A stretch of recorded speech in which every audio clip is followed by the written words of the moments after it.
Hello there. Firstly, thank you so much for clicking on this video. You're the best. Secondly, obviously, because this is not a short video, I wanted to give a little context outside of the scumbag character I play before we get started. So what you're about to see is a culmination of the past year's worth of work over analyzing every episode and facet of the second season of My Little Pony, and then some. And no, you do not need to watch the first season one before this for this to make sense. Also, if you're new to this channel, don't worry, I didn't sit down and make a 16-hour video on My Little Pony in one sitting. However, I did originally want to make this one video until I realized, I have a lot of thoughts on this season. But also at the same time, I wanted to tell a cohesive narrative that can be enjoyed in one sitting, or at least within the context of everything else surrounding it. Hence this director's cut thing we have here today. On the other hand, if you have seen the individual videos I uploaded these in, I actually went back and re-edited some parts and added some stuff in here and there. Plus, there's a lot of new material, such as an entire season overview, so this is an all-around new experience no matter what. And as a final thing, I just wanted to say, as a creator, it took me a few episodes to really figure out what angle and voice I wanted to analyze these episodes in, and what kind of approach I really wanted to take with the F- character, so you're gonna see some narrative stuff unfolding here. But all that to say, what I'm trying to get across is that the production value and delivery and all that kind of improves as this experience goes on. So on that note, I would say don't see this as a typical video. See it more as a friend or a series you can kind of come back to over time and grow with. And without further ado, let's get to talking about why My Little Pony Season 2 is the best thing ever. Also, I've got to cut my hair for this video transition to make sense.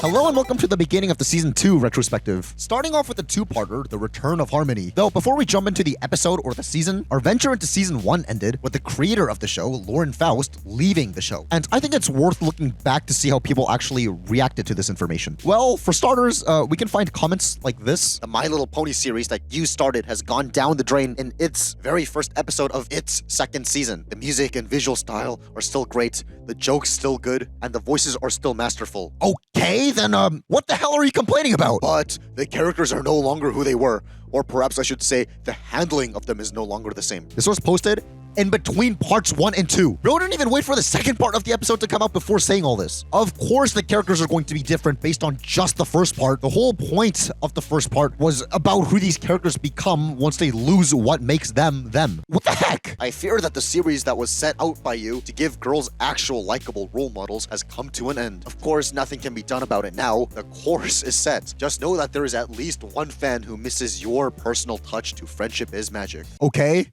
How about we give the rest of the season a shot before jumping to conclusions? Now, you might be thinking, oh, leave this person alone. This is just a random person's thoughts that don't have any relevance whatsoever. Well, the reason I bring it up in the first place is because this individual's thesis statement is that this episode sucks and the whole season is going to suck solely based on the fact that Lauren Faust isn't involved with the episode or season. Well, the whole reason this comment came to my attention in the first place is because Goddess Faust responded to it by saying the Season 2 opener was completely written before the Season 1 premiere even aired. Somebody else in the thread proposed that the reason the episode feels different is because Hasbro knows that the main fan base is made up of man-children and therefore geared the new episode to deal with darker subject matter, with Goddess also tearing into that argument to shreds by saying, no one knew that there would be an older fanbase on the way. The tone of the Season 2 opener had nothing to do with reaction to the fanbase. I appreciate your trying to inform, but please be careful about presenting your interpretations and theories as fact. Roasted? I don't even care that she used the wrong "your" here. Usually that kind of drives me insane, but I think if you deliver a super strong roast like this in conjunction with a super basic grammar mistake like this, the roast hits even harder. Because it's like you just got burned by somebody who can't even tell their yours apart. But still, I don't even understand these people's comments.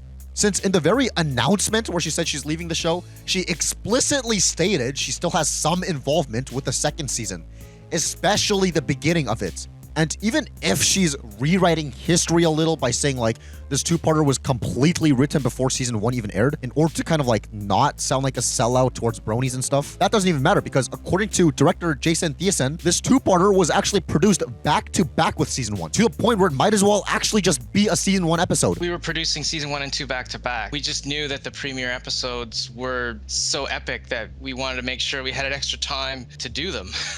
on that topic, I thought that this reasoning was pretty interesting. We wanted to keep our staff on board as well, and, because sometimes between seasons, they're finished their contract and there's time in between and they end up at another studio or on another job. So we wanted to keep as many people as possible on staff so that we could bridge the gap between the 2 seasons. Since if we look at the aesthetics of season 1 compared to, say, I don't know, season 8 or something, it's noticeably pretty freaking different. But obviously, since the visual upgrades are an objective improvement, like, I mean, even if you prefer the simplistic design, it's still an objective improvement. So it's not like they were going to stay with the minimalistic design of season 1 forever. So therefore, I am glad that they were deliberately making some creative decisions behind the scenes, such as this, to kind of keep these 2 seasons from feeling too disjointed, So that's nice. We're off to a really great start already with the season. So let's just get started with the episode. I want to start our field trip here in the world-famous Canterlot Sculpture Garden. Okay, I hate to do this already, but world famous? This one little garden is world famous? Is that why we didn't hear about it at all in the last season? Not to mention, how the frick can anything be world famous in this universe? It's not like they have technology that allows them to reach the rest of the world. Is it from, I don't know, word of mouth? I doubt that word of mouth can get us too far in this universe, considering the fact that our towns are surrounded by dangerous creatures. Sure, they have newspapers, and I'm sure there's a column about the garden every once in a while, but I'm not sure anything like that would reach outside the confines of Equestria. Like, even if it does against all odds, right? Why would any non-ponies care about a pony statue garden? Now, you could be thinking, oh, well, maybe these ponies don't know what's outside of Equestria, so to them, Equestria is the world. Okay, then explain why in Cheerily's classroom, there's a globe. Yeah, exactly. So, why is Cheerily lying? I think she should have her teaching privileges revoked. Also, wow, I guess this pony was so accomplished that she ended up getting 2 of the exact same statues built for her right next to each other. All of this would normally piss me off, but we end up getting like the best roasting I've ever heard. This one represents victory. How cool would it be to have that for a cutie mark? Cool! If you were actually victoryful at something. Roasted! That's not a word! What are you, a dictionary? Roasted back! This is a really interesting statue. What do you notice about it? I don't know about the statue, but I do notice that Twist is missing her cutie mark, despite the fact that we got a whole episode talking about how she got her cutie mark. This is obviously an oversight, but perhaps we could actually take this as evidence that this episode actually takes place before that episode, which would mean that this episode kind of takes place within the confines of season 1, which would make it feel even more connected. But now that I'm saying that out loud, I just realized that's the episode where the cutie mark crusaders met for the first time. So never mind. I tried saving your show, but you just shot yourself in the foot. So, I tried my best. I tried my best to patch up this weird error, but I guess I can't. Still, on a positive note, having the statue of Discord do what appears to be heart beating when the girls are fighting is a pretty freaking cool way to introduce what he's like. It's like as if negativity and fighting is the very thing that gives him life and energy, especially coupled with the statue cracking and evil laughter. This is a great setup for things to come. Good job. What do you suppose that represents? Confusion! Evil! Chaos! It's not chaos, you dodo! This statue represents discord. You 3 have demonstrated discord so well that you're each going to write me an essay explaining it. Roasted? Okay, never mind. I take back what I said about how we should revoke Cheerily's teaching privileges. We should reinstate her teaching privileges, because that's... Oh my goodness. But, speaking of earlier... I want to start our field trip here. Start the field trip here?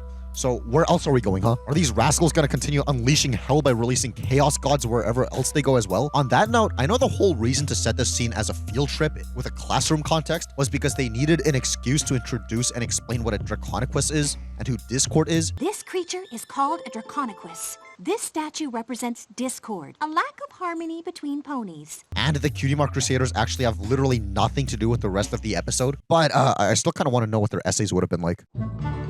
The funny thing is, this is indisputably Trixie. However, it makes no sense for her to be here whatsoever. And interestingly, the only other times I remember Trixie being an incidental background pony in Ponyville is when she was also cloned a bunch of times in the similar overhead shot of the town. I wonder what this says about the process of using her as a background pony. Like, she's only allowed to be a background extra if it's for a shot like this and she's copied and pasted a billion times. That would make sense since, like, there's been an episode where she's a focused character. So having her as a normal background pony that just appears in, like, a focus shot kind of makes no sense plot-wise. But, like, however, why even use her like this? Not to mention this recolor of her, who suspiciously seems colored similarly to Trixie's mom from the comics, Judging by how Trixie shares the same color scheme as her supposed father, and yes, we'll discuss this connection more when we actually get to his episode, and these two are literally clones, is this one colored similarly to her other parent actually her twin sister? I mean, yes, it's far-fetched, but using this logic, it kind of makes sense. It's kind of disgusting to think that Trixie has a whole twin sister that's never mentioned, but once again, I'm just trying to go through mental gymnastics to give excuses for weird background errors like this. You're welcome, whoever the layout artist of the shot was. Anyways, the weather around Ponyville turns weird, such as clouds turning into cotton candy and rain turning into chocolate, which to us is pretty cute and probably even fun because it fits like the tone of the world of colorful unicorns. But to these ponies, this has so many weird implications. For example, as Rainbow Dash points out here, It's not supposed to rain until tomorrow. weather is not only controlled by the ponies here, but it's also scheduled by them. Therefore, when this happens, it's cute to us, yeah, but to them, it's pretty much like a fundamental piece of their perception of reality is being flipped upside down. Now that is like true horror. Don't worry, everyone. I've learned a new spell that'll fix everything. Really? If there's one singular spell that can revert all this back, that must be the most specific spell in existence. My failsafe spell failed. What do we do? Give up? Man, Spike is literally me here. Anyways, Twilight thinks of this little sequence of actions for the main six to all work together and solve the issue. Rainbow, can you corral all those clouds in one corner of the sky? Applejack, I need you to bring those high-strung storm clouds down to Earth. I hope that none of the animals see these delicious chocolate-filled cotton candy clouds. I hate to have to share them. You and me both, sister. Hey, why does this bunny get a pass? He's not even chaos magicked. What a freeloader! Look! Still, this was a really good visual way of showing the power of friendship. We initially saw Twilight try to magic everything back to normal by herself, but it didn't work. It's only after the main six all contributed stuff based on their own unique skills that things got under control. It's also pretty subtle as well. It's not like we get like a close-up shot of Twilight right after where she's all, wow, good thing our friendship came to the rescue again. Anything is possible when you have friends by your side, because that would have called way too much attention to itself. What she does say is, You should never give up. There's nothing we can't overcome if we all work together. but it's not even like the main focus of the shot since our attention is more drawn to Spike doing some comic relief rather than what Twilight is actually saying. However, it's still nice that Twilight says this out of focus since that subtly confirms my observation of the rhetoric of the scene, showing like how working together with friends is how to overcome stuff instead of trying to do everything yourself. Now, of course, I can't really test this out in real life or apply it to myself since I don't have friends, but I'm just saying it's good that this scene did what it set out to do really well. Like, how the frick did the writing get so good between seasons? Also, there's the elephant in the room of how this all looks like the return of Pinkamena, but we'll get back to her later. So the main six get called to Canterlot and... Princess Celestia wants to see us all in Canterlot immediately. We came as fast as we could. Why the heck weren't they escorted here by the guards since this is a case of a royal emergency, right? Shouldn't the guards actually be used for something like this? Last season, the only time we really saw them do anything resembling actual work was when they were acting as bouncers for a party and looking for the princess's bird Fluttershy stole. But when it comes to actual stuff for the kingdom's cause, such as making sure the princess doesn't go missing, they literally sit around doing nothing. Glad to see old habits die hard. Thank you, Twilight. Thank you all. Also, I know Celestia only refers to Twilight by her name because she's the leader of the group and also Celestia's personal student, but I like to think that the real reason she did this is because she doesn't actually know the rest of their names yet, especially because we had this interaction last season. And what about you, dear? Fluttershy, is it? You know, despite Celestia sending Twilight to meet these ponies in specific by name in the first episode. There's supposed to be a Pegasus pony named Rainbow Dash clearing the clouds. Then again, maybe not, because when Twilight meets Fluttershy, she also has no idea what her name is. Music! It's the last one. What's your name? I'm Fluttershy. I'm sorry, what was that? Usually I get pretty mad about this, but Celestia hushing Twilight with nothing but the raising of an arm is actual roasting. What's happening out there? Why isn't my magic working? Is there... Damn! Anyway, Celestia then gives some context behind Discord, and Someone I thought I had defeated long ago has returned. Fluttershy being singled out like this is pretty interesting, especially in hindsight with her and Discord becoming a thing. Was her thing with Discord planned, or did they just go back to this episode and write future interactions based on this? Luna and I saw how miserable... Even though these were probably drawn to just be random generic pony designs of each race, the unicorn actually looks like Twinkleshine, and the Pegasus looks like comic/toy exclusive character Sugar Grape, and the Earth Pony kind of looks like Lemon Hearts? Well, Lemon is a unicorn and not an Earth Pony, but who knows? It's kind of weird how she's the only one not following this color scheme. Another cool thing about this whole mural are the screams of hell we can hear in the background, And I saw how miserable... which is really odd. especially in conjunction with this design of Hellfire. Stripping away the fact that this is about colorful horsies, this is actually pretty dark. And need I remind y'all, according to the goddess herself, this episode was written during the season 1 sessions instead of it being written differently for the sake of bronies being a thing at this point, when this seems notably darker than anything we really saw in season 1. Then again, this falls more into the visual department and not necessarily the writing process, so this might have been intentionally added later on with an older audience in mind. I'm not sure. Anyways, this scene... After discovering the elements of harmony, we combined our powers and rose up against him, turning him to stone. recontextualizes Celestia using the elements to banish Luna, as explained in episode 1. Now that we know that the sisters found the elements together, that's quite heartbreaking. More than the sole idea of banishing your sister for 1,000 moons. Like, holy crap.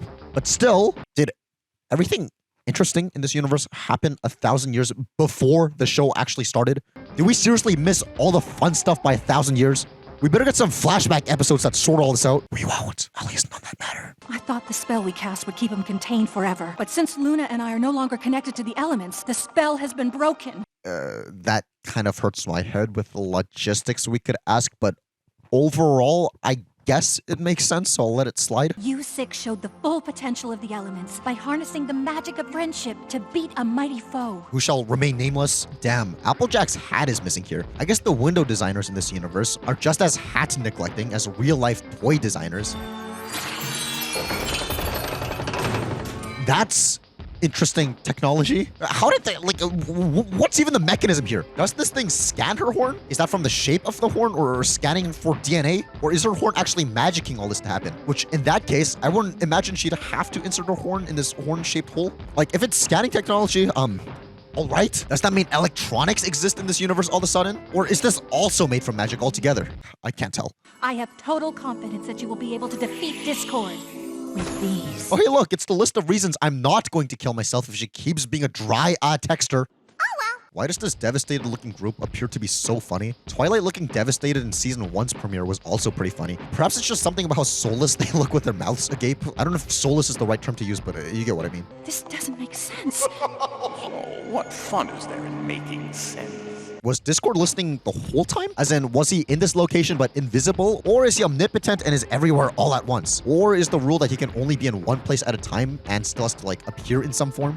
Who knows? Just borrow them for a teensy little while. Twilight Sparkle. Yours is the most powerful and elusive element, magic. The beautiful rarity element of generosity. So you know who we are. Big deal. No. Actually, it is a big deal because he was literally frozen in time for 1,000 years or so. So how does he know this? If this was coming from somebody who wasn't frozen in time for 1,000 years, yeah, sure, big deal. I agree. Especially because the main six have literally saved the world before. They're practically celebrities. Everyone should know them. Obviously, we know that Discord can transcend time and space and all that, but shouldn't the fact that being encased in stone for forever wasn't enough to stop that be cause for concern? Also, technically, he didn't know who they were, judging by how he started this sentence with, "You must be," and it seemed like a genuine thing and not just a figure of speech. You must be Rainbow Dash. Fluttershy's is kindness and Cutie Pie's is laughter. Bro's just casually doxing everyone. What have you done with the elements of harmony? I'll tell you, but I'll only tell you my way. To retrieve your missing elements, just make sense of this change of events. If he was able to somehow break through the safe with all this protection, meaning he's going great lengths to make sure these ponies don't defeat him, why the hell would he even give them hints of where these elements are? Twists and turns are my master plan. Then find the elements back where you began. Twists and turns, that's it. Yes, later we find out that the elements aren't actually in this maze. And yes, if anything, the misdirection here was to drift the main six apart. But later, we find out that the riddle was actually technically true and did say the real location of the elements. So, does he want to win or not? Also, why not destroy the elements instead of just hiding it if he really wants to succeed? Give us our wings and horns back. This is the first rule of our game. No flying, no magic. The second rule is every pony has to play or the game is over. Good luck, every pony! Anyways, then they enter this maze and they're all split off. Every pony head to the middle as fast as you can and we'll regroup there. Wow, glad to see Rarity have her horn back. Also, do you suppose this little Buddhist peace symbol was put here on purpose, or was this an unfortunate accident? The first pony we follow is Applejack, where this happens. You may have attention. Man, Discord was and still is making things weird and make no sense, and you acknowledge that this is weird. I don't trust this place worth a hill of beans. I wonder if this is something you should put your trust into. Go ahead, take a peek. I'm sure this was just an oversight, but what's the implication of Twilight being the only one to have her horn/wingback? Except for when the vision focuses on her. Honestly, even if this was just an animation error on like the rarity thing earlier, I think we can excuse this thing as like a hint that the vision is extra nonsense. That there's subtle detail like this that actually kind of make things more disorienting. And had Applejack actually noticed this, then she wouldn't have fallen for it. See, this is what I started doing now. Instead of just pointing out errors, I'm actually offering solutions to fix these errors. Then again, I guess by that logic, the rarity mistake earlier could have been Discord temporarily giving Rarity back her horn, fully knowing that she's too panicked to notice, or just to troll her. Speaking of which, according to the episode writer M.A. Larson, Applejack was supposed to have the line, "Hope everything's okay back in Ponyville. I don't know if Big Macintosh and Granny Smith have enough butter for all that popcorn," but it was cut for some reason. Hopefully, the reason was for something valid, such as the line erroneously saying Ponyville instead of Sweet Apple Acres, where all the popcorn stuff was going on. But who knows? The second pony we follow is Pinky, who apparently still hasn't learned from the first season and still likes to put on blackface. What's the matter, Pinkie Pie? I thought you appreciated a good laugh. It's different. They're laughing at me. Isn't that literally like the exact same scenario you kind of put Gilda through in the first season? Here I thought laughter made you happy. Anyways, this is where we gotta go back to the topic of Pinkamena. Was this wasted potential to not reuse the Pinkamena design? The reason she became sad here was similar to why she did when that side of her came out last time after all. I'm sure when I watched this episode for like the first time all the way back whenever, I thought it was a wasted opportunity, but now, in retrospect, I think it's fine that they didn't. It might have been too on the nose to use it, especially so close to Party of One. Like, the whole thing would have probably gotten old pretty quickly. Plus, if they did use it, it might have given off the impression that Pinkamena would have been a far more recurring thing than it actually ended up being. It's just quite odd how what we saw earlier when she was happy resembled Pinkamena more than the sad version does. I was expecting an audience with the princess. I thought that was a nice shot. It's creepy and makes things disorienting, especially when this isn't even brought up in the next shot. There's really no purpose for something like this to happen in universe, as much as there is reason for us, the viewer, to start feeling the chaos happening to these characters seep out beyond the fourth wall. Almost feels like a way to like gaslight us. And trust me, I know a thing or two about gaslighting people. You found the one thing in Equestria that could rival my face for sheer beauty. I shan't succumb to such fabulousness. Isn't it quite interesting how Rarity's trap didn't even need to involve anything too crazy like the other two so far? Applejack's reason for turning evil was to prevent her friends from turning from each other, and Pinky's reason was because she didn't want to be made fun of. All Rarity saw was what she thought was a gem. At least with the other two scenarios, it involved other people and actual scenarios you'd want to avoid. What Rarity sold out the fate of the world for was something for her own collection. I wonder if that says anything about her character. Why are you carrying a humongous boulder? This big, beautiful, bedazzling rock is a diamond. And it's all mine. Keep your envious little eyes off it. I found it and it's mine, fair and square. Me and two. Anyways, the next pony we follow is Fluttershy and... What? You're allowed to just cut through these walls? Why didn't they just start with that? What's with this whole let's meet in the middle nonsense? This is dumb. And speaking of dumb, Fluttershy gets interviewed by Discord. I'm certain they're doing their best to find me. It must be so upsetting to know how weak and helpless they think you are. I am weak and helpless, and I appreciate their understanding. Well, surely it burns you up. I think I'm awfully lucky to have friends who want me to be the best I can be. And honestly, I think my mindset towards Fluttershy is very similar to Discord's here. Perhaps one of the reasons I don't like Fluttershy is because she's too nice and doesn't really have much depth other than the fact that, like, she's nice, and it really highlights that well here. Yes, obviously, as the show goes on, we see other sides to her, and my opinion of her changes as the show goes on. But this scene just highlighted this point so well. This scene also highlights why Discord is cool, and why he's a really well-written character. I like how he tries to pry for, like, a secret dark side / motive for Fluttershy's kindness. The lengths he goes here just shows how much of an unrelenting jerk he's being, which I can't say is not relatable for me, so yeah. For goodness sake! You've been kind for far too long, my dear. Time to be cruel! Well, that seems like cheating. Arrivederci! Okay, so apparently Discord can speak Italian. I actually checked the Italian dub to see what he says here, because it would have been hilarious if he said, "Until we meet again" in English, but... Basta adesso! Arrivederci! Well, that's a letdown. You know, I'd usually complain if not for how awesome Fluttershy is now. Fluttershy! This awful labyrinth is getting to every pony. Aw, boo-hoo-hoo! Roasted? Why don't you wave your magic little horn and make everything all right? Oh, that's right. You can't. You don't have one. Dude, this tail whack is murder. The last pony up to bat is Rainbow Dash, who Discord informs Cloudsdale will crumble if she doesn't take her wings back. Cloudsdale? Not gonna lie, that reason is actually pretty noble of her to take, since that was for the sake of not wanting an entire city, her home, to be destroyed. How can it be? But, what can you do? Game's over, my little ponies. You didn't find your precious elements. Looks like we might be due for a big old storm of chaos.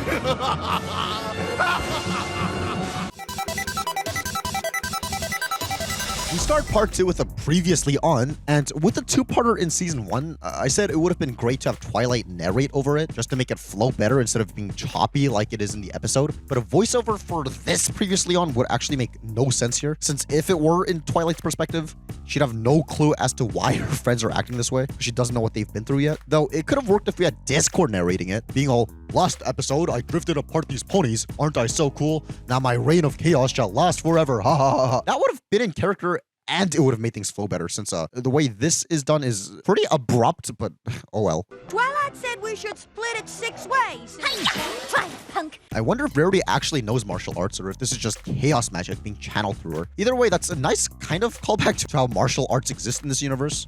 Anyways, this whole thing happens. You're not playing fair. Perhaps we haven't met. I'm Discord, spirit of chaos and disharmony. How are we supposed to find the elements of harmony when you took away the labyrinth? You thought the elements were in the labyrinth? Honestly, I think Discord should have had a monologue here. We'll go more in depth on this in a bit, but we don't really get a nice description of what Discord's whole plan is here. Like, what's his end goal? Sure, he wants to bring about chaos, but why? Does he want everyone to serve him? Does he somehow gain energy from seeing misery? I think the fact that this is one of the only scenes of this episode where Discord and Twilight are having an actual conversation, as opposed to Discord just trolling like earlier, this would have been the perfect spot to insert some sort of song or monologue where he goes off about his end goal. Would it have been cliche?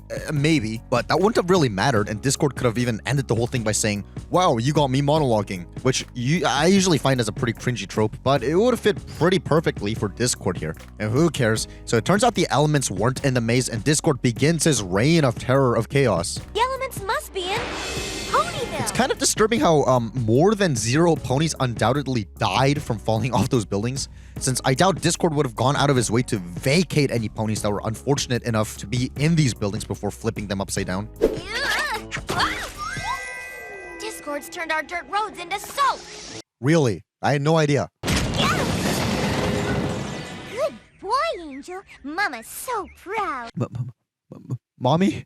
I'll be a good boy. The second I go in, you'll have your little minion Spike come and take Tom. Tom. Fun fact, Tom was actually named after a storyboard artist on the show, as acknowledged in this panel with another storyboarder, Jim Miller. Too, this is something I heard behind the scenes, and I think it's kind of fun when I get to tell people this, but Tom, the boarder that you work with, is where the name of the rock came from. He's well aware of that now.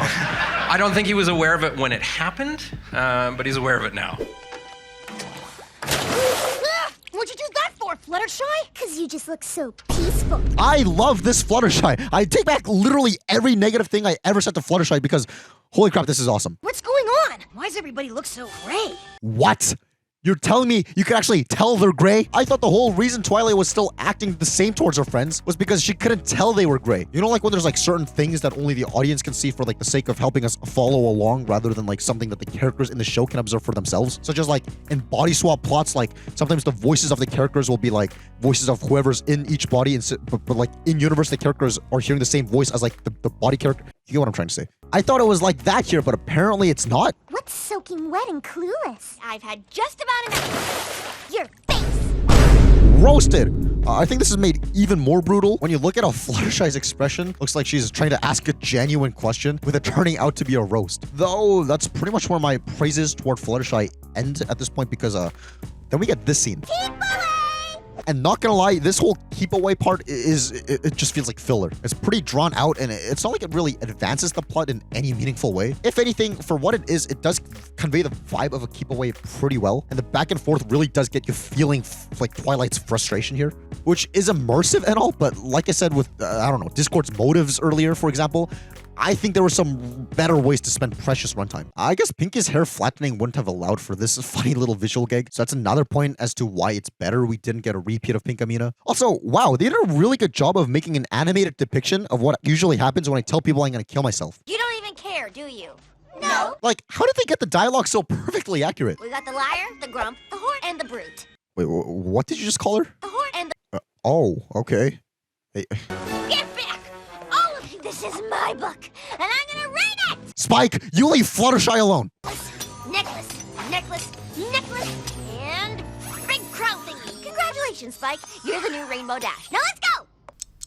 I see you've found the elements of harmony. You've clearly outdueled me. Fire when ready. All right, let's get this over with.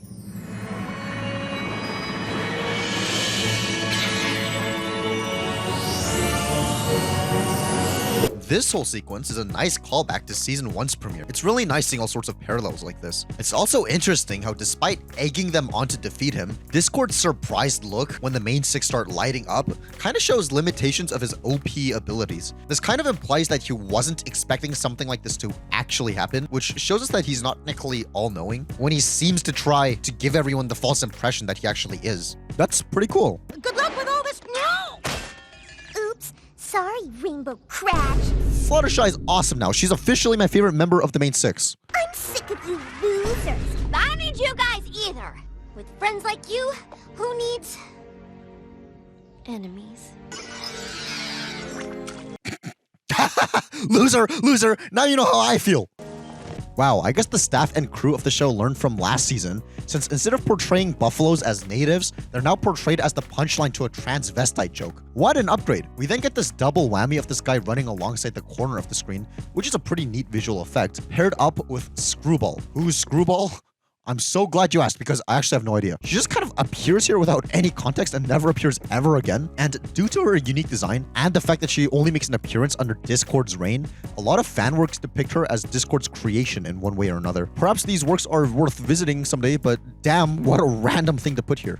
You've got to see what I just did. Also, I'm glad we got to see a non-main six person getting trolled since so far, despite Discord turning the entirety of Ponyville into chaos, he's only really been following the main six around. So I'm glad we get to see at least one instance of some other random background pony fall victim to something like this. Pack your things, Spike. We're leaving.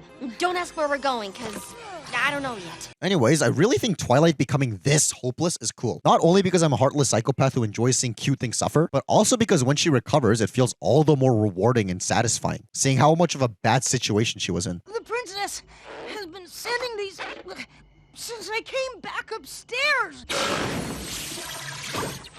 Make it stop! These are all the letters I've written to the princess since I've lived in Ponyville. Why would she send them back? Okay, if this wasn't just Twilight's notes she already sent being sent back, and was instead like somebody trying to DM her, this would have literally just been an animated version of me trying to spam my crush with stuff that she doesn't even, with messages she doesn't even open. Like it's one thing to see seen 16 hours ago. It's another thing to see sent Thursday.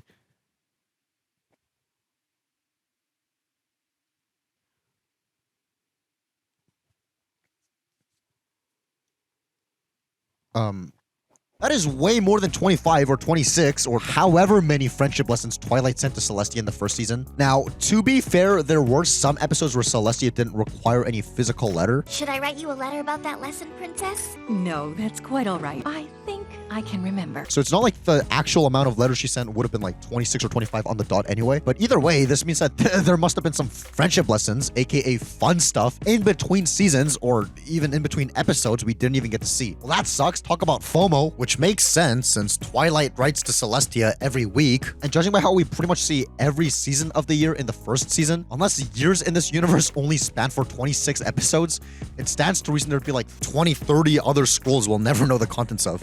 I thought that was actually a pretty neat detail that's kind of brilliant when you think about it. Especially when I pointed out during a season 1 retrospective, there were clearly some friendships that were being formed off screen that we didn't get to see. So at least we get a hint of what some of these letters may have contained. Also, this was a really cool callback to highlight some past morals. Like, I'm especially really glad they specifically included the Cutie Mark Chronicles lesson. Special magical connection with her friends.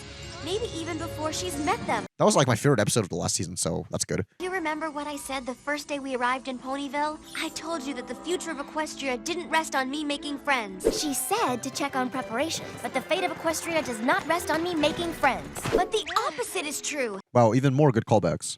Now, I don't want to ruin the moment, especially in such a heartfelt scene, but I wonder if hanging horseshoes up is this world's version of displaying collector's shoes. Why don't you just stay here and rest? I'll take care of the whole fighting you for friendship thing myself.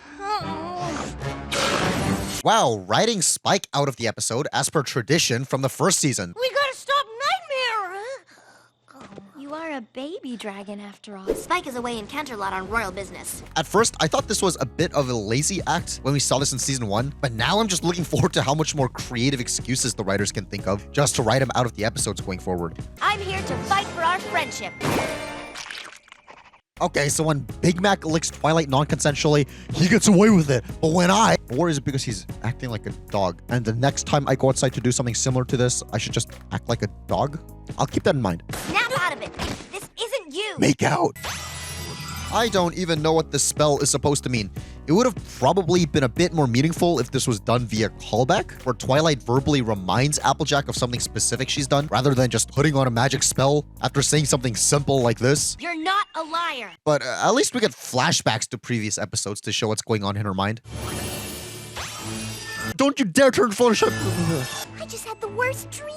Why does Fluttershy assume this was a dream? Is this subconscious denial that she and her friends were capable of being this cruel to each other? Or does being in this gray state genuinely make things seem like a dream for you somehow? Especially because Pinky seems to remember what happened. I turned gray. Perhaps there's some hidden genius when you consider Fluttershy was the only one directly magicked into being this way, where the rest of the main 6 remember what happened because they made the decision to turn bad on their own. Fluttershy, on the other hand, was like infected or whatever, so that could honestly be a factor. Either way, back to hating her now. Also, wow, how convenient that so far all of them were at their homes instead of, literally anywhere else. Rainbow Dash. Hey guys, we've been looking everywhere for you. That's nice. I like how even though the rest of the main 6 turned hostile towards Twilight and the situation by being rude and all that, Rainbow Dash, on the other hand, just becomes apathetic instead of hostile, which is pretty relatable. Actually, no, wait. I'm apathetic and hostile. Applejack will lower me down so I can cast the memory spell on her. Here we learn that what Twilight was using is a memory spell, which, I guess was implied by how the spell made flashbacks happen. But does that mean that what Discord did was literally erase memories of them learning friendship lessons? Or does this spell just highlight certain memories you have? This would have made a lot more sense if we just had Twilight verbally remind them, like I said, but oh well. Come on, Fluttershy. We gotta catch her. Yeah!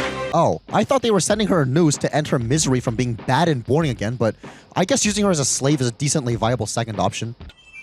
I'm just wondering if it's okay if I hold you down against your will for a little bit? Nice try. Ponyville's your problem, not mine. See, this is why evil Fluttershy is superior in every way possible. Evil Fluttershy would have literally gotten the job done and then some. Anyways, the main 6 all working together to accomplish this goal of catching Rainbow Dash seems to be somewhat of a callback to Part 1's teamwork scene. Even if it wasn't a deliberate reference or whatever, it's still nice seeing parallels. Oh, this again. You couldn't break apart our friendship for long.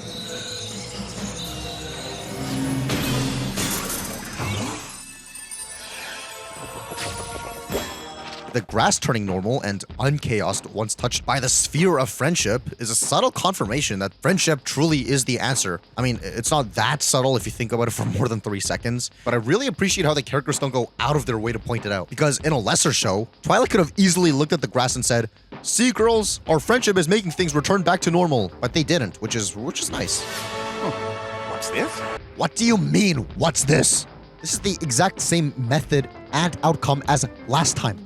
Remember? But on that topic, I've read some people say that because Discord doesn't really put up a fight whatsoever, but rather just kind of sits here doing nothing while he's being attacked, this is kind of a disappointing conclusion, which I definitely get, but it was also probably a good way of showing how overly cocky and how he overly assumed that victory was his. I know the real reason was most likely because animating an entire epic battle scene would have been too costly and difficult, but I think the reason I just came up with is fine, especially because we saw another previous instance of him acting overly cocky earlier in the episode in a similar context. Anyways, after his defeat, we get this super abrupt scene of the main 6 getting congratulated in front of the entire kingdom.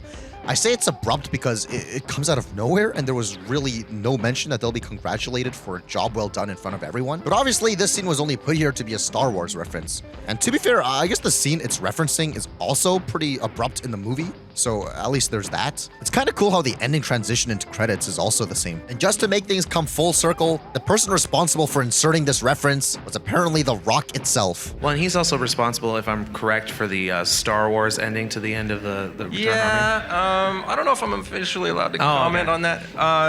But off the record, that was a joke. It's not shot for shot.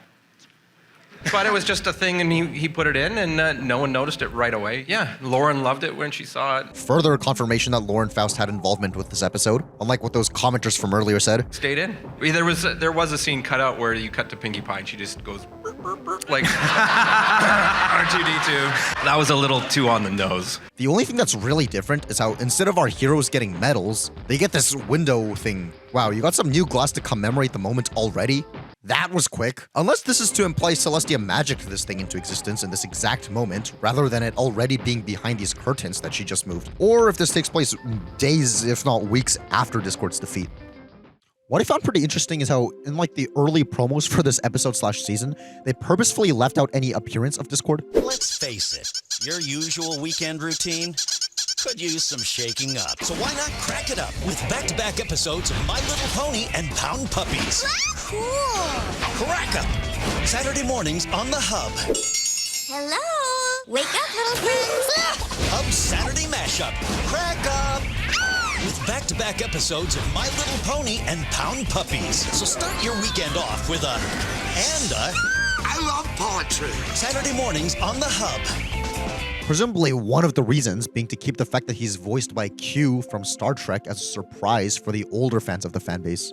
Now, I don't know anything about Star Trek except for the fact that if you are into it and you have a Star Trek collectible in your house, which I don't, you're statistically a pedophile. But it's kind of cool how they had Q in mind when writing Discord, and they were actually able to get the guy to voice him. And just from skimming through his Wikipedia page, especially this part, yeah, I can definitely see where the influence comes from. But anyways, on the topic of the promos, I'm sure a lot of speculation occurred on the topic of why Applejack is getting hypnotized here and why Fluttershy is losing her wings here. However, in promotional images of the episode, you can make his design out in the stained glass. But speaking of his design, it's really good, and I'm glad they didn't go with how he looked in concept art, because these just look cursed. I think these designs could have worked as other members of Discord's species, or perhaps even family members. I can totally see a scenario where Discord brings Fluttershy home for a date, and we got his uncle here getting on Discord's nerves by bringing up embarrassing stories from when he was a kid. But as the main guy, as the main villain, I'm glad they ended up with what they actually ended up with. Especially because if you pay attention to his components, he's actually made up of parts of species that were all antagonists of the first season, such as the lion paw for the manticore, a claw for Gilda, respective colors for the two dragons the characters faced, and possibly a cockatrice-esque wing. That's quite genius if that was intentional. I mean, I guess it could always just be a bit of a stretch, and it wasn't intentional and we're just looking too far into things. But then I look back at how he was supposed to have a frog foot that they got rid of in the final design. That would actually line up with how there was no frog villain in the first season. But on the topic of Discord, it's cool seeing how he's the first actually evil villain in the series, and not somebody who gets redeemed in like 2 seconds, and not just some street performer doing her job, and not just some creature relying on survival instincts. Discord is just straight up evil. Therefore, of course the fandom ended up instantly loving him. I think the best example of showcasing this is the song Discord by Eurobeat Brony.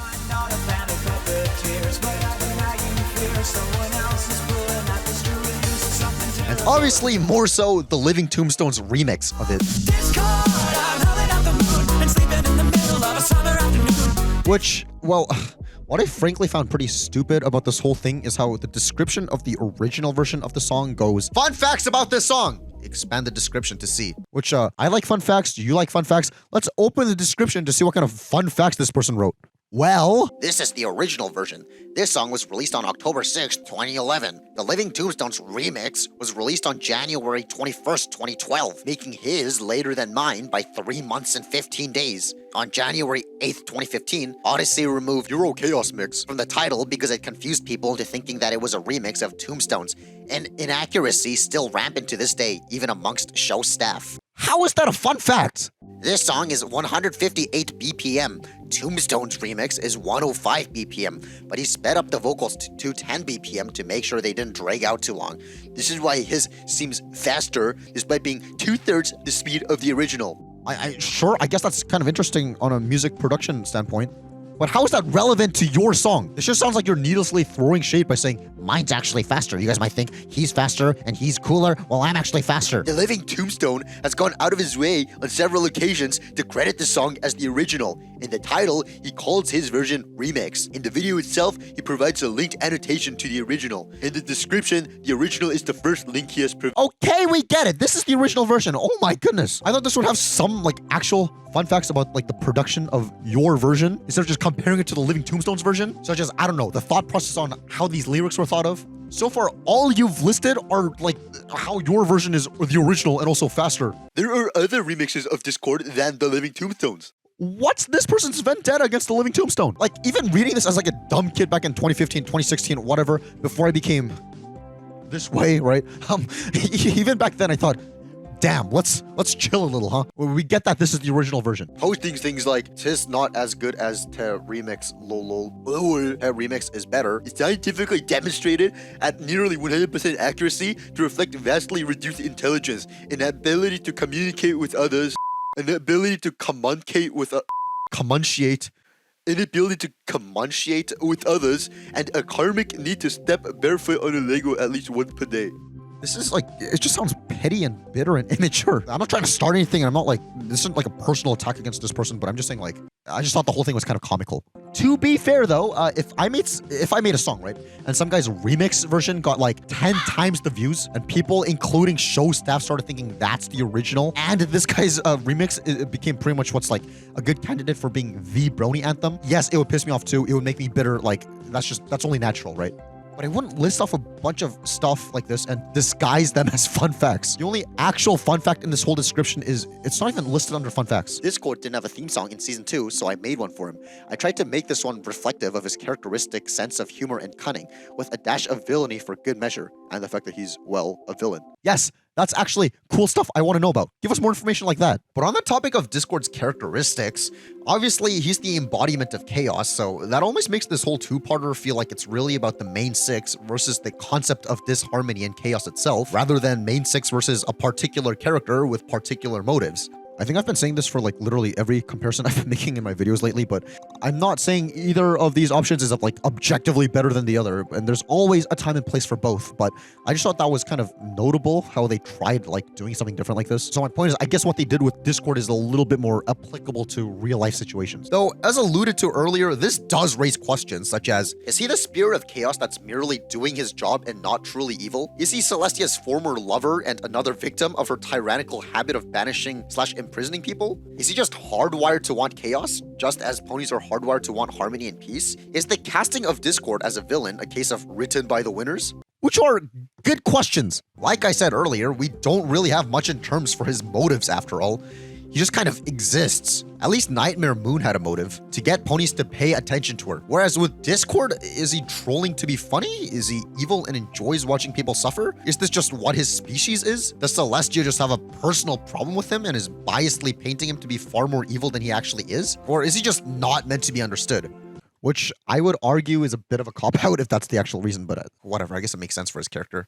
Hopefully future episodes with him explore this concept more. Perhaps it was left ambiguous on purpose, so we actually have more stuff to look forward to with his future appearances, which is cool too. After all, it would have been pretty lame to just reveal everything in the first episode he appears in, right? Anyways, looping back to the whole Star Trek Q thing, even though I don't know anything about Star Trek, the connection I associate Discord in my head is how he's played by the same guy as Jane's dad from Breaking Bad. You miserable little smackhead, get the hell out! I like how the inflection and the delivery of this line sounds a lot like Discord. Oh gee, isn't that wonderful? Chaos is a wonderful, wonderful thing.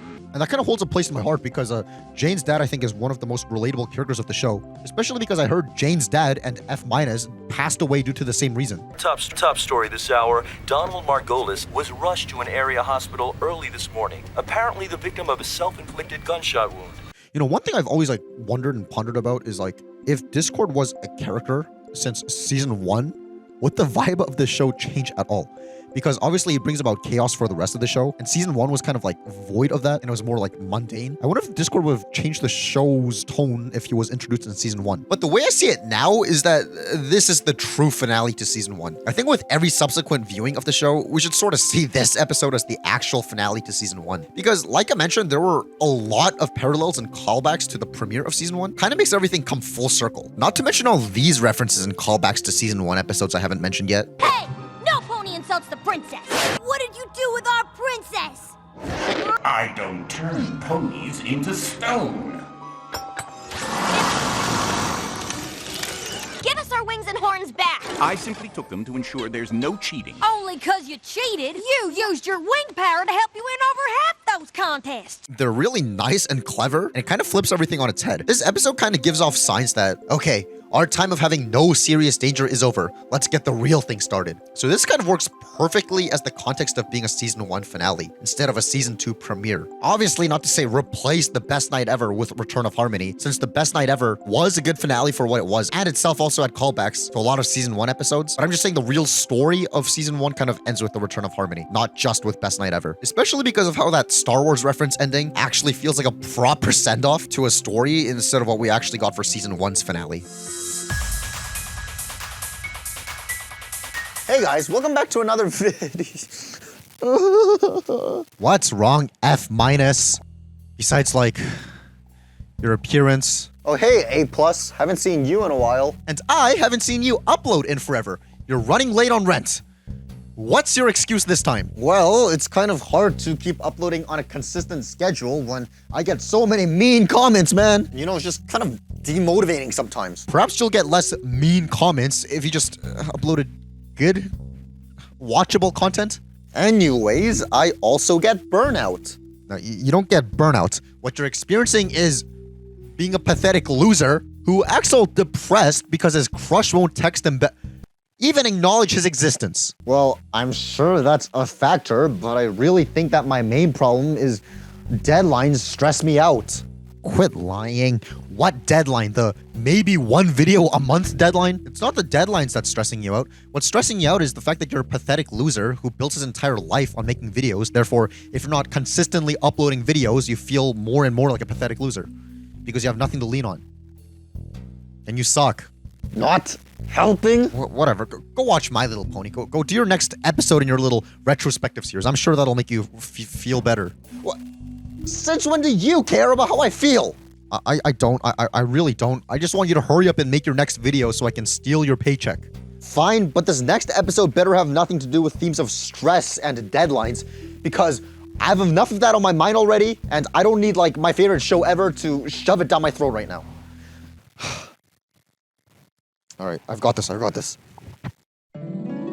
little pony, my little pony. Interestingly, as the first real episode of the second season, as in not a two-parter, we get a new updated version of the theme song, instead of the one that was used in season 1. I used to wonder what friendship could be. Both sound-wise and visual-wise. But like we did when we covered season 1, we'll go over that in much more detail in the season overview rather than right now. I will say for now though, this theme song is actually putting me in such a comfortable state that I kind of forgot what I was even worrying about. I mean, it's not like the episode itself is going to contain any themes of stress and deadlines, so let's just get started with the episode already. I'm supposed to send Princess Celestia a letter every week, not every other week, every single week. Please don't tell me this is going where I think it's going. When did we send the last one? Last Tuesday? And today is... Tuesday? Ah! I missed the deadline. I'm a bad student. I can't do this anymore, man. I just got betrayed by the one thing that I actually like in this universe. I can't. Oh.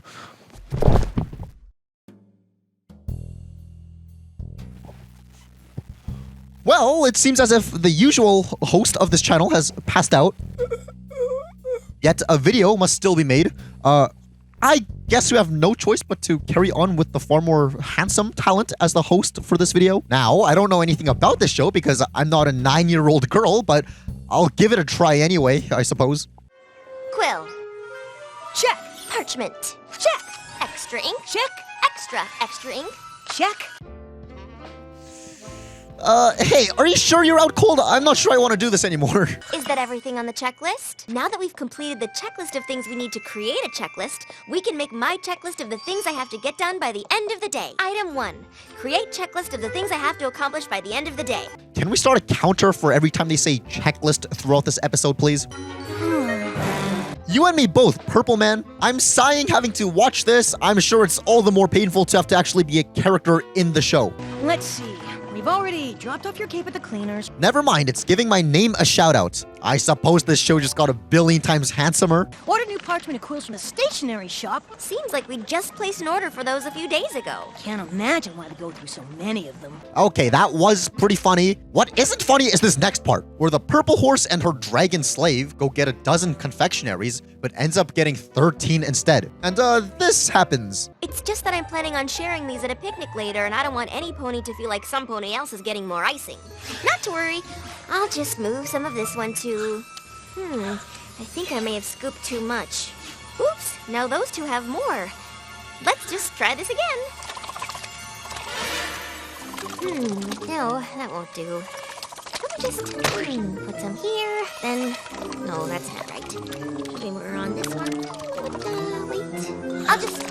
a little bit here, and here, and... Perfect! Which, in theory, I guess is a fine joke, but it lasts for about half a minute, and that's not an insubstantial amount of time for a 22-minute episode. Though, honestly, because I'm not Mr. Negative Nancy all the time like Mr. Grumpy Pants here, I actually see two sides of this. Firstly, negatively, this is a waste of time, spending roughly 2.3% of the episode length on a single visual gag that obviously didn't take as much wit as other jokes in the episode so far, and is ultimately nothing more than move icing here and there and there and there. But on the other hand, positively, spending this much time on one thing like this is actually good, because it shows you that our main character here has odd habits like this that are slowly seeping out before we get to the main point of the episode. And honestly, I actually lean more towards the positive side. But on that topic, let's actually examine what this episode has to say about this purple horse and its mental state. Obviously, there's explorations of stress and anxiety, which I'm sure a lot of us can relate to. So let's see what we, as the viewer, can learn about what this episode proposes as a solution to this problem, and see if it's applicable to our lives back home. That way, we actually gain something from watching this episode. CF, this is how you make a video with an actual focus and point and analysis, rather than just, I don't know, a 6.5-hour yap session with no coherent idea that nobody cares about. I shall not let my personal biases color our discussion of this episode. Unlike what you do, F, when the little pony gets home, she comes to realize that she hasn't sent her homework to her master in over a week. We haven't sent a letter to Princess Celestia this week? And starts crashing out. And here's where we need to pay attention. We see her train of thought when she starts overthinking here. And I really found her train of thought to be pretty interesting. And I decided to map it out because I think we're all kind of prone to doing similar things. I'll first break down all the steps Twilight's mental state goes through, and then we'll go back and relate it to a real world example. Step 1. She starts off with an objective statement. If I don't send her a letter by sundown, I'll be late! I'll be late! I've never been late with an assignment. Such as that she is late with her assignment. That's how all anxiety starts. Of course, anxiety comes in all shapes and sizes, but they all stem from an observable and objective issue. Once again, I'll elaborate on this way more later. Step 2. She then puts the authority of the situation on an incredibly high pedestal. This is the ruler of all of Equestria we're talking about. Pony who holds my fate in her hooves. Twilight says all this about the princess, which honestly sounds like how some people may very well describe God. And I understand that from what I could gather, Princess Celestia is the ruler of the country, but it seems like a bit of a stretch to say that she, quote, holds her fate in her hooves. Holds the situation and potential punishment in her hooves? Sure, but Twilight lets the fact that she's late for an assignment equate to her entire life being destroyed. Step 3. As a bit of an extension on the last point, she starts losing sight of the bigger picture. What if she doesn't forgive me? Twilight is now afraid that this one letter out of like hundreds of others she submitted on time is what's going to ruin her relationship with the princess. As I understand from research, because I actually put research into my videos, unlike our friend here, your friend here, some guy here. What was I saying? Oh yeah. As I understand from research, Princess Celestia is known to have forgiven her sister for far worse, such as turning into a super scary villain, and Twilight knows this firsthand. She's just not thinking straight here.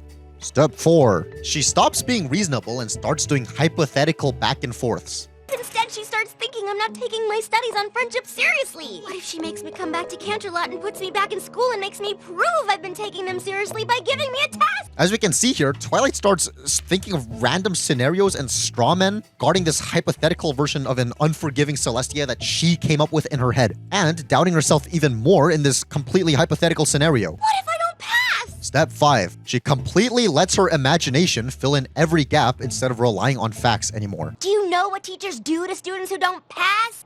They send them back a grade! At this point, Twilight is just headcanoning and essentially writing fanfiction about this unforgiving, test-giving, vindictive, doubting, and unreasonable version of the princess that she came up with to begin with. 6th and the final step, all this results in nonsense. She won't just send me back a grade. She'll send me back to magic kindergarten. Twilight concludes with the notion that all of this will get her sent back to magic kindergarten, if that's even a real thing. Notice how we originally started with something factual and objective, such as, if I don't submit an assignment by the deadline, it will be a late assignment. And we colored that into, I'm going to be enlisted into magic kindergarten. That's a bit of a stretch. But speaking of things being a stretch, you may be thinking, but A, are we to reasonably assume that you can extrapolate what a fictional character went through and relate it to real life anxieties? Well, I think so. Like I said, I'll provide an example that's more applicable to the real world without the inclusion of princesses and magic and purposefully comedic exaggerations and all that. So let's just say hypothetically, I'm cheating on my girlfriend. Actually, we don't need to put hypothetically there. I am cheating on my girlfriend. Yet it's behind her back and she doesn't know. Unless if she does know, yet still chooses to be with me. If that's the case, she's the bad guy, not me. She's bringing heartbreak upon herself at that point. Hashtag not my problem. But to keep this in the realm of hypothetical, let's say, God forbid, I'm on a date with my official lame and boring girlfriend, yet I forget to turn on Do Not Disturb on my phone. And whilst on this date, ping, I get a text notification from one of my much more prettier and funnier side chicks saying, want a link?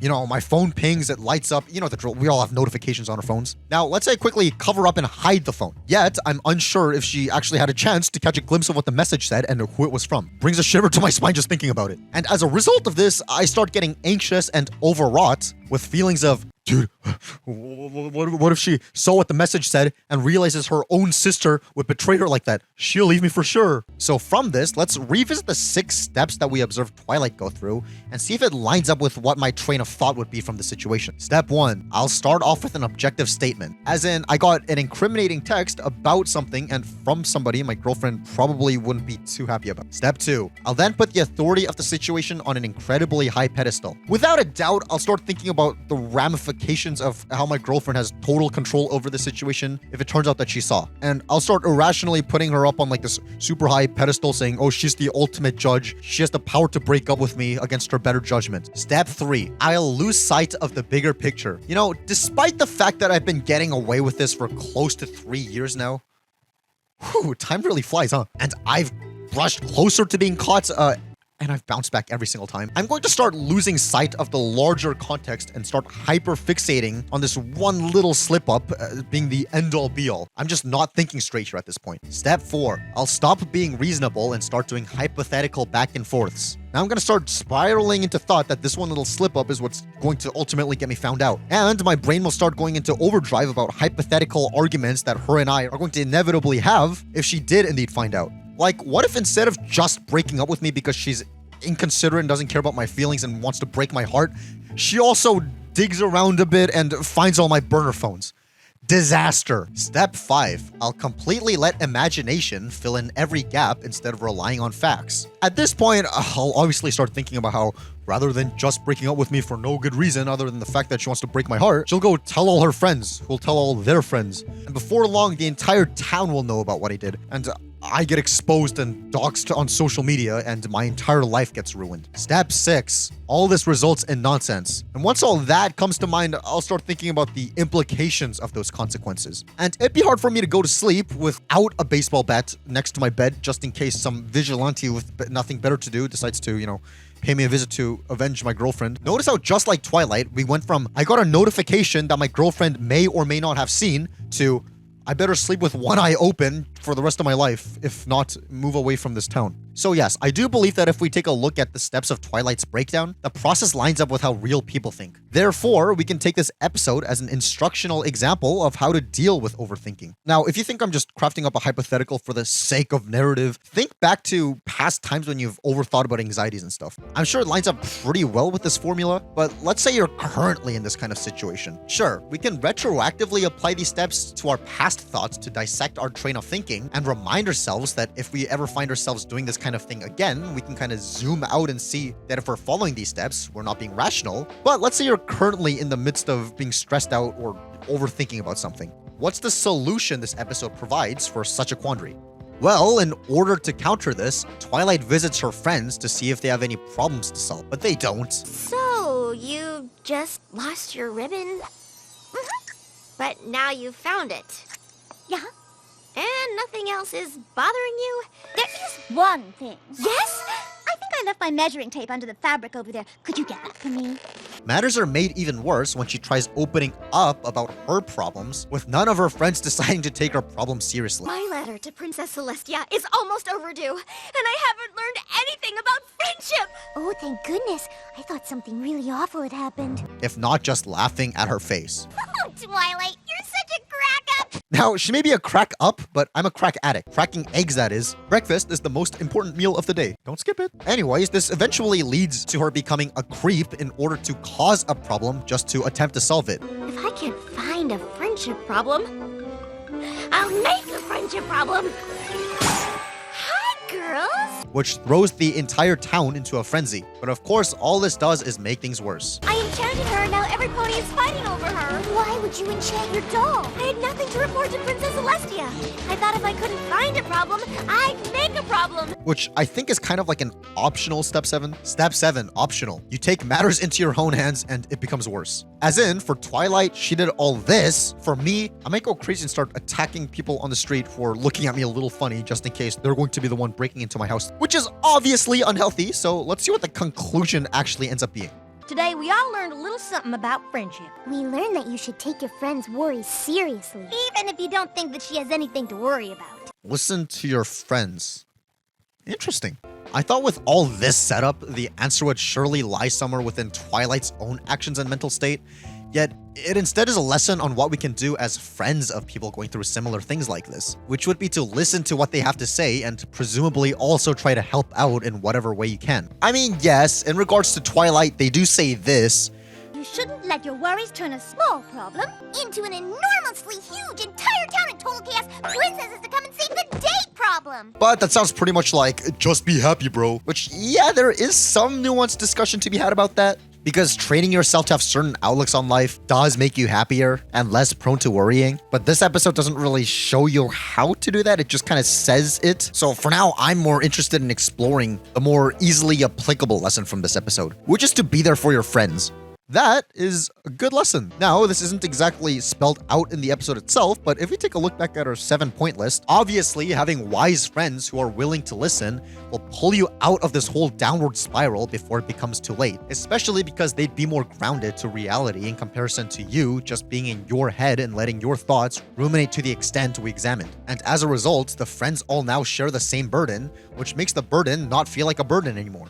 Which is true. If I told my buddies about this whole cheating situation, I know they'd help me cover up the whole thing. Possibly by sharing false alibis to my girlfriend, possibly telling her that we have an inside joke where one of our friends in the group has the same name as my girlfriend's sister, and it was him who texted me. The possibilities are endless.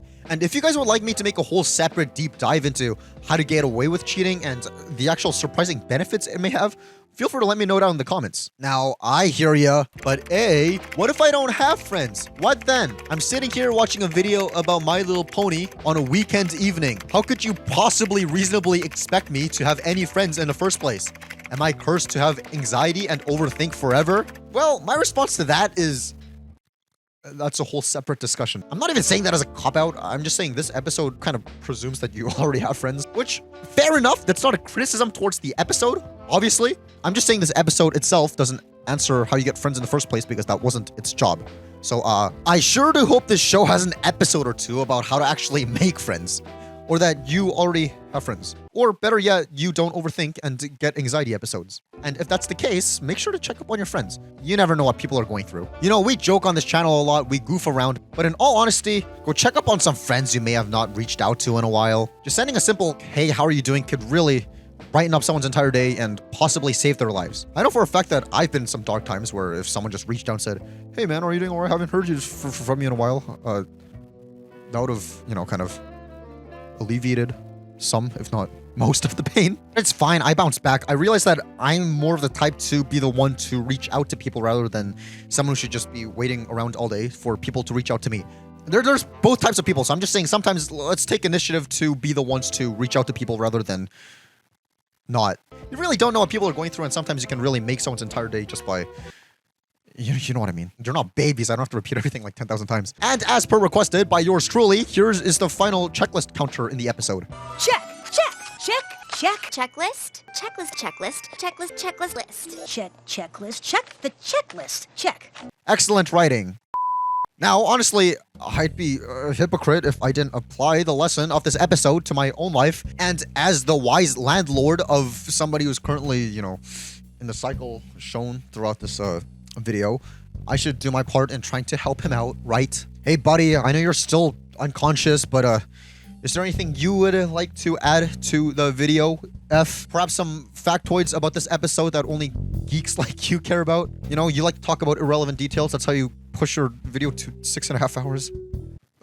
Well, when Spike licks the frosting off of himself, his tongue is forked now when it used to just be normal.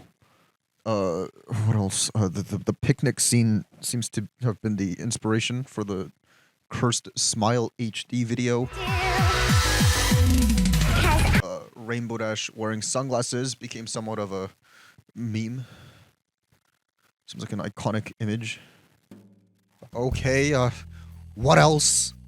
You know, the windmill ticking actually seems like a good way of putting us into Twilight's mental state. Clock is ticking, Twilight. Clock is ticking. Especially because it's normal in every shot before Twilight is stressed. So seeing it tick like this and reminding Twilight and the audience that we're on a time crunch is a very nice insight into Twilight's sanity slowly slipping. We're almost seeing her project her mental state into her environment. Vital information, thank you, nerd! And you know, speaking of Twilight, the meta-textual point of this episode was the writers trying to think of an excuse to not shoehorn Twilight in every episode, because season 1 had her in every episode even when she really wasn't needed, and in fact hurt the plot, which actually doesn't seem like something you would need a canon excuse for. But then again, I guess the primary reason was to have the rest of the main 6 able to relay lessons as well. I'll forget Twilight's punishment on one condition. From this day forth, I would like you all to report to me your findings on the magic of friendship. Which, yeah, does need a canon excuse. So I guess by that logic, the whole Twilight aspect is just a byproduct side effect of the actual thing, which is, do you ever just like shut up? What? It's cool dissecting writing rhetoric. Speaking of writing rhetoric, I thought this episode had excellent examples of the rule of 3, which is the concept that the same joke being presented 3 times throughout makes for the best impact. Funnily, I think we can see this actually appear 3 times throughout the episode, such as Spike breaking the 4th wall with these gags.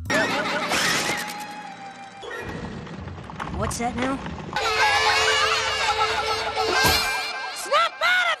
And with Sweetie Belle saying, I really like her mane.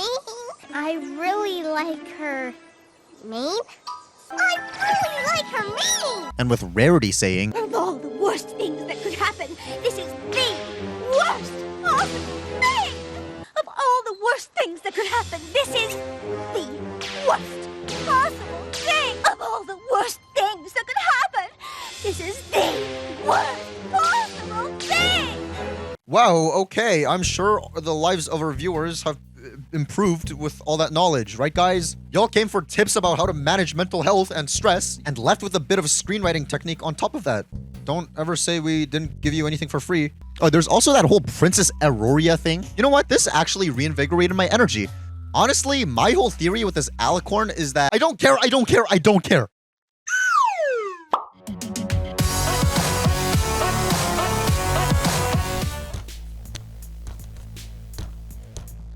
Hey guys, I'm back.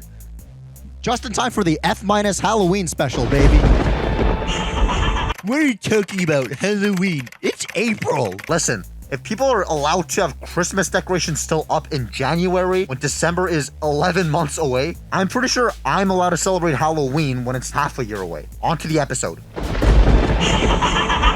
gonna be late for the Nightmare Night Festival. I just want to take a moment and point out Spike's costume. I know the joke is that a purple dragon with green spikes is wearing a purple dragon with green spikes costume, but let's actually think about this. Is the point of the costume to just be a purple dragon with green spikes, or is the point of it to make it look like he's getting eaten by one? Not unlike costumes like these, where the location of your head is actually built into the point of the costume. Strangely, I couldn't really find a costume of a human that would be a direct human translation to this costume, but I'd imagine a traditional human costume would involve a mask like these. I guess that's where this confusion from Spike's costume comes from. If the costume just involved the mask of a dragon head going over his actual face, rather than this, it would be way less confusing. Then again, I wonder where he would have also gotten this costume, considering it's custom tailored for a baby dragon. And with the knowledge we have of the universe from the show till this point, this would be an unsolvable mystery. Since we've seen no evidence of other baby dragons in the show so far, I mean, even knowing what we know now, I guess it still is kind of an unsolvable mystery, besides the assumption that he got it custom made.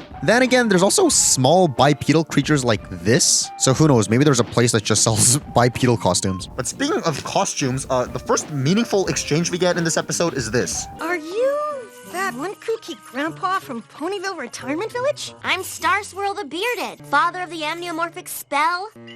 Did you even read that book I gave you about obscure unicorn history? Pointing out Twilight's Star Swirl the Bearded costume with such specific precision. Even though it'll be a while before we see him in the flesh, with how much emphasis they're putting on him, we're to assume that he's an important figure in this universe. Especially when this whole shebang is a recurring gag in the episode. Oh, you make a fantastic weirdo clown. I reckon you're some sort of country music singer. Star Swirl the Bearded. Now we even got the bells right. In retrospect, it's a little odd that they'd put so much emphasis on this fictional historical being and treating it as if it's something we're supposed to be feeling Twilight's frustration here with. Wouldn't this have had so much more impact if we actually knew who he was first? Then again, I guess the implication that we're supposed to be as frustrated as Twilight is here pretty much does the job of cementing that he's an important figure. And we get some lore drops about him later in the episode. Star Swirl the Bearded is only the most important conjurer of the pre-classical era. He even has a shelf in the Canterlot Library of Magic named after him. He created more than 200 spells.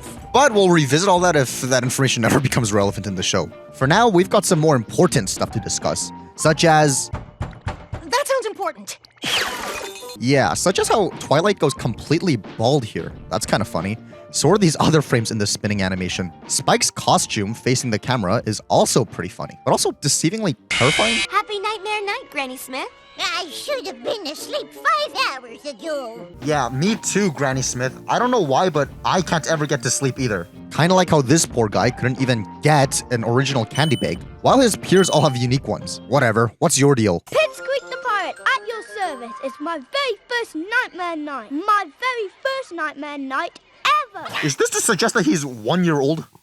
Probably not, right? Does this mean that Trottingham just doesn't observe the holiday? I guess you could make the argument that Nightmare Moon just wasn't a widely known thing there, which you could use the fact that Nightmare Moon specifically showed up to Ponyville to torment them in episode 1 as an argument for that. But surely the consequences of Nightmare Moon becoming a thing one fateful day, the younger unicorn refused to lower the moon to make way for the dawn. Impacted everywhere, including Trottingham, unless Celestia just covered the whole thing up. But speaking of which, it seemed like in episode 1, not many people even knew what Nightmare Moon was. Don't you know who I am? Does my crown no longer count now that I have been imprisoned for 1,000 years? And I know who you are. Nightmare Moon. Well, well, well. Some pony who remembers me. So I don't know how there's a whole holiday based on her, but sure. The whole incident didn't even originate in Ponyville after all. It originated in Canterlot. So you'd think this would be a more well-known holiday, but okay. I'm willing to bet that this was only established so that they could put this fire-sounding line later on in the episode. I never thought my very first Nightmare Night would be my very last. That's bars. Also, these guys might as well be another Cutie Mark Crusaders-esque group, seeing how there's 3 of them and none of them seem to have a cutie mark. Hey, look, we're here already. So we get to the town party and...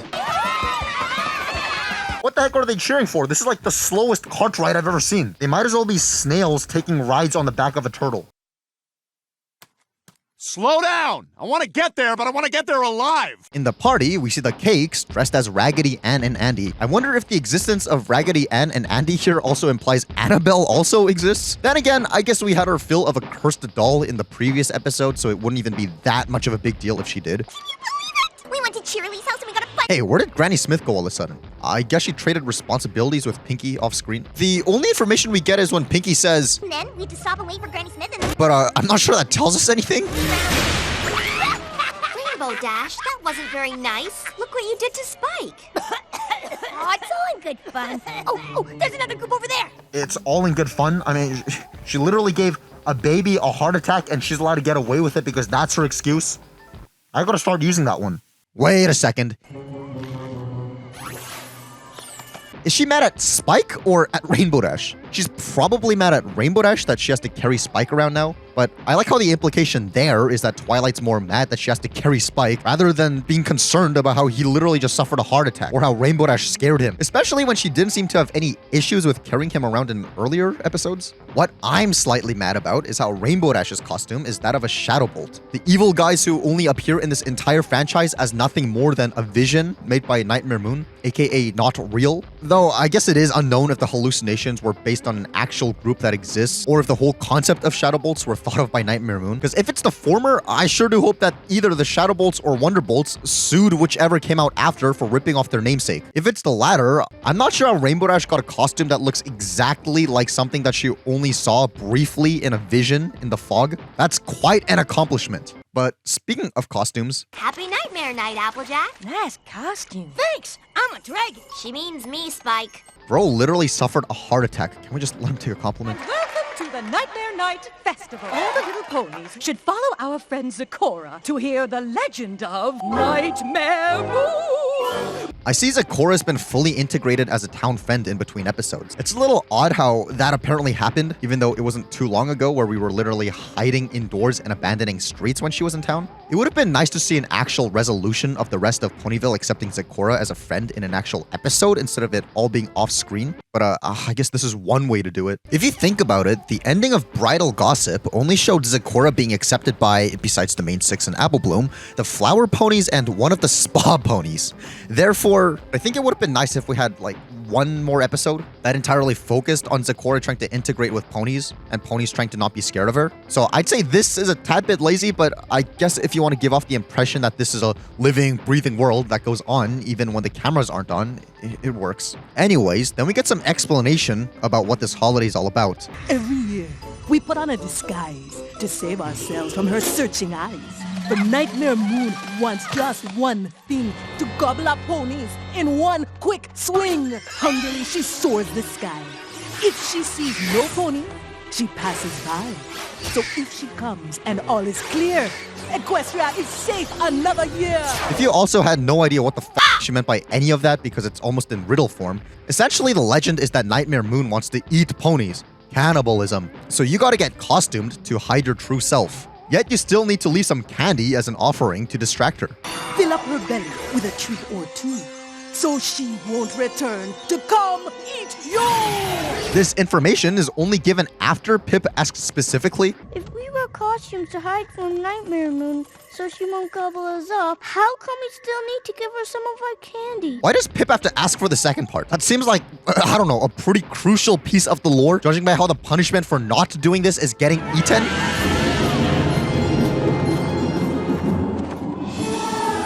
Wow, that is quite the entrance. Screams of delight is what your princess desires, not screams of terror. I sure do hope the repairs for that ground comes out of your own princess money pocket and not the taxpayers. Of course, judging by the fact that this woman has once tried taking over the entire world to worship her, and not even in the background as a hidden supervillain, but as somebody who literally showed up in person to advertise her plans to the whole town, it makes sense that the citizens of Ponyville would be a little bit on the edge about her arrival. Yet our princess seems to lack awareness. Thy princess of the night hath arrived. The only thing that I'm a little bewildered about is this interaction.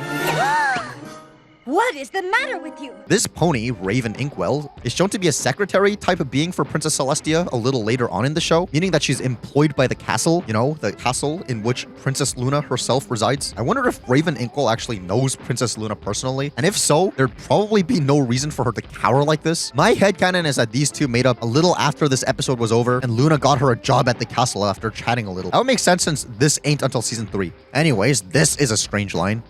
You can't talk to her. She's Nightmare Moon. I saw the elements of harmony change her back to good. This pretty much implies that the understanding of morality in this world is black and white. And if you are good, there's no possibility of you ever being bad again. Or can you also turn bad? Because if so, the possibility of Luna turning bad should have also crossed Twilight's mind. But if once you're good, you remain good, that's something everyone in town should know since they literally all saw that she turned good in a public celebration. Well, Luna runs off and is conveniently at the candy offering place instead of headed back home. I'd probably complain about this, but I actually really like their interaction here. I just came to welcome you to our celebration. My actual name is Twilight Sparkle. It was thou who unleashed the powers of harmony upon us and took away our dark powers. And that was a good thing, right? But of course, we could not be happier. This probably slipped my mind watching this episode as a kid, but now I appreciate how awkward and kind of realistic this is. Twilight knows she did a good thing by putting a stop to Nightmare Moon's plans, but actually interacting with her face to face like this is making her consider if Princess Luna also agrees that it was a good thing, or if she's holding a grudge against her because she's talking to the very pony who foiled her plans. This must be a very humbling experience for Luna and a very uncomfortable one for Twilight, especially because Luna then asks the pony who defeated her for additional help here. I think if you just changed your approach a bit, you might be met with a warmer reception. We have been locked away for 1,000 years. We are not sure we can. So they visit Fluttershy, another pony who was there to defeat Luna, which actually shows Luna's humility, for her to learn to speak softer, and it's kind of weird to think that you're allowed to just use lift magic and carry an entire pony's body when that seems like it could and should be legally classified as assault, but what do I know? Also, I think it's a little dumb how, judging by how terrified Fluttershy is here, she'd be quick to be the first one to wear a costume to not get gorged on. It would have been hilarious if there was a joke where after Fluttershy closes the door and it's opened again, she's now in costume, but that might have been more of a Pinkie Pie thing to do. But in that vein, we seem to get some slapstick humor that seemed to drive some of season 1. How is this? Perfect, lesson over. Remember, I'm trying to keep track of certain writing styles to see how the show changes over time, so this is kind of cool. But on the topic of Pinkie, as Fluttershy gets paralyzed from fear, Pinkie and the kids show up and... Nightmare Moon is here and she stole Fluttershy's voice so she can't scream when she gobbles her up! Yeah! That was some impeccable timing. Come on, princess. Time for plan B. I like how the town just went straight back to their shenanigans after being terrified and driving the princess away. Applejack is one of the most likable ponies around. I'm sure she'll have some ideas. I just realized something about Applejack's design. What kind of moron wears a flower on their hat? Any pony seen Pip? We lost him the last time we had to run.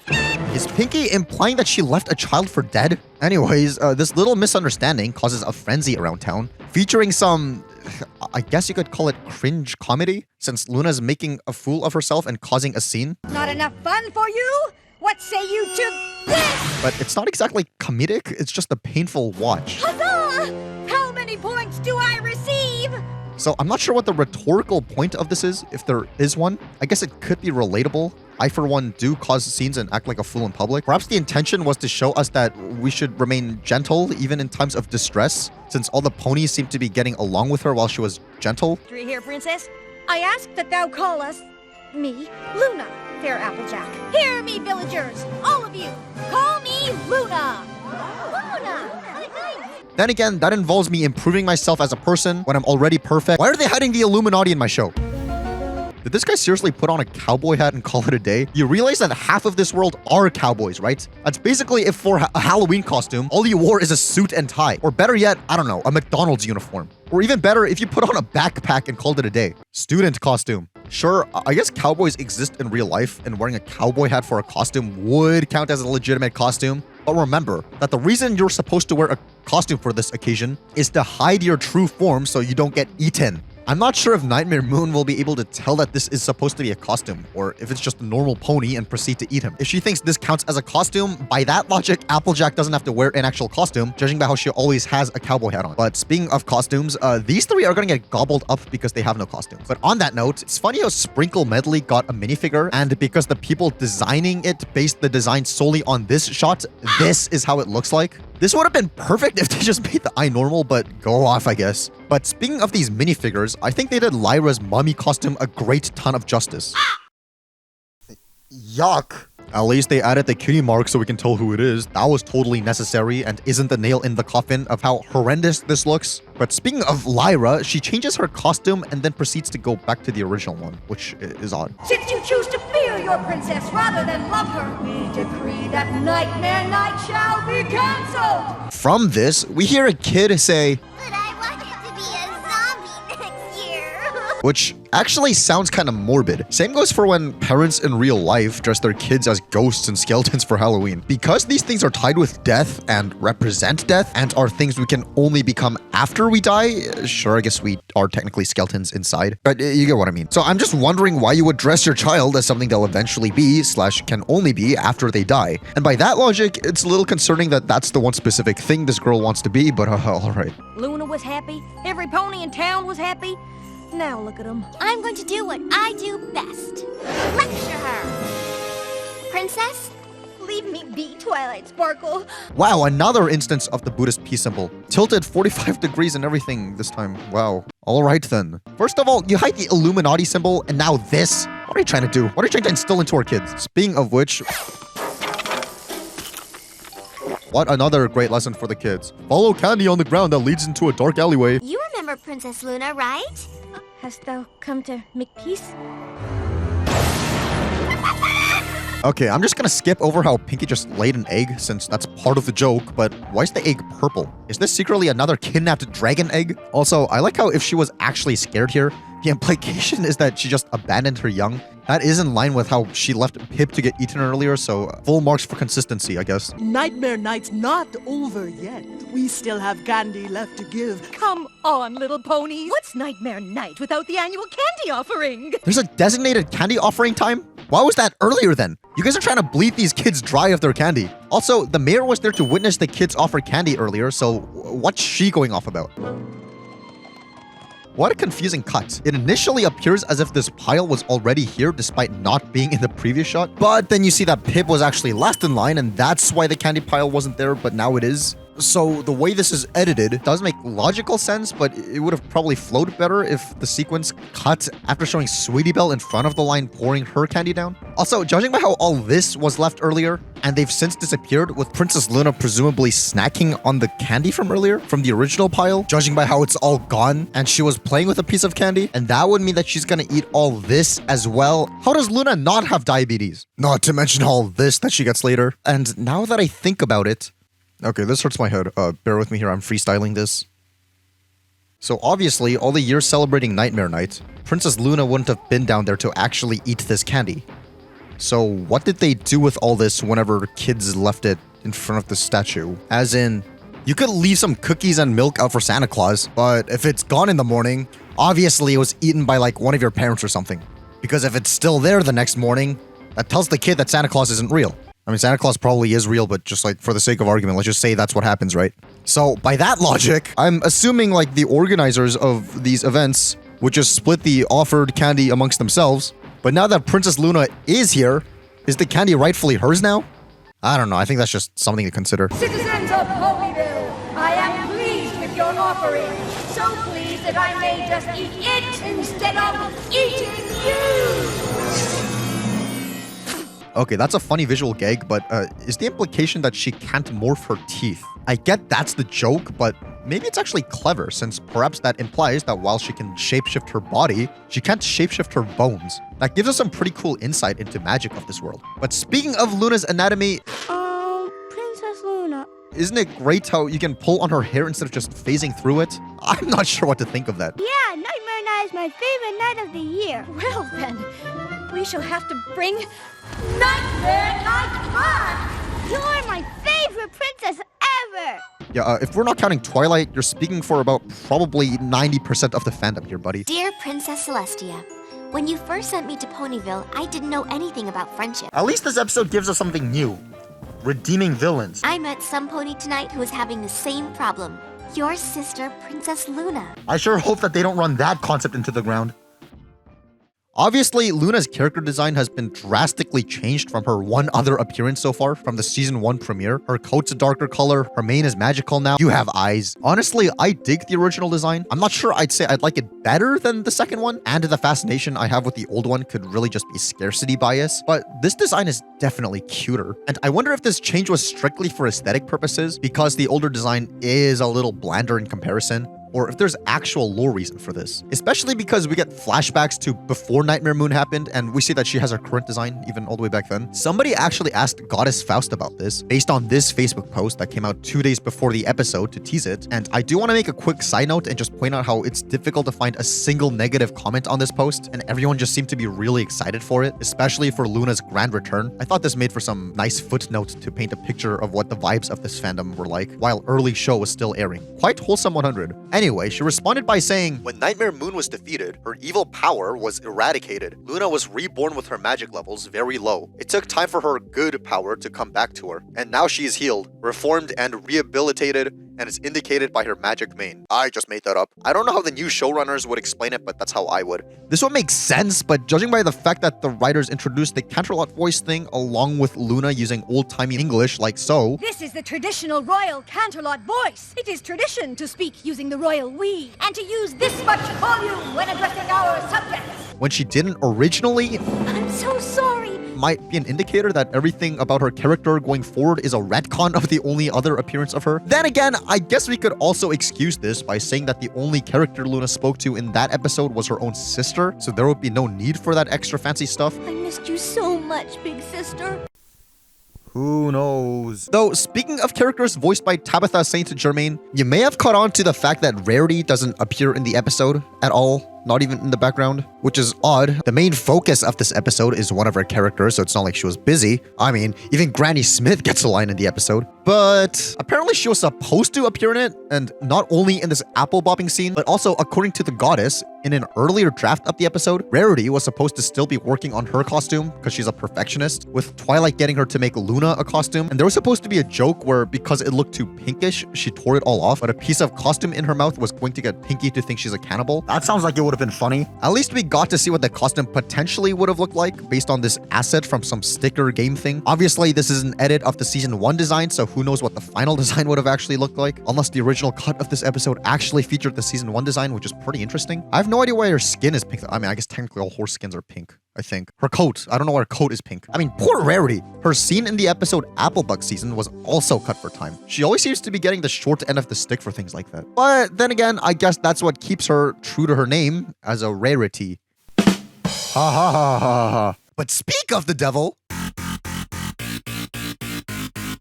You know, from memory of this episode, you might think it's like a heartwarming story of sisterhood and how Rarity should soften up to her little sister, Sweetie Belle, and appreciate her more. But after carefully inspecting it, yeah, no, that's a lie. Throughout this analysis, I shall convince you that this isn't true, and not only is Rarity not the bad guy here, but she's also the victim of the episode. And I'm totally not saying this because I'm the eldest sibling in my family.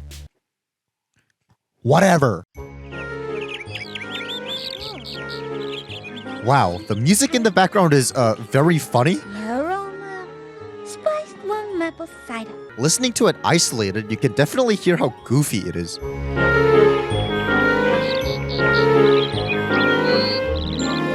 It uses an atonal melody, meaning that the notes here don't adhere to a single key. If you're not a music nerd, that pretty much just means that it gives off a mischievous / uneasy vibe to build up suspense. The fact that this is done in innocent sounding instruments that the show always uses for its background music is a pretty cool contrast, and it makes me realize how much the background score really elevates the show's quality, especially when that's not something in the forefront that you would always be taking conscious note of. Anyways, the episode begins with Rarity thinking her house is on fire, with it turning out to just be Sweetie Belle cooking some breakfast after being dropped off by her parents, and Mother!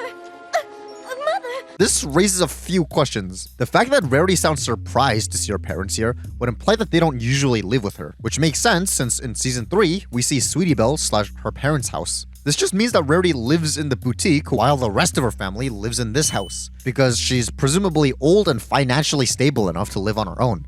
However, this is really making me question why in the flashback in the episode Cutie Mark Chronicles, Rarity's already working in the boutique. How does that fit into this? Unless this used to be her parents' place, but they moved out and gave it to Rarity to use for herself. This wouldn't really be a problem at all if the boutique was just a workplace and Rarity actually lived in this house with the rest of her family and she only visits it for work. But as we see in this very episode, among previous others, there's a bedroom Rarity uses, so I don't think so. Plus, there's a kitchen and laundry room, so the laundry room, yeah, I see a use for it in her job, but I don't know about the kitchen. I guess one could make the argument that it used to be her parents' workplace, but they gave it to Rarity and they installed all this stuff after she moved in, but I'm not sure about that either. If we take a look at their cutie marks, her father has 3 footballs and her mom has cookies. Those don't really seem like cutie marks to belong to people who would originally own a boutique, but I guess technically this building could have initially been used for football and or cookie related purposes, but we'll come back to those 2 later. I'm gonna go grab my stuff from Dad's wagon.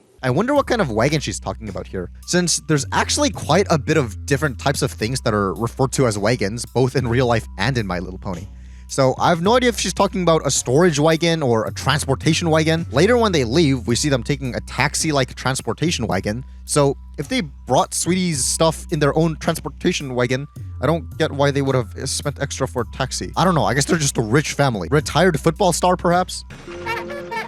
After the parents speed off, Rarity makes a new meal for the 2, but I'm very distracted by this jug and how it disappears. Also, what was the point of chopping up carrots if you weren't going to include them in your dish? Not to mention how when the jug morphs into 2 cups, they magically turn into 1 big glass right after. What makes this kind of odd is how, if we take a look at the very first shot of the episode, despite being a different angle from previous episodes featuring an establishing shot of the boutique, the tents in the background are still in the same position as they always are. That seems like something that would have been way easier to accidentally get messed up than these cups disappearing and merging, but alright.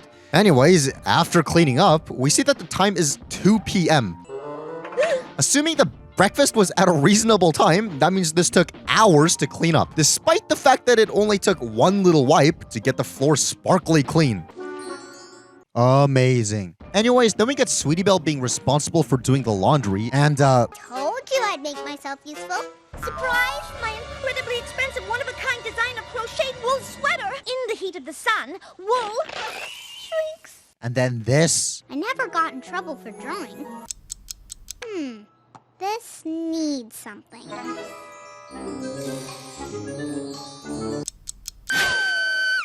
Oh no! Did you use these gems? These are extremely rare baby blue sapphires. I need them for an outfit for an extremely important client. And then this. Surprise! My inspiration room! When I saw the big mess in your room, I thought I'd clean it up for you. This wasn't a mess. It was organized chaos. But every time I make a mess, you get upset. But this was my mess in my house. And now I have to start from scratch. Kill her? Honestly, with the way Rarity handles herself in these situations, by being calm, or at least as calm as Rarity can be in a situation like this. Well, back to work. I must create. Sorry? Stay out of trouble, okay? Please? It makes me actually appreciate Rarity a lot more, and is honestly a good influence. If the intention of Rarity responding this way was to demonstrate to a younger audience how to act in times of stress or when your younger sibling pisses you off, this is excellent.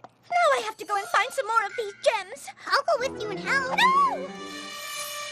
No, thank you. You can help by picking up these papers and stacking them. Put the pens and pencils back exactly where you found them. And please find something to do that doesn't create a large mess for me to clean up. Like, we can see from Rarity's body language here and her deliberation that she wants to crash out, but she's holding herself back because at the end of the day, she does care about Sweetie Belle's feelings as well. I thought it would make you happy. Happy? I just need some time alone. Like, sure, she gets angry, but she doesn't direct it towards Sweetie Belle. It's basically saying, yeah, you can process your emotions, but you don't take it out on people. I guarantee you if this episode was written by me instead of Cindy Morrow, this scene would have probably ended with Sweetie Belle being locked up in the boutique basement with 1 meal a day for the rest of the week until her parents come back. But thankfully, you know, I wasn't. I salute thee, Miss Morrow. Anyways, that's enough positivity for now. Sweetie Belle conveniently runs into Apple Bloom, where she's conveniently advertising the Sisterhooves Social. So, of course, she wants to join the Sisterhooves Social with Rarity, which Rarity doesn't want to because... Playing silly little games in the dirt is just uncouth, with or without a sister. I thought it was an interesting choice to have Rarity say uncouth, especially because, jumping ahead a little, they have other characters repeated afterwards. Uncouth? She said the Sisterhooves Social was uncouth? Yeah, uncouth. Wait, what's uncouth? She thinks I'm uncouth. Honey, Rarity thinks everything's uncouth. I have a feeling that this was done to encourage kids to learn more uncommon words. What's uncouth?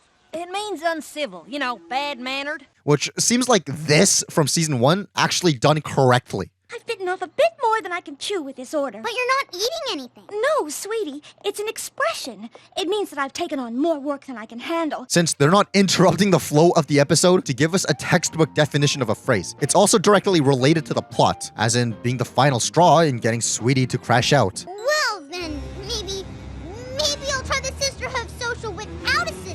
It is a little funny picturing how, at the time, one of the voice actresses were 12 and the other was pushing 50, and they were acting as sisters. Oh, I'm the one who's ruining your life. Really? Looked around this place? I'm the one who would be better off with no sister. That's kind of interesting. Looks like we finally agree on something. Neither of us needs a sister. Bye, unsister. I also really like Sweetie Belle's voice crack here. In fact, I think we'll try the rest of my life without a sister. We gotta savor this while we can before her voice gets deeper later on, because it adds so much to our character, but obviously you can't have that kind of voice forever. Anyways, Sweetie Belle sees how well Apple Bloom and Applejack are getting along, and in the meantime, Rarity notices that all of Sweetie Belle's screw-ups ended up being convenient. Idea! If Sweetie Belle hadn't... Well, no matter. She still shouldn't have touched my things without permission. Including her drawing that... Oh, Sweetie Belle! Where's her silly little arts and crafts project? all of a sudden has flat gems? Huh? They were perfectly extruded earlier. Still, I think this whole sequence might have actually been a misstep in the episode. The art part is fine, since seeing beauty and getting sentimental over art is mostly in the eye of the beholder, but the other two just seems super contrived and awfully convenient for Squeezy. What if your little sibling causes destruction to something you care about, and it didn't turn out awfully convenient? It's as if Sweetie Belle knew the sweater was perfect for you. And Sweetie Belle should consider herself perfectly lucky that this thoughtless mishap turned out all right.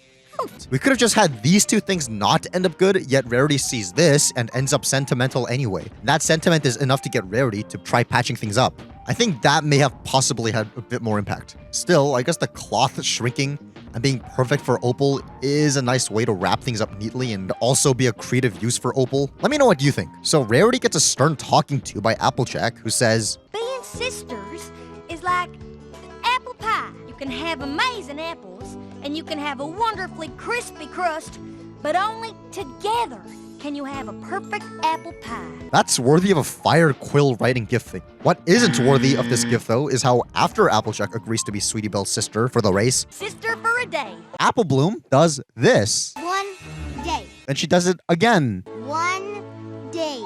Then she does it again. 1 day. I know I explained the rule of threes a few episodes ago, but I'm not sure if the impact of it stands if it's all in the span of 15 seconds. That's just kind of too much too soon, in my opinion. So the race is about to start with Granny Smith being the announcer, and this may be the most useful part in the episode. If by useful, you mean useless. The next 40 seconds of this episode are just complete filler. Let us break this down bit by bit and see what this is really conveying. Thanks for that. That's exactly what my ears needed, especially when this megaphone is an electric-less one, seeing how there's no speaker in this megaphone, unlike actual electric megaphones. For comparison, here's an acoustic one, meaning it wouldn't have been able to cause feedback, and the only reason this was put in the episode was to violate our ears, but okay, sure. So the joke so far is that Granny Smith doesn't know how to handle a megaphone, as we could infer from the fact that she made it the thing feedback. Then she goes on to ask, is this thing on? Insinuating that she can't tell if the thing is on. Then she says, I don't think this thing is on. as if we didn't just get 2 indicators that she doesn't know if this thing is on. Don't worry, because then we get a close-up shot of Granny Smith where she further questions. Hello? Then after Big Mac bails her out, she says this. Waiter, you have to say so, confingled modern doohickey. Which, I mean, I guess makes for a fine joke that technology created in the 16 to 1800s count as a confangled modern doohickey for Granny Smith, but I thought the implication is that Granny Smith would be responsible for running this kind of thing every year. Applejack and I do it every year. Otherwise, I don't know what the point is in making the most tech-illiterate person arbitrarily do this one. Anyways, after solving that problem and past this unintelligible line, we get to this. The Sisterhooves Social, damn it, you know, the big race. Once again, the tech illiteracy aside, why would they get the most senile person in the world to host this? And if she's been doing this every year, then the question is why she doesn't know how to use a megaphone yet? Then she says this. We have 5 teams this year for the event. That doesn't exactly seem like relevant information to be announcing, and I'm sure we, as the viewer, can count for ourselves if we really needed to know how many teams there were here. Also, it's a little sad that despite all this advertising, they only ended up with 5 teams. At least there are a lot of spectators in the audience, though. Also, at least she says this. So all y'all head on out to the finish line here. And gets corrected that she said head onto the finish line instead of the starting line.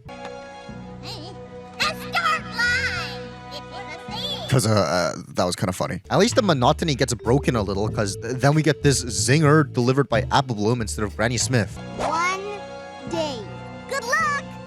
Then the next 6 seconds are dedicated to Granny Smith struggling to speak because her chair keeps rocking. The best sisters win.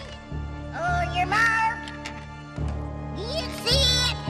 I do appreciate the attention to detail that this is happening because Big Mac actually pulled her chair backwards, and this is the result of that. But earlier, it looked like Granny Smith was able to balance herself pretty well and not have her chair rock back and forth. But even if she couldn't, I don't understand why Big Mac would all of a sudden stop being helpful when he's been carrying her throughout this entire speech. Surely he would have noticed the chair was rocking and put a stop to it. This whole thing comes to an end with Granny Smith poking her eye.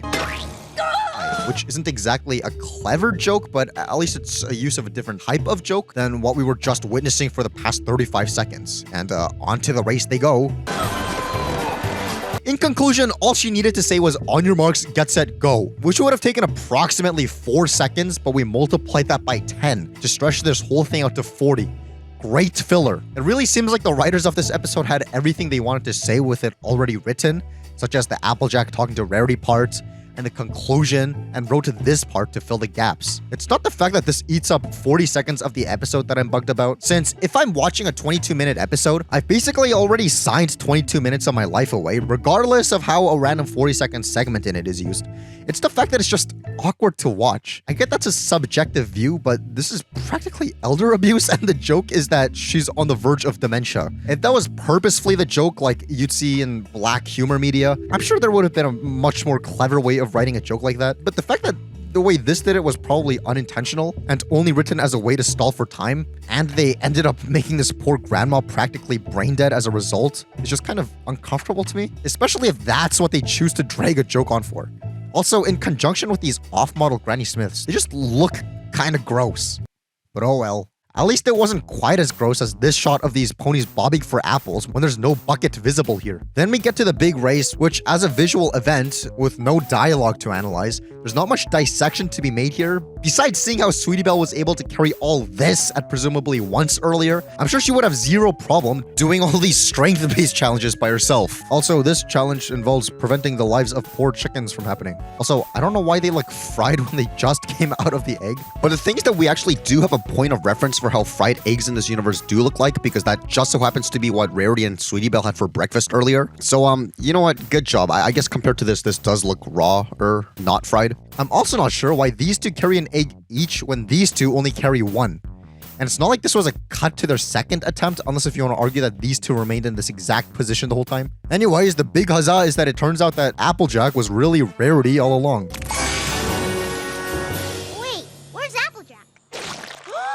It's a little strange how Applejack was able to remain in this puddle the whole time, especially because that means that this pile was dug deep enough to sink a whole pony into. Also, that means that Applejack held her breath for the duration of the entire race. And in show, the race lasts for about 2 minutes. So let's see if I would have survived if I were in Applejack's place here.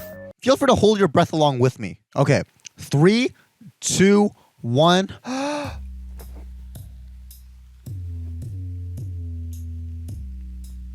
And while he's doing that, let me just spout some random fun facts about this episode. This is the first episode Twilight Sparkle doesn't appear in. Yet it's also the first episode Spike appears in without Twilight. This is also the first episode parents of the main 6 are shown in the flesh and not in a flashback. Not to mention the first episode Scoodler doesn't appear, but the other 2 Kingdom Crusaders do. Talk about FOMO. Speaking of FOMO, how come I've barely appeared in any of your recent videos? Why is it always just you and A? Dude, I'm trying to concentrate. Now I have to start from scratch, okay? All right, let's try that again from the top. Earlier, Apple Bloom's burp was for real. Despite the fact that it's in her voice, somebody asked about it. Astounding. Plus, of course the burp is gonna be real. How would you imitate a burp? It's infinitely easier to do it for real. Well, I'm running out of fun facts about this episode. Let me think of some stuff from previous episodes you missed because you don't know how to do your own job properly. Did you know that in Lesson 0, Twilight says, If I can't find a friendship problem, I'll make a friendship problem. Which is a reference to how the Grinch stole Christmas. If I can't find a reindeer, I'll make one instead. Well, there you have it. I would have died if I were in Applejack's shoes there. But also, thanks for your help, Bad News Crow. But I thought you only delivered bad news? Why are you helping me? You owe me $400 for my help. Ugh, there it is. Though, this is when I have to circle back to Rarity being the victim of this episode. Sure, Applejack, as an athletic pony, can most definitely hold her breath for longer periods of time. But, how about Rarity? You don't see her going into the puddle, meaning that she must have been in there for a while. And according to high rocket science, ponies, like all horses, cannot breathe under mud. Therefore, just to make it up to Sweetie Belle, Rarity put her life on the line for who knows how long. From the start of this scene, it takes 1 minute and 40 seconds for Rarity to emerge from the puddle. But also, pay attention to how her entire muzzle is covered in mud, making it impossible for her to breathe without being a complete mouth breather. And it's not like she can wipe it off, otherwise she'll expose the fact that she is Rarity to Sweetie Belle. What a good sister! Especially when we've previously seen Rarity almost rip Applejack's head off for even suggesting that she touches mud. I'd prefer not to get my hooves muddy. There is just no pleasing you, is there? Well, and how does muddying my hooves serve any useful purpose? So basically what happened was Sweetie Belle destroys Rarity's stuff, and as payment, Rarity puts her life on the line for her. Fair trade. On top of that, I hope my breakdown of how filler Granny Smith scene was kind of illustrates that if it went on for any longer, we might have actually gotten a scene where Applejack falls into the mud pit and tries to give Rarity a signal to come out, only to see bone. Also, now that I think about it, how convenient is it that this thing is the first challenge in the entire rally? We switched places over at the very first mud hole. But speaking of the race, what's kind of odd is how one set of the contestants is these two, Amethyst Star and Dinky. As I said when we talked about Winter Wrap-Up, Dinky was widely depicted to be derpy and Dr. Hooves' child. So, what the heck is she doing here as Amethyst Star's sister? Because that would mean that Amethyst Star is also derpy and Dr. Hooves' child. Obviously, that can't be. I guess only time will tell if there's anything to this or not. Having a sister is just about the bestest thing in the world, but it sure isn't the easiest. This is a sweet ending and all, but what would have elevated the scene to a whole other level would be if, based on the fact that this is a lesson about sisterhood delivered to Princess Celestia, who has a sister, it would have been nice to see her briefly reflect on her sisterhood. We've seen this before in Griffin the Brush-Off, where we see her perspective and how she gets pranked by Rainbow Dash and Pinky, just to tie it in with the whole theme of pranking in the episode. So I don't see why they couldn't have done that here. It's about having fun together. At least it's amazing that this is where the whole wet mains template comes from. Yup, great. One little detail that actually slipped my mind through all my previous watches is this ending shot. It's neat how these two birds are the same birds from the beginning of the episode, but now they're closer together, I guess insinuating that they're also sisters. But more importantly, the music score in the background. It's the same song that was playing at the beginning of the episode, but this time gets to actually end on a proper note, instead of how earlier it ended like this.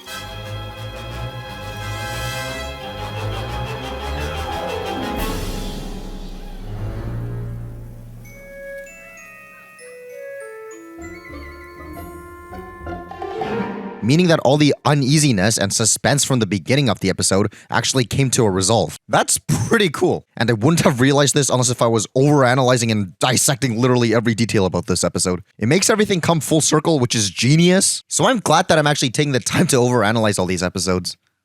Fun fact, the working title of this episode was Sissy Fit, which is an interesting title, but I suppose naming the episode after an event lines up with winter wrap-up. Then again, at that point, it makes me wonder why the episode Fall Weather Friends wasn't called Running of the Leaves by that logic. Well, what did you think of this episode? I guess it kind of goes against the conclusion of the episode, but are you on Team Rarity or Team Sweetie Belle? Actually hold that thought, because what I thought was interesting is how in order to hype up the episode, the official My Little Pony Facebook page said the following. In Sisterhooves Social, airing tomorrow at 10 a.m. Eastern, Sweetie Belle and Rarity get into a big argument. Parents, this is a good episode to watch with your children to talk about sibling relationships in your family. When honestly, the entire conflict was pretty much the parents' fault.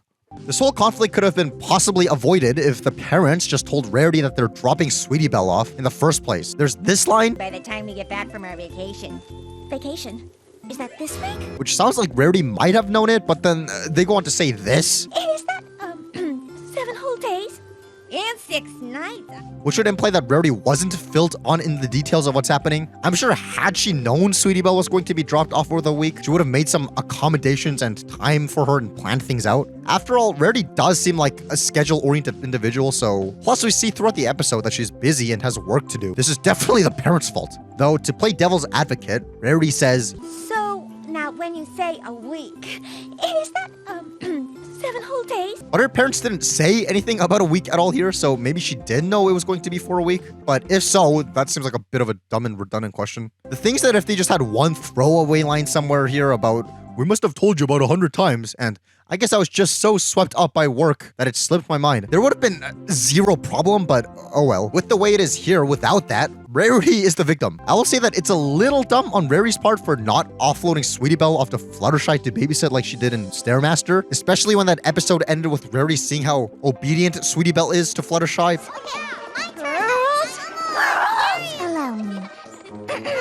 Girls? Yes, Fluttershy, you called? But oh well. At least they learned a good lesson. I think this was a pretty solid episode. I'm sure if I had a sister or was a sister or ideally both in this context, this episode would have resonated with me a lot more. So all you sisters with sisters out there, make sure to let me know if this episode resonates you for that reason, especially for the younger one. Perhaps you'd like to defend Sweetie Belle's honor. I do see in her perspective, she was bored out of her mind. I'm so bored. When is Rarity gonna finish her work? And to once again play devil's advocate, I've been bored out of my mind in similar situations. Like when I was a kid and had to stay in places with no Wi-Fi or toys to keep myself entertained for an elongated time. And seeing how Sweetie Belle doesn't exactly have an iPhone to keep herself watching Instagram Reels on, I get the level of boredom this scene is portraying. However, she does have something I've never had before, friends. And I'm presuming that those are actually fun to have. But they might have been busy. If they were busy, this episode could have said so. If that's the argument you're going to use, that's supposing information that's not in this episode as evidence, which isn't exactly a sound argument. Well, are you forgetting that this is Rarity's idea of a good time anyway? I don't need lessons on being a good sister, I promise. I'll show you how to cook my favorite quiche. Or I'll show you the proper way to beautify your mane. Won't that be fun? You want me to go home with you, so we can do what you want to do? Yes? Meaning even if Rarity was notified by her parents and remembered the details, that would have still been the way she wanted to spend the time with Sweetie, which means that she doesn't consider her own sister's perspective, which makes her the bad sister. In that case, trying to pick sides between Rarity and Sweetie Belle is the act of negating the moral of this episode where they get along. So, shame on you. But if one of them isn't the wrong, it's still Sweetie Belle. I should probably emphasize this for people who may have not caught on yet, but obviously, I like My Little Pony. I like the show. I only find super specific complaints and overthink every little detail because I think it's funny, right? And I think it's interesting to do so. But no, even if I'm harsh with some of my points, My Little Pony is a good show. Season 1, awesome. Season 2, what we've covered so far, awesome. I say all this because this episode is an actual all-time low for the show. Let's just get started so I can rip this to shreds. The episode begins with the Cutie Mark Crusaders attempting to get cutie marks about bowling. Today's the day we're all gonna get our cutie marks in bowling! And for what it's worth, the episode does start off on a good note. For example, we're getting some new body type variants in these background character designs rather than just these two. But we'll come back to that after the episode because the designs of background characters don't really impact the story at all. I'd rather just speed through all this filler as quickly as possible. So the Cutie Mark Crusaders don't get their cutie marks in bowling, messing up in several ways, and holy neck pain. Anyways, I guess physical trauma to her head like that made her hopeless because she ends up depressed. I know just what you need. Put the bloom back on your apple. A treat from Sugar Cube Corner will cheer you up. No, it won't. A party will cheer you up. No, it won't. A lovely new chapeau will cheer you up. No, it won't. Wow, unlike last episode, Apple Bloom actually employed the rule of threes pretty impactfully here. But speaking of threes, I find it a rather interesting decision to animate a reflection on this mirror, but not the other two, and to make this more of a shadow than a reflection. Animating actual reflections on all three of these mirrors would have probably looked cluttered and distracting anyway, so that's not really a problem. It's just an observation I found kind of interesting. Also, no, it won't. Now that's a pretty sweet transition. Apple Bloom, where are you going? Apple Bloom, come back! Wow, your best friend is literally going down a dangerous forest that is known for deadly beasts, and that's your attempt to get her not to go? Like, they just straight up abandoned her. Then again, I guess technically there's nothing too dangerous about this place, since there's nothing trying to eat Apple Bloom here. Granted, a lot of danger we associate with this place was only because Nightmare Moon was making them do those things, or because it was way deeper into the forest. But her friends don't know how far she's gonna end up going. And because of this fade transition, it's a little hard for us to gauge how far or not far she's gone on to as well. But regardless, Sweetie Belle and Scootaloo also witnessed firsthand how life-threatening the Everfree Forest is, since they faced off with the cockatrice before. See, now we have to... So them leaving like this doesn't even seem like a, let's give her some time to herself, like we're led to believe. It seems more like a, your funeral, buddy. I'm not sure if chipping out the tooth is exactly something I wanted to see because, to quote Mr. Enter, it's disgusting. Since, ow!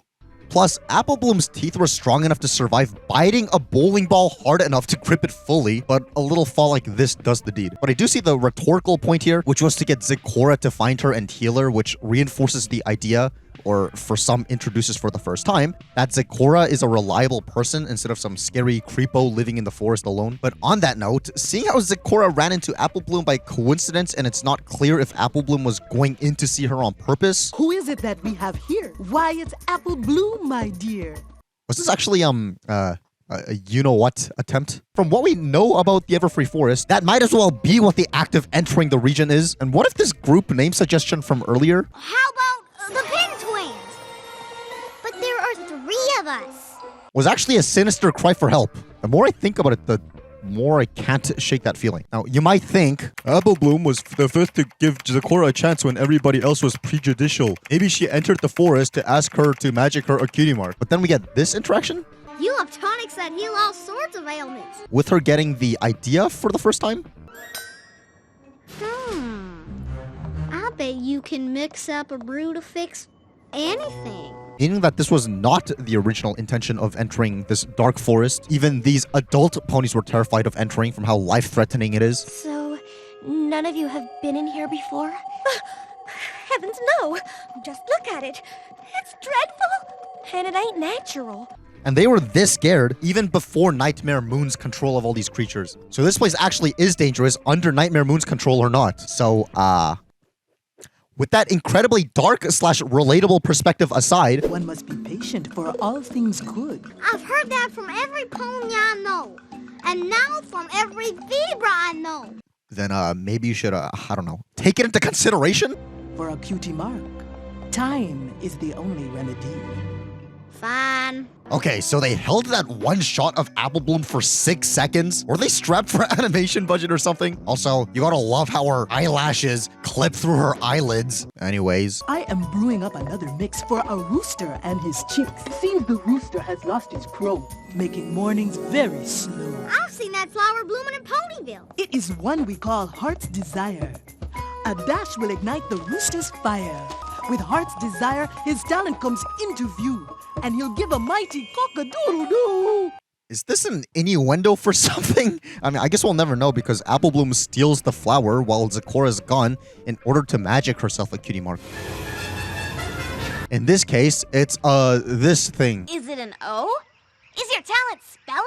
Or is it a ring? Also Are you a jewelry maker? Or is it a powdered donut? Cause that sounds delicious. wow. Why are Sweetie Belle and Scootaloo so angry here? Twist's story was already pretty sad as it is, seeing how Apple Bloom stopped talking to her as soon as she met the two. But now the two new friends are mad at her? Way to kick her while she's down! But anyways, in my analysis of the last episode, I talked about how there was this one filler scene that went on for 50 seconds. But if it makes you feel any better, after the commercial break, this episode beats that with an impressive 4 minutes of filler. I'll break down what happens and you tell me what parts you deem to be relevant to the story. Apple Bloom starts doing tricks with the loop-de-loop thing. Wow, Apple Bloom, that's amazing. Then Diamond Tiara and Silver Spoon make fun of her. That's your talent? Please. Apple Bloom does more tricks. You ain't seen nothing yet. Then another trick. Then another trick. Then another trick. And this fake out happens. Apple Bloom, Yes, Miss Cheerilee? I want you to take your loop-de-hoop into the yard and give us all a lesson in your amazing loop-de-hooping. Which seems like an excuse to just put a pause between her lines just to stall for time. Also, why does she say... Take your loop-de-hoop into the yard. And then in the next shot, they're like 2 feet away from where they already were. Why would she say, hey, can you take us to the yard when you're already in the yard? Beats me. Then we get Apple Bloom teaching her classmates how to loop their hoops. Keep at it and you might get to be half as good as me. I thought at least this might have been a good way to slowly make Apple Bloom's ego come out and have like the moral of the story revolve around that. But no, because then she goes on to be modest. Great job, girls. You're too kind, Apple Bloom. Yeah, we stink. Nah, you just need a little practice. Then she does more tricks. Soon you'll be able to hoop and ball. Then another. When hop. Then another. Hoop and skip. You won't believe what happens next. Hoop and flip. Then she gains another cutie mark and she does more tricks. Then they go into town. I wonder why they put this kid in the crowd when she's in the same class. Obviously, they usually throw in a variety of ponies in shots like this, but this is the one time where they really didn't need to. Also, how come Rainbow Dash can nap in public like that, but when I fall asleep on benches overnight, I get the cops called on me? Also...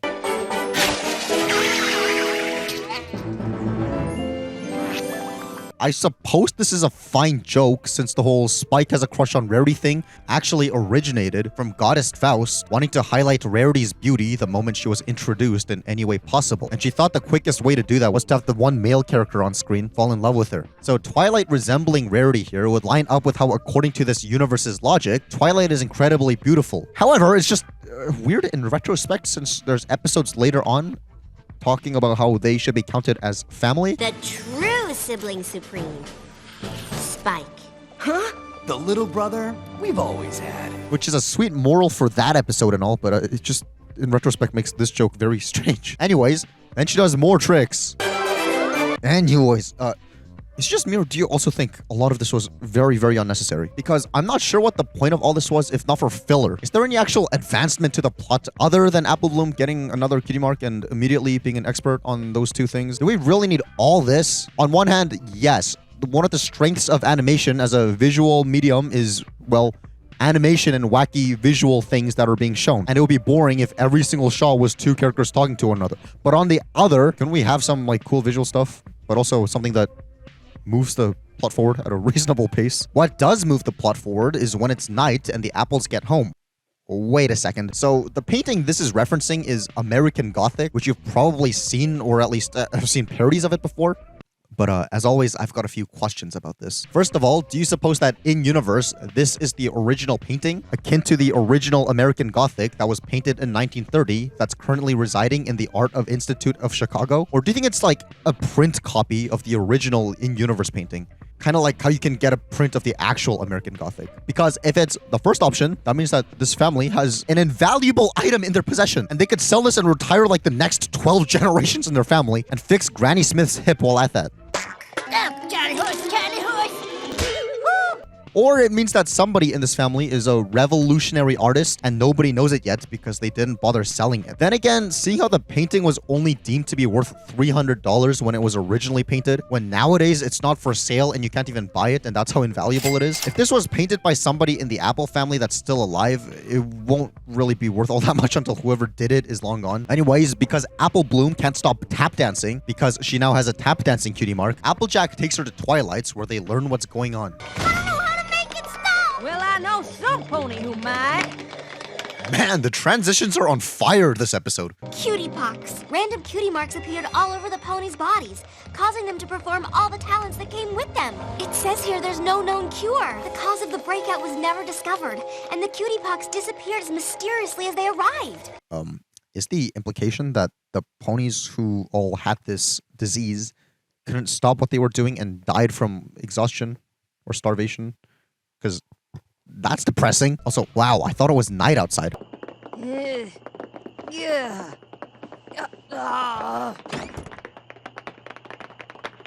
Apple Bloom, what is all that up? Unless this means that despite Applejack being kept up by all the tapping, she waited till next morning. And this isn't an animation mistake either, since it really is daytime when they go outside. But not before this zinger is said.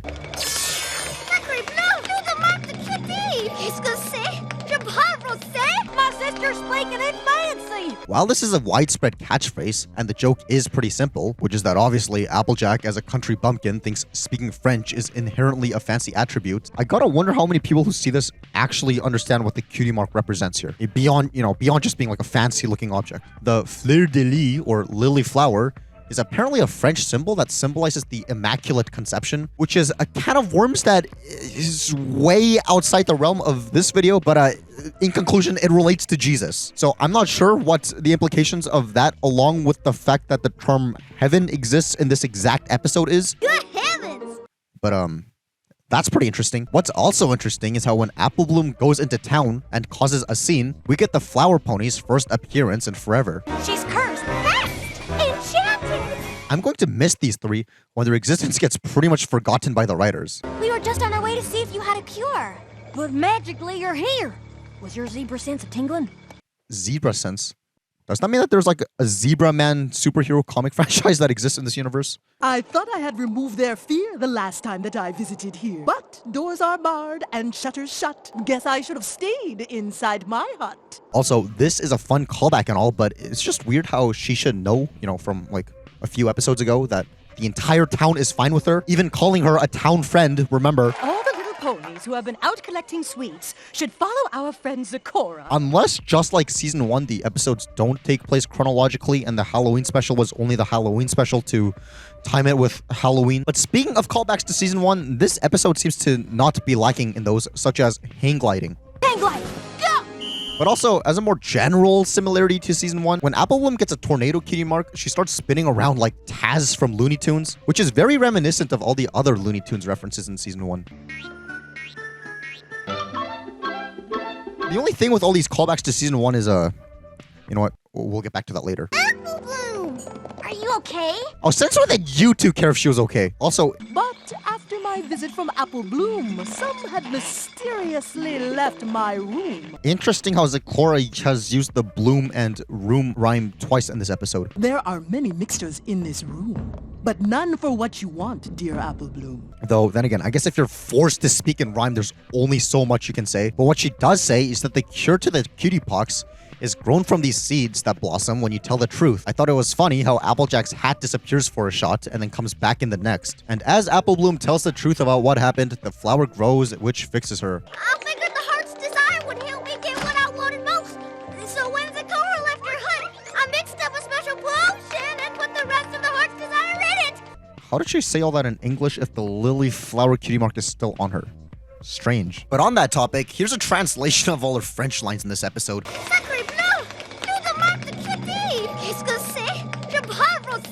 We gotta find some pony to mix up a cure. And fast. Too sweet.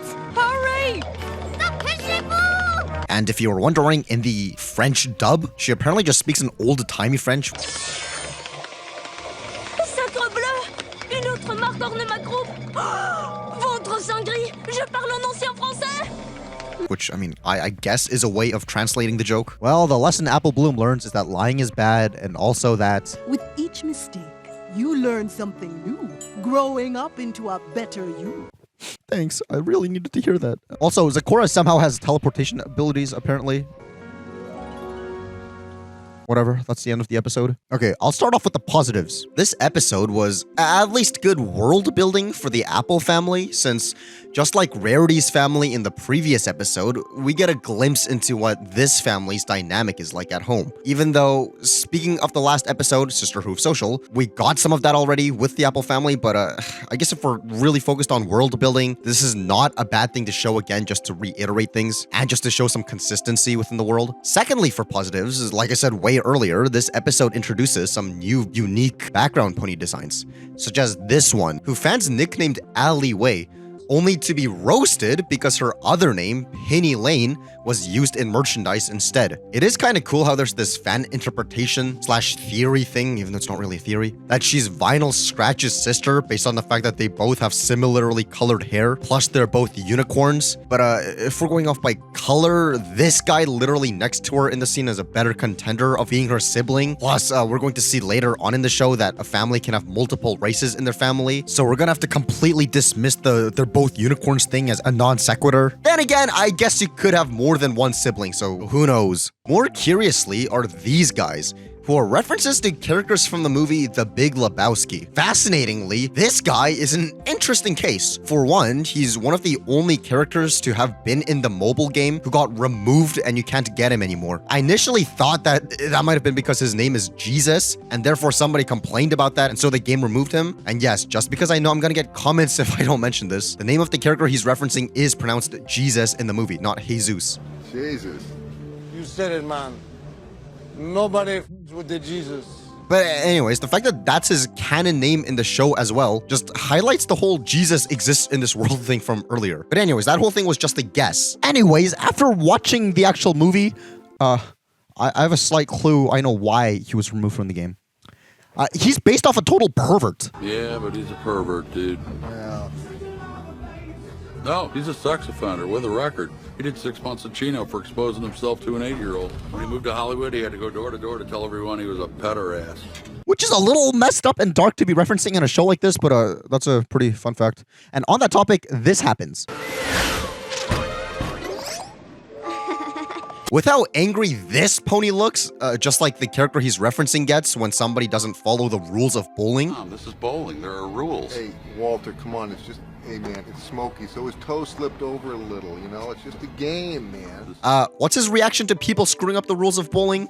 Smokey, my friend, you're entering a world of pain. Am I the only one around here who gives a about the rules? Market zero. Walter? You think I'm around here? Market zero. Meaning Scootaloo could have and should have gotten shot here. At least there's nothing to insinuate that guns exist in this world. So far, at least. I'm just glad the Cutie Mark Crusaders got out of there while they had the chance. Now, onto the negatives. First of all, my main problem with this episode is that it just all feels like a retread of Call of the Cutie. They both revolve around Apple Bloom rushing to get a cutie mark, including trying to use magic for it to come quicker. You can use your magic to make my cutie mark appear. I'm sorry, but... Oh, please, please, please, please, please! All right. Told you that not even magic can make a cutie mark appear before it's time. It's hopeless. Hopeless!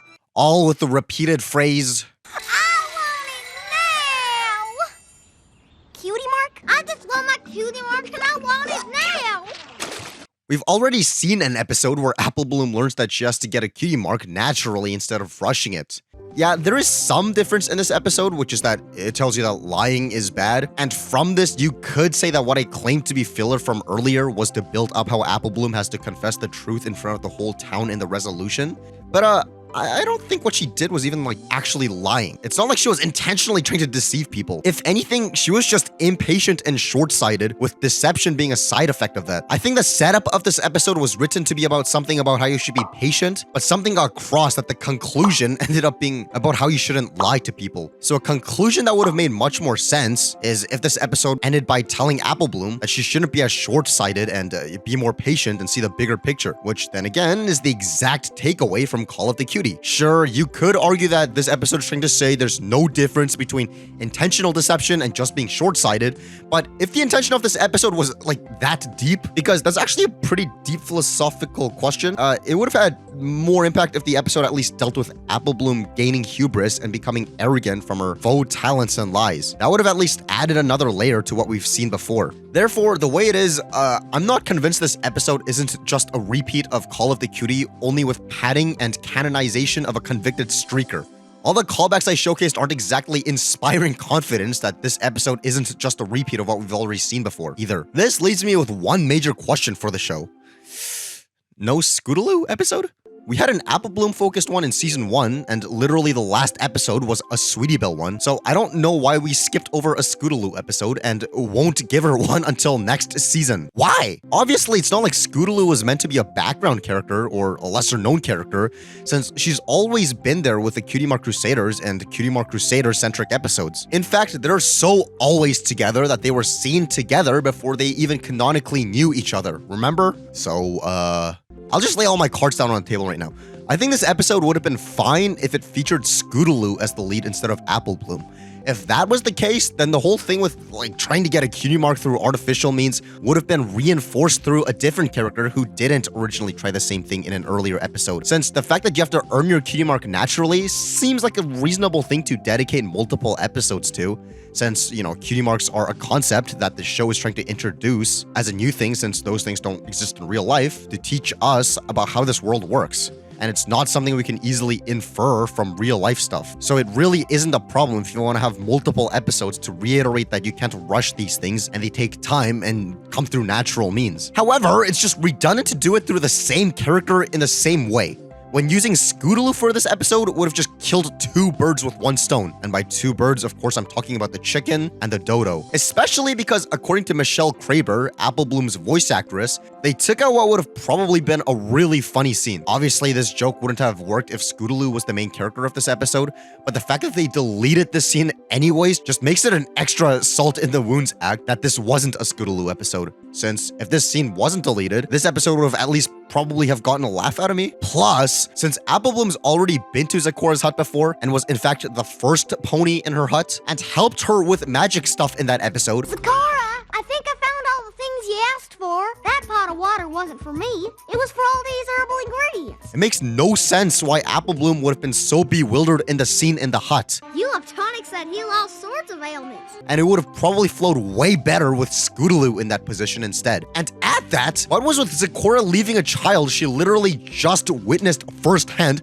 was very impatient, alone in her hut, full of potentially hazardous substances? Why didn't she just like take Apple Bloom with her to find whatever she needed? Seems as if Zecora is the one who had to learn a lesson in this episode.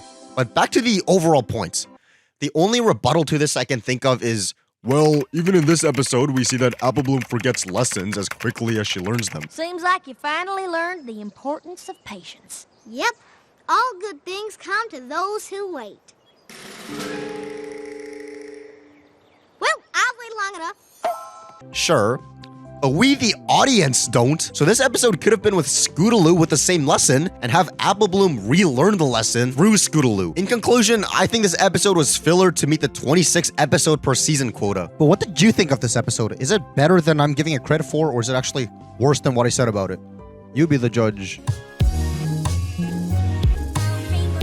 Usually, when I'm analyzing an episode, I like to find out what the episode is trying to convey. What kind of lesson, if anything, is it trying to relay? And I was thinking, and all I seem to remember from this episode is the fact that Rainbow Dash irresponsibly puts poor animals in danger just to feed her own ego. Radicalness. Which I'd argue is based because I do the exact same interposition, but that doesn't exactly, line up with the theme of the show, which is friendship lessons. And then I figured out why. Yeah, this episode is just a product of corporate meddling. I brought this up a fair bit in my Season 1 retrospective, but the earlier releases of the main 6 brushables were all paired up with pets. So far, we've seen Twilight get an owl pet in the show, Fluttershy have a bunny, Applejack having a dog, you get the picture. And all of a sudden, once upon a time, Hasbro decides to release this thing. And therefore, Rainbow Dash was given this pet in this episode. Well, the toy is of a turtle and Tank is a tortoise, but you get the point. And in case you think this is a stretch, no, this was actually a very deliberate decision according to the writer of the episode, Charlotte Fullerton. Tank, the tenacious tortoise, Hasbro wanted each of the ponies to have their own pet. Right. No, so a non-speaking, sort of not non-anthropomorphic, because they all kind of are, but not in such a way that the ponies are. And rather than going, darn it, toy companies making us change things, and here, we'll just cram it in there and it won't be terrible. I wouldn't mind this at all since, I know there are good writers on the show staff. For reference, one of the best episodes of the show actually centers around Tank. The precise character that was put in here as a result of corporate meddling. They turned that into a good episode. However, I'm not too sure about its role in this episode. So let's give it a watch again and see if there's anything deeper we can learn from this or if it's literally just a forced episode. Okay, this is officially beyond weird now and move right on down to Freaky Town. Basically, Rainbow Dash wakes up from this dream that we'll come back to later in much more detail. It turns out that she had this dream because her friend's pets were making noises while she was napping.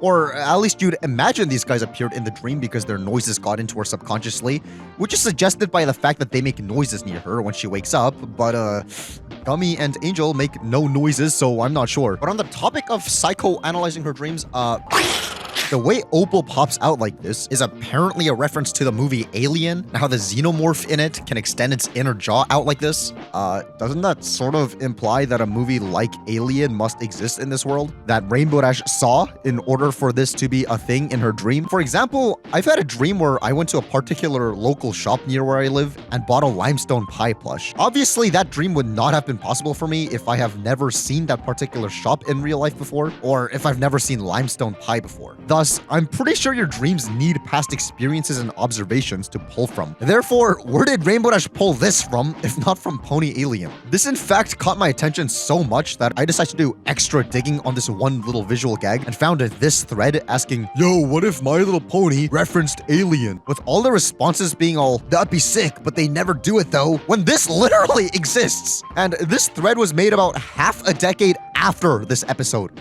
not before. And I get that this is a very specific thread, so it's only going to catch the eye of a very few niche people, but I'm bewildered to say the least that nobody pointed this scene out. Anyways, the reason all the pets just happen to be here is because... Well, we always round up our critters for a regular old pony pet playdate in this park. Same time every week. I thought you knew. You didn't know? Obviously, this is a contrivance, but it makes sense considering the reason this episode was made. She didn't know?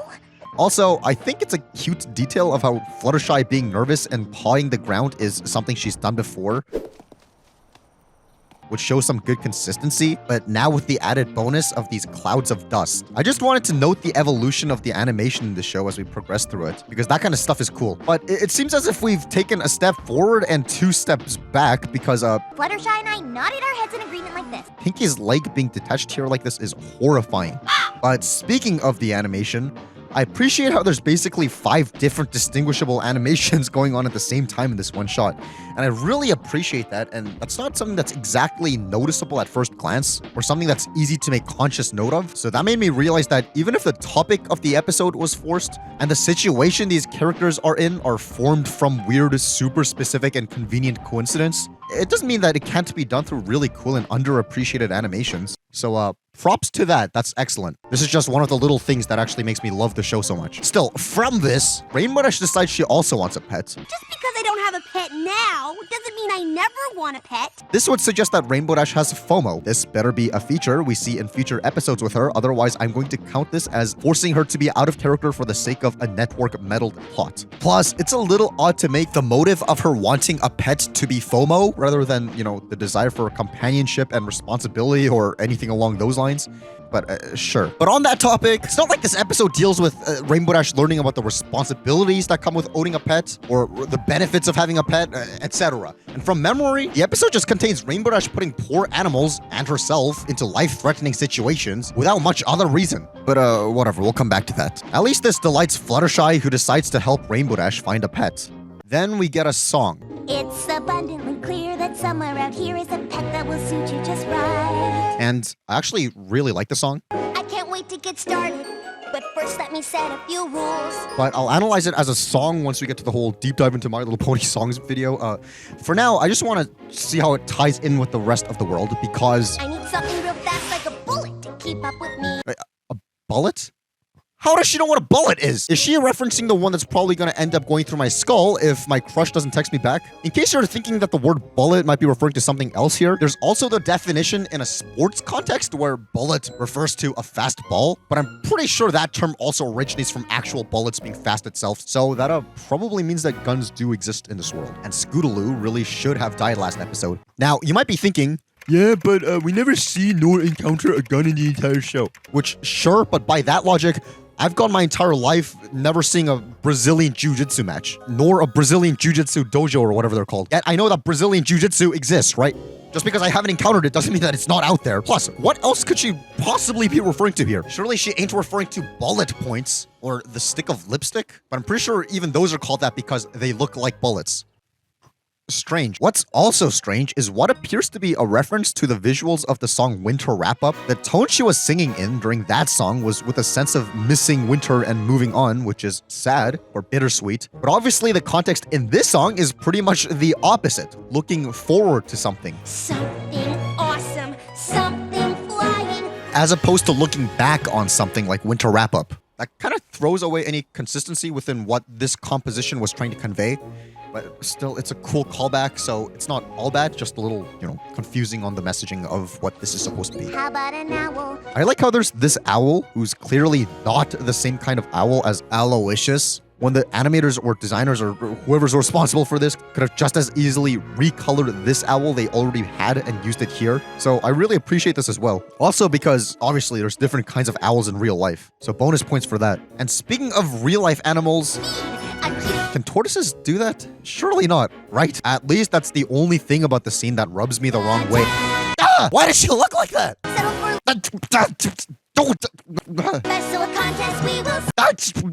That's terrifying! Because Rainbow Dash all of a sudden has a billion different options that she thinks is cool. So many choices, and such riches aplenty. She decides to hold a competition for them. Why can't she have more than one pet again? I'm pretty sure Fluttershy wouldn't mind offloading some extra responsibility and money sinkers off to Rainbow Dash, and not necessarily just one, but okay. Now you just pay attention and try your best. The turtle? What did you bring that thing here for? Technically, he's a tortoise. Wow, Fluttershy predicted Mudbrider 6 seasons in advance. Technically, he's a tortoise. I like how through this, we can see how Rainbow Dash treats this tortoise. And here, I just want to say thank goodness this isn't Super Mario Bros. Otherwise, Tank would be one hit away from dying. This will have you asking why this poor guy even wants to be under her ownership at this point, but oh well. This isn't a game, you know. All right. Now these games will determine which one of you... Okay, come on, that's funny. But back to Rainbow Dash's treatment of this tortoise. Yeah, this seems to be light in comparison to what happens to this guy. She sees this guy pretty much get roasted alive and doesn't do anything about it. That's quite interesting. Though, there is a thing to be said about how these animals act during the talent show scene. First of all, the Rainbow Dash design on the sweater still looks more accurate to her design in the show than the toys, am I right? But more importantly, perhaps because these animals know how to do all this and understand language, since they're directly responding to Rainbow Dash's commands. Don't leave me hanging. Perhaps they're actually treated as higher intelligence creatures in this world, which would line up with how we've seen pets act earlier on in the show, such as Philomena. Oh, stop fooling around, Philomena. You're scaring every pony. Therefore, perhaps this isn't actually abuse/neglect, but rather these animals being consenting adults that actually know what they're doing. But if that's the case, what are the implications of them wanting to be pets? Does that mean that they want to be freeloaders or something? Whatever the case may be. But seriously, go home. You're starting to creep me out. So, anyway... Wow. That actually gets me all sentimental because that reminds me of the last conversation I had with this girl I know named Charlotte. No relation to the writer of this episode. That's just some weird coincidence. Charlotte's some girl I met at the cafe. Technically, I'm not supposed to know that her name is Charlotte, but I caught a glimpse of her Instagram handle while she was on her phone, so I do know. The only issue is that if I'm going to pursue her, what good is knowing her Instagram account if I can't even slide into DMs with her without being completely suspicious? Because she's going to be all like, how did you find my account? Aren't you that weird guy that I saw at the cafe? Rainbow Dash decides the final test should be beating her at a race, and But whichever of you make it across the finish line with me... I really don't want to talk about this, but I guess I have to since it's such a big part of the fandom's history. Basically, this screenshot of Rainbow Dash was infamously paired up with the phrase, "I wanna inside Rainbow Dash." This was seemingly such a common meme on the MLP board on 4chan that there are memes about the memes. Though, I think this all sort of peaked when the game Watch Dogs included a keychain of Rainbow Dash in this pose. The second card is the 3.9T, which when we zoom in, you can clearly see that this is Rainbow Dash, the main character. It's just that, like, you know, when a AAA video game acknowledges this, it's a little hard to top that. And there was also this one time when somebody tweeted this at writer M.A. Larson with him responding to it. So I guess that's also a pretty good indicator of the heights where this one random frame became something larger than just one random frame. There was also this instance of some guy posting this as usual, with this guy responding with the logistics on such an impulsive action. Okay, fine. You get Rainbow Dash drunk on apple cider and you inside her. For the next year, you get repeated visits from her, alternately inviting desperate and screaming with rage. She destroys your home, your hope for a peaceful life, and any chance you may have had of sleeping with any other pwn. It isn't hard to discover why. As the year progresses, her belly starts to get larger. Then she has a child. It is a half-human, half-equine monstrosity that the doctors are convinced can't possibly survive for long. As Equestria is a matriarchy, its courts quickly force you into paying exorbitant child support for the baby horse thing's medical bills. You are forced to take 2 jobs, and when the stress finally breaks you, royal guards force you into a life of slavery in the salt mines, working 12 hours a day, 7 days a week. Rainbow Dash, her hopes of ever joining the Wonderbolts, dashed with the day-to-day needs of taking care of it, begs you to stay with her and pretend to love your son, but you cannot. The salt mines are better. Down there, you can pretend to be a dwarf, digging away for gems and gold. On the surface lie your broken dreams. The mutant slowly grows up, unable to ever fend for itself, watching cartoons and pretending to draw a comic book and generally being useless, until it finally dies, leaving both you and Rainbow Dash as impoverished geriatrics with no future, no hope, and crushed dreams of what you wanted to do with your lives. All coming to a close with this simple rhetorical question, leaving the reader reflecting on everything in their lives that led up to the moment of reading all that. Was it worth it? With the answers just straight up being, yes, totally worth it. Yes, yes it was. I think I'm gonna need an extended mental health break from anything My Little Pony related after this. Anyways, with all that aside, the race commences, and it seems life-threatening, with Rainbow Dash being well aware of that. Oh, I forgot to tell you! Watch out for the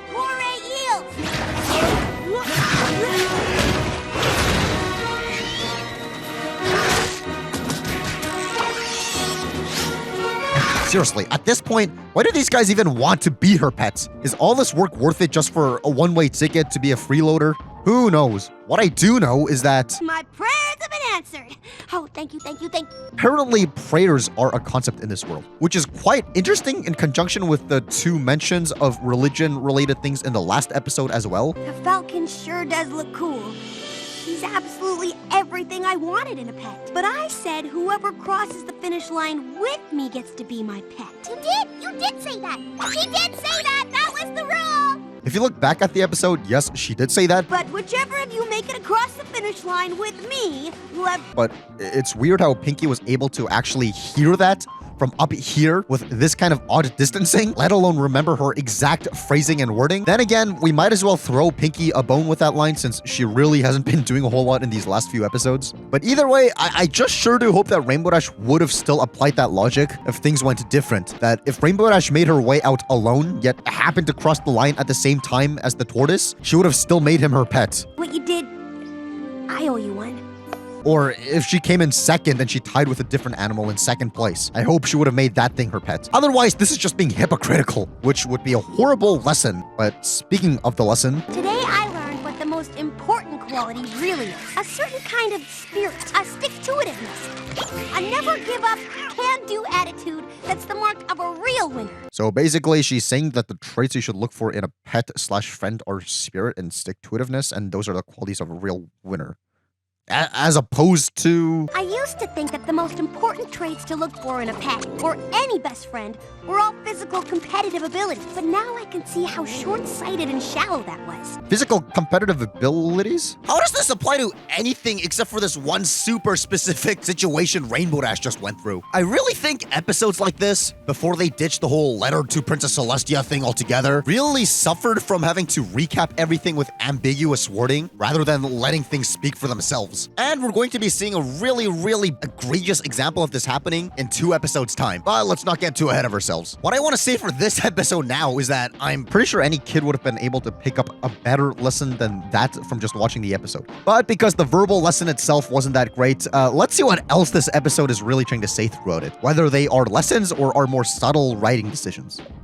For starters, the episode begins with 16 uninterrupted seconds of Rainbow Dash flying, with no real dialogue, no discernment of where this episode is heading. For reference, to grab some recent examples, 2 episodes ago, Sisterhooves Social started off with a perfect representation of where the episode was heading. It started with Sweetie Belle unintentionally waking Rarity up with her horrible cooking to her surprise. This tells us immediately that the episode will probably involve Rarity having to deal with an accident-prone Sweetie Belle. The one after that, the Cutie Pox, started with a very optimistic The Cutie Mark Crusaders, trying once again to get their cutie marks and failing. Thus, we know this episode will deal with how they're going to face the fact of not having their cutie marks yet. I thought Sisterhooves Social was a great episode and thought that the Cutie Pox was the opposite. However, they were both good at storytelling within the context of bringing the viewer in and showing them where we're heading with the beginning of the episode. With this episode, we get a dumb cold opening with this monstrosity, and the whole thing turning out to be a dream. From this, are we supposed to expect the rest of the episode to deal with Rainbow Dash having weird dreams? Or perhaps with Rainbow Dash's ability of flying being hindered? An episode about how intrusive pets can be to other people and how pet owners have a big responsibility? No, it deals with this happening and Rainbow Dash wanting a pet. Huh? Despite all that, usually I'd complain about this. I really would.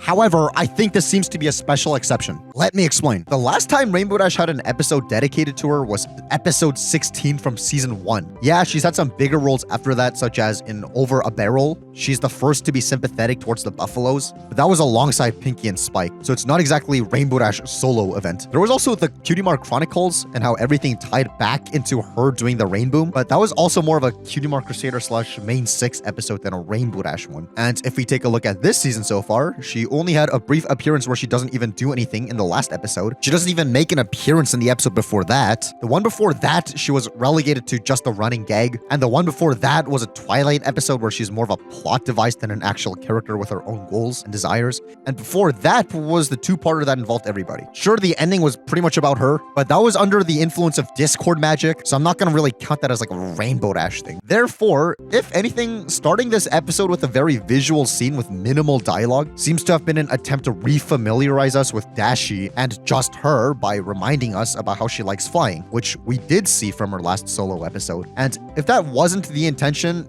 it definitely works well as if that was the intention. Either that or they wanted to refresh our memories about the rest of the pets, because Opal's been making semi-frequent appearances, but this is Aloysius's first appearance since All's Well That Ends Well. The fact that they recall the recurring gag about Aloysius in that episode...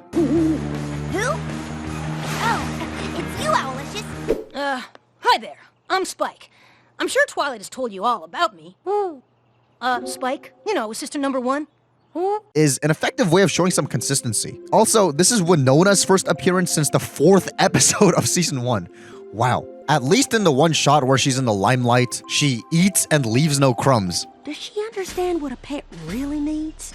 Yeah, like care and attention, love and affection. And breath mints. That's a good legacy to leave behind. But on the topic of pets, besides those guys and this split-second cameo of Derpy, which is oddly terrifying by the way, the main 6 are the only characters that appear throughout this episode. Was this perhaps because they blew all their background pony efforts on the last episode? But still, I suppose there's really no reason for other ponies to have been in this episode, so that's fine and not really a point for nor against the episode. Just an observation. It also feels uncanny, like the rest of Ponyville just went through an apocalypse, with the main 6 being the only survivors. But to loop this back to how most of the main 6, especially Rainbow Dash, haven't really had any time in the spotlight the last couple of episodes, or the pets in forever, perhaps this works as a way to kind of make up for that. If that was the case, at least this episode works well in that context. Though it's somehow, it's not like there was much of a choice when it came to making this a main 6/pets-centric episode based on the premise handed down from a corporate decision. Whatever the reason, I think that the result is still the same. We got to spend some time with Rainbow Dash after not getting an episode just about her since forever, so that's good. And it practically lines up with what the writer said about the writing process about this episode as well. Toy company saying we want to make a toy and then kind of pushing it on the show and us trying to come up with an inventive way of making it work.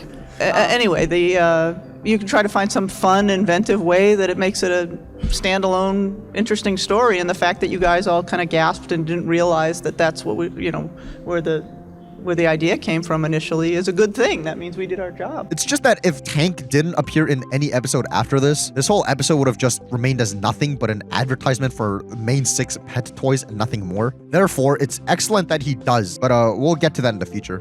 For now, I want to highlight this meme someone made all the way back in 2012. That's funny.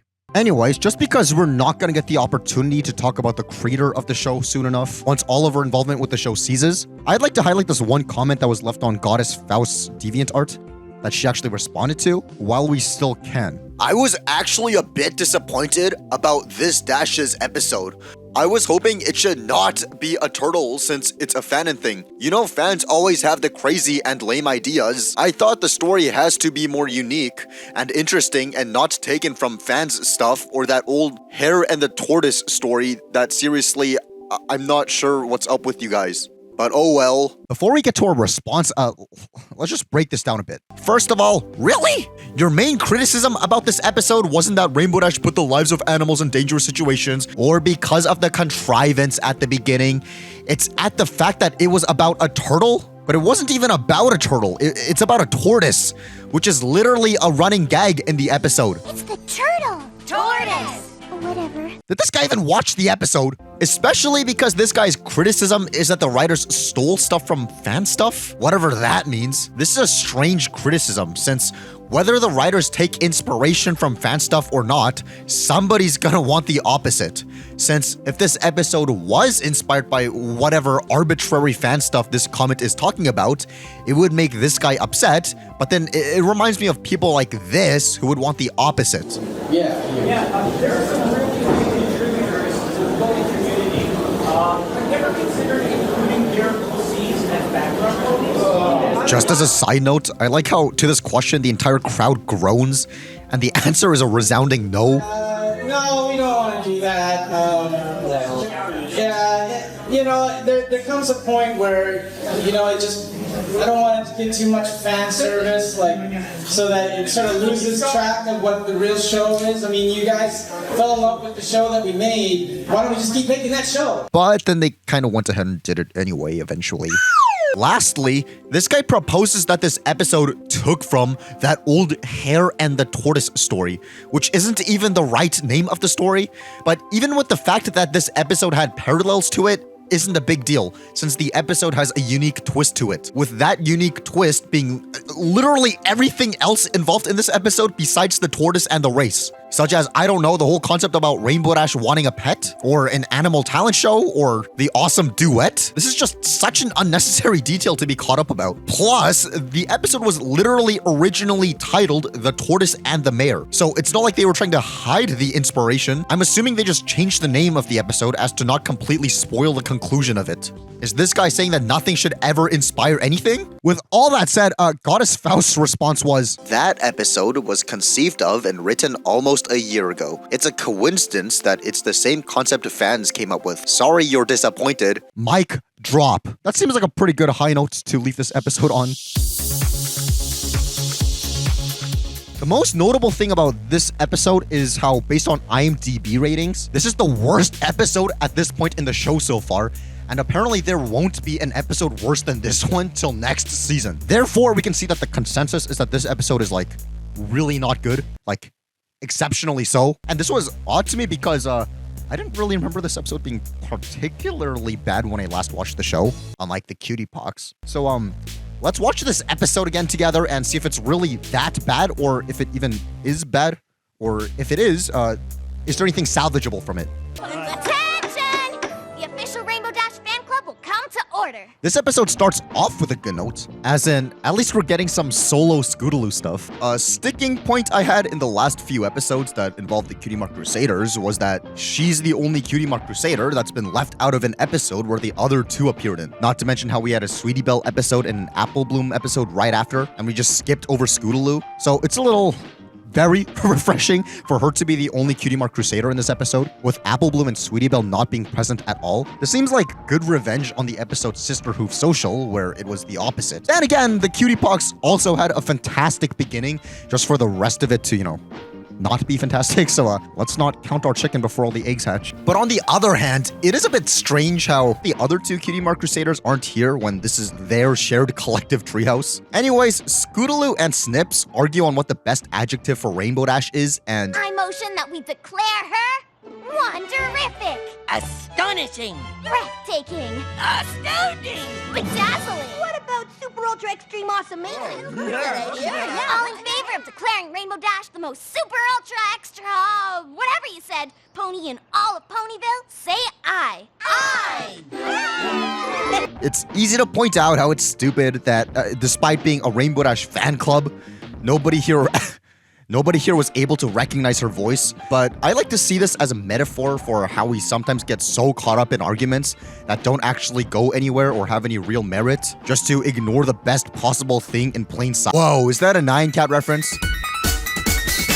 It would seem to line up since 9-Cat was one of the most viewed videos of 2011, and this episode came out as the year was coming to a close. So that makes sense. Except not so fast because this exact design was first drawn in 2008, a whole 3 years before its inclusion in this episode. Then again, the original version doesn't take place in space like 9-Cat, so I don't know, man. You be the judge, but I guess we'll never know. Oh well. But speaking of well, Rainbow Dash saves a child from a well. I'm Rainbow Dash, and I'm here to rescue you!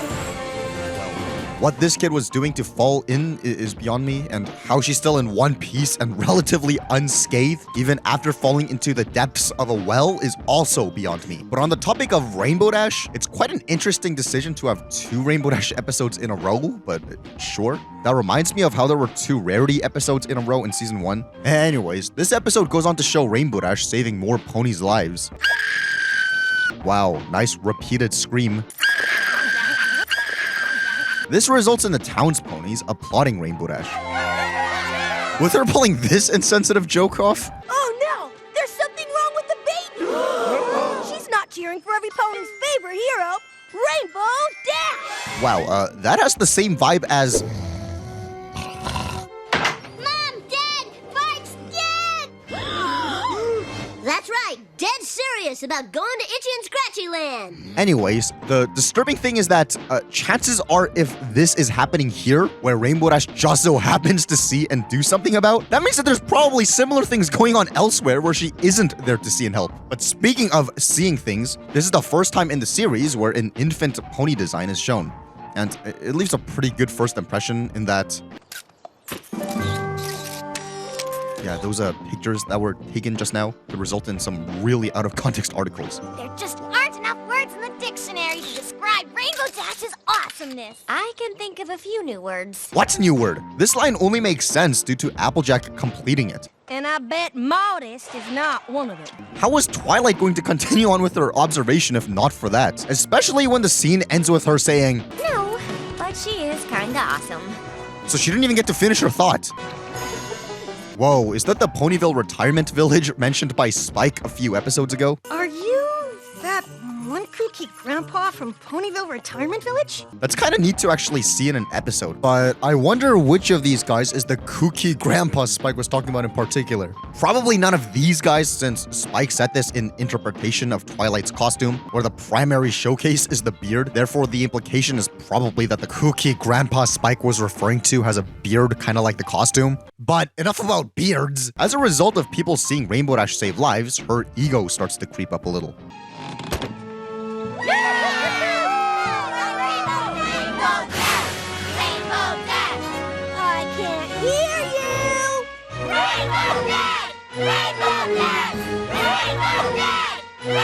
As opposed to her blushing earlier in embarrassment from the attention.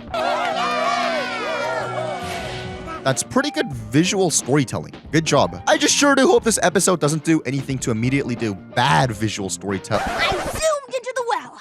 I knew it would be dark and dangerous. Thinking back on it, I acted pretty awesomely heroic that day. Awesomely heroic that day and awesomely arrogant ever since. Welp, I like the implication that it's been a few days since her heroic attempt. Wait a second. No, I don't like that. There's no other indicator of how much time's passed besides that one piece of dialogue. There's no proper transition to indicate how long has passed in between these events. All we get is this fade transition. Silly, but I think this whole hero thing might be going to Rainbow Dash's head. You may be right. Silly. Therefore, we don't really get a taste of how much Dashy's ego must have grown in between or anything along those lines. Like, all the transitions we get are these fades. And. So, are each of these supposed to be a new day? Because the episode does not do a good job denoting how much time's passed between these transitions. Hey, Applejack, how'd you like to be immortalized as my friend? Immortal what? Yeah, not like they already were immortalized as friends since they saved the world from Discord together. Or heck, even before that apparently. I've been hoof-picked by Rainbow Dash herself to write her autobiography. Autobiographies are supposed to be written by the pony they are about. Maybe for your normal run-of-the-mill ponies. But I'm far too busy saving lives to stop and write. That's a good point. If she's actually saving lives, then I wouldn't mind if she relegated autobiography duties to somebody else. If anything, that's more humble. If the rhetoric here was to make Rainbow Dash seem egotistical and unauthentic by making somebody else write what's going to be published as her own writing, it doesn't even really work. Not only because she literally just admitted this in front of her closest followers, meaning this isn't even supposed to be hidden information, but also because a better way of showcasing her ego in relation to an autobiography would have been to make her get busy with writing it, about just writing her own life story rather than going out and saving lives. What would have been a better way to get across what this episode's trying to convey here? Oh, I'm going out saving lives, Spike. Could you write my autobiography, please? Or, I'm awesome. The world needs to hear about my personal story. I'm busy writing my autobiography. Saving lives can wait. Her reasoning here seems genuinely reasonable. But I'm far too busy saving lives to stop and write. Also, Spike has body parts that actually allow him to write with ease, so it makes sense she wouldn't write it. I mean, sure, we see Rainbow Dash signing autographs, but that seems like it'll give you neck pains if you write an entire book like that. That's why I hired Spike as my ghostwriter. Spike's a ghost! I like how this mention of a ghost scaring Pinky may be a reference to how we've seen that she's a bit of a scaredy cat when it comes to the paranormal. The zombie pony? Zombie pony? On multiple occasions, sorta. Everyone, listen up some candy and get out of here! Which is a cool callback and all, but then again, one of the first impressions of her in the entire show involved her encouraging us to not be scared of those. Ghosts in particular, as a matter of fact. So, yeah, no, I don't know. I do love how the entire room just goes silent to process Pinky being stupid. Anyway. Like, that's so unnecessary, but it's funny. And it's probably like the little things like that that make me love the show so much. But on the topic of her fans, it would have been hilarious if one of these ponies donned the Falcon sweater from last episode. I mean, some of the Rainbow Dash merch these guys are wearing have the design of her concept cutie mark, so an additional Easter egg like that would have been really funny. Not that that's a make or break detail by any stretch of the imagination, but it's just that sweater must have ended up somewhere, right? I would hope that Rainbow Dash didn't just throw it out. At least we seem to get a callback that isn't immediately contradictory with this line. Don't you think you should go and help? Yeah. I've got a good 10 seconds to spare. Hey, I could clear this sky in 10 seconds flat. Anyways. Okay, this makes me wonder. How the hell was that balloon popped? Was this an inside job with Cherry Berry being paid off by Mare, or was this just coincidental timing? That Rainbow Dash just so happened to be there and Mare just so happened to see, and this balloon just so happened, whatever. Because that kind of popping does not seem normal. And on that topic, I dubbed this new masked hero the mysterious Mare-do-well. Did Mare come up with that on the spot, or was she also paid off by Mare-do-well? That seemed oddly quick to think of a whole name for the superhero. Mare-do-well, huh? Well, that mare would do well to stay out of my way. Roasted. That's worthy of a fire writing gift. Well, because Rainbow Dash still wants to feel useful, she goes out looking for things to help, only to cause more trouble than fixing things. Very interesting how Rainbow Dash has had near-death experiences 2 episodes in a row now.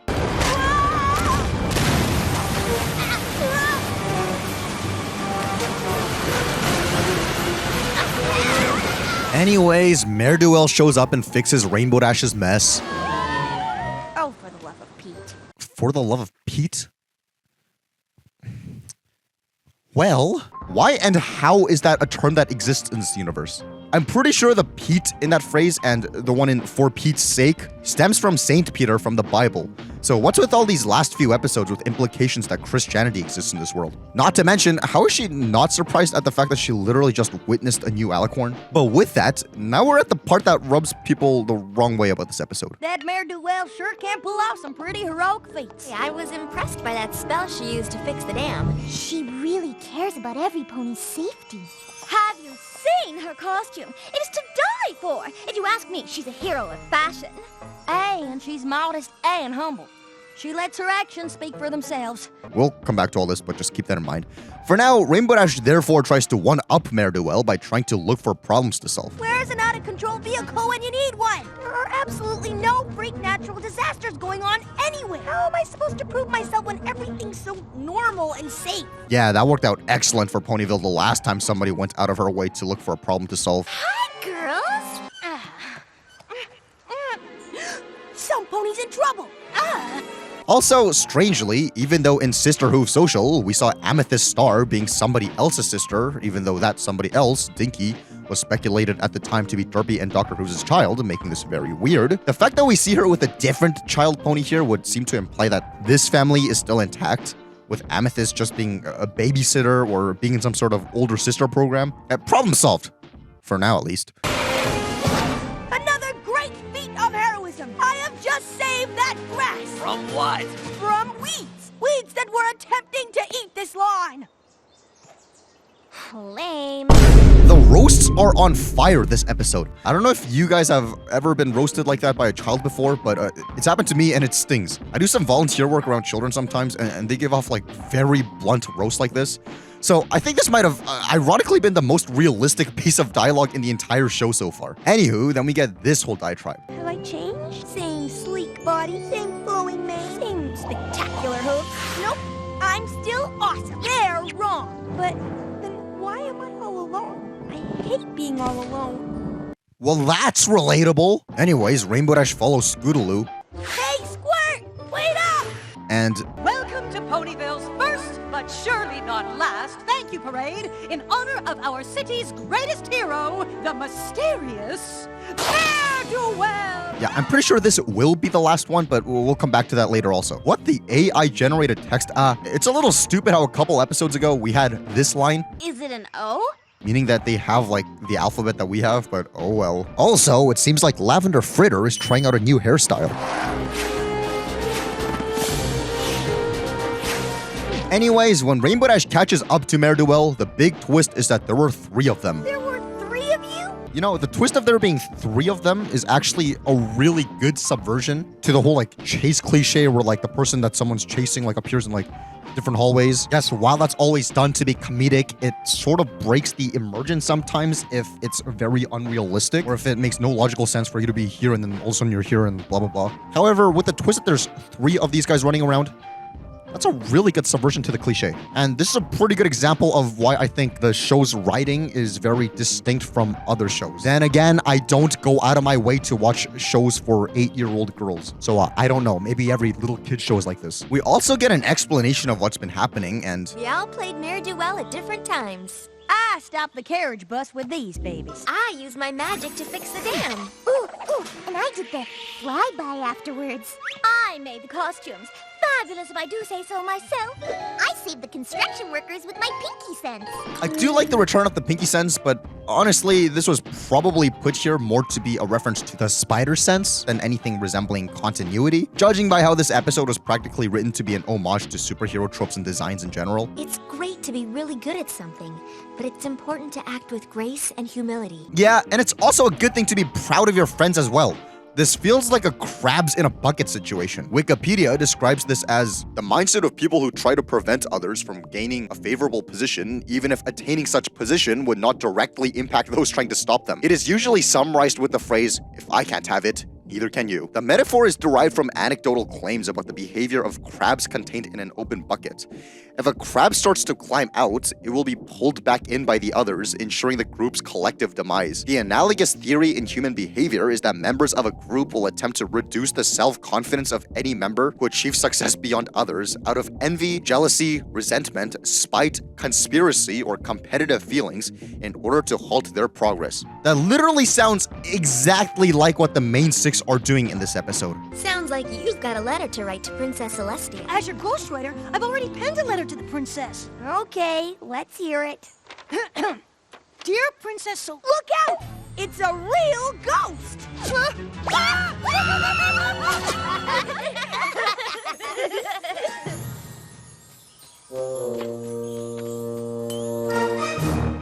So, what was the whole point of involving Spike in this situation? Besides to basically bully Spike for being Spike? It's not like we even hear Rainbow Dash's letter, so it's not like she had any particularly insightful, unique perspective to add about the situation. So as far as we know, she's gonna say the exact same thing Spike just said. So what's the point of this? Poor Spike. I actually like Spike. And that's right, I said it. I like Spike. And this ends so abruptly that who knows what happened to that celebration thing. Did the main six get back into costume and go to it? Or did they just leave the ponies there hanging? But speaking of the lesson, let us take a look at how this episode is remembered. Like I said earlier, this episode was the lowest rated episode on IMDb at the point of its release. So I looked around why for the reason, and I was able to compile the most common arguments by scanning through a bunch of old threads and forum posts about why this episode is not that great. So I'll just relay those along with my own thoughts to strengthen the arguments. But I shall bring up points if I disagree with them if need be. Not all of this is my opinion, but I'll make it pretty clear when it is and when it isn't. First of all, the main six, more like the main manipulative six, the main six's ingenuity to create Mare-do-well basically had no other motive than to undermine Rainbow Dash's accomplishments. Genuine accomplishments involving saving babies' lives, by the way. And by doing so, just because they thought she had an ego, they pretty much gaslit and betrayed her for all intents and purposes. Furthermore, them doing this makes the episode itself feel like it's negatively portraying these guys through bad out-of-character writing, since one could argue that the episode pretty much makes them jealous and mean-spirited rather than being supportive of their friend, and also being the ones to accuse Rainbow Dash of being the jealous one. Sounds like some ponies jealous. Who, me? Rainbow Dash is jealous. Don't write that, Spike! Correction. Rainbow Dash is very jealous. Now, what I gotta say to this is that if the motive of the main six trying to get back at Rainbow Dash was purely out of jealousy and impatience, I actually wouldn't mind, since that seems pretty in character for most of them, because we've seen evidence of most of them exhibiting jealousy, or at least comparison to others, and impatience in previous episodes. Hey there! Huh? It's later! I'm jealous! I wanted all the attention, and instead it was going to you. I even started hoping that you would do something silly so your modeling career would be over. So if those were their motives, and that was made clear, fair enough. I would have zero problem with this. It's just that the episode tries to tell us that those were not their motives, and they're the good guys in the story with pure hearts of gold that set the moral example of the episode. But let's just say, hypothetically, for the sake of argument, they weren't fueled by ulterior motives, and they genuinely had pure motives, and Rainbow Dash was actually inconsiderate and egotistical. Even if the episode literally started with Rainbow Dash going out of her way to step outside of a comfortable position just to help someone. What a beautiful day. There's nothing like a dip in the clouds to make a Pegasus feel super relaxed.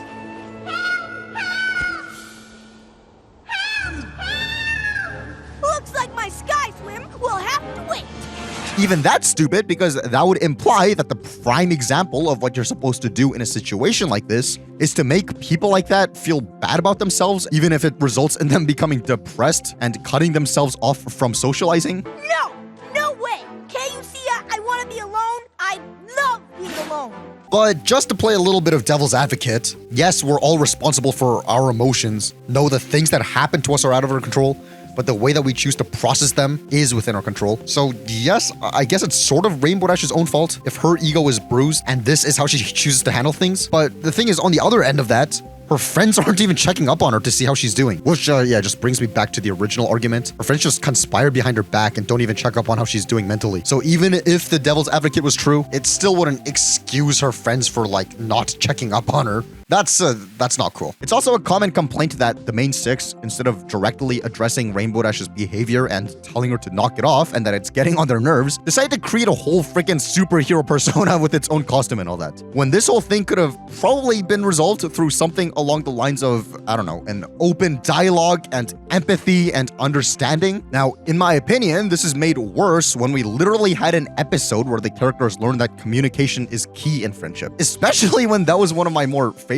episodes of the first season. Therefore, the main six are hypocrites. Well, that episode didn't involve Rainbow Dash. Exactly! You know who it did involve? It involved Rarity and Fluttershy learning communication. All this time! If we just told each other the truth, I promise never to keep my feelings a secret again. Me too. Twilight observing for herself how frustrating it is when friends don't communicate. Of course she did, because And with Pinky tagging along. And even though Applejack wasn't really involved in that episode, she's the element of honesty, so I don't understand why she wouldn't communicate honestly. Therefore, if anything, that episode just completely contradicts this episode. I don't know, I thought that was kind of dumb and made the main six hypocrites in their own right in this episode. It's like they just skipped plan A, B, C, and then just jumped all the way to like plan K or something. One point I see brought up here and there is how, because this was post-Trixie, the girls could have just compared her to Trixie and see if that does anything. Especially when Rainbow Dash was also sick of Trixie's boasting. there's no need to go strutting around and showing off like that. Oh? That's my job. Now, I'm not saying that would have necessarily made Dashie back down, but if she didn't back down from that, that would have built a better case of her friends going to more extreme degrees with the creation of Mare Duel. But the issue is that the episode tries to make us feel bad for Rainbow Dash. Oh, who am I kidding? And the fact that I even said it was relatable earlier probably doesn't help too much with getting us to not side with her. And on that note, it could be argued that Rainbow Dash did nothing wrong. Sure, you could argue that Rainbow Dash was acting egotistical. Someday, I want to be just like you. Aim high, kid, but don't aim for the impossible. But she literally wasn't hurting anybody, and these ponies wanted to look up to her. Also, even if she was hurting people, with all the factors that we have in this episode, it would have been unintentional, since her heart was clearly in a place of wanting to save lives. If anything, her friends were terrible friends for literally talking behind her back. My overall point is that I don't trust the main six's motives for acting the way they did, and I'm on Team Rainbow Dash. But that's obviously not what the episode was going for, meaning that for me, at least, and it seems like a lot of other people, this episode failed to do what it set out to do. But on the positives, there is a lot I will give this episode. So just how the background ponies have improved so much, especially in juxtaposition of the previous episode, and how that one had literally 0 background ponies, well, besides Derpy. To have an episode where they not only appear, but have multiple voice lines that directly impact the plot is awesome. I've never seen such bravery in all my life. And I think a first for the show, not counting like special secondary characters. Now, this is how world building gets done, to just show us what's going on in the lives of normal people in town. I guess we'll see if the show actually goes on to, actually do things with that. That aside, I mentioned this already, but I really like the humor this episode has to show. Well, Mare Duel, or should I call you Mare Du Slow? That and how we get some new facial expressions in the animation, which are cute and not terrifying like we saw in the last episode. That considered, this isn't the worst episode of the show by any stretch of the imagination. It's just a little, confusing on character motivations. Probably because it was written by a first-time writer on the show, Meriwether Williams. Then again, this woman's other episodes aren't really the most well-remembered ones by fans either, so maybe there's a pattern there. Just to offer my own solution for what it's worth, I think the most satisfying possible way of ending this episode would have been to have the main six admit they may have gone a little bit far with what they did, yet conclude the thing with Rainbow Dash deciding to also join the Mare Duel persona to help ponies anonymously from now on. That would have solved both sides of the conflict. Would Rainbow Dash still have been the victim? Yes, because she's being cheated out of like the glory she deserves. And if these people eventually get fatigued by her, that's a lesson that the main six should have just left Rainbow Dash to learn on her own. But just considering all the factors and where this episode led, yeah, I think that's like as good as it's gonna get. However, it seems as if the real victims of this episode are the citizens of Ponyville. They were robbed of an actual hero, and we don't ever see the return of Mare Duel either. that ceremony truly was the final one. So the main 6, besides Rainbow Dash, gave the ponies false hope by introducing them to this like all-knowing and everywhere all at once superhero, just to completely abandon them right after teaching Rainbow Dash a lesson by being hypocrites. Now, it would have been awesome to see the main 6, including Rainbow Dash, do side missions dressed up as Mare in future episodes, or at least get passing mentions of it, but we don't, so yeah. But what did you think? Do you agree that this episode is like really bad, or do you think it has like some salvageable bits, or do you think it's actually pretty good? I'm very interested and eager to know what you guys think of this episode, so definitely let me know in the comments. Because early episodes of My Little Pony mostly hinge around the friendship lessons that the characters learn at the end by doing a verbal recap to remind the audience exactly what the precise takeaway of the episode is, the connection between the events of the episode and the lesson that is being taught at the end, the connection is very clear. But with this episode, what is this episode even trying to say? At first, you think it's going to be a liar revealed story or a pick your friends or your reputation story, but instead, it's a...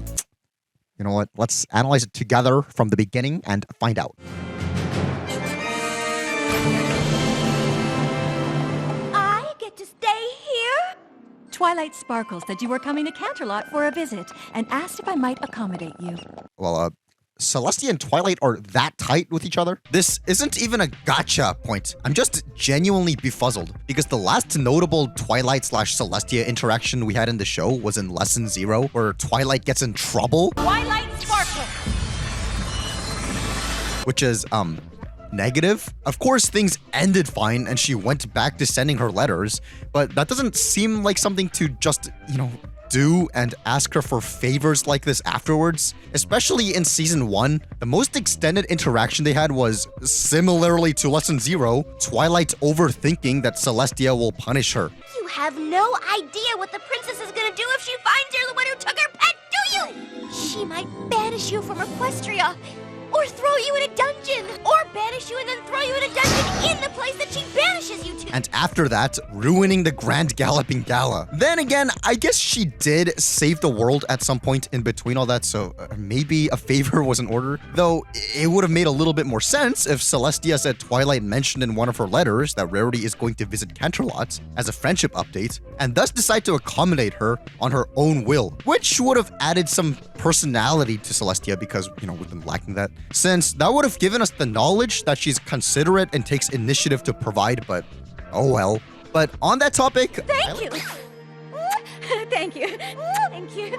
Thank you. I like the fact they added this detail of Celestia getting visibly uncomfortable, especially because this ain't no close-up shot, where it makes the joke obvious. This way, there's some subtlety with their jokes and animation, which is the opposite of brain rot because they're not spoon-feeding you everything and in fact actually rewards you for being a giant nerd for analyzing every frame of the show like we're doing with this retrospective/analysis thing. Like, I'm not even trying to exaggerate or scrape the bottom of the barrel and force observations here. She literally doesn't make this expression before and after the shot. When the frames were focused on her, the animators made sure to not do the joke because that would draw attention to it and ruin the subtlety. Good job. So Rarity goes into the city and gets approached by these fancy ponies. I'm Jet Set, and this is my wife, Upper Crust. And where did you get that simply marvelous chapeau? This old thing? Hey, Rarity!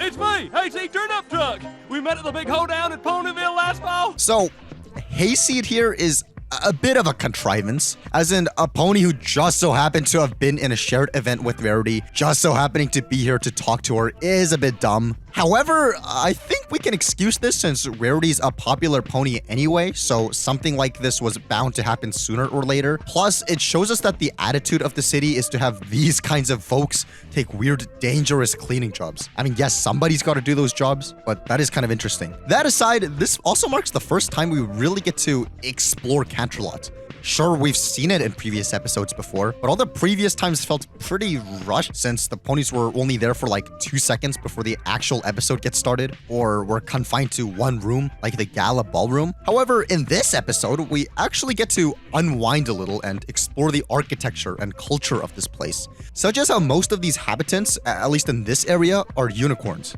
including a royal guard we see later, as opposed to all the Pegasus ones that always get sent off to Ponyville to do things. The reason this is a relevant observation is twofold. One, because that adds some, I don't know, racist or classist connotations to this Earth pony having this dangerous job instead of one of the unicorns doing it. And two, because in Winter Wrap-Up, Spike says, Clean up winter? Who cleans up winter?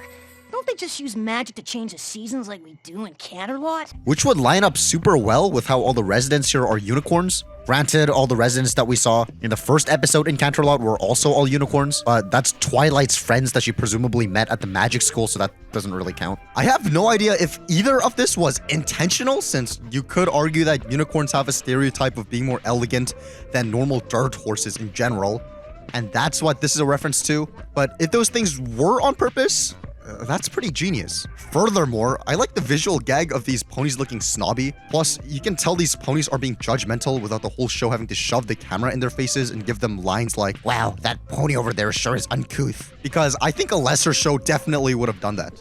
Plus, I keep bringing up these subtle-ish details because I genuinely think they elevate the show so much.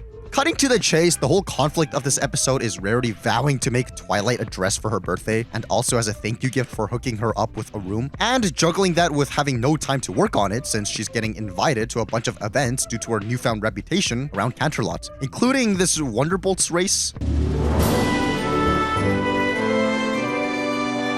Honestly, with the way that the transition is here, I honestly thought this whole Wonderbolt scene was a dream and didn't realize it wasn't a dream and just a really dreamy transition until the whole thing just kept going and going and going. Especially when it shows her imagination like this in a similar style. It's probably just that we've seen Rarity do daydream sequences before, and also the transition starts off with clouds, and clouds are, you know, typically associated with dreaming and imagination. Also, the fact that Jet Set and Upper Crust act like this. Oh, glad you could make it. This whole thing seemed like a revenge fantasy imagination thing that Rarity would come out with due to their attitude towards her earlier. You're from Ponyville? I don't know, this whole thing just feels dreamy. Anyways, it's kind of cool seeing how Rarity is the only pony here leaning on the ledge. Maybe it's to say that Rarity still has some naive, childlike innocence to her, unlike these snobs who have to put on a fancy facade to not tarnish their reputation. The fact that Rarity is the only one doing this here, as opposed to other ponies joining her doing it, or Rarity not doing this at all, that means that this must have been a deliberate decision for one reason or another. That's pretty cool. And I will give this episode that.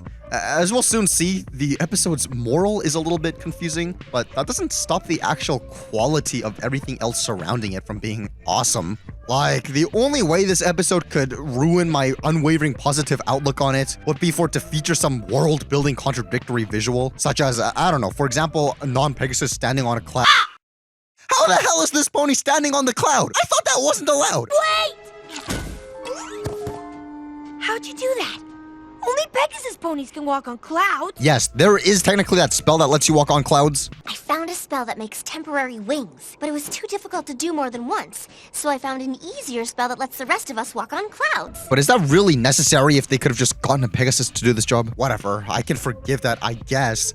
At least it's not gonna have some weird adult joke. She says what Fleetfoot lacks in size, she makes up for in speed. Huh? How is that not an innuendo? At least she didn't say he instead of she here, because that would have been really bad, but like, what the heck, man? So then we get this song / montage.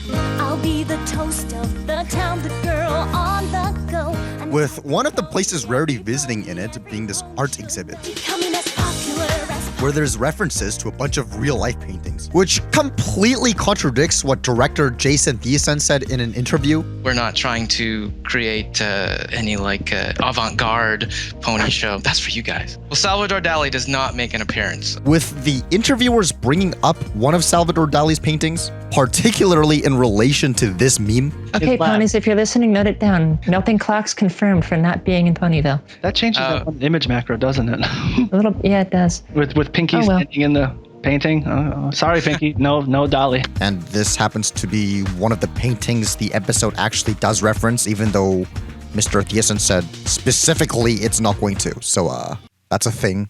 Granted, the interview was a couple months before the episode aired, but come on, there's no way this wasn't in production while the interview was going on, right? Sneaky, sneaky. Also, it's funny because Salvador Dali physically appears later on in the show. So, what a liar. Though, with all these pop culture references in the show, I half expected to see pony versions of Statler and Waldorf on one of these seats. But speaking of seats, why aren't there any here? How freaking high up is the stage? But not only do they reference outside stuff, but they also seem to be referencing previous episodes of their own show by featuring previously shown fancy ponies here.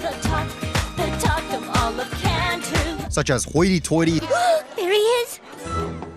Sapphire Shores, Sapphire Shores. Photo Finish, Photo finish have arrived. which is actually very thoughtful for them to have done this, because if they really didn't care about the show or any consistency at all, they would have filled these squares in with random ponies from Ponyville. Also, there's some ponies here that Rarity hasn't actually interacted with, but make appearances in fancy places. The what?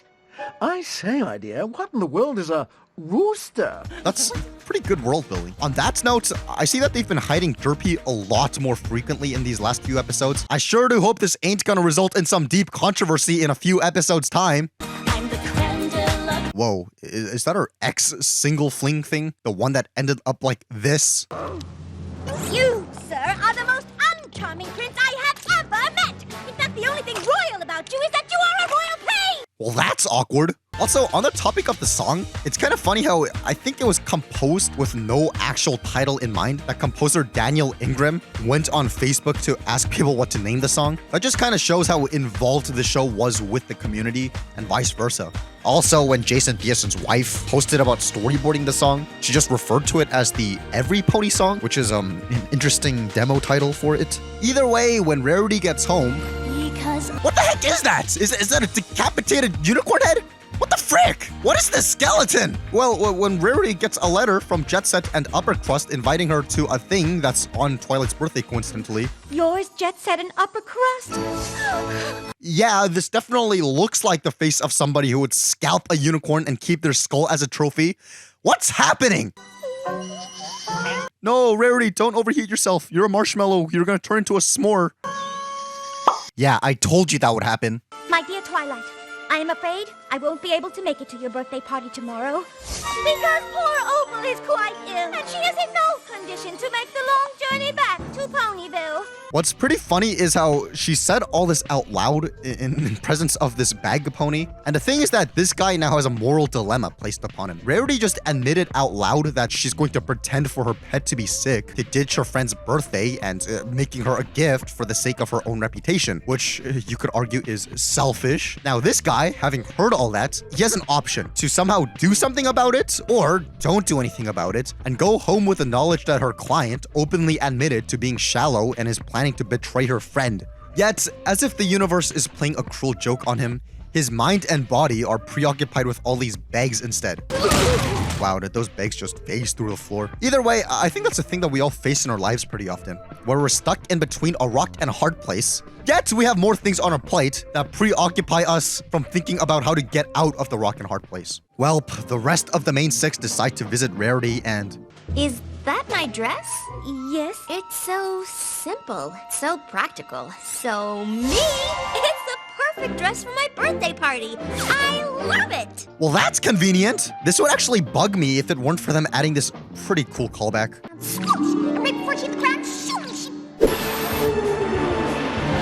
And on a similar note, it's kind of cool how if we take a closer look at these pillars, you'll see that they have cracks on them, which is a really good callback to the best night ever and how these were broken in that episode. This episode is on fire when it comes to all these callbacks. We also get callbacks to a bunch of outfits from previous episodes, like Rarity's gala dress, and the one from the end of Sisterhooves Social, and two of her dresses from Green Isn't Your Color, and also the Trixie's curtain dress. One needs to have style.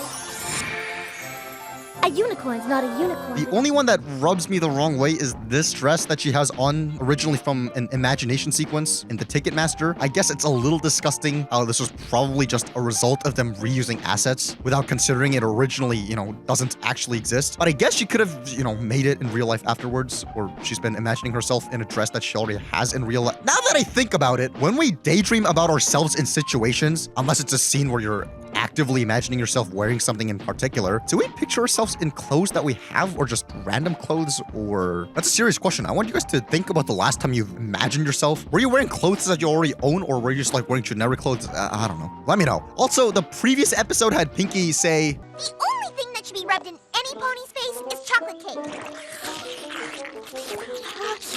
And she does the exact thing in this episode. Multiple tie. You know what? I just realized something, but we'll get back to it. So Rarity goes back and forth on both events, trying to save face on both sides. And based on the fact that the main 6 came here to have Twilight's birthday party, yet didn't bring Spike, the implication is that Spike wouldn't have been allowed at Twilight's party either way. That's mean. Well, at this party, we get introduced to the party cannon. Oh, I never leave home without my party cannon. I don't know what the implication of cannons existing all of a sudden are, along with Rainbow Dash naming her pet Tank. Perhaps it suggests a military war at some point in pony history. That would make for an awesome episode. What's with the cocaine? Duh, the one in your mouth? Oh, that cocaine! Cocaine? Cocaine exists in this universe? Well, that's inappropriate. Could I possibly have some? Cause I'm seriously gonna need something to numb the pain with. Based on the fact that this girl that I keep trying to pursue never texts me back, despite the fact that she posted her stories, and the fact that she likes new posts, and the fact that she adds to her notes, and the fact that she keeps posting and posting and posting, and I'm sat here like, okay, either tell me to back off or just ghost me. I don't care. It's gonna hurt, but I don't care. Just do it. You were probably thinking, oh, F, just move on. Why do you still like this person? And my response is probably, I don't know, because I've been deluding myself over and over and over again that if her and I aren't meant to be a thing, true love does not exist. It cannot exist. And my therapist tells me, oh, you're still young. There's plenty of fish in the sea. Dude, you're a therapist, not a marine biologist. What are you talking about? Plenty of fish in the sea. Talking about humans here, okay? Not fish. I'm gonna need a drink after this. Ugh. That hits the spot. What were we talking about again? Oh yeah. Anyways, cutting to the chase again. They may not be as sophisticated as some of you Canterlot ponies, but they are my best friends. And they are without a doubt the most important ponies I know. Important ponies? These ruffians? Don't make me laugh. Yeah, they only saved the state of the world twice and reunited the princesses that you guys are under the rule of after going through multiple life-threatening situations. Ingrates? You could make the argument that Discord only took over Ponyville as far as we know, so these ponies may not have known about what they've been through, as if they can't see all this from where they live. Actually, never mind. You can see that the castle was also affected, but that aside, are we forgetting that giant ceremony that took place in Canterlot where these ponies live? Especially one where the princess herself made an appearance? Are you telling me that none of these important guys were high status enough to be invited to that? Unless they did know and are just lying for some reason? A reason for that could be because they want to distance themselves from associating with the ponies that ruined the last Grand Galloping Gala. And especially with how shallow some of these guys are and love to change their opinion based on what's popular. That might not be too out of the realm of possibility. But let me just bring up that point I was about to earlier. So what I realized was most of the points so far that I'm making about this episode are just me pointing out small details and callbacks, which I think are interesting, and I'm hoping you find them interesting too. But perhaps I'm defaulting to that because there actually ain't too much in terms of story to analyze. Every time you think there's going to be conflict, they just prevent it from happening. Like these two ponies being judgmental of Rarity. I thought it looked a little country. I told you it wasn't something you could get here in Canterlot, dear. Huh. Are they gonna get their comeuppance? Is Rarity going to have her revenge on them? Or teach them a lesson? No, they just become agreeable because they have no backbone. I'd like to place my order right now. I think you should get two.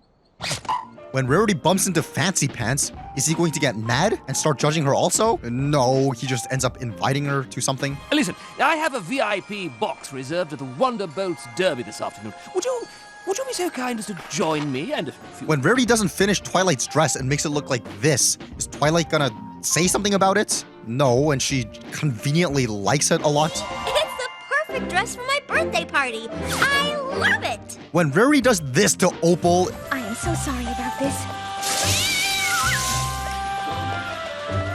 Is Opal gonna get revenge? Is Rarity going to realize that animal abuse is wrong? Is Fluttershy gonna point something out because she can probably tell that Opal isn't actually sick? No. But most importantly, when the main 6 find out that Rarity was lying to them, this is their response. I hadn't realized you were such a savvy business pony. You must understand. All of those ponies look so posh. And with the Grand Galloping Gala coming up, I bet you could totally get some of them to buy your dresses. Very smart. Not to say that there's anything wrong with all this in particular, but it does mean that there ain't much sides and perspectives for me to sink my teeth into and discuss nuances. Also, it's awesome how her friends are supportive and aren't crabs in a bucket. Wait a second! So when Rainbow Dash minds her own business and saves lives in her free time, her friends decide to give her a taste of her own medicine. Yet when Rarity literally lies to ditch her best friends and puts her cat in danger, they just brush that off? What? I get that this is most likely the result of all these episodes being written by freelance writers rather than one dedicated team to have some internal consistency, but it's just jarring having those two episodes be back to back. It also highlights what I argued to be hypocrisy in the last episode. But speaking of the ending, so once again, what was the lesson of this episode? The technical answer is... I learned that no matter where you go in life, you should never forget that you are the product of your home and your friends. And that is something always to be proud of, no matter what. Don't be ashamed of where you're from nor your friends. So let's analyze this lesson for what it is first, and then move on to what the best possible lesson for the episode actually is. First of all, sure, it seems as though Fancy Pants was a far more reasonable guy than he was led on to be. Therefore, if Rarity just told him that she's from Ponyville and didn't hide who Rainbow Dash was... My friend Rainbow Dash talks about her all the time. She says what Fleetfoot lacks in size, she makes up for in speed. And who is this Rainbow Dash? Why, she's the Wonder Boat's trainer, of course. Nothing would have even changed. She still wanted to be popular, she still wanted to be well-known, and she still wanted to be accepted as a Canterlot pony. She even says so at the beginning of the episode. Oh, do you know what I love about Canterlot? Everything! I may have been born in Ponyville, but I am a Canterlot pony at heart. So from this, we know that she still would have gone to the same parties, partaken in the same events, and worn the same things, made the same jokes, etc., etc. And the thing is, like, even if she is from Ponyville, that doesn't mean that you can't change as a person and grow in identity if she sees fit. If we take a look at the wording of the lesson again... I learned that no matter where you go in life, you should never forget that you are the product of your home and your friends. Up till this point, I agree. You are a product of your upbringings, and what makes up the present you is, in fact, the product of your past experiences and interactions and knowledge. Yes, and it's good to be aware of that. But then she goes on to say... And that is something always to be proud of. And this is where I'm going to have to disagree. What if your upbringing is awful, with abuse of any and all kinds? I think to say that whatever we're the products of is something to be proud of is pretty unhealthy. Now, of course, if you've had an unhealthy upbringing, yet you've pulled yourself out of that, yes, that's definitely something to be proud of. And in a similar vein, if you're in a rough upbringing right now, yet you're still waking up and fighting and still alive, yes, that's definitely something to be proud of as well. And if that happens to describe the situation you're in right now, I'm also personally proud of you. Keep fighting. But, however, I think that the proudness should lie within your actions and response to the experiences and hardships, not like in the hardship itself. Now, for example, let's just say I'm addicted to energy drinks, right? Which I'm not. Let's just say hypothetically I am and I can't stop drinking energy drinks, right? And let's just say it's detrimental to me. Yet, I constantly make an effort to stop. I should be proud of myself for attempting to stop, not within like the fact that the energy drinks kills my liver and stuff, you know? It's just... I understand that I might be playing semantics a bit and getting a little too nitpicky with Rarity's wording, but it's just... The way that she words this, there's no discernment whatsoever. There's no discernment to be found. And I know that discernment is like very, very important. Especially because she tops this all off with... No matter what.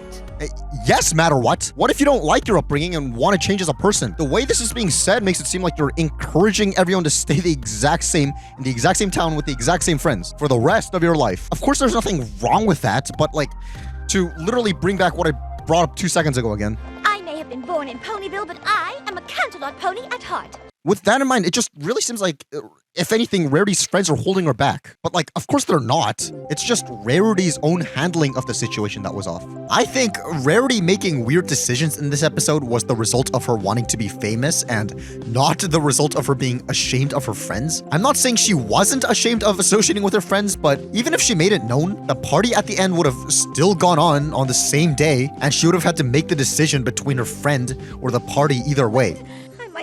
Invited to another high society event again! Friend's birthday, very important pony. The reason Rarity chose the party wasn't because she was ashamed of Ponyville and her friends. It was because she didn't want her reputation being potentially ruined by not going. So this lesson seems to only be relevant to the very ending of the episode, where the main 6 were being rude guests at the party. So this specific lesson only really worked out because Fancy Pants was a level-headed guy who has a lot of weight when it comes to public opinion. I, for one, find them charmingly rustic. Because what if he wasn't reasonable and Rary's reputation and dreams got squandered due to this whole thing? Would she still have had the same takeaway? I don't think so. I think a good lesson, aka the truth, should apply no matter what the outcome is. What's fun is how Rarity still lied, neglected making a gift for her friend, agreed to go to a party on an overlapping time with Twilight's birthday, etc. It's not the fact that she didn't reveal she's from Ponyville that caused this. It's the fact that Rarity thought that these two things were mutually exclusive that caused this when they're not. You can have both, and the episode literally shows this by the end. If it turns out that she couldn't have both, this lesson and episode would have, had actual impact, because that would mean that Rarity has to actually make a hard decision between her career or friends, or to creatively think of a different way where she can have both. But nope, everything's just spoon-fed to her. No conflict, zero conflict. There were tons of other mini takeaways that I think would have probably been a better message, such as how there really seems to be something along the lines of friends before yes men bubbling under the surface of this episode with how shallow and fake Jet Set and Upper Crust are. You know, don't be a people pleaser kind of thing. Another one could have been how friends should support their friends' dreams, even when it's inconvenient for them. Such as how Twilight didn't lash out at Rarity for planning to ditch her birthday party. Twilight, you really are the best friend a pony could ever ask for. I don't know why I ever thought you wouldn't understand. Rarity could have taken notice and inspiration from Twilight not getting mad at Rarity for lying and used that as a lesson. Or even don't lie and be honest. Or use your time wisely. It's just that I really don't think the actual lesson that we got at the end was the best possible one for this episode. Nor a good lesson in general. But it's not all bad, since I think you've probably picked up on the fact that I actually had a lot of positive observations about this episode. And I didn't even bring up how I find Fleur de Lis very cool yet. How can you not like her? She's awesome. In fact, Fleur de Lis and Fancy Pants are just couple goals.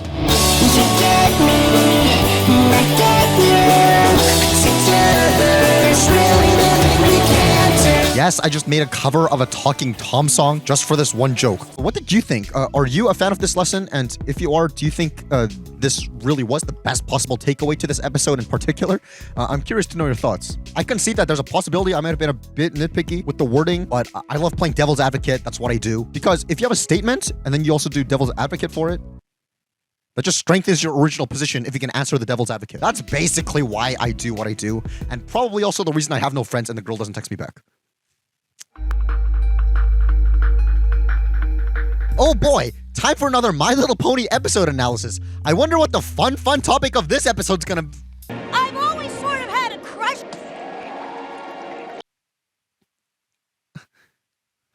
Okay, I guess we're on the Spike X Rarity episode now.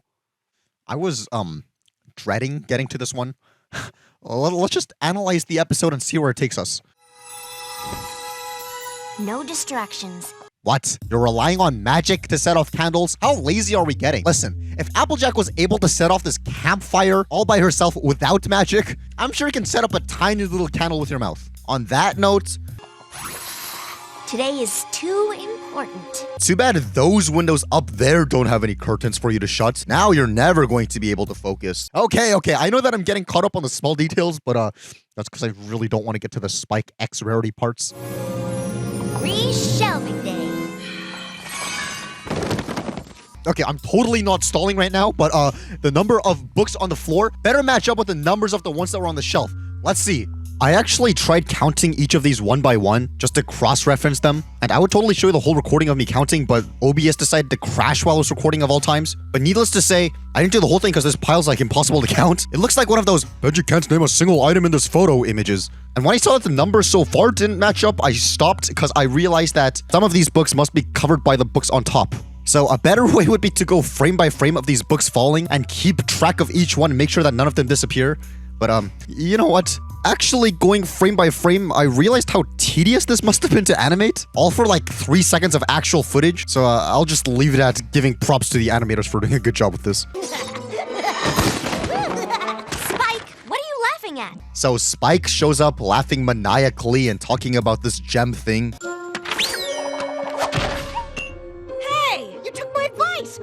use the whole floor as one big shelf. Roasted! At least this episode's starting off strong, especially with how rage-baited Twilight got here. Twilight! Is that a fire, Ruby? Next week's my birthday, and this is my birthday dinner. Whoa. I just got hit with a wave of nostalgia here. So, a while ago, my friend was crying about the fact that her boyfriend broke up with her, and, okay, maybe I secretly liked her a little and was hoping for a shot with her, or maybe I wasn't. I don't know. Who's to say, right? You get the picture. Anyway, she was kind of breaking down crying because she misses him. You know, I kind of weaseled my way in and said, Hannah, don't cry. You've got me. I'm here for you. And then she became even more devastated and started crying harder, and this is kind of what she looked like. Good times. I hope it's as tasty as it is beautiful, Spike. I've never seen anything quite so stunning before. Safe to say she's never seen me before then, huh? Then you should have it. This beautiful gem was meant to be with you.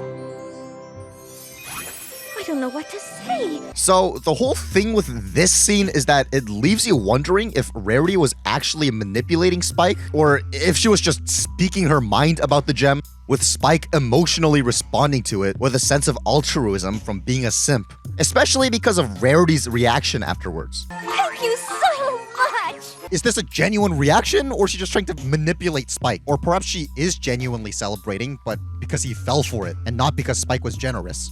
I want you to ruminate on that question in the back of your head, because we're going to be coming back to this in much more detail later. I will never wash this cheek again.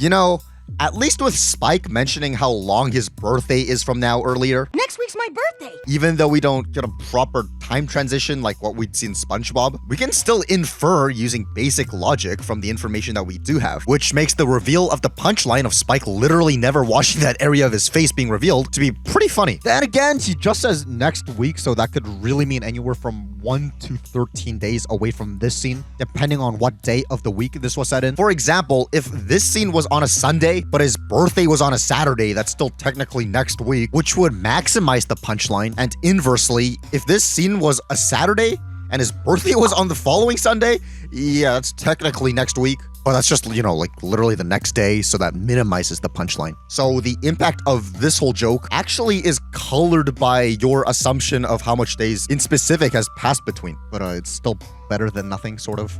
Don't you know you get presents on your birthday? Well, actually, this is my first birthday in Ponyville.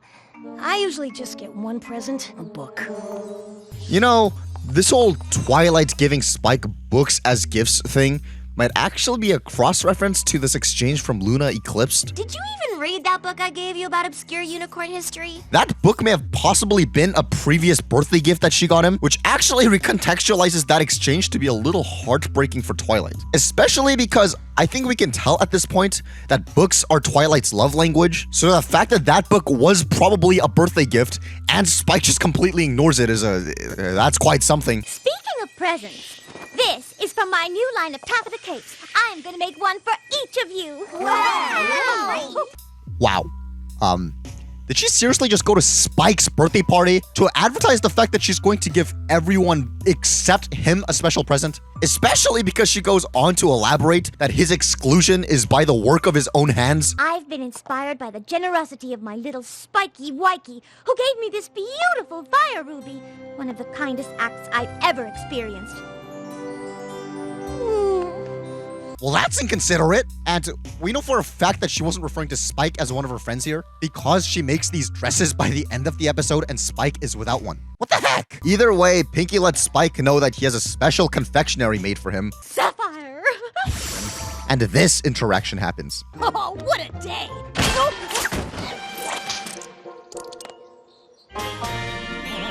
Man, she's goofy. It's my birthday today. Well, happy birthday, Spike! While it is a bit of an odd pairing, the whole Spike and Shirley dynamic was previously seen in the Showstoppers, and when we talked about that episode, I brought this up. What the f is Spike doing here? Yes, we've seen that he's passionate about announcing and stuff, but between this and Shirley visiting Twilight earlier, it's like there's a whole other side to this episode with a full plot involving Shirley that we'll never get to see. First of all, Holy crap, why did I sound so needlessly angry back then? But second of all, more importantly, I'm glad that there's at least some consistency with these two having a friendship that's going on off screen. That's sort of good world building. It's just that they never do anything with this, nor give us an explanation of how they met, so. But speaking of off screen, something that's on screen is this Derpy cameo, which is cute and all, especially in conjunction with the fact that we've got half of the real main six here. This is awesome. Then again, every time we're counting these Derpy cameos, it's like a countdown to a controversy that's coming up real soon. Pinkie Pie mentions my birthday to the cakes, and I get a cupcake. I mention it to Cheer Lee, and I get this great hat. Anyways, this is when we get to the whole conflict of this episode. Spike being greedy and trying to get handouts. Hey, Junebug! It's my birthday! The part I don't like about this is how this is where we get Junebug's only real appearance throughout the show. I don't have anything. They gave this random character a voice line and somewhat of a personality as well, and they never revisit her. Which just betrays how it complimented the episode for having good-ish world building and consistency between, you know, Spike and Shirley's friendship. Awesome. What I found pretty interesting is what Spike says here. I don't know what got into me. Thanks for snapping me out of it. This is the same turn of phrase we've seen him use before. Snap out of it! Now, I have no idea if this was on purpose or not, but this is a fantastic reflection of how everyone has like a certain vocabulary that is distinct to them, filled with specific expression and quirks. For example, I'm sure out of the hours and hours of footage of me online and recordings of my voice online, I'm sure I've used like the same specific uncommon expressions throughout. For example, I get comments all the time pointing out how I use particular phrases more frequently than I should. You know, stuff like that. So if this was actually a subtle way of doing that, that's genius. Wow, what a rough night's sleep, Spike. I had the weirdest dream. So the next day... What's happening to me, Twilight? What? That's disgusting! One thing I didn't really appreciate about this episode when I first watched it as a kid was that it seems to sort of imply that Spike is going to end up looking like this when he's older, or needs to be greedy in order to grow, which is, not an excellent decision if you want, you know, character growth and development. But now I'm thinking he probably only grew this way because of the greed, and natural growth will make him look less disgusting, especially when comparing his giant design from the result of greed compared to his giant design from being magicked as a newborn. But I guess only time will tell with that. Who's the brave one? It's nothing short of a miracle that this guy's entire face didn't straight up melt off. But regardless, shouldn't this guy's head have technically been transported to Canterlot, since this seems to be the same method Spike uses to send letters there? If Spike continues to collect, more growth will certainly occur. He is going to turn into a monster. Monster. That seems to be a little bit of an odd way of pronouncing it, just to fit in with this rhyme scheme. But on the bright side, speaking of monster, I shall crack open a can of it right now. Okay, good. The voices in my head went away and I can think clearly now. Where were we? Get away from her, you bastard! Wow. Just like the Opal thing from a few episodes ago, this is another reference to the Alien franchise. Get away from her, you bitch! That's quite a line to reference in a show for little girls. But on that note, what is this white speck? I hope this doesn't come across as me trying to nitpick. I'm just genuinely curious as what this is. We can tell it's not part of the background since it follows Scootaloo's movements. Strange. Since when was that a room that exists? I guess if this is an actual library, it makes sense for there to be different rooms. Kind of like how libraries have different sections for different ages and literary styles and all that. Though, I don't know, I just found it weird. Anyways, here we get a pretty meta joke. In reaction to the news that it's Spike going around causing havoc, the two characters voiced by Ashley Ball laugh at it. Oh, that's a good one, Twilight. Sweet little Spike running wild. What a laugh. Don't tell me you tied yourselves up. Get us out of here right now. The two by Andrea Livman scream, which is even lampshaded by Rainbow Dash. Sounded like Fluttershy to me.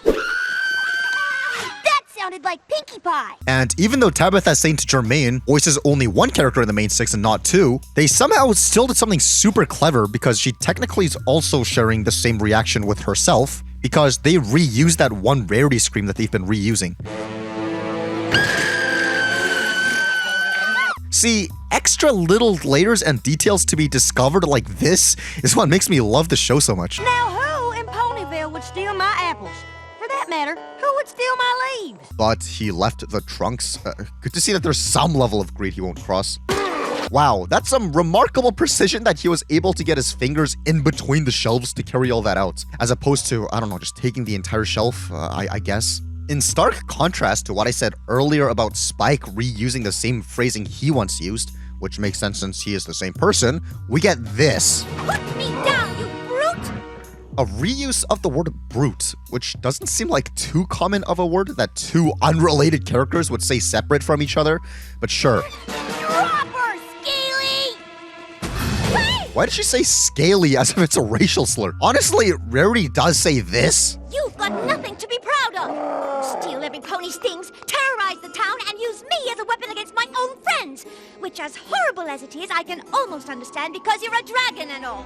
Well, that's racist? Like, what did she mean by this? And now that I think about it, the fact that two separate characters used the word brute to describe him, that's probably also a slur for dragons, along with scaly. That's, quite something. So the Wonderbolts show up and they literally do nothing.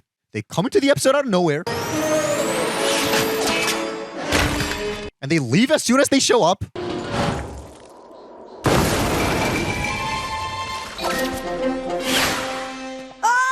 Did they just put these guys in here just because they needed 20 extra seconds they needed to fill? And why do the Wonderbolts need to do this? Celestia has Pegasus guards who could have easily done the exact same thing. Remember? This was given to me by my dear friend, Spiky Wikey, and it is too precious to me to give to a greedy old beast like you. I like how they reanimated this instead of reusing footage from earlier.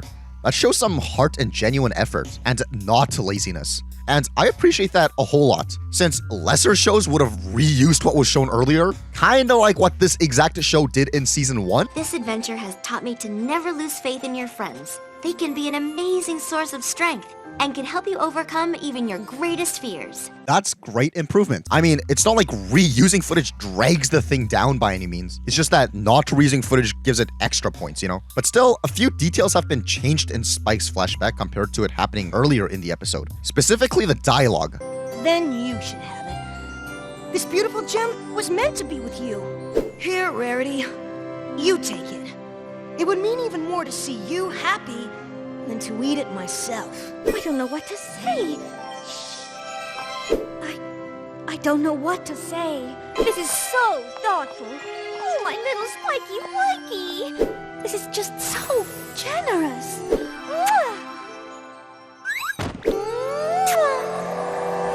Which is kind of cool since our memories in real life can change on their own. The basic fundamental details obviously remain the same, otherwise it's not a memory, but particular words and lighting and clothing can definitely change when trying to recall things. If that's what this was in reference to, that's pretty awesome. That and how I'm pretty sure we're all biologically hardwired, or at least self-taught, to remember ourselves in a more favorable light in our memories and interactions because, you know, we don't want to suck up our pride. So we'll always try to gaslight ourselves into thinking we're right and correct 100% of the time, or how we secretly won every argument. Therefore, it's a really cool detail that Spike remembers himself being much more of a wordsmith poet here, which not only is psychologically accurate, but it's also a good peek into psychoanalyzing Spike as a character, which is really fun. How did the writing get so good all of a sudden? Unless, of course, I'm, overthinking things like usual. Either way, then we're treated to this interaction. Rarity, I need to tell you something, just in case we don't make it. I've always sort of had a crush.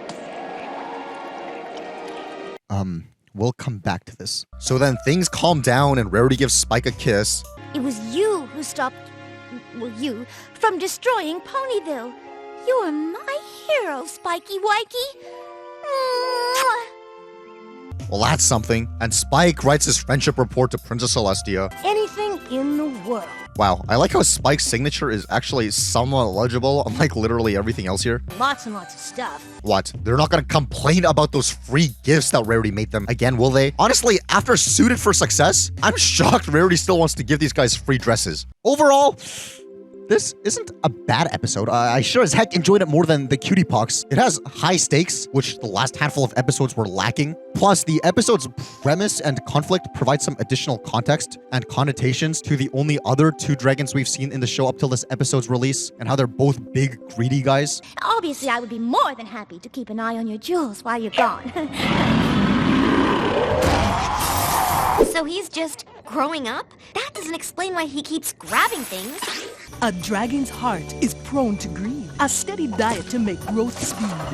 Then, the resulting bigger size only makes their hunger rise. That's pretty cool. Anywho, the elephant in the room, the whole Spike X rarity thing. Is this appropriate? I'm honestly kind of split on this. Not on the relationship itself. Obviously, these two do not belong together. But I'm talking about the story potential here. On one hand, I like unrequited crush story arcs, especially if it's a long game thing, because it gives me a lot to look forward to, and every tiny piece of progress is super fun. And that's probably why I can't help but keep returning to this stupid pile of garbage, and why it's captivated me for years and years and years. Yes, I am eventually going to make a video on Miraculous. Just wait. Now, especially when, besides a callback here and there, it's not like, you know, My Little Pony is a linear plot-heavy show with a hard continuity in between episodes.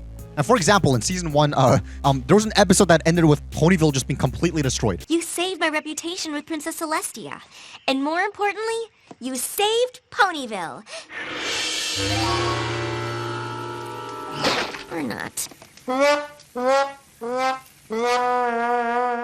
And the next episode, it's completely fine. Stuff like that. Which, I mean, obviously, I get why that's the case since, you know, this is a show for the little girls that came out before streaming was the mainstream option of watching stuff. So I'm not faulting that at all. But if you were to be binging the show, like an actual show with a linear story, stuff like this kind of probably makes it feel a little disconnected in between episodes, especially because these episodes are all written by freelance writers and not by like a consistent same team. Therefore, if there were to be relationship dynamics that, you know, progress little by little as the show goes on, that adds a lot of reward for people who do keep up with every episode. So I like that aspect, especially when there's been multiple instances of Spike's crush being a focal point in some episodes of season 1. On the other hand, I think a big part of the reason why like the whole long-term crush plotline thing is fun, for me at least, is because, you know, these things are usually built on the implication that the relationship might happen at some point so that you keep coming back to see if it actually does happen. Unlike when it involves a baby dragon and an adult pony. So that kind of changes this perspective of this whole unrequited crush thing to being more like the whole trope of a little boy developing weird little boy feelings on his babysitter. And why would I want to watch multiple episodes of that? It just sounds kind of disrespectful to our short time here on Earth, because I'm pretty sure if you've seen one of those, you've seen them all. Therefore, I decided to traverse the web to see what the consensus on this is, on what the majority think of Spike and Rarity's relationship, especially from near when the show was still young. And I found this thread that kind of encapsulates like most opinions of it. So let me start off by saying that I do not intend to start a flame war here. I'm just trying to figure out what seems to be the most canon ship in the entire show.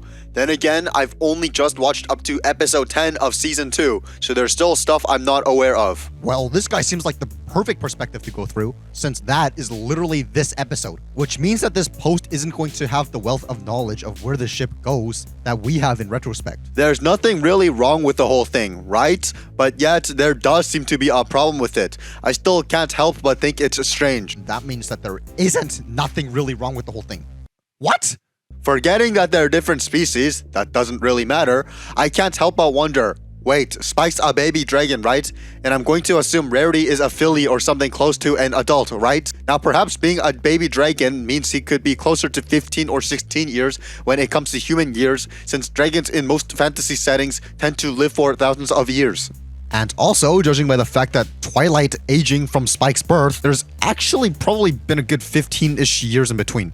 I've never considered that before. But even still, something about how small he is coupled with the fact that he is constantly referred to as a baby dragon kind of bothers me. All the innocent kissing is fine, but honestly, after watching that episode, it really seemed like it was little more than that. I mean, he was going to confess his love to her right when he thought they were going to die. That was pretty intense. Bravo to the writers for doing something like this in what started as a children's cartoon. Okay, well, first of all, it still is a children's cartoon. Just because a bunch of adults watch it doesn't mean it's not a children's cartoon. Second of all, yeah, but that's on Spike's side. I don't think anyone necessarily has an issue with Spike's side of this. Only Rarity's treatment of him and how she practically leads on somebody way younger than her. And honestly, I do like the whole Spike x Rarity ship.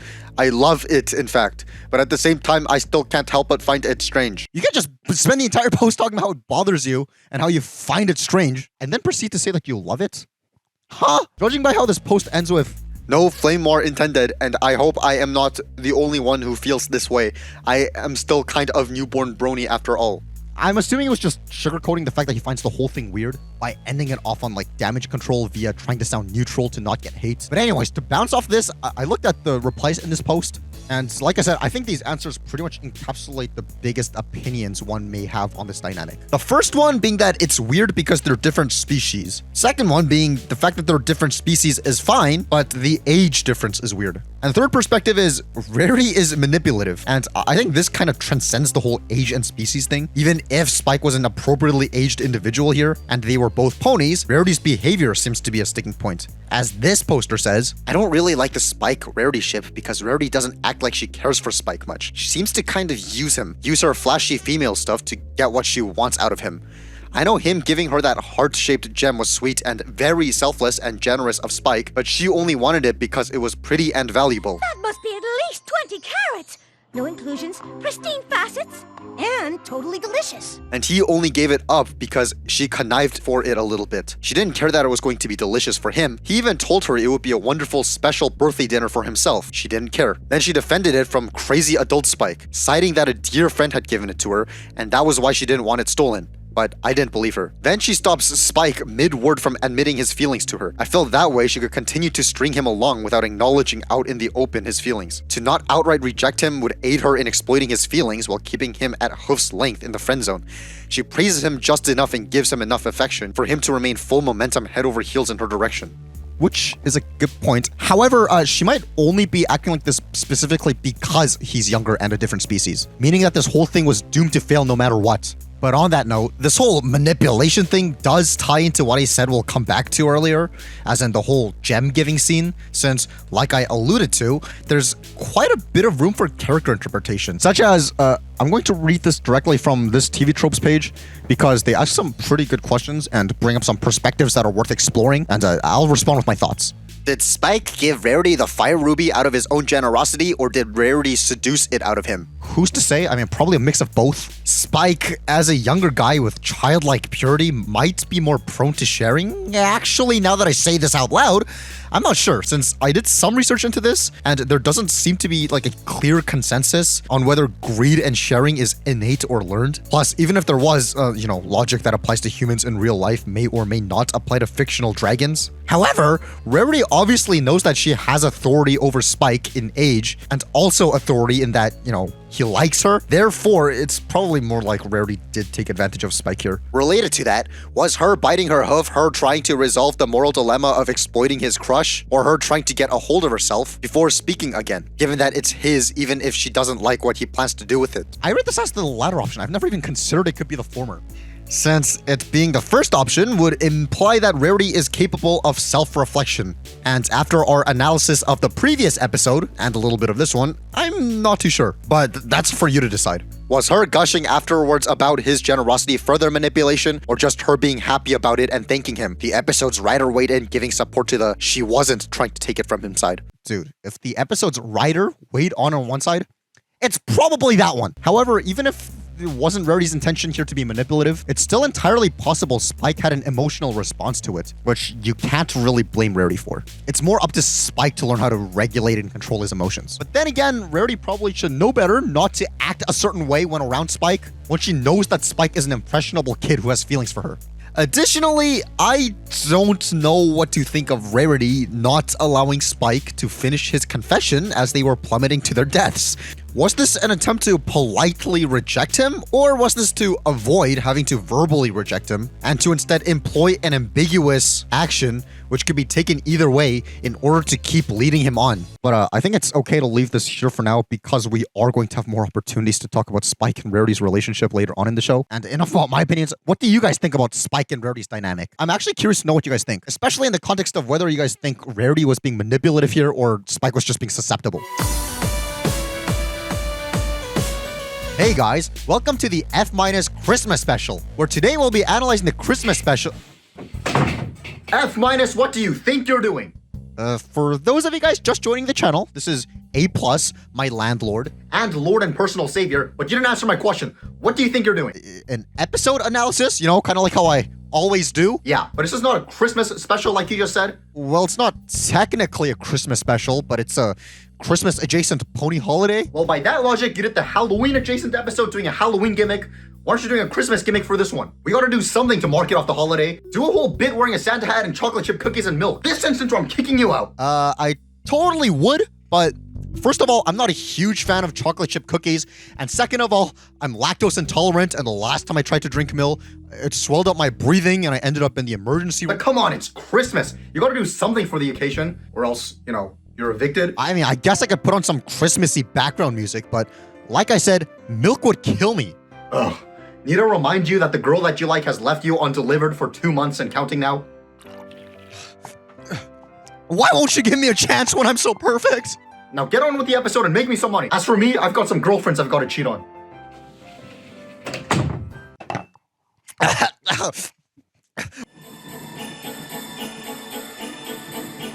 Okay, for starters, don't ask me why they're headed away from the castle, but in the next shot, they do a complete 180 and start heading towards that direction. Fantastic. Off to a great start already. But speaking of trains, this is a different one than the one that we saw previously. Who knows why this is the case? Which one of these trains do you guys prefer? Because the aspects I like about this train is how it's more pony-ish, obviously. But the negative aspect is there's a bunch of questions that arise, such as, do these guys get tired at all? Or are they capable of running at this exact speed for the entire trip? More importantly, do they get paid per distance or per hour? Because if it's per hour, they might as well just walk slowly to the destination. Or perhaps they get paid by the weight of the passengers on the train, because it would be no fair for them to sometimes have to pull like heavier ponies and sometimes smaller ponies, yet get paid the same amount. Okay, I concede. I'm probably the only person in existence who has ever wondered that, but still! The good thing about this one is that, well, it does solve all the questions I was asking about the other one. But on the bad side, it obviously loses some of the equestrian charm because it gets rid of the horses. And at a certain point, we might as well just be living in a human world with human technology populated by ponies instead of, you know, a pony world with pony technology, which kind of defeats the entire purpose of this being a pony world. Let me know what you guys think, because I'm honestly kind of split on this. Either way, while the train might be different, what remains the same is how, while riding it, Fluttershy is all... I feel like shouting. Which is pretty similar to her other attempts to be loud so far. Yay. Too loud. I am so frustrated I could just scream. This is cool and all how they're keeping Fluttershy's character consistent. It would just suck if this episode, I don't know, dealt with a stage play that she's acting in front of a bunch of people, with there being episodes later about how she's too scared to do things in front of people. You know, that would just be silly and make me take back this compliment. I have an idea. Let's play I Spy with My Little Eye as we walk. Wow, I wonder if they also have the I Spy books or something similar to that in this world. I spy an 8-foot candy cane. 8-foot candy cane?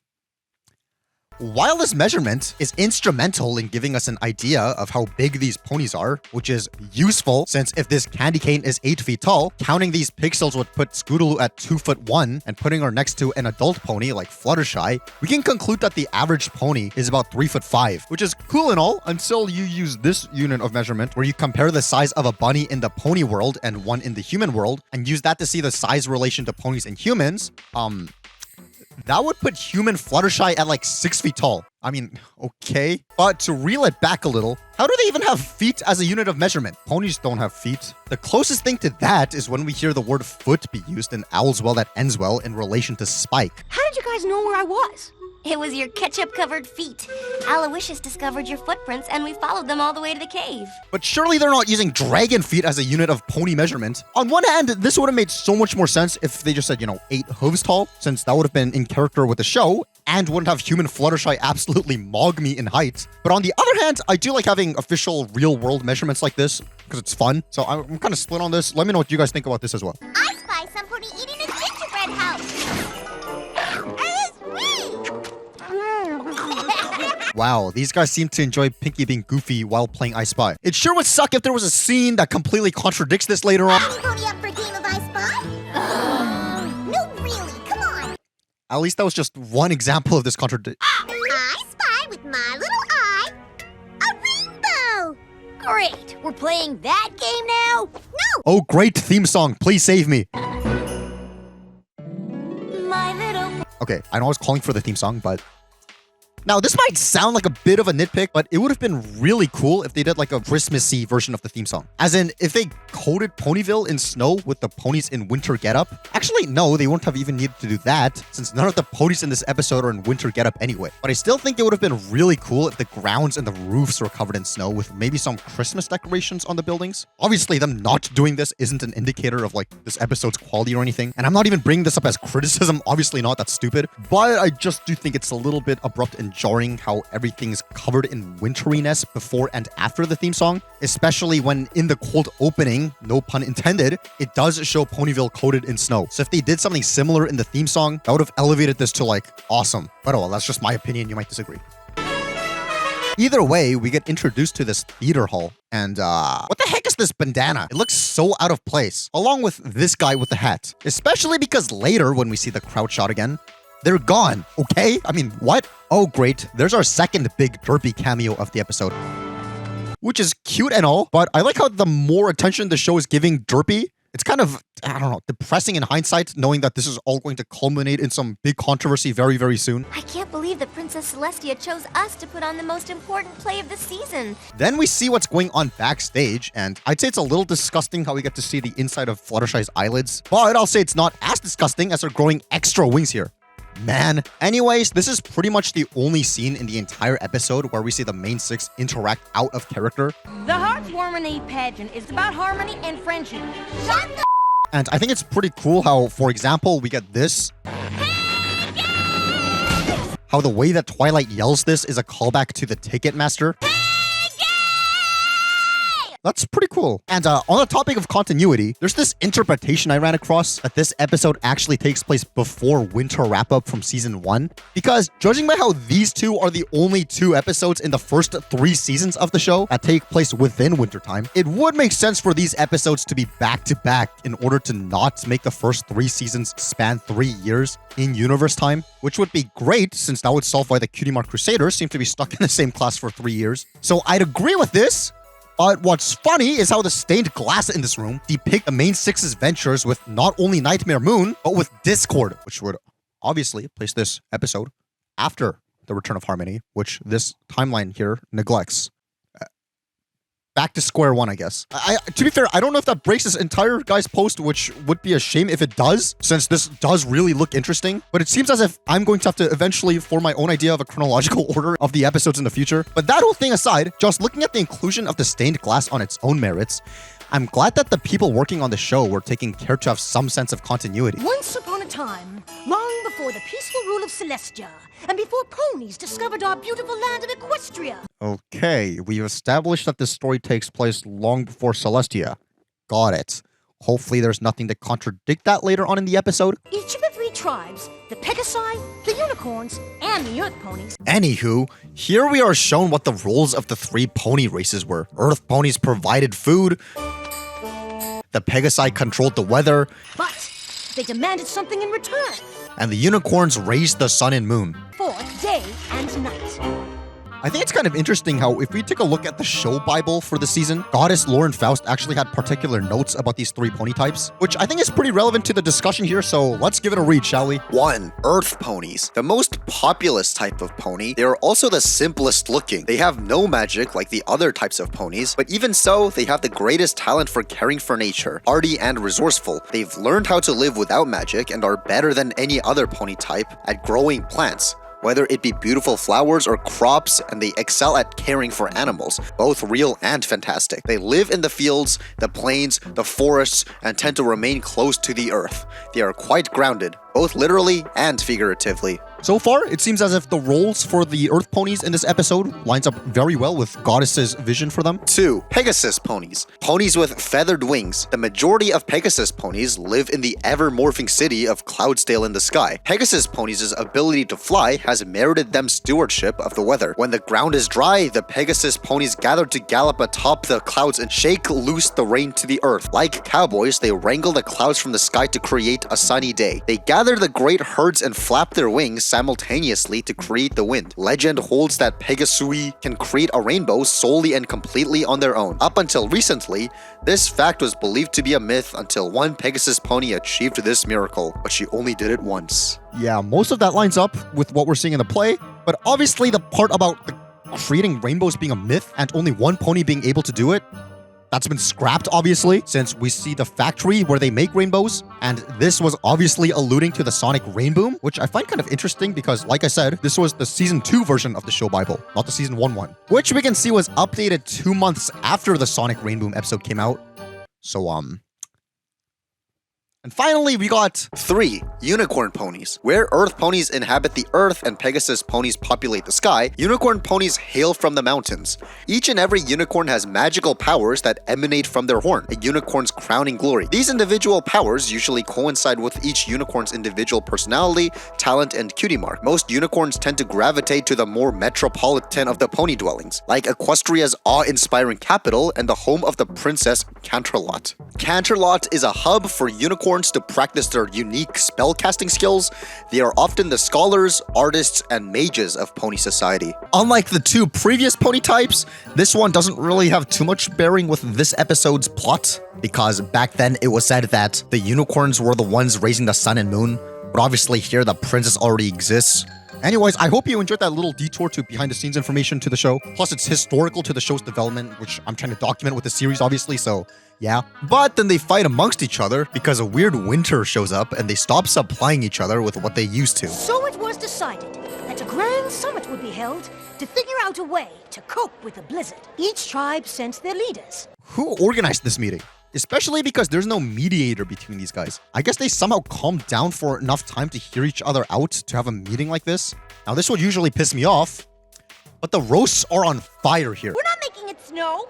It must be the unicorns. They're doing it with their freaky magic. Unlike you Pegasi ruffians, if you non-Earths are gonna stop using your weirdo powers, then I'm just plumb out of ideas. What a shocker! An Earth pony with no ideas. You're not the boss of me, you royal sneak. Damn! That was just bam, bam, bam, bam, bam, roast after roast. I like this little gag of Princess Platinum putting her crown on upside down, especially when they went through the effort of animating her ears flopping down, but it magically goes right side up in the next shot. Wow, fantastic. Anyways, when the leaders get home, they talk to their advisors, who are shown to be far more reasonable than the actual leaders, such as how Clover the Clever says, Did the other pony tribe see reason as I predicted? and Smart Cookie says, So you mean the other tribes didn't come around? Shoot, I really thought we could get through to them. As for why these guys did not tag along to the meeting when it seemed like it was basically their suggestion, who knows? Well, they might have needed to stay back at their respective kingdoms to keep watch over their subjects back home. Well, later, we see both the leaders and the secretaries leave for an even longer amount of time than this one meeting, so I don't think so. Let's get a move on. Hut, 1, hut, 2. I was elected because I know how to think outside the box, which means I can also think inside the chimney. Can you think inside a chimney? How did this dummy get elected as leader again? At least with Commander Hurricane, he's obviously a very strong leader, so it makes sense why he's in power, because obviously people would want to vote for a strong leader who gives off the impression that he knows what he's doing. But come on, at least we got these very cute frames of her looking silly. Ladies and gentlemen, your new profile pictures. What could go wrong? How the chimney wasn't also filled with snow, I have no idea. What I do have an idea of, though, is how these pony tribes go out to look for their own land to escape the hurricane. I think I'm gonna call this new place, Dirtville. How about Earth? What's with this Earth name suggestion? Earlier, Chancellor Puddinghead said that the planet they're on is Earth. The Earth is round. There is no up or down. So why is she saying she wants to name this new land the same name of the planet they're on? I guess Commander Hurricane was right when he said this earlier. What a shocker! An Earth pony with no ideas. We then get what might be the best piece of dialogue in this entire episode. Instead of beautiful, it was blizzardy. Instead of wonderful, it was wintry. Instead of spectacular, it was snowtacular. Instead of... We get it! Move on! That's That's funny. I mean, I guess it's a little disrespectful to yell that during a play, but like, come on, that's pretty funny. But speaking of the crowd, it seems as if there's a unicorn guard stomping on Sassaflash. I thought the job of being a royal guard including protecting their subjects, not actively harming them.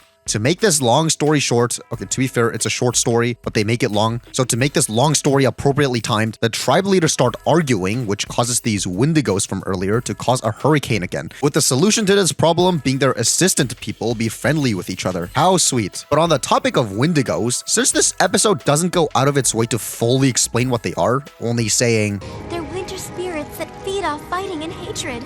The more hate the spirit feels, the colder things become. It's pretty neat doing extra research and seeing that they're derived from Wendigos, which are basically creatures that feed on greed and drive people into cannibalism, and that lines up with the behavior of these early ponies, with the tribes all being selfish and only looking out for themselves. Cared not for what befell the other tribes, but only for their own welfare. That, and along with the fact that 2/3 of these guys all went hungry since the earth ponies were hogging all the vegetation. All I want to know is why the earth ponies are hogging all the food. We're not hogging all the food, you are! Oh wait, you're right, it's us. This probably means that the Wendigos succeeded, and that the Pegasus and Unicorn ponies actually may have resorted to cannibalism as a result. The Pegasi were hungry. That's disturbing, but unfortunately makes sense. Especially when judging by context clues, we can conclude that this play is obviously a heavily condensed and shortened version of the actual historical event. And so, each leader encountered obstacles along the way. But eventually, they all arrived in the new and wondrous land. So these leaders, along with the head secretaries, must have left all their subjects back home to starve for however long their journeys took. But on a positive note, to tie in with the solution of their troubles, in Wendigo mythology, their weakness is fire, which explains why this is what they're defeated with. All through the night, the three ponies kept the fire of friendship alive by telling stories to one another and by singing songs. Well, either way, what a heartwarming episode that lives up to the name of the holiday. The warmth of the fire and singing and laughing reached the leaders, and their bodies began to thaw, and it even began to melt their hearts. I'm so glad that this did not contain any weird discrepancies that we're gonna have to go out of our way to spend time The three leaders agreed to share the beautiful land and live in harmony ever afterwards. And together, they never...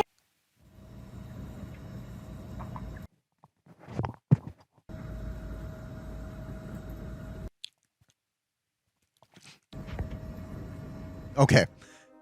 If this flag has Celestia and Luna on it, that means they were already princesses of Equestria! The flag, or banner, or whatever you want to call this, means that Celestia and Luna were already princesses who raised the sun and moon at this point. Which, putting the contradictory statement from earlier aside, if there's this much division between the three races of ponies, wouldn't that mean that they're being terrible leaders by not doing anything about this? Or letting literally their entire population die of hypothermia? Or letting all their subjects be tormented by these Wendigos? Was this before or after they fought Discord? Wouldn't it make much more sense if this land that they just established had Celestia and Luna pop up afterwards? Now, there is the cop-out that this flag was only used as a creed of liberty by the main six, just to tie the play in with modern times for the audience, and to make it clear what's going on here, rather than them using a prop of the flag of the time. But I think that's a little dumb. While yes, we do know that this play isn't 1,000,000,000% accurate based on the fact that Commander Hurricane was a man but was still played by Rainbow Dash. Well, aren't you curious about how it went? Oh, Commander Hurricane, sir, how did it go, sir? However, that was obviously only because Princess Celestia tasked the main six to host this play, therefore they just used themselves in it. Why should we expect that to expand to the flag as well? Especially when we've seen Twilight put a lot of thought into these little historical accuracies before. Star Swirl, the bearded. Commendable costume. Now even got the bells right. Thank you. Now, what's incredibly not helpful is this shot where the flag is raised. The backdrop is obviously the painted set version and not the flashback version, which I guess would imply this wasn't the flag for the time. Well, sorta. For some reason, the actual raising of the flag is the flashback version, since we can see that the background is real, but inconveniently, when the shot actually reveals the flag, the background is now the arts and crafts version. Who does that? I need my mood regulator.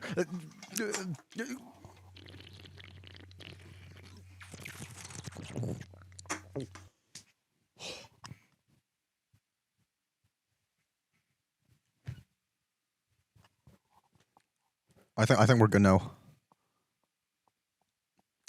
What's with the flag design? Do the 40-some odd stars on it represent different areas of Equestria like they do on the US flag?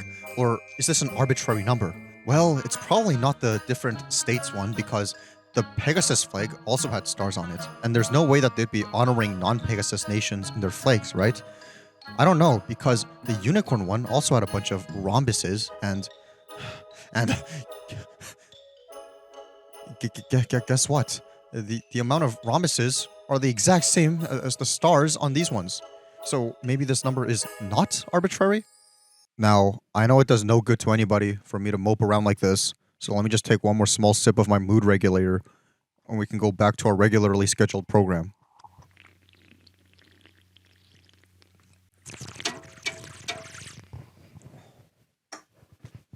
Let's just move on. If you guys have any theories, leave them in the comments. So, we're treated to I'll just say it, a boring song. The fire of friendship lives in our hearts. As long as it burns, we cannot drift apart. Strict musicality aside, I think one of the reasons this song doesn't click with me personally at least is because it's sung by a choir and not by any of the character voices, so it really just comes across as stock music. I can't believe this is what composer Daniel Ingram considered to be the brony anthem of the show. What was wrong with considering the theme song as the brony anthem? Also, why are these bells moving so fast like this? That's terrifying. What else is terrifying is how, despite this entire crowd being full of a bunch of clones, there is one instance of Cherry Berry who happens to have Berry Shine's tail instead of her tail.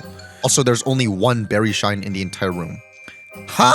But on that note, wow, I sure do love how the crowd parting in the middle keeps disappearing and appearing.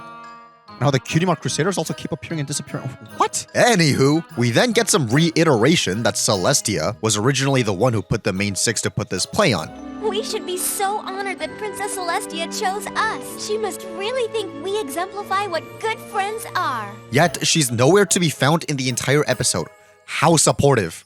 Honestly, before I decide to watch this episode again for this retrospective, all I could remember about it was, it was boring. But now that I watch it again with a more analytical eye where I'm giving every episode a fair shot to impress or disappoint with an open mind, okay, I will say that compared to the one other episode Meriwether Williams wrote for the show so far, the mysterious Mare duel, this episode hasn't gotten anywhere near the same amount of infamy as that one. But that's probably because nobody has any strong feelings about this episode one way or the other. Which kind of makes sense because, honestly, this episode is just, if I just put in one word, inoffensive. Probably because there wasn't much room to screw up character development or character dynamics like her other episode was criticized for. Because, like I said earlier, there's only a limited amount of time where the main six are acting out of character.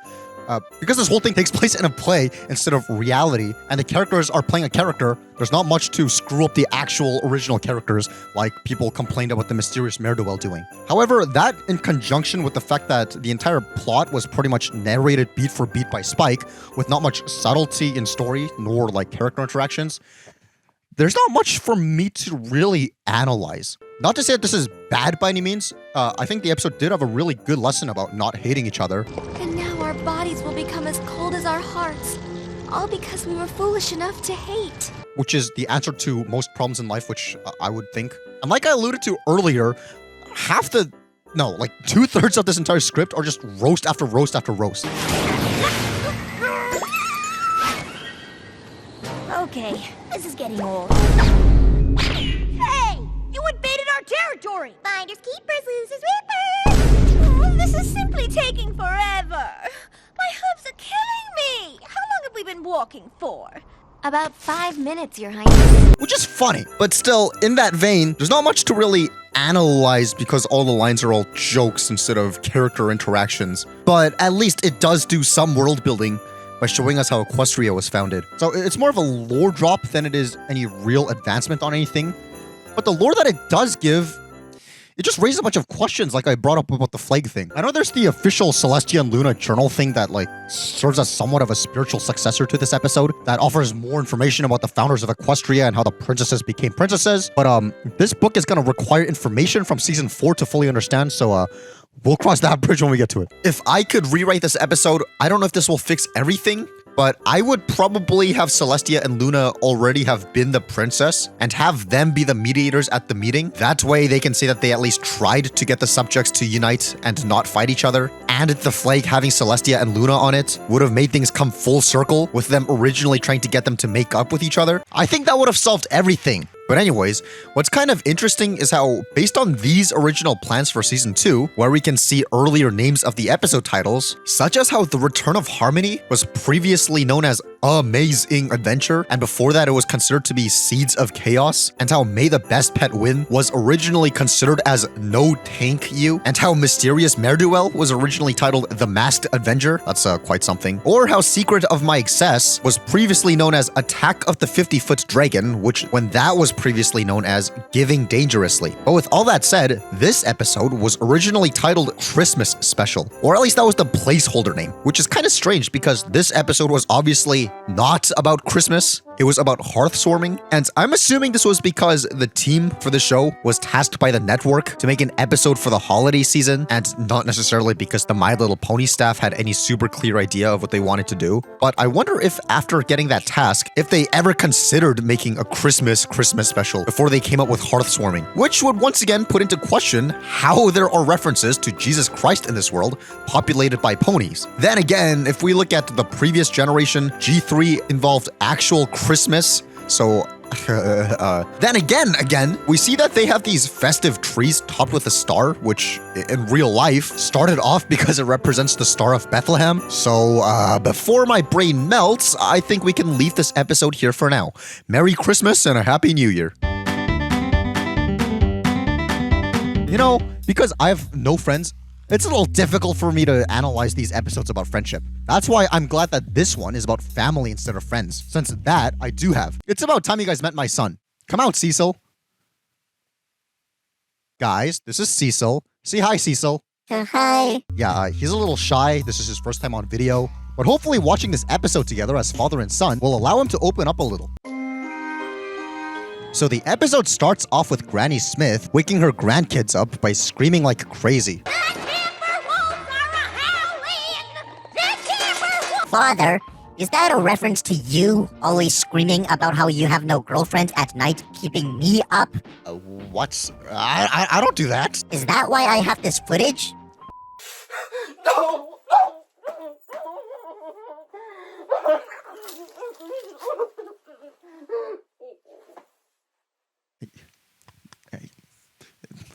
That's AI, guys. That's not real. Sure it is. So anyways, the next day, Granny Smith and Apple Bloom sing the ABCs and hop around. What are we watching? I guess Diamond Tiara was also wondering the same thing because she proceeds to roast Apple Bloom. I'm not talking about the jam. I'm talking about Granny Smith. You must be so embarrassed. Also, it's quite an interesting decision to have Granny Smith and Filthy Rich's conversation trail off with, "Oh, and hell with your Pappy Green."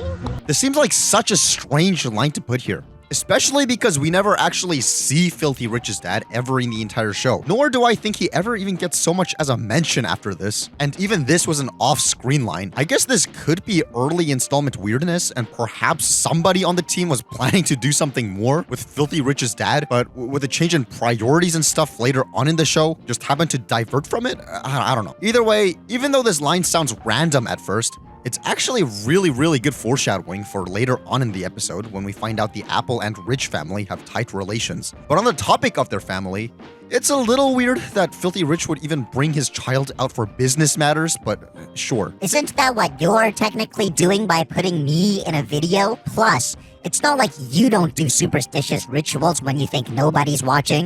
From the power vested in me through this book, I manifest a text back from her, I manifest a date with her, and I manifest getting married and having 3 kids with her. Oh, who am I kidding? Shut up, I have no choice. Next scene. Hey, you bite it, you buy it. Father, what's the point of having dentures if you have actual teeth? I don't know, beats me. But wow, this looks like it could be a freaking creepypasta image. What the heck? Isn't there a less silly way to get the honey? After getting embarrassed by Granny Smith from her bullies making fun of her, we are treated to this. And by capturing the wholesale market. Wow, so Even though this building has been appearing in the background in some episodes in between, this is actually the first time we see the interior of the Ponyville schoolhouse since the first episode it was introduced in back in season 1. Unless you count this dark infinite abyss we're treated to in the Cutie Pox as an instance of us seeing the interior. But my point is that if we compare these two instances of the actual classroom itself, some things are the same, whereas some things have changed. First of all, it seems as if either this class is full of slow learners or Cheerily just sucks at her job, since they're still on the exact same lesson that they were on for exactly a year now. Wow. On a similar note, all these items like books have gone untouched, it seems, so I guess no one in this class is a fan of reading. Also, I sure would hope that that's not the same apple from the other episode, but at this point I can't tell. Secondly, as for differences, the paintings got a visual upgrade, plus the walls seem to have gotten a new paint job or wallpaper in between. Also, the seating arrangement is no longer 3x3, but 3x4. Yet, even though we had a full set of 3x3 last time, with a total of 9 filled seats, here we have 12 seats with only 8 filled. Strange. Things like this are subtle and the average person watching probably won't consciously pick up on these things, but when you do take notice of it, it kind of shows the evolution of the art of the show as the episodes go on, which I think is really interesting to note. Anyways, we catch the end of Filthy Rich's speech, and he lets the class know this. And by capturing the wholesale market, purchasing in bulk, and slashing our prices, we undermine every other gift market in town. And that's how Rich's Barnyard Bargains became the cornerstone of retail in Ponyville. Just because I know that any normal person watching this would take this scene as for what it is and nobody else will ever analyze what this speech was actually saying sentence by sentence, let's go for it. He starts off with, and by capturing the wholesale market. Capturing the market basically just means you have a lot of authority and place in a specific niche. For example, you could say that, I don't know, McDonald's has captured the fast food market. Since in the West, at least, when you think fast food, your mind probably goes to McDonald's. Or that Starbucks has captured the coffee market. You get the picture. A wholesale market is referring to a business that buys things in bulk and sells them for a cheaper price, usually to retailers, as opposed to a small business that could, I don't know, sell stuff made to order. Purchasing in bulk and slashing our prices, we undermine every other gift market in town. Here he's reiterating a component of running a wholesale market, specifically something called predatory pricing, which is when you set your prices for the same item your competitors are selling for lower than they could reasonably compete with. I know that at first glance, that sounds like you're counterintuitively thinning your profit margins, which is obviously bad for business, but remember that they're selling in bulk, so they have a lot more to sell. Therefore, even if their profit margins are smaller, they're still going to be making more money. That's how Rich's Barnyard Bargains. Personally, I think Rich's Barnyard Bargains does not sound like a good name for a wholesaler. It sounds more like it would be a small thrift store, especially when he likened his business to gift markets earlier. We undermine every other gift market in town. But then he says this, which makes more sense. Barnyard Bargains became the cornerstone of retail in Ponyville. Because cornerstone means things depend on it. So he's saying that retail stores depend on his wholesale market. But overall, the basic message is that his business uses predatory pricing in order to drive out his competitors, since other wholesale markets in Ponyville wouldn't be able to set their prices any lower than what Filthy Rich's business is selling for. Which is cool and all, but this doesn't answer how he initially gained the capital to purchase all the stuff that he's selling in bulk originally. And I'm pretty sure we are more interested in learning about that. Because if he originally had enough money to be able to buy enough products to sell at a lower profit margin than his competitors, that means he was already pretty well off. And if this show were to secretly contain a nugget of financial wisdom, I'm pretty sure that would have been so much more useful for us. But I guess that'll be answered later. Let's see who'll be bringing in a family member for next Monday's Family Appreciation Day. Diamond Tiara go twice? Was it that hard to place her drawing just above Apple Bloom's? It's just odd to see that her family just went when she's supposed to have been first according to this checklist. I get the Filthy Rich might have not been able to make it the original scheduled time, and this was him making up for it, but they could have at least animated Shirley actually marking this with a check. That would have fixed everything rather than causing my brain to trip over itself. I guess you could have marked it earlier on before Filthy Rich started this speech, but things like this just mess with me. Also, I wonder if Scootaloo's family had to go as well, since at this point in the show, people were pretty much theorizing that Scootaloo is an orphan, since we've seen Sweetie Belle's parents and Apple Bloom's Granny Smith, but Scootaloo's family won't be revealed until way later on. This list obviously isn't very helpful, and I wonder if they left her out of this list just because the writers weren't too sure what's up with her family either. What I am sure of though is how Diamond Tiara has some level 3000 rage baiting abilities. Miss Shirley, Apple Bloom's Granny Smith isn't working harvest.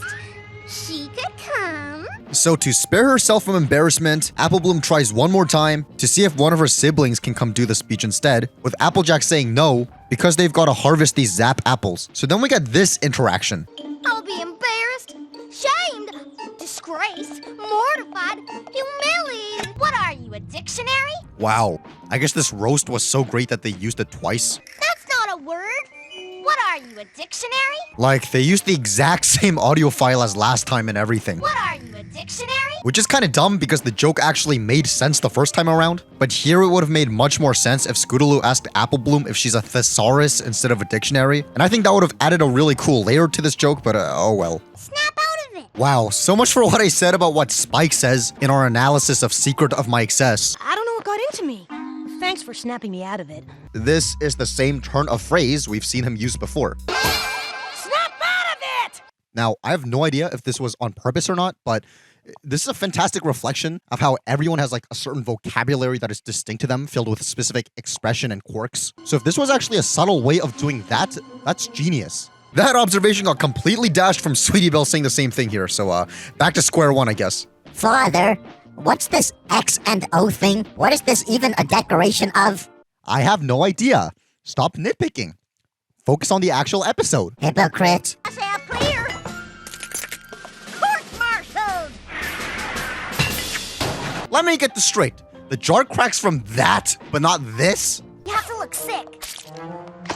So the Cutie Mark Crusaders try pulling off a bunch of schemes to help delay Granny Smith's speech for the class. But her face is... Okay, so by that logic, is Granny Smith always sick?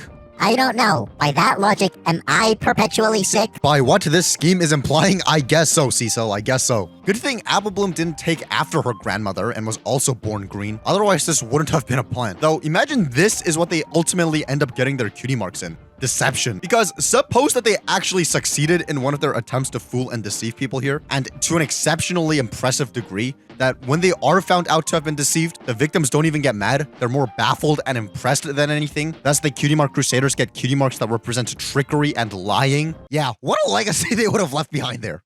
It's already almost sundown. Wow, it's really cool seeing the telescope move before we get to see why. A lesser show would have not done this. In fact, when I was paying close attention and taking notes to bring up, I was gonna talk about how ominous it is that this main area of the treehouse is down here, yet this telescope seems to be moving on its own. But then the next shot reveals Sweetie Belle actually was up there. I appreciate it a whole lot when a show or whatever does something first and then holds off on giving an explanation until later. That's how you don't treat your audience as if they're idiots that have zero ability of putting two and two together. In other words, this little detail is awesome. Anywho, their next idea is to mess with the Apple family business. We can't move Family Appreciation Day, so let's move Harvest Day instead.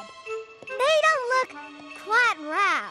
After we see how much effort and stuff they're putting into making sure these apples turn out perfect, messing up their income just to keep Granny Smith giving one little speech in her class is, wow, that's something. That's a whole other level of short-sightedness. And now that I think about it, what kind of friends are Sweetie Belle and Scootaloo if they're helping Apple Bloom do all this instead of just telling her that her grandmother isn't somebody to be embarrassed about and that they'll have her back even if she is given a hard time about it by her bullies? These three make up about 40% of the overall class who's gonna be hearing this anyway.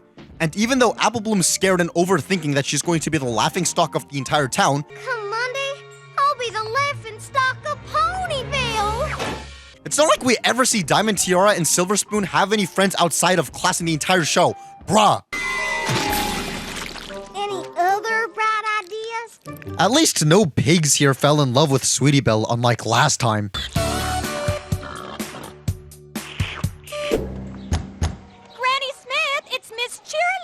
I didn't realize Cheerily's special talent was umbrellas. Quite fascinating how they go back to normal in previous and succeeding shots. I guess they just rendered this closer shot using the wrong thing. I wonder how that happens, because I would have imagined that if they drag a pony into the animation software, it already has their cutie marks on it, but I guess this means that they slap the cutie mark on afterwards? I don't know. Oh, that's too bad.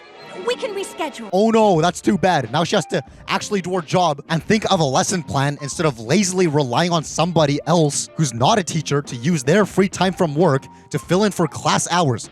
What the heck? Though, back to the topic of the Cutie Mark Crusaders being deceivers, were the Cutie Mark Crusaders always like this, or are they being extra manipulative just because Granny Smith is an easy target? Because if it is that, that's awful. Obviously, they have been shown to be impatient and mischievous throughout multiple episodes thus far. I'm not ignoring that. But I think this is a first for them doing stuff like this. To be fair, I guess this scheme was more of a last resort, but still. Well, howdy, Miss Cheerilee. You window shopping? No, she was stalking you. I can't believe she woke up from her nap. She never wakes up from her nap. To be fair, I don't think she usually gets dangled around and swung about during her usual naps, so there's that. Miss Granny Smith, telegram. In another attempt to get Granny Smith not to come, they forge a letter from her relative, Apple Strudel, to come see him a long train ride away. Then this happens. Is Granny Smith here? I think it's quite funny how this means that Shirley didn't even communicate with Granny Smith beyond what we saw earlier, and now she's asking Apple Bloom what happened when it should have been her responsibility as a teacher to organize this with Granny Smith, but all right. Oh, I'm sorry, Miss Cheerilee, but she got called out of town on account of... That's scary. Well, that's terrifying. What kind of face is that to put in a show for little kids? This is scaring Cecil. Like, who approved this?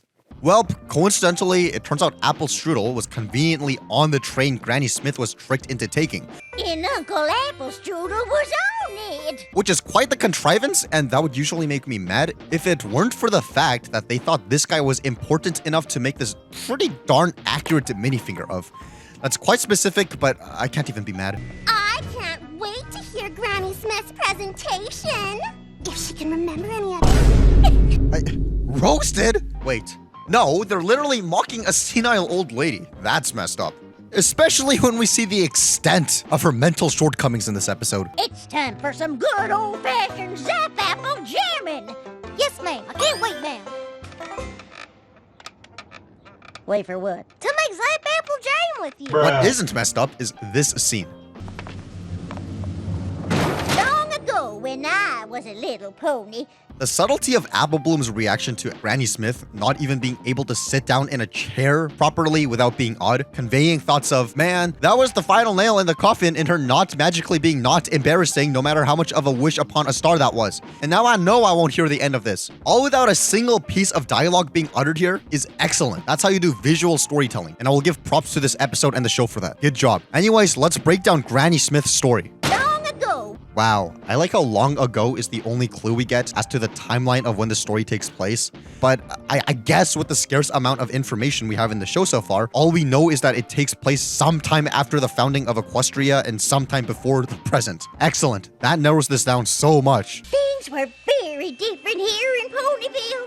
'Cause there was no Ponyville. Also, I sure do love seeing plain English text slip through the cracks and get featured on screen, with how much they try avoiding that so often. But an orchard don't grow overnight, and we were getting mighty short on food. What, like the grass and flowers that you guys are shown to eat earlier on in the show? Stop nitpicking. Hypocrite. Timberwolves howl when the Zap Apples first start growing. One point I see brought up here and there is how there's no shape of Nightmare Moon in the moon in this flashback, even though based on the one appearance of the moon while she was trapped in the moon that we've seen so far, she was clearly there, so she should technically be here in this flashback, but I'm assuming that this was only because she was nearing her escape, so who cares? Then again, we know that Luna's banishment was 1,000 years ago from present day, and judging by how Granny Smith's story features, well, Granny Smith, that means it takes place closer to Luna's escape rather than closer to her banishment, unless you want to argue Granny Smith is 1,000 years old. So by that logic, this story would have taken place at what, 70-ish years into the past? So yeah, if Luna's been becoming more and more visible on the moon since day one, we should see her by now pretty freaking clear. Unless her shape manifesting here is more exponential than linear, like I've been assuming. But like I said, this is a point that I only see brought up and not anything I think is an actual plot hole, since this story was probably just highlighting what was thematically relevant to Granny Smith's story. For example, even though everything here is sepia tone in the flashback, I think it's a little dumb to assume that the world actually was in sepia tone back then. So I think everything here is just a design choice. But speaking of design choices, what's interesting is how young Granny Smith is wearing similar clothing and pretty much the exact hairstyle as Applejack's original concept design had her looking like. Even though this went unused for Applejack, it's cool how they were able to find a way to repurpose it like this. But on that note, if I could make just one change to this episode, I would have probably made Granny Smith in the flashback have a school pony design, like Apple Bloom, since I think that would have made this entire story have much greater impact for Apple Bloom and would have been a great way to tie this whole thing back to Apple Bloom being a kid and wanting to find her purpose. But oh well. Then again, if they did go with that, they wouldn't have been able to do this little Applejack concept Easter egg-ish thing. And I think obscure references like that outweigh visual storytelling, so I guess that's fine. Anywho, the plot-related reason this flashback exists is to explain all the crazy appearing actions Granny Smith partook in throughout the episode and why they've been progressing these zap apples into blooming. I learned that you gotta be extra friendly with the bees, otherwise their honey won't taste rightly sweet to mix in with the zap apples. Well, hello, bee, Beatrice, Beecher. Who'd have thought that glass jars needed talking to? I don't come to any whining or crying or cracking under pressure. And how, according to her, the Smith family, that's right, not the Apple family, but the Smith family, Then one day, the Smith family founded Ponyville. That, and because the whole story concludes with Diamond Tiara's great-grandfather cutting a deal with the Apple family, which gives context to what we saw earlier. Matter of fact, the first thing he ever sold was my Zap Apple Jam. It's a tiny bit stupid that this deal involves the great-grandfather, with Granny Smith mentioning her grandfather earlier, like I pointed out. But I guess this just shows how close these families are supposed to be. Let's just see if they do anything with this as the show goes on, or if this is a pretty cool world-building opportunity gone wasted. And yeah, I suppose this comes full circle and provides context to how Filthy Rich initially gained the capital for his business. Inheritance, I guess. And that is how Ponyville was founded. Oh, play that again! What's with the overlay of Granny Smith? That's terrifying! Either way, I guess Silver Spoon being the first to applaud Granny Smith here shows that there's supposed to be some depth to her character, as opposed to Diamond Tiara's more one-dimensional bully trope at this point. Let's just see if they actually end up doing anything about this as well. Wow, I guess history really never changes, judging by how these lines are filled with the exact same ponies in the exact same order, just without hats now. Plus the silhouettes also being the exact same as the line from Granny Smith's story. Okay, so what's the point of dressing up in a bunny suit and reciting the alphabet? Well, all of the things that we saw her doing throughout the episode that looked silly had a point according to her story, remember? Well, I remember that, but she never explained the bunny suit one. In fact, that's probably the one that demanded an explanation the most. And they just pretend like it never happened, and that's how they end the episode, as if it should have any impact.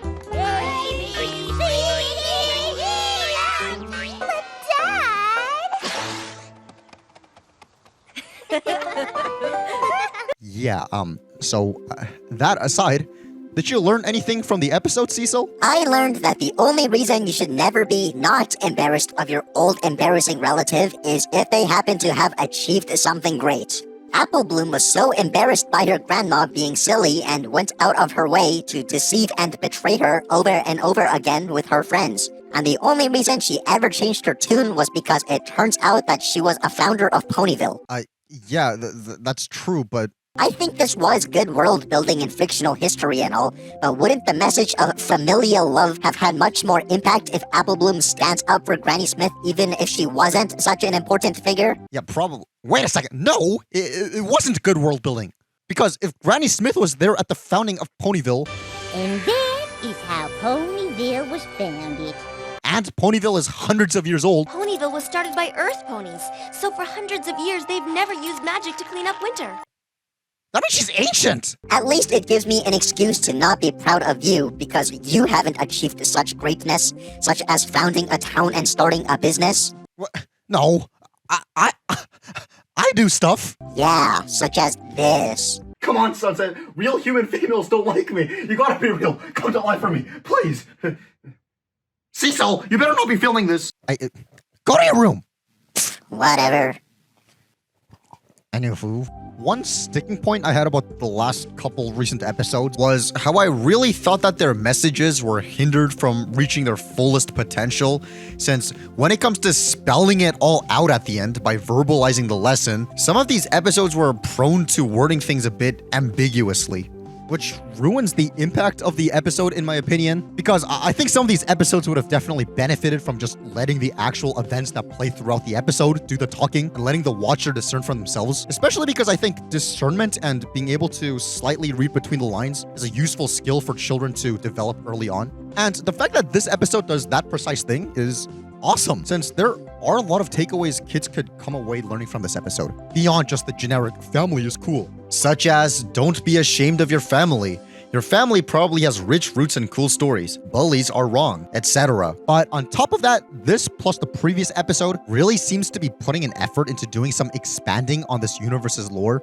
Since at this point in the fandom when this episode was coming out, a lot of people were undoubtedly curious and longing for something more, and more lore and like the rules of this universe and stuff. So it's really cool seeing how the writers were able to deliver on that while still making this a pretty fun episode for kids. Especially when this episode was back to back with the other flashback / equestrian history episode. It really feels like this is the stage of the turning point of the show to really embrace the world building aspects of what we're actually seeing. Still, I wouldn't say this episode is my favorite of all time, but it wasn't bad. I especially find this gag of Granny Smith's dad kissing Celestia with his wife giving this look to be really, really funny, and I'm surprised they'd even put something like that in a show like this. There is also that entire subplot of the Zap apples actually getting harvested by Big Mac and Applejack and stuff, but they're so put into the background compared to Apple Bloom and Granny Smith's relationship arc that they honestly feel like filler more than anything in the episode. But they work as framing devices for the progression of time throughout the episode, I guess. But yeah, that's enough of that episode. You know, every once in a while, we get to an episode where I genuinely have nothing to say about it. The only thing that sticks out in this episode is this scene. And how disgusting it is. However, because all these episodes are created equal, and I love all 222 of you guys equally, of course I went to this episode with the mind to analyze it, and... Now how in thunderation is one of them twins a Pegasus, and the other one a unicorn? I think Mr. Cake just got cheated on by his wife. Let's just start at the beginning. First of all, what an odd group of people to be there at the hospital watching these babies. It sort of makes sense for Pinky to be here since... Wait, does it? Does the relationship between Pinky and the Cakes go beyond employee / tenant? I guess so, judging by the fact that, you know, Pinky is here. But still! Anyways, on to more pressing matters. Now how in thunderation is one of them twins a Pegasus, and the other one a unicorn? Easy. My great-great-great-great-grandfather was a unicorn, and Cupcake's great-aunt's second cousin twice removed was a Pegasus. Is that Cope? He ends the whole thing by saying... That makes sense, right? While darting his eyes around, almost seeming like a way to reassure himself that these actually are his children and that his wife didn't lie to him about an affair. Does this not mean that Mr. Cake is slightly scared that Mrs. Cake might have cheated on him? Wait a second. That means that this episode isn't forgettable like I remembered it being. Instead, it means it's relatable? I guess that is what it means because Mrs. Cake doesn't weigh on in any of this. Her silence speaks volumes more than her words ever could. Let's reel it back a little. Easy. My great-great-great-great-grandfather was a unicorn. That makes sense since, you know, recessive and dominant genes and all that, you know, like Punnett squares like I'm sure you've all learned in science class. But on her side of the equation, it's only said that... And Cupcake's great-aunt's second cousin twice removed was a Pegasus. Okay, so... This is your relation to your great-aunt's second cousin twice removed. So you're not even related at that point. You're practically strangers. This just sounds like a lot of... It sounds like a lot of... It sounds like a lot of hoopla that Mrs. Cake just pulled out of nowhere to get away with cheating on her husband. My money's on that she did it with these gentlemen. Come on, like, it's so obvious. Apparently, it actually is possible to have twins from different fathers, so anything's possible at this point. That's not suspicious at all, guys. Aw, yeah. Just you wait. Once little Pound Cake there gets his wings going, he'll be all over the place. And be careful around pumpkin cake. I like how Rainbow Dash straight up gets ignored and nobody acknowledges what she says at all, which is relatable, and I'll also give it props here. I don't know what it is about this angle or expression or what, but Fluttershy actually looks pretty cute here. Perhaps I've treated her too harshly in the past. Speaking of Fluttershy, it's very interesting how we've barely gotten anything with Fluttershy as the focus so far in the season.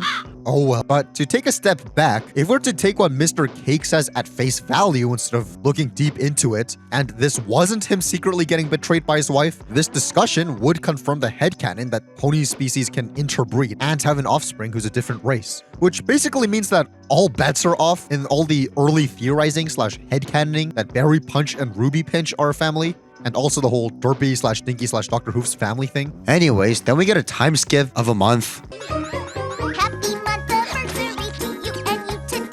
Isn't it a little disgusting how these babies who just turned 1 month old already have a full set of teeth apparently, when in reality, ponies, take a while to grow teeth. But on the topic of their design aspects, Pound and Pumpkin look pretty freaking different to that other baby pony we saw in the mysterious Mare duel, which, like I said during our analysis of that episode, this was the very first time we see an infant pony in the show. It's quite interesting how they practically retconned this design, when it kind of feels like this was included as like a potential setup of seeing more of this guy's kind in later episodes. And it's not like there's different types of babies and different builds of babies, because if we go back to that hospital scene, all these other newborn ponies are all recolors of Pound and Pumpkin Cake, just with very suspiciously similar colors to other ponies we know, such as Dizzy Twister, Derpy, who apparently did it with a unicorn, Sprinkle Medley, Rainbow Shine, Lilac Lynx, who also did it with a unicorn, and finally Dizzy Twister again. Wow. I get this is probably the result of them having pre-made pony mats with appealing colors or something, but I guess the implication now is that those background ponies have children that never appear ever again. Anyways, then we're rewarded with what might be the most disgusting scene of all time. Oh, I got it.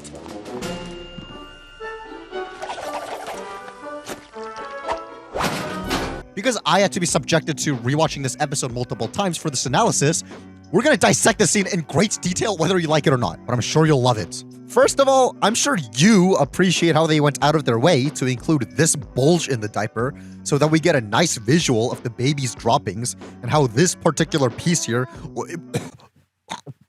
weighs down the fabric in the middle. I know that you love the physics of this thing swishing around here and how this overall object reacts accordingly to the extra mass in here. The animators could have just left this as one curve and they didn't have to add that extra curve here, but they actually went one step beyond to treat you to this. And who could forget about these stink lines, really giving you a sense of the emanating stench of what's going on. But visuals and smell aside, auditorily, is that even a word?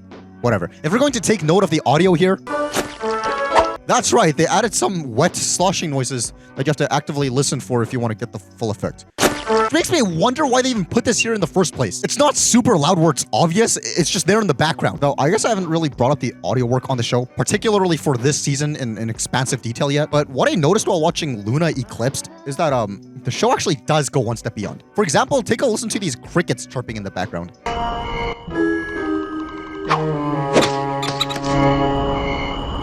Even though the usage of the sound effect of crickets chirping are usually reserved to punctuate scenes where there's a dead crowd, the context that was used here was to build ambience of it being nighttime. In fact, you can still hear it in the background if you listen closely enough, even when the characters are talking. Try to land the spiders on the web. And there usually wouldn't be cricket noises in a cartoon when people are talking, yet it's still there in the background, which is a brilliant way of building atmosphere through consistent noise, which is an effective way of making the episode and the world overall feel immersive to the viewer. And I wanted to spotlight this here just to show that things like this prove that there was a lot of care, or at least not super obvious creative decisions that went behind crafting the show to make it what it is. All that to say, yeah, they went out of their way to include the wet sound of this soiled diaper sloshing around. That's disgusting. This was the one time they did not have to go above and beyond with the sound effects. Also, I know you're very grateful and delighted that they gave us another angle of this thing swinging around more, just so that you can get a taste of the physics on this thing from multiple angles and forces and speed. Also, the fact that Mr. Cake does this so nonchalantly, and that there's been a month in between the twins' birth and now, that means that there must have been a month's worth of him getting used to chucking this thing and getting it in. And that means that there's been some times where he missed the target and hit the wall and accidentally had the thing explode all over the place. That's disgusting. Especially when this is an establishment where they serve food in. Also, why is there only one diaper being thrown if he's changing both of them? It's entirely possible that he wrapped one of them in the other to conserve space in the bin, since I'm sure that would stack up a lot over time. But that means that he had to use his mouth to grab one of them and once again using his mouth to place it in the other one like this, and then use his mouth to, shut the whole thing. That means he had to put his mouth over, and he's not even gonna wipe the babies. Though, if he's changing the diapers with his mouth, I don't want to see how he's gonna wipe. Wait a second. I didn't want to see him changing them either. I am not buying for this business, and I'd encourage you guys to not either in light of all this. This business clearly does not care about basic hygiene. They pretend to do with this. Is any pony hungry? But like, dude, brush your teeth and wash your face, not your hooves. That's like the least of your concerns at this point. Your hooves are gonna get dirty within 2 seconds of you walking outside in the dirt anyway. But that's enough of that for a lifetime. Let's just move on to the actual plot of the episode. Great cinnamon sticks! I completely forgot! The food for the enormously big catering order we have to deliver today. Quick, honey bun, we need to find a babysitter to watch the foals while we take care of this. So anyways, the Cakes realize that they have a special delivery to order and therefore try to look for a babysitter. I would love to babysit, but I can't today, sorry. I promised Angel we'd go on a picnic. It's not like you could easily take the babies with you on the picnic. I'm sure Fluttershy would be more than capable of keeping watch on 2 babies on top of a rabbit. Unless, of course, Angel himself wanted alone time with Fluttershy, which, I mean, fair enough. Also, I have to finish this report for the princess, summarizing all my other reports to the princess. Twilight's excuse is kind of dumb because there's no way she's close to the deadline to this project and doing it last second, so she's not actually busy. Plus, I doubt Princess Celestia would care too much anyway about her getting it done by a certain point. Didn't we have an entire episode about this not too long ago? Moi! Babysit! No. I am flattered that you would think about me, though. Now, despite having no actual excuse, I think Rarity is actually one of the more excusable ones here. First of all, she has sharp tools and stuff all over her house. And if one of these babies step on her desk, it's all over. And instead of compensation, what is she going to receive from the Cakes instead? Lawsuit. Secondly, we've seen a habit of Rarity's refusal to babysit in Stairmaster and Sisterhooves Social, and for good reason. I just won't have any time to watch you if I want to get these robes delivered on time. But no buts this time. I'm sorry, Sweetie Belle. It's just the way it has to be. She has important orders to fill, and she could barely handle watching over Sweetie Belle without almost strangling her. So these two would have probably made her crash out. Therefore, this whole scenario is in character for her, and is very consistent with what we've seen of her so far, which is cool. Though it's a little bit dumb how everyone here but Pinkie were busy. I got tickets to the Wonderbolts air show this afternoon. Got a dash! But somehow they all had free time all at the same time to witness the babies at the hospital in the beginning of the episode. Ask me!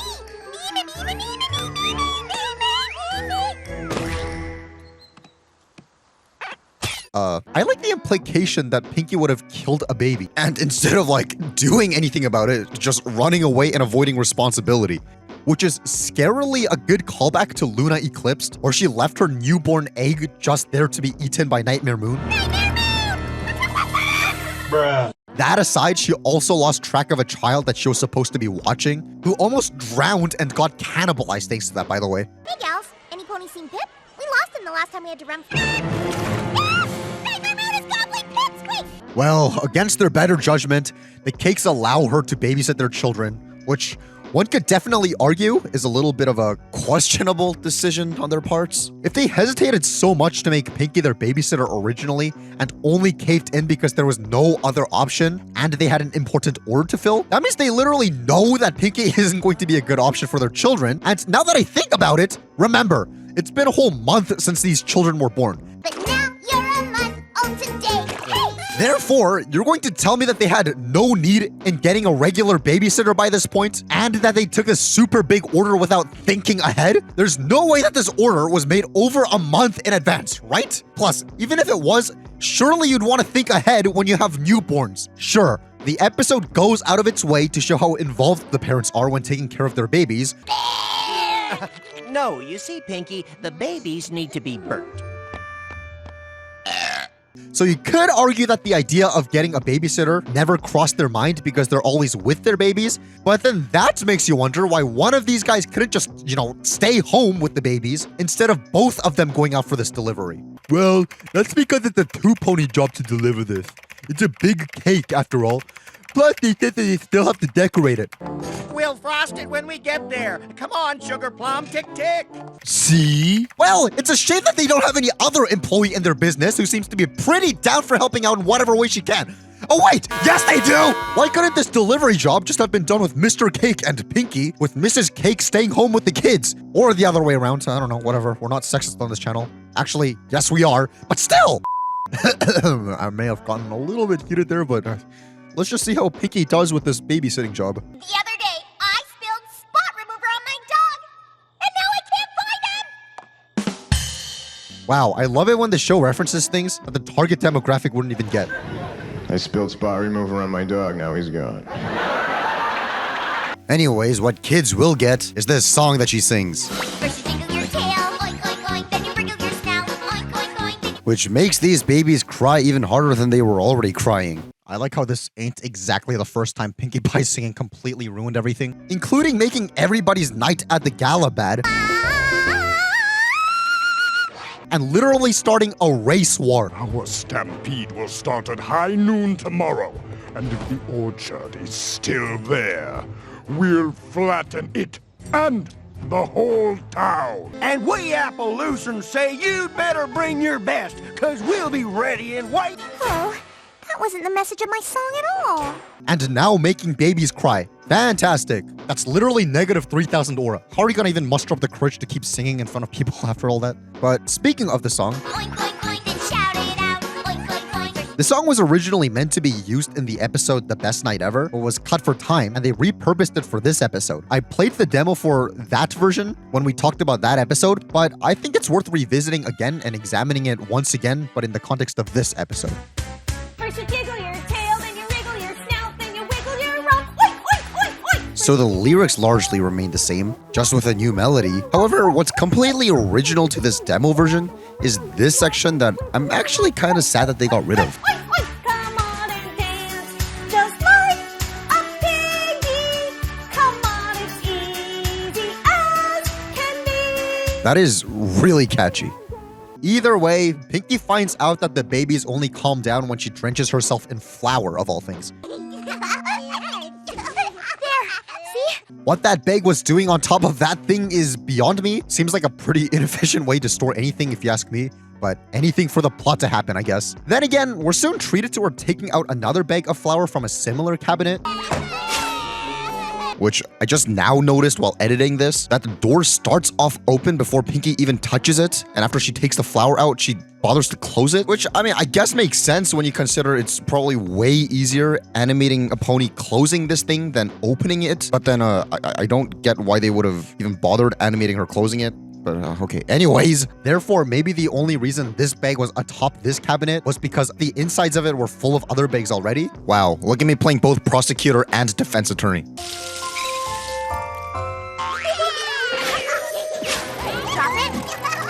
Wow, it seems like you've got greater fish to fry than catching those babies. The left bath nozzle is missing. Now the babies are gonna have no choice but to boil in hot water. Isn't it fantastic how these children end up hiding in the medicine cabinet? Why are there pills? This is kind of disturbing on multiple levels. The fact that one of the cakes are already on some kind of pills as a young parent is one thing, but it's another thing that these fall to the floor in the presence of newborns and Pinkie doesn't pick them up. Not just at the risk of one of the babies eating it, because we've seen some precedent of these guys chewing on random things earlier. We don't chew on things, pumpkin cake. But also because if these are prescription, that means whoever this belongs to is going to be lacking 3 doses thanks to Pinkie's irresponsibility. That's depressing. What else is depressing is how we're subjected to this. Yep, this scene one-ups the last diaper scene in the audio department for sure. The fact that we hear buzzing of flies means that these diapers have been soiled for a long enough time for flies to take notice and start swarming around the place. Not only that, but remember that this is a bakery, a place where a lot of people get their food from. Thinking about it, I think the place where I'd like to see flies the least is, well, aside from my room and my house, A super close second to that is, a place where they serve food. That's disgusting. Either way, Twilight pays a visit to Pinkie, offering to help with babysitting. I finished up the work I had to do, so I thought I'd stop by and see if you needed any help. Whoa! And, earlier I mentioned how Twilight's excuse was flimsy, but this whole interaction actually takes notice of that and flips it on its head to make things make better sense. That's good writing. Wow, is that cake without the actual cake part? And is this a cupcake without the top half of the icing? Seems like not only is this bakery full of flies, but half of some of their food just straight up doesn't exist. Anyway, Pinkie tells Twilight to screw off with her sense of facts and logic. Babies take a lot of work, and some ponies are just not cut out to handle the responsibility. Is that so? And decides to stay stubborn to do everything herself, even if she kind of knows she can't. Man, if only we had an episode where we learned that you're allowed to lean on your friends when they offer help instead of leaning on your own pride. Oh, hey, look, it's the chicken from Dragonshy. It's kind of funny to think that even though Pinkie just pulls things out of nowhere sometimes, these physical items still are stored somewhere rather than nowhere when she's not using them. Counting! This is a crib. It is only to be used for napping, sleeping, and on occasion with permission as a pretend old-timey Western fort. Okay, as disgusting as this episode was so far, that's a pretty cool reference. I love my wife and family. All I'm going to use this bed for is sleeping, eating, and maybe building a little fort. That's it. Anywho, it's a little strange how, with how much emphasis they were putting on Pinkie trying to put diapers onto the twins, she ultimately just gives up. Is she going to take responsibility and buy new mattresses for the family if these ones get soiled overnight? Whatever the case, the babies start being little gremlins, and I really dig the inspiration of horror elements here.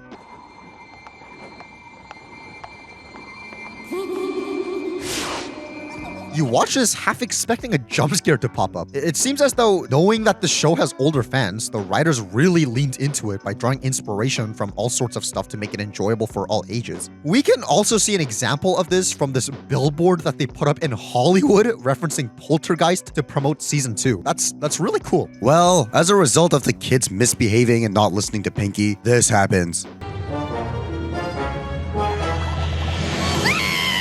Pinkie crying here looks rather familiar. It's quite interesting how the context that this animation was used previously was for comic relief, and I took this as her way of trying to be silly in the scene. I've missed you too.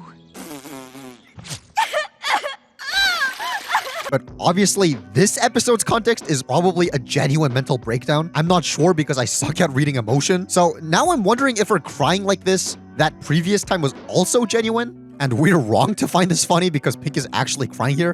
Who knows? I will say that either way, even though we see the arts evolving throughout the episodes, and we will see styles continue to evolve over time throughout the seasons, reusing stuff like this from a previous season is a fantastic way of still maintaining a level of consistency throughout. I appreciate that a whole lot, since in case you couldn't tell from how I always bring up cross-references and callbacks and stuff, internal consistency and not contradicting yourself is a value I place pretty high up. So I appreciate this a whole lot. Awesome. Though, it appears as if crying turns you into a blank flink. Well, that's...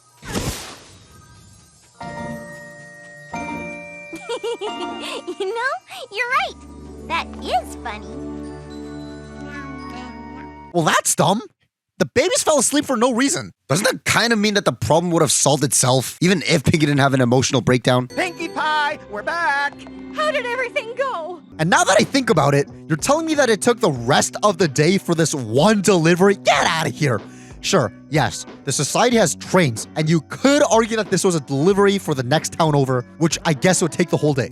However, what would anyone be doing requesting a delivery from a random bakery from another town? How good could this bakery's reputation possibly be if they literally changed their babies' diapers and have flies all over the place here? Between this and what I said earlier about how one of the cakes could have easily stayed home with Pinkie doing the delivery and helping with decorating the cake, this episode would have made so much more sense if it was about the cakes needing a break from their babies and wanting to go on a date or something. That would have pretty much solved every problem I have here so far. Either way, it seems as though Pinkie learns her lesson. Would you be interested in becoming our go-to babysitter on a permanent basis? I should be available a week from... never! With the cute little twist being... Pinkie Pie. Just kidding. That's not cute. If I were the parents here, I'd be pretty pissed off that my children's first words were the name of the babysitter. Though technically, I guess since it's been a month of their existence already, but because it doesn't specify and the implication is that this is probably one of their first words, I don't see this as heartwarming. I just see it as like, just sad. As for my initial thoughts about the episode overall, it was nice seeing Pinkie get some time in the spotlight, with her getting some actual character growth, especially because most of her recent appearances were relegated to comic relief. Yesterday I told Mrs. Cake that I ate 2 corn cakes, but I really ate 3. Like, this one joke in the Cutie Pox just kept going and going and going. Okay, 6! I ate 6 corn cakes! It felt like the writers kind of wanted to remind the audience that Pinkie is a character that exists and is also a main character, but they didn't know exactly what they wanted to do with her, so they just put her in this elongated joke. Make it stop! Oh, make it stop! So it's cool seeing the writers taking her character out for a spin to give her some more depth, especially because her mental breakdown shows that she has some hidden layers to her personality. Well, we kind of knew that already, but still. Though, other than that, ultimately, what more do I even say about this episode? It seems like it was about to leave us with the message that some things take a level of responsibility we may not yet be ready for, which is a mature message that I think is really good to be taught, especially to the target demographic of the show. So up to this part, I was with you. Would you be interested in becoming our go-to babysitter on a permanent basis? I should be available a week from... never! But then the rest happens. Pinkie! Pie. I have some free time next Tuesday. What the hell am I supposed to do with that? That's not a logical conclusion to this. What if I got myself into a similar situation as Pinkie, but the problem doesn't automatically solve itself, let alone end with it muttering my name in its sleep? Then what? The only reason Pinkie had any semblance of closure from biting off more than she could chew is because she had a mental breakdown, and the babies just so happened to be receptive to that. There was nothing about her actually solving any problems. Yet just because she cries, everything kind of like falls into place? That doesn't really make too much sense for me. I get that if you're an emotional person who uses feelings to reason with things more than, using logic and pros and cons, this might resonate with you more, and there might be that extra layer of emotional fulfillment with the conclusion. Like, I get it, at face value, it's pretty cute, but examining this as a story and looking at through the lens of, without suspending logic for the sake of emotion, it just doesn't really click with me. That's why, even though there were times I complained about how the friendship lessons of some episodes being verbally said works against the episode, specifically Sweet and Elite, where I thought that the message made no sense and had zero sense of any actual discernment. And on top of that, I talked about how the last episode we covered, Family Appreciation Day, does not do a verbal lesson at the end, and it actually works very well in favor of the episode. This episode, on the other hand, actually accomplished the opposite in a really good way. For once, I'm actually very glad that there was a verbal telling of the lesson. Dear Princess Celestia, being a caregiver is way more responsibility than just being a playmate. Sometimes our desire for responsibility can outrun our actual ability to handle it. Since without it, I think this whole ending would have been pretty stupid. It's just that what happens after she relays the moral seems to betray the lesson. Then again, I also get this ending is in character for Pinkie, since she is very emotional. It only makes logical sense of the way she processes the lesson to be emotional. Paradoxical, I know, but it lines up. Anyways, if emotion is what you guys are after, here's a depressing fact. Mares have a twin pregnancy rate of between 3 and 30%, depending on the breed. However, only 1 to 3% result in the live birth of both twins. Additionally, the survival rate of both twins after birth is also quite low. Therefore, one of these twins shouldn't be alive right now. My Little Pony will be right back on the Hub. Oh, you're still here. Well, give yourself a pat on the back for being able to withstand 5 whole hours of this weirdo talking. Really, that's quite an accomplishment. Hey, Bad News Crow, you've got some bad news for us? Damn right I do. Oh yeah, let's hear it. We still got 10 hours of this bozo left. Enjoy the show, everybody. We're back to My Little Pony on the Hub. Now that we are halfway done with our retrospective of My Little Pony Friendship is Magic Season 2, I thought it'd be appropriate to take a bit of a breather and go back and make some corrections and addendums to previous analysis, episode by episode. Plus, I wanted to take an opportunity to involve you guys watching more into my videos, so I shall be addressing quite a bit of your comments to either bounce off of or refute or add to or etc. Mostly as a thank you, because without you guys watching and commenting, or whether you disagree or agree with my points or some kind of mix of the two, this channel can't go on. Actually, yes, it can, but it wouldn't be as awesome. Actually, yes, it would be, because I'm here, but it wouldn't be as... It won't be the same. Let's just put it that way, for better or for worse. Plus, I spend all my time bringing up things that are wrong with these episodes and criticizing them. Therefore, it's only fair I get a taste of my own medicine. Actually, it's not fair, because I'm awesome and sexy. And again, the show itself is sexy and awesome, I guess. So all's fair in love and war, or however that saying goes. I don't even think I'm using it properly. So the main criticism/correction I got for this video wasn't even what I said about the actual episode itself, but what I said here. No one knew that there would be an older fanbase on the way. The tone of the Season 2 opener had nothing to do with reaction to the fanbase. I appreciate your trying to inform, but please be careful about presenting your interpretations and theories as fact. Roasted? You just got burned by somebody who can't even tell they're yours apart. Well, in response to this, I got multiple comments. Yes, saying that this actually is grammatically correct, because she's saying, I appreciate you're trying to inform, as in this person's trying to inform, and not I appreciate that you are trying to inform. And I really do mean multiple comments about this. Okay, I get it. Gah! Sure, I guess for my points have been undeniably true, she should have, or she would have said, I appreciate that you're trying, and with the way it is here, it really could be either way.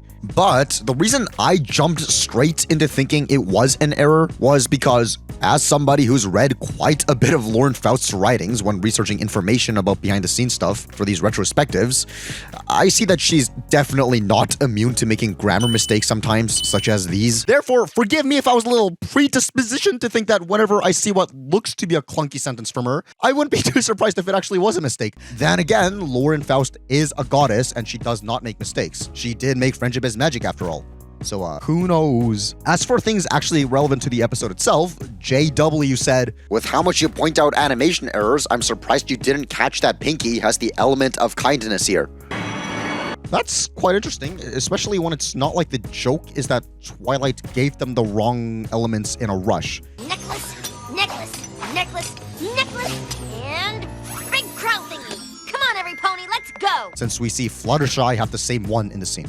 What a scam! But on the topic of what I said here, wow, I guess this pony was so accomplished that she ended up getting 2 of the exact same statues built for her right next to each other. Zek Draco said, I think the 2 pony statues that are the same are supposed to be like entrance statues, like how a library will have 2 lion statues at the entrance, or like how a temple will sometimes have 2 of the same dog statues at the door. Those statues are essentially entrance statues, as we can see them both next to the entrance/exit. That would neatly wrap everything in a bow, but based on this other angle showing this statue repeated when it wouldn't be there in relation to this statue from this angle, yeah, I'm beginning to think that this garden just arbitrarily reuses statues, always at the same angle and everything. Other than that, I don't think there were any major points in the comments left to address, but something I did leave out of the actual analysis is what Pinky says here. Eternal chaos comes with chocolate rain, you guys.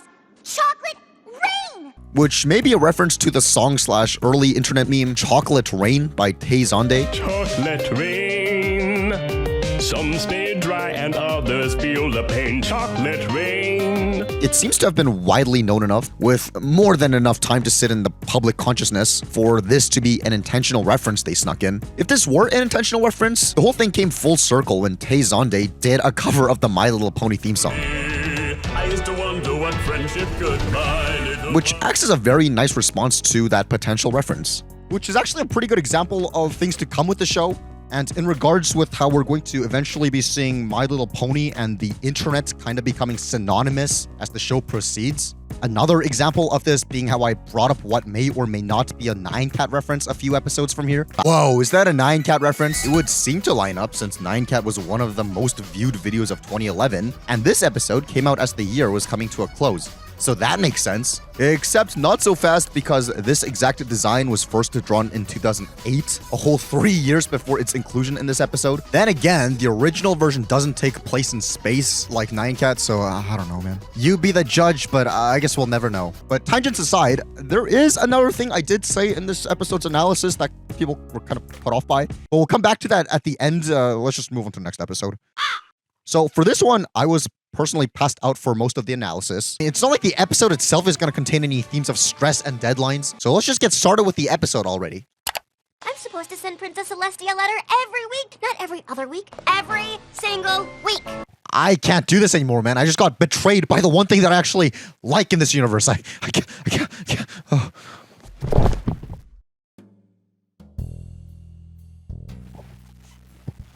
Well, it seems as if the usual host of this channel has passed out.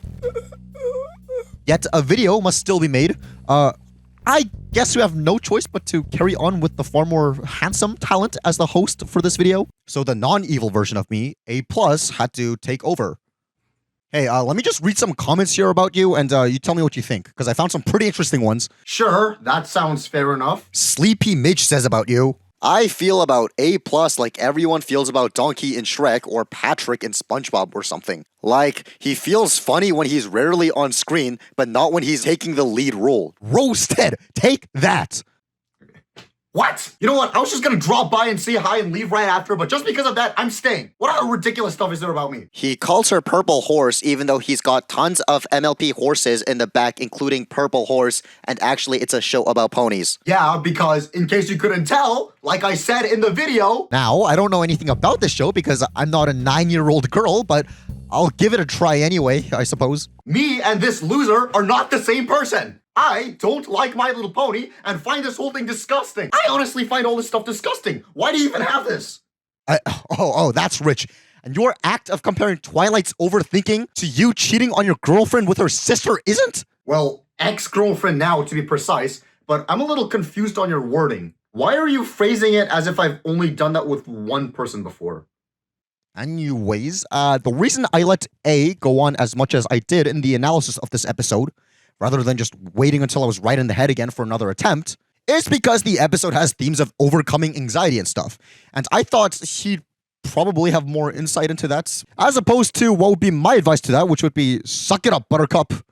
They ain't getting any younger. Then again, some of you guys might have actually benefited from that better than A+ talking about the benefits of cheating on your significant other.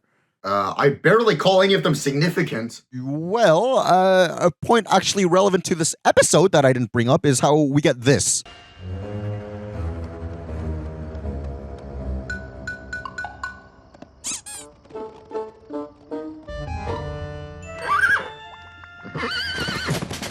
Which might have been a reference to bronies, and how at this stage in the show's run, the fandom was starting to grow, with this summing up older males secretly playing with this doll that's originally targeted towards little girls. Once again indicating an early sign of how My Little Pony and the internet kind of ends up feeding each other in a feedback loop as the show goes on. But like I said, we'll examine that in more detail as we actually go on with the show. Another thing I left unmentioned was this scene. Oh, Rainbow Dash, you don't have to hide your feelings from me. And out of context, this seems like it would result in a totally different scene. Oh, I'm sure some of you guys would have actually preferred it that way. Perverts. One point I didn't even catch on in this episode is how, like Soul SLVR commented, Celestia didn't even bother telling her sister that everyone thinks she is a cannibal after she got unfrozen from the moon. That's true. You'd expect Celestia to have given some kind of debriefing to Luna to catch her up to speed on the 1,000-some-odd years she was gone, especially with the context of her still being princess over Equestria. Man, a thing a bunch of you guys pointed out was what I said here. I wonder where he would have also gotten this costume, considering it's custom tailored for a baby dragon. And with the knowledge we have of the universe from the show till this point, this would be an unsolvable mystery. Since we've seen no evidence of other baby dragons in the show so far, I mean, even knowing what we know now, I guess it still is kind of an unsolvable mystery, besides the assumption that he got it custom made. Then again, there's also small bipedal creatures like this, so who knows, maybe there's a place that just sells bipedal costumes. With you guys all practically saying I'm an idiot for not thinking Rarity made Spike's costume. I was going off the impression that Rarity would be too stingy with her time to make Spike a costume. especially considering how selfish, or at least not Spike caring, she seems to be in certain episodes. But in retrospect, or in retrospect of the retrospective, judging by how Twilight made her own costume, it would make sense if it was Twilight who made Spike this costume. Then again, I guess the same logic could also be used here, since Twilight might also think it's a bit of a waste of time to make Spike a silly little dragon costume. Who knows? You be the judge. We'll come back to this a little later, but I guess just based on the information we do have, I don't know, maybe Spike made his own costume. I just thought it was a little weird for a purple dragon to be wearing a purple dragon costume. Man. And on that topic, I think to add on to what I said about Rainbow Dash's costume, I'm not sure how Rainbow Dash got a costume that looks exactly like something that she only saw briefly in a vision in the fog. That's quite an accomplishment. Some commenters suggested that she may have made it herself as well, judging by the stitching job, but I'm not sure if Rainbow Dash has the artistic dexterity for something like this, nor the patience that would be required for something like this. So, now, I know this is technically where you're supposed to stop looking for a logical solution and go, it's just a kid show, but it's also the fact that they purposely gave her a worse stitching job than the other professional costumes, meaning that whoever was behind these creative decisions about these costumes actually put in more thought into this than not doing so. Another thing I got some comments about was this. My very first nightmare night ever! Is this to suggest that he's 1 year old? Probably not, right? Does this mean that Trottingham just doesn't observe the holiday? I guess you could make the argument that Nightmare Moon just wasn't a widely known thing there, which you could use the fact that Nightmare Moon specifically showed up to Ponyville to torment them in episode 1 as an argument for that. But surely the consequences of Nightmare Moon becoming a thing packed it everywhere, including Trottingham, unless Celestia just covered the whole thing up. So I don't know how there's a whole holiday based on her, but sure. The whole incident didn't even originate in Ponyville after all. It originated in Canterlot. So you'd think this would be a more well-known holiday, but okay. Commenters have reminded me that this whole thing actually originated in the Everfree Forest, not Canterlot, which is right beside Ponyville, and thus not important for Trottingham to know anything about it. Which, yeah, makes sense because obviously the castle of the two sisters is in the ruins of the Everfree Forest. But I was just going off by the beginning flashback thingy in the first episode, where we get a shot of the Canterlot castle and then them fighting. The episode where we actually see the fight happened completely slipped my mind. Plus, it's still the princesses who raised the sun and moon literally fighting, and that doesn't seem like nothing. But yeah, that still doesn't mean that every single nation is going to automatically make a holiday based off of it. So I guess that was just a bad point on my part. It's just that it takes a couple steps to arrive at the conclusion of why this line was even in here, and if it actually makes sense. Because on its own, that doesn't really imply anything about why Ponyville is the only place that celebrates this holiday. But now we know that it's probably because it happened right next to them. I don't know. Then again, since we're not at season 4 in the retrospective, I was going off by memory on what we have covered so far. One thing I actually have zero excuse for is what I said here. Okay, that's a funny visual gag, but is the implication that she can't morph her teeth? I get that's the joke, but maybe it's actually clever, since perhaps that implies that while she can shapeshift her body, she can't shapeshift her bones. That gives us some pretty cool insight into magic of this world. As this commenter let me know, teeth aren't bones.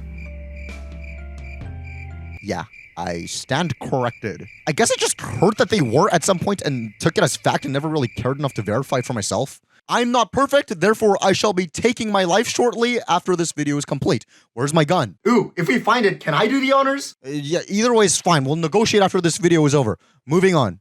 One thing I was looking forward to hearing your guys' thoughts for was about what I said here. However, this is really making me question why in the flashback in the episode Cutie Mark Chronicles, Rarity's already working in the boutique. How does that fit into this? I guess one could make the argument that it used to be her parents' workplace, but I'm not sure about that either. If we take a look at their cutie marks, her father has 3 footballs and her mom has cookies. Those don't really seem like cutie marks to belong to people who would originally own a boutique, but I guess technically this building could have initially been used for football and or cookie related purposes. And some of you said that it might have originally belonged to our grandparents. Quite possibly. I like that idea. Something I probably should add is how, while I did go off about the logistics of Applejack and Rarity's mud switcheroo, it's a little strange how Applejack was able to remain in this puddle the whole time, especially because that means that this pile was dug deep enough to sink a whole pony into. Also, that means that Applejack held her breath for the duration of the entire race.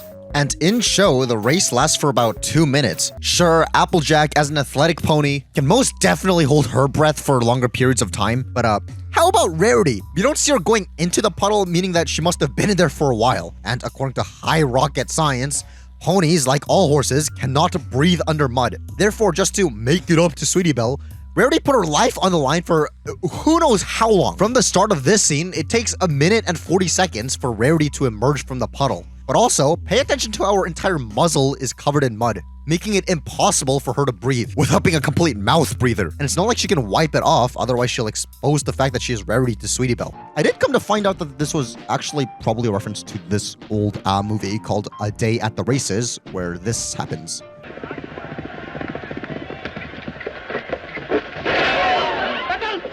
He's down! It's number 7. Hearth's the winner. Basically, the context is that these two horses fall in the mud, and there's a little switcheroo, which is pretty much what happens in the episode. So honestly, that kind of solves the problem of them throwing away logistics if it was for the sake of throwing in this reference. My wrath has been extinguished. For now, moving on. That was quick. Okay, there's not really one centralized point to draw from the comments here, but I do think putting a bunch of them into consideration, they seem to be getting that what I argued to be filler in this episode wasn't actually filler, and it's only because I binged these episodes that it makes it feel like filler. Okay, so first of all, I'm not binging for these retrospectives. These are coming out on a weekly basis, which is at the same pace the actual episodes were coming out in. So I think that's completely fair. Plus, I'm going one at a time and giving each of them a long time for me to sit and reflect upon. Hence why I think the Season 2 retrospective is a bit more reflective and better thought out than the Season 1 one, where I just divide into 3 parts and doing like 8 to 10 episodes per video. Sure, that you could definitely argue was rushed. And in fact, I plan to go back and redo some of the Season 1 stuff eventually. We'll see if we find time for it. No, but back to the topic of this. No, I'm getting each episode per week and reflecting on whether they are good or bad or what parts are good or bad. So no, I disagree with the idea that my opinions are the result of binging. But I get the idea. I'm sure if this was the only episode of the show you ever watch, you'd go away thinking it's not the worst thing ever, maybe even wanting to check out another episode or two. And that makes sense. In fact, I can't really think of a single episode of the show that would make for a terrible introductory episode that'll make someone actively say no to the rest of it. I get that, and if this was the first episode you watched, you might not think it's as bad. However, it's just that if you judge this episode in context of the show and the season, and not from binging, but just actually, taking time to analyze the episode and see where it sits within the show, and how the characters in the episode and how the events in the episode actually relate to everything else in the show, like you're kind of supposed to if you want to be a fan of something. One of my issues with this episode is that if you do juxtapose it with all the episodes before it in the season so far, we had banger after banger after banger. Because we got a battle against a world-ending villain, an exploration of a mental breakdown that adds a lot of emotional layers to the show, the grand return of a fan-favorite character to expand on lore, a heart-warming episode about family with more exploration of a main character's home life, and now this thing where half the episode is just hula hoop tricks. Yeah, I'd argue that's a bit of a fall off regardless of the pace you watch these episodes in. Maybe one thing I can do is to judge these episodes based on where they are in the context of the show, but also based on how they are just as its own thing. Though I think for the most clear and unbiased look at that, I think you'd want to ask people who aren't, already a fan of the show. But on the bright side of this episode, some of you brought up how there are some cool story potential and implications with the Cutie Pox, such as how having multiple cutie marks is an interesting concept they never did anything else with. Also, how the idea of your cutie mark determining your talent and purpose instead of it being the other way around is pretty interesting. I agree, since that's cool world-building logistics that I wish they would have explored more. But that's probably another thing that irks me about this episode. They had the chance to explore more of this universe's logic, but instead they spent time showing us Apple Bloom's hula hoop tricks and her spinning plates. Awesome. A lovely new chapeau will cheer you up. One thing I forgot to mention is how it seems as though Scootaloo is flying here when she obviously can't, but she seems to just be jumping and hovering, which, I guess one could argue is kind of the same thing as flying, but it only lasts for about 3 seconds, so oh well. One point brought up for this episode that completely slipped my mind is how Fluttershy is weird for going along with Rainbow Dash's idea for a shallow competition. That's a great point, especially when she doesn't even try putting a stop to anything after seeing how life-threatening this contest gets. With this comment, pointing out how Fluttershy actually goes out of her way to abuse animals herself in a way in later seasons by forcing herbivore diets onto carnivores. I actually don't remember that, so I'm looking forward to getting to that with the retrospective. But to loop back to the return of Harmony for a sec, Claus says, I'm surprised you didn't mention how Fluttershy, of all people, is feeding animals chocolate, which is poisonous to them, especially rabbits, who would be especially sensitive to small amounts due to being so tiny. Oh dear, I hope that none of the animals see these delicious chocolate-filled cotton candy clouds. I'd hate to have to share them. You and me both, sister. Hey! that's true! What the heck? I guess Fluttershy really is the true animal abuser here. Now, I would usually use this as an excuse to bash on Fluttershy, but because we've actually not been seeing too much of her in Season 2 so far, with her not having her own episode until episode 19, I hate to say this, but I actually kind of miss her, and making fun of her here kind of seems like... Okay, let's say you have a bully, right? Actually, not a bully victim. And eventually, this bully victim goes missing, and every time you walk in town, you see posters hung up, missing persons posters with your bully victim's face and name on it. I mean, sure, every instinct in your body is telling you to make fun of this guy. This is a good cheap shot that you can make. There's this guy you usually bully, and now he's missing. You can make a bunch of jokes about that. Oh, hope he stays missing. Missing? I don't miss him. Oh, how ironic. You are missing, and I'll be found in your mom's bed tonight. It's like, at the same time, before you actually let those jokes escape your mouth, you feel a little bad seeing someone you gave such a hard time being actually missing and you don't know where they are. Are they just lost because they, I don't know, hiked off trail, or have they been kidnapped? Or if they were kidnapped, are they currently, going through torture, or are they just... You get the point. So if you were to make fun of this guy again, it would have to be until after he is found safe and alive. So I'll let all these criticisms of Fluttershy slip for now. But on the topic of Rainbow Dash being an animal abuser or not, this commenter said that she isn't, with her just not understanding the implications of her reckless behavior. Whereas this commenter brings up her behavior from a future episode where she does this. And then I have to take Tank to the vet. His sensitive tortoise tummy's been acting up again. Poor Tank had all the telltale signs of sugar overload.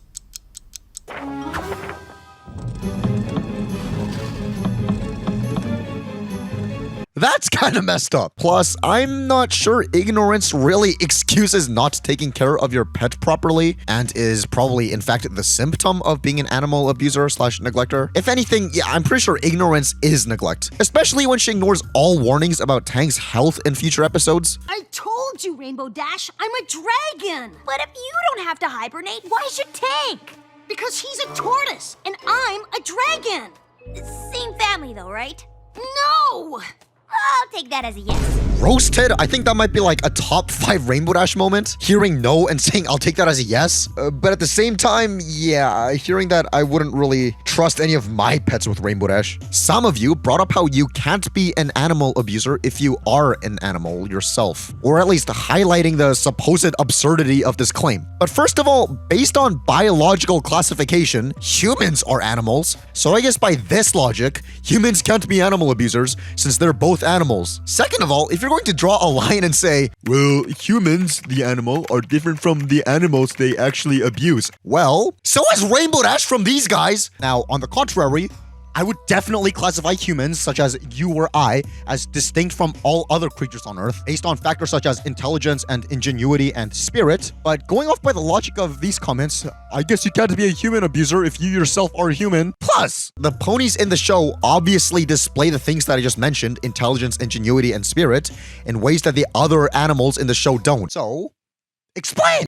Honestly, with this episode, I think I've pretty much said everything I wanted to say about it during the actual episode retrospective. A lot of what you guys said in regards to the main six's attitude towards Rainbow Dash seems to mirror what I said in the analysis, though there were a few other perspectives, such as Rhapsody HC, who mentioned, this episode is misunderstood. Rainbow lost sight of being a hero. She only cared about the fame. When Mare appeared, she immediately got jealous, and being a hero became a competition to her. Instead of allowing another hero to shine, she saw Mare as a threat. It's very clear Rainbow was in the wrong. Sure, I would agree with that. If Mare was an actual superhero and not a literal gaslighting attempt by Rainbow Dash's best friends. Speaking of disagreements, there were some towards what I said for this part. I've been hoof-picked by Rainbow Dash herself. to write her autobiography. Autobiographies are supposed to be written by the pony they are about. Maybe for your normal run-of-the-mill ponies. But I'm far too busy saving lives to stop and write. That's a good point. If she's actually saving lives, then I wouldn't mind if she relegated autobiography duties to somebody else. If anything, that's more humble. If the rhetoric here was to make Rainbow Dash seem egotistical and unauthentic by making somebody else write what's going to be published as her own writing, it doesn't even really work. Not only because she literally just admitted this in front of her closest followers, meaning this isn't even supposed to be hidden information, but also because a better way of showcasing her ego in relation to an autobiography would have been to make her get busy with writing it, about just writing her own life story rather than going out and saving lives. Oh, you missed the joke. The joke is that Rainbow Dash is calling this book an autobiography when Spike writing it would make it a normal biography. It's not that this slipped my mind. The reason I said that is because the first autobiographies that come to my mind when reflecting on the scene were all written by ghostwriters. Then I did a little bit more research on it, and apparently up to 100% of famous autobiographies might actually all be written by ghostwriters, which makes sense since, people more deemed as important by societal standards have less time to actually write something, let alone actually have the writing abilities to make a compelling and captivating narrative, which I understand that if it's their story that they want to tell yet they don't have the capabilities of actually writing it makes sense to get a ghostwriter. So yes, based on what we still consider as autobiographies in real life, I have no problem classifying this as an autobiography. Plus, the job of a normal biography is to offer some analysis and interpretation of the subject's life and not to be a first-hand account of their life, like what this thing being written seems to be. I guess all this is stuff that I could have clarified during the actual episode analysis because obviously, not everyone is going to have the exact same thought process as me and land to the same conclusion as me. But at a certain point, you guys probably just want me to move on to the next scene rather than breaking down every possible different interpretation of every word or joke that's said in the show. Or maybe you too, who knows? It's just that, especially when I want to get a video out instead of taking forever between every single upload like I used to, I'd much rather just say what's on my mind at the time and get it out with how I think at the time, and then go back to clarify on what actually needs clarification. Such as this, right now, in a designated time where I can address everything at once. I think that's a bit more efficient with all of our times rather than stalling every single time. Another thing that some of you brought up was on this point. That's why I hired Spike as my ghostwriter. Spike's a ghost! I like how this mention of a ghost scaring Pinky may be a reference to how we've seen that she's a bit of a scaredy cat when it comes to the paranormal. The zombie pony? Zombie pony? On multiple occasions, sorta. Everyone, let's dump some candy and get out of here! Which is a cool callback and all, but then again, one of the first impressions of her in the entire show involved her encouraging us to not be scared of those. Ghosts in particular, as a matter of fact. So, yeah, no, I don't know. And how what I said here is bad because in Luna Eclipsed, Pinky states that she doesn't actually get scared. She's changed, Pinky. She's not evil or scary anymore. And she definitely doesn't want to gobble you up. Well, duh. Huh? Sometimes it's just really fun to be scared. I don't know. It's just the first time she sees scary stuff in Friendship is Magic Part 2, she brings up her coping mechanism of fear and not information that she's never not scared in the first place. And the only time her acting scared was clearly a joke was in Luna Eclipsed. So I was just trying to compliment the show for having some semblance of continuity in between the episodes and not bring up the outlier in the middle, especially since some of these episodes actually have bad continuity. I wanted to give as much balance as possible. Then again, yeah, she could have just as easily have been joking here, and what she said in Luna Eclipse could have been the result of giggling at the ghosties like she mentioned doing before. So, I guess there's no contradiction here. I just left out a step. Speaking of stuff I left out, this seems like an appropriate time to list off all the references this episode had that I didn't mention yet. Rainbow Dash saying this. Never fear, your friendly neighborhood rainbow! Excuse me? Do you think you could skip your catchphrase and just hurry up and save us? Is obviously a play on your friendly neighborhood Spider-Man, and there's no need to fear, Underdog is here. The mysterious Mare-de-Well's design is a parody-ish thing of Darkwing Duck. One of the storyboarders for this episode, Sabrina Alberghetti, worked on Darkwing Duck comics before. That's actually really, really funny. And this rally poster of Mare-de-Well is a parody of this Batman the Animated Series poster. Awesome. One thing we got a couple comments on were about this line. All of those ponies look so posh. And with the Grand Galloping Gala coming up, I bet you could totally get some of them to buy your dresses. Saying that because of this line in the episode, this episode must take place before season 1's The Best Night Ever. However, no, I don't think so. Not only because of what I brought up here. It's kind of cool how if we take a closer look at these pillars, you'll see that they have cracks on them, which is a really good callback to The Best Night Ever and how these were broken in that episode. This episode is on fire when it comes to all these callbacks. But also because the Grand Galloping Gala is an annual event, plus the cracks in the pillars. Using Occam's razor, they are likely talking about an upcoming gala. Because once again, this is an annual event. Do we expect every episode to take place between the first episode and the finale of season 1? Though, the issue is that we don't actually get another gala episode until season 5. And I have no idea if the gala mentioned in this episode is about that one, meaning that seasons 2 through 5 all take place in 1 year, or if we just skipped having episodes about certain annual galas in between. But I guess we'll get there when we get there. I think this comment by Clipper McFlipper sums it up pretty well. This line honestly confused me and still does to this day.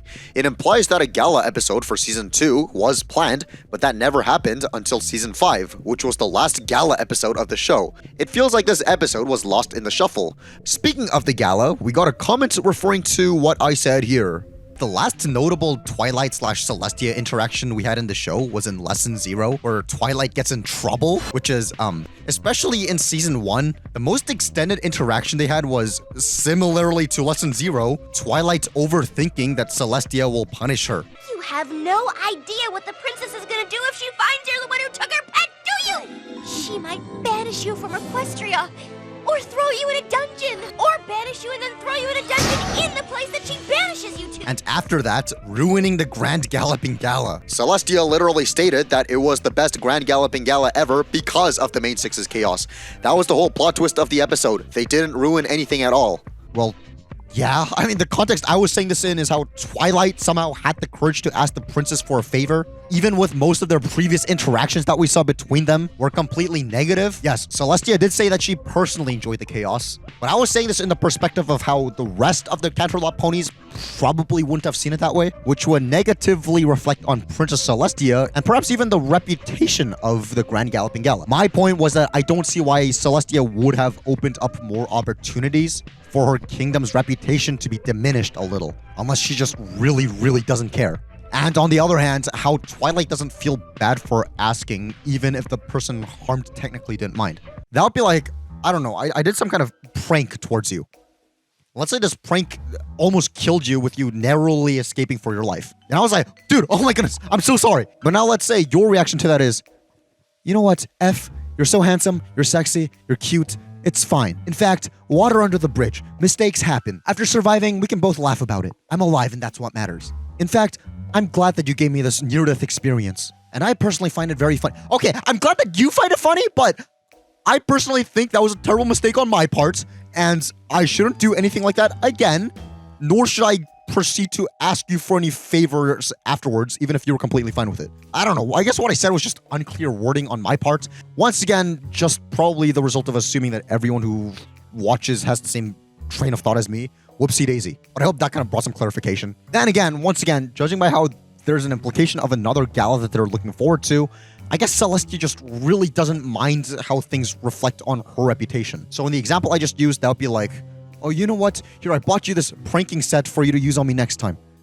That's messed up. But also, I want to give a thanks to everyone who entertained my hypothetical question here. The only one that rubs me the wrong way is this dress that she has on, originally from an imagination sequence in the Ticketmaster. I guess it's a little disgusting how this was probably just a result of them reusing assets without considering it originally, doesn't actually exist. But I guess she could have, made it in real life afterwards, or she's been imagining herself in a dress that she already has in real life. Now that I think about it, when we daydream about ourselves in situations, unless it's a scene where you're actively imagining yourself wearing something in particular, do we picture ourselves in clothes that we have or just random clothes? Or that's a serious question. I want you guys to think about the last time you imagined yourself. Were you wearing clothes that you already own, or were you just like wearing generic clothes? I don't know. Let me know. We got a lot of differing perspectives on this, such as I imagine myself in clothes from my Pinterest board. I imagine myself with clothes that I have already owned. I never thought about it. I don't know if I even have clothes in my dreams. I especially liked this answer. I'm usually in my school uniform in dream sequences. I like that because I don't think that's a perspective or answer that I would have ever thought of when considering this for myself. And I'm glad that somebody said that because that is a really cool perspective. I'm pretty sure I may have eventually landed on that kind of theoretical answer, but I wouldn't have conviction or evidence that that would actually be the case for a person in that theoretical. So I'm glad that this comment exists to kind of quell that suspicion. Even if this ultimately doesn't really change anyone's lives. It changed mine because I'm glad that you guys are taking time to listen to what I'm saying and reflecting in the comments. And that's really cool. It did change my life. I hope that my videos can kind of uplift you guys as well. So that little bit of sweetness out of the way, moving on. So, as to be expected, there was a lot of division in the comments of this one, not because of any points I made, but because there's quite a few different strong positions one could take about the Speedy ship, but most people were echoing on the sides that I already brought up in the actual analysis. And like I said, I think these answers pretty much encapsulate the biggest opinions one may have on this dynamic. The first one being that it's weird because they're different species. Second one being the fact that they're different species is fine, but the age difference is weird. And third perspective is Rarity is manipulative. And I think this kind of transcends the whole age and species thing. Even if Spike was an appropriately aged individual here, and they were both ponies, Rarity's behavior seems to be a sticking point. Now, even though all of that was covered in the analysis already, what I left out was how I personally feel about the ship myself. Well, I think I phrased the question as whether the ship is right or wrong, but I think a good general rule of thumb when it comes to stuff like this is, or a good general rule of thumb to literally any decision in existence is instead of asking if it's right or wrong, ask yourself if it's wise and based on wisdom and if you'll be happy with the decision or regret the decision after a given time.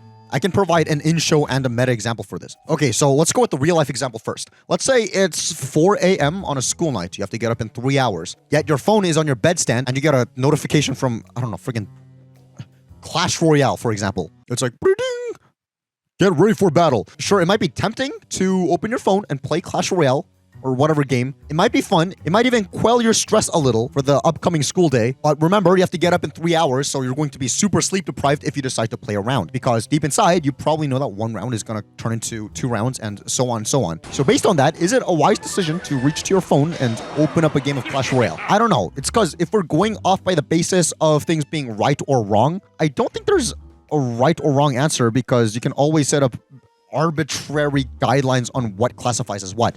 For example, if your definition of right and wrong comes from, I don't know, having fun, I guess the right thing to do would be to open up your phone and play a game or two. If your definition of right and wrong is based on, I don't know, squeezing the most sleep in as possible wherever and whenever, I guess the right thing there would be to go to sleep. However, because those decisions were made with your arbitrary distinction on what is right and wrong in your opinion, that could lead to some troubles, such as, okay, if your definition of right comes from having as much fun as possible, you're just going to end up goofing off during class and not pay attention to what's being taught, thus failing all your classes. If your definition of what is right is getting as much sleep as possible, you're going to sleep during class and also end up failing. However, if we're judging the situation based on wisdom and what is wise, and you lay out the factors such as, okay, it's 4 a.m. right now, I have to wake up in 3 hours, I'm gonna feel groggy in the morning, my mood's gonna be all weird, and playing a game or two right now isn't going to be any different from me playing a game or two from when I am not tired and don't have school in 3 hours. I should squeeze in as much sleep as I possibly can right now.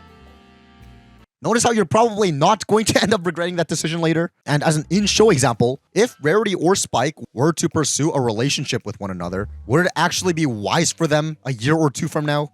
Probably not. Like the whole legality thing aside, Rarity is seen throughout the show to want to actually pursue a business and climb up the market. Even if Spike as a baby dragon was mentally older than we're led to believe, to the point where this ship isn't weird, should Rarity in this position really tack on additional responsibilities that could potentially get in the way of her dream? Would that be the wise thing to do here? And same with Spike. Even if there was nothing inherently wrong with the ship, such as species and age, is it a wise thing for Spike to pursue Rarity here? I think one responsible thing to remember is that Twilight and Rarity are in the same friend group. So even if these two did get into a relationship and they ended up breaking up, that's just gonna make everything super duper awkward for this group. So no, I don't think that there will be anything wise to come out of this ship at all. Anyways, all that aside, based on this observation I made, This is from my new line of taffeta cakes. I'm gonna make one for each of you. Wow! Wow. Did she seriously just go to Spike's birthday party to advertise the fact that she's going to give everyone except him a special present? Especially because she goes on to elaborate that his exclusion is by the work of his own hands. I've been inspired by the generosity of my little Spiky Wikey, who gave me this beautiful fire ruby, one of the kindest acts I've ever experienced. Well, that's inconsiderate. And we know for a fact that she wasn't referring to Spike as one of her friends here because she makes these dresses by the end of the episode and Spike is without one. What the heck? I think we can conclusively conclude that Spike's costume was not made by Rarity if she's cheap enough to skip out on making Spike a dress for his own birthday. Man, are we sure Spike was the one who had to learn a lesson about greed and sharing in this episode? For this one, something I probably should have clarified is about how some of you guys were confused as to why I kept referring to Commander Hurricane as a he. While yes, we do know that this play isn't 1,000,000,000% accurate based on the fact that Commander Hurricane was a man but was still played by Rainbow Dash. Well, aren't you curious about how it went? Oh, Commander Hurricane, sir, how did it go, sir? This wasn't only because Private Pansy refers to him as Sir in the episode, but because if you look at the design of the founders in the mobile game, he's clearly a guy. So is Clover the Clever, but in this book, he's inconsistently referred to as a female. But I was referring to Hurricane as a male because that's at least consistent. Though, to be fair, I guess the only way anyone watching this would have actually known what I was referencing is if they played the game throughout this event, or if they read this book or did additional research themselves at some point. Yeah, that was my bad, and I should have clarified in the video. But other than that, there were two main things I brought up in this analysis. The first one being about trains. Speaking of trains, this is a different one than the one that we saw previously. Who knows why this is the case? Which one of these trains do you guys prefer?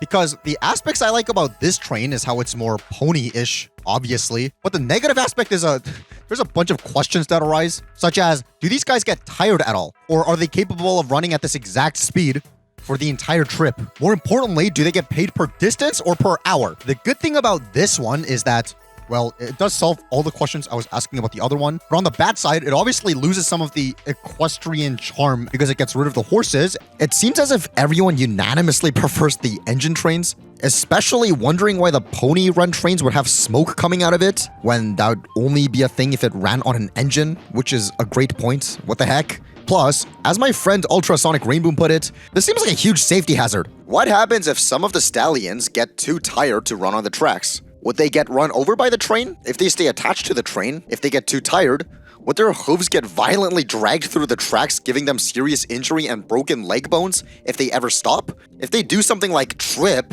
they could break their bones and the train will force their bodies to be hitting the tracks at a fast rate. So if you are on the front of the train and you stop running even for a moment, you could get a handicap for the rest of your life. Which is absolutely true. I'd imagine that they'd have some sort of insurance from the train company, but I doubt any sort of work-related injury compensation would outweigh the consequences of the actual accident itself. In other words, why would anyone take this job? Others have tried to think of reasons as to why this might be a thing, such as Appaloosa possibly not being as technologically advanced, or because the actual engine train broke down for that episode. Though that doesn't really stop the whole thing from being a huge safety hazard, so good thing these were eventually phased out. Well, sorta. There is something a little depressing behind this train change lurking in the background, but we'll get back to that in the Season 2 overview once we're done with covering all the individual episodes, because it ties in with a theme to do with this entire season, and not just these episodes with trains in them. The other main thing I put a lot of attention to was this flag.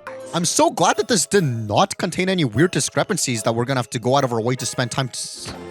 The three leaders agreed to share the beautiful land and live in harmony ever afterwards. And together, they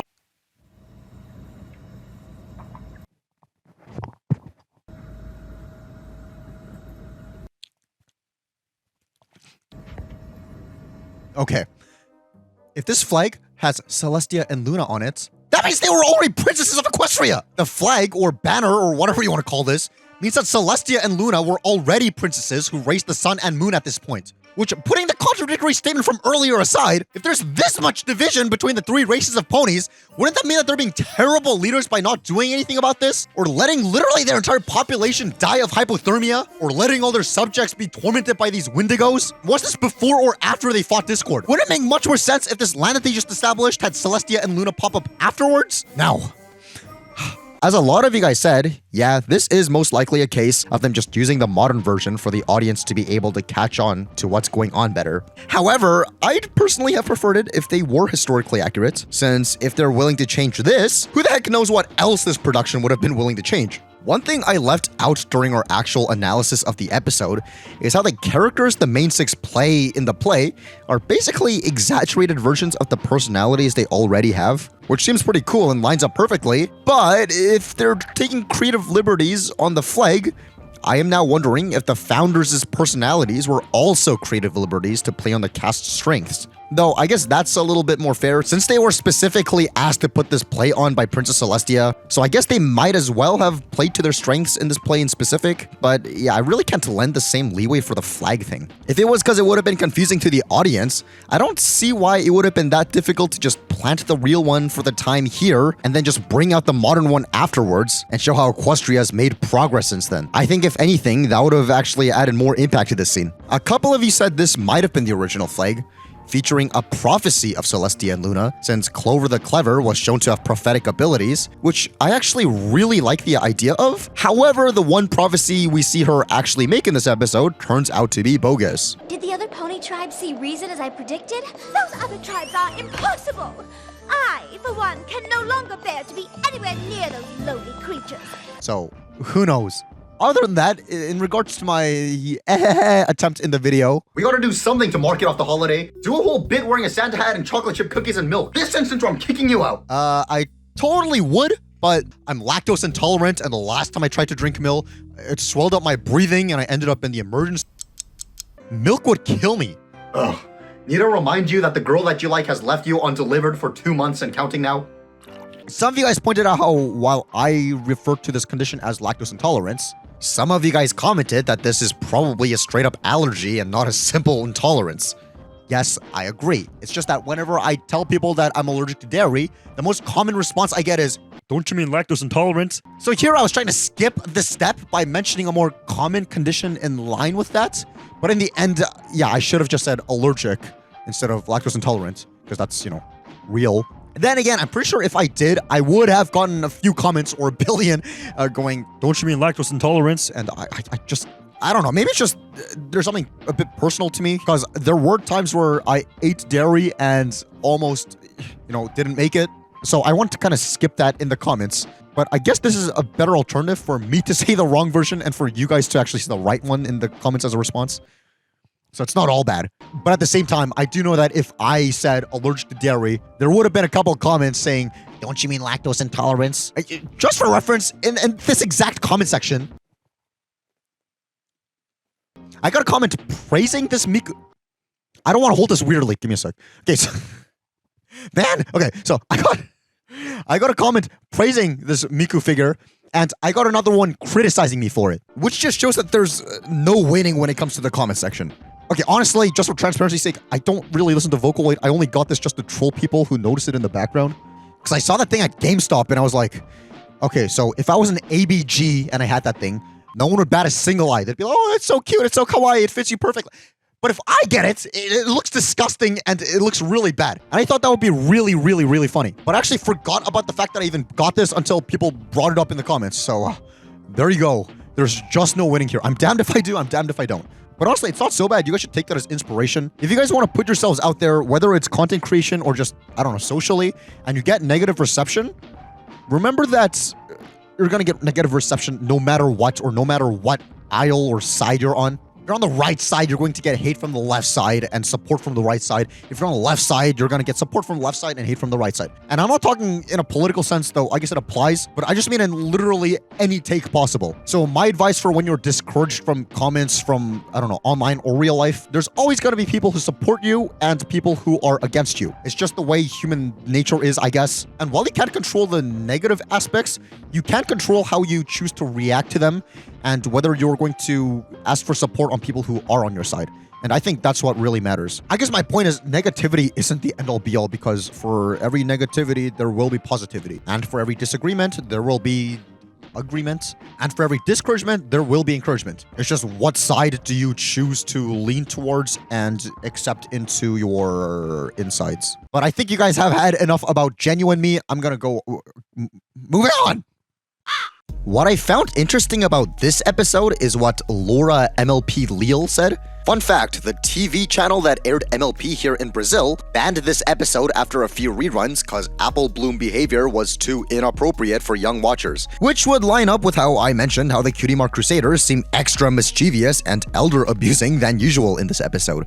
Were the Cutie Mark Crusaders always like this, or are they being extra manipulative just because Granny Smith is an easy target? Because if it is that, that's awful. Obviously, they have been shown to be impatient and mischievous throughout multiple episodes thus far. I'm not ignoring that. But I think this is a first for them doing stuff like this.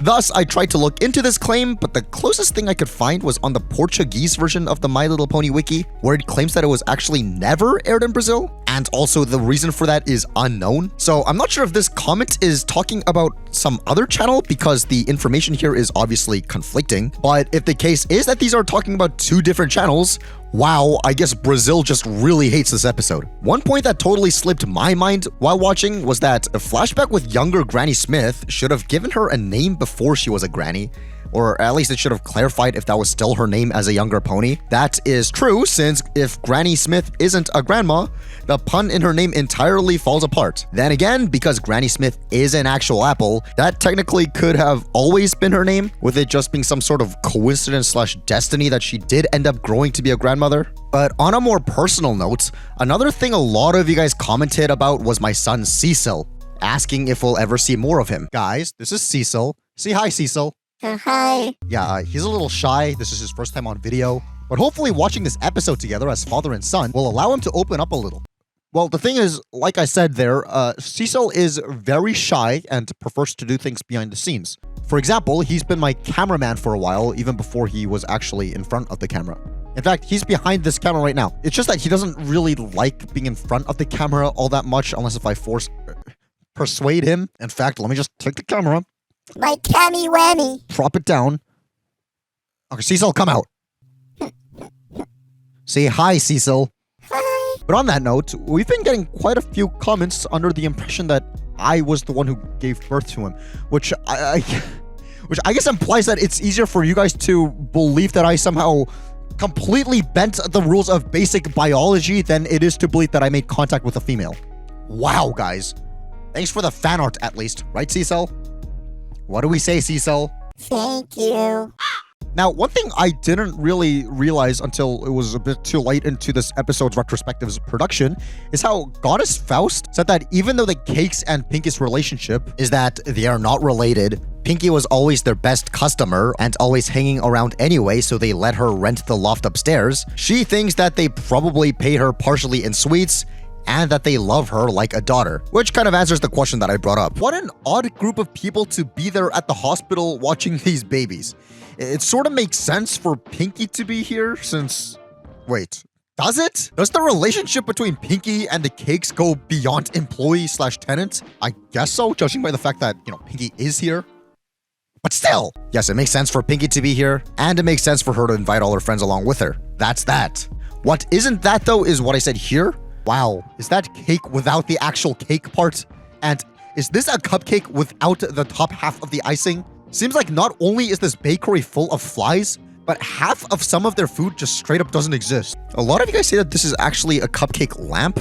I don't know, I was watching this with a friend and she brought up how it looked like an unfinished cake, so I just went with it. I don't know, I don't see it as a lamp. I think it really is an animation error. That dark brown in the middle just seems like a decor from the wall instead of what's supposed to be a lamp. Also, I don't see any satisfying explanations for what that floating cherry is supposed to be, so yeah, I don't know, I don't see it. The same friend I watched this with also told me that this scene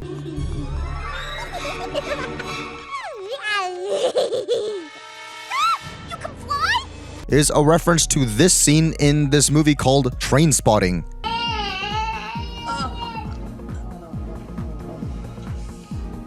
where it's the main character hallucinating from serious withdrawal from abstaining from drugs. And the My Little Pony wiki actually attests to this, so wow, that is a lovely reference to put in the show for little kids. Cecil, no more My Little Pony for the time being, alright?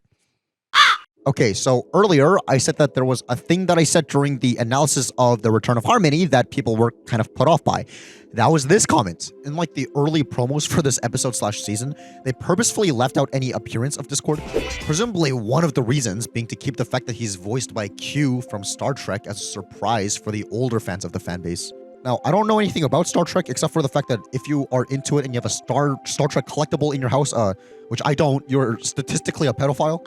Okay, so if you were paying attention to the screen when I said that, unlike what these commenters were probably doing, you'd know that I wasn't personally saying that all Star Trek fans are you-know-whats. And in the same vein, I wasn't saying that no My Little Pony fans are. I think everybody knows all too well there are disgusting people in this fandom who do make me kind of disgusted to share a common interest with. But back to the point, what I was referencing is what that particular article is saying. In 2001 to 2005, all but 100 plus offenders they caught in Toronto had Star Trek paraphernalia in their rooms. I just found that statistic to be very mind-blowing. It's so random how they were able to find that as like a common denominator with this group of criminals, because I wonder how many they had to go through before they established that pattern. I thought it was intriguing and threw it in as a fun-ish fact. Okay, I guess it's not fun, but it's remarkable, I guess. And the first thing that came to... Remarkable does mean mark-worthy, right? Not like, awesome, that was remarkable, guy, right? I'm gonna have to double check that, but I think you know what I mean. Okay, I gotta look this up real quick. Remarkable. Worthy of attention. Striking. Yeah, I guess that applies. Yeah, I guess I thought it was a little worthy of attention because this is unfortunately the first thing that comes to mind on the topic of Star Trek as a casual toe dipper into true crime stuff. I don't think I've ever mentioned that on this channel, but yeah, I do sometimes look at true crime stuff in the background. Though, anyways, I think I get why that was the case and why this was a statistic, especially in the early half of the 2000s. Or at least I think I know. I might be pulling this out of nowhere, but bear with me. So nowadays, there's the entire stereotype where if you're a grown man that likes My Little Pony or Genshin or Minecraft or anime or animation in general, honestly, you're a creep toward children. And if you take a look at all those, what they have in common are fantasy elements that work as escapism tactics from everyday life, which are probably attractive ideas for people who are more likely to do weird and illegal things. However, the things that I listed just now, such as My Little Pony and modern anime and Genshin and Minecraft and all that, yeah, they didn't exist when this article was relevant. And the closest thing to that during this time was probably Star Trek. Therefore, this unfortunately happened. Now, obviously, it doesn't make me happy that this happened, and I genuinely hope that all these victims of all this are better off now and justice was served.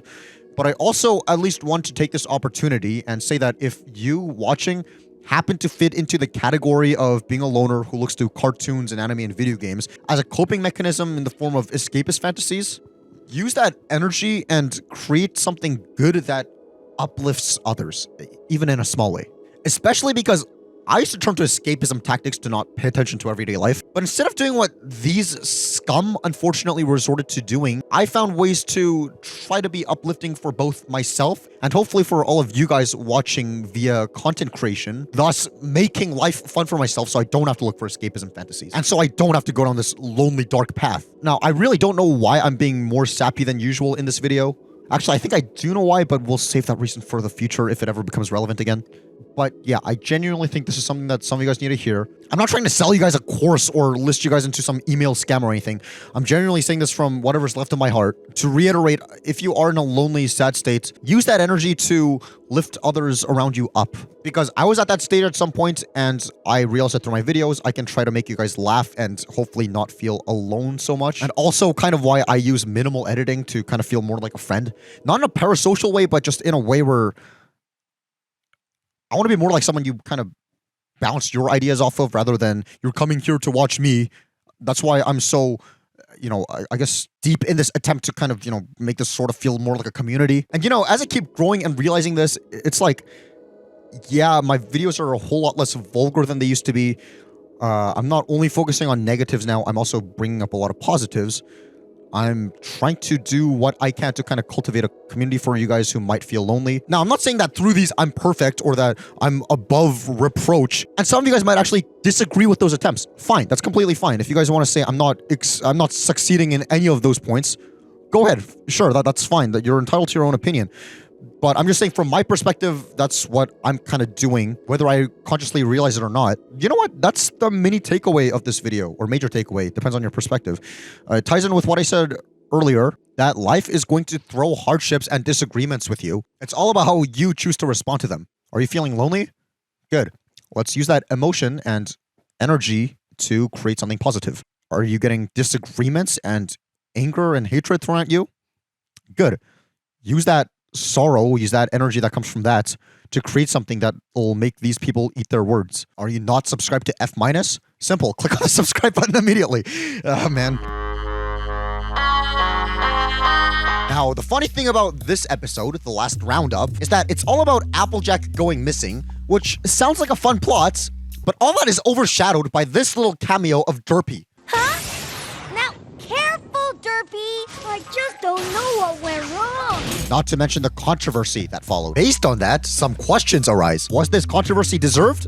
And how does the rest of the episode hold? Well, let's give this episode a watch and find out. So, the episode starts non-controversially with Applejack training for something. And we get this top-down view of her, which looks pretty funny, especially because this same angle is shown again later on in the episode. I guess they just realized from this point on in the show that this is a funny angle that they should show more often. Honestly, I don't know how an episode featuring such a great angle like this could have possibly had controversy surrounding it, but oh well. Lesson 0 also featured a similar shot to this one, where Twilight looks anorexic. Wow. Applejack, you're sure to knock every pony's head off at the Equestria Rodeo competition. Wow, thanks for naming the entire competition. That was necessary dialogue and isn't clunky whatsoever. Anyways, speaking of Apple Bloom, while watching her sister do all this, she clumsily drops Applejack's hat that she was, for some reason, watching over. Man, it sure would suck if this particular hat had some serious sentimental value from her deceased father or something along those lines. Pop said sometimes the hat chooses the pony when he gave me this. This would usually make me upset, but she just did the leg thing from the theme song a few moments ago. So I'll let this entire scene slip on the basis that it's like a whole she did the thing sort of thing, you know? Anywho, we then get to the main conflict of the episode, which is that the town is breaking down and they need money for repairs. It seems only fitting to use my winnings to fix up town hall. And in order to demonstrate this, we get this interaction. Derpy! I don't want to do any more damage than you've already done. Which, to the average person in the target demographic watching this was just a silly little joke. But to the other demographic watching, this was an event. For reference, if we look at the MLP forums thread of this episode leading up to its release, people were originally excited for it because it was an Applejack episode, as we can see from all these posts. And to be completely honest, it didn't even hit me that this is technically the first Season 2 Applejack episode. That's probably because she's made prominent secondary roles in quite a bit of these episodes so far, but this is technically the first one where she's the main focus. Then again, this meme brings up a good point. Is this truly an Applejack episode or a main 6 without Applejack one? Great philosophical question. You okay, Rainbow Dash? Anything I can do to help? No, nothing. In the name of Celestia, just sit there and do nothing. I think the funny thing about that line is how, if we take a look at the recording sessions here, we get Miss Ball being told to do a take without saying in the name of Celestia. 28 just for safety. 28, sure. So just the no in the name Okay. of Celestia. 28 alt, this take 7.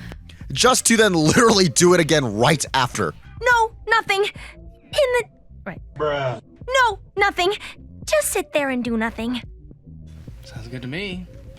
I thought that was kind of funny. Anyway, what I was trying to say is how people were hyped for this episode on the basis of it being an Applejack episode, which we can see from this thread, which was actively counting down for its episode's release. But the second Derpy's scene came up, that's all anybody in the thread wanted to talk about.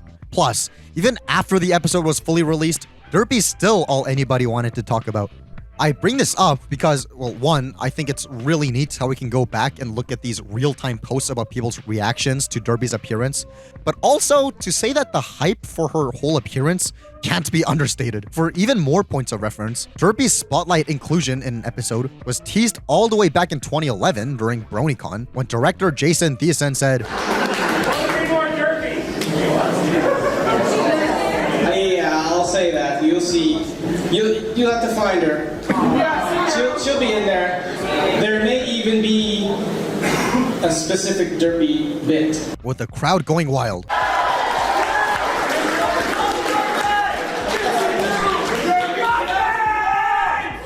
And obviously, the scene he was teasing there, and what everyone was going nuts over, was in fact this scene. We'll come back to this scene in much more detail later on. I just want to dissect the rest of the episode first, because I want to get it over with, and also so that we can examine this scene in proper context with everything surrounding it in mind. So, we see all the town's ponies are gathered near the town hall for a thing. We are all here to send Applejack to compete in this year's Equestria Rodeo competition in Canterlot. And what's kind of notable about this scene is how, if we look at the outtakes of the voice recording sessions here, we can sort of see that the original line that was supposed to be here sounds pretty freaking inappropriate. Sounds like Jack up. Sounds like Jack. It does. Okay. Officially speaking to the whole town. Okay. This is take 2. Yes, we are all here to send Applejack off to compete in this year's Equestria Rodeo competition in Canterlot. Yeah, I've got to do that again. It's Equestria Rodeo competition. Yeah, don't say off. It's So don't say off, is that what you said? yeah, do the new line. Oh, I'm sorry. Equestria Rodeo competition. Thank you. Got it. Okay. Good. Yes, we are all here to send Applejack to compete in this year's Equestria Rodeo competition in Canterlot. But on an incredibly similar note, it seems as though Mare was checking Applejack out. She even looks away when almost caught, and when Applejack tilts her head back away, she then goes back to checking her out. What the heck? Y'all have been cheering me on in every rodeo since I was a little. That guy better be this girl's father, or else I think I have no choice but to call CPS. Then again, this girl is known to be with a bunch of random adults at random points of the show, and maybe they're all her babysitters, and the implication is that she's such a little gremlin that nobody wants to be her babysitter twice. But come on, man, this is not a good look. Anywho, they send Applejack to go compete in the competition, and they say their farewells. See y'all in a week with a big bag full of blue ribbons. Why can't any of her friends go with her again? This is a public competition with awards and stuff, right? You're telling me none of these guys wanted to go see Applejack compete? I mean, really? Not even Apple Bloom after all that hyping up? Then we get a time skip to Applejack's coming home party. Oh, I hope. Wow, they're reusing the same banner from earlier. How cheap. Quiet, Pinky. I think Applejack's coming. Don't worry, Twilight.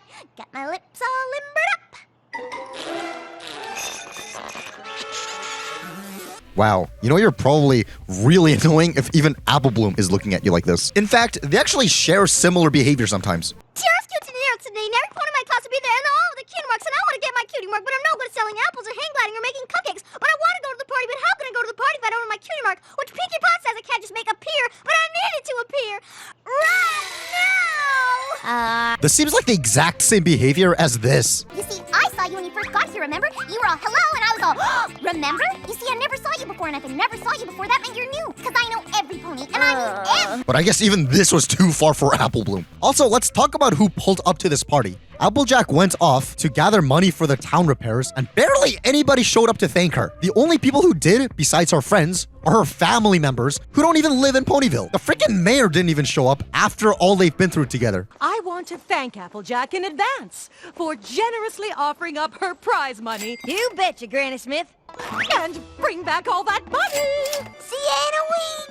With lots of new blue ribbons! And lots of money! Surprise! At least this guy shows up to deliver some news. This is the best surprise ever! How did you know it was my birthday? You know, that would have probably been a top 5 scene in the entire show if they didn't soften the blow with what Pinky does. But, oh well. Anyways, the letter reveals that Applejack is not coming back to Ponyville. Not coming back to Ponyville. Don't worry, we'll send money soon. That's all there is. Yeah, she's probably not coming back because she realized nobody even pulled up to her party. Something just dreadful must have happened to Applejack to make her not return. Maybe she's hurt or sad or scared. What are we waiting for? Let's go find her! Don't worry. We'll search all of Equestria if we have to. Wow, I love how her friends care more about her well-being and safety than her family does. 11 out of 10. So they go to where the rodeo competition was held, and their method of looking for her includes showing people this black and white photo of her, which is a little confusing because we've seen that color printing exists in this world. Is the implication that black and white cameras or printers are cheaper than fully colored? I don't even know, man. Also, with how many recolors there are in this world, I don't think a non-colored photo will help narrow down any missing person at all. It's a real lifesaver that her cutie mark was included in the picture. What if somebody mistook who they're looking for here as Pepper Dance or Stardash, among like a billion others? Luckily, one pony recognizes her and directs the main six to this faraway nowhere town, and we get this whole thing. I don't know how I'll make it to the next stop! And then we get this. Let's fan out and try to find her. It's a little stupid how Pinky rushes out despite being the last one of her friends actually out of the train. If she really had to go, wouldn't she have been camping near the exit of the train? But on a related note, this whole scene actually contradicts what Lauren Faust said about toilets in this universe. There are no toilets in Equestria, they are horses. They poop on the ground and fertilize the flowers. I usually like to take Lauren Faust's comments like this as top priority for canon, but perhaps it's for the best that this one was at least contradicted here. She was obviously joking here, but still, let's stay on the safer side. Either way, it turns out that Applejack got hired by this lady, Cherry Jubilee, to have a new job as a cherry sorter thing. Why, I'm Cherry Jubilee, boss of Cherry O'Ran. With her friends also all getting a job in that. I bring this up because this must mean that Miss Jubilee is either very well off or cherries are such a lucrative business if she was able to hire 5 new people for a paying gig after literally just meeting them. And on that note, it's also kind of funny how the main 6 just abandoned their jobs here after this episode, so I doubt Cherry Jubilee would be too thrilled to be a reference for them in their future resumes. Either way, her friends all attempt to coax Applejack into telling her why she won't come back to Ponyville, and You made working on a cherry orchard sound so delightful. I doubt this was intentional by any means, but Rarity smiling like this is really reminiscent of Sweetie Belle doing the same thing a few episodes ago. Like sister. That was genius if that was intentional. Red cherries go in one bin and yellow cherries go in the other. Simple as cherry pie. Well, that seems inefficient. Why couldn't they just put the box for the yellow cherries at the end of the thing? Just have everybody work on picking out the red ones and have all the yellow ones drop into the yellow box automatically. Anywho, this happens.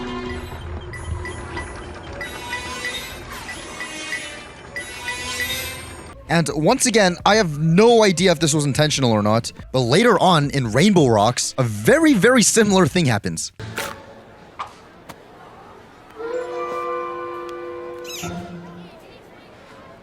And I don't know if this is just coincidence and I'm just seeing connections everywhere because I'm purposefully looking for stuff to analyze, or if this was just an extra thing that they added to mirror the human Rainbow Dash with Pony Rainbow Dash's behavior. So they try to interrogate Applejack on why she ran away and won't come back, and it doesn't work with her not wanting to open up. And then we get this exchange of dialogue. Desperate times do call for desperate measures. It's time to call in the big guns. Well, that settles it. Guns actually exist in this world. We've been speculating about this in the past few episodes, but between Rainbow Dash saying the word bullets, I need something real fast like a bullet. and her naming her tortoise Tank, Come on, Tank.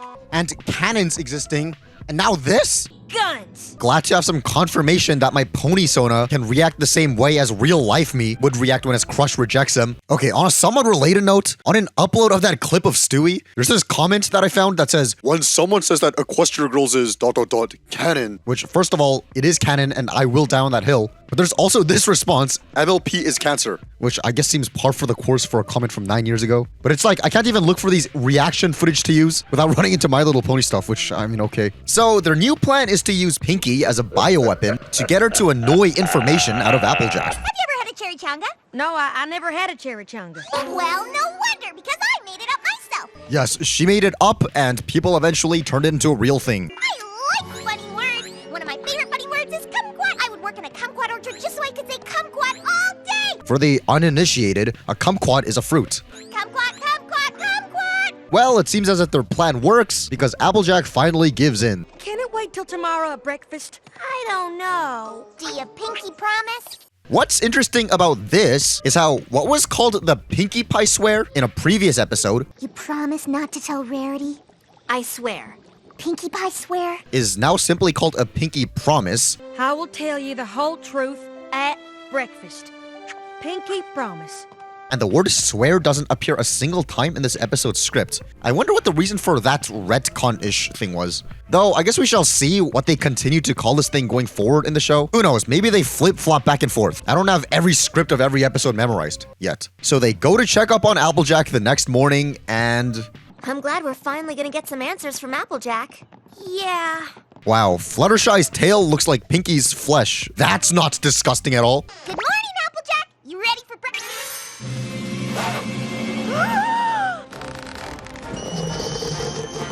No pony breaks a pinky promise! Freaking K-pop Demon Hunter's our reaction, though this seems like misdirected anger, since the real thing to be angry about here is how Fluttershy's tail be missing. That's messed up. So then a chase ensues. I gotta get the heck out of Dodge. She's gonna get away! Oh no, she won't! Look, girls! Well, that's convenient. I'll pay you double to outrun them. We'll pay you triple to slow down!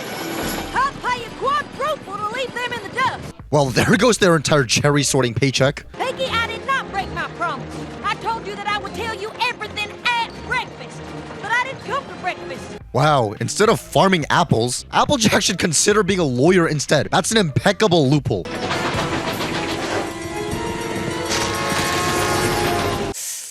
Okay, I guess that's an okay joke. Obviously, the joke here is that they could literally cross the railway in any path they wanted, but in the logic of real-life traffic laws, they smashed through this thing instead. Honestly, this is so dumb because they have no in-universe reason to actually do something like this, but I think the joke works because they don't point out what just happened, and the characters just kind of accept that that's like the only path you're allowed to take here. Lady, you're trouble. What seems less okay is how this sounds like they recorded this line once and multiplied it 3 times. Lady, you're trouble. And overlaid that, which gives it this weird echoey effect instead of sounding like 3 distinct ponies. Then again, they have no cutie marks, which probably explains why they're stuck with dead-end jobs and the same voice.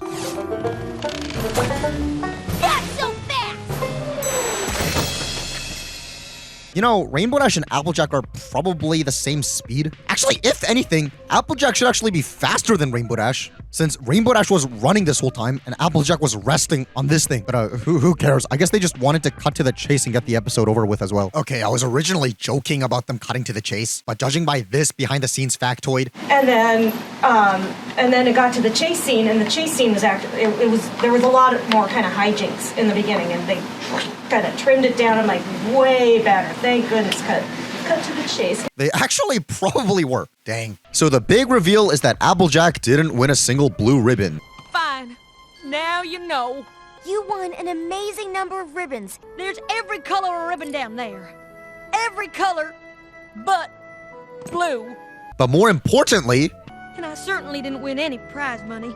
Wow. Mare is probably gonna banish her out of Ponyville. Then again, I guess she lives in Sweet Apple Acres, which is probably outside of Ponyville jurisdiction anyway. Still, wouldn't this have had more impact if Apple Bloom was here? Especially when she was the one originally really pushing Applejack to win the ribbons at the beginning of the episode. You've got more blue ribbons than any pony in Ponyville, and I can't wait for my big sis to win every blue ribbon in Equestria. It seems like there would have been a whole lot more satisfaction with making the script tighter if she were here, especially when considering how we had Apple Bloom tag along in bridal gossip, adding a pretty cool additional dynamic with a layer of family within the main 6. Seems like a lot could have been done in a similar way here, but oh well. At least she's there when her friends tell her everything's alright and they all go back home, which once again causes Cherry Jubilee to be 6 workers down, but oh well.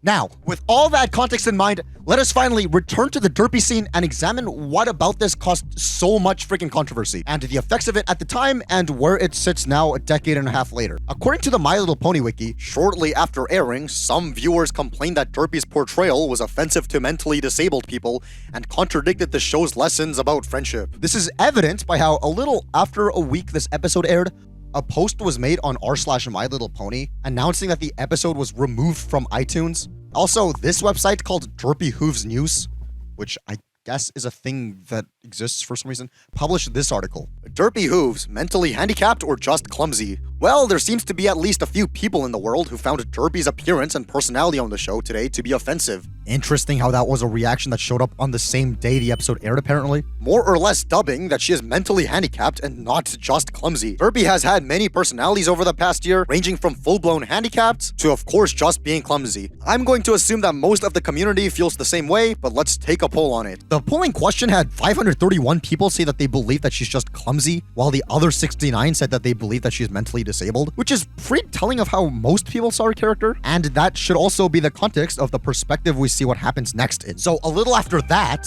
a post was made on Equestria Daily urging people to sign a petition on change.org to keep Derpy the way she was. And this article read, "Derp is not a slur against mentally disabled people. Derp is a word expressing messing up regardless of mental ability. There's absolutely nothing offensive about it, especially when Derpy was created by an error, or a derp. Her character evolved entirely around that, making her a very ditzy pony, but not disabled. I am not offended by Derpy and believe the name absolutely must stay. The voice was great for her as well and should also stay. Now that the Last Roundup has returned to iTunes with Derpy scene fully edited to remove her name, change her voice, and even straighten her eyes, we as a community feel as though our strongest connection to the creators of the show has been ripped apart. Derpy's editing was excessive and portrays a very negative message of, you have to be perfect or you're not allowed to be seen. A message, I might add, that feels completely against what the show normally teaches. The iTunes edit in question included changing this line Careful, Derpy! I don't want to do any more damage than you've already done. into getting rid of the word derpy, Now careful! I don't want to do any more damage than you've already done. and this I just don't know what went wrong. into this, I just don't know what went wrong. and this, Nice work, Rainbow Dad!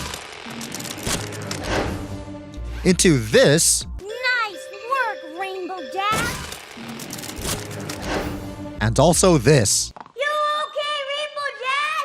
Anything I can do to help? into what may be the most apparent case of the voice change. You okay, Rainbow Dad? Anything I can do to help? And in case you didn't catch on, yeah, her eyes were quote-unquote fixed as well. Which is kind of interesting because this petition says that editing her appearance like this contradicts the message of the show, when earlier the My Little Pony wiki said that some viewers complained that her original appearance contradicted the show's lessons about friendship. So I guess there's just no winning there whatsoever. We want Derpy's scene to return to its original version, please bring her back. I also want to note that this petition is not an attack against you, Hasbro. The tone of this request is to be taken with the utmost respect. We're simply fans who feel like our connection to one of our favorite shows is in danger. The petition closed after receiving the backing of almost 44,000 supporters. Also, funnily, this wasn't the only change.org petition on this exact topic, with some of them also getting quite a bit of signatures, though to be fair, I'd imagine there's a large overlap between the people who signed these. So I'm not trying to incorrectly paint a picture of how this was a worldwide phenomenon with international consequences. My point is just that the people who were invested in this were really invested in this. Anyways, the rest of the Equestria Daily article urged people to buy a Derpy t-shirt from the shop We Love Fine, which was the first company to make Derpy merchandise to show Hasbro that fans care about Derpy. But comically, on the same day, Hasbro pretty much forced We Love Fine to either recall or rename their Derpy merchandise, leading the shop to comply and change her name of all Derpy products to Ditzy. This also extended to other appearances as well, never being allowed to actually call her Derpy, such as her toys and the mobile game and the collectible card game and other miscellaneous merchandise, which is why she's always portrayed as a muffin or her face or something along those lines, rather than it actually saying her name. Honestly, with the way that she is Derpy, that actually fits perfectly and is sort of more fitting than it would be if it just had her name written plainly on the boxes. Still, fans were clearly upset. For example, a fan of Derpy named Bald Dumblerat uploaded a video called Derpy Censoring Sorry, with this description lamenting the situation. Today, our beloved Derpy's name was taken away and her eyes were fixed. Her voice was changed, which is alright for me, but the rest is just horribly sad. Sorry if this is hard to understand. This is raw and scripted and very much real. So what does this video contain? Well... My name is Derpy Hooves. I used to be loved by many. I used to make them laugh and fill their hearts with joy. One day, I finally decided to come out and talk to them. And what happens then? Some of them get angry and call me names. Stupid, retarded, offensive. They want my name changed for me to go away forever. I never meant to hurt anyone's feelings. I just don't know what went wrong. And somebody else animated this dialogue and uploaded it a day later. It's okay. No matter what, you're always my best fans. And I love all of you. And I'm really glad that you're all here to support me. And I mean, if my name's not okay. Which, I'm impressed. I respect the grind. Yeah, I know this ain't the most complicated animation in existence, but I know that animation still takes a lot of time, so I'm genuinely impressed that this took only a day to do. Needless to say, this was a whole thing, and it actually seems like a whole wholesome community thing where the whole fandom's coming together to make art and stuff and air their grievances for their love of this show. This is wholesome until you realize that this individual has drawn an image of very unsavory, non-consensual acts involving guillotines and plenty of images I can't show on YouTube involving Derpy, which kind of gets rid of any wholesome aspect about this, but okay, sure. Anywho, back to the whole contradicting the message about friendship thing. I failed to see the immediate correlation of this character and the supposed contradiction of friendship lessons, since you can literally use any character, clumsy or not, to demonstrate friendship. And I guess the actual writer of this episode, Amy Keating Rogers, also saw it that way, because she responded to some guy's email with this statement, which gives us a whole lot of insight into the scene. Whew, this controversy has been overwhelming and exhausting. I actually had no idea that fans were really upset about the Derby change until your email. And I didn't actually know about the change until I got an email last week from a fan telling me about it. Let me try and put some rumors at rest and calm the fans. And to do that, let's go back to the beginning. Well, I can't think of any better place to start than that. When I first wrote this episode, the character under such harsh scrutiny was named Ditsy Doo. We had already established in previous episodes that she was clumsy, she is not the pony you want on your moving crew, and we named her Ditsy Doo thinking of her as being a bit dingy. The character she is referring to is what they say in Winter Wrap-Up here. Ditsy Doo accidentally went north to get the southern birds. Oh, that featherbrain! Didn't she learn her lesson last year when she went west? The scene I wrote was originally longer and had a flashback explaining what Ditsy Doo had done to damage Town Hall. She and Rainbow Dash were bucking bolts out of the clouds during a storm. Ditsy Doo was bucking too close to Ponyville Central. Rainbow kept trying to yell over the noisy bucking for Ditsy to move away from town, but Ditsy could not hear her and thought that Rainbow was complimenting her for her great buck bolting. That should have been great bolt bucking, but sure. Ditsy then hit Town Hall with the bolts and thus the damage. Well, that would have been awesome to see. I was asked to change Ditsy's name to Derpy as a tip of the hat to the fans. For reference, we talked about this when we talked about the first episode of the show in the Season 1 retrospective, which go ahead and watch that if you actually want to know where Derpy came from. But in short, her name came from this 4chan post spotting her and calling her Derpy, which might be the most 2010s thing you can name something, but I dig it. I had nothing to do with the original voice casting. In my mind, she was Ditsy, as her original name implied, but that's not anything I was ever involved with MLP. The scene was made shorter because the script was too long and because the story wasn't about Ditsy/Derpy. That's fair enough, but judging by how quickly the focus of the episode was flipped from Applejack to Derpy from the foreign posts, I doubt anybody would have actually minded it if they went this way. Would it have been a cohesive episode that actually goes somewhere relevant to the plot?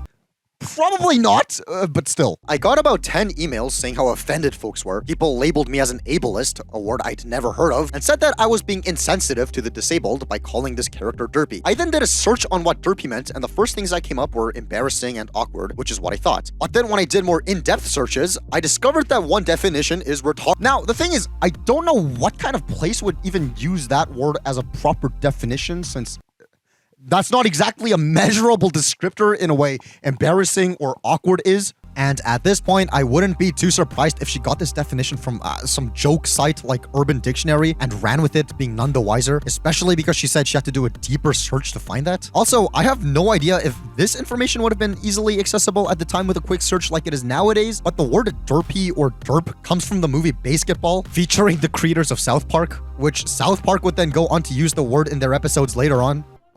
Mr. Derp? When I'm in the kitchen, you never know what nutty things are gonna happen. If you like Chef, you're gonna love Mr. Derp. Oh, Derp! So none of those definitions were attached to this word from the beginning. It was always just supposed to be more of an exclamation than an adjective. But Miss Rogers continues with this train of thought. Now, you have to realize that reading that made my heart sink. My son Soren, of Soren fame, is severely disabled. As in, she's giving some background info that the character Soren was named after her son, which is pretty neat. Though, I wonder if he could theoretically sue the show for including his likeness. Anyway, we do not use the word retarded in our house because it really has become an offensive slur. And while I knew that it was only a minority of people that defined derpy that way, it still upset me that I was the writer that put that name out there. It was painfully ironic and goes against the fact that I'm an advocate for the disabled. I also want to note here that while I got 10 negative emails, I also got about 200 positive ones. I knew that the majority of fans were not offended. I got emails from fans with siblings with disabilities and parents of kids with disabilities and fans who had disabilities themselves, and none of them were offended. But I was not the only one getting contacted regarding Derpy's portrayal. Positive and negative feedback was also being sent to Hasbro and The Hub. Someone at The Hub, who knows about my personal connection with disabilities, contacted me asking my opinion. We talked about various options of what to do. 1. Do nothing. 2. Cut Rainbow saying Derpy but keep Derpy's voice. 3. Cut Rainbow saying Derpy and change Derpy's voice. 4. Find a creative way to change Derpy's name in a future episode. Okay, that kind of information feels like something we shouldn't know because it sounds like something that should be under an NDA. But it is cool seeing behind the scenes decisions like this, but I don't know, it just kind of sounds wrong actually knowing about this. But still, needless to say, they did end up going with the third option, as I've shown the changes earlier. On top of that, like I mentioned briefly earlier, the episode was removed from iTunes and rotation on TV in general, until it was quote-unquote fixed, though it was eventually put back up to both. And I was honestly torn about which action should be taken. I went back and forth and back again. It was a no-win situation. Fans were going to be offended no matter what, and while I was not personally offended by the scene, I tried to put myself in the shoes of someone that was. I know that if I was offended by something that I thought was disparaging against the disabled, I would want my voice heard. But then I also knew that an insensitive portrayal of someone with disabilities was never our intention, so why change it? When that call ended, no decision was made, and it was not my decision to make. I am just a freelance writer here, not a network executive. That decision was up to Hasbro and The Hub. I just want to button here again and reiterate that, yeah, the show was written by freelance writers and not a centralized team that fleshed out every aspect of everything, which explains the clunky world building and inconsistent character traits between episodes, but oh well. I'm sure they weighed what was best for the MLP brand, the show, the network, and they may have even weighed in my personal situation. Maybe they wanted to spare me from getting hate mail and people calling me offensive names. It may have been only 10 emails, but each one made me feel absolutely horrible. If the effect on me was part of their motivation for the change, I think that's really amazing, incredibly sensitive, and very commendable. Yeah, if they actually factored in the mental well-being of the episode's writer, that is a really good reason for the change. But there is information we're going to be seeing later that may imply that this change was done only to appease a certain group of people and brand image, but we'll get there when we get there. In the end, Derpy's voice was revoiced to be more ditzy, and while, again, I had nothing to do with the casting, this is closer to the voice that was in my head. As for cutting her name, if it truly can be defined as retarded, then I'm personally glad that name is gone. I wouldn't want my writing to perpetuate children, our target audience, to call other children derpy with that meaning behind it. So I know the fans are upset, but please don't be upset at Hasbro or The Hub or DHX Media or the anti-derpy fans or me. Let's remember what the message of MLPFIM is: tolerance, kindness, understanding, and most importantly, friendship. All my best, Amy. I thought that was an incredibly reasonable and measured response. However, the media didn't see it that way, since a little after this, an article was published on Daily Mail titled "My Little Pony Fans Blast Producers as Much Loved Character is Altered to Seem Less Mentally Disabled." This might be, like, in the top 10 of the worst possible articles ever published, since first of all, it refers to bronies as brownies. Which just shows that there was zero research on this whatsoever, nor did it even try consulting all opinions about the issue before saying something about it. If you're going to publish an opinion piece, fine. I mean, all opinions are okay to have. It's just, let's try to understand the other side first. But if you can't even call the freaking name of the other party right, then it's like, you're doing zero research. Yes, it does say bronies later on in the article, but this isn't good enough. What the heck? The article paints this whole thing as older people trying to make fun of autistic children. This is said to stem from the sound some children make to each other at schools, making fun of those with Down syndrome and other disabilities. This is obviously far from the actual truth, and I think I've laid out enough context from where the word comes from, and the background and origin to how everyone in the fandom actually saw Derpy based on that poll, and how nobody in the forum was making fun of Derpy. They were all celebrating her appearance, and people saw her as a sign of connecting the show to the fandom. which gave them a deeper appreciation for the show. So there was nothing about making fun of Derpy in this whatsoever. But of course, the article didn't see it that way because it doesn't really care about journalistic integrity. So make of that what you will. I will say this for devil's advocate though. If you do want to be offended at any quote-unquote mentally disabled character from the show, why not direct your concerns toward this guy, who literally has a snail for his cutie mark to indicate that he's slow, and he also acts like this. Well, no, but nothing. The proof is in the pudding. I like pudding. He even has a similar voice to Derpy's old voice. Snails, you thinking what I'm thinking? Why is it they call it a flea market when they don't really sell fleas? Yeah, Especially when this guy is school pony aged and often appears in school settings, meaning that the target demographic of the show watching this likely actually has a classmate or two who act in a very similar way to this guy. Oh, phew. For a second, I thought we were gonna have to, learn stuff.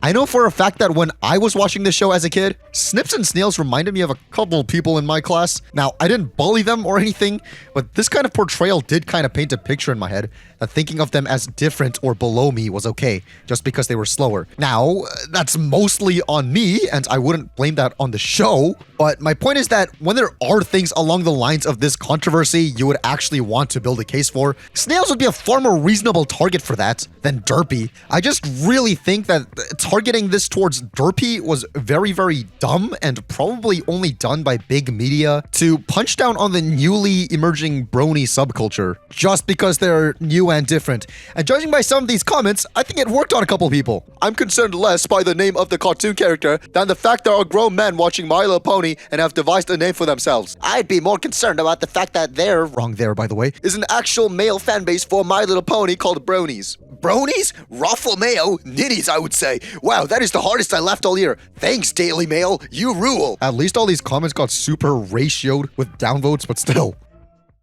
But with all that said, let's look back into the topic of the overall episode itself. Do I think anyone would even remember this episode if not for the Derpy thing? Hell no! Like I said, the forum thread posting about this episode in real time just turned into a Derpy thing more than an actual episode/Applejack thing, based on the one scene with her that doesn't even impact the rest of the episode. And to reiterate, because it's not like we see her ever again after this scene in the episode, nor is the town hall being destroyed ever brought up again, that should go to show that it's not like the episode, let alone the show, had any ulterior motive to create an atmosphere of bullying disabled people. If they constantly brought Derpy up and made her always mess everything up, and the joke was that she's dim-witted, and they always made the punchline how she's different from everyone else, and that's why we're laughing at her, yeah, that would have probably been messed up, and an actual case of criticism could have been built there. But the way I see it is, it just seems like detractors were purposefully waiting on the show to do something a little off-color to immediately punch down on the fandom. Especially because of how misrepresentative that article was from earlier. They did the exact same thing by misrepresenting the show, by calling it homophobic and sexist and racist. Once again, go watch my Season 1 retrospective to see how that turned out. It was a whole thing with Goddess Faust debunking every claim from that article. Don't know how the authors of these articles aren't embarrassed. Who knows, they might be, but man. But still, what we can take away from this is that it goes to show that detractors will always exist, even if the actual thing that they're criticizing is fine. But based on that, at the end of the day, if you and I view things with reason and discernment, we'll always be able to see what actually is wrong and right, instead of just taking everyone's word for it. Overall, though, I'm glad this sort of happened, so that there's actually something to talk about this episode, because I thought the rest of the episode was boring as fuck. Okay, actually, that's not too fair. I think when I first watched this episode years and years and years ago, I was invested on the build-up of why Applejack ditched her friends and why she went missing. So I think it does its job, and I'm pretty sure if I was a kid watching this again for the first time, I would think the episode is completely fine and even pretty captivating. It's just that if I'm looking this with an older perspective and wanting to, find deeper things to analyze, there's not a whole lot. And continuing on that train of thought, perhaps the people working on the episode also realized that the direction of this episode wouldn't necessarily stand on its own for the brony fandom, and therefore tried to give it some sort of standout feature, hence shoving in the Derpy scene that never gets any payoff or callback in the rest of the episode, and it just backfired, which would be an understatement. Then again, to do a more literary analysis of the scene, despite the fact that I just said it doesn't have any direct payoff, I'm hesitant to immediately call the scene filler by any means, since even divorced from the context of it being a fan service thing, it does ultimately add to the episode by showing how fragile and broken down the town hall is, especially when considering the town hall was always meant to be like a central landmark-ish thing for Ponyville since the very first episode. It makes sense when trying to build up what this episode is going for, as in why Applejack should bring back some money for the town. It's very smart to show a very important building like this being broken down. That is intelligent rhetoric. Plus, like we read, there actually were more scenes involving Derpy that the writer herself admitted leaned on the filler side and got rid of it. That, alongside this other joke with Applejack and Rarity that you can pause and read if you want, it really didn't add much to anything, so it was also removed. And my point is that this kind of shows us that scenes that were left in actually do matter, and thus, if they wanted to tell the story in the best way possible, it made sense for there to be a scene where the town hall gets destroyed like this. Then again, I guess they could have used a different pony here, and it's not like we even see the resolution to this exact conflict by the end of this episode. But still, judging by what it is and not what it could have potentially been, it fits. Plus, not literally everything brought up needs to have a direct callback or resolution. For example, the resolution to this issue, even though we have to make some connections for ourselves, is that Applejack found closure with not having to win everything, which was the true conflict of the episode anyway. But where's this lead today? Who cares? Nobody would even remember this controversy if it weren't for people still making videos about it. And the only reason I'm talking about it right now is because we're going through every season 2 episode in order, and this was just way too important in the show's history to not mention. But it's not like this is like a perspective that's only happened after the dust has settled after all these years. Literally later on in the same year this episode was produced, during Comic-Con 2012, just like this Chinese ripoff company somehow leaked, beforehand, they made Derpy the elusive con-exclusive brushable, which also made her the very first G4 pony to be a Comic-Con exclusive pony. And I guess also giving her a lot more spotlight within the fandom by giving her an official brushable. This is why I'm a little cynical towards thinking that the censorship thing was only done to protect the episode writer's feelings, like she kind of considered earlier, which I was really hoping would be the reason, because that's actually honorable. However, now that I see this, it seems as if they censored it just for the mainstream TV audience, while also pandering to the niche brony audience at cons to play both sides and maximize profits no matter what side you're on in the controversy. That's actually a genius way to run a business, but it's a little ethically questionable when we get poor Miss Kidding Rogers' hopes up, but oh well. But just to give a more modern 2025 take on this, if you walk into a Hot Topic, they're selling these Derpy t-shirts like it's no big deal anymore, so I guess there's that. Definitely let me know what you guys think of the whole controversy that happened. I guess my opinion of it is, even if emotions are strong in the midst of the controversy, after, time passes and we actually look back and see how we view it now, it's like, okay, that wasn't really even a huge deal. So let that be an encouragement you guys take away from this. If you guys are in trouble right now, and if you guys are in situations that don't seem ideal, keep on keeping on, and in a few years, when you look back at the time you are in now, you're gonna be like, that was nothing. And I truly mean that. And that kind of helps me going, even when I'm in trouble, when I'm, I don't know, like distraught about something. I know that in like a few years, not even years, like in a few months time, this is going to feel like nothing. And I'll be like, you know what? Ultimately, I'm glad that happened because it helped me grow. And now in the future, I can sort of see the growth that's happened in that time. So I want this to be encouragement for you guys. I know a lot of you guys have hard lives and stuff. We're all in this together. So keep fighting to see another day. Virtual hug.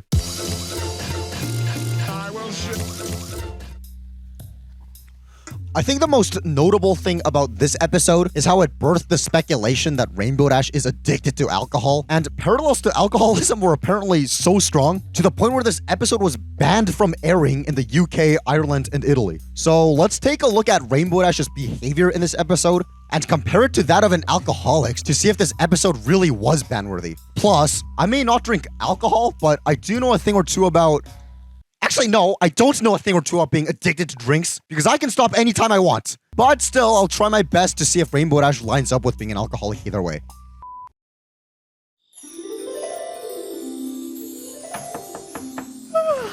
So this episode starts off with... Wait a second. Is this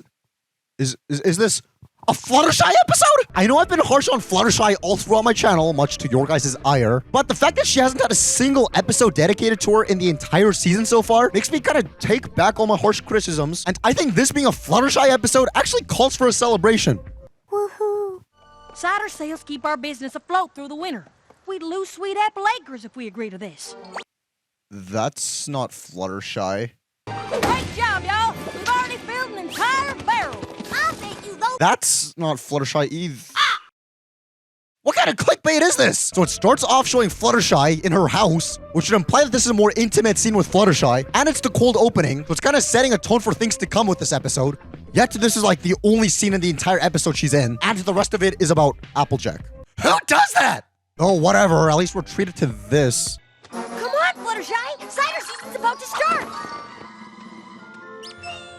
Like, what the heck is that even supposed to mean? What is that? What? Obviously, with the way that she is blushing, the joke here is that she just flashed Rainbow Dash. I wonder if this incident also happened in the Equestria Girls world, because not only would that be illegal footage to view and possess, but that means that human Rainbow Dash would have had to break into Fluttershy's house at night.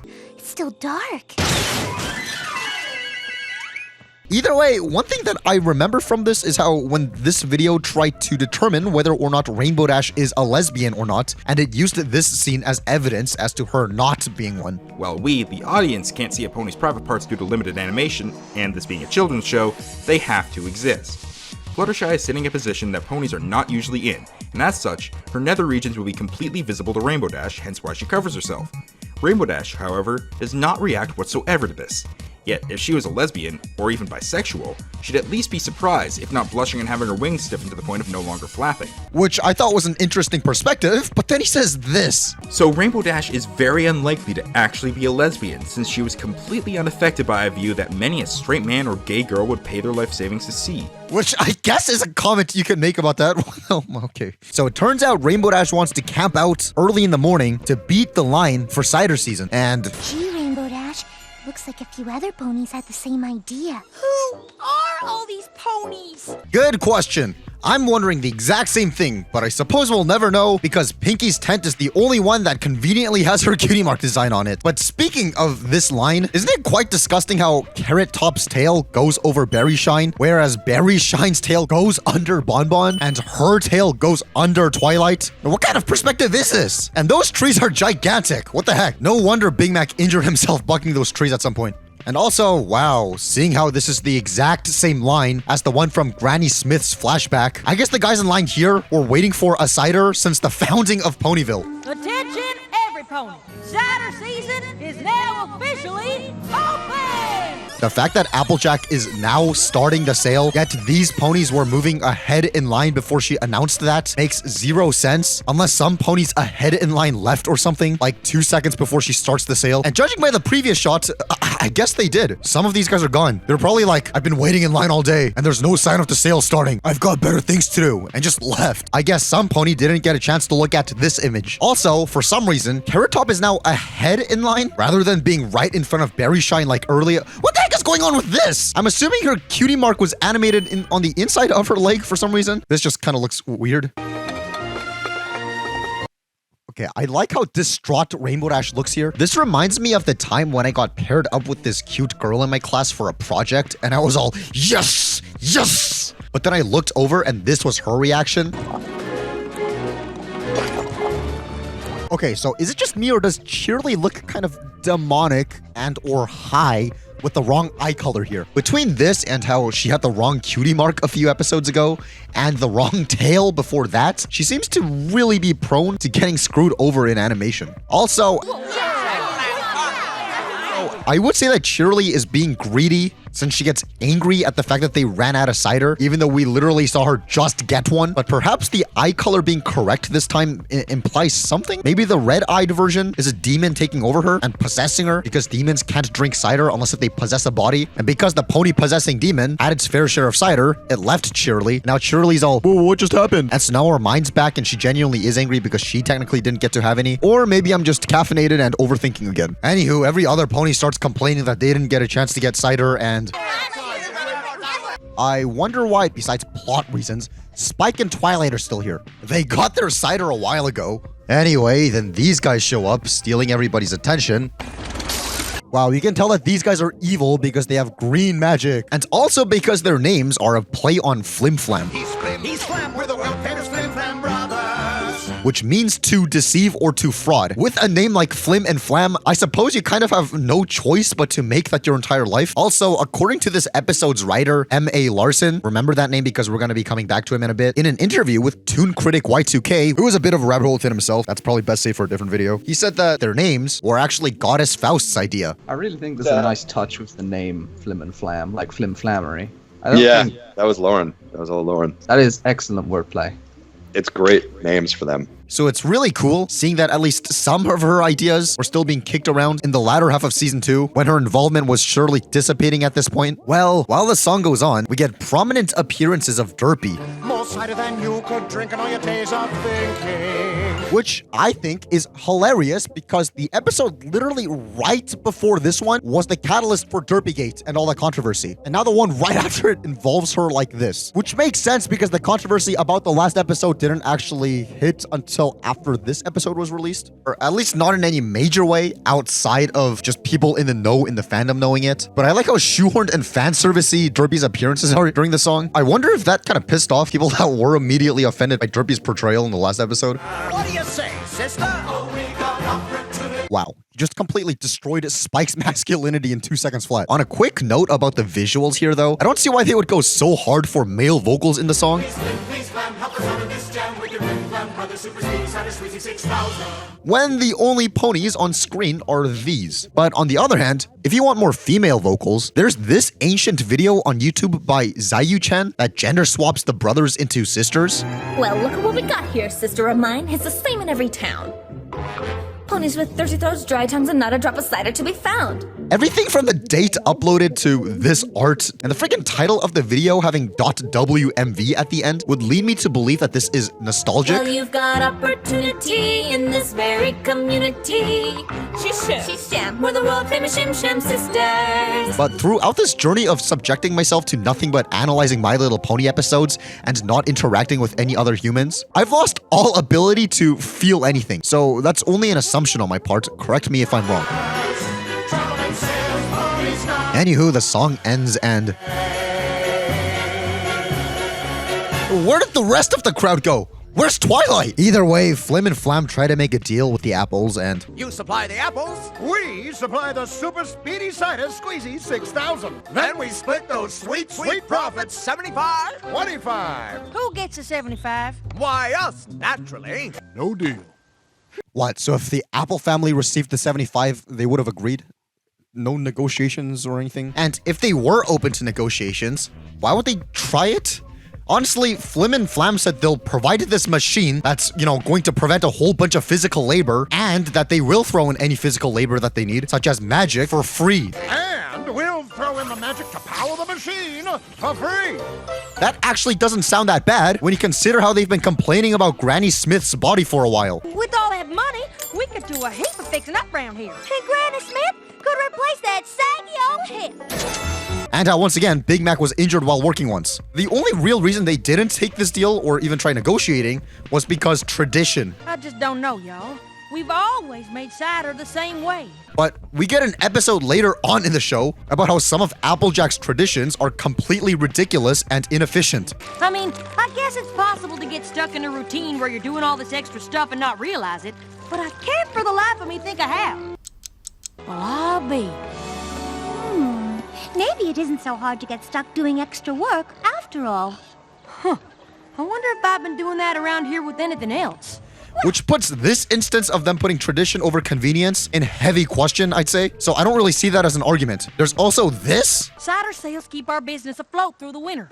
We'd lose sweet apple acres if we agree to this. But, dude, that's what negotiating is for. What's so hard about, hey, can we have a bigger cut for the first few years of this deal, and when we build up a healthier base, then give you guys a bigger cut after? You are using our land and crops after all. It's really not that complicated. That's all they had to say. Flim and Flam don't even really sound that unreasonable here. The only case you can really make so far of them being evil is, sure, they are too charming to the point where they might be snakes, but that just shows us that they have good business tactics. And if the apples actually did partner up with them, then they would have probably been able to sell more and more products anyway, especially because it seems as if they were going to be working at 3 times efficiency. Even at top speed, the apples are only making 1 barrel to the twins' 3. if anything, the apples here seem to be, considering how they just blow any idea of a deal off without even attempting to negotiate, they kind of seem more unreasonable than Flim and Flam here. Still, we'll come back to Flim and Flam's villainy in much more detail in a bit. Let's just coast things along here. And yeah, we'll also come back to the song in much more detail in a separate deep dive into all the music. I'm saving all the songs in these episodes for its own thing. But yeah, for now, this happens. And Rainbow Dash seems to love bringing up Pete. Oh, for the love of Pete. That's a pretty neat connection. But speaking of neat connections, a terrible connection is how when Flim and Flam come back the next day, this exchange is had. Oh, look at these poor, dissatisfied ponies. Ponyville is sweet apple cider country. Well, I thought Equestria was a country. I am happy to report that the dragon has departed our fair country. And yes, she is referring to Equestria as a country here, not Ponyville, because earlier on in the episode, the mission given to her was... Princess Celestia has given us this mission, and we must not fail. If we do, Equestria will be covered in smoke for the next 100 years. Now, Apple Bloom's saying that Ponyville is a country? Bruh, how do you have a country within a country when that second country is a part of the other? Also, earlier, she referred to this place as town. What if it really does work? We could make every pony in town happy. Either way, they agreed to have a competition the next day, and... And besides, no pony calls Granny a chicken. Okay, but when you mock disabled ponies and call them chicken, it's completely fine. You're just chicken. And not... Oh, wait. Now I know how to call a chicken. Skidaloo! Skidaloo! That's... Hypocrite! So the next day comes and... The teams have 1 hour to produce as much cider as they can, and the winner will be named the sole cider provider for all of Ponyville. Okay, I hate to admit it, but cider provider goes insanely hard as a title. But even if it does go hard, I'm pretty sure she's only here to ogle at Applejack like she was doing in the last episode. Not to mention... Then let's... I know Dr. Hooves is only wearing this tie because it's a Doctor Who reference, but I like how he only has it on just for this occasion and how he usually doesn't when just strolling around, including earlier on in this exact episode. I guess the implication is that he does it here because this is his profession and he needs to look all professional while he's on the job. But speaking of jobs, does the mayor seriously have nothing better to do than this? Whatever. Maybe we should be nice because this is her final major role until season 4. And it's gonna take us a while before we get to talk about any of those episodes. Wow, cool to see these ponies cheering out in utter silence. Then Applejack accepts her friends' offer to help. Are honorary family members allowed to help in the competition? Well, I'm not sure. I think I'd love to have the rest of my family helping out. All right! Which is actually really great character development from Applebuck season. I don't care what you say, you need help. Since back then, she would have rather literally have passed out and died from exhaustion than let any of her friends even lend her a hoof.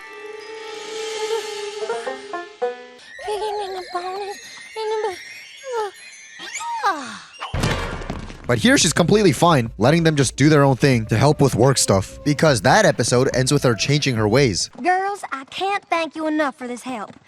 I was acting a bit stubborn. A bit? Okay, a mite stubborn. That is actually really amazing and very rewarding as a watcher of the show if that was intentional. So, good job. Okay, I doubt it's more effective for 2 ponies to be running on this thing at the same time, and it's probably more of a safety hazard than anything, but sure. Come on, Rainbow Dash. Case in point, that. I wonder why Spike is in charge of the clock thing now, when we literally had someone whose profession it was to look over it. Either way, speeding up a bit, Flim and Flam win the competition, and... Well, this isn't Sweet Apple Acres anymore. How about Flim Flam Fields? Okay, Flim Flam Fields is actually a really cool name. I like the fact that it has added alliterative appeal to it, whereas Sweet Apple Acres doesn't. Come on, Apples. Let's go pack up our things. Fear not, every pony. Why are these ponies crying? It's your guys' fault for choosing Flim and Flam in the first place. None of this would have been an issue if you guys exhibited some patience. If y'all just be patient, we'll have plenty more tomorrow. Oh well, who cares? Because what happens next happens and we return to the status quo. I wouldn't pay 1 cent for this dress. You wouldn't pay even 1 cent? No! How about 2 cups for 1 cent? Wow, glad to know that they have a cent system, apparently, which would imply that bits are a full dollar. You can't just... There'll be 4 bits. I didn't put those in my bag. But then at that point, I don't know why they wouldn't call it dollars instead of, bits. And by that extension, why cent wouldn't have its own sort of word to it. And if that's the case, if a bit is a dollar, then that means that, which I'm sure there's some transaction regarding bits in the show. And if we compare it to real dollars, then it would be either a ripoff or super cheap. But I guess we'll cross the bridge when we get to it. Let's just keep this in mind for now. Also, how convenient is it that Flim and Flam took cider from one of the bad barrels rather than the good ones that they started with? If they did that, then the apples would have still been out of business and Flim and Flam would have won. It would have been that simple, but either way, who cares? The friendship report of the episode ends up being, Dear Princess Celestia, I wanted to share my thoughts with you. I didn't learn anything. I was right all along. which M.A. Larson was apparently surprised that this lesson was able to pass the censors. Did you get a lot of joy out of being able to just put "I didn't learn nothing" at the end of the Applejack Cider episode? I couldn't believe that made it through every level. Which is kind of funny. Though, I think it's really dumb how Apple Bloom says this. Because of this silly competition, we've made enough of our cider for the whole town. Yet this happens. The right way, your work will speak for itself. Sure, I could tell you I learned something about how my There's a whole lot less ponies here than they were at the beginning of the episode, and they made so much more cider than they had at the beginning of the episode as well, yet they still run out before Rainbow Dash gets a chance to get one. That's dumb. But speaking of the lesson, before we go on assessing whether Rainbow Dash is an alcoholic or not, let's dissect the conflict in this episode. As in, Flim and Flam are the antagonists, obviously, or at least in the narrative standpoint. But why? They want to make money, but there's nothing wrong with wanting to make money. In fact, the Apple family wants to make money, right? I guess the villainy aspects come from when they try to scam the apples with their deal. Then we split those sweet profits 75, 25. Who gets a 75? Why, us, naturally. But it's also kind of on the apples for not even attempting to negotiate any further than that. Cider sales keep our business afloat through the winter. We'd lose sweet apple acres if we agree to this. So, what'll it be? No deal. If they tried to negotiate, yet Flim and Flam kept insisting that their original deal is best and non-negotiable, now they have some serious evil characterization, but they don't do that. Perhaps they become villains when they start to sacrifice quality to meet consumer demand, when their product obviously violates several health codes. But it's not like they're forcing people to drink it either, and it's not like they pretend like it's worth the same price as their originally good cider. They literally put it on discount for people who still think it's a fair price to pay for. How about 2 cups for 1 cent? No!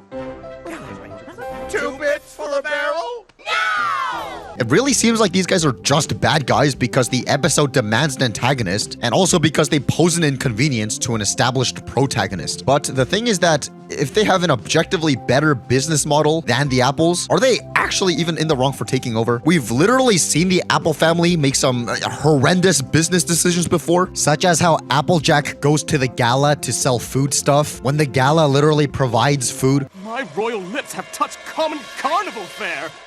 I'm going to the buffet for some hors d'oeuvres. Well, no wonder no pony wants my food.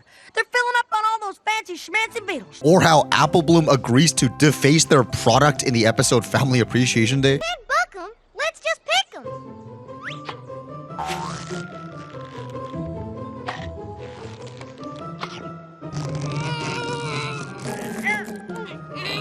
Or Granny Smith getting rage baited into accepting this competition in the first place in this very episode. What's the matter, Granny Smith?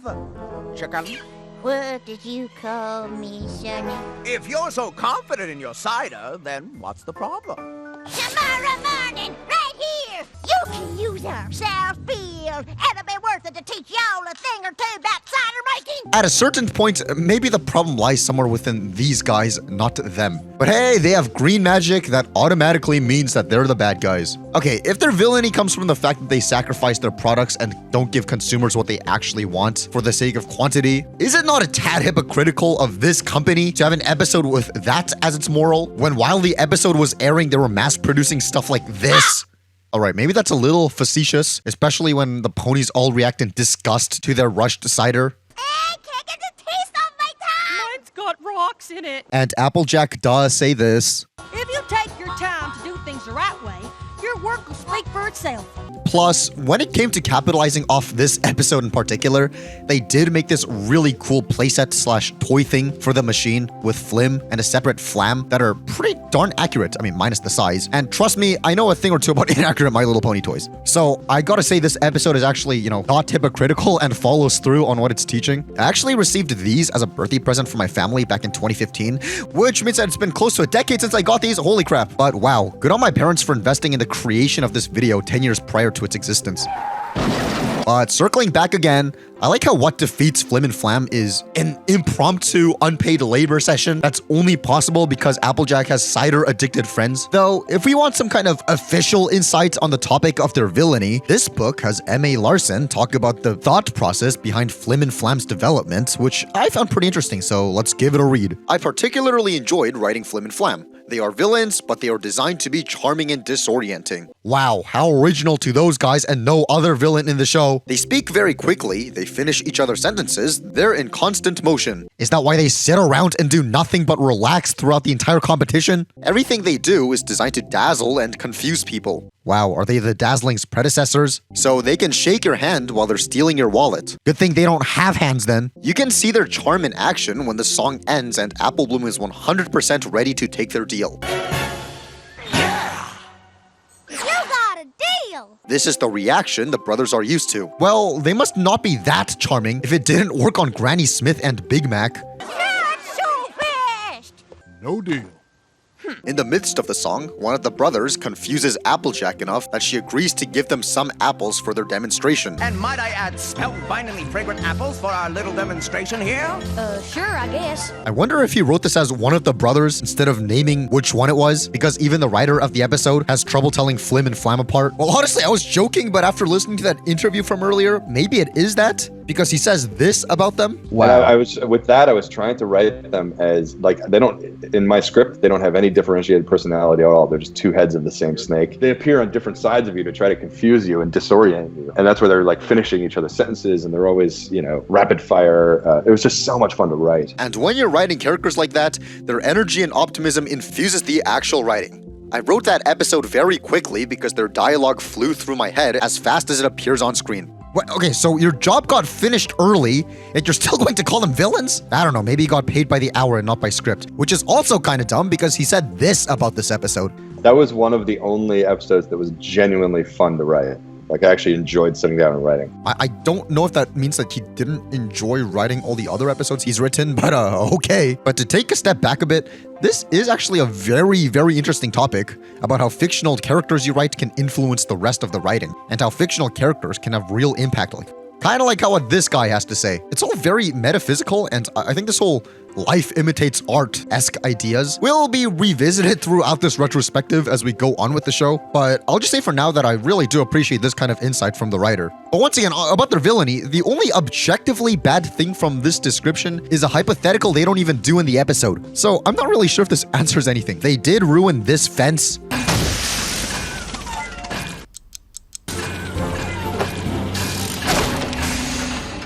But we've also had the main six do similar things like that on a much larger and expensive scale. So I'm not really sure if destruction of private property really constitutes as villainy in this world. So alternatively, a perspective I read about this is how if the Apple family set some kind of customer product limit thing on how many ciders you're allowed to buy, conflict would have been avoided throughout the episode. As in, because the ponies don't flock over to Flim and Flam for any corporate reasons, as in, oh, we want to purposefully support businesses that uses machines instead of family-owned businesses. And it's not like they have better quality or anything along those lines. It's literally only because it's a case of supply and demand, regardless of who is actually selling and how it's actually made. Therefore, if the Apples just set a 1 or 2 ciders per pony limit, surely all of this could have been avoided, is what those people say. I would agree with this, but then again, we see that they do have limited stock, a limit on how much they can reasonably make in a day. We've done our best to improve supply this year, but Apple Family cider is made with love and integrity. Sorry, but that recipe takes time. Therefore, the money that they would have earned from selling the entire supply remains the same, and the amount of overall cider consumed amongst the ponies would have been the same. Thus, ponies who didn't get a chance to get a cider anyway, or just wants more, would have still looked for more from Flim and Flam anyway. That's it for today. Aww. Surprise, surprise! You ran out again! Yeah, Yeah, you always run out. Though, if we want to blame neither the brothers nor the apples, I read the thought that this episode's conflict would have barely been a problem if Pinkie just didn't hoard all the cider to herself and gave other ponies in line a chance to get some for themselves. And even though her screen time in the episode is pretty limited, she's basically the reason cider distribution is so bad and why they always run out. Don't you remember what happened last year? Or the year before that? Or pretty much any cider season ever? Is once again what other people say, but I personally think that, well, I doubt 9 extra ponies in line getting 1 cup of cider would have made anyone content, especially because of how cider crazy everyone here is. But regardless of whether it would have solved the entire problem or not, perhaps it should have led to some level of self-reflection on Pinkie's part. But the thing is, even if Pinkie didn't do all this, Rainbow Dash still originally wanted to do this exact same thing to begin with. Pinkie Pie! She always ends up ahead of us in line, and then they always run out of cider. This year, I'm gonna get there before sunrise, so I can drink all the cider I want and laugh when she doesn't get any. So even if Pinkie didn't, Rainbow would have, and nothing really would have changed here. But on the topic of Rainbow Dash, to loop back to what I said earlier, let's see if Rainbow Dash's behavior throughout this episode is truly deserving of her being portrayed as an alcoholic. I think a common example a lot of people point to is this. You can't sell that cider. That's made from Apple Family apples. Is this some kind of cruel joke? And how dependent she seems on it, to the point where she's eating dirt just to get a taste, which, I mean, sure. Yeah, I'd say is pretty damning. Putting aside your pride and overall well-being to literally eat dirt to get somewhat of a taste of this drink seems pretty open and shut. But if you actually do take a step back, this is actually circumstantial evidence at best and only really works if we can find out the cider actually is even alcoholic. So first of all, to make sure that's even a valid question, we gotta find some evidence that alcohol even exists in this world. Well, that's actually pretty easy to find out because based on this joke. And now the punch has been spiked. Yeah, definitely. The second thing we must determine is if this cider is alcoholic. Well, in real life, there's alcoholic cider and there's the non-alcoholic apple cider. And obviously, based on the fact that all this cider is being made from apples by the Apple family at the Apple farm, you'd imagine that this is the non-alcoholic apple cider, right? Not so fast, because the alcoholic cider's main ingredient is also apples. So that doesn't really answer anything, and we're back at square one. You might be thinking, well, this is a kid's show.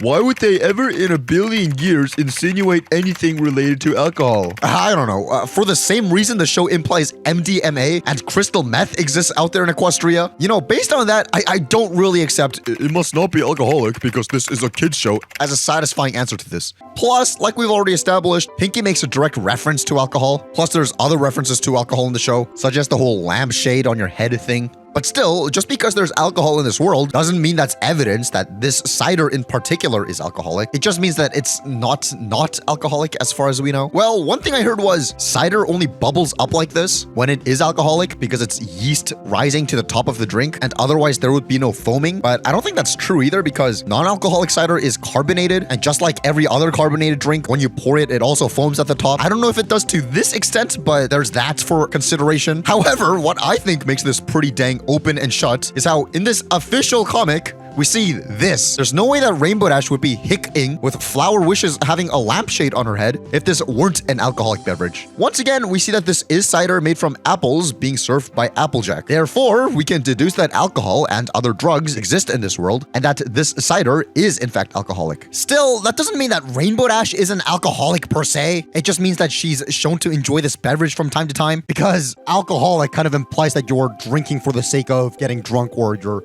overly depending on the alcohol within itself and not just because you enjoy the drink. Which, from what we've pieced together so far, that's all we really have evidence for. But anyways, based on all that, I found this list of common symptoms of alcohol use disorder. So let's go through this list and see if Rainbow Dash checks these off and draw a verdict from that. Alcohol use disorder can be mild, moderate, or severe. Based on the number of symptoms you experience, signs and symptoms may include number 1, being unable to limit the amount of alcohol you drink. I mean, technically, but in the opposite way that this is implying, because obviously this is talking about not being able to stop yourself from drinking a lot, but Rainbow Dash was seen to not be able to control how much she gets at all, as in she got 0 against her will. But if she did have the chance to get some, I doubt she'd really moderate herself all that well, but because this ultimately is just a guess on my part, we'll give this a maybe. Number 2, wanting to cut down on how much you drink or making unsuccessful attempts to do so. This one is no, but only because she doesn't want to cut down or stop, which which I think is actually worse than the prompt here. So that's a point to, yes, she is an alcoholic based on this criteria. Number 3, spending a lot of time drinking, getting alcohol, or recovering from alcohol use.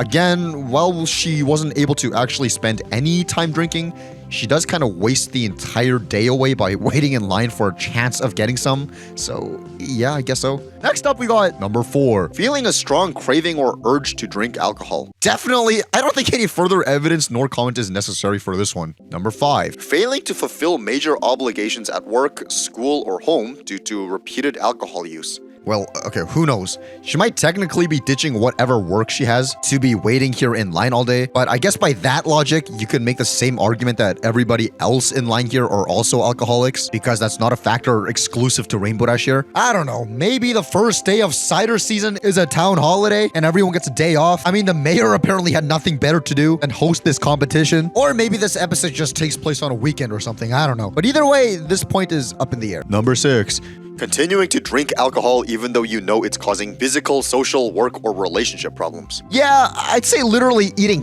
dirt just to get somewhat of a taste of this drink is a physical problem that will have physical consequences. Not to mention, it seems as if she was able to legally get away with ripping Pinky's head clean off here after she gets rid of her chance of getting Cider. She 1000% would have. It was a moment in time that will never exist again. Which is a social and relationship related problem, I'd say. Then again, maybe she really didn't care about legal repercussions and was about to do it anyway, and the only thing that stopped her was the prospect of getting Cider from this machine, which basically means that the only thing that stopped her from murdering someone is the idea of getting alcohol. So this one is a definitely, no question. Number 7, giving up or reducing social and work activities and hobbies to use alcohol. Waking up in the dead of night to camp out for a chance at the drink all day seems like doing such, although once again, so is every other pony in line, and the same logic would apply to them. But I guess even if this episode took place on a day off, Rainbow Dash is choosing to spend it doing this rather than anything else. But then again, since this is a limited time event slash season, so who knows, I'll give this one a pass. Especially because it's not like she's withdrawing from social activity based on the fact that she goes on to help Applejack, and she wanted to wait in line with Fluttershy rather than being alone from the beginning of the episode. So yeah, no, this one gets a pass. Number 8, using alcohol in situations where it's not safe, such as when driving or swimming. This one we kind of have no information on since Rainbow Dash isn't seen actually getting a single sip throughout the episode. But I guess I will say once again, she seems to not care about her physical safety, such as eating dirt just to get a taste of cider. So then again, I'm not really sure if the act of eating dirt for the sake of taking a taste of this drink implies dependence on the mind-altering factors of alcohol, or if it's just her really enjoying the drink. So I'm not sure if that really counts as evidence towards one way or the other, but it is a factor we can kind of factor in. Now, I'll give this one a half point. Number 9, developing a tolerance to alcohol so you need more to feel its effect, or you have a reduced effect from the same amount. This one we also kind of have no information on. I think we'll just have to throw this one out altogether.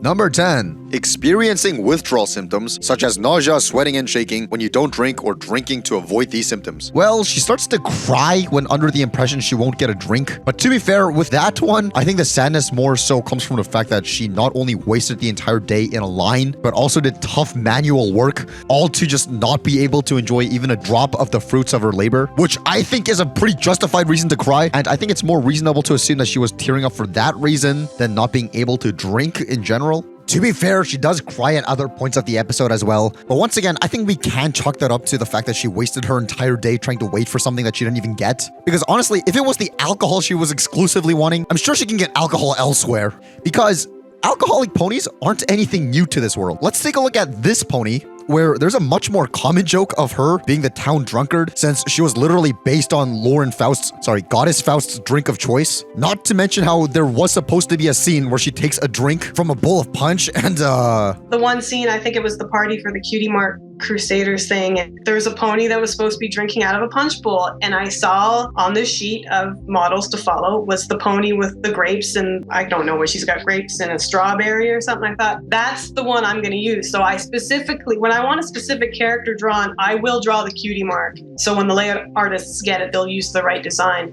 So I used her on purpose. And I think I had her burp after she drank out of the punch bowl. So, you know what? If she exists, then yeah, sure. I wouldn't call Rainbow Dash an alcoholic to that extent, but sure, she can have a habit of drinking every once in a while. Why not? Ban this episode too while you're at it. All right, so did you know that back in 2012, this episode was nominated to win an award for Best Overall Sound in Animation Program or Series? Now, unfortunately, it didn't win. That honor went to this episode of the show that I've never heard of. But still, that nomination is very specific. What do you mean best overall sound in animation? I get the animation program or series part, but best overall sound? I don't remember this episode in specific having anything particularly mind-blowing in regards to sound. But let's dissect this episode and see if it was worthy of winning that award or not. Also, this episode convinced me that getting brain damage is actually really, really good for you. So stick around. Hey, Rarity.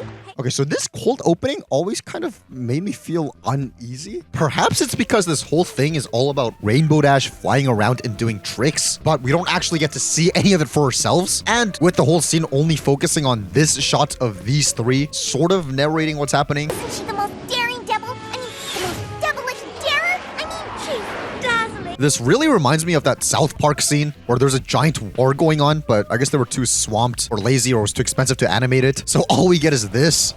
Oh my god! My god, this battle is epic! Oh, they're bringing in their demon dragons! Look at the size of them! My god, this is even bigger than the final battle in the Lord of the Rings movie! It's like 10 times bigger than that battle! It's like the exact same thing, but at least that one was clearly a joke. I don't know what's going on with this one. But perhaps with all the new assets and characters and animation techniques that are employed later on in the episode, maybe they had to cut corners somewhere. I guess we do get this one short instance of Rainbow Dash flying. Rainbow Dash! In what looks to be, it looks like she's flying away from them without even acknowledging her friend's presence by waving at them or something, which just adds to the weird uncanniness of this. Added with the weirdness of Twilight asking this. Hey, Rarity. Hey, Pinkie Pie. What are you looking at? What do you mean, what are you looking at? I wonder. It should be pretty freaking obvious based on the direction they're both looking at, no? There's also the bonus of all these very unusual faces. I don't know, this whole scene's just uncanny, to me at least. Especially when the only other thing that really happens is Pinkie twisting her neck, which is, once again, unusual. Kind of, even for Pinkie. Anywho, Rainbow Dash crashes and gets hospitalized and... Is she gonna be okay? Oh, I'm so worried. That's a cool audio effect. To have the voices muffled alongside hospital beeping noises. Perhaps that was one of the reasons this episode was nominated for Best Sound. Except, the beeping noises would imply some sort of technology involving beeping machines would exist in this world. Especially in conjunction with this guy's cutie mark involving screens. What? Since when does that exist in this world? There sure ain't no technology or machines with screens in this room for sure. I don't know, maybe they just gave Rainbow Dash a bad room. Unless if you count this x-ray thing. But beats me how they actually got it. It never shows us the x-ray process, and I doubt the ponies in this world have the same x-ray technology that we do. Either way, I suppose we'll keep our ears peeled to see what other cool sounds that they're going to be going forward. Because Rainbow Dash is going to be bedridden for the next few days, Twilight recommends her to read this book. Which I just realized is a little stupid how this book cart just so happened to be passing by with this specific book just happening to be there. Okay. If this was a random book Twilight picked randomly to force Rainbow Dash to read, or I don't know, random book she saw the cover of and thought it would be well suited for Rainbow Dash, that would make a little bit more sense, but no, this happens to be a book Twilight is super familiar with already. Daring Do and the Quest for the Sapphire Stone. This is the first story in the series. I own all of them. I like how the text on this cover is roughly readable except for the word for, and I know when they put indiscernible text into the show, it's so that dubs don't have to get confused on that kind of stuff. But with how almost legible everything on here is, it just feels like the word for was forgotten accidentally instead of this being another case of that. Especially because later on in the episode, they get the book's name inconsistent. Daring Do and the Quest for the Sapphire Statue. Anywho. No, thanks. I so don't read. I'm a world-class athlete. Reading's for eggheads like you, Twilight. What? You're not an athlete, you're an egghead. I am not an egghead. I am well-read. That's a cool callback. Reading is for every pony, Rainbow Dash. Yeah, I love reading, and my head is even close to the shape of an egg. It's more the shape of an apple, or maybe an orange, but a big orange, more like a grapefruit, really. All right, My Little Pony. Okay, I like how at this point in the show, the punchlines of Pinkie's jokes aren't even what Pinkie herself is saying, but it's more about what's around what she's saying. This is a huge improvement from season 1 in my opinion, since I had this to say about one of her jokes during our season 1 retrospective. So Pinky has this whole bit. This makes my voice sound silly. Which is, not particularly funny. There's not much of a joke here aside from have silly voice. Point out she has a silly voice. However, the way this was done actually gives the jokes more layer to them, where younger people with a more underdeveloped sense of humor can find the actual thing she says funny within itself. But also now there's this whole other side where older people who didn't necessarily find the original joke funny can also laugh at, which I think is pretty brilliant, which isn't anything new. I mean, they've done this before a few episodes ago. That's why I hired Spike as my ghostwriter. Spike the ghost! Anyway. Which may actually kind of seem like they're reusing the same joke. And there is a good example of them doing this even in the exact episode of season 1 that I just brought up, which I also did bring up in the retrospective just to kind of contrast with the previous joke and what works and what doesn't. This is the best rodeo show I've ever seen. Which is significantly funnier than the other one. The way that Twilight just has the look of, why is she so retarded, cracks me up every single time. But my point is that they seem to really, take hold of what works and really nail it down to make Pinky a vehicle for humor, and tightening what actually works and getting rid of what doesn't work. And I really gotta give the show praise for actual improvements like that. Anywho. I think you'd like Daring. She's a lot like you. Adventurous, fierce, and I sure do love how the band-aid on Rainbow Dash's face moves around between shots. To be fair, I'm one to talk, judging by how mine always moves in between videos. Still, this is Flash animation. That honestly seems like it would have been harder to mess up than to not mess up, but oh well. I think it's great how this shot is lifted straight from the film The Great Escape. How many escapes have you tried? But speaking of the ball, for the next little while, there's a lot of different sounds used here in this montage of Rainbow Dash being bored. Starting off with this clock ticking, then the ball bouncing on multiple surfaces. This transition sound effect, I guess. All this.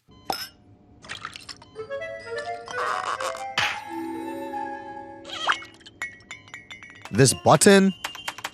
The curtain. Her disappointment. And the bedpost.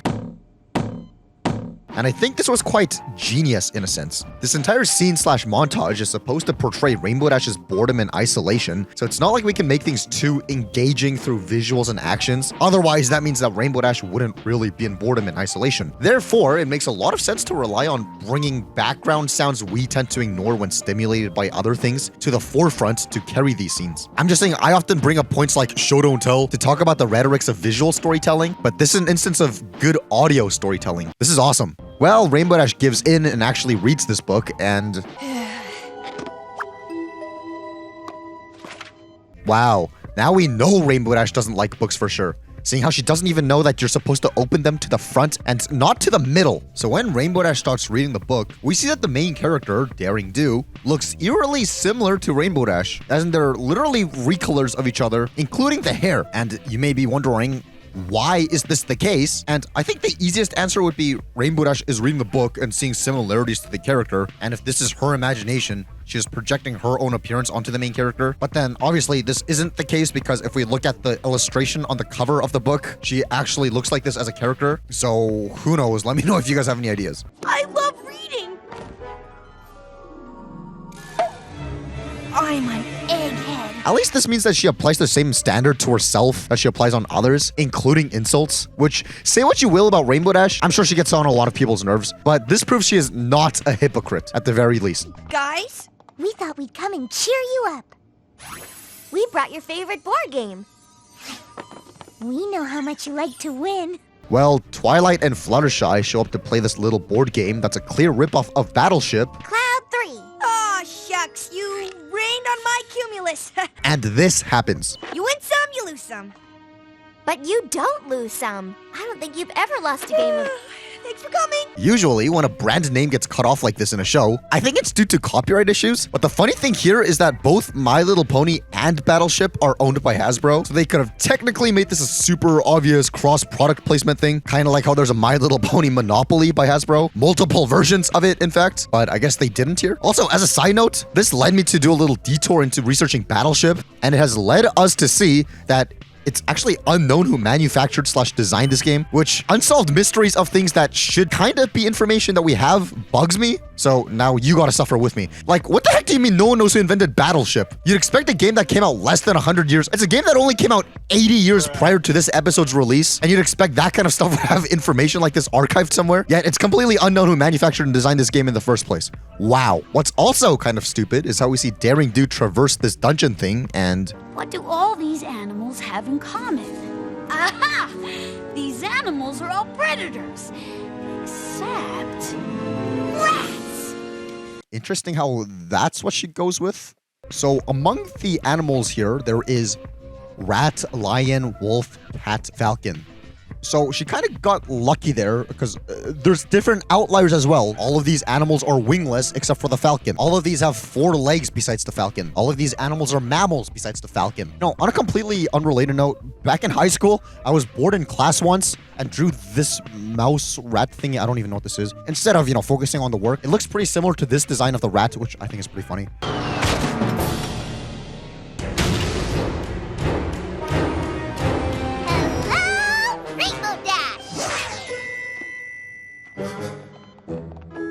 You know what? The story that Rainbow Dash is reading was actually engaging to me, and when Rainbow Dash was pulled out of the story, I actually felt the same way. I was invested on what was going on with Daring Do's story, and when it gets abruptly interrupted, I felt the abrupt interruption as a viewer, including when Rainbow Dash interrupts her own story here.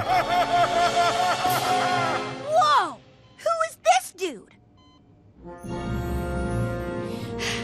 Now, I know that thing in the middle was only put there because they were probably too lazy, because it was probably too difficult to animate Daring Do actually getting tied up and being thrown into this temple. But for some reason, that awkward interjection just kills me with laughter. Whoa! Who is this dude? As in, the fact that she's talking to herself, asking herself a question that she'll figure out by reading, I don't know, the very next paragraph in the book. I don't know if that was supposed to be humorous, but I don't know, man. Maybe my sense of humor is just broken, but this break of silence is just funny for some reason. And you guys might be shocked that this is an episode that I'm giving a lot of compliments to, but yeah, no, it's not bad so far. But I suppose we should first dissect what the heck an Awizotl even is. You won't get away with this, Awizotl. But I already have. Apparently, the main thing about it is that it's a friend of the rain gods and that it lures people to their deaths. That's quite violent. Then again, it seems as if they took some big creative liberties with this show's version of the Awizotl, seeing how apparently it's supposed to only be the size of a small dog in real life. Okay, well, not real life, but you know what I mean. Between this and the Wendigo-based Wendigos from a few episodes ago, I'm loving these mythology-based characters. What I'm not loving is the way Rainbow Dash is speed eating her food. That's disgusting. But it seems as if the show itself thinks that this is good clickbait material, seeing how it's always used and reused in their YouTube video thumbnails for some reason. Anywho, after kicking her friends out, Rainbow Dash goes back to reading the book, and once again, I've got to say that I was actually sucked into the captivity of what's going on. However, what hit me this time was, wouldn't this perhaps be more engaging if we saw the main 6 ponies going through all this, instead of it all taking place in a fictional book? But we'll come back to that. That's just something to keep in mind for now. So then she gets discharged from the hospital. Wow, judging by how horse legs aren't supposed to bend that way whatsoever, maybe she actually belongs on this wheelchair. How will I ever find out what happens to Daring Do? Find out after these messages. I'll break. What the heck? This is making me sick all over again. Well, technically, you were hurt before, not sick. So it's not again, but yeah, sure. Oh, the pain! The pain! Based on the emphasis of the words there like that, I wonder if she's been taking drama classes from the flower ponies. The horror! The horror! Either way, we then get what I think might be the best exchange in the whole show. Oh, ouch! Right there! I was touching your good wing. Right. Well, I think that one's hurting now, too. I think I know what the trouble is. A severe case of lazy-itis. Roasted! The doctor only has a few lines in this episode, let alone in the rest of the show, but he seems to always deliver the toughest of roasts in this episode. Just like a spider! Did the crash somehow give her super-duper spider powers? No, nor did it give her amazing healing powers. Either way, Rainbow Dash sneaks back into the hospital at night and finds the book just conveniently there under the bed, which I guess just means the hospital staff doesn't routinely check these rooms to make sure there's no mess anywhere. Burglar! trying to steal my slippers! I'm not trying to steal your slippers. I'm trying to steal this book. Does this poor guy have cancer? Or is he perhaps undergoing brain surgery? Unless if the baldness is just a fashion choice. And I'm not saying that in a joking manner, because I know people have been impacted by cancer. It's not good. But I am saying his baldness was obviously a deliberate creative decision by whoever designed his character. And I'm trying to wonder why. Because this is a hospital setting, and it's not like we've seen this guy anywhere else in any other episode before, so...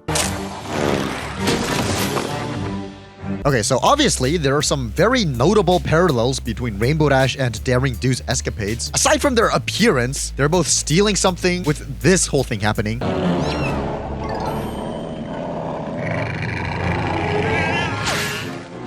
Stop thief!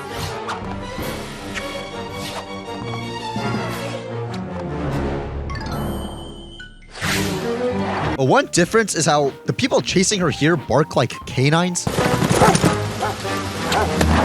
Which is an interesting contrast to the things chasing Daring Do being felines in the book. I wonder what that's supposed to mean. Maybe that was just an attention to detail that was supposed to land them the award for best sound in animation. I don't know why they wouldn't just make both of them canines or felines. I don't know what the purpose of making it opposites was. Definitely let me know if you have an idea. But speaking of these guys chasing Dashy... Rainbow Dash, what in the world is going on? Why are you stealing slippers? Wow, I sure do love how the main doctor left the hospital. That doesn't seem like a safety hazard or anything along those lines. To be fair, perhaps he doesn't work during the night time anyway, so it's not like him leaving will cause any difference. But at that point, I wonder why he was even there at the hospital, late into the night when Rainbow Dash was sneaking around. Well, while running, we get a glimpse of Pinkie Pie in this house. Hey, no pony invited me. When she literally has a room in the bakery where she lives. So... Explain! I consulted a super trusted source, as in TV tropes, for answers, and what I see is... Doesn't Pinkie Pie live at Sugar Cube Corner? The house she was sleeping in during Dash's chase scene doesn't look anything like it. Does that mean this episode takes place shortly after Spike's rampage? With a bunch of follow-up thoughts from other people, I'm assuming to this. It's never stated where she lives before, and it's more been said she works for the Cakes, and they treat her like a daughter. Otherwise, why would they ask her to be a permanent babysitter in Cakes if she was living with them? Did this guy even pay attention to the show? I'm glad he got roasted by this next comment. Party of One explicitly shows she lives above Sugar Cube Corners. The Cakes don't want her to be their permanent babysitter because they don't trust her, which is what the friendship report in Baby Cakes was about. Now, that's such a good roast that I would say that this guy ate and left no crumbs, but judging by the fact that he calls the store Sugar Cube Corners instead of Sugar Cube Corner means that he did leave some crumbs. But to be fair, I've mistakenly called Sugar Cube Corner the Sugar Cube Corner before, so I'll go easy on this guy. Word of God says that Pinkie does live at Sugar Cube Corner. So either A, she's staying with a random pony, Derpy maybe. Why Derpy? While her home gets rebuilt. B, she moved out so the Cakes could use her old room for the foals. Or C, the animators forgot or for whatever reason couldn't fit the Sugar Cube Corner model into the scene. Which even that has other responses to it, such as... She may have been at a sleepover or late night party there as well. The whole looks like a giant dessert thing Sugar Cube Corner has could be a facade or a false front. Such a technique was commonly used in more olden times to make a store look bigger and more impressive.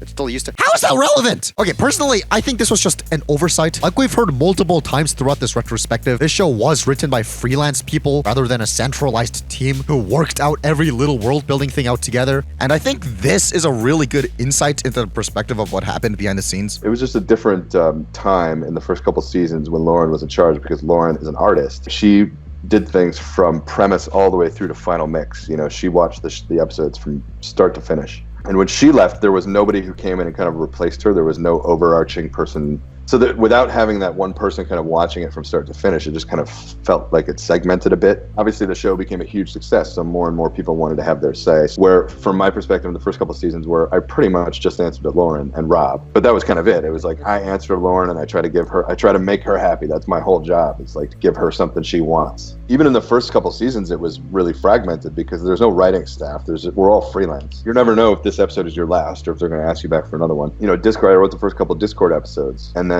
he came back in season 3. They changed him and they made him like friends with Fluttershy. Then on season 5, I was story editing another Discord episode, and I didn't have anything to do with that season 3 episode, and was like, oh, they did that with him. It's just weird, like a character that I wrote the first couple of times, and now I need to write him in this new way.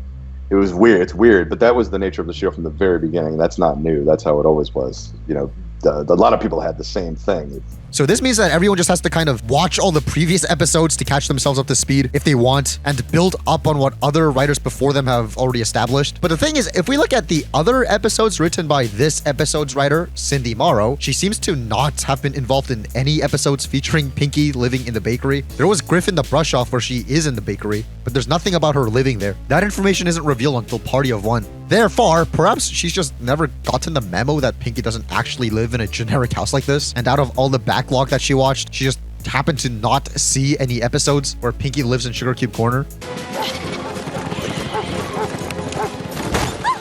Hasn't any pony heard of beauty sleep? Wow, good thing Rainbow Dash coincidentally wakes all her friends up. Honestly, the stakes of this episode are actually very, very low, since the stakes are literally just Rainbow Dash being too embarrassed to admit that she likes reading. Not even reading in general. The fact that she likes this book, that's literally a reflection of her. That is like the least embarrassing thing to admit of all time, but she raises the stakes artificially by running around and accidentally waking all her friends up, which increases pressure, perceived or otherwise. And I guess the moral there is that sometimes when we reach a problem, overreacting to it can make the situation worse. 11 out of 10 lesson. I'm an egghead. Except for Fluttershy and Applejack. Because they live far away, they don't actually see Rainbow Dash running around their house, yet they're here for some reason. Man. Well, it turns out all the barking noises was coming from this pony. Hey, get back to the hospital. Whose name is apparently Screwy, and what I find weird is she suspiciously has the exact same colors as Shoeshine, and because their cutie marks are different, they're probably not the same pony. But I wonder if going mentally insane like Screwy here can actually cause your cutie mark to change like that. And they secretly are the same pony. Like, imagine going through such trauma that your cutie mark changes. That's a thought. Wrapping things up, they go to Twilight's library and... Like I said, I have every book in the series, and you can borrow them all anytime you like. Wow. Are you telling me that you made Rainbow Dash start with a third book in the series? I thought earlier you said it was the first one in the series. This is the first story in the series. Oh, my bad for actually paying attention to your show. Daring Do and the Griffin's Goblet. You know what? This episode actually ends on a really interesting note because... Awesome! That's actually really cool foreshadowing to my crush reading my note. I'm just looking at her and how happy she is. Awesome! That's like a 1-to-1 recreation of what's gonna happen. You know, when I write my note and I post it somewhere, and the girl that I have a crush on gets a hold of it at some point, and she sees it, and she sees that F- is no longer with us, she's gonna be like, finally! And you know what? Good for her. I'm happy for her. I'm glad that I could make her day, even though she's probably gonna forget about the whole thing in a while after. At least I got to make her happy for one day. I wish I could have done it while I was still alive, but if me leaving this planet is what it takes for her to be happy, who am I to stop that, right? Anyways, isn't it interesting how there were a bunch of different working titles for this episode? According to the storyboarder of the episode, an idea was Reading Rainbow, as a reference to the show Reading Rainbow. The episode writer said that there were other ideas too, such as Read M and Weep instead of Read It and Weep, a dash of fiction, Speed Reader, a need for read, Book Before You Leap, and Every Trick in the Book. I think all of those are really cool candidates. I like how some of them have the theme of speed. It's very fitting for Rainbow Dash. But on the contrary, I think Every Trick in the Book would have been perhaps better suited for an episode with Trixie. If it was called Book Before You Leap, I think that may have been a bit too similar to Look Before You Sleep, but I think it's funny. Plus, it's no worse than The Simpsons having an episode called A Star Is Burns, A Star Is Torn, A Star Is Born Again. I get it. How many times can you reference the same thing for an episode name? At least they don't have any episodes with literally the same name as each other.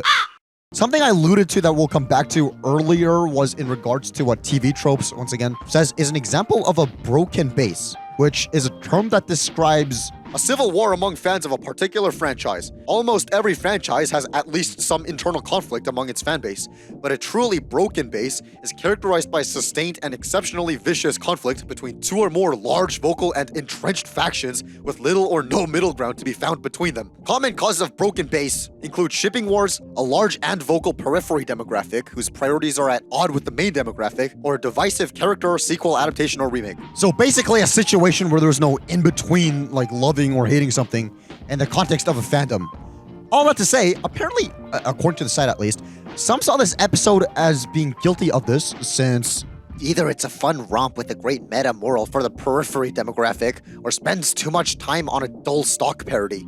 Yeah, okay, man, what a parody it was. There's a bunch of different references to Indiana Jones, as noted by the wiki here, which you might see and take it as, wow, these people are too lazy to come with their own thing that they have to just make a bunch of Easter eggs and references. But, okay, I'm honestly kind of split on this, since earlier I said I was actually invested in Daring Do's story, and I was having the same reaction as Rainbow Dash with that abrupt interruption from the story and stuff. Which I guess implies that I have similar cognitive functions as that of a toddler. But more importantly, what I'm trying to say is, if it was engaging for me as a viewer to watch, then I don't think it really is a hindrance if there's references, as long as they told a good story, which, like I'm trying to argue, they did. But on the other hand, if the writers had the thought of doing a temple exploration thing with mythical creatures, like I said earlier as well, I don't see why they opted to do it in a fictional setting, which is such an overt parody, rather than doing it in a real-life setting with the main six. Now, if we're talking about Equestria Girls, and this episode was a story for an Equestria Girls thing,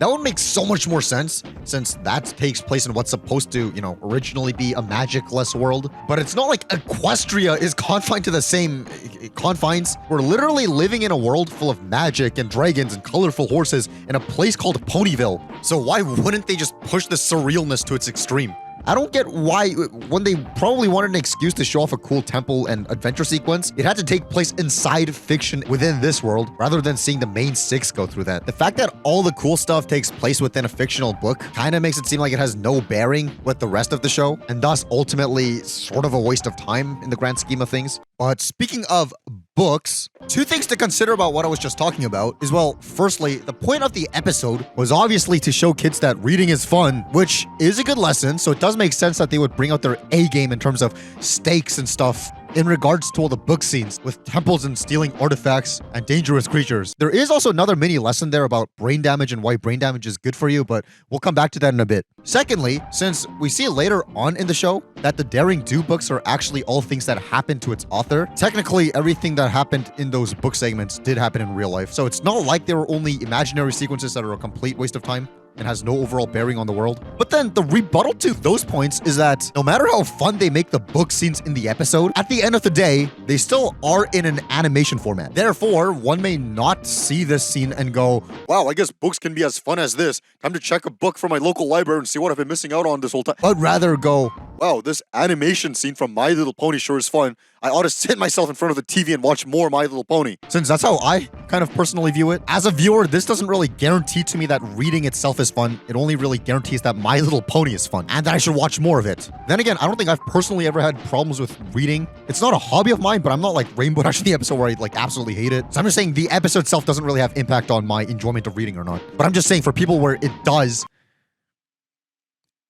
the lesson could actually backfire. Now, on the other hand, I suppose if My Little Pony wants to promote the whole reading is fun thing, they would make their books actually fun. But out of the stuff that I've read so far and made videos of, I'm not completely sure they are. Now, to be fair, I haven't read through all of these yet, so who knows? Maybe I just happened to pick all the really dumb ones, and the actual books will be fun. So who knows? I will make a video about all these eventually, so stick around. Oh, furthermore on the whole Daring Do actually existing thing, it is a good argument that because later on in the show, Daring Do is revealed to be a real character, a real person, pony, whatever, it kind of makes the imagination book sequences less of a waste of time because we know it actually happened. But that argument only really works in hindsight, and I have no idea if they always planned for Daring Do to be a real character. Sorry, not character, figure since this episode, or they just ran out of episode ideas later on and just like retconned it. But speaking of Daring Do being real, they did eventually make these books in real life.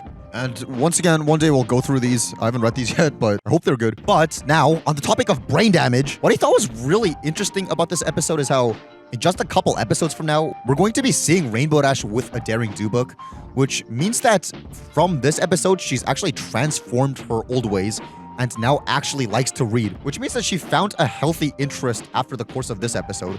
But the funny thing is, she never would have even considered reading if not for the fact that she crashed and ended up immobile in a hospital. But I'm pretty sure in Rainbow Dash's perspective, she's now ultimately glad that she ended up in the hospital because otherwise she wouldn't have picked up a Daring Do book, right? So my point is, when we do go through hardships, like what Rainbow Dash was going through, there's always going to be a silver lining, and sometimes we're placed in certain situations, good and bad, because there is something that we need to learn from those situations to move forward. So if you guys are going through hard times, have courage. I believe in you. In fact, this channel and this video probably wouldn't exist if I didn't go through hard times. So I just wanted to leave you guys with that thought. If you guys are going through a metaphorical brain damage where you can kind of see yourself in the shoes of Rainbow Dash in this episode, find out what the equivalent of Daring Do books is for you in that situation, if that makes sense. For example, I had like no friends at some point, so I was always bored, but then I'm like, man, maybe I should learn video editing. And now here we are. I turned that sad situation into something productive. And I have faith that each of you watching can do the same. In other words, this episode may not have won the award for best sound in animation, but it did win a very special place in my heart.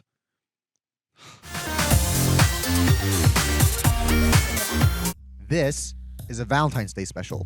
And this is a man who does not want to be reminded of Valentine's Day. And this is my way out if this episode keeps reminding me of things I do not want to be reminded of. We'll still analyze this episode as usual because there's a lot to be said about it, especially the ethics of using a love potion on non-consenting individuals, and how these three should probably be marched up the gallows. Just a cute little suggestion. However, 3 strikes and we're out. We start this episode with the same music that was used in the very first episode of the show.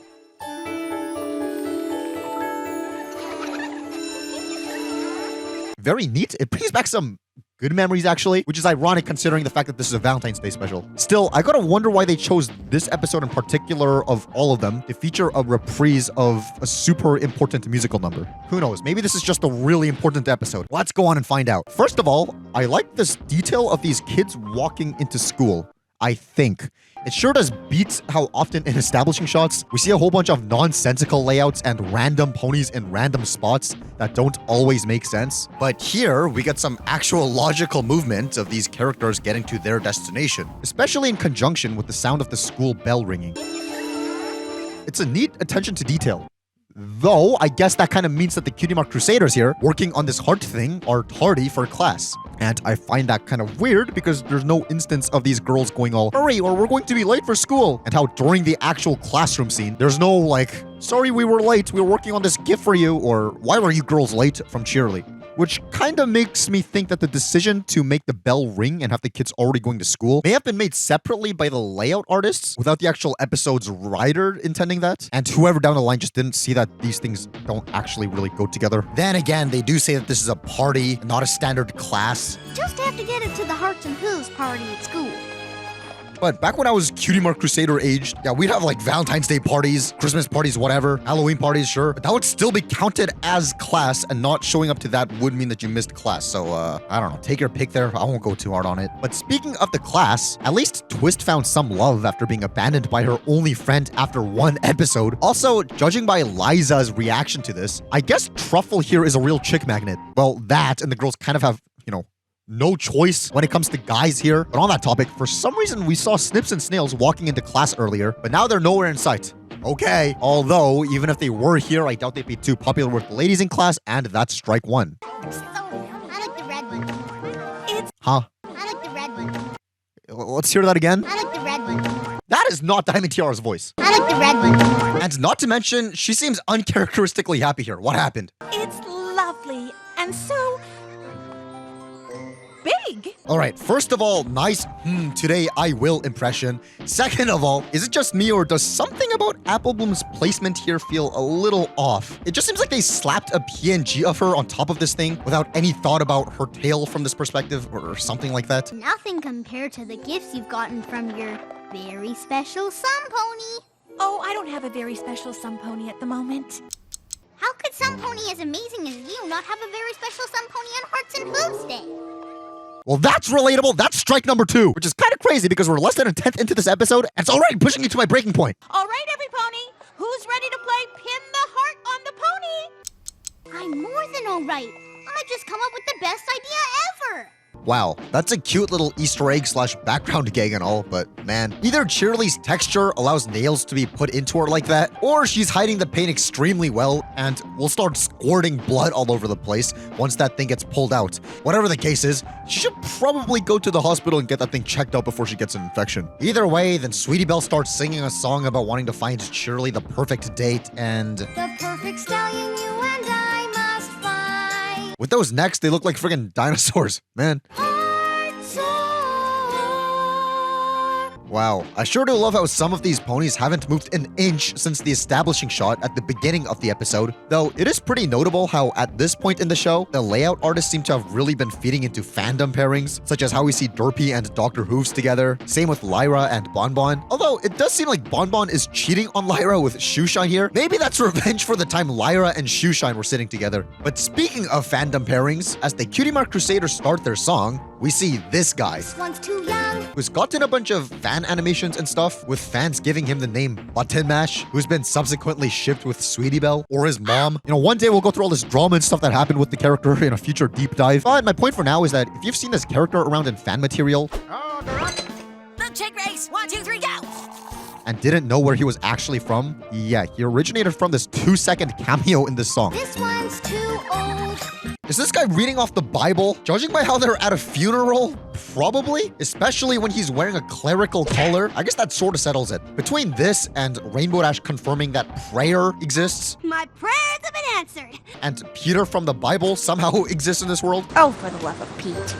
along with how Carrot Top was dressed like this 13 episodes ago, that just solidifies the fact that Christianity somehow exists in this world in one form or another. I have no idea if biblical figures would be replaced with ponies in this, or if they somehow have human history and they're living from the aftermath of that. But more urgently, who died for this funeral to exist? Hopefully I'm next, considering how my crush never texts me back. Then again, at least my life isn't as miserable as this guy. Too short.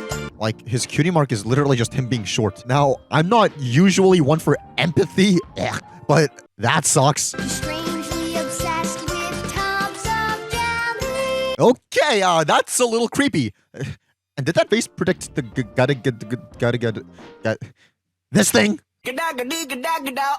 It's literally the exact same face. Well, then we get another establishing shot sort of thing, where now all the ponies are different from the ones from the beginning of the episode. The only ponies that are still in the same place from earlier are these two that appeared first in the second establishing shot. That's definitely a thing that happened, I guess. But once again, speaking of these ponies' placements, I've got to wonder if this placement here was intentional, because this is between Cherry Berry and Cherry Fizzy, who are obviously both cherry-related ponies, but I sure do hope that they're not siblings or cousins or anything along those lines. Maybe this is more akin to the token minority guy in the group of people dating the token minority girl in the group of people, just because they're the same race, but who knows? What I do know is that if we ever saw anything like this with any of the apples, that wouldn't be good. So perhaps that logic actually extends to the cherries as well. Explain! What else isn't good is how we see Comet's tail with Apple Bumpkin. So much for... Okay, so a few episodes ago in the last roundup, there was this one shot with him next to Twilight, finally giving somebody to ship the main character of the show with, and people made fan art of this and stuff. But now we see this, so this probably wrecked somebody's day. This guy's day must have also been wrecked, since we see who's supposed to be his girlfriend, Carrot Top, with a different pony after this. Well, same with the guy, because here he's with Carrot Top, but then later he's seen with this guy. Is everyone in this town just cheating on each other or what? Either way, the girls decide that the perfect, actually pretty much the only valid candidate to be Cheerilee's date is Big Mac. Thus, they lure the two victims out, right? And So you three said you needed help identifying a tree you found here near the gazebo? you know, Cheerilee is actually a good teacher. And yes, the episode says that the reason the Cutie Mark Crusaders were trying to find Cheerilee a mate to begin with is because they claim she's such a great teacher. We just wanted to let you know that we think you're the best teacher in the whole wide world. She's the best teacher we could hope for. And it seems as if she actually is a great teacher. Because I think a teacher who actually likes their job would go the extra mile to form a caring relationship with their students by helping out with stuff like this. That's an apple tree. Is it? Okay, maybe not after hours like we're seeing here, especially outside of school property, and certainly not nowadays in real life. But if we're judging the situation within the lens of, innocent cartoon logic, it works very well in showing us that Cheerilee is a likable and caring individual. And I guess I've never thought about this before, but I'm glad Cheerilee's character wasn't written to be all, man, I hate this job and I hate these kids and they're none of my concern after hours, because they could have gone with that. They very well could have gone with that if they just wanted like maximum laughter, I guess. Especially because I think when you're writing a teacher character, that is probably the funniest way to write them, or at least probably the most common way to write them in comedies. But my point is that I'm glad they didn't go with that because I like the heart here. And another side of this is I bring up show don't tell quite often because I think subtlety is really good in media, and it sucks when every character says all their thoughts out loud, treating the audience like a bunch of morons. And to take that to the next step, I think especially in a show geared towards young children, it's nice to sometimes, show things rather than speaking out every little thought so that kids watching can develop abilities of reading between the lines and developing intuition and cues at a younger age. In other words, brain rot bad, brain nourishment good. But in this context, I'm glad that they told and actually showed things to back it up rather than, just leaving that tell instead of, the show part. Genuine commentary over. Wow, good thing the skies are conveniently pink to be all romantic. Okay, backtracking a bit to genuine commentary. Visually and thematically, it looks amazing, but because the characters don't make any mention of pink skies or how romantic all this feels, besides this line, Beautiful day we're having. are we to assume that the skies are actually pink here in universe, or is this to say that the show just colored it pink for our benefit, and for the characters it would still look like this? Because if it still looked normal like that, no wonder they didn't fall for each other. I need to get going, but it's always great running into a good friend. Yup. Because Big Mac and Shirley don't take the bait, the Cutie Mark Crusaders decide to take things to the next level. There's gotta be something else we can. Oh! If by the next level you mean running into Twilight by luck and coincidence. I've just been reading the most fascinating book about Hearts and Hooves Day. Did you know that this holiday got its start because of a love potion? It even has the recipe. Well, glad to know that's public information. What? I don't suppose we could borrow that book for a little while, do ya? Surely Twilight will say no, right? Because it's extremely irresponsible for her to pass this on to children, right? Of course you can. Bruh! Well, the first ingredient they need is a Tuft of cloud. Wow, how convenient they have a Pegasus among them to be able to handle these clouds. Based on this logic. Wait! How'd you do that? Only Pegasus ponies can walk on clouds. If they didn't have Scootaloo with them here, they probably wouldn't have been able to bite this piece of cloud to get it. A bright rainbow's glow. Well, at least that's a little less sad and depressing than the last time we've seen a rainbow be turned to black and white. That box contains your wings. You can take them and leave the game, or you can carry on aimlessly wandering this maze. And the last ingredient is... Stir with a Pegasus feather. Hey! Fast, not slow. Wow, it's actually really convenient that they have a Pegasus friend among them. I guess if you want to make a love potion yourself, but you don't know any Pegasi, you're basically out of luck. But still, on the topic of love potions, why does that exist? Because if you really think about it, the only reason you would use a love potion is if you can't get the person you want to love you to actually love you by any natural means. As in, they don't want to be with you. But if you're making a potion, you're kind of overriding their free will. It's disgusting. However, to play devil's advocate, at least if there are two ponies who... That's four. Never mind. At least if there are two ponies that, sort of mutually like each other, yet want to strengthen their bond fast for some reason, at least this spell is excellent for that. And if that's the intention and the reason the spell exists, so be it. I guess then it's up to the individual to use the potion for, an appropriate use instead of using it on non-consenting people who aren't in the know. Served to ponies who aren't in the know. What? The spell specifies that it's intended for ponies not in the know? What kind of pervert made this thing? And where can I get some? I did not say that. That was bad news, Crow. Go back to your room. Share the same room, stupid. Right. Well, at least the Cutie Mark Crusaders are kids, so they don't really think about the finer details and are probably just seeing this to a means to an end. As in, at least they don't see it as purposeful deception and trickery. I feel kind of bad tricking my brother and Miss Cheerly this way.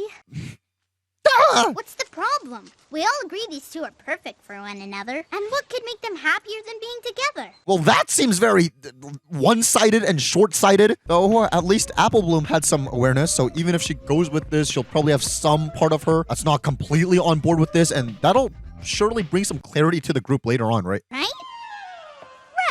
Are you kidding me? So Cheerly and Big Mac take the bait, which is kind of funny because Cheerly, as a teacher, surely knows a thing or two about history, and also she hosted a Hearts and Hooves Day party, so if you put two and two together, she would probably know the history of Hearts and Hooves Day. And like Twilight said earlier, the whole holiday started because of the love potion. Did you know that this holiday got its start because of a love potion? Apparently Cheerly's aware enough for this. I'm very sorry about this. I mentioned to the girls that I don't have a very special sun pony, and I believe they're putting us in these awkward situations because they've decided it should be you. but doesn't recognize these potions, which I'm not saying that's a plot hole. I'm just saying she technically could have if she thought a bit harder, because it's not like these potions are hidden ancient history or anything. It's literally the origin of this holiday that everybody in town celebrates. She's her special sun pony. She's his special sun pony. He's my special sun pony. Yeah. He's my schmoopy doopy sweetie weetie pony pie. Okay, that's funny. The way that the music just cuts out adds a level of awareness to the awkwardness of this on a meta level, which I think is very clever, especially for a kids show. You're my cutie patootie lovey-dovey honey bunny. You're my hearty smarty smoochy woochy baby wadey. Wow, how convenient that he drew that heart facing at the fourth wall audience rather than toward Cheerly, so that we can tell what shape he was drawing. We love you too, Big Mac. I love you too, F-. Will you marry me?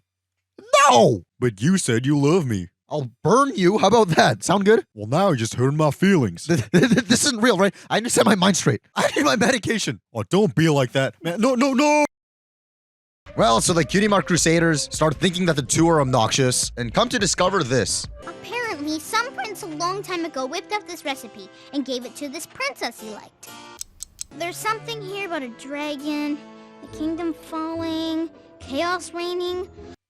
Could you, elaborate? That sounds awesome. What do you mean there's a prince and a princess and a dragon? Tell me that story, not this episode. Especially when it involves an alicorn. It sounds very important to equestrian history in general. Though, like I said earlier, the only reason you would use a love potion is if you can't get the person you want. And I think in this case of this guy being an earth pony and the fact that the girl he wanted is an alicorn and those two do not looks match whatsoever, I think we can kind of see what kind of motivations this thing stemmed from. Although earlier when Twilight showed the book, the girl was an earth pony as well and not an alicorn, so I don't know what's going on with that. We've not only turned Big Mac and Miss Cheerly into a couple of nonsense-spouting nincompoops, we may have put all of Ponyville in jeopardy. Are you sure your floating eyelashes aren't the things in jeopardy? Well, luckily the book also contains information on how to break the spell.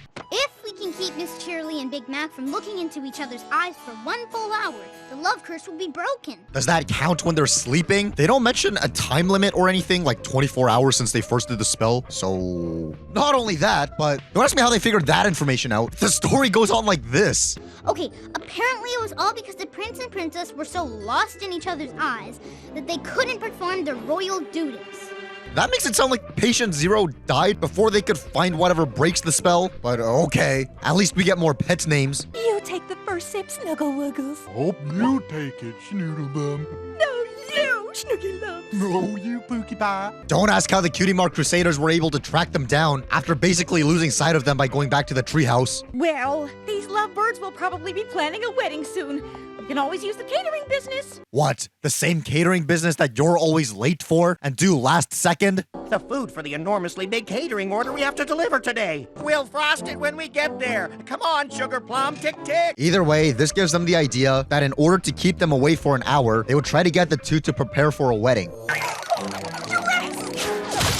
You know, this whole thing of Cheerly breaking the door is very reminiscent of how Goddess Faust originally envisioned this running gag of the door for this establishment being broken and having to get replaced on a weekly basis, thanks to this ability Pinky was supposed to have. Obviously, none of this came to pass, but this does seem like some form of that idea surviving.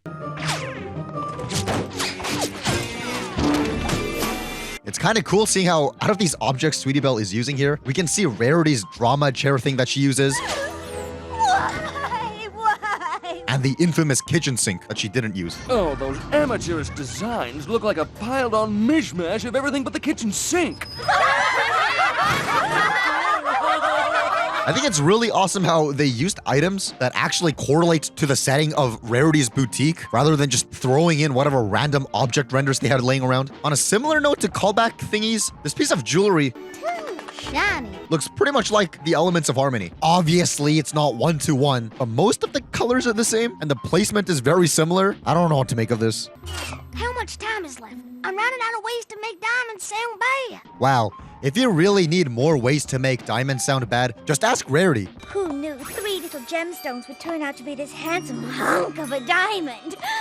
Why are you carrying a humongous boulder? What do you mean, boulder? This big, beautiful, bedazzling rock is a diamond! After that whole mini Tom the Diamond arc, I doubt she wants to look at diamonds ever again. Let us never speak of this again. Where's my brother? He made his purchase and departed out the back. Wow, Big Mac must be rich if he's able to make impulse purchases on jewelry like that. Okay, I'll see what I can do to slow him down. You go on to Carousel Boutique and warn Sweet Baby.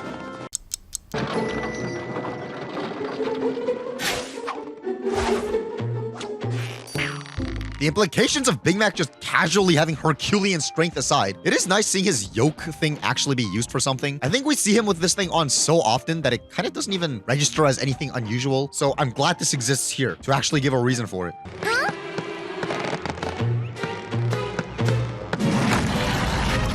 Have I been drinking too much again? It would have been hilarious if there was a joke here where she pours out a drink outside her window. In The Return of Harmony Part 2, another surreal thing like this happened to her here.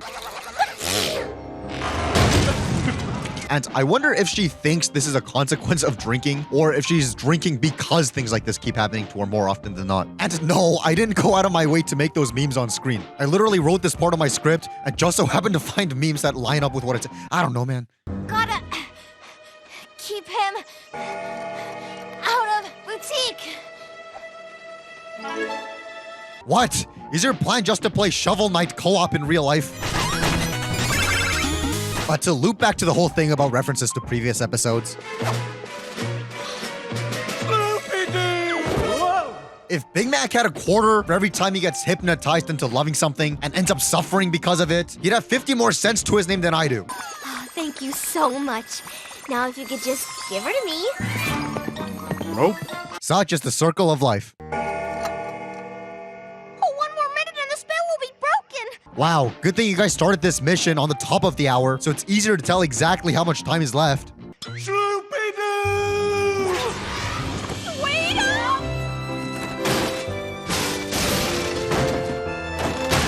Wow, I sure do hope that Rarity gets compensated for damages done to her building.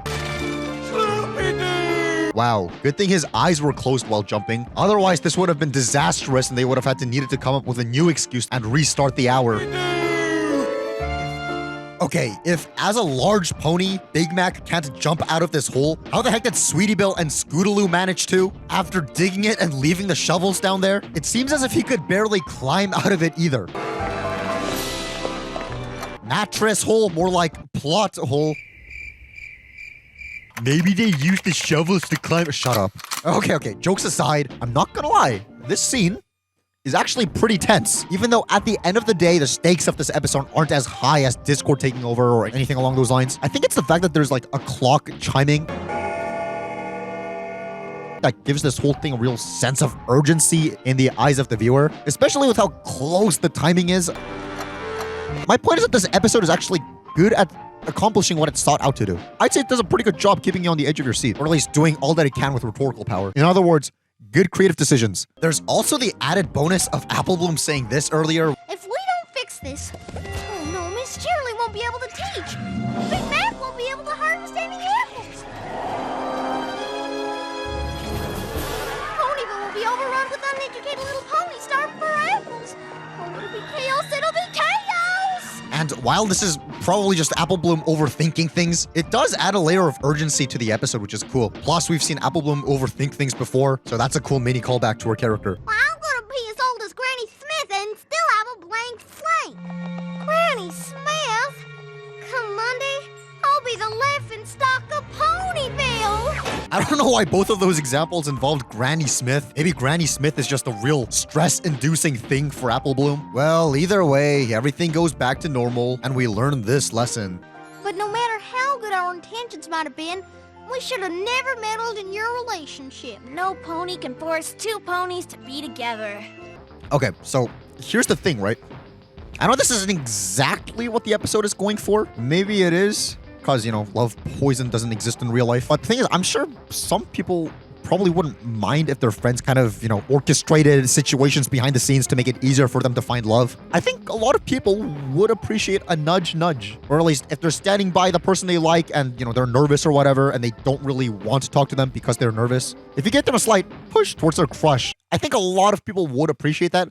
Maybe you're watching this going, "Oh, what are you talking about? I wouldn't appreciate that." And you probably think I'm like, "Oh, total weirdo, total psychopath for thinking that way."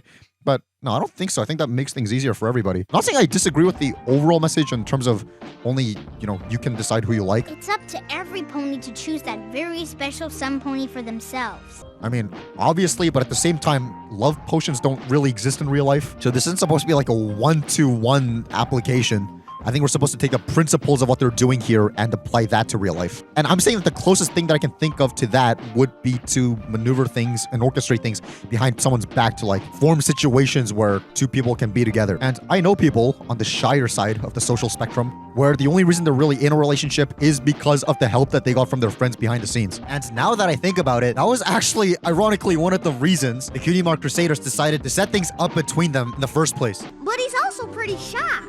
He's never gonna ask Miss Cheerly to be his very special sun pony. If we can get Big Mac and Miss Cheerly in a really romantic setting, I bet she'll ask him. So, I don't know. I think I'm probably gonna need some more time to think about this, but let me know what you guys think about that whole thing. We're sorry. And you can think about how sorry you are while you're doing all of Big Mac's chores at Sweet Apple Acres. Wow. So, Shirley came up with the Cutie Mark Crusaders as punishment involving Big Mac's personal matters on his behalf. I thought the whole lesson of the episode was to, show us to not make personal decisions on other people's behalves. Still, the fact that this episode had me say more positive things about it than negative, I think, I'm actually quite surprised because I thought that this episode would have elicited more angry reactions from me, judging by the fact that, it's a Valentine's Day episode. Surprisingly not. We didn't even hit strike 3. Now, call me crazy, but I was kind of somewhat looking forward to using this thing on something. But, the episode ends with the characters all realizing that true happiness doesn't come from love for another person. It doesn't have to come from a relationship. That relationships are nice, but true happiness doesn't have to come from a relationship. And the real way to win is to learn to be content alone. And if love does enter your life, amazing. And because it's not like these two actually get together outside of being under the influence of the love potion, I don't feel that... Big Mac and I thought we'd have a picnic at the gazebo. Ready, Sugar Bear? Yep. Pumpkin pie. If they end up together like that, outside of the influence of the potion, when they never would have considered dating each other before the potion, doesn't that kind of contradict the entire message of the episode? Because if the Cutie Mark Crusaders didn't put them in that situation in the first place, then he never would have... Ah! That's it! That's strike 3! I'm gonna go burn something! Such as this candle. Usually I commit arson or something silly like that. Set the girl who rejected me's house on fire, or burn her boyfriend's car or something along those lines. But lately I've actually learned to stop overreacting and to have a less self-destructive personality in general. Instead, I decided that it's better for me to just, have a healthier mindset and hang out with my friends and treat myself. And I'm sure my friends around me are happy to be here for me as well, right? A+. Ugh, for the last time, F-. We are not friends. I don't care how much yaoi people draw of us. Can I see? Our relationship goes no further than landlord and tenant. In fact, don't even think about speaking to me until you can pay last month's rent. And you better hurry up or else I'm stealing your son. And another thing, can we take all this down off the walls already? Are you a weeb or a brody? Pick a struggle. Now, if you'll excuse me, I've got some girlfriends I gotta cheat on. Well, hey, who needs you anyway? Cecil's my friend.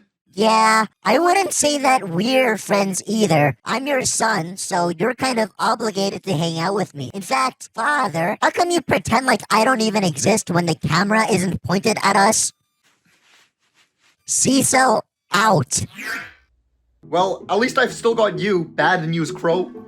Yeah, your only real friend is a bird that delivers bad news. And you told me to go away earlier. Some friend you are. Yeah, I've learned to disengage, and I won't let something that kind of destroys the message of the episode get to me. I'm just gonna enjoy this cupcake and not let this frustrate me. Nom nom nom nom nom. That's some delicious cupcake. Back to work. All right then, let's actually talk about the whole love poison thing. Maybe hyperfixating and overanalyzing on this little thing will distract me from how depressing my social circle is. First of all, for the sake of being able to stay on YouTube when tragedies involving weapons occur, perpetrators of those events like to leave behind manifestos or rationale in writing or video. But the thing is, unless if they decide to publicly release it before they do the deed, authorities don't like to usually publish them for the sake of, well, the official reason is so that we don't get any copycat attacks. Because if, someone who does something bad writes this whole manifesto and some other kind of mentally unstable person reads it and go, oh, this person has a good point, they might do the same thing, right? Or at least that's like the official reasoning. I personally like psychology and true crime, so I do like looking at stuff like that. But in theory, yeah, I understand that. That said, if this book writes about how this spell caused an entire kingdom to crumble, The kingdom falling, chaos reigning. and fully knowing that it's dangerous to actually use this potion, why would they publish the whole recipe for any Joe Schmo at home to follow along? That's just incredibly irresponsible, and trust me, I know a thing or two of being incredibly irresponsible. Now, I did read this interpretation that because the 3 ingredients for the potion aren't that uncommon or difficult to get at all, provided that you are a Pegasus or know a Pegasus, the recipe may have been put there so that people don't accidentally put it together, which I guess sort of makes sense, but you're telling me there's no prelude before the recipe to explain that it's dangerous to make. But speaking of irresponsible, let's talk about Twilight. The thing is, I'm not going to fault her for saying this, Did you know that this holiday got its start because of a love potion? because that just seems like she wanted to share a fun fact that she just read, which is fair enough, especially because she wasn't even aware that the girls had a scheme going on. Absolutely not a single thing wrong with that. The wrong comes from, she has very clearly read the book to the point of recommending it, A love potion? That's right. It even has the recipe. which would mean that she knows the consequences of following the instructions fully listed on these pages, and read the part where it says that it's actually a love poison. We might not have given Big Mac and Miss Shirley a love potion. We may have given them a love poison. What? Yet she sees zero problem handing this off to children. Probably the main group of people who are the most prone to making dumb decisions. And on top of that, she called it a love potion and not a love poison. She read this book, so she should know that it's a love poison, meaning that she should have probably led with that information. Not just to prevent the Cutie Mark Crusaders from making it, but more because then what she said would have actually been historically accurate, because technically she was factually incorrect here, calling it a potion and all. Because of a love potion? But what if she didn't read that far into the book and only recommended it based on parts that came before the reveal that it's a love poison? Well, that still includes the entire recipe for what she thinks is a love potion, which would mean that Twilight just doesn't ethically see anything wrong with the recipe for a love potion existing for virtually anyone to follow, and in fact would hand it off to children. Well, at least the Cutie Mark Crusaders probably learned from this instance to actually read everything in context rather than just one part that they think is relevant and stopping before getting the full story. I hope you realize that you did the exact same thing here. What? How? You were so caught up on seeing Big Mac and Shirley get back together that you thought it was delivering a bad message, that it blinded you to see that they actually wink at each other literally 2 seconds after. Which means that they aren't actually back together and that they were only pretending in order to mess with the girls. Hence, you stress yourself out over nothing. Okay, well, that's true. Thanks, Bad News Crow. That's actually very helpful. Though I thought you only delivered bad news. Why are you being helpful? You owe me $600 for my help. There it is. Either way, this made me realize something. Like we've established earlier, if you're hypothetically using a love potion in real life, it's literally for one reason and one reason only, which is because you can't get a certain person to like you organically. I think that's actually a really good litmus test to see where your desperation's at. As in, let's say that you like someone. For example, you like me. I mean, who doesn't, right? Well, let's say I don't like you back, which is kind of unlikely because if you're watching an F- video all the way to this duration, chances are I probably like you. However, when you like someone, but they don't like you back, I think there's like a freaking level where at the bottom it's, okay, I'll move on to somebody else. And at the top is, no, we're meant to be, we belong together, and I'm gonna do everything that I can in my power to make sure that we're together, which would be a love potion. And I think if your brain is at a part where it's at the top level there, you're kind of too far gone. You're kind of not doing it for the other person and because you love the other person anymore. I think you're doing it for yourself. Whereas here you're like, okay, I respect your decision. I'm going to move on to somebody else. I think if this person really doesn't like you back, that's probably the best thing you can do for them. Now, there is middle ground because in the middle would be, okay, this person doesn't like me back yet, but who knows? People's minds and hearts can change over time. I'll still orbit around this person and see what happens, but not be forceful. I mean, that's one option. I guess another level in the middle would be like, the only reason this person doesn't like me back yet is because they haven't gotten to know me yet, so I'll still try to take a little bit more initiative. That's an option, but I guess my point is, if you like someone, it's usually because you like the person, right? Obviously, by definition, yes. But I think like love potions are like such a level of desperation that at that point, I don't think you actually like the other person. I think you're in love with yourself. And I think this applies to other things as well. Like what I said about the episode's moral, because love potions don't exist in real life, we're supposed to extrapolate patterns from what the Cutie Mark Crusaders do and apply that to real life because we can't... Like I said, it's not direct one-to-one application because love potions don't exist in real life, right? So what I just said about that meter thing, I think there are things that apply there. For example, it doesn't even have to be love. It's like if you're hanging out with someone or you want to be friends with someone, is it because, hey, I want to be a good friend to this person? Or is it like, hey, my ego can't take the fact that I don't have any friends, so I'm going to constantly hang out with this person? And I think that's a very honest and raw and deep question to ask ourselves every now and then. I think it's good to examine and re-examine your motives for doing anything. Because if the answer to everything that we do is for my own benefit, because of my own ego, and out of selfish ambition, I think we should perhaps, rewire that to serve others instead of just serving ourselves. Or don't, I don't know, it's your life. But more on the topic of the episode, I should emphasize, I don't really have any major problems with the actual episode itself, besides maybe how the lesson is a little confusing. Plus, like I said, I found a lot of things to like and compliment about the episode. I enjoyed this episode. I thought it had a fun plot and a fun conflict and all that. I guess it's just the entire, world building aspects and implications that I'm confused about.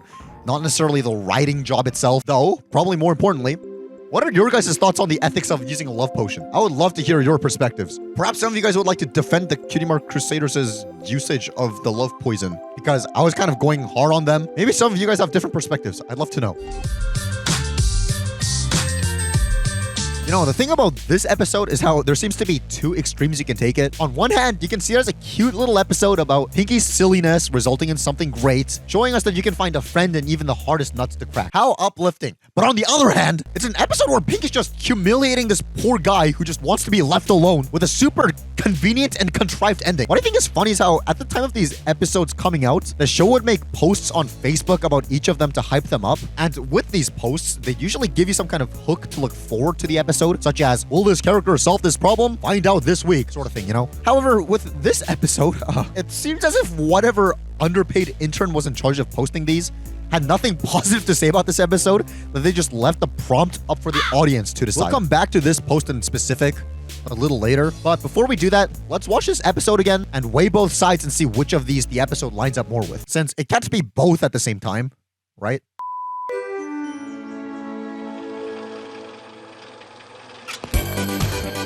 Well, 5 seconds into the episode, and there's a giant discrepancy with what we've seen 2 episodes ago. Based on this bed being here, it seems as though Pinky is back to living in Sugar Cube Corner like she was in Party of One. But, like we discussed 2 episodes ago, she was asleep in some other house at some point. It'd be one thing if they just decided to give Pinky her own house after that instance, with the implication being that she just made enough money and moved out of the bakery, or they had to make room for the babies and they kicked her out. But the fact that we get the same room that we saw her live in before just kind of breaks everything.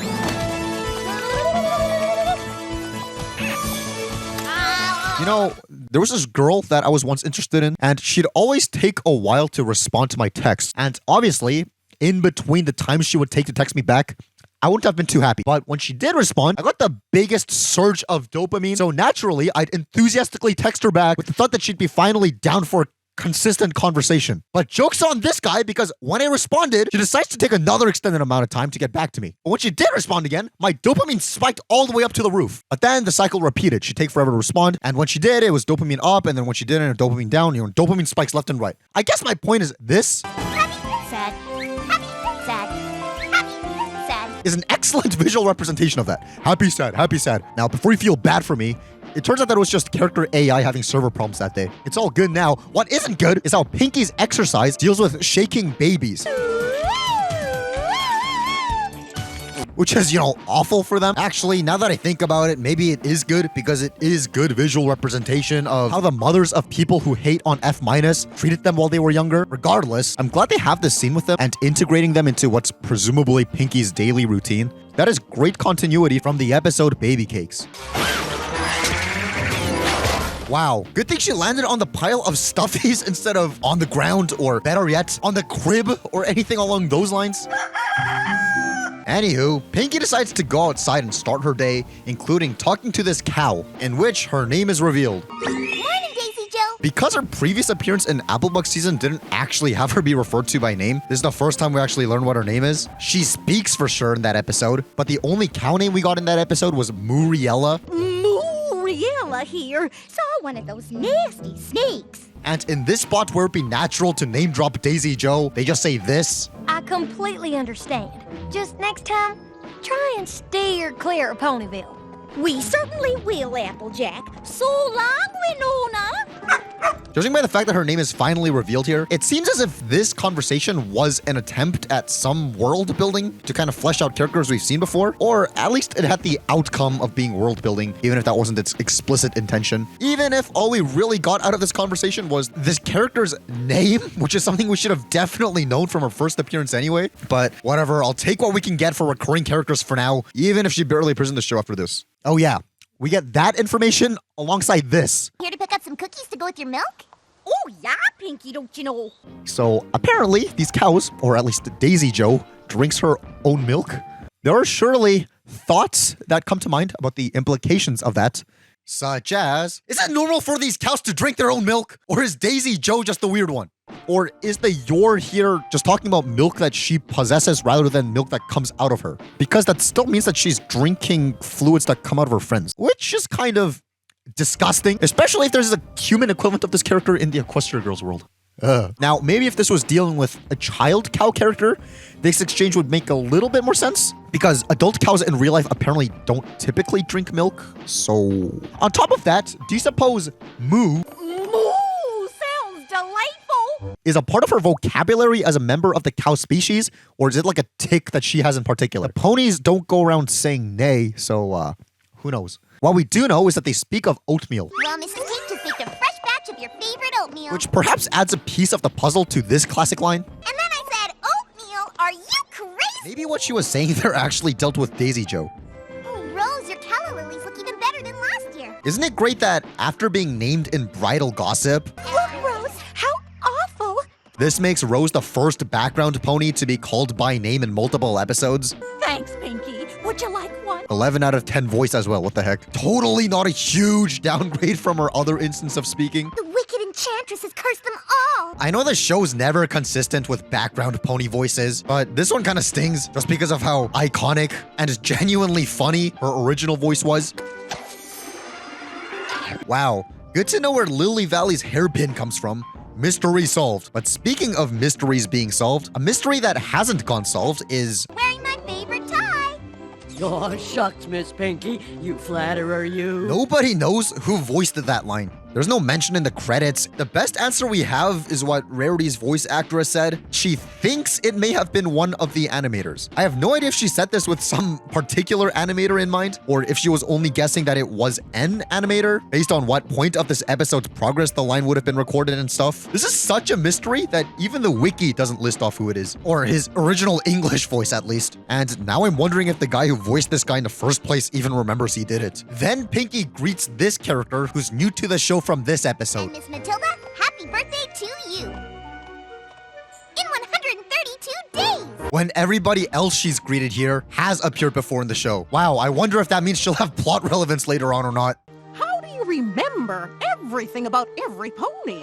'Cause every pony's my friend, and I love to see my friends smile. Then we get a song, My name is Pinkie Pie. Hello. which we shall analyze later on in more detail in a separate soundtrack deep dive video. But there is this one line that kind of stuck out to me. Doesn't matter now. What's up?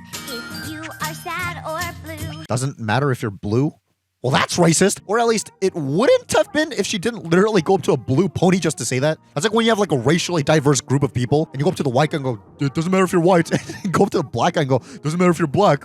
We're all equal. I thought that was implied. And if you go out of your way to mention it and you call more attention to it, it just sounds worse than if you didn't. Rather than just speaking to this hypothetical group of people and going, we're all equal no matter what we are. Pinky would have had an out here because feeling blue is an actual term. But I'm just saying the fact that she went up to an actual blue pony is like, though the Cutie Mark Crusaders had a similar line in their song.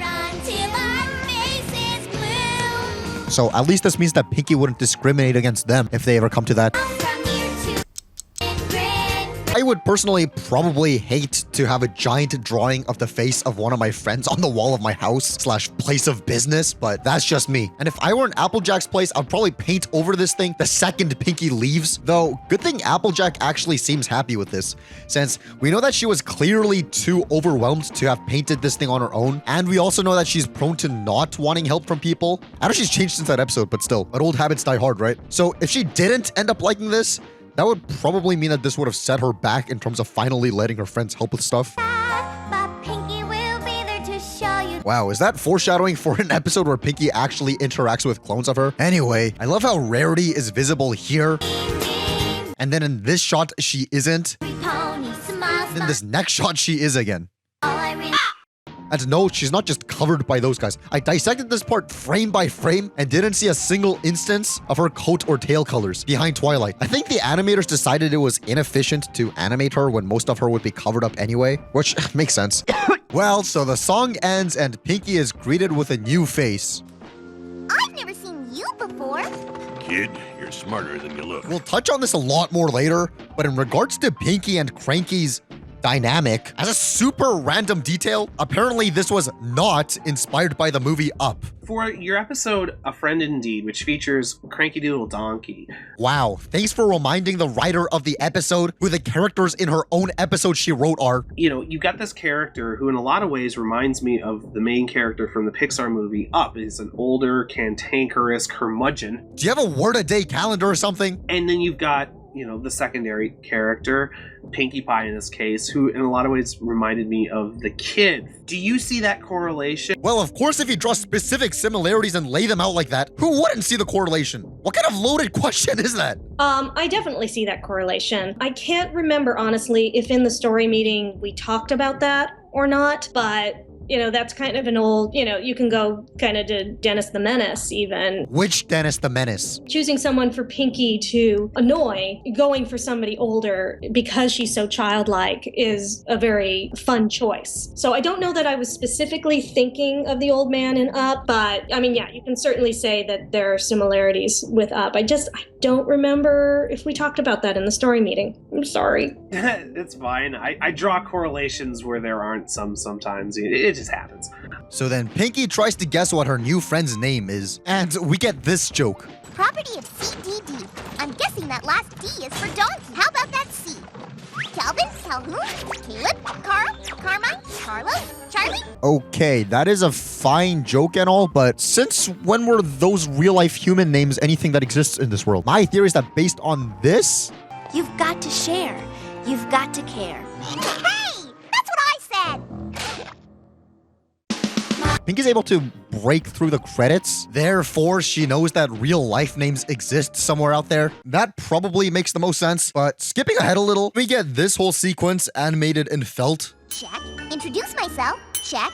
Sing random song out of nowhere. Check. This scene was actually teased months before this episode came out by director Jason Thiessen. The images he attached to this are now lost media from what I could gather, but apparently it was him working on the scene. And I think it's extra cool how his wife made this blog post with more context to this part. Originally, it was just written to be animated like the rest of the show. Jay suggested it be different for fun. We talked about doing it in paper, but we ended with felt. I have lots of experience with felt from my toys and cut out all the pieces. That took like a week because I only could work on it after I put the kid to bed. Then when it was all done, Jay built a makeshift table using our kitchen chairs and my Canon camera. Originally, it was just supposed to be still frames, but when it came down to check in, Jay was animating it. Of course, it worked out great, but we were not even sure it would get approved. But they loved and it was worth the risk. Well, that's wholesome. It's nice to read something sweet like that for a change. But daydreaming about positivity can wait. What matters now is how Pinky starts messing with Cranky's belongings and... These last few notes are a reference to the theme song of the show, right? I'm not going crazy and hearing things that aren't there, right? Because it sounds similar enough, but not quite on the spot, so I can barely tell. I'm just gonna have to repeat what that interviewer guy said from earlier. I draw correlations where there aren't some sometimes. It just happens. Then Pinky brings out this thing. I promise not to take your wagon, I got one of my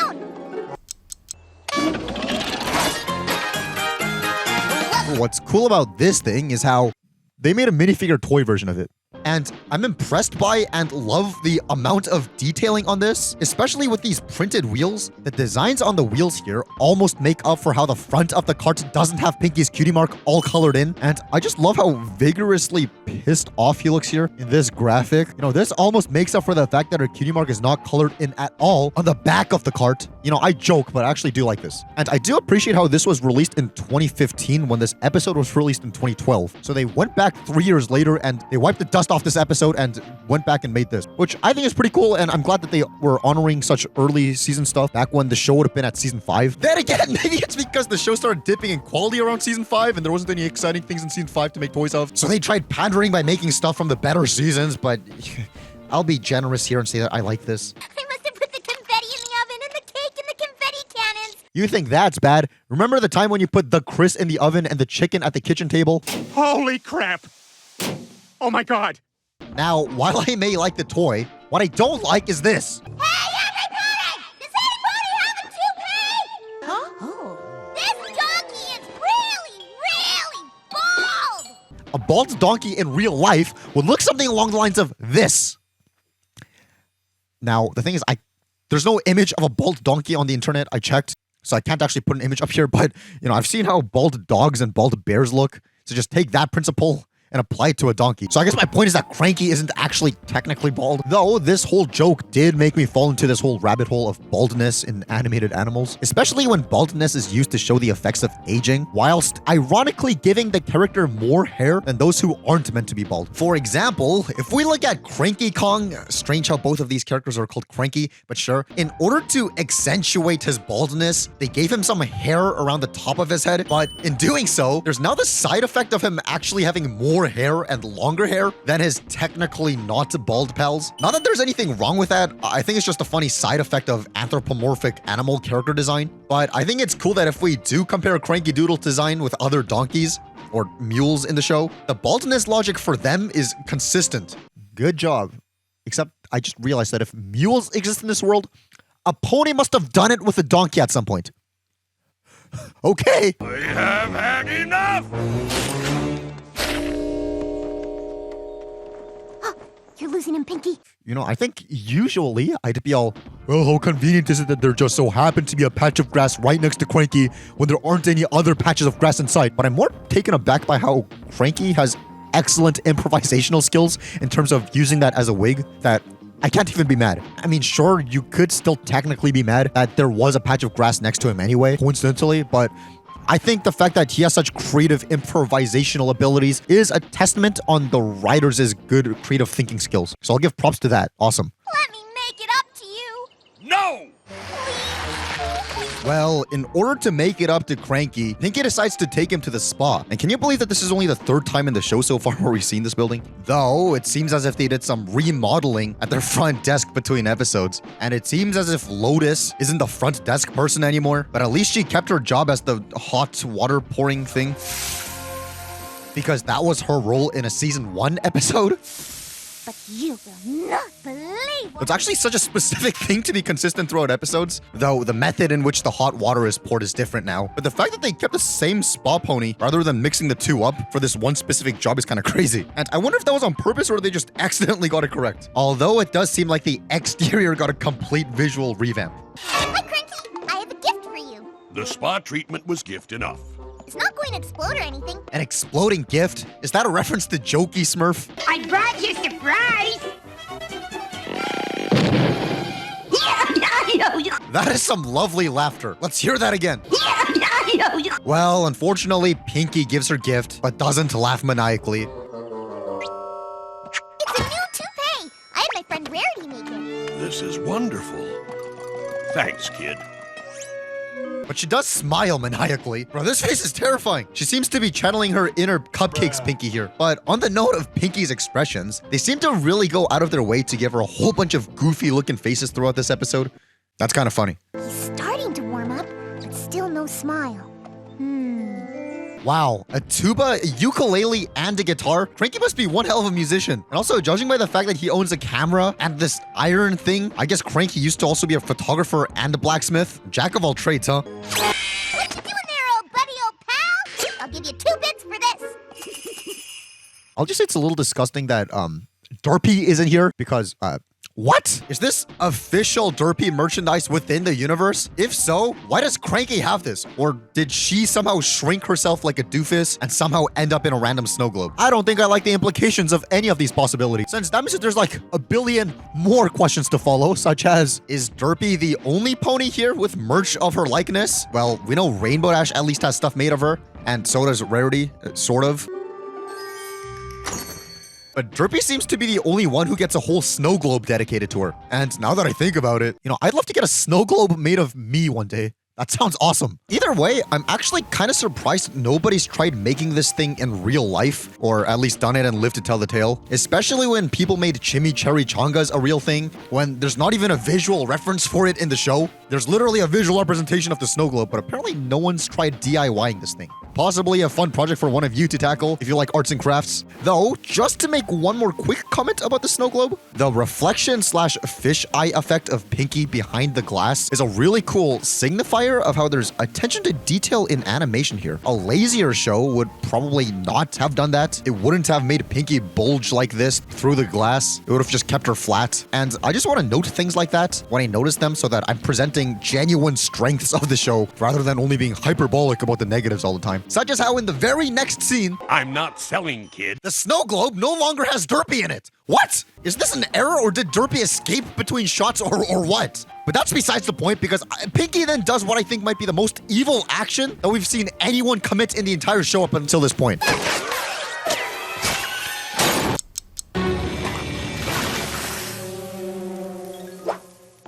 Especially because this causes Cranky, who's super no-nonsense and is an actual established adult who's completely capable of rolling with the punches usually, to tear up.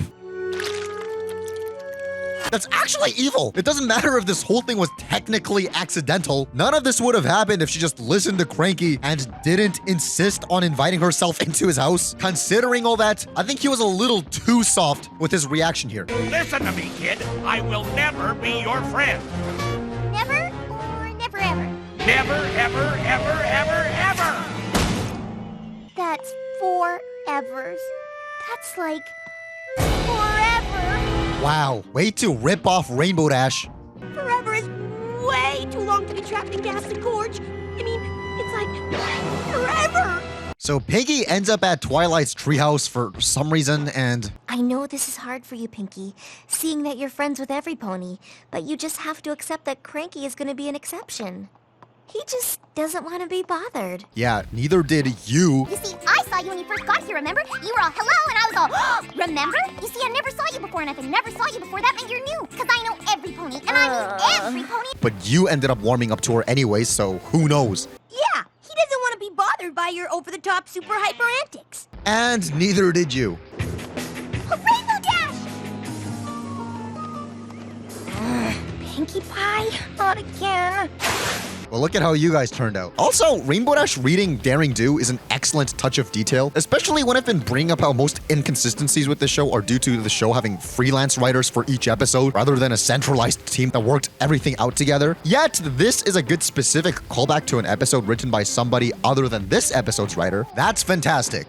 What's not fantastic is how there was supposed to be a deleted scene here. Well, okay, I guess it wasn't supposed to be a delete. There was supposed to be a scene that was deleted here. There we go. And reading it, I'm guessing this scene was actually supposed to take place in public rather than the library, since it involved this boy pony named Gallipagus who picks some flowers and heads towards Dashy. Rainbow lands on the ground. Pinky stops pacing. I don't see what the big deal is. So what if some guy doesn't like you? I don't like plenty of ponies and it's no big deal. She then gestures at Gallipagus, who has almost reached her with the flowers. Like Gallipagus over there.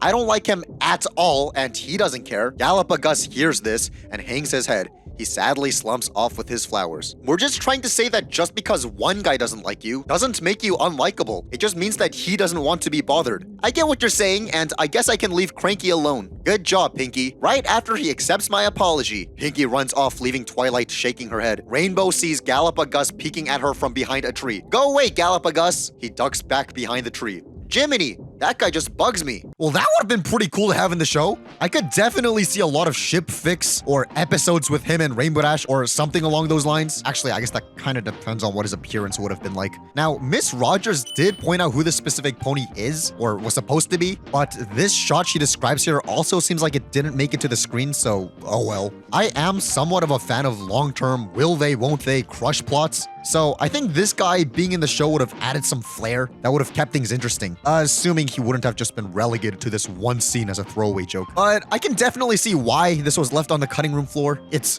kind of mean-spirited and doesn't really further the plot with Cranky whatsoever, but I think it would have made for some excellent world building. Oh well, so Pinky goes back to Cranky to apologize and I guess I can leave Cranky alone. Right after he accepts my apology. And then we get a chase scene that's incredibly reminiscent of the one from Griffin the Brush Off. Really?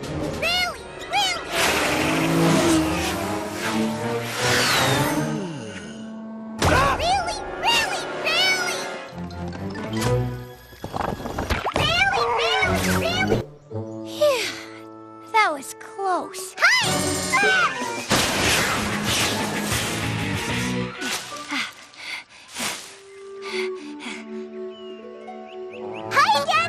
Okay, to be fair, it's not like this episode was ripping off that episode necessarily. It's just that both of these scenes are a reference to Droopy.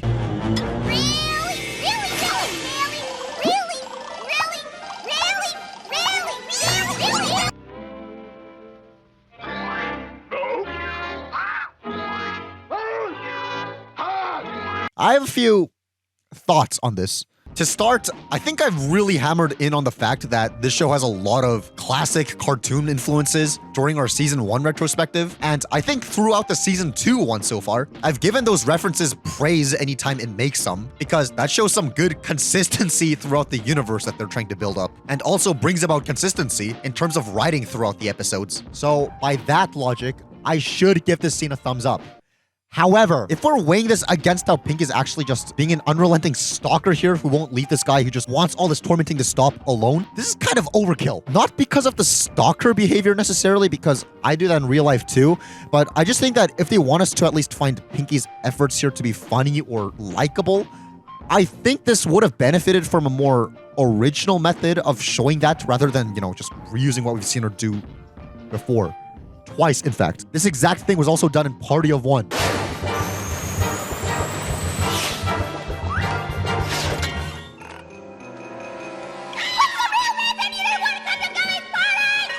I guess my point is that if we remove this reused joke, what more information does this scene ultimately offer besides showing us that Pinky is a stalker with godlike abilities? At least all this is a good follow-up to what Pinky said about not understanding the concept of personal space.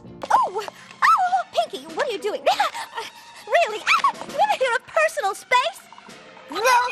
But this seems like grounds for a lawsuit. Wow, is that a reference to that character she played? I am a chancellor. I was elected because I know how to think outside the box, which means I can also think inside the chimney. If so, I'm actually kind of impressed that there's a callback to that episode. Anywho, we'll come back to this in much more detail later, but Pinky reunites Cranky with Matilda, his long-lost lover, and...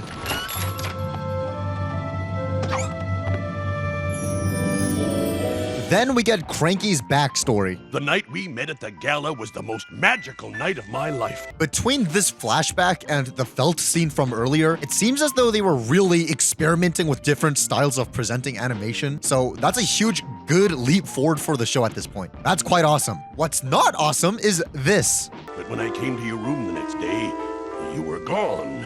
Didn't you get my note? No, I never got it. Who puts a note like that on the backside of the door? As sort of touching this backstory is, if my long-lost lover had only the brain capacity to put a super important note like that on the backside of a door, I don't think I'd want her anymore. Because at that point, I'd be all, Sunset Shimmer, will you do me the honors and make me the happiest man alive? And her answer would be something stupid like, you know that I'm not actually real, right? You're delusional.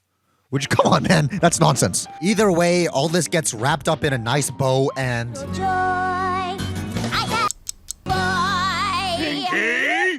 Whoops, privacy. Sorry.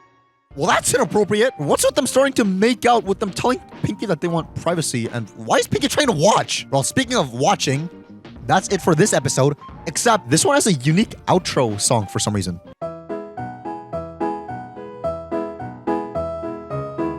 The only other episode in this entire show so far that's had a unique outro instead of the standard was The Return of Harmony.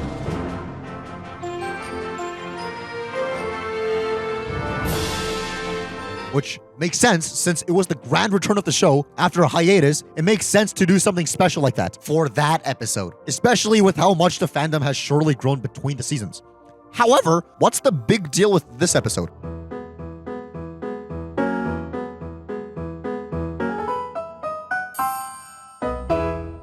I mean, okay, so like I was mentioning, I'm not honestly completely sold on this episode.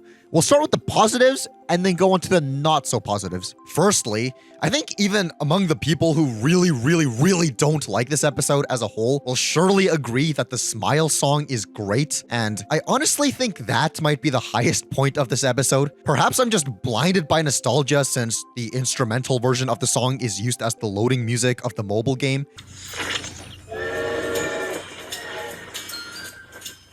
And I played that thing a fair bit when I was younger, so perhaps this whole thing's just ingrained into my head as something positive. Friendship is magic. And so needless to say, even though I did say it, so I guess it was needed, I enjoy the song.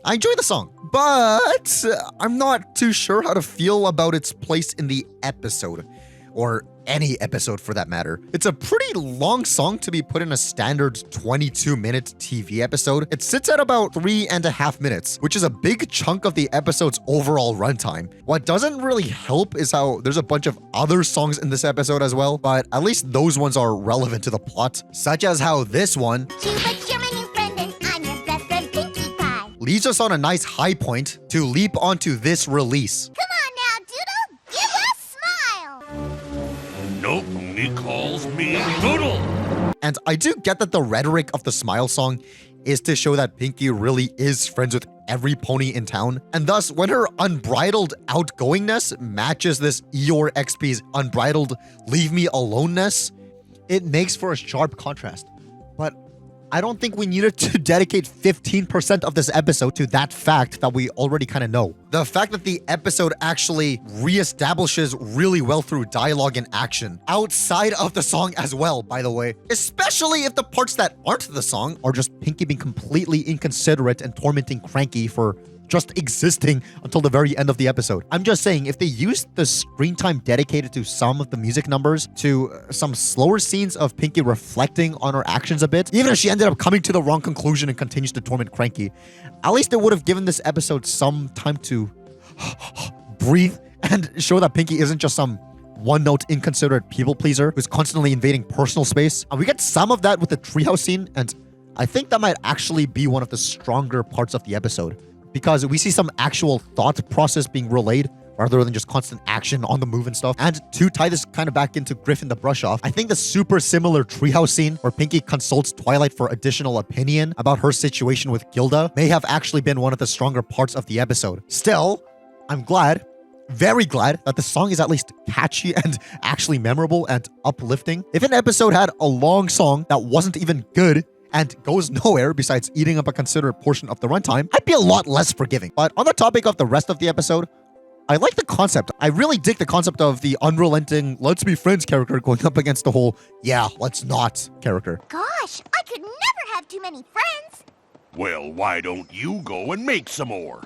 Especially when I'm sure we've all been on both sides of the extreme at some point. There's also the added bonus of this new special character being a donkey, which gives him a distinctive trait from all the other usual pony characters without trying too hard to make this design super special. And this is twofold. If it was a pony yet looked super special with a bunch of fancy designs like this and was a standout character of an episode, I think that may have kind of, shifted the spotlight to the wrong aspects of the episode. And perhaps the rest of the show if it becomes like a recurring background character. And on the other hand, as a character design itself, this really isn't all that special. If we were looking at this in the context of a donkey world where all the other characters are donkeys. It doesn't have any unique clothing, no special hair, no cutie mark. But because even though he's bland, he's placed there juxtaposed with other ponies rather than other donkeys, it does look special, and they didn't have to go out of their way to design like a super complex design just to give this one episode a memorable character. So I guess my point is, I think Cranky's character was a really good decision. But speaking of good decisions, the opposite of that is I'm not quite sure what to think of the ending. Like I said, we've all probably been on both sides of Pinky and Cranky here, but I'm not sure if that situation ended in a perfect, neat bow with a cherry on top like the conflict of this episode ends. Now, Pinky was able to piece this whole thing together and make it up to Cranky, but that was only possible because Cranky had this whole unresolved situation in the first place. Also because Pinky has some outer worldly deductive reasoning skills and eidetic memory. In your scrapbook, there was a flower, an old ticket, and a menu from the Grand Galloping Gala. And not a whole lot of us have that. And also the only real clue was this. It's awfully pretty. Yeah, she was. Huh? I mean, it was. I mean, it is. Yes, it's pretty. Now put it down. Along with the fact that this other donkey happens to live in this town. Pinkie Pie. And also this fact that we as the audience were never told throughout the episode. But how could you have ever seen them before? Because I also have them in my scrapbook. And I'd seen them in Matilda's book. What the heck? My point is that the only reason this episode ended on such an okay note is due to contrivance. Now, that's not to say that the show is teaching that the result of bothering people like Cranky will always result in fixing one of their greatest life problems, but it's also not a lesson in something along the lines of sometimes you can't be everything to everyone, which is a little bit more in tune with being an applicable moral for the target audience, I think, especially because of what Twilight was saying. But you just have to accept that Cranky is going to be an exception. I thought that was building up to something, especially with Rainbow Dash roasting Pinky. Yeah, he doesn't want to be bothered by your over-the-top super hyper antics. And Pinky coming to terms with reality here. It's okay, Twilight. I get what you're saying. What you're both saying. But then they just kind of completely drop it here. I can leave Cranky alone. Right after he accepts my apology. I was originally thinking, wow, that's a very mature lesson. But then, you know, that's not the case. Pinky gets to have her cake and eat it too. Now, let's consider what Pinky says in her own words to Princess Celestia. Dear Princess Celestia, there are many different kinds of friends and many ways to express friendship. Well, judging by how some of these ponies are cloned, it doesn't seem like there's that many types of friends. Some friends like to run and laugh and play together. Oh yeah? Is that why those ponies in specific expressed annoyance at you? Okay, I kid, but what she says next here kind of rubs me the wrong way. But others just like to be left alone, and that's fine too. But the best thing about friendship is being able to make your friends smile.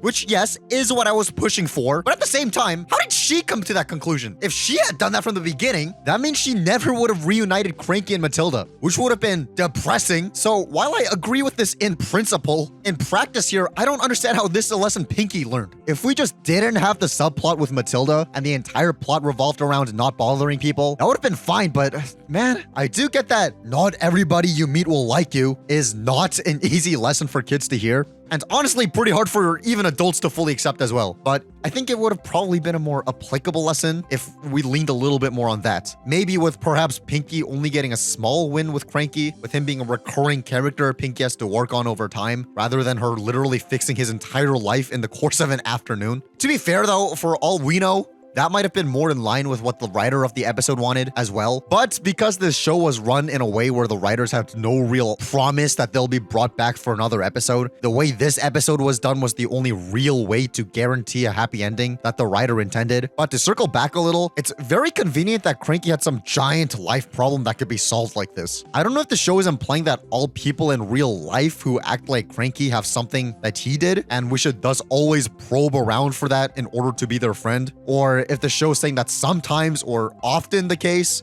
or if the show is saying Pinky just got lucky in this instance. This is actually impossible to judge without multiple instances of Pinky doing this exact thing to people with a similar personality to Cranky, or perhaps even the opposite of that. I don't know, any variable that would mean we'd have anything but a sample size of 1. Though, if it is saying something like that, I think that's bad, because I know this is a specifically dark example, but what if the reason someone like Cranky is the way they are is because their parent or child died or something? Like I said, I know that's a specifically dark example, but it's a real example, and I'm not trying to make a joke out of that. What I'm trying to say is that obviously stuff like that ain't solvable in the same way as reuniting them with their long-lost lover. And on top of that, I don't think that's something anyone would really be super open to share about, especially to someone they just met, like Cranky to Pinky. Especially because in Cranky's perspective, he has nothing in common with this person bothering him, embarrassing him, destroying his belongings by almost setting his entire house on fire, making him cry, and stalking him. Not to mention he's way older and more experienced than Pinky, so why would he want to open up about personal problems to somebody like that? And I think it takes a level of maturity on the side of being like Pinky here to kind of realize that. Though, while that may sound hopeless, it actually isn't. Now, you may know people who are going through really rough problems like that aren't as relatively effortless to solve as what Pinky did for Cranky. And yeah, I know people like that too. That hypothetical I just brought up didn't come out of nowhere, but I think the solution is actually pretty simple. Just be there for them. I think that's the solution for most problems people have. Nobody wants to face things alone, right? I know you probably don't, but instead of always thinking, man, I wish I had someone to be here for me, let's also try to take initiative to be there for others who are definitely thinking that. So I'll leave this episode with that thought. If there's someone you know or think is not doing very well, go reach out and just be there for them and remind them that they exist. Now, as I said earlier, let us go back to that Facebook post, because it's asking us for advice on how to make friends, which kind of seems strange because I thought that was your job, especially when this other Facebook post by them put out this poll asking what genre of My Little Pony fan you are while these episodes were coming out. And the majority of them seem to be, you know, socially inept neckbeard brony types. So, I don't know why they would be asking them on friendship advice. But let's take a look at some of these. Here's hoping for the official premiere of Smile, Smile, Smile. Smile, Smile, Smile. Yup, Smile, Smile, Smile is coming. I hope they play the Smile, Smile, Smile song. Please let it happen. Brace yourselves, Smile, Smile, Smile is coming. I haven't made a new friend in over 2 years, lol. Be yourself. Just be yourself. Be yourself. 2 words, be yourself. That's my answer. Well, thanks for nothing. Very, very insightful. I don't know what else I expected. Now, if you ask this socially inept neckbeard brony for friendship advice, I do have really one solid bit of, I guess it applies to everything in life, not just friendship advice, but I do have some actual thing for life improvement, which would be to subscribe to F-, baby.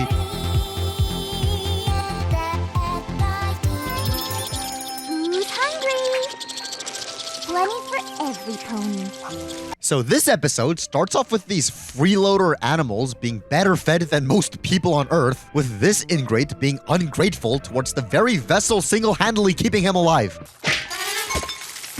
Which is actually not a bad metaphor for life. Oftentimes, I think it's easy to find ourselves in the position of getting so used to genuine blessings we all have, such as being able to eat most days, having a roof over your head, a body that functions, internet access, that's a big one, that we long for things we don't have rather than lavishly enjoying the things we do have to their fullest extent. And I know that if we all put just a little bit more collective effort into trying to live out our lives as the second thing I mentioned, we'd live in a much better society. Then again, this complaining attitude results in roasting Fluttershy, so that's at least a fantastic silver lining. Either way, despite the fact that we've seen Fluttershy be perfectly capable of putting her hoof down when she needs to, Allow me.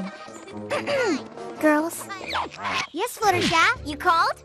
Go and get your things. in a fit of altruism, she caves in on Angel Bunny's demands. Okay, Mr. Picky Pants, you win.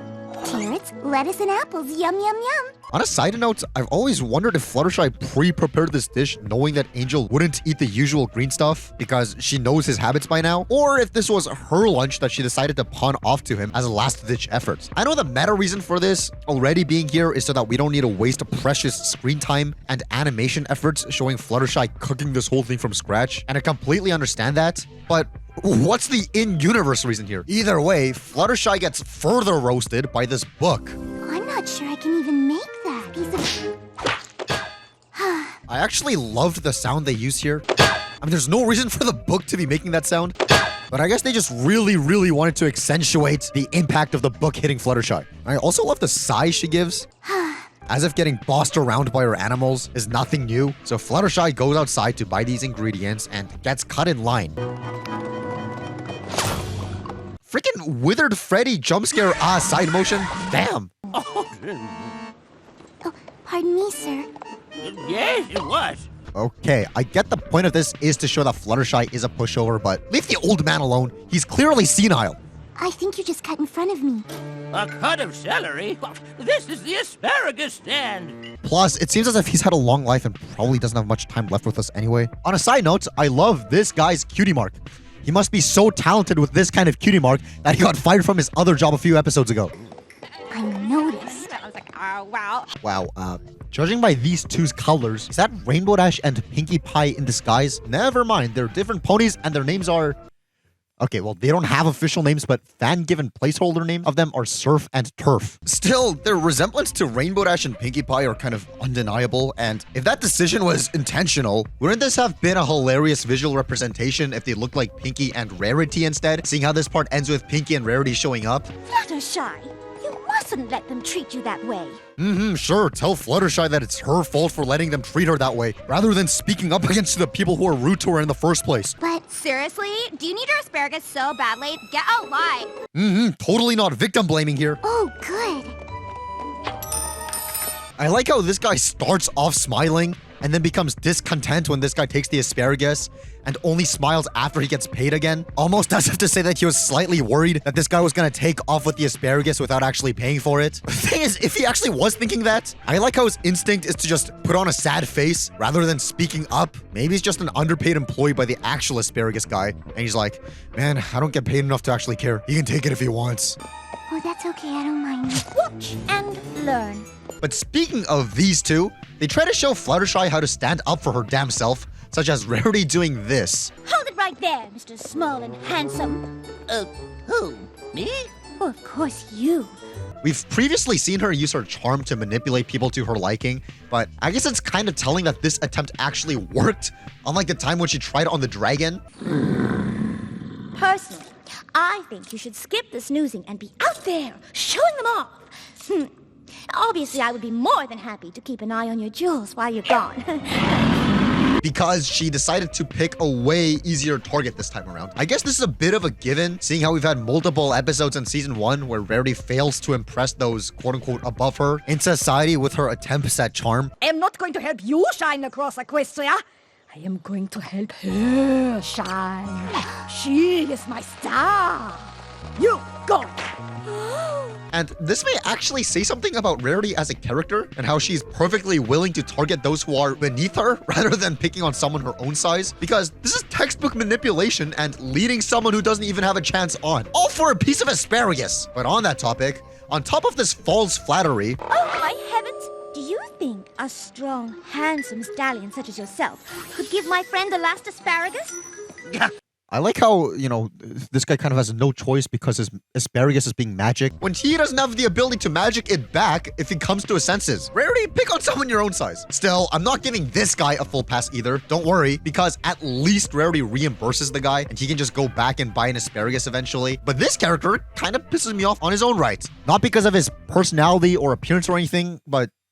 okay, I guess technically his personality and appearance, because his cutie mark being a robot bothers me quite a bit. If it was an equine robot, maybe there's some wiggle room, but the fact that it's a humanoid with arms and legs and a human-like body brings up some questions I want answered, such as, how is that possible? There's that theory that humans once existed in Equestria long ago but went extinct. Based on the fact that Equestria is Earth continent shaped, what if this is an indicator that humans are long gone but human inventions still exist? And I guess what we think of when we think of traditional robots on two legs are still being found for ponies to have cutie marks about. This would technically make sense, but...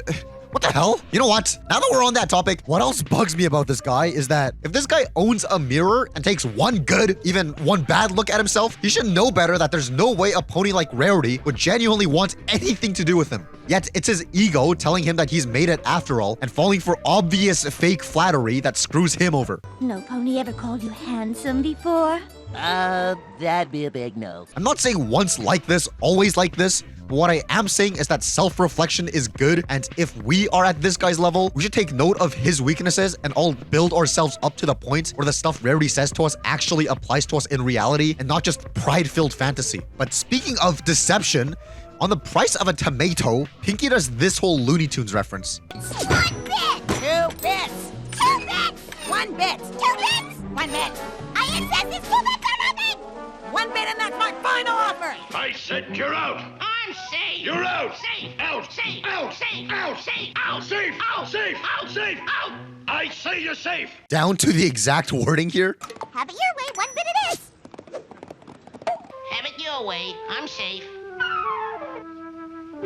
Which is great in terms of using the same influences and backbone for humor as the first season, and I love consistency like that, which is why I bring up callbacks to previous episodes. But what's not great is how they go on to say, See?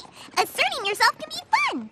I guess you're right. in what world is what you just did classified as assertion? When both of these things, but especially Pinky's demonstration, was built on straight up deception. Yes, there is a point to be made about how the tomato lady could have been overcharging. And in those cases, it's good to assert yourself, obviously, but you don't have to do it through deception like this. Plus, what if this raising of the price was due to factors and circumstances outside of the merchant's control, such as inflation? Or just as a random example, what if someone in her family who's responsible for harvesting tomatoes for the business got injured last night and now they need to jack up prices ever so slightly to afford medical care and to make up for less work output from the guy needing to take a break? And that's the situation the person you're trying to deceive is in. Now, yes, healthy skepticism is good and necessary if you don't want to be completely taken advantage of like Fluttershy, but what Pinky does just seems like the type of person that's also pushing Fluttershy around, so... I need that cherry. You see, I'm making this special meal for my bunny angel. He's a very picky eater, and the recipe calls for a cherry on top. Yeah, tell him your entire life story, why don't you? Boy, am I glad you have 1 cherry left. That's kind of adorable. Say you need this cherry very badly. I'm desperate for it. And it'll be 10 bits. 10? Wow, if only you kept your job as a cherry farmer. I need that cherry no matter what it costs. In that case, 20 bits. 20? Wow, that guy must have some extraordinary hearing abilities if he was able to hear her whispery voice from all the way over there. Wow. I'll give you 2 bits for that cherry. So, that's a break, kid. Next time, don't be such a doormat. Okay, first of all, how is that any of your business? Second of all, good thing Ponyville doesn't have Google reviews, or else this guy could be out of a job.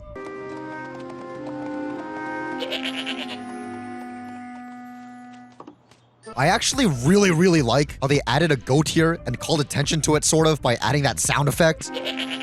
Yet it doesn't actually explain why the goat is here until way later. From how he's carrying this thing, it's implied that he's delivering something, but what he actually is delivering isn't revealed until after this whole thing with Angel happens. And even when we do see the note, there's nothing goat related on it. And the reason that the goat is here is only revealed after the commercial break. And I actually really like that level of subtlety. I just love the detail of how they added the goat here instead of not having it here, you know? Especially when this is a detail you're likely to not even fully register the first time you watch the episode, which is a really cool way of the show rewarding the viewer for watching the same episode more than once. In other words, it respects us and makes it worthwhile to pay attention to the show. That's fantastic. As Celestia is my witness, I'm never gonna be a pushover again! That's slightly good world building to make this a well-known phrase said by different characters. As Celestia is my witness, I shall never be sisterless again! Okay, it's either that or because both of these lines are a reference to this line from this movie. And God is my witness. I'll never be hungry again. It is entirely possible that the writer just wanted to reference that line because it's famous without realizing it was already parodied in an earlier episode, but we'll be glass half full here. Well, Fluttershy and a whole bunch of cloned ponies attended this self-help seminar and... Oh, excuse me.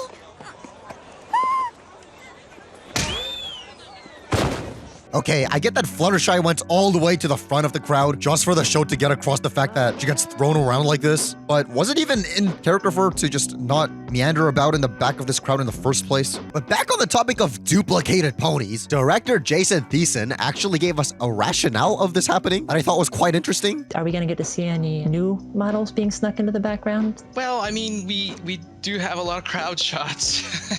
Yeah. We have to fill the screen with a lot of ponies, so we don't always have quite enough to go around. Sometimes they need to be duplicated, and that's been noticed, and you're not supposed to notice that. But you know, that's part of the. Maybe it's part of the charm, but not supposed to notice. What are we, the 3 blind mice? Welcome, friends. My name is Iron Will. Really? I would have had no idea. It's not like they came to this thing from an advertisement that had your name and a picture on it or anything. The incredible Iron Will turns doormats into dynamos. Captain Obvious? Iron Will is so confident that you will be 100% satisfied with Iron Will's assertiveness techniques that if you are not 100% satisfied, you pay nothing. I didn't even realize they were paying in the first place. It seems like people are just pulling into the maze without any registry desk or anything in front of it. And it's not like this is a preview session. He literally gives a whole bunch of techniques here. That, my friends, is your first lesson. Don't be shy. Look him in the eye. Unless if you look something along the lines of this. I'm pretty sure that's gonna set you back. Long story short, Fluttershy gets called up to the stage and... When some pony tries to block, show them that you rock. I would sure hope that there wasn't any equivalent to that kind of situation in Equestria Girls. What the heck would these goat guys be in the human world anyway? But on the topic of this whole thing, if you're wondering why this thing is going on in a maze of all settings, when that's probably a horrible meeting place for a seminar. Assertiveness seminar today, Hedge Maze Center. Hey guys, if you want to attend my workshop, find your way through this literal maze to the mill. Yeah, it sounds convoluted, but it's actually because in Greek mythology, the Minotaur, yes, the Minotaur is just one guy, not a whole species, likes to mingle about in the center of this maze thingy called the Labyrinth. So this setting is actually a really cool treat for people with Greek mythology knowledge. Awesome. So Fluttershy goes home with a few takeaways from Iron Will and... I feel good. I feel ready to attack the day, as Iron Will says. I think you might be overwatering my petunias again. Let the professional handle it. Wow, this guy must be as talented as the asparagus stand guy from earlier. Just look at his cutie mark. Treat me like a pushover and you'll get the once-over. Okay, both sides of the situation are a little sad. He's clearly not all there due to old age. Well, perhaps that is enough water. Thank you. And in all his years, he's never found a special talent. What a life. I can't believe it worked. Show pony business is tough. Go ahead, try one of your jokes out on me. I laugh at everything. Okay, I've never mentioned this before, but rewatching all these episodes, I think I really dig Cherry Berry. I think she's pretty awesome. Sorry. In fact, I'm in bated breath anytime she's on screen because I love to hear her speak. I think she is cute, like here. Try to land the spiders on the web. Like, that's adorable. Come on. And I think she's funny, like here. I can't get the taste off my tongue. There's barely any correlation between those two lines in terms of anything along the lines of demeanor and personality, but it's funny. I like it. And when a few episodes ago she was flying a hot air balloon, and the show later establishes her as an actual pilot, I think that's awesome. However, why did they have to make her such a B word here? Excuse me, would you mind moving your cart so I can pass? Yeah, in a minute. I just want to finish up this story. You move, you're blocking my path. Yeah, in a minute. You know, usually I do the whole routine where I'm like, Fluttershy sucks. Anyone who is mean to Fluttershy is awesome in my book. But here it's just... Nah, that's uncalled for. I never thought that I would side with Fluttershy over someone who I actually think is cool, but reality is stranger than fiction sometimes. Wow. Then again, her line... And so the donkey says to the mule... is pretty hilarious. I think the delivery is awesome. So at least there's that. As in, because of the humorous nature of the way she says it and how it's supposed to be overly over-the-top obnoxious, I wouldn't say this is a completely mean-spirited scene. So I'm not gonna say this part's like a whole reason I don't like this episode or anything, but it's very jarring how her voice is completely different from her previous appearances. A donkey and a mule are stuck on a desert island. And how she went from a person who, even while scared, would try to help others into being like this. It feels like character assassination. And obviously that wasn't on purpose. So it's really a demonstration of how no real thought was put into what these background ponies are actually like. Plus, the show's staff will be the first to admit the reason for this writing quirk. Are there any background ponies that you really don't like what the fans have come up with as that pony's personality? Or really disagree with it? From my perspective, and I don't know about you guys, but I don't really know anything about that. In a script, it'll say background pony 1, background pony 2. THX will put in who they want, and then you guys go absolutely crazy and make it into a real character. Yeah, it's not written into the script like these people will be in the, or people, what the? These ponies will be in the back. Just like we don't read fan fiction, we don't know a lot about the background ponies. We obviously know about certain ones. And if we did, we'd be pandering, right? Yeah, and I'm wearing a background pony too, but I have no idea what his backstory is. Which is completely fair and understandable and reasonable. It's just that when we as viewers pay attention to these particular background ponies, I guess it all kind of seems meaningless in the grand scheme of things if they have no consistency between them. Easy does it, lady. We're moving, okay? Oh yeah, what were these two doing with these carts full of garbage anyway? Are they supposed to be the town's garbage people? You wouldn't think so because their cutie marks have nothing to do with that occupation. Perhaps this is some really odd side hustle? Who's next, please? And what can I get for you today? Wow, judging by these two's colors, is that surf and turf? What do you think you're doing? Didn't you see me? I guess maybe.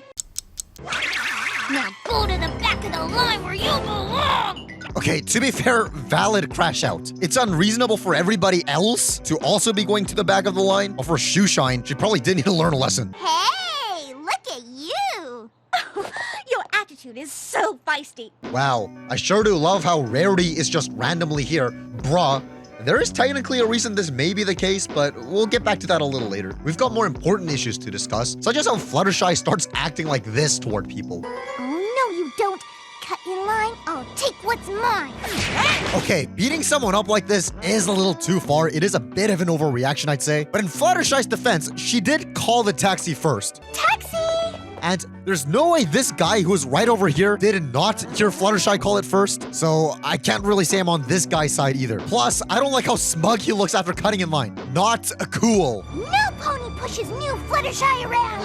No pony! Okay, so no one can push you around, but they can pull you around all they want? This day is yours, and no pony's gonna take it away from you. Am I right? Oh, what is this? Cupcakes Fluttershy edition? What? He's delivered the wrong mail again! Now, to be fair, if I got the wrong mail constantly delivered to me, I'd be pretty pissed off too. You apologize, I penalize.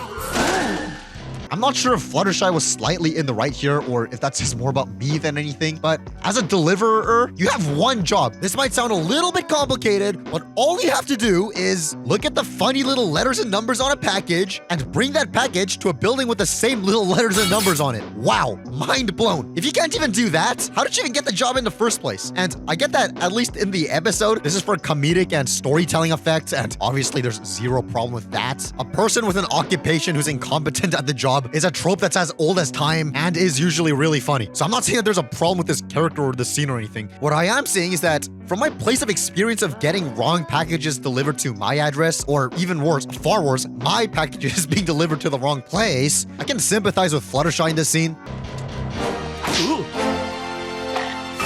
So I guess what I'm saying is that I see this more as catharsis for the viewer who's probably faced the same problems as this before, than just seeing it as Fluttershy's descent into madness. And I'm not sure if that's what the episode was going for. Excuse me, do you know how to get to the Ponyville Tower? Her, yes. I think it's kind of poetic how the last episode had important pieces of paper being set on fire. And now this one has some being wetted. Such is the circle of life.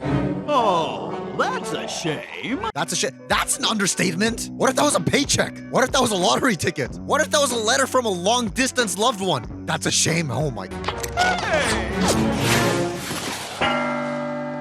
Okay, I know I was making a point of how I think most of Fluttershy's crash outs are from valid reasons at least. Not to the extent she was crashing out at, but the reason at least was kind of justified. But I think here we actually cross a line in terms of making her not empathizable anymore. Because, I mean, yeah, even if this guy was asking a question while you're busy, just the most credit I can really give Fluttershy here. Because it's not like he was purposefully trying to annoy her or anything. It was her fault for not being careful with the paper being dropped in water. So I'm glad it's not like every instance of Fluttershy being mean worked against the episode for being relatable. This one we can actually fully pinpoint as Fluttershy's own fault because it's her own doing. And I actually really like how that change is signified by the fact that Fluttershy is just in an angry mood right now. She takes actions in anger rather than, I guess, rebuttal like earlier because someone actually objectively wronged her. Like here she's just looking at things to be angry about on purpose, or at least that's the reading I get from this. So good job on the writer for this. I like that distinction. Also, the fact that this guy ends up finding the tower anyways and he's happy happy is actually kind of inspirational, and I think we should all be like this guy. Someone just angrily crashed out at him, and it was kind of out of his control. But the thing is that if she didn't do this, he wouldn't have landed directly next to the place he was looking for. As in, he could have sat there and started complaining and started being sad, and someone just threw him. And yeah, those are valid emotions to have. But I think the fact that he optimistically smiles at this kind of shows us that even in the darkest of times, there are always silver linings. 11 out of 10 mini lesson you can only get by dissecting literally every single shot in this entire show for more than is necessary. But back on the topic of Fluttershy. Fluttershy! I like how she looks super pleased with herself after assaulting that guy. Well, one thing leads to another, and we get this splendid scene. Things getting too complicated for your simple little brain, Pinkie Pie. Roasted? Let's not let things descend into petty insults. Why not? I thought petty was what you're all about, Rarity. Roasted again! Hey, leave her alone. Fashion is her passion. Oh, and what are you passionate about? Birthday cake? Party hats? Oh, I think I'm in love. As long as she doesn't turn back to normal by the end of the episode. Though, do you guys suppose that Fluttershy said such fire-writing, gift-worthy roasts to her friends just to insult them regardless of the specifics? Or do you think she actually feels this way about them deep inside? I can't believe that the two most frivolous ponies in Ponyville are trying to tell new Fluttershy how to live her life when they are throwing their own lives away on pointless pursuits that no pony else gives a flying about. I heard a quote once saying something along the lines of, what people tell you when they're angry is how they really feel about you. And in theory, I agree, because being unrelentingly angry causes you to have less filter than usual. However, in practice, there's obviously a whole lot more factors than just that, such as how anger definitely impacts your ability to judge things and just impacts your perception of things in general. So even if you're less filtered, you're just less filtered about your emotions and how you present yourself, not what you objectively think as fact after you've assessed them with reason. But because of how specific her roasts here are, that kind of makes me think that there might be something to this, but definitely let me know what you think. Also, I really like this part. Earlier, while talking about Gizmo, I brought up how he's a good lesson and how self-reflection is good and beneficial, and I really think that assessing your thoughts and actions and being honest with yourself if you were wrong about something or have hurt somebody or even thinking back to good things that you've done that you should double down on going forward is great. So seeing her actually come to this realization I'm the monster after a literal self-reflection is really cool. This is excellent visual storytelling. If this show was bad or mediocre even, I think we would have just had Fluttershy saying all her thoughts out loud to herself. Was I too harsh? I should apologize. So what if you can see the darkest side of me? No one would ever change this animal I've become. Which would have been lame and lazy and totally not taking advantage of the fact that what we're watching here is a visual medium and not a podcast. So once again, I'm giving huge props to this episode. It's good writing, and not to mention the freaking rippling effects on the water here. Great job animators as well. Wow. So Fluttershy shuts her off from society, and I think it's quite depressing how these eggs over here disappear.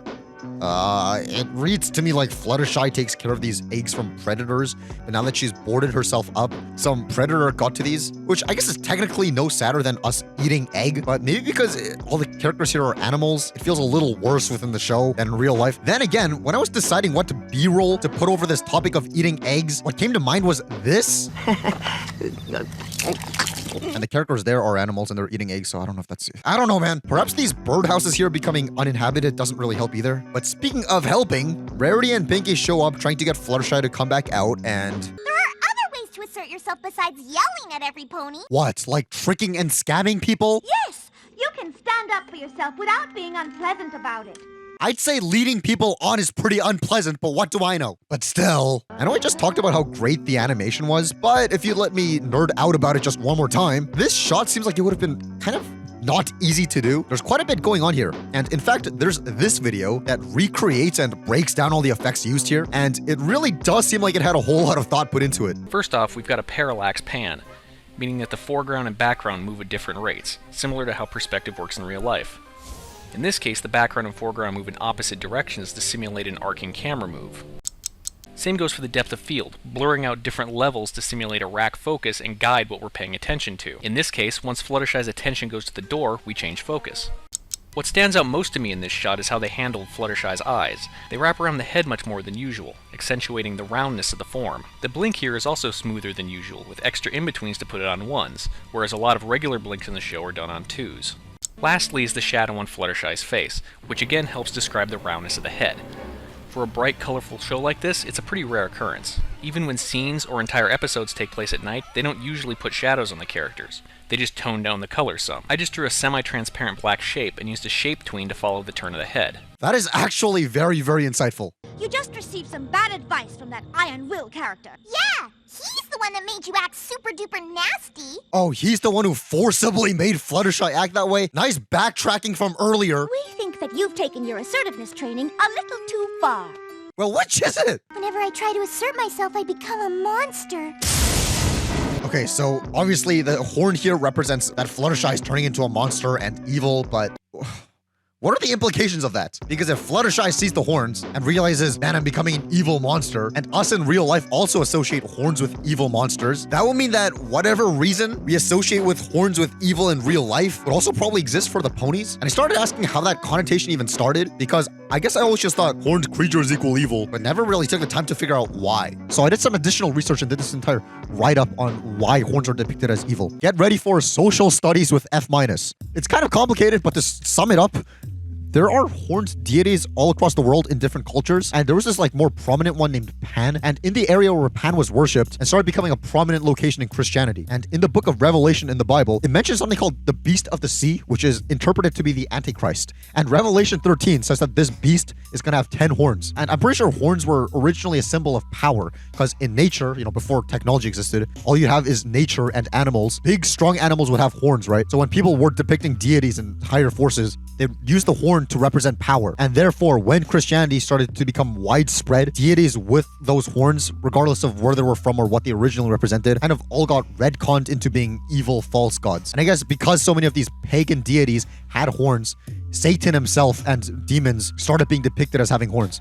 Now, the issue I have with that whole thing is I read the book of Revelation, and elsewhere in it, Revelation chapter 5, there's a lamb that appears that represents Jesus, and it's described as having 7 horns. So I'm pretty sure horns just represent power regardless of inherent alignment, I guess. So with all that out of the way, I'm just saying in a different cultural context, Fluttershy seeing herself with these horns may not actually mean that she's evil. But because we're looking at this with a Western context and with history and culture and all that, these horns obviously represent the devil. And before you go, well, who said anything about the devil? The horns are probably just a stand-in for a typical monster, not the devil. Need I remind you of this costume? So yeah, the pointy horns equals devil connotation definitely exists in this world. So now I'm wondering how much of that historical context that led up to that connotation exists in Equestria. But speaking of beings with horns, we get Iron Will scarily coming to threaten Fluttershy to compensate him for the work that he fully did. Minotaur, like you, doesn't need that money right away. You can afford to come back later. Are you kidding? Fluttershy is overdue as it is. And Iron Will acts rather reasonably? We're not even sure Fluttershy is home right now. Why don't you give us some time to track her down for you? Well, Iron Will does have some grocery shopping to do. And this part made me realize something. Fluttershy is the one who decided to take these assertiveness workshops, and Iron Will was doing nothing but his literal job that nobody else among this crowd had any complaints about this entire time. And it kind of rubs me the wrong way that Iron Will is portrayed as the main villain here, who deserves this total troll face ponage. Well, you'll get a full day and no less! Okie dokie. See you tomorrow. Wait, what? When this whole thing only happened because he thought Fluttershy was satisfied with his course. And why would he be wrong in assuming so? What do you mean you're not satisfied? Every pony has always been satisfied! Once again, clearly nobody else that took his course seemed to have any problems with Iron Will, nor his lessons as far as we know. I guess Iron Will could have been extra responsible by doing a couple lessons on how to not take things too far, but I don't think he's actually that much of a bad guy on purpose, especially because when Fluttershy says this, during your workshop, you promised 100% satisfaction guaranteed, or you pay nothing. Well, I'm not satisfied. He leaves without a fuss at all. No means no, huh? Nobody's ever said that to me before. Huh. And on top of that, actually goes away learning a lesson from Fluttershy. I gotta remember that one. That's a good catchphrase for my next workshop. And I don't know what to think of how the episode is trying really hard to make you think that Iron Will is like a complete unreasonable bad guy because the characters say so. Fluttershy is in no shape to deal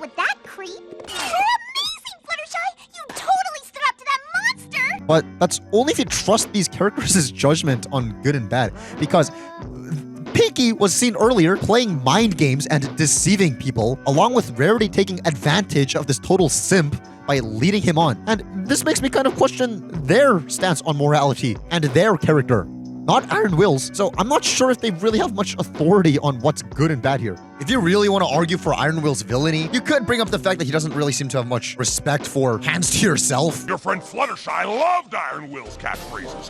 Word on the street is that she doesn't take no guff from no pony. But I think that's more of a side effect of Iron Will's character being inspired from wrestlers. Someone like Iron Will in season 2 was a new guy, and we sort of wanted to make him very much like a professional wrestler, kind of over the top guy. So there was a lot of discussion about posing and that sort of stuff, and make it very much like Hulk Hogan and all that. We just sort of tried to increase all of those elements in the storytelling. So with the shot selection and the acting, doing the poses, I think that's what really made that character. Not so much the voice, the voice, the visual, but the the writing, the acting, the boarding for that whole thing just made that so funny for us. Hence why he does this whole thing, rain down a world of hurt, treating the fence like a boxing ring. And I think they were just trying to exaggerate and amp up his physical prowess within cartoon logic, rather than showing us that he's disrespectful to our real life, not cartoon logic, of personal space. But your mileage may vary on that. That's just how I read the situation with that behind the scenes information. But then again, in this very episode, they also seem to have a similar concept to personal space as us. Hey! Would you mind moving back? You're in my personal space. But regardless of my opinion on Iron Will, I would say that most of the problems here are on Fluttershy, but she also learned a good lesson at the end. I'm sorry, but no means no. So it's not like I'm going to call her the villain either, especially because she actually takes her share of responsibility for this mess. I'm just glad that I'm beginning to like Fluttershy now, you know, just as long as she doesn't turn back to normal by the end of this episode. Don't worry, old Fluttershy's back for good. Why does she have to go back to normal? I was just starting to warm up to her. Anywho, we got a nice wrap up to what started this episode's problem in the first place with Angel. But I've learned that standing up for yourself isn't the same as changing who you are. And I think it's kind of interesting how, along with Fluttershy, Angel actually goes through some mini character development of his own. Because he went from the beginning of the episode into this, which is actually not nothing and a good technically hidden subplot for Angel's character development. What a nice way to wrap up this episode. Something unique to this episode is that there's an interpretation that this is actually a prequel episode that takes place before Twilight comes to Ponyville. Let me explain. And by me, I mean this TV Tropes article. Fluttershy, even in her earliest days, was never that much of a doormat. She's nervous, yes, and she prefers not to fight, but it's not because she doesn't know how to stand up for herself. This supports the theory that the episode took place before the beginning of the series. I mean, I guess, but this sounds like it's, working backwards with the perspective that this is a prequel to begin with. Let's see what else they have to say. Where's the rest of the main six anyway? If Fluttershy was having an emotional crisis, you'd think her friends would all help. Well, as we saw in season 1, green isn't your color, Fluttershy and Rarity have been friends for a long time, enough to have developed an almost religious ritual of spa weekends. I hate being late for our weekly get-together. The usual. Applejack and Rainbow Dash also seem to have known each other longer than the series itself, and when you consider they're the athletes of Ponyville, that makes sense. In addition, Dash is head of the weather team. You'd better believe the Apples would know her, and she's Applejack's age, so it makes sense they'd be friends. Twilight obviously is still in Canterlot, and Pinkie Pie is friends with every pony. It all fits. I do like how everything technically fits within this perspective, and does explain what could be a plot hole in terms of how Pinkie and Rarity don't consult the rest of their friends for help on what to do with Fluttershy. The next point that's brought up sorta needs context from 2 episodes from now, but oh well. The recent episode Dragon Quest seems to give this a level of credibility. Cranky Doodle Donkey's appearance makes it clear that the episode takes place before a friend indeed, confirming that not all the episodes take place in exact order, so this could very well be a flashback episode. Wow, it's not like we have an official statement from the goddess herself saying that these episodes don't necessarily take place in chronological order without having to spoil an upcoming episode. Though, to argue against the prequel theory, this guy says, It definitely does not take place before Twilight comes to Ponyville,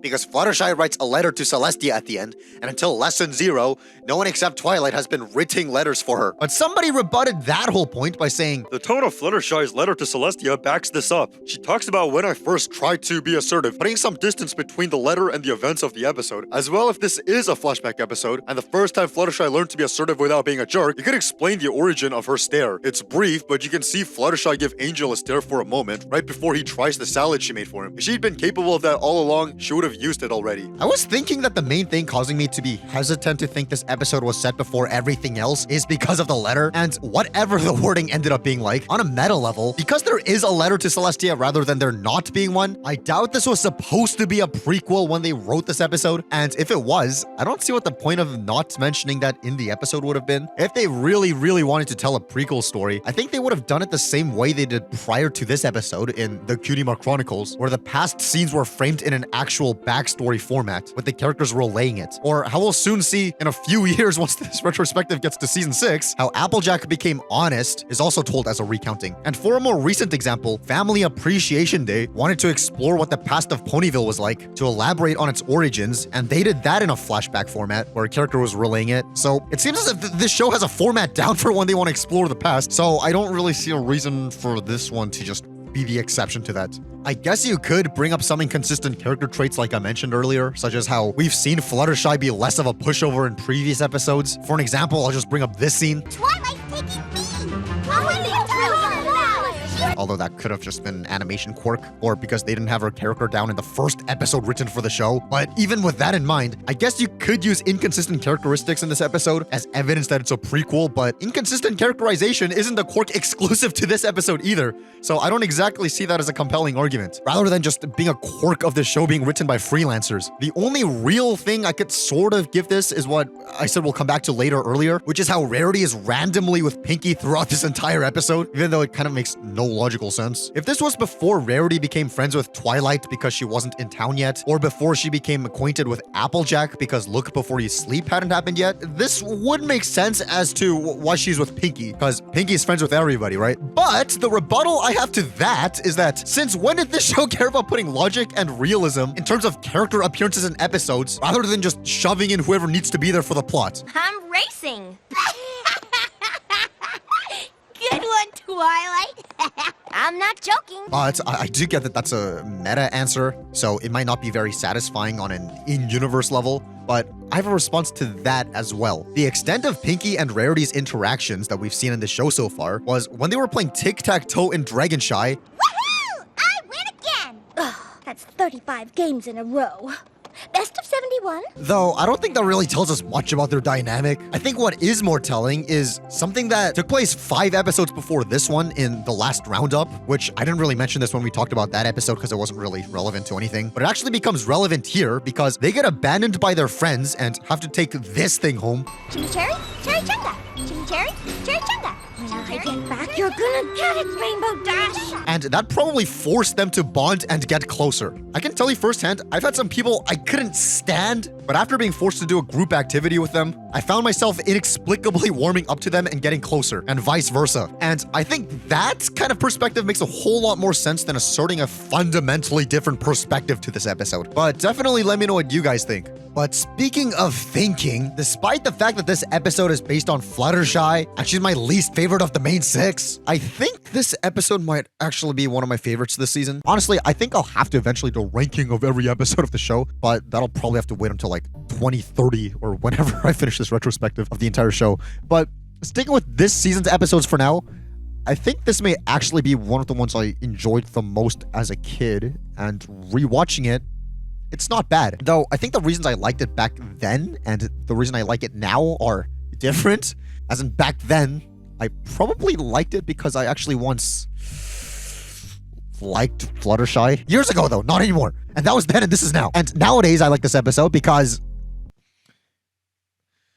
it's weird how I can unfortunately relate to this episode more than I'd like to. Now, I'm gonna get a little personal here to wrap up my thoughts about this episode.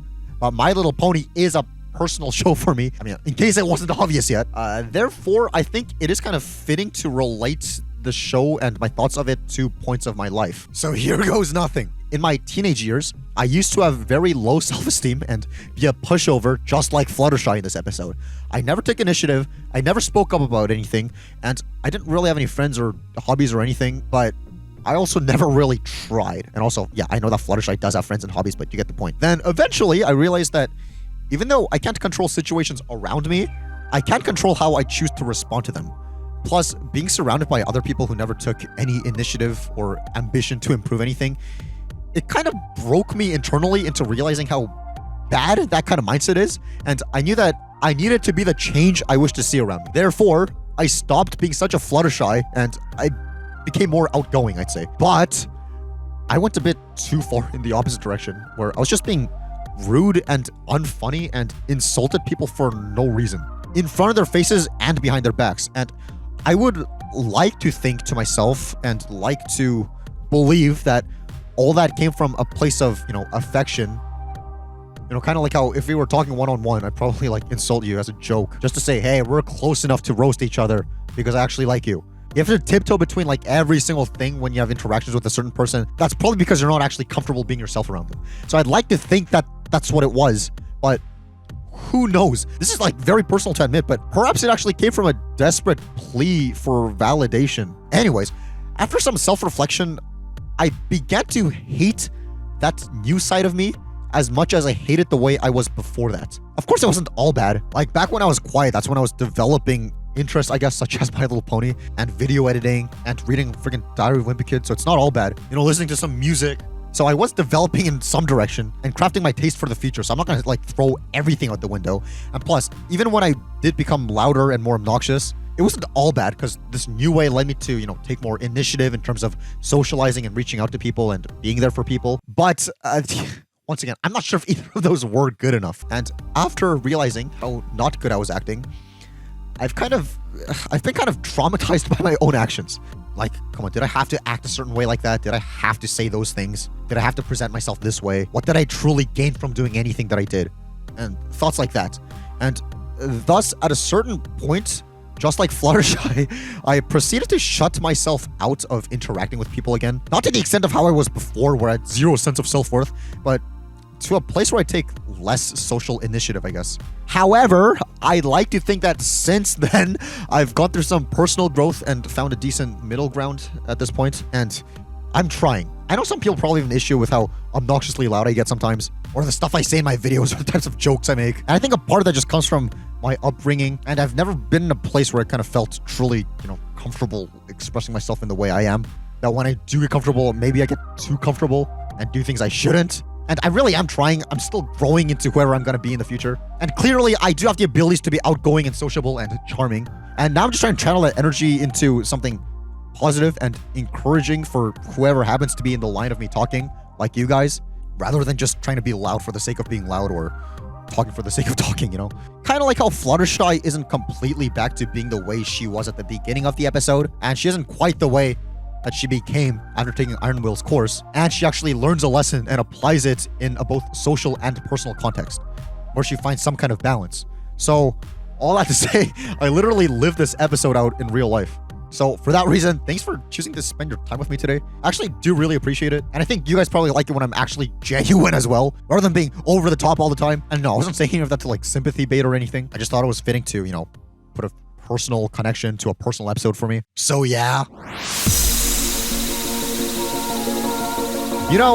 Going through every single episode of Season 2 so far, in much more detail than I think was ever intended to be analyzed, has really given me a chance to truly appreciate these episodes and the show at large on a way deeper level than I did before starting this project. And I really do mean that.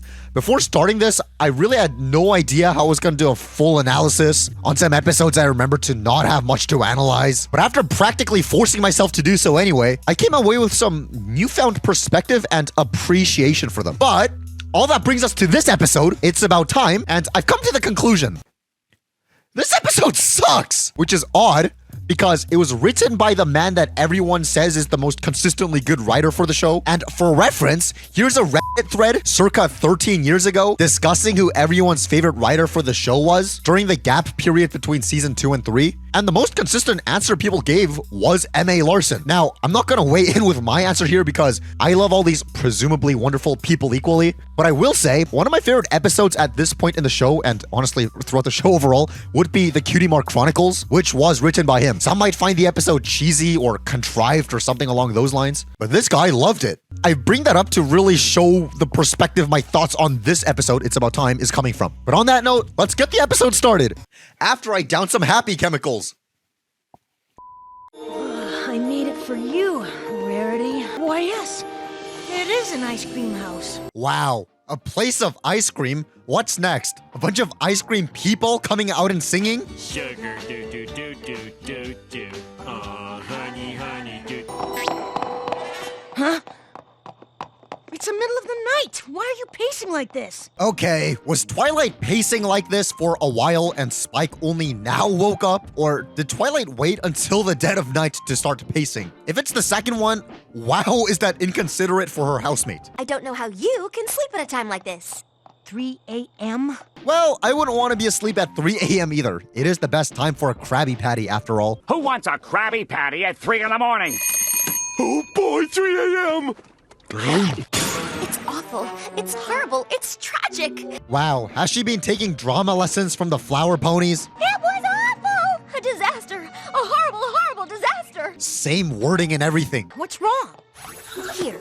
Now do you see what's wrong? We forgot to celebrate Arbor Day. So, for those of you who don't know, I didn't either until looking into it for this video actually. Arbor Day is a holiday dedicated to planting trees. I'm just gonna completely ignore the fact that that holiday exists in this world for some reason and skip over to the point where it's dumb how Arbor Day for the year this episode was released, 2012, hadn't actually happened by the time this episode was aired and won't happen for another month. So, good job. If Spike was talking about the year before's Arbor Day, that seems like a rather arbitrary thing to pinpoint a place and time. I just finished planning my schedule for the month, but I forgot to leave time to plan for next month. There's no time in my schedule to put together another schedule. Yeah, I'm sure complaining about not having enough time adds time to your life. I could move my meeting with the Ponyville Hay Board to the following Tuesday. Obviously, this is just a throwaway line, but because we are overanalyzing every single episode, what the heck is a Ponyville Hay Board? And why is Twilight associated with it?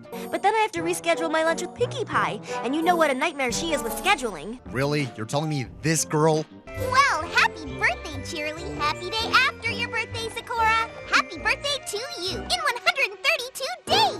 Is a nightmare to schedule with? Good job. Okay, like, this is where I'll once again have to bring up how the quirks of the episodes of the show being written by freelancers seem to be showing up like this in the form of strange inconsistency in characteristics. And I could go off about how that makes the show feel flimsy and therefore makes attempts at getting attached to these characters feel kind of fruitless. But watching some interviews with the writers kind of cleared the picture up a little. Do you have any advice for aspiring writers? Yeah, I mean, I have it, but I don't know how useful it is. You know, when I got into it, I thought, this is great. I'll just be a writer, and this is how I'm going to make my living. It'll be great. But it's really difficult to make a living doing this. And every time you get a job, first of all, there's not a lot of staff jobs. Half the writing jobs in animation, including My Little Pony, are freelance, or maybe even more than half. So to get on a staff where you have a little bit of financial security, it's pretty rare. So you get an episode of something and then you're just freaking out like, oh man, what am I going to do next? Even if you get on a staff, you're thinking, okay, this season will be over in 6 months. What am I going to do after that? The whole time you're just scared about where's my next check going to come from? And it's really an uncomfortable way to live, just constantly in fear of like, where's the money going to come next? Yeah. If job security for the show was that unreliable to the point where some people jumped ship to other shows because of this. Why did you leave the writing team for season 3? I was offered a job as story editor on Care Bears. As a freelance writer, you go from gig to gig and you hope that you're going to get a couple things in a rotation. But there's no guarantee. Whereas I was guaranteed to be story editor for all 26 episodes of Care Bears, and you gotta go, yeah. I can totally see why they wouldn't really feel like going an extra 300% in the form of watching every previous episode written by other people to make sure there's zero contradiction with their episode. That's completely understandable and actually explains a lot, not gonna lie. Though, just to give some compliments for good consistency, we have that background music. This is good consistency because it's a reused piece from a previous instance of Showing the Morning. That's actually pretty cool. Either way, Twilight gets a visit from her future self and... Twilight, you've got to listen to me. Wow, is that Jello? I sure do love how they swap places between shots. How can there be two me's? It's not scientifically possible. You are not scientifically possible. Wow. Twilight thinks something is not scientifically possible? Okay. What if it's magically possible? Would that be a surprise for you? At least this is consistent with her behavior from feeling Pinky keen, despite the fact that she learns at the end of the episode to be more open-minded. What's wrong, Spike? Never thought you'd see me with an umbrella hat on? Pinky's tail's twitching. What else can I do? I sure do hope that nothing contradicts this contradictory consistency later on in this very episode. Future Twilight? Oh no! What was she trying to warn me about? Speeding up a little, Twilight warns the town that there's an impending disaster they ought to prepare for, and we therefore get a montage of the ponies trying to prevent disasters. And throughout this montage, ignoring the fact that it's completely filler, and yes, we will come back to that, you get some, I guess, intriguing details, such as how the dam from the mysterious Mare duel shows up leaking again. Just like it did in that episode. If the dam breaks, the whole town will be flooded! Well, a good thing Twilight started this impulsive town-wide checkup, seeing how the dam leaking seems to be a pretty serious issue that nobody really cares about. It's also kind of cool seeing Applejack and Rarity working on this thing together, I guess. Applejack doing manual labor and Rarity cleaning her up seems to be a good follow-up to Look Before You Sleep and show some development between them, so that's kind of cool. But on the other hand, what's not a good follow-up to a Season 1 episode is this. You're telling me this thing isn't normally kept full? I asked this because in Ghostbusters, Twilight emptied it. Did they just not bother to fill their emergency water supply back up after Twilight did this whole thing? That's kind of a problem. At least she looks somewhat cute here. That fixes everything. What does the opposite of fixing, though, is how Pinky twists this thing to the left, which would make this bridge loose. Bruh. Wow, I sure do love how she's magicking this thing without magic emitting from her horn. Wow, I thought as a super organized pony, Twilight would never let those books go every which way like that. But okay, no time to worry about whether your library is organized or not when we've got a child slave to exploit. 11 out of 10 priorities. I mean, okay, isn't it great how on the topic of this, the writer of the episode said, Fun fact, the main trimming in It's About Time actually averted the end of Equestria. If you didn't see it, you haven't overanalyzed enough. Haven't overanalyzed? Okay, challenge accepted, buddy. But before we get into that, just to comment on this entire montage thing in general, I'd argue the entire montage really has the effect of padding more than any meaningful advancement to the plot, because it ends on this. We've done everything on the list, but still... Which you would think would be a big problem that arises and would be the climax of what the montage was leading up to, especially because Twilight delivers this roast. Hey, Cerberus, you look like you could use some obedience training. Magic obedience training. Like, damn. And it seems as if that roast pissed the creature off to the point where there's gonna be an epic showdown, which would have been awesome and offered some sort of payoff to that montage scene, but all we get is this. Who's the cute woo-woo three-headed dog? Cop-out? Wow, I knew you were good with animals, but this is amazing. And not only is this a cop-out, but now this is making me wonder why she couldn't do the same thing with the Ursa Minor. Pinky, do you have a ball I can borrow? I have balls stashed all over Ponyville, in case of ball emergency. Oh wow, what a fun coincidence. I have bullets stashed all over my room in case my crush doesn't text me back. I'll be back as soon as I've returned him to the... Play that again? I'll be back as soon as I've... Zoom in. I'll be back as soon... Enhance. I'll be back... What is this green line thing? Whatever it is, it looks fun. Can I have it? I'll be back as soon as I've returned him to the gates of Tartarus. Now, completely ignoring her mispronunciation of the word Tartarus, judging by what Tartarus is, you're telling me hell for Titans exists in this world, yet you won't show it? I know it shows up later on in the show, but if we're judging this episode by the time it was coming out, you're just gonna drop that on us and not show it? What? And I got him back before any of the evil creatures could escape. you're telling me hellish creatures are implied to exist, yet you won't show those either? What a scam! I wish Twilight would go on epic adventures more often. Yeah, same. And when she does, I would hope the show would actually show them rather than all of this happening off screen. Okay, to be fair, I really like Spike's yawning animation. It's weirdly smooth for some reason. What's not smooth, though, is how obvious the episode makes what the plot twist is gonna be during lines like this. The cut's in the exact same spot as the scar on future Twilight's cheek.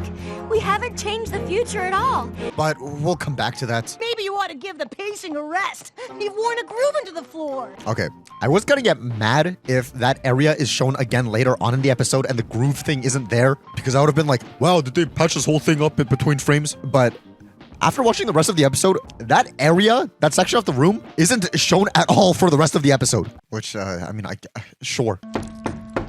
Hey, Twilight! Either way, Rainbow Dash shows up, and nothing of any real substance happens until... This is the same main cut as future Twilight. Then change it! It really doesn't look too bad. I don't care how it looks. I thought earlier you said you did care how it looks. Her mane. Oh, what a mess she is. I mean, I am. Pickle Lane! It's just another sign that the future hasn't changed. Just brush her mane. You want to see the future? I might know some pony who can help. What's this? Wow, I sure do love how they just ditched Rainbow Dash. I see something. It is a vision of the future. Oh, I'm sorry. I thought we came here for a vision of the past. I see you, Twilight. Oh, really? I thought we came here to see Rarity's future. But who cares about that now? Because we get a mention of the Pinky Sense again. I need your Pinky Sense to tell me what the impending disaster is that future Twilight was trying to warn me about. Which is quite dumb, actually. Because Twilight brings it up as if she completely believes in the Pinky Sense now. Which would mean that she's open to non-scientific things happening. Fair enough. Because that would mean that she actually learned a lesson by the end of feeling Pinky keen. Because I don't understand doesn't mean it's not true. You believe? I guess I do. Yet she said this earlier. It's not scientifically possible. Well, which is it? Thank you, Flowerpot. Fast forward a bit. Twilight decides to look for time travel spells in the Canterlot archives because thankfully, that was one of the limited pieces of information future Twilight was able to tell her for being transported back to her time. Time spells are in the Canterlot archives. They're in the Star Swirl the Bearded Wing. Which is very, very convenient. And now I'm thinking, wow, how convenient is it that she said this earlier? I'm from next Tuesday morning. To give some sort of time limit for Twilight. And I'm skimming over the scene that comes just before that because the entire thing's just filled with filler lines of Twilight saying complicated nerd jargon like this. Carry the 15. Negative azimuth on the 14th moon. Can you help me recalibrate the apertures on the 9 1/4 catadioptric telescope? I get it! She's saying big words! Did you finish recalibrating the apertures on the 9 1/4 inch catadioptric telescopes? I guess if you find that funny, that's fine, but it's not exactly anything plot relevant worth analyzing. At least it is consistent of her character based on the first episode. We are on the precipice of disaster. Hold on. Press it. Threshold. Brink? So I'll give it that. What I won't give it is this entire next scene where they're sneaking around Canterlot. Let's get this over with. Yeah, good idea. So the scene that really bugs me starts off with Twilight saying this. Calculations are correct. The Star Swirl the Bearded Wing should be right here. Which, fair enough. But then Spike says this. Isn't this where we came in? Which, at best, is an unhelpful statement because it's not mutually exclusive with Twilight's comment. It just means they wasted their time. But at worst, it means they wasted our time by doing all the sneaking around when they could have just started here. If it turned out that Twilight's calculations were wrong and this wasn't the place, that would have been a fine joke, I guess. And if not for comedic effect, because of what Twilight says here... I don't understand. It's supposed to be right here. How are we supposed to find it now? This could have been another opportunity to bring up some actual conflict, but all that gets thrown away after Pinky says this. Maybe we should ask some pony in the Star Swirl the Bearded Wing. Which, once again, would make Twilight fairly unobservant and or make the last few exchanges a complete waste of time that didn't need to be there. One could make the argument, well, Twilight was distracted and busy with anxiety, so it makes sense she would be less observant of her surroundings at this particular moment. And I would agree if that was the intention, but I don't think so judging by how this whole thing ends in a comedic light like this. I missed that. That frames literally everything that just happened as a setup to a punchline and not an exploration of Twilight's anxiety. That's an explanation you can project onto Twilight in hindsight, but I don't think that's what the scene was going for at all. But back to our question. I missed that. Besides filler purposes, who knows? Anyway, it seems like Twilight and co are about to get caught by a guard, but... Hey, Twilight. Haven't seen you in a while.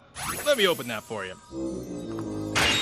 Letting Twilight in because you know her is one thing, but don't you at least want to know why she's dressed this way? You're not going to ask why she's here at night Or White looks like she's been through a war? No, you're just gonna let her in? Sure, I guess that's fine too. Although her face is obscured here, and her mane is in a completely different style than it usually is, and it's dark outside and inside, so you probably can't even make her out too clearly. Yet you're confident enough that this is Twilight and will proceed to ask 0 follow-up questions. Okay, now to be fair, these royal guards have been shown to be awful at their jobs, seeing how they let Princess Celestia get abducted and how they let her pet Philomena get abducted. Bruh. But at least in those cases, we see those problems turn into actual conflicts of their respective episode, which is then managed by the main characters. In other words, the guards' incompetence results in a problem that needs to be solved. That's how you get a plot, right? The guards were incompetent to let Princess Celestia get abducted, therefore the main 6 have to go save her, which is perfectly fine. But here, all we get is... and everyone proceeds to go on their merry way. In other words, nothing besides filler. Well, how about the fact that he opens the locked door? That's not filler. Well, okay, sure. Like the locked door couldn't just have been opened with Twilight's magic, or Pinky's pinkiness, or worst case scenario, have Twilight just teleport the 3 into the room, which would have gotten rid of the filler scene and had things move along quicker. Glass half full? I'm glad that this was at least an instance of a non-main character actually getting some kind of speaking role. But it's not like we ever see this guy ever again, so what could have at least been the seeds of world building get reduced to nothing, besides filler. Inside this room, we get an appearance of the most conveniently placed mirror in existence. Look! I look just like future Twilight. Wow. Though, it is kind of cool how in the comics, there is a whole arc about this mirror Star Swirl the Bearded invents. So maybe that was an attempt to sort of give him some sort of a retroactive reason for this mirror to be here in a Star Swirl the Bearded wing. We'll see. Come on! Wow, I sure do love how this mirror doesn't actually mirror the objects in front of it. Either way, they failed to find a time-stopping spell in time, and this happens. It's officially Tuesday morning. Tuesday morning? The disaster! Wow, so you're telling me that the start of the day is measured by the sun coming up rather than a clock? Despite the fact that this placement of the clock in this shot earlier seemed very deliberate? Or that it's not measured by this random sand clock when its placement also seems very deliberate?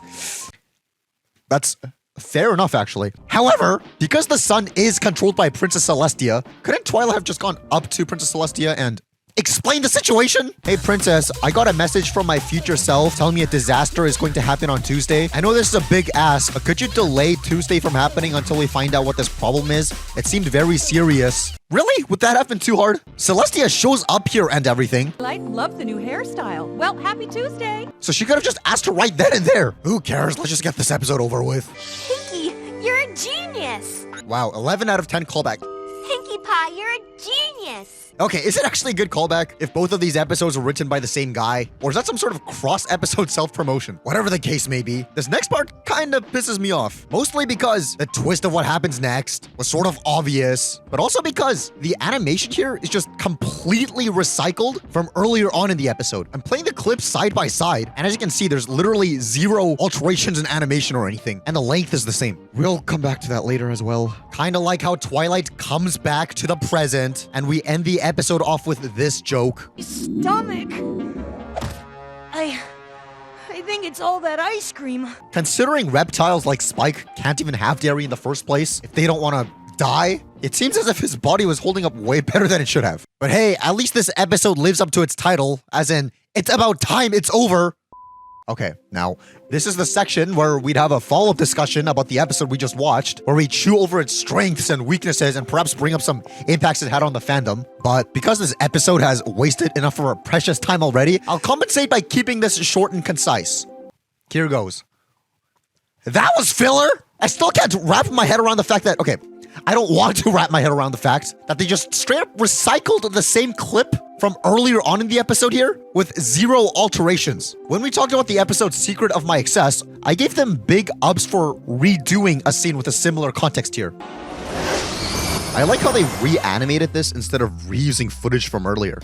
That shows some heart and genuine effort, and not laziness. And I appreciate that a whole lot. Since lesser shows would have reused what was shown earlier, that's great improvement. I mean, it's not like reusing footage drags the thing down by any means. It's just that not reusing footage gives it extra points, you know? But for this, they just copy and pasted. Would it really have been that hard to at least have this scene animated with a different new perspective or angle to focus in more on future Twilight's perspective or something? The portions that are just recycled animation eats up 10% of the episode, which is kind of lazy. But also at the same time, this may have been a way to cut costs in animation, since I think I've noted quite a bit throughout this retrospective that it's gotten quite a bump in terms of animation and general art direction since the first season. So if we're viewing this in that context, where it's supposed to be more like an animated version of a bottle episode, it makes a bit more sense. But that doesn't mean I automatically like the episode now or whatever. Especially when the parts that aren't this repeated animation scene are just made up of this running gag that really gets old after the first time. Twilight's really serious about finding out about that cool birthday present, isn't she? I still don't understand how sneaking into the archives is gonna help her find out about her birthday present.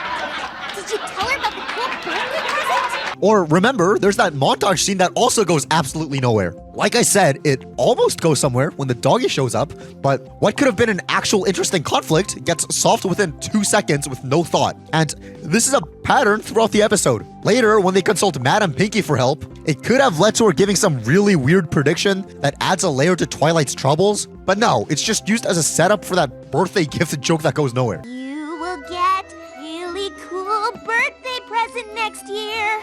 After that, when they're all sneaking around Canterlot, and there's that whole espionage thing, it could have led to the guards not being incompetent and them questioning Twilight. But no, they carry on like nothing happened, making the entire spy scene practically a waste of time. It just reads like every single time there's about to be conflict that gets stirred up, the opportunity gets squandered by contrivance. You could argue, even if those things ended up in contrivance, that doesn't mean you can't enjoy the scenes for what they are. Plus, you're only saying that because you know how the episode ends. But I'd argue back that I would agree for literally any other episode than this. For reference, I watch the same shows and movies and YouTube videos that I've already seen all the time, so it's not that I don't appreciate rewatch value, and just because I know how things are going to end up doesn't stop me from appreciating a ride. Okay, I'll just put it this way. Even when I watched this episode for the first time years ago, I was probably face-palming for a gigantic portion of it because it was so obvious where it was headed, even for the first time watching. Especially with how not subtle they made everything. Specifically with this line. It's this.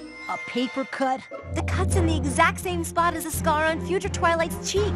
Really? Twilight must have some crisp Ultra 4K HD Dolby Atmos 5.1 surround sound memory, because you're going to tell me she can remember specific scars someone has on their face that she's only seen once while preoccupied with a billion other thoughts as well. It just calls a lot of attention on the twist that you know is definitely going to happen. So for most of the episode, you're just waiting until the twist happens. In fact, the first time watching this, I was probably thinking, oh, surely this episode is clever enough to have the twist not be the twist that's super obvious, right? But no, it's exactly what you expect after the first 2 clues, that you're just sat there face palming being all, I thought Twilight was supposed to be the smart one. Now, to give some credit, the main style being pointed out, I have zero issue with, since that's obvious and that being pointed out is genuinely whatever. I just mean for the subtler details, like the scratch, like the freaking band-aid on her head. I don't think we needed to call attention to it every single time, especially when Twilight knows what's going on here, yet doesn't do anything about it. After I came to see Madame Pinky and the flower pot landed on my head, see the bandage, just like the bandage from the future. It's not like she could have chosen a different color or styled bandage if she knew that's the same one that future Twilight had. It seems like she's just walking straight into it at this point. If there were details like that she didn't remember, then yeah, that adds some kind of rewatch value. But as for what it is, I don't think there is any. I really do think that this episode would have benefited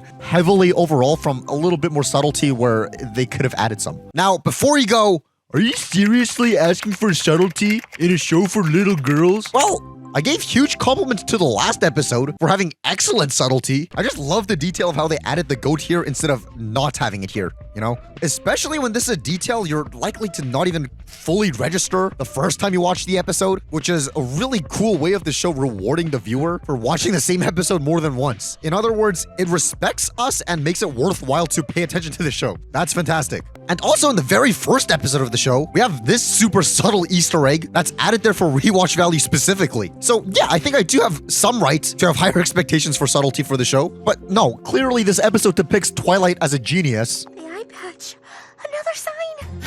Yet when it comes to just looking for a different colored eye patch, or not wearing one of those black suits, or not using a time reverse spell, she's completely oblivious. What the frick? Unless the whole point is to show that Twilight, while book smart, isn't very, I guess, self-aware, which might be the case with this part. You've worn a groove into the floor. for? I don't have time for another one of your lectures, Spike. My lectures? But even then, that kind of also seems contradictory to this thing that she says in a previous episode, written by the same writer as this episode, by the way. It's not over yet. What are you gonna do? I'm going to do what I do best. Lecture her. There, she kind of seems more self-aware. I don't know, make of that as you will. Now, the most I could give this episode for not being filler is how there is mention of Star Swirl the Bearded. Well, sort of. Not even really a mention of the legendary man himself, but rather in the context of telling us that there's a wing in the Canterlot archives named after him. I guess the fact that that thing exists is an inadvertent telling of his character. It sort of fleshes out the fact that he was a studious guy, but I thought that was already implied by his previous mention. Though I suppose seeing this place kind of works as world building, or at least it would if this place ever got revisited later on in the show in any meaningful capacity. In fact, now that I think about it, jumping ahead to Forgotten Friendship, there's a scene where Twilight gets to explore an obscured part of the Canterlot archives. Couldn't they just have made that part involve the Star Swirl the Bearded Wing rather than introducing another secret library in Canterlot? The opportunity was right there. But no, you'd rather introduce this new place just to abandon it when you have a perfect chance to revisit it and be like a really cool connector. They do show the place one more time, I think, in the final season, but it's not even Twilight who revisits it. And also by the final season, it feels a little too late. Plus, if we're judging this without the benefit of having hindsight from the very last season, what a scam! But in that vein, if we're really judging this episode by what it is, divorced from literally every other context in every other episode, and examining it only in a vacuum, how do I feel about it? Well, I don't really know what to think of this episode's lesson. I get that the actual moral is to not be anxious about stuff, which I agree with.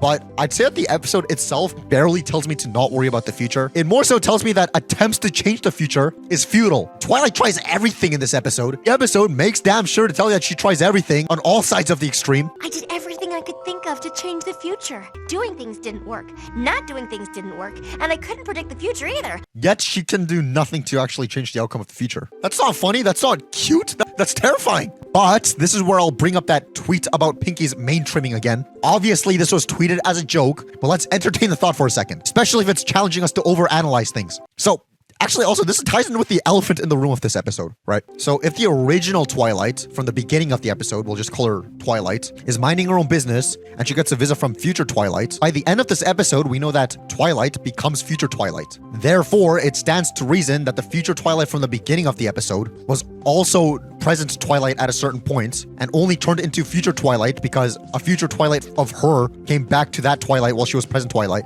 and the same thing happened. I know I probably worded that a little confusingly, but I know you guys know what I mean. So extrapolating from that, the future Twilight would have also had a future Twilight visiting that one. So this cycle obviously goes on and on and on. So now the question is, how did that cycle even start, right? Because without the introduction of a future Twilight coming back to a present Twilight, the present Twilight would never turn to the future Twilight because she would have not done the overthinking to turn into the future Twilight. And if there never was an original future Twilight, then there would be no future Twilight whatsoever.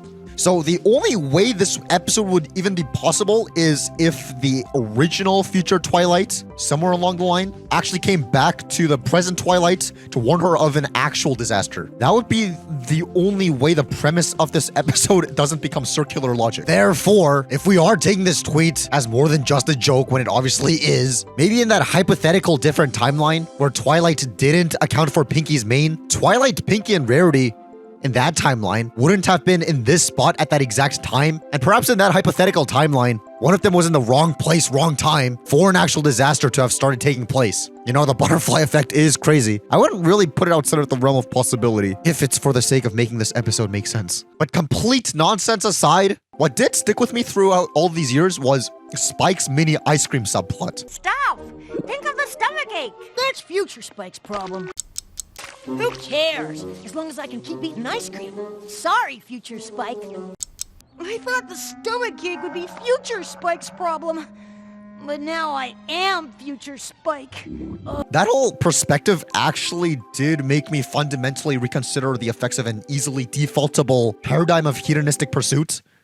Obviously, that's not how my 11 to 12-year-old brain worded it back then, but I think you guys know what I mean. His whole thing made me rethink about if future me will thank present me for how I'm behaving right now. For example, I have things on my mind right now. How am I going to fight this battle? How am I going to fight that battle? As we all do. But instead of letting myself get paralyzed, I'm sitting here and I'm talking to you guys about My Little Pony and being productive. And it is kind of funny how that seems on the surface to contradict the main lesson, since it seems as if these messages about not worrying about the future versus worrying about the future are at odds with each other. But I don't think they're actually contradictory. I think they complete each other. Plus, the whole Spike thing is actual practical advice, I think, to examine what you're doing right now and ask yourself if your future self will be happy with what the present self is doing right now. If you've got ideas for a project or some dreams you want to achieve, get started now. Your future self will thank you. I'm not even talking about years from now future you, looking back to years in the past and being like, oh, I made a good decision on this. No, I'm talking about tomorrow you. If you've been putting off projects or ideas or relationships or whatever, or anything along those lines, if you get started on it now,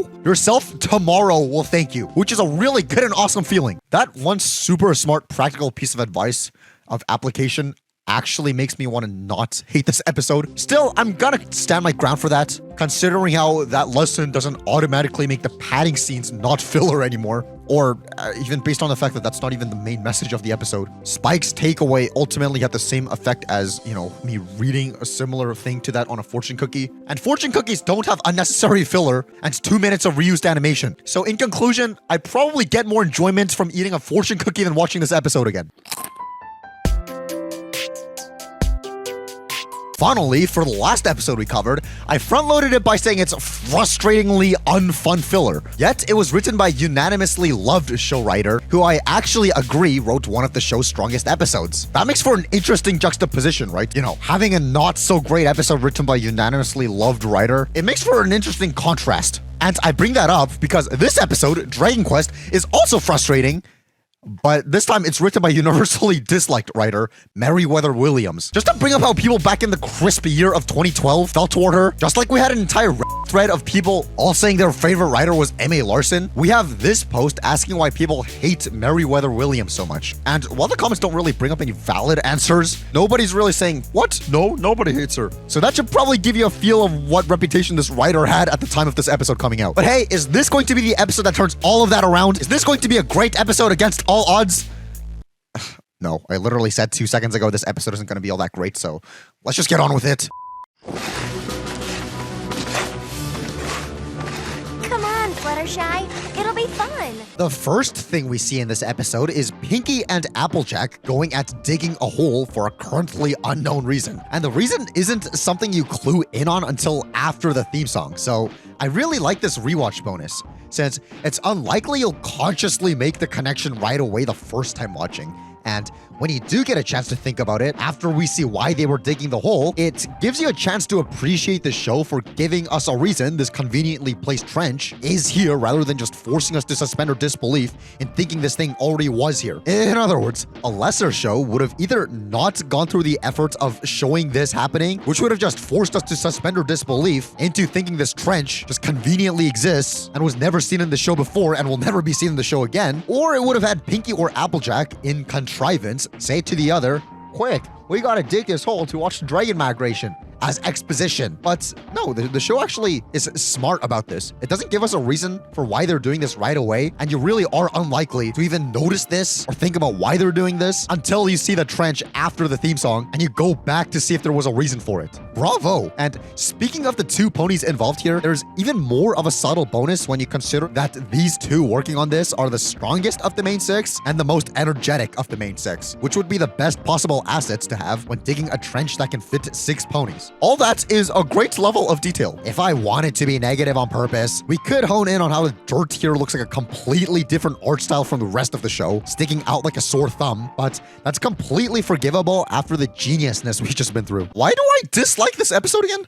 I've had all those nice things to say 3 seconds into the episode. Maybe this episode wasn't as bad as I remember. So we see that the non-hole digging main 6 ponies are trying to convince Fluttershy to come watch the Great Dragon Migration, and There's nothing fun about dragons. Scary, yes. Fun, no. that's a great callback to Fluttershy's opinion on dragons from Dragonshy. I'm scared of dragons. What? I'm scared of dragons. And if you wanted to throw a cheap shot, one could say, I thought she conquered her fear of dragons from that exact episode. Why is she back to being scared of them all of a sudden? But I would argue that this is fine, since I don't think that episode was necessarily about Fluttershy conquering a phobia or a fear, or however you want to describe her feelings towards dragons, and it was more about her learning to stand up for her friends when they're being mistreated, even in spite of her own shortcomings. While those may have overlap, they're completely different lessons at the end of the day. So this episode doesn't really contradict anything, especially when she previously only went up to one dragon, whereas a Great Migration would presumably have way more than one. And she doesn't know if any of them will attack ponies in the way or not. Remember that this is an incredibly uncommon occurrence. The Great Dragon Migration happens only once in a generation. Do you really want to pass up a chance like that? So she rightfully has zero clue if they actually will be friendly to ponies spectating them or not. Plus, we get good callback on her rationale of her fear here, using the same basic adjectives she's used to describe dragons before. Dragons? Scaly, fire-breathing dragons? Sister, just because you're big doesn't mean you get to be a bully. You may have huge teeth and sharp scales and snore, smoke, and breathe fire. Or maybe I'm just looking too deep into things because there are only so many adjectives you can use to describe a dragon. But regardless of that, at least we get this gag.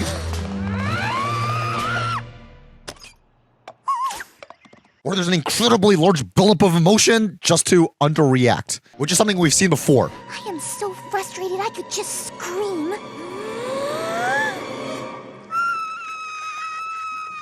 Which just shows me that the writer of this episode had a pretty good feel of what the little amount that existed of Fluttershy's character at this point in the show. Why do I hate this episode again? Look, Fluttershy, I watched that boring butterfly migration with you. So now it's your turn to watch the dragon migration with me. The trillion-dollar question is, who took this photo? Judging by how this Fluttershy is an edit of this stock promotional image of her rather than something new, it may have been photo finish since she takes photos. If by takes photos, you mean also uses stock promotional images of her instead of taking new photos. What I did find pretty genius here is that after Fluttershy escapes and knocks Rainbow Dash over, her dizziness is represented by butterflies. Okay, I guess I'll let you off the hook this time. When dizziness like this would usually be represented by birds or stars or something, even in other instances in this exact franchise.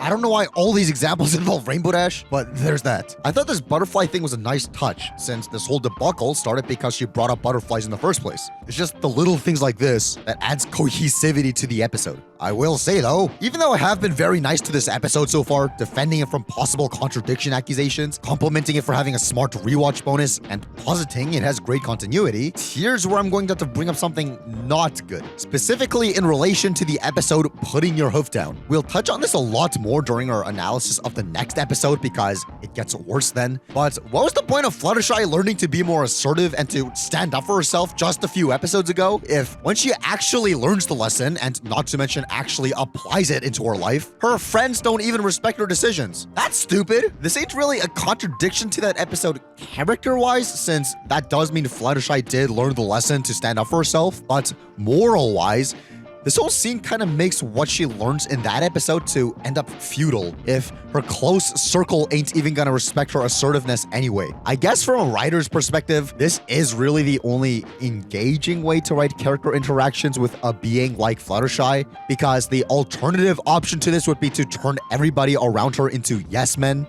That's boring. An extreme end of timidity like Fluttershy does need another extreme in the form of being pushy and disrespectful of her timidity for there to be things that actually progress and have an engaging narrative. So I do get this from a writer's perspective, but from an in-universe perspective, we'll discuss that a lot more next episode. Just as a specific example to add some weight to whatever I just said, M.A. Larson said he found writing Fluttershy to be particularly difficult. I've got to say, I'm quite curious to know who your favorite character to write for is, because my theory, based on some of the scenes we've been given throughout the episodes you've written, is Fluttershy. I mean, you gave us the yay sequence at the beginning of Sonic Rainbow.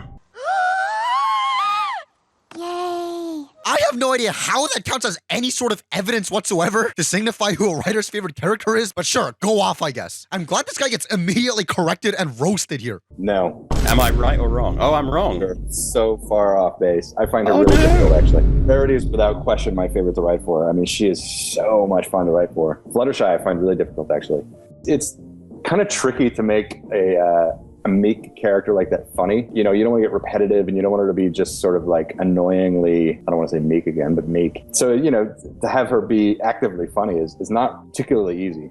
But there are times, you know, not to like toot my own horn, but there's a couple of lines I thought were really funny. I watched Super Speedy, Cider, whatever, 5,000. And there's just a total throwaway line where she says, you know, you're out of cider, and everybody gets all pissed off. You're always out of cider. And she's like, for the record, I don't really mind. For reference, he's referring to this part where Fluttershy gets a drink. And when everyone behind her in line can't because they run out of cider, this is what she has to say about it. Yeah, you always run out. For the record, I don't mind. And I was like, oh, that's a great line. You know, I wrote it, but it's still really funny. And it's totally Fluttershy. Yeah, I found her difficult, and I'm kind of every time I got a new premise, I was like excited that it wasn't a Fluttershy-based episode. Sorry if I'm like stomping on your theory. She's tricky. She's hard. And honestly, that makes sense. So we'll slightly overlook this for now, because if you put it that way, there are only so many ways you can write Fluttershy. But yes, we will examine the futility of her lesson during the analysis of the next episode. Okay, I guess I'll let you off the hook this time.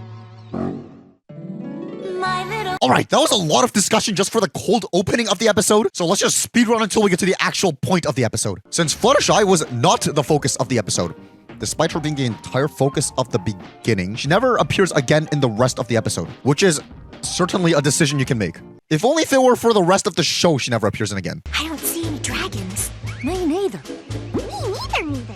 You don't think we missed them, do you? Oh, come on. I doubt a huge horde of dragons flying above you is that hard to miss. We're just a little early, and I'm glad we are. Okay, is she saying I'm glad we are, referring to the fact that they're here a bit early by luck, or that they intentionally came a little early? Because Twilight is obviously the type to be punctual on things and show up a little early in order to be punctual. So if they're early here on purpose, why would Twilight have been the one to bring this up in the first place?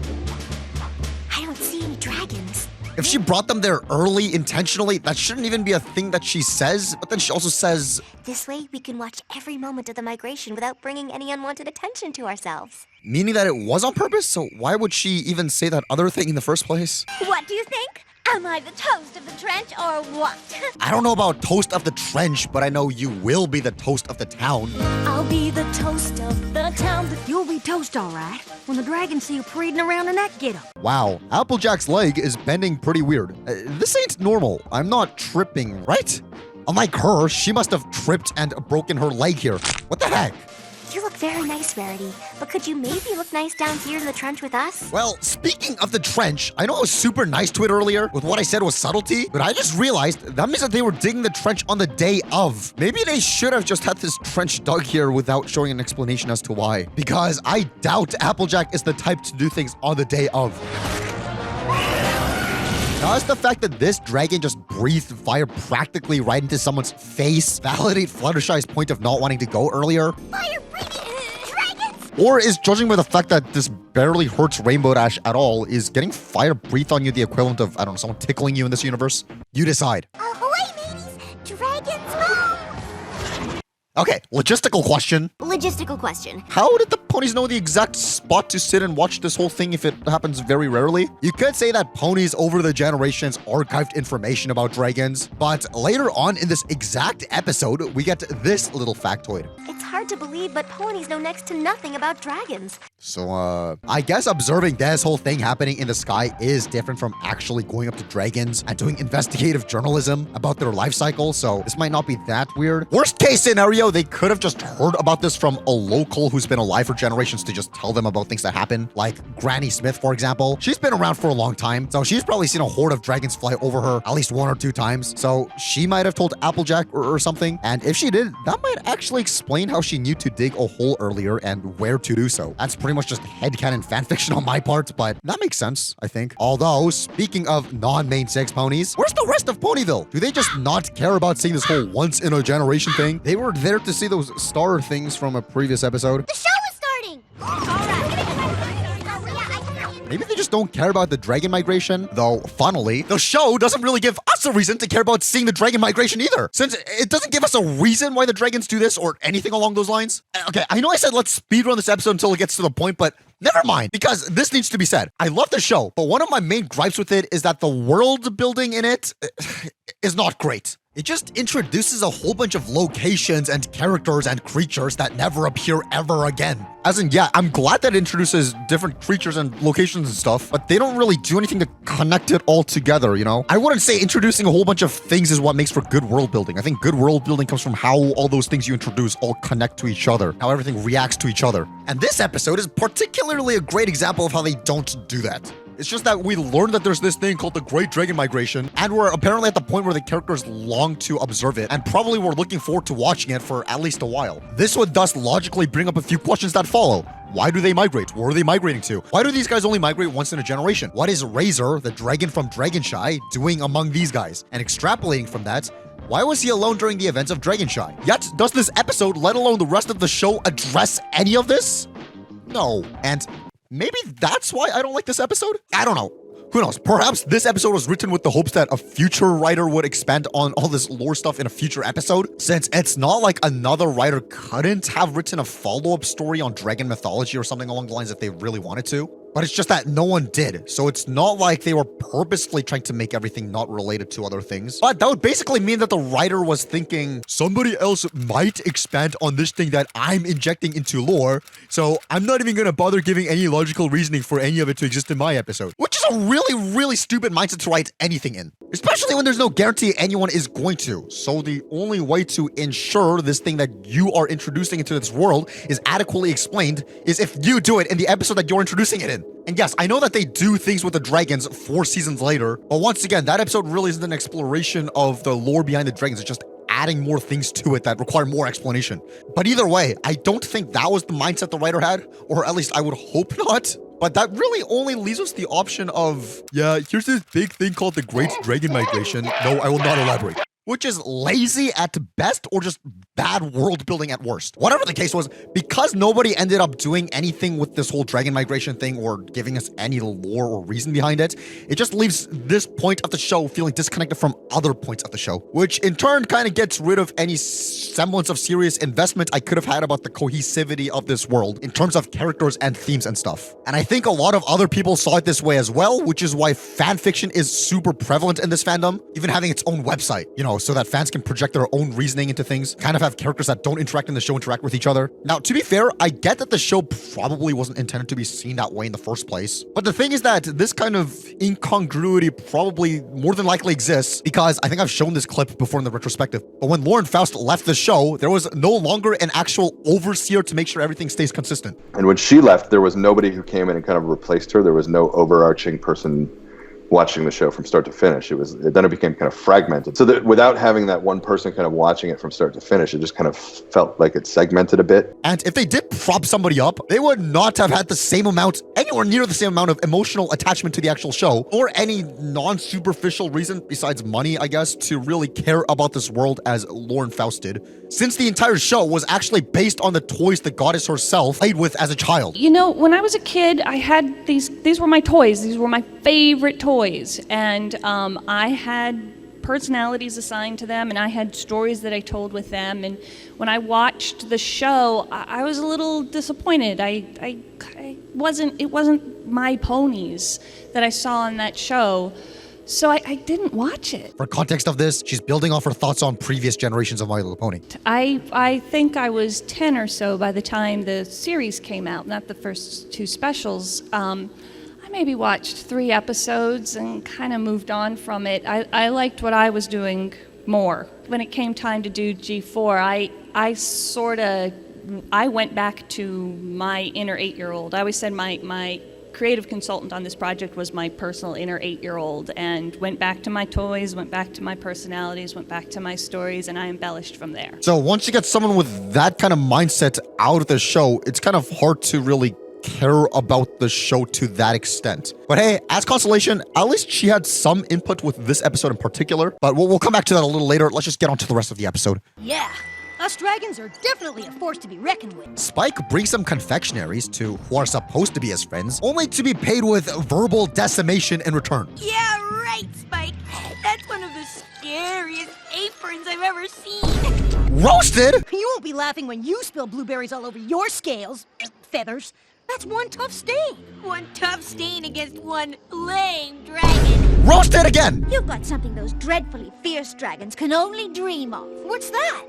Your cutest little chubby cheeks. Roast it! Okay, as a side note, this screenshot was apparently a meme at some point, and I can't really show any examples of it on YouTube because they're disgusting and inappropriate. But I thought I might as well mention this for the sake of thoroughness for the retrospective. But hey, speaking of rarity, at least she tries defending Spike's honor. Spike's style is unique. He doesn't have to look like other dragons. Just for everybody else to use that as a jumping off point to roast him even further. Or act like them. I don't act like other dragons? Oh, not even close. I have no idea by what reference Pinky's pulling that information from, since as far as we know, she's only interacted with one other dragon so far. But hey, at least that works as excellent setup for Applejack's punchline here. But why would you want to, Spike? Okay, on a real note, some prominent reviewers early on in the fandom weren't too happy with this scene. As Mr. Enter puts it, "You don't act like other dragons, but why would you want to?" Wow, Merryweather, you are really good at this. "You don't act like other boys, but why would you want to? You don't act like other girls, but why would you want to? You don't act like others of your race, but why would you want to? You've been through this before. Think through your implications!" But hey, wouldn't it be funny if we didn't have to rely on implications like he says here? Wouldn't it be crazy if we had word straight from the show's creator on what the dragons are supposed to be a stand-in for here? But hey, we'll come back to that a little later. Let's just focus on Spike for now. What am I? Where am I from? Who am I supposed to be? That just makes the dream from Winter Wrap-Up sadder. Mommy? Winter wrap-up. You're not Mom. So instead of consulting Princess Celestia, who originally provided Spike's egg, or at least would definitely know who did, I don't know. For the last time, Spike, you were given to me as an egg. I don't know who found you or where they found you. they decided to not do that obvious thing for some reason. Why don't we do some late-night research? See what we can find out. Really? You do that? Of course. You know, if this is a late night research session, this would have been the perfect time to involve Owlowishes into the episode. Especially when this is the conclusion they reached in that episode. I can't ask you to stay up late. You're a baby dragon, and you need your rest. Owls are nocturnal, so I asked Owlowishes to help. And it would have been a great follow-up to how Spike is now chill with Owlowishes, and would have been a great way of showing that, but oh well. Nothing in this one either. Nothing at all about dragons? This is getting ridiculous. What, kind of like how these books look like a completely different art style from the rest of the show? Apparently they're too rare and too scary to try to talk to or study. Okay, so that actually reminds me of how there's super violent cartel videos floating around on gore websites, you know, with beheading and like skin flailing and stuff, eyeball gouging. And while they do have infamy around the internet, we don't actually know the context behind most of them. Because in order for us, the general public, to know, somebody needs to volunteer to go up to cartel territory, knock on their door, and go, "Excuse me, would you be willing to do an interview so I can write up a little blog about who the man that you're torturing in this video is, along with what he did to deserve it? And could you also give the name of your group so we have context to this video that's floating around?" They're probably just gonna slam the door in your face, but not before giving you a Colombian necktie. And therefore, the reason ponies don't know anything about dragons in detail makes complete sense, since there's probably a very similar context and connotation to what I just described. And yes, I did liken cartels that'll behead you over $3 to silly dragons from My Little Pony. And just because I said that, I probably have a huge target on my back now. So if I'm willing to make myself an enemy of the cartel for the sake of a My Little Pony analysis video, that goes to show that I care about you guys a lot. You guys! Good morning! You want to join us for breakfast? Breakfast? Is Applejack just gonna ditch them again? Good morning, Applejack. You ready for breakfast? Anyway, I actually really like this scene. I'm going on a quest of self-discovery. I need to learn what it means to be a dragon. And the only way I'm going to do that is to join the dragon migration. What? It showcases the 3 modes of persuasion very well. As in persuasive arguments, you're supposed to implement logos, pathos, and ethos. Aristotle argued that these 3 are essential for effective persuasion, and that guy looks smart, so I trust him. If you have no idea what I'm talking about, Logos is arguing from logic so that there's an objective reasoning for your audience to be persuaded. Pathos is arguing from emotion so that the audience emotionally resonates with what you're talking about, because frankly, I think most people do think with their heart instead of their brain. And finally, ethos is arguing from authority so that the audience thinks that you actually know what you're talking about. And I bring this up because the three ponies here actually represent that really well, with Rainbow Dash showing Logos, giving an objective reason why leaving is a bad idea. I know that you're a dragon, but those dragons mean business. They're big and tough and scary. All I'm saying is that you could get hurt. Rarity showing Pathos, giving Spike emotional fluff. I don't want those big, ugly, nasty dragons to hurt one little scale on your cutie-wootie head. And finally, Twilight's response hinges on authority here. I couldn't answer your questions. My books couldn't either. She brings up the concept of answers to questions, which is obviously something that can only be provided by authority, such as books like she mentions. And plus, while she falsely encourages Spike to go, I truly believe you need to go on this quest. if she was trying to get him to not go, she probably said something like, I forbid you to go. Think about your responsibilities here, which would have been great ethos as well. Plus, she does say this. And we have no right to stop you. And right and no right, that's like an authoritative thing. So yeah, this scene is actually genius rhetoric and worked really well as a bouncing off point to perhaps teach some of you guys about basic philosophy and persuasion. That's awesome. And even though I did go on that long-winded side tangent about how world building in the show is not great, this episode seems to have some actual smart decisions within it. Why do I dislike this episode again? Maybe it's this next part? I still say you're nutty, but hey, I've done lots of nutty things. Where Rainbow Dash is apparently a people pleaser. We hope your quest answers some of your pesky who am I questions. Doing a complete 180 on what she was strongly recommending against just because Twilight said the opposite. This shows us that she has zero conviction, nor backbone. Bruh, I get that this was for plot's sake so that we don't waste time just having Rainbow Dash arguing her point, even if it would be more in character for her. Kind of like how we saw in the beginning of this exact episode where she wouldn't budge after she had conviction and reason for something. But okay, I get for time's sake, sure. But couldn't we just have her reluctantly agree instead? As in, I can't stop you, but don't say I didn't warn you. That would have been a great compromise. It saves time and keeps her in character. Yeah, I guess the wording of what she says here sounds reluctant, but the fact that she says the entire thing with a smile is just kind of out of character. Goodbye, Spiky Wikey! Yeah, just scary. Go get him, big guy! We have faith in you. So then we get this entire montage of Spike traversing to wherever the dragons are, even hitching a ride with Cranky, which I thought was a really nice touch. Now, I guess that means that this episode takes place before 3 episodes ago, which just raises questions, but that's secondary to the fact that this fleshes out Cranky's backstory more in an incredibly clever way without it being super ham-fisted, so this is awesome. What's also great is how when Spike gets to the dragon place, Hi, I'm Spike. he gets completely roasted. You sure your name is Spike and not Shrimp? The roasts are on fire this episode. Same with this. Or maybe you're a pony in a dragon costume. A pony in a dragon costume? Yeah, hilarious. It's low-hanging fruit, yes, bottom of the barrel, but I did kind of find it funny. But speaking of these dragons, they're supposed to be teens. All right, teenage dragons. Meaning this is probably their first generation alive. Thus, they've never been to this place before since they, migrated from who knows where. Yet they seem to know their way around this place as if it's their home. And it's to the point where they're making confident statements like this. Well, if you weren't just hatched, how come we haven't seen you around before? Judging by how we have seen dragons live in random places, the dragons that we see might be migrating from just all over Equestria. So why don't they just accept the fact that Spike may have just been elsewhere? Plus, he's a baby, and we don't see any other baby dragons in this episode. So why is this a question they ask? Rather than assuming they've just not seen him before. They barely questioned this at all. I challenge Spike to a tail wrestle. Willing to just accept, oh, hey, that must be the relative or a friend that we've never seen before. Who's this weirdo? I think he's Crackle's cousin.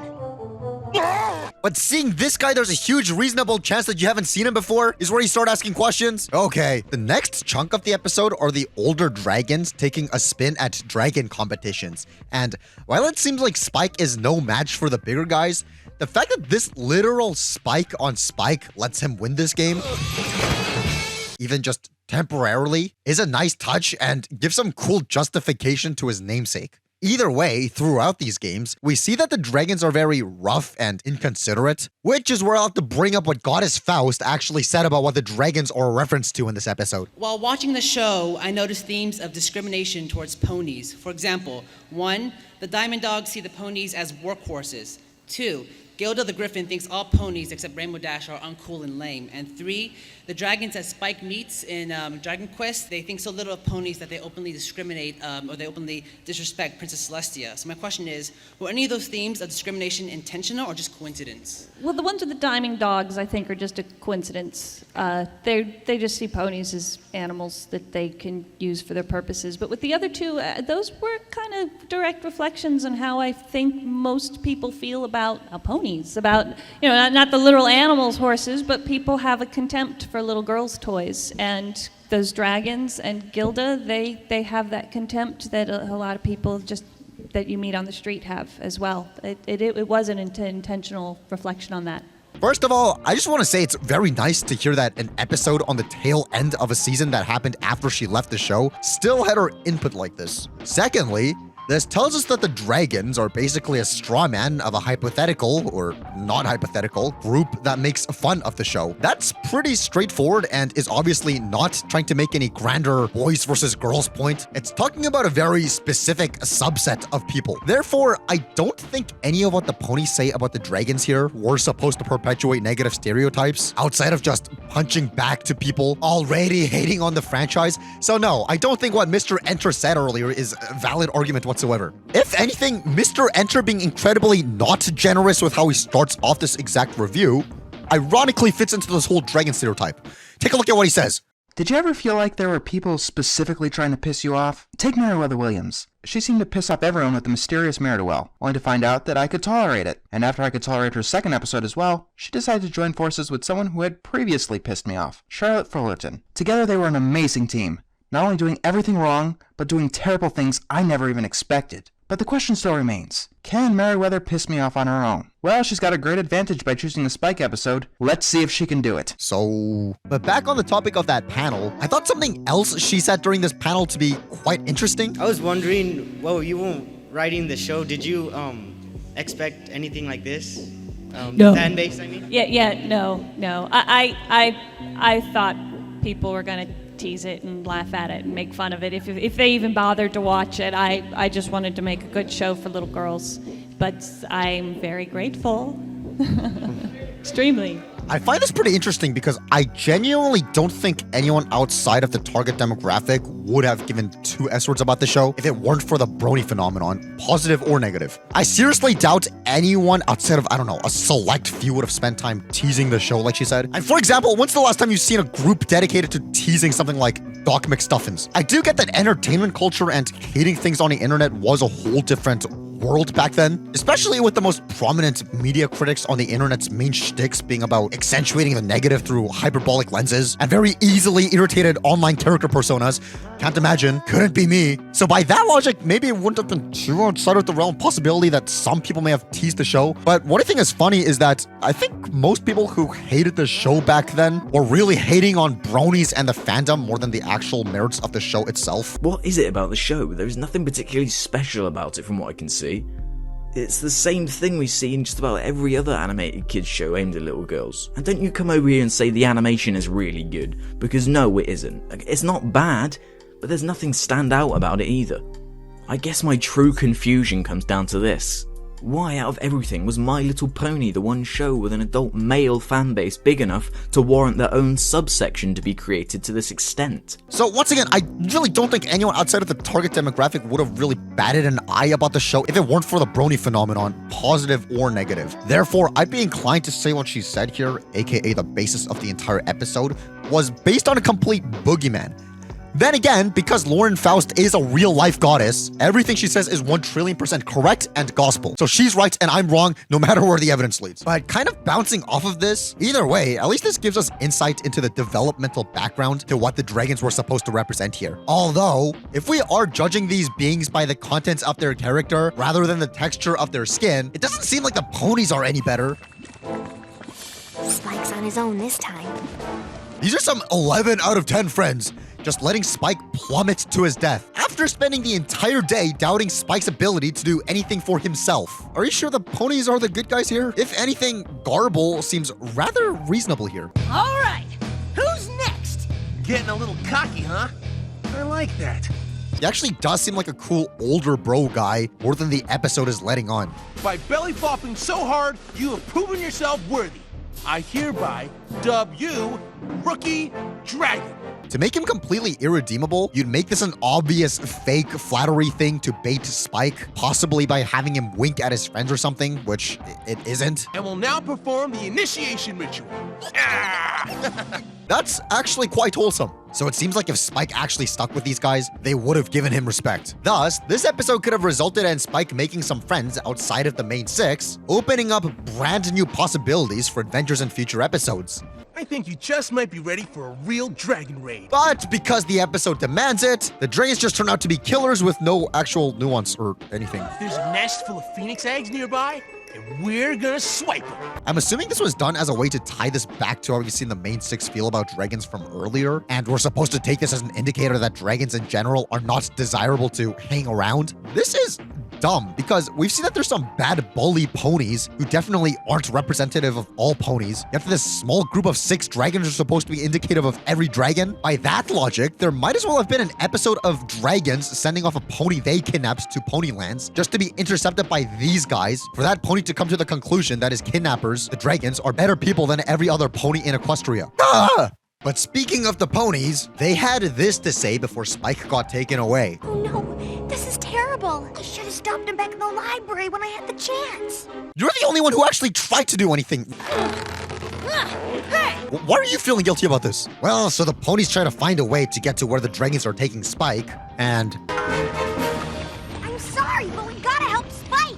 Well, we're just gonna have to hoof it. The thing is, I really like how they're showing the ponies discussing logistics on how they'll get to Spike. Once again, a lesser show would have just had to magically show up where Spike is, with no explanation to how they got there. And it's the fact that the show cares enough to put that amount of detail into stuff, being careful not to break your suspension of disbelief, despite this taking place in a world full of talking magical horses. That makes this actually immersive on an episodic basis, and that's probably a big reason why I like the show. It's smart, and there genuinely is stuff to analyze in it that sets it apart from other shows. It's just that, like I said, the show just doesn't have that level of carefulness in detail in through line between the episodes, which makes the show not immersive on an overall level, but on an episodic level, it's excellent. We'll keep this in mind for future episodes and see if my hypothesis is correct or if there's anything to negate that, but that's at least the reading I got from extrapolating from this episode. Or should I say egg-strappling from this episode, because we got this egg connection here.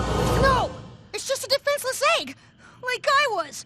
And I'm not gonna let you hurt it! Which is awesome. It's a great way of adding extra emotional stakes for Spike here. Especially when we had Spike writhing under this egg-shaped light earlier.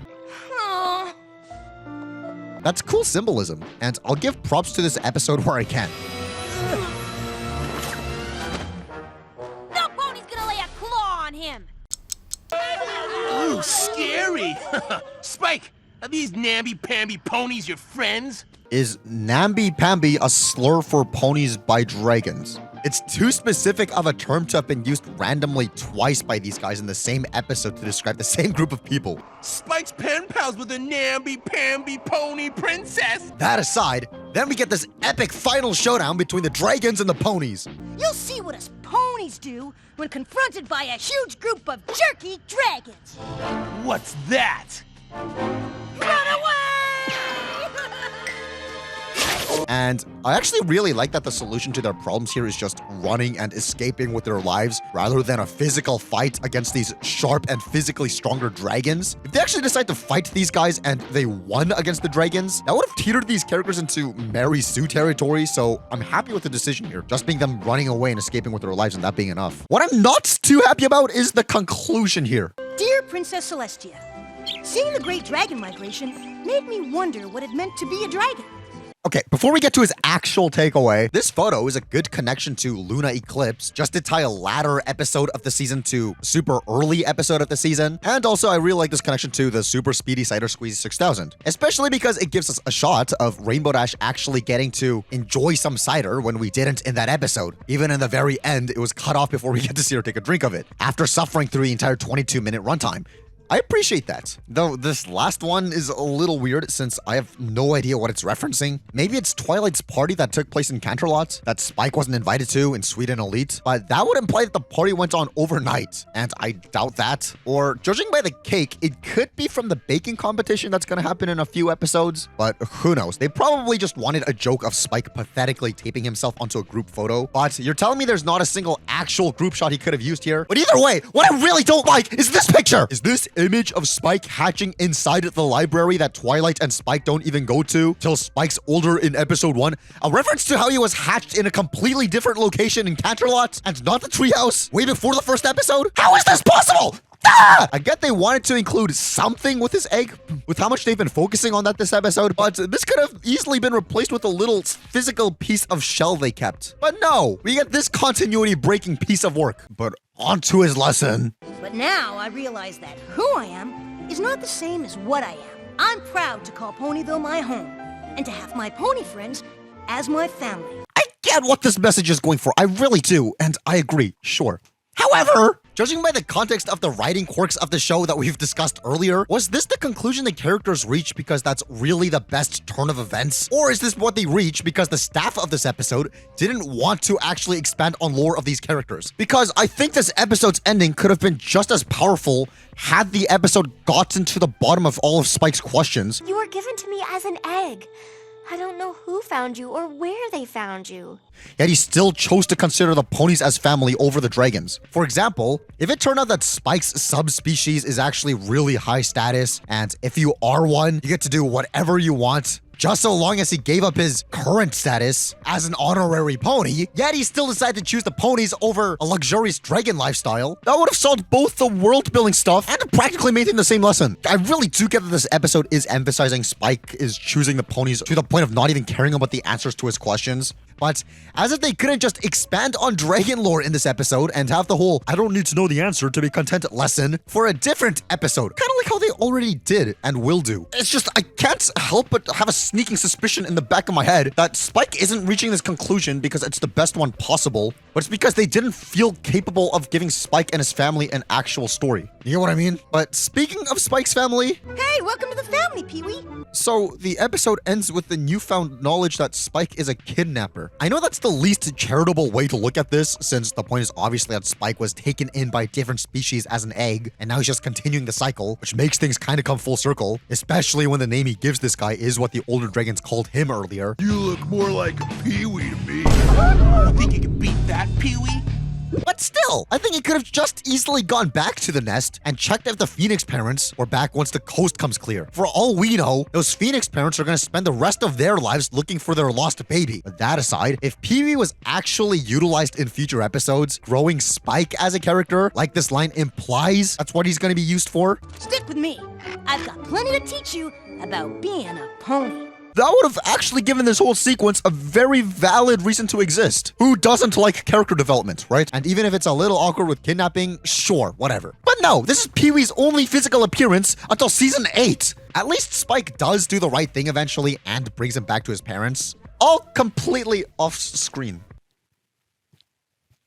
Let's just move on to general thoughts. What was the point of that? The episode's premise was about one of the main characters of the show having an identity crisis, which is a direct result of the status quo setup of the show, as in he's the dragon one among these ponies. And up until this point in the show, this worked well so far because we have the suspension of disbelief. And seeing Spike among these ponies, we just go, okay, I guess that's a thing. We are in a fantasy world after all. But this episode tries flipping that on its head to go, Hey, wait a second. No, that's not normal. What is this baby dragon doing among these ponies? Let's see how that socially and mentally affects Spike. And like I said earlier, the show puts careful effort into making you not have to destroy your suspension of disbelief. So the fact that this episode even brings up this question is basically the act of putting a spotlight on the one unanswered question of the show that could easily have been overlooked by fans and wouldn't have actually been that weird if they didn't bring it up. Yeah, but now because they did bring it up, it does make it weird. So now they better answer it. And it's really impressive that a show like this would be tackling something like that head on. That's awesome and has potential to be some really cool character study. But what do we end up with instead? A bunch of questions that Spike ran away from home to be answered for, to be forgotten. I mean, who the heck just introduces a child character of a different species to the main cast just to purposefully avoid ever explaining the backstory to that? Right, Cecil? Yeah, that's just unacceptable. Well, yeah, Spike does come to this conclusion. But now I realize that who I am is not the same as what I am. But just like I said a moment ago, I don't think that was the best possible solution for this episode.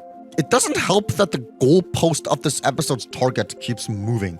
But before I explain what I mean by that, let me set this up by setting an example with the previous episode. While I wasn't a huge fan of It's About Time, at least it started off by presenting a problem for us to focus on finding the solution for, and the episode actually rests on it till we get to a solution. Yes, the episode keeps bringing up new challenges, but it doesn't keep moving the goalpost of what the main problem is, and those new challenges actually act as clues that lead to solving the main problem.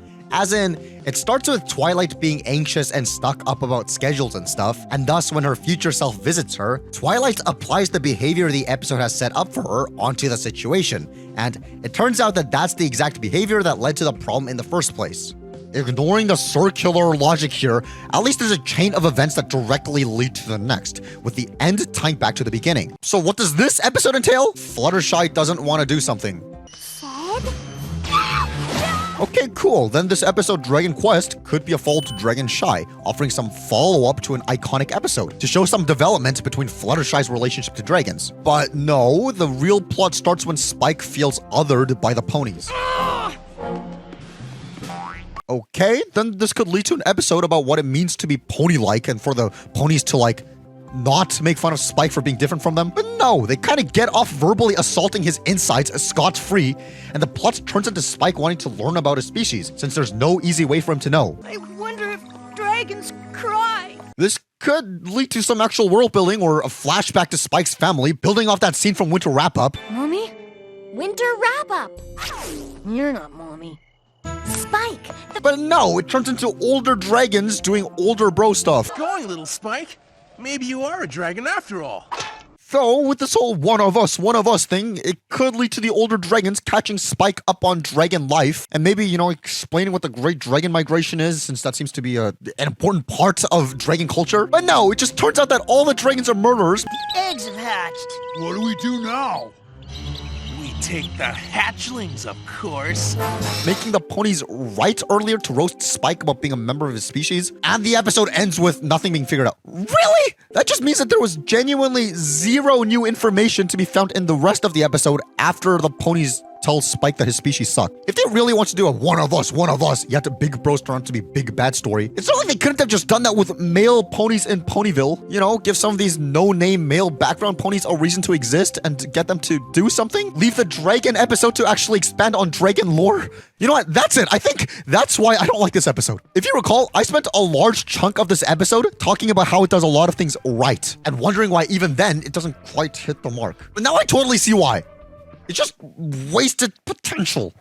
And I think that's what hurts the most. But hey, to put things into perspective, if this episode actually existed as a short mini-movie that wasn't connected to a full series, I don't even think this episode would be that bad. I'd even say it's pretty good if it was just a random thing that existed divorced from My Little Pony. It has a good lesson about family, jokes I found funny, and open-ended questions that inspire imagination to think about this world. And I'd say those are very useful assets to use when crafting a good story. But the thing is, this is not that. And thus, judging by the metric of how this is an episode of a show, it has repercussions about the world and the characters for the rest of the show. So all we are left with is the main six roasting and disparaging Spike. Isn't he adorable when he waddles off in anger? Waddle?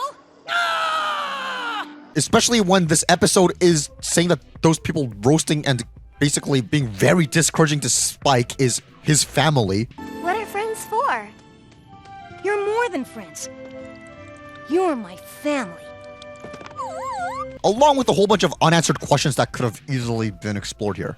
Okay, when I originally set out to do this whole retrospective series, one of the main questions I aimed to answer was why people, or at least I, feel free to agree or disagree with my assessment here, love the show so much. Especially considering when the main thing that makes for a great show would be to have an immersive world that really sucks you in, which I'm arguing this show doesn't really have. But now I see through this episode that the episodes themselves are good. This is a good show if you're just judging it episodically. It's just when you're trying to see how everything fits together, just to care about the lore of the world, it doesn't really deliver on that too much. I'm open to proving myself wrong as we go on with the show, but this episode really doesn't help with the reservations I have about it thus far. For reference, did you know that this episode doesn't even give us the name of the main Dragon Ball-y? Whereas this little truncated 5-page version of the episode that came in a magazine does? Yeah, that's right. This episode got ratioed in terms of giving you more details about what the heck is going on by this tiny magazine bonus. Not to mention how, according to a person who actually worked on the show, they didn't even bother giving any of the other dragons any names, even internally. With that thoughts, I'll leave this episode, but what did you guys think about it? Let me know in the comments. I'm very curious. Did you agree with my points, disagree? Let's discuss. Especially what you guys think about how they dealt with Spike's whole thing here. But speaking of Spike, let's go on a quick Spike side quest. Okay, I understand this might be a controversial statement, but I like Spike. I'll have the hay fries. Extra crispy. What do you think, Spike? I think we have to try another restaurant. I mean about the gala and the ticket and who I should take. Oh, you're still on that? And what I've realized is that during our journey over analyzing every episode of the show so far, one thing we haven't really touched on was the topic of Spike. This is because he's usually relegated to jokes and nothing too plot heavy. Man moon to gobble you up. Do you? The rainbow wig just kills it for me. But after rewatching some of his scenes during the first 2 seasons, I was reminded that the show is really mean to him. I thought the stomach ache would be future Spike's problem, but now I am future Spike. Oh. He's often more of a punching bag to make fun of rather than an actual character. And I always thought that was sort of an interesting dynamic between the main cast. With all that said, let us take a deeper dive into what the frick is up with the show's attitude towards Spike, specifically in the earlier years of the show. What do we do? Give up? First of all, what I think is very interesting is how, in the midst of the 2nd season, they had an entire special marathon dedicated to Spike, or at least in theory. In reality, it was really to coincide with the Chinese Zodiac's Year of the Dragon, while claiming to be in the honor of Spike. Chinese New Year, the Year of the Dragon, a creature whose power strikes fear into the hearts of the brave. So fierce, no one dare challenge him. So wild, no walls can hold him. There's nothing on Earth he won't devour. Unless it's green beans. Those things are nasty. Celebrate the My Little Pony Year of the Dragon Spike-a-thon with 4 episodes starring the Hub's very own fire-breathing dragon. Spikey wakey! Sunday at 8 a.m. Eastern, 5 Pacific, only on the Hub. Well, okay, to be fair, I don't know if 4 episodes counts as a marathon necessarily. So good thing they called it a Spike-a-thon, unlike a Mare-a-thon like they go on to do for Valentine's Day, which actually is a marathon since it was like 10 episodes. But anyway, what were the 4 episodes that aired for this? A dog and pony show. Yeah, good. That episode gives a lot of insight into Spike's character. Hi-ho, Twilight! Away! And just what do you think you're doing? All's well that ends well. Also makes a lot of sense. That's a very Spike-centric episode. In fact, it was the first Spike-centric episode of the show. Dragon Shy. Yeah, that makes sense because Spike's barely in that one! Then finally, we got Secret of My Excess, which, yeah, is a good representation of Spike. I will never wash this cheek again. Though, I find it kind of funny how the ad said 4 episodes starring the Hub's very own fire-breathing dragon. Using this clip of Friendship is Magic Part 1, which would have been hilarious if they ran for this marathon, but not Part 2. But more notably, need I remind you, Dragonshy doesn't star Spike. His only real appearance in that entire episode is staying home and not going on a big adventure. Spike's got it covered while you're gone. You can count on me. What a scam! Now, okay, to be fair, they were stretched real thin on Spike episodes back when this aired, because For context, this ran on January 22nd and 23rd, 2012, with the 22nd being the day right after the last roundup aired, which for reference is an episode Spike inexplicably doesn't appear in at all, when they had every perfect opportunity to insert him into this crowd shot here. But also more importantly, that means this was way before Dragon Quest or any more Spike-defining episodes have aired. Thus, I don't really blame them too much for including an episode that doesn't really have to do with Spike. But the reason I brought that marathon up is because, well, one, I can't just be attempting to make the most comprehensive retrospective on My Little Pony and not bring something like that up. But more importantly, because it's notable for being the first character-specific marathon for the show, and I thought it was interesting how that honor went to Spike of all characters, especially with how they're gonna treat him in the show going forward. But before we get to that, if we judge Spike's appearances, where he's not necessarily the focus, we get a pretty consistent trait. When no one's around, I do this. Looking good, Spike, looking real. Which is that he sees himself as a macho man, especially when we get a peek into his head. My damsel in distress, I shall save you. Which is played with in later episodes, where some of his behavior contradicts that, such as enjoying a spa with cucumber facials. And also, I guess even in the first episode written for the show, where he acts like this. Plan to keep it that way. I don't want any of that girly frilly frou-frou nonsense. My point is, that whole thing was actually understood very well by the bait and switch-ish thing presented in the marathon commercial, where it starts off like this ad is going to be for something that's scary and dangerous. A creature whose power strikes fear into the hearts of the brave. So fierce, no one dare challenge him. So wild, no walls can hold him. But then you get comic relief with what Spike says. There's nothing on Earth he won't devour. Unless it's green beans. Those things are nasty. Now, to be fair, I don't know if this came from a place of understanding Spike's character, or if it was just a really good coincidence that came out from trying to make a joke. But with what Spike actually says in the ad, sounding like something he would say in the show, I'm going to be generous here and lean on the side that it was intentional. And I lay all that out because it's really hammering on the constant of Spike observing himself as a big, strong guy, even if the outside perception of him may not actually agree with that. And I think that all comes to a peak when we get this whole exchange. So cute as little chubby cheeks. Cute? Dragons aren't supposed to be cute, right? Where he clearly doesn't want to be seen as cute, or finds that kind of descriptor on him to be condescending. That's not how he sees himself. He sees himself as just the opposite of that. And that is where this monstrosity comes into play. The month after that marathon aired, the My Little Pony Facebook posted this to advertise new toys for sale. And this thing sticks out like a protruding sore thumb, letting you know that it'll be haunting you in your dreams tonight. But just in case we didn't see this thing among the crowd, the Facebook page went back to post an exclusively that ad just a week later with the description, Spike has long been Twilight Sparkle's faithful assistant, but he was once just a baby dragon. As if he still isn't one based on the person who knows him the most. I can't ask you to stay up late. You're a baby dragon. It's like they noticed that this thing has like a particular set of features that wouldn't make sense to have on actual Spike, unless he's a baby, I mean, obviously, neglecting the fact that he already is one and doesn't wear a diaper or drink from a bottle or anything in the show, because they needed to market this thing somehow. But speaking of marketing this thing, apparently there was a commercial for it. So let's give that a watch. Even baby dragons need hugs. Ah! Why? Bad! Well, okay.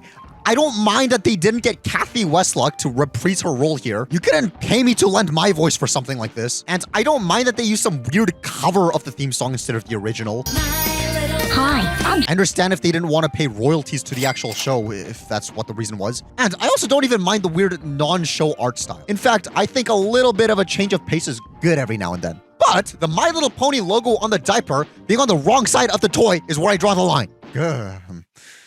All right. Hi, I'm Spike. So you're telling me they got different people to do the toy voice line voice and the commercial voice? Whatever. That's not what I'm really worried about here. What I'm really worried about are these two creatures that pop in afterwards. A baby dragon!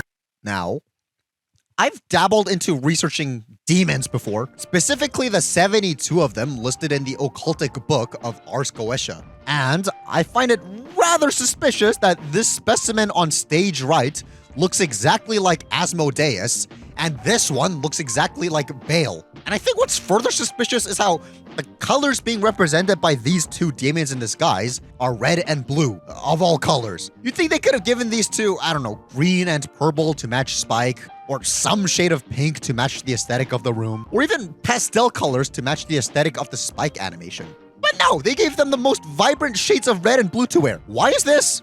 Well, okay, let me ask you.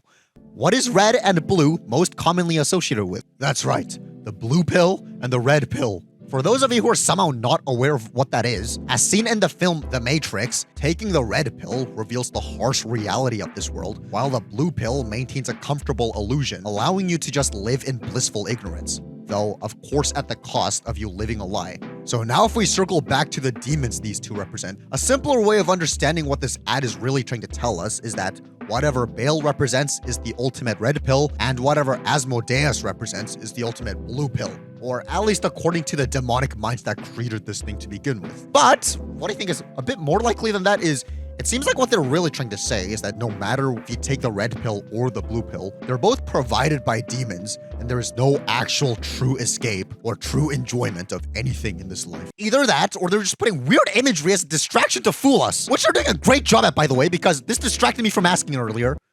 What's even going on? Where are these guys? Who are they? Well, okay, we know that they're Bale and Asmodeus, but what's the story of what they're disguised as? Are they friends? Sisters? Is this one of their rooms, or is this like some luxury hotel or what? And the reason I ask this is, let's rewind a bit. Hi, I'm Spike. They both seem to be pretty surprised to see this random toy, and if this was either of their rooms, this should not be a reaction both of them have. But because they're both surprised, that implies that the Spike toy just appeared out of nowhere. Now, if we assume, on the other hand, this is some hotel room or something like that where they're just discovering toys strewn throughout it, which would explain their surprise, but that's still ignoring the fact that the Spike doll moved and talked on its own. Hi, I'm Spike. A baby dragon! Did I miss snack time? See, it moved and talked on its own before anyone was holding it.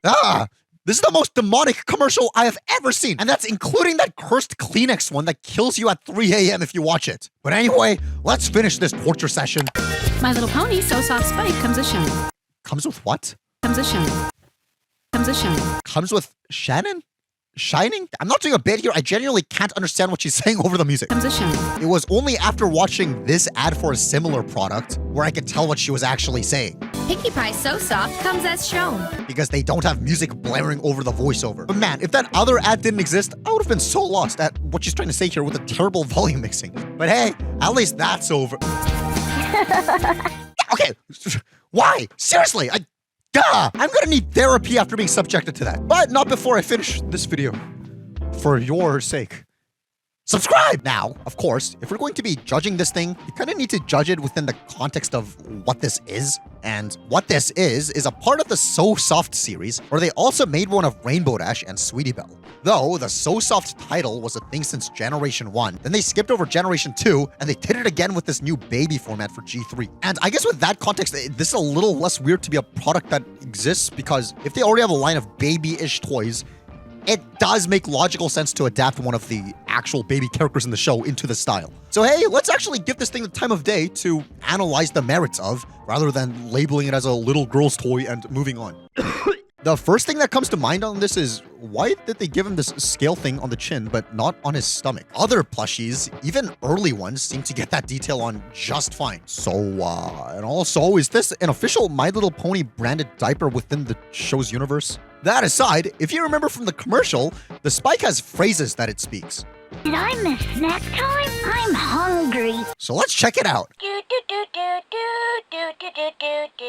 Man, I sure do love your off-key singing. What I actually love, minus the sarcasm, are the eyes here. As in, if you're trying to make a cute version of Spike, I think the first thing you would ditch is how his pupils can get narrow, and opt them out for a more round thing with more bubbles, like what ponies would have. Thus, despite this being for little girls, they roughly kept his reptilian eyes, and I appreciate that a ton. But now that I think about it, reptilians are also associated with evil, and that might actually explain why the two demons playing with the toy in the commercial enjoy it, because this is a part of reptilian propaganda. But to even the playing field out a bit, they also gave him blushes, which I'm not really too bothered by since it adds some texture and variance to what otherwise could have been solid purple. And I go through all that detail on the stupid little doll because I actually find this item pretty cool, minus the diaper and some of the phrases. Oops, excuse me. But if we're just considering the shape and the material, I don't really have a problem with this. I mean, the size is good. The colors are pleasing to look at. The head mold is actually pretty good. Well, I think Spike's shape is generally just really goofy and funny. No doubt thanks to Goddess Faust's genius art design. So the fact that they carried it over to the third dimension without making it super uncanny, like what usually happens when they go full plush, is a really big up for me. Especially when his head can actually tilt. That kind of seems like high quality for what it is, though. Emphasis on for what it is, because I just don't understand why this otherwise perfect piece of Spike merch needed to give him this diaper. Does a doll wearing an object where the sole purpose is to collect bodily fluids really skyrocket sales for little girls? I mean, seriously, is including a diaper such a make or break when you've already given him a bottle and a bunch of baby-like phrases? Can I have a kiss? That's a genuine question, but while you guys let me know your thoughts, from my perspective, what could have otherwise have been a really perfect Spike thing, I mean, even the tail looks really cool, instead turned into something that Spike himself would probably despise. And that leads into why I even want to talk about this whole thing to begin with. The episode Dragon Quest, which aired the following month, where once again, this is how he's treated. Oh, isn't he adorable when he waddles off in anger? Waddle? Meaning that he doesn't want to be seen as cute. Therefore, the toy thing just seems to go completely against the character that it's representing's wishes. Although, just to play fair, in the very first episode of the show, we got this contradictory interaction. He's so cute. Well, well, well. Oh my. But because that was the first episode, and obviously before they had all those self-perception characteristics established, I'm not sure we can really factor that into discussion. Plus, it kind of sounds like he was just flexing on Twilight about Fluttershy opening up to him but not her, and not necessarily on the fact that he was just called cute. Or maybe this just is a straight-up inconsistency in the show, who knows. Anyway, the reason I brought up all those important dates up specifically is to show that the toy came out before Dragon Quest. So my argument here isn't that, I don't know, the toy betrayed Spike as a character to sell a doll to little girls.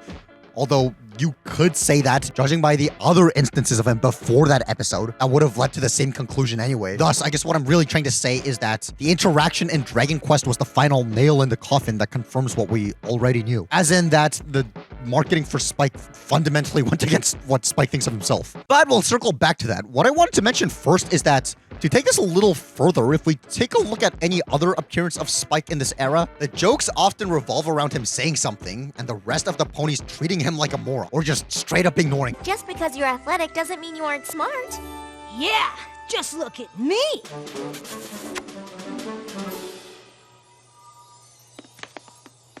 Reading is something. Now, I know earlier I said that was mean, but now that I'm thinking about it a bit more, I wonder if that's actually warranted a little, or at least in the main six's head, based on how Spike behaves toward them, as in roasting them. This is hilarious!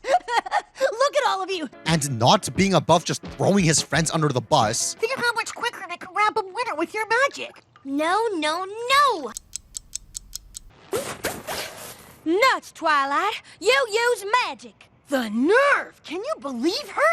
And saying the worst things possible rather than reading the room. Tell me that my friends are all lying to me and avoiding me because they don't like my parties and they don't want to be my friends anymore! Your friends are all lying to you and avoiding you because they don't like your parties and they don't want to be your friends anymore! So... There are multiple examples of this. 0.5. 0.5?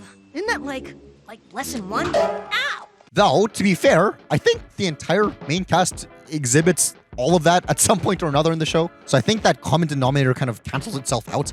What I think does make this different, though, is how they have episodes where Spike is just inexplicably missing when there's no given reason for him to be, while the main 6 go on an adventure. Whereas, on the other hand, we don't really see 5 of the main 6 going on an entire adventure without the 6th one, unless if the story's specifically about that. Like the Last Roundup, where 5 of the main 6 go to look for Applejack. Or like in a Dog and Pony show, where 5 of the main 6 go to look for Rarity. Thus, I think it's kind of funny how when he isn't ignored and actually given his own time to shine, we end up with something that he would absolutely hate. Now, because this is technically a part of the season 2 retrospective, this is as far as we'll go in terms of how the show treats Spike's character, and I'll save all the developmental stuff for when we get further into the show, especially because the hub will go on to do another Spike-a-thon in 2014, so we'll definitely do a follow-up to this entire subject when we get there chronologically. But I just find the incongruity for now very interesting, considering everything that I talked about here happened in the span of like 3 months, as in how Spike was treated in merch versus how his actual character behaves like in the actual show, and how Spike would probably find this an incredibly bad taste, which is basically just the real life version of how the characters mistreat him in the show. So considering that, this might actually be the perfect representation of Spike as a character in a roundabout way, I guess. Like I said multiple times in previous episode retrospectives, My Little Pony's Facebook page would always make a post to hype up the respective week's upcoming episode. So I thought we might as well read the one for this episode. The Pegasi need Fluttershy, blah blah blah. Parents, how do you help your children overcome their fears? See how Fluttershy works through hers on My Little Pony Friendship is Magic this Saturday. And you know what? That sounds like it would actually be a very, very useful lesson for children to learn. So let's see if this episode actually delivers on that promise. Because for me, it didn't help me overcome my fears. What it did do is just highlight the futility of everything and put me into a depressive slump, but I suppose we'll get to that. Let's just start the episode from the beginning. Okay, wow. Before we get to anything even remotely plot related, it seems like Ponyville needs some better urban planners, judging by how a construction crew was given the go-ahead to build this house that blocks the pathway of this bridge that people probably need to cross in order to, like, get to places. But curiously, this establishing shot here also reveals that this area no longer has train tracks, unlike how it was before. I asked a few episodes ago if you guys prefer the engine train or the acoustic train, and I guess Ponyville's answer for that was neither. Also, this entire thing has been flipped from how it was back in season 1, along with the first episode of season 2. Whatever the reason for that is. Calling all Pegasus ponies! So we see Rainbow Dash pretty much just littering on the city streets, with her talking about there being a meeting. Well, complete disrespect to the street where you live aside, at least the meeting isn't tonight, because if it was, that'd be incredibly last minute. Meeting tonight! The meeting's tonight! That's rather short notice. What if I had plans tonight? At least attendance isn't mandatory. Mandatory meeting. Mandatory meeting? At least there might be some exceptions. All Ponyville Pegasi. All of them? What is this, martial law? But speaking of which, why are all the Ponyville Pegasi on the ground? All in one spot instead of, like, flying all over the place like they usually do. Especially because if she's addressing every Ponyvillian Pegasus. Good thing these guys just happen to be hanging out in one spot. Especially when there were literally 0 background ponies in the very previous episode, when in that one it would have made a bunch of sense to actually have background ponies. But hey, let's rewind a bit. Okay, what's going on with her cutie mark here? That's kind of disgusting, right? Well, what's not disgusting is the way that Derpy's eyes move when she's reading something. That's such a cute little detail. What's not a cute detail is how good thing there aren't any non-Pegasi here whatsoever, or they might get FOMO. Imagine being a non-Pegasus hearing all this. Calling all Pegasus ponies! Meeting tonight! Library tonight! That's like the same vibe as when you're in a group of friends and they all make plans to hang out without you when you're right there in front of them. I know, right? So inconsiderate. Anyway, Cecil, do you want to go grab a bite? Yeah, sure. Hey, I can eat. Can I join you guys? Mr. A+, would you like to join us? Oof. I would love to, but my schedule's kind of booked. Please, it won't be the same without you. Ice cream afterwards? Ooh. Dude, Shut up, you're allergic. Hey, yeah, what the heck? Let's go. Awesome, let's go. Now, what flavors are you guys gonna get? I'm gonna get cherry. Wait, guys, can I? Pistachio for me. I want chocolate. Fine! Who needs to? I've got talking about My Little Pony in a dark room all by myself. Ugh. Roll the clip. Be cool or be mute. No offense. Well, if you have to specify no offense after saying all that, none taken. Doesn't that imply that there's usually offensive connotations to whoever this derogatory term is aimed towards? Judging by how mules are made in real life, perhaps this phrase exists against mixed race beings in this world? Wild. Anyway, this part really gets under my skin. Okay, first of all, keep these 4 ponies in mind. Obviously, because they're the closest to the door, they would be the first ones to come in out of all the ponies seen on screen here, and thus, these ponies away from the door would be the last ones to come in, right? So why would you do a final count as if everybody else is already in there? When the ponies that just came in were these guys, before giving a chance for the rest of these guys to come into the library, she groans and automatically jumps to the conclusion that Fluttershy is missing. How is that possible? You too, Fluttershy. Well, good thing Fluttershy got her wish. She's not a tree, Dashi. I'd like to be a tree. On a side note though, I would hate to be a tree. I remember reading this manga-styled book about Greek mythology when I was a kid about some woman being turned into a tree, and the illustrations in it traumatized me for a while. Like her fingers start turning into sticks and her arm starts turning into a branch. She's like, oh, I don't want to turn into a tree. I tried looking for it to no avail. So big ups to this episode for reminding me of some childhood trauma. But hey, at least Fluttershy's eyes poking out of this tree is less disgusting than the last time a similar thing happened. But speaking of that episode, when we get to see what's actually going on inside the treehouse,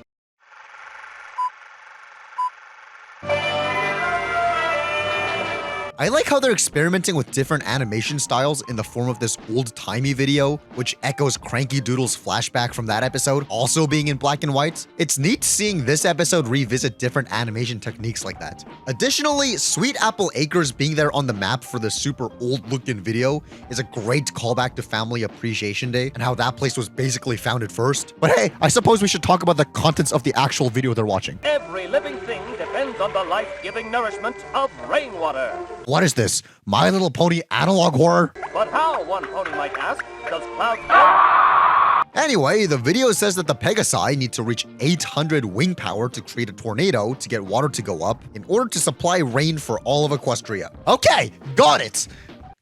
Just kidding. No, I don't. I don't want to get too lost into the weeds of this topic because I don't think this is the most interesting part of the episode, but I guess I've got nothing better to do since I've been abandoned, so here goes nothing. This episode's never really been a personal favorite of mine, and for the people who do like it, I think they really just fixate all their attention and discussion to that one part with all the eyes that comes out later in the episode and how they relate to it.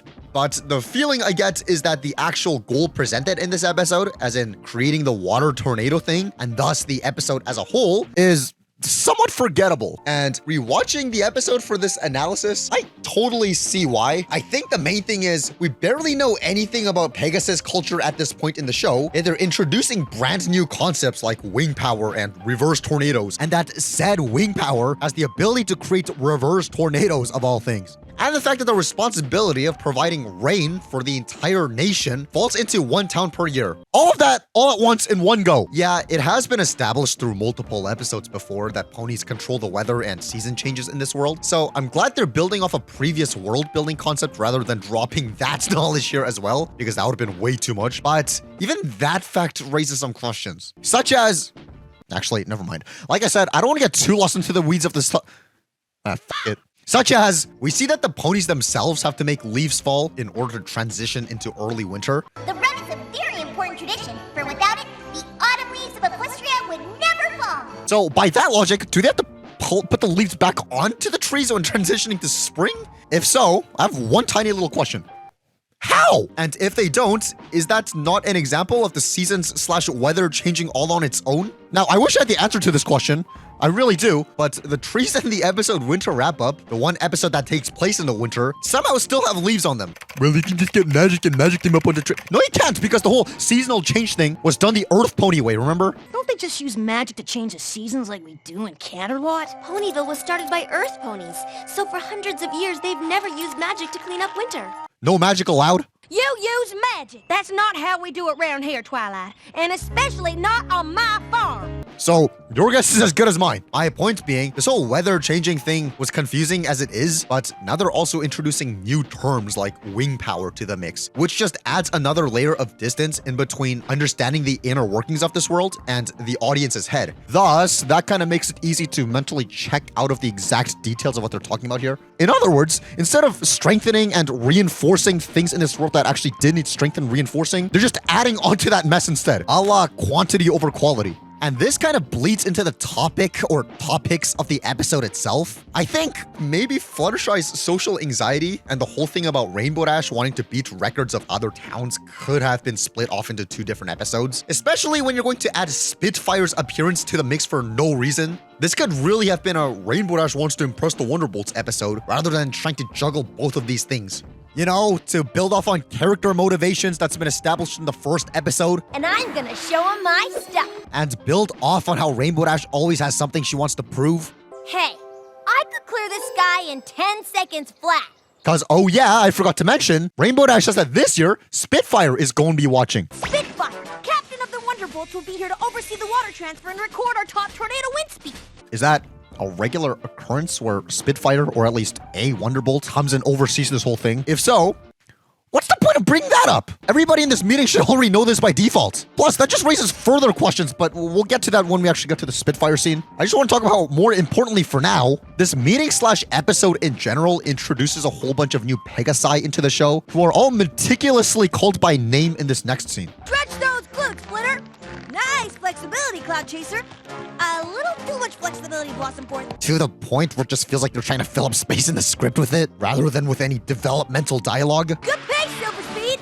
With how much the show goes out of its way to not verbally say the names of these characters out loud, even when they're super important to the story, like Garble from the last episode, or Arya Blaze, or even this guy in this very episode, who has a very in-your-face running gag throughout it. Record smashing fast. We could get to break that record. Would expect for them to name. I guess my point is this scene's very unusual, especially with how often this episode says particular names of characters here.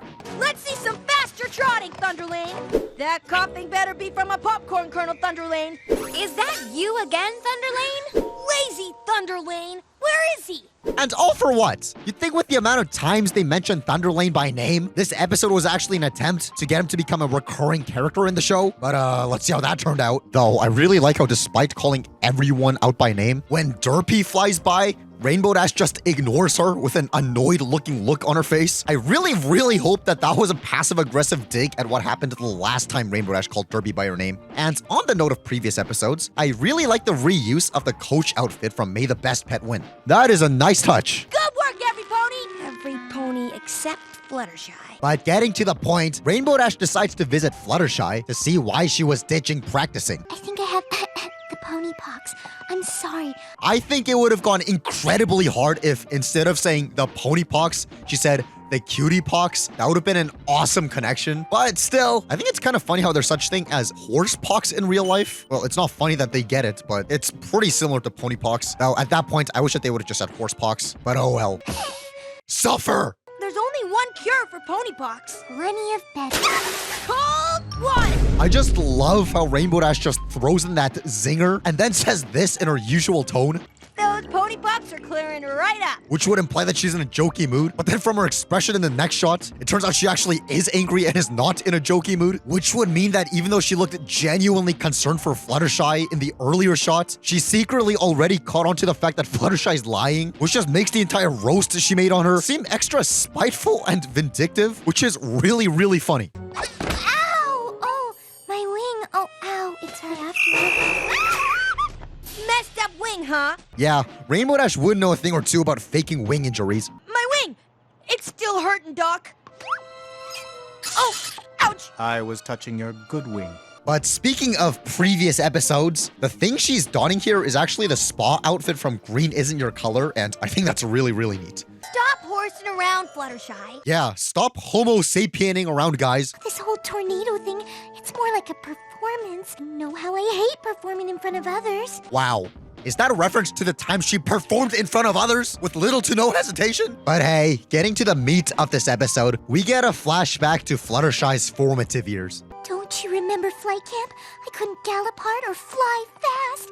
No. And I thought it was really neat that we get this flashback, because it builds off the one from the Cutie Mark Chronicles, and fleshes out the backstory and motivations for one of the show's main characters, like a good show is supposed to do, that we haven't really been getting much of now that I think about it. I especially like how she has her Cutie Mark in this one, which would place this flashback after the other flashback, and that also explains why Rainbow Dash was close by her here, but she's not near her in the other flashback. flashback until later, it makes sense that after that event where she stands up for the bullies, the two started being closer. Although now that's making me wonder why she was in this part and why she wasn't defending Fluttershy here. Unless she ended up doing it after the flashback cuts. But because Fluttershy obviously has social anxiety and is overthinking things, maybe her brain is prone to only remembering the bad stuff while tuning out the good stuff. Because I know that tends to happen in people. But either way, the fact that she says this about that day, it was the most humiliating moment of my life.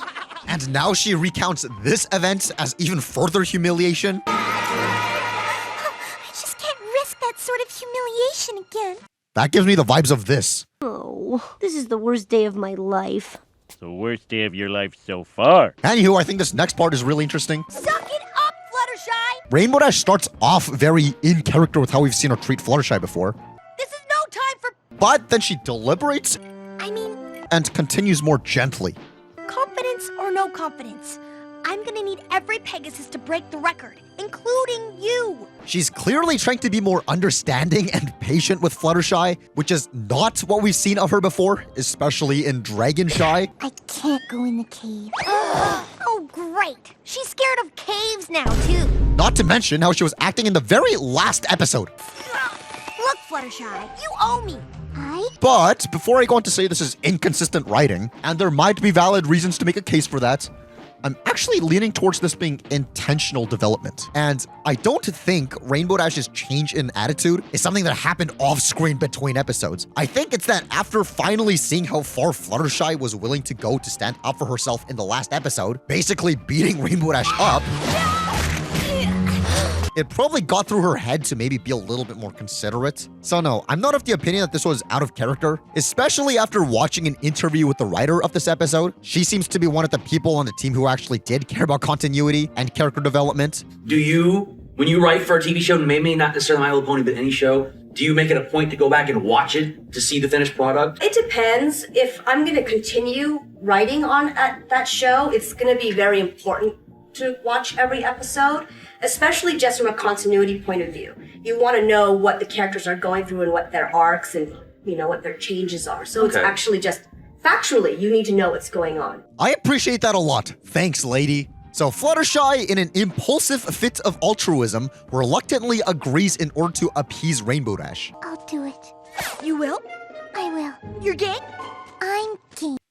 Okay. I like this next scene because it gives a chance for these ponies with anime hair to speak. What exactly does this machine do? This is an anemometer. It measures your accelerative velocity and translates it into wing power. Whatever she said. We're like Mickey Mouse Clubhouse. It's literally the exact same thing. Who do you think you're fooling? I know your secrets. Thus gauging your cumulative H2O anti-gravitational potential. Any other questions? Yeah. What exactly does this machine do? That actually seems like a very cool evolution and follow-up to this joke from the first episode. That we are on the precipice of disaster. Hold on. Threshold. Brink? That something really bad is about to happen. So that's really neat. Please, we need to have a germ-free environment. It wasn't me, it was Blossomforth. It wasn't me, it was your Pegasus twin sister. We have 9.3 wing power. Wow! Wow. Yeah, wow indeed. Because do we really need to employ child labor all for like 2 extra points? Anyway, then we get a montage scene of all these Pegasi measuring their wing power. And this is where it dawned on me. Good thing we have a friend here with dexterity to hold a pen, so they can conveniently note all this down. I wonder how they dealt with this before Spike came over to Ponyville. Also, good thing Spike isn't super sensitive and has no skin, because I doubt most people would want to be helpful towards a being who's done this to you before. Who also proceeded to verbally assault you. That's one tough stain. One tough stain against one lame dragon. I'm just saying, I'm glad our little buddy doesn't hold no grudges. But speeding up a bit, Fluttershy gets performance anxiety and starts having an episode.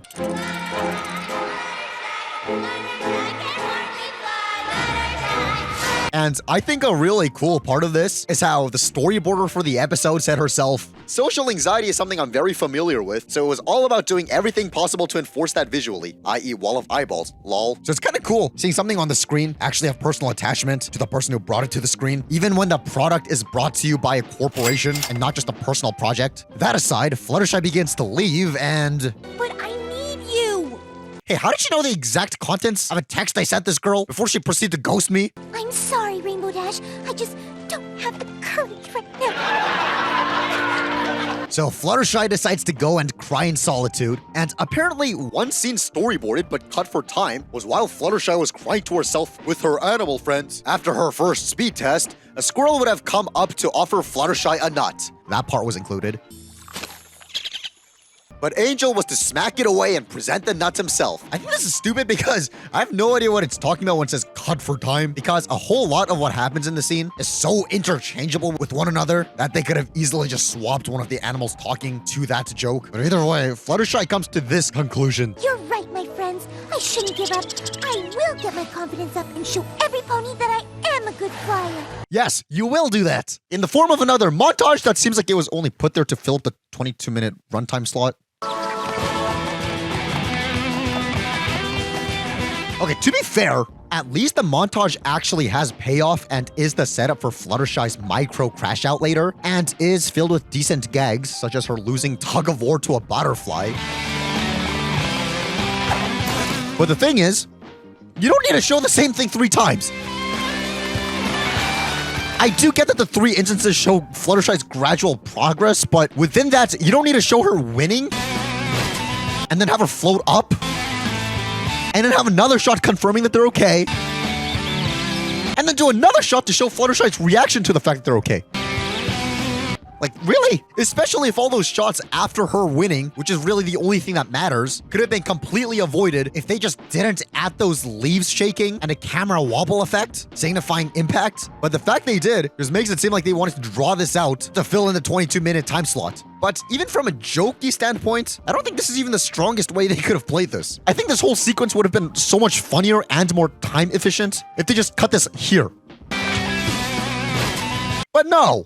It just reads like they explored everything they possibly wanted to in terms of Fluttershy's social anxiety, that they had to bloat the episode with something else. And a montage with no dialogue is a really easy way to do that. And while the progression shown through the montage is important to the plot, since it directly impacts the next scene, I think it's the fact that it goes on and on for 1 minute and 15 seconds that hurts it and gives the episode less content to really sink my teeth into. But speaking of dialogue, we get Squirrel speech.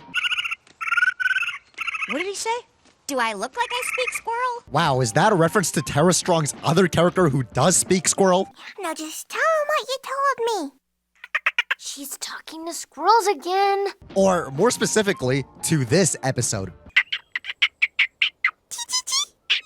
Is she telling her? How should I know? I don't speak squirrel. That's like the same joke. And who was that episode storyboarded by? The goddess herself. We've come full circle. Actually, no, not yet. For this is a rare occurrence where we see Spike on all 4s, just like Goddess Faust's early concept design for him. Now we've come full circle. What's that? Well, it turns out that montage was a complete waste of time because even with all that training, Fluttershy's best still ain't good enough. 2.3? That has to be some kind of mistake. I worked so hard. And I think that's really cool, not only because it shows Fluttershy crying, I thought I'd gotten over my nerves, but they still got the best of me. but because it would have been profoundly horrible writing if after 1 day of training, Fluttershy is already an expert that can fly as fast as Rainbow Dash. Now we've been pushing this into Mary's suit territory, which is really bad, and I think a lazier written show would have definitely gone that way. And I even made a point in the previous episode about how the show doesn't do that by having the characters run away from fights, rather than unrealistically being able to take on bigger and sharper dragons. And I thought this was something to note in terms of the writing of the show, because that means that the show is really giving room for development in these characters to unfold naturally, rather than already making them experts in everything, which is a whole lot more engaging to watch, obviously. And we shall see if they keep this up, or if they completely fumble and drop the ball later. So you won't fly with 10.0 wing power? Every bit counts. Despite Rainbow Dash's attempts to speak some sense into Fluttershy, she still decides to run off. If only. Okay, is it just me or does this expression for this shot seem completely inappropriate for what this part's trying to convey? Because this expression makes it look like that Fluttershy is coming back and Rainbow Dash is pleasantly kind of surprised, but then the next shot just shows her sad, meaning that wasn't the case? I don't know, just probably an animation error. It doesn't help that what sounds like footsteps can be heard in the background here, which would kind of signify Fluttershy coming back, but the abrupt cut to the next facial expression is just confusing. Also, it doesn't make sense that there would have been footsteps here because all these other ponies are flying away, not stepping away, but oh well. If only there was a way to lift Fluttershy out of the dumps. I can put her out of her misery. Would that be sufficient? So, the tornado water event thing is apparently close to starting, and wow. We got Spitfire showing up last minute, right before the event, when everybody's already lined up. How professional? If she was evaluating this whole thing, shouldn't she have made haste? What else is professional is... Rumble, where's your lazy brother? He's got the feather flu. He's down at Ponyville Hospital. First of all, I like Rumble's voice, it's cute. And second of all, did Thunderlane not think to inform the leader that he can't make it to the super important event? Rainbow Dash is totally in the right for calling him lazy. Although, perhaps she's projecting after being roasted with that word earlier on. I think I know what the trouble is. A severe case of lazy-itis. I'm roasted! I'll never get over that. But anyway, cutting to the chase, the Pegasi start trying to form the tornado thing, just for them to not be able to because there's a couple Pegasi missing. And then Fluttershy shows up again out of nowhere. What are you doing here? If I couldn't help Rainbow Dash with the tornado, the least I could do was offer moral support. Somehow, I doubt the volume of her moral support will be heard through that tornado. So now that you know the elements of a good cheer, let's hear one. Yay. And I guess my assumption was true, because this leads into the second eyes poking through a tree visual gag in the same episode. I guess the animators just really love that visual, huh? We've got to try again. But you pushed your crew to their limit already. Yes! Seeing Twilight magically pulling Rainbow Dash back by her tail reminds me of how Applejack used to do the same thing with her mouth in season 1. I'm gonna fly up there and check it out. But speaking of Applejack, this is actually the first episode in the series Rainbow Dash appears in without her. I just sure do hope neither of them have any severe separation anxiety. I'm too nervous to look. Well, speaking of looking, I really like Rainbow Dash's look here. It looks really funny. But seriously, cutting to the chase, lam-dee-da-dee-da, the rest of the episode goes exactly how I'd expect it. Fluttershy gets over her fears, and she saves the day. Nice job, Rainbow Dash. You may not have set a new record. If that wasn't a new record, what was with this look on your face? Because it seems like they just hit the bare minimum. So what's with this look? Maybe this is to say that this is Spitfire's first time ever seeing this in person, which seems like it'd be hard to miss since if you just look up while it's happening, you'll see it. But does that mean that this is Spitfire's first time on the job? If so, does it make sense for her to come here all by herself? Shouldn't this thing be supervised and observed by like an actual government employee? No, they're just gonna let some random celebrity here for what seems to be no reason, actually. She doesn't even step in to help when she clearly sees that everyone's getting hurt. What's even going on? Okay, did that help you guys get over your fears? Well, I sure do hope it did, because otherwise that means that this post was lying. Other than that, before we get on to the heavy stuff, I just want to mention something funny, I guess, what I found while researching this episode. If we take a look at the standards and practices revision notes for this episode, the man who was in charge of all that, Robert, spelled his own name wrong. I guess he was also sleep deprived on the job. It happens. Down the hatch. That aside, if you remember what I said about the last episode, I brought up how this one kind of highlights futility, and let me explain. So, a few episodes ago, Fluttershy learned the lesson to stand up for herself when she gets kicked around like this. I noticed. I was like, oh, wow. Hey! Would you mind moving back? You're in my personal space. You know, to learn how to say no, like Wally Bear and his gang. I'm sorry, but no means no. But then if we look at how she's treated in the very next episode after that one, this is what she gets. Come on, Fluttershy! The party can't start till the party supplies get there! Happy to help. With Pinky, who was instrumental in getting Fluttershy to learn to be more assertive, by the way. You are a pony with a problem. What problem? Making her do all that by being inconsiderate of her, which is, you know, in stark contrast to this earlier thing. No. We can't prank Fluttershy. I mean, she's so sensitive. It'll hurt her feelings, even our most harmless prank.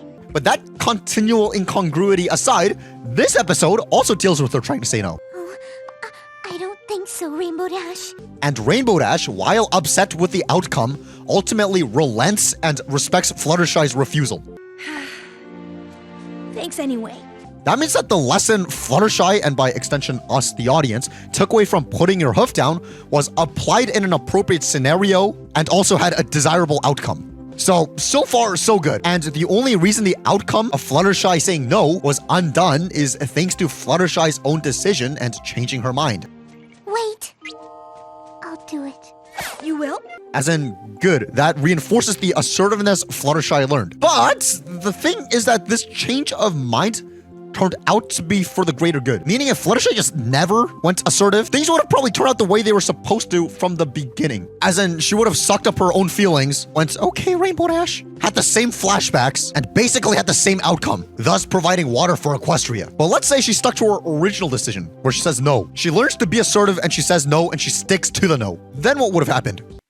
Equestria as a whole would have been without water for a while. In other words, it's like Fluttershy decides to not be assertive. Great, she gets taken advantage of. But on the other hand, if she does try to be assertive and stand up for herself, it turns out that everybody in existence has to go without water for a while. So she's damned if she does, she's damned if she doesn't. So that means that even when she does put her hoof down, she doesn't really seem to get much of a choice at the end of the day.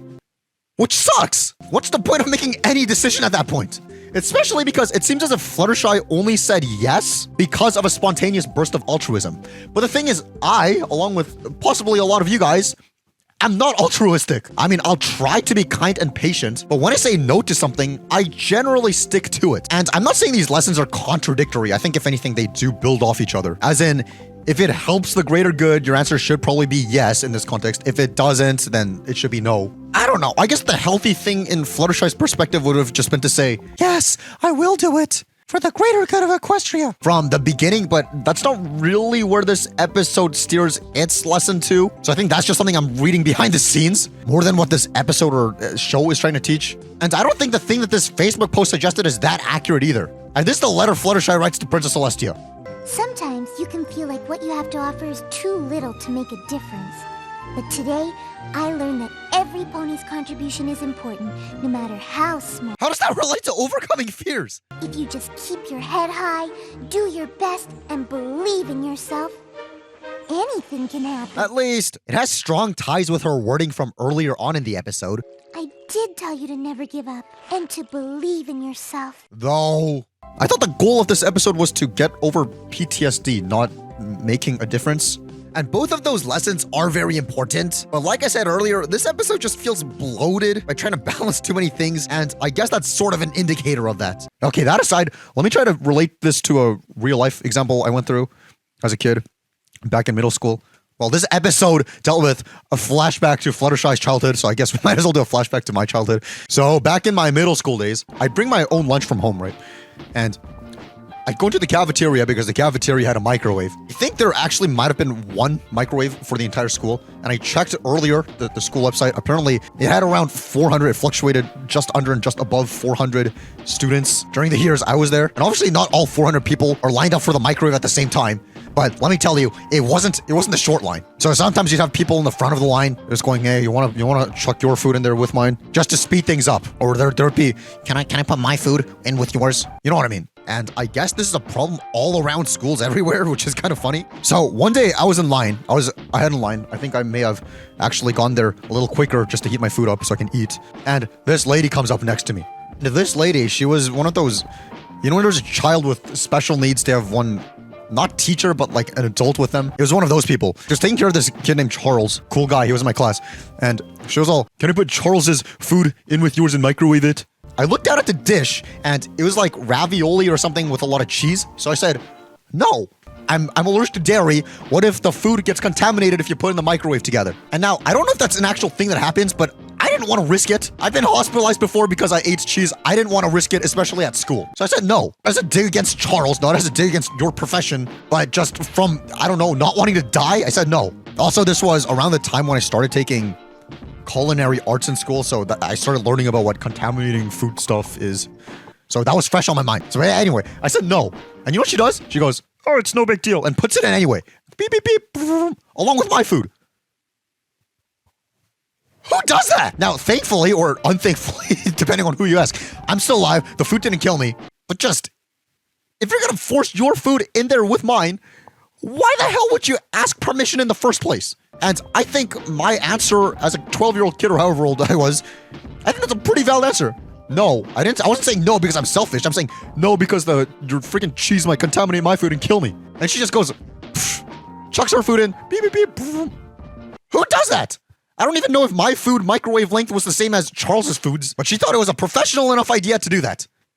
Why? So, I don't know. With the rationale I had back then, it would have been dumb to say yes, because I didn't know if that was going to kill me or not. But even after saying no, she does it anyway. Whether I say yes or no, the outcome's the exact same. Why do I try anymore? I mean, let's just hypothetically say there's a girl that I'm texting. She never initiates conversation with me first. And let's just say I message her. And after 17 hours, she responds. And I'm like, holy, that usually takes 18 to 19 hours. 17 hours, we're on record. So I sent a follow-up text, and sent 1 minute ago turns into sent 2 minutes ago, and sent 2 minutes ago turns into sent an hour ago, and that turns into sent yesterday, and sent yesterday eventually turns into sent Tuesday. And with a solution in my hand, I think to myself, wow, if only the cheese from Charles's meal in the microwave actually did end me while I was in middle school, then I wouldn't be in this mess. And with my one last breath, I ruminate on futility, thinking, okay, if I never approached this girl in the first place, never initiated contact with her, then obviously nothing would have happened. But the thing is, because I did initiate conversation with her, yet nothing's happening regardless, it's like, why do I do anything at this point?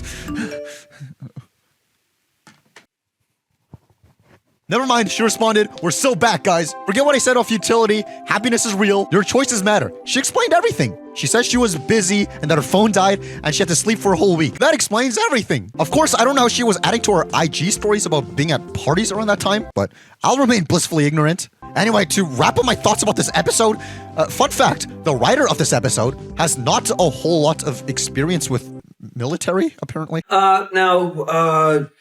Because we are obviously a military-themed website, do you have any experience in your family or friends with as far as the military goes? I don't personally have a lot of experience with the military. My father was not in the military, and his father came from another country. Oh, okay. So not so much. My husband's family he has an uncle who fought in Vietnam. Okay. Good to know, I guess. You're watching My Little Pony. Next, it's My Little Pony. And I'm not repeating myself. Oh, that was some good ice cream, right? This guy's still here? You're still watching this video? It's been well over 12 hours into it. Did you still choose to stay? You could have spent half a day doing literally anything else. Bad news, Crow. Comic relief your way out of this one. Yeah, unfortunately, I've got nothing. This is bad news, even for me. The fact that somebody's still here watching this is worse news than anything I can come up with. Cecil? Yes? You want something to say? Yes, actually. Like and subscribe or Father won't feed me. When we take a look back at these episodes, I like to bring up how they're remembered in the fandom. Are they remembered well or have they aged poorly? That is the main aim of a retrospective after all. All that to say, this episode, Ponyville Confidential, ain't remembered too fondly, as according to TV tropes, apparently some fans like to pretend this episode never happened because of its mean-spirited nature and how the rest of Ponyville came across as hypocrites. But I'm here to argue that this episode really isn't that bad. Is it the best episode ever? I wouldn't say so, but it's certainly not. Let's collectively retcon this episode as a fandom. But hey, let's give this episode another watch and decide for ourselves. Can you believe Featherweight got his cutie mark? Featherweight, before us! Immediately roasting somebody to that degree right off the bat? I barely just put this episode on. Though, I do like how for that joke to have worked, they slapped on some random generic cutie marks on these ponies who don't regularly have cutie marks, such as how Ruby Pinch is sometimes a blank flank and sometimes has other completely random cutie marks. In fact, later on in this exact episode, she's seen without a cutie mark at all. Now, if that's the reason you guys don't like this episode, I'm with you. Great! Also, I don't see why these kids had to necessarily leave the building. In fact, rushing out if they're just going to stand 2 feet away from the school to all not go home and gather here. They answered to all our problems! The full free press? What is that? Are those random moms of the school ponies? I wonder what situation would have led to them getting a chance to eat school food. Not to mention how this entire building is just this one classroom with no cafeteria in sight. I guess the fact that the background is not the school implies they have lunch elsewhere. But does that mean that there's always a mini field trip every lunchtime to feed these kids subpar meals? That sounds very inefficient with time and resources and energy. And on top of that, I wonder if these apples are from Sweet Apple Acres or from a competitor. If these apples are bad quality, like their reactions reveal, and they are from Sweet Apple Acres, I guess that means that either the apple family isn't above producing bad crops, or these were good at some point and now they're bad for some reason. Maybe they're old and stale and they only feed the kids batches that are close to expiration. That's disgusting. Gotta run. Oh, you have to run off? Is that why you're walking off? Jogging at best? Walking or jogging or whatever. After she skedaddles, Scootaloo and Rarity try doing newspaper-related activities, including packing a delivery for Rarity. Wow, if there's a delivery guy attached to this carriage thing at the front, like we've seen in other instances, I guess that means that Rarity is packaging this delivery last minute. 11 out of 10 customer service. Then they help build this nest, whatever the heck that's supposed to accomplish or have any benefit over just using straw like the rest of it. But speaking of benefit, I don't see what the benefit of Pinky just standing here is, nor why they even put her here. She doesn't have any lines or reacts in a silly way to the situation or anything. Huh? Anyway, Apple Bloom basically calls her friends morons and...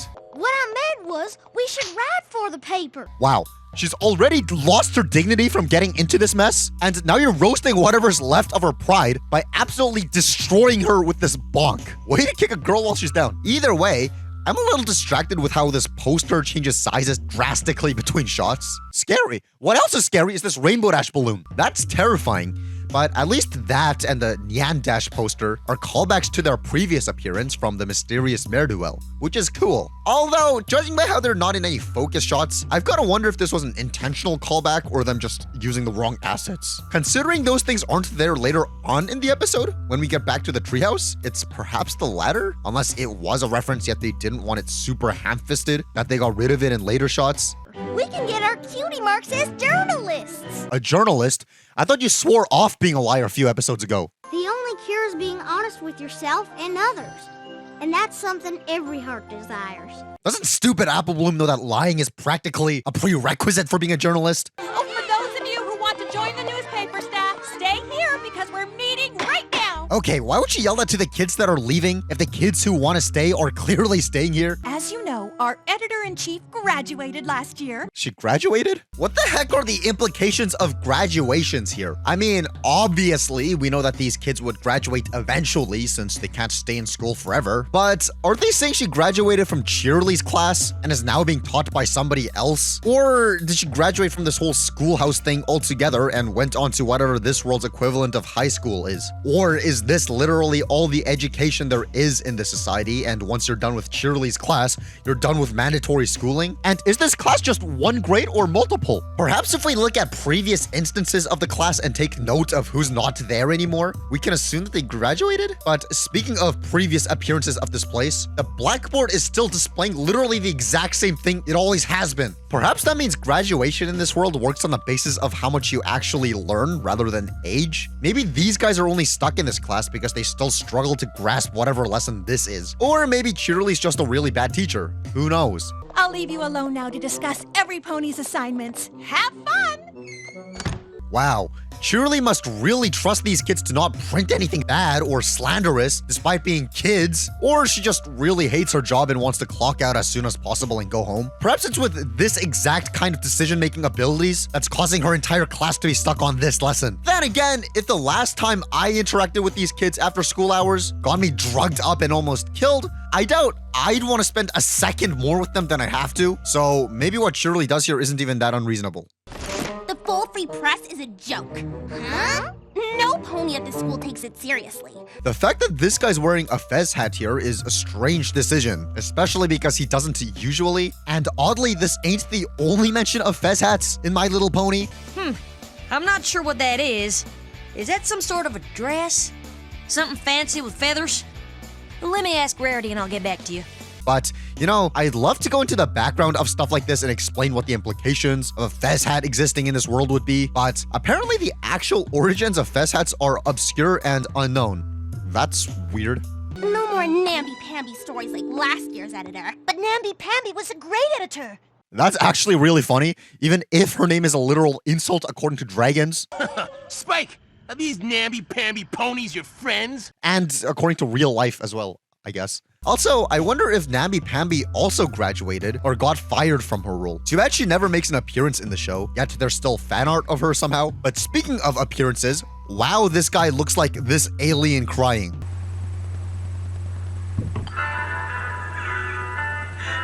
Okay, just as a side note, because this has been bothering me, I found this footage of the alien from this meme. And I thus tracked down where I think this footage originated from. And I think this is where the footage originated from. And it's sort of ominous how this is the channel's only upload with no indication of if this is some kind of original creation or where this person got it from if it isn't. Plus, the video is from 2009, so this channel and video has been sitting in obscurity for all these years. And I guess the guy who made the meme somehow found this video. I don't know. Strange. All that to say, this random ad character reminded me of all that. Anyway, the Cutie Mark Crusaders go on to find stuff for articles, and firstly, glad to see that Rarity learned from Sisterhooves Social. Being sisters is a wonderful thing. It takes teamwork. And is now integrating Sweetie Belle into her work. That's great progression and shows a lot of consistency between episodes. Secondly, between how Rarity appeared earlier on in the episode, and so did the nest Scootaloo goes back to, you would expect they'd complete the trifecta by making them also go back to the river to talk to Pinky or something, but they don't. If they did, it would have made a bit more sense to include her there at the beginning, but because they don't, I guess it remains as a complete mystery as to why she was there.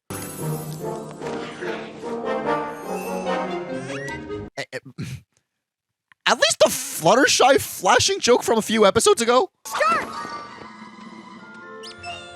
was, while off color, it was technically okay because she's an adult, but here, I'm probably on some kind of list now. Not to mention the episodes were written by the same person, so Still, what's cool is how Applebloom's idea for her article is Ponyville the early years? with Granny Smith being her consultant. Granny Smith has all sorts of great stories. I reckon I'll do a piece on the history of Ponyville. This is a great indicator that Applebloom gained some serious character development from Family Appreciation Day, with her not being afraid to associate with Granny Smith for school stuff anymore. Isn't it great how there's some random speck on this What the heck is Winona doing? I get that this is a parody of the Copper Tone Sun Care brand thing, but man, if the previous joke didn't put us on a list, this one definitely did. Wow, we gotta love that backwards inbox. And oh great, not only does Ruby Pinch change Cutie Marks in this exact episode, but now she's changed from a unicorn to a Pegasus? Well, the Cutie Mark Crusaders get kicked out because they don't have any fun stories, and I just want to say, The Simpsons did it first. I believe I had a hat. Suckers! But speaking of suckers... Yeah, you get it off me, Snips. Ah, great. I'll get it.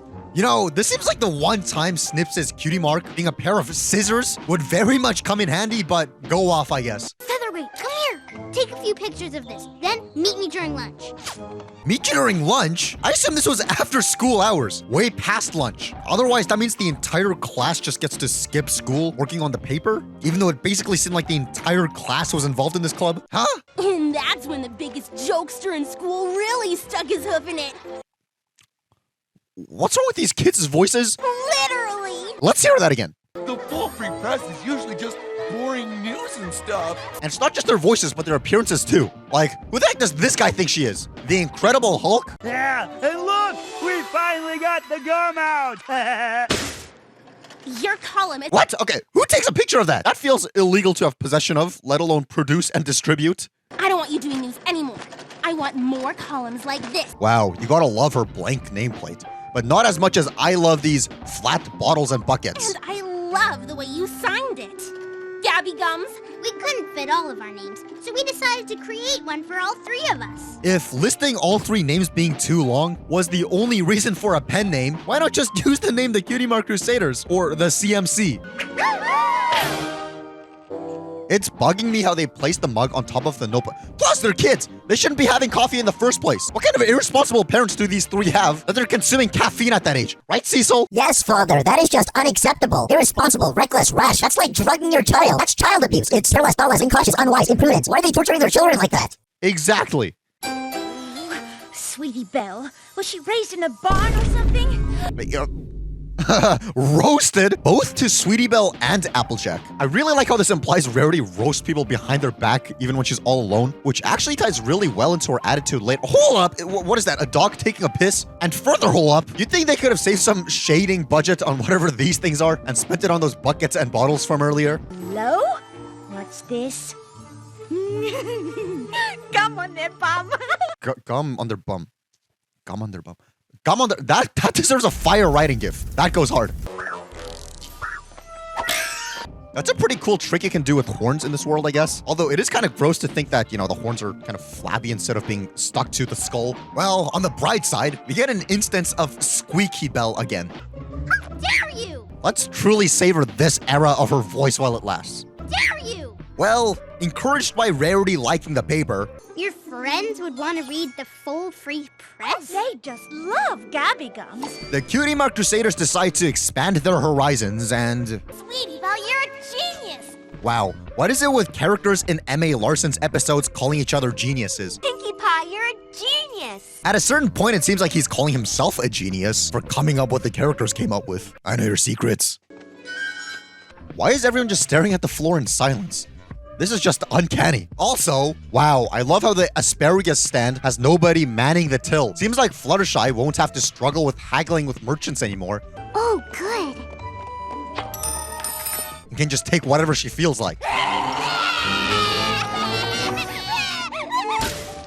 and pumpkin cake. Trip to the store ends in tears. Okay, now, personally, this is just my opinion, okay? What is my opinion but a drop in the bucket, right? But I hardly think two babies crying constitutes as news. How is this material relevant or even worthy enough for the newspaper? You know what? But sure. It's just that we've got bigger fish to fry when it comes to Sugar Cube Corner. And they should be running an expose on how they changed their babies' diapers right next to their product. Not the fact that the two babies are crying. But apparently it's slow news day in Ponyville because everyone gobbles that story up. Keep those columns coming. Oh, now the inbox is going the right way?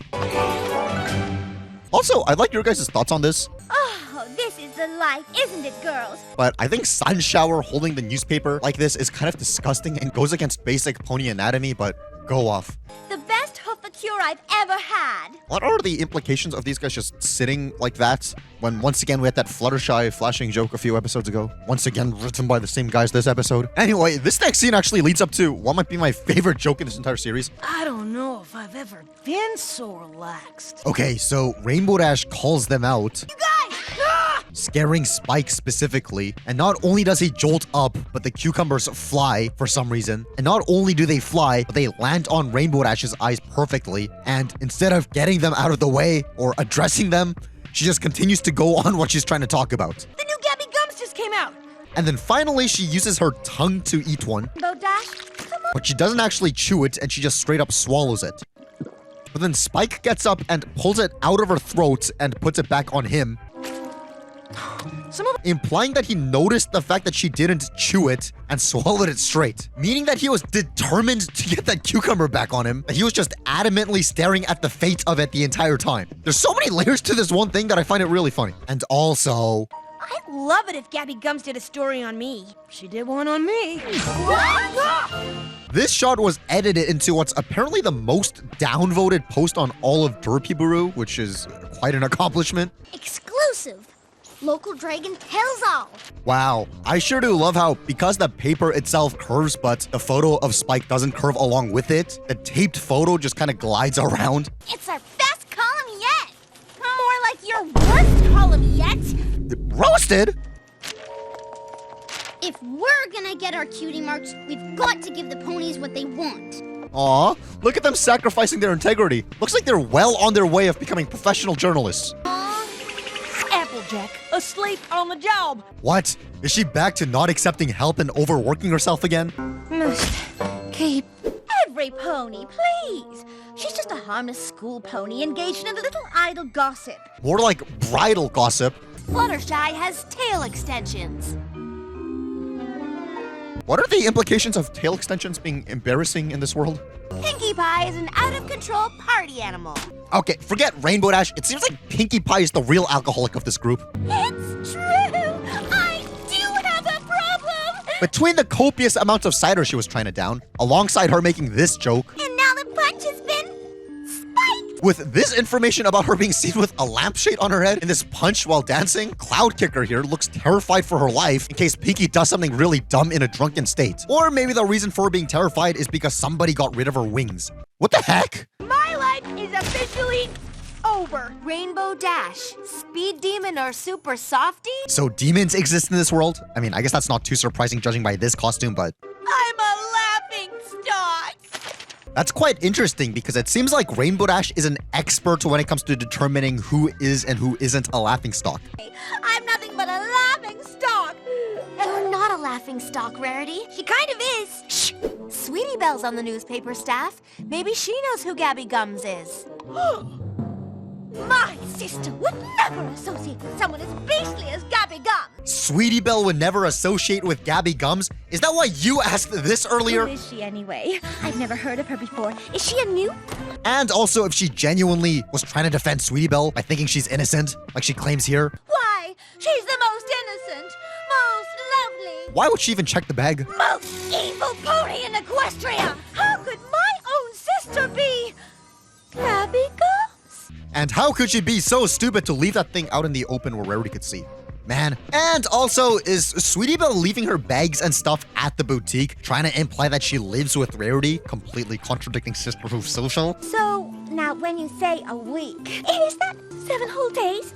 And 6 nights, I know. Such a short time to spend with your little sis.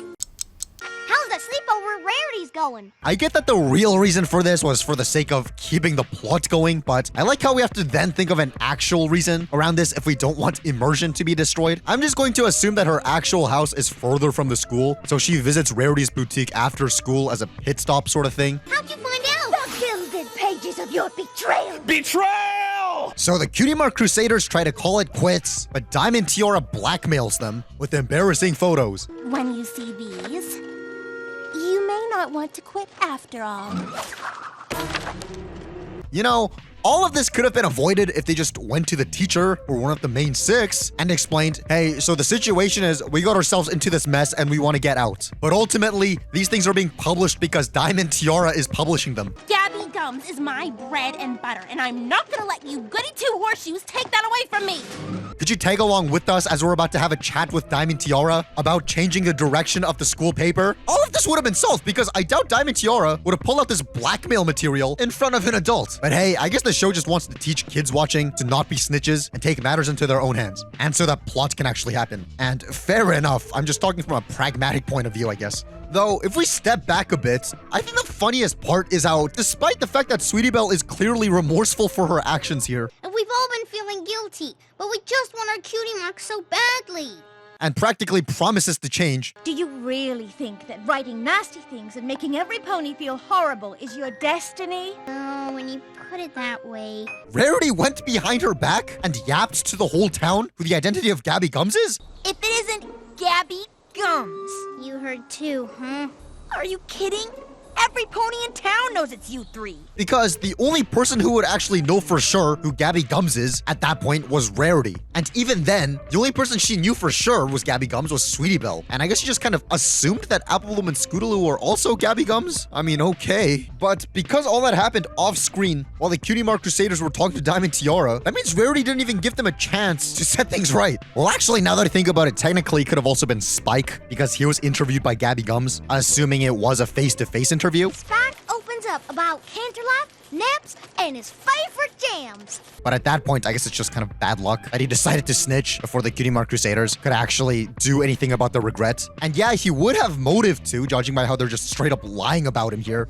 A well-placed, scaly source close to the prissy pony says Twilight Sparkle thinks Ponyville is nothing but muddy roads and low-class roofs. But at that point, if the Cutie Mark Crusaders know that Spike knows that they are Gabby Gums, why would they go on to make enemies with them? How could you say such a thing? I didn't.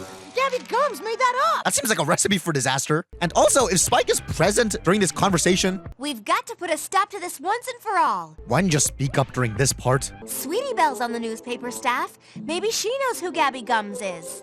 We could go on about this all day, but the long and short of it is that everyone's mad at the Cutie Mark Crusaders now. Oh, hi, Angel. Is Fluttershy home?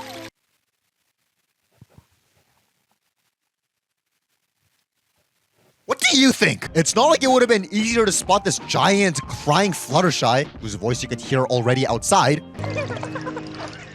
First thing after opening the door, rather than this tiny rabbit, you have to crouch down to see. Because everybody hates them, in order to set things right, the Cutie Mark Crusaders decide to publish one final column to confess the truth of everything that happened. An open letter to Ponyville by Gabby Gums? What is this? It's an open letter to Ponyville by Gabby Gums. What else do you think it is? You see, I'm actually 3 little fillies. Sweetie Belle, Apple Bloom, and Scootaloo. Oh, really? For some reason, I thought everyone in town already knew it was you three. Are you kidding? Every pony in town knows it's you 3. Now, where could I possibly have gotten that idea? Signing off for the very last time, XOXO, Gabby Gums. First of all, great Gossip Girl reference. XOXO, Gossip Girl. Second of all, the conflict of this episode revolves around the Cutie Mark Crusaders taking accountability. From now on, we promise to respect every pony else's privacy, and we won't engage in hurtful gossip anymore. Which I think is great. All we can do is ask for your forgiveness, Ponyville. Even if taking accountability is far more than what the average person seems to be capable of nowadays. And on that note, I'm pretty sure the only reason even the Cutie Mark Crusaders took accountability and actually apologized for their actions is because they are fictional characters. If this thing happened in real life, which it often does, there's no way anybody involved in the situation would have taken personal responsibility. We knew that what we were doing didn't feel quite right, but we ignored the guilt because every pony seemed to want to read what we were writing. Who the heck enjoys admitting that they were in the wrong and taking accountability? Do you? I don't for sure, but should I if I'm in the wrong and I hurt somebody? Of course I should. I don't want to, but I ought to, and thus I really appreciate that the resolution of this episode is brought about by that action. We want to apologize for the pain and embarrassment we've caused. I think in a weaker show, all the conflict in this episode would have been undone by some time reversal or memory wipe spell, with the girls promising amongst themselves to never do anything like that ever again, rather than the 3 having to actually take accountability and saying sorry to everybody. Therefore, in my books at least, this is a great lesson. Well, staff, I guess I gave a little too much authority to a first-time editor. Okay, ain't it a bit too little too late for Shirley here? Here's your new editor-in-chief, Featherweight! Yeah, only the guy who's been acting like a pervert all episode, breaking into homes and saunas to take pictures. Well, maybe just one little hoof. That's a great improvement. But what about me? Here you go. Also, wow, I sure do love how Diamond Tiara has the ability to be in 2 places at once. Okay, so why do people hate this episode? I really thought it wasn't that bad. But hey, let's reel it back a little. The main reason people have for disliking this episode, from what I could gather, is that the adult ponies immediately shun the Cutie Mark Crusaders and act as hypocrites because they enjoyed Gabby Gums articles until they got made fun of. And thus, this episode is mean-spirited. Also, because Cheerly, the adult who's responsible for this entire situation, does nothing. Which may sound like compelling reasons on the surface, but I actually have counterpoints to both of these arguments. Let's start with the second point first, because like I said earlier, can you blame her? The last time she spent time with these girls outside of school hours resulted in something terrible. If anything, this seems to be the one instance of the show actually having some consistency in between episodes, even if unintentional. I don't see this as a problem once you factor in the surrounding context of previous episodes, which I think you're kind of meant to do when you're a fan of the show. And as for the point of the main 6 being hypocrites, what else is new? It's not like half of my entire season 1 retrospective was me talking about how the main 6 act immature and unlikable. But the thing is, after doing further research into this, the reason for this is actually kind of simple. It's because according to Goddess Faust, as in the creator of the show herself, who knows these characters better than anybody, the main 6 are supposed to have the maturity of 12 to 18-year-olds. And yeah, 12 to 18-year-olds are world-renowned for being super consistent with their morality and being incredibly mature.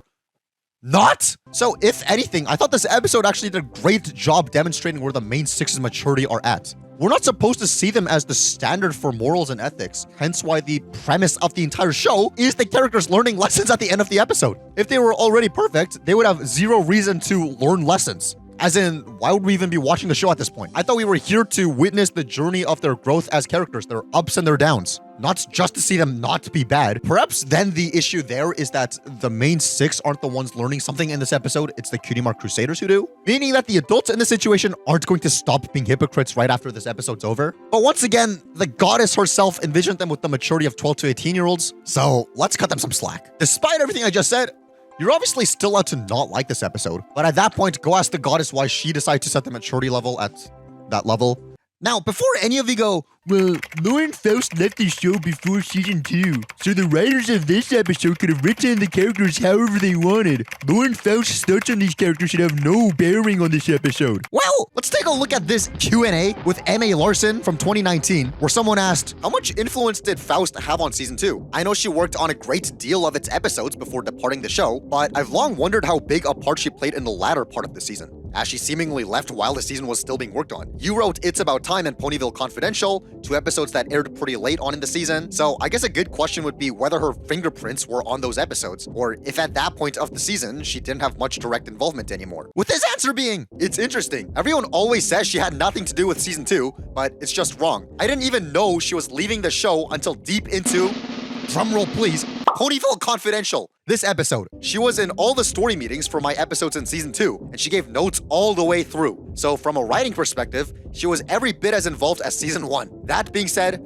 from the production side, things might have been different, but from my perspective, she was still very much involved. So take that. That aside, like I said about accountability and all that jazz, I think by that metric, we're supposed to see the main 6 as more of stock puppets who were there to demonstrate the fact that apologizing and taking accountability is the right thing to do, rather than actual characters that have an arc throughout this episode. So we're not actually supposed to judge this episode based on what they do, but more so on how the Cutie Mark Crusaders, as in the main character and focus of this episode, respond to how they act. Therefore, it just seems like the main criticism for this episode is focusing their criticisms on the wrong aspect of this episode. But hey, then the rebuttal to that would be, yeah, then why show a bunch of parts of them enjoying the articles? Why couldn't they be offended from the beginning? Well, the actual answer to that is rule of funny, but from an in-universe standpoint, at least Twilight, the main character, is like that from the start. Don't you think she can be a little mean? Gabby Gums doesn't value any pony's privacy. It's gotta be a little embarrassing. Gabby Gums prints whatever she wants. She doesn't care whose reputation she destroys. And if you do really want someone to be the mature standard for morals in the show, who better than Twilight? So I'm saying that the one character you could reasonably expect to not be a hypocrite is in fact not a hypocrite in this episode. So yeah, I can't find a reason to really dislike this episode like everybody else. But if I were to make some sort of complaint in relation to this episode, if we take a look at the My Little Pony Facebook page and see what they said to promote it, they said, "Extra, extra, read all about it. A mysterious new gossip columnist joins the school newspaper and exposes other pony secrets. How do you teach your children to ignore gossip at school? Maybe the ponies can offer a few tips this Saturday on yada yada." And the thing is, that seems like an incredibly applicable lesson for the target demographic of the show to learn. To not spread rumors and to not gossip. But this episode doesn't really actually go towards that direction, does it? But oh well, that's more criticism for the underpaid intern who put this post up, not for the episode itself. So I'll let it slide. Anyway, to circle back to the topic of continuity, I touched on this a little earlier, but there's just so much good continuity to other episodes from the season. 1. We get a return of Twilight's force field spell from the Return of Harmony. Twilight thought you might try to show your faces around here, so she put up a force field. 2. There's a follow-up to Lesson 0. Big Macintosh, what's he hiding? 3. There's a follow-up to Rarity and Sweetie Belle's dynamic from Sisterhooves Social. 4. There's more development from the Cutie Pox, as in the episode showing another attempt from the Cutie Mark Crusaders trying to get cutie marks in something. 5. The Rainbow Dash fan club stuff from the mysterious Mare duel. 6. We revisit Pinky being a disruptive party guest from Sweden Elite. 7. There's development to Family Appreciation Day, both in terms of the Granny Smith thing and the Diamond Tiara as a bully subplot getting a little bit more development. 8. The twins from Baby Cakes. 9. Rainbow Dash actually enjoys reading now, The new Gabby Gums just came out. thanks to what happened in Read It and Weep. 10. The gem shop from Hearts and Hooves Day making another appearance. 11. There's the creative decision to set a whole scene at the spa, as seen in A Friend Indeed, when he could have just as easily set the scene somewhere more generic, like Twilight's treehouse, rather than opting to revisit this location, making for great consistency. 12. Putting your hoof down with the asparagus stand, and 13. Dragon Quest, if you count the reuse of the term namby-pamby in this episode. Namby-pamby pony princess! Namby-pamby stories like this! And technically 14. Hurricane Fluttershy, considering there's a water for rain here. I want to apologize for the pain. I know some of these are more of a stretch than others, and while some of these could have just been thoughtless reuse of assets and, accidentally made for connections, but I do gotta bring up how, judging by how the great and powerful Trixie is mentioned in one of the newspaper articles, The great and powerful Trixie's secrets revealed. field. When the average person in this target demographic probably wouldn't have picked up on that at the time of this episode's release, when she's only been in the show for one episode before this one, that the target demographic who didn't go out of their way to rewatch every episode online and probably have forgotten about her, but the only people who do remember her being bronies who use Equestria daily, where the site's founder's waifu is Trixie. I gotta think there was some thought put into this whole callbacks and, fan pleasing things. And the fact that I was able to find a reference to something from over half the previous episodes this season, and I've gone pretty hard on this show for not having great world building. By that logic, I must say I like this episode because it quells my complaints a little. Especially when this is so close to the season finale, this sort of feels like M.A. Larson went, wow, since I'm not put on as the writer for the actual finale, I'm going to make this my version of the finale, and did as many season callbacks as possible. I know your secrets. Or maybe I'm looking way too deep into this, but if that was intentional, that was quite well done. But hey, speaking of M.A. Larson, we'll let this little piece of episode trivia from him end us off. Take it away. The episode Ponyville Confidential, there was all those articles, and there's Princess Celestia eating cake. The very first version of that I put in there was it was a picture of Celestia coming out of the gym, with her gym bag, and she's all sweaty. It was like princesses, they're just like us. And I was like, this could be a whole episode. What's a normal day for her? She's in a carriage and the wheel breaks and she's got to go take it to the shop. And, low stakes. I wanted to see a really low stakes. That episode never happened. But speaking of cakes, imagine we actually analyzed that episode again, just for the sake of that transition, because that's incredibly smooth. But now the actual next episode does deal with cakes. So this does work as a good transition. Or should I say, transition. Mystery on the Friendship Express. More like mid-story on the Friendship Express. What is there to even say about this episode? Usually when I have nothing to say about an episode on the top of my head, I check the My Little Pony Facebook to see what they said about it as a bouncing off point. That way we can evaluate something. But with this one, all we get is Detective Pinkie Pie starts an all-out criminal investigation this weekend when she finds out the cake she was guarding for a competition was destroyed. Will she solve the case? Find out on My Little Pony Friendship is Magic. No teaser image for the episode attached, no promo video, no nothing. It seems like the entire page around this time was more focused on advertising the big fat finale rather than this one, to the point where they sandwiched this promo between posts aplenty about the next episode, which frankly makes me, as the member of the audience, want to get this episode over with so we can get to dissecting the finale. I mean, imagine being a brony back in 2012, scrolling through Facebook for updates, and you see all this, clearly hyping up to something major, just to get this as your next episode instead. It's the Marzipan Mascarpone Meringue Madness! It's been mutilated! And that's not this episode's fault, obviously. It just kind of got overshadowed by the finale that does warrant extra promotion. But it kind of still makes it feel like the promotion for this episode, aka the act of showing care to an episode, was an afterthought from the show itself. And I think that's a shame, although I can't blame them because this is such a nothing burger episode with not a whole lot to say about it. So let's just get this started. Marzipan Mascarpone Meringue Madness. This is sure to be the winning entry of this year's National Dessert Competition. Wow. Thanks for mentioning the entire competition name. That's totally natural and believable dialogue that wasn't put there as easy exposition. This quirk was also seen in the Last Roundup, You're sure to knock every pony's head off at the Equestria Rodeo competition. which was also written by Amy Keating Rogers. Maybe it's a her thing? Could we maybe move things along? This here cake's a mite heavy. Right, Big Macintosh?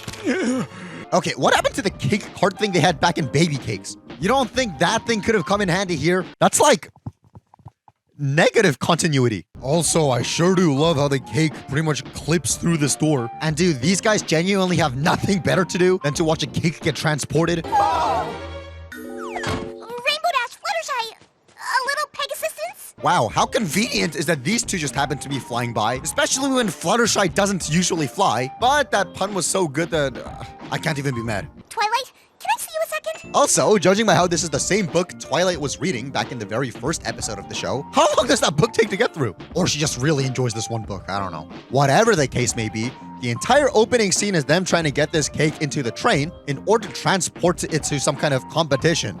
And thanks for transporting it all the way to Canterlot for us. So, why aren't the cakes taking along? No, actually, this is never explained in the episode. Say they're busy. Okay, let's think of a couple options.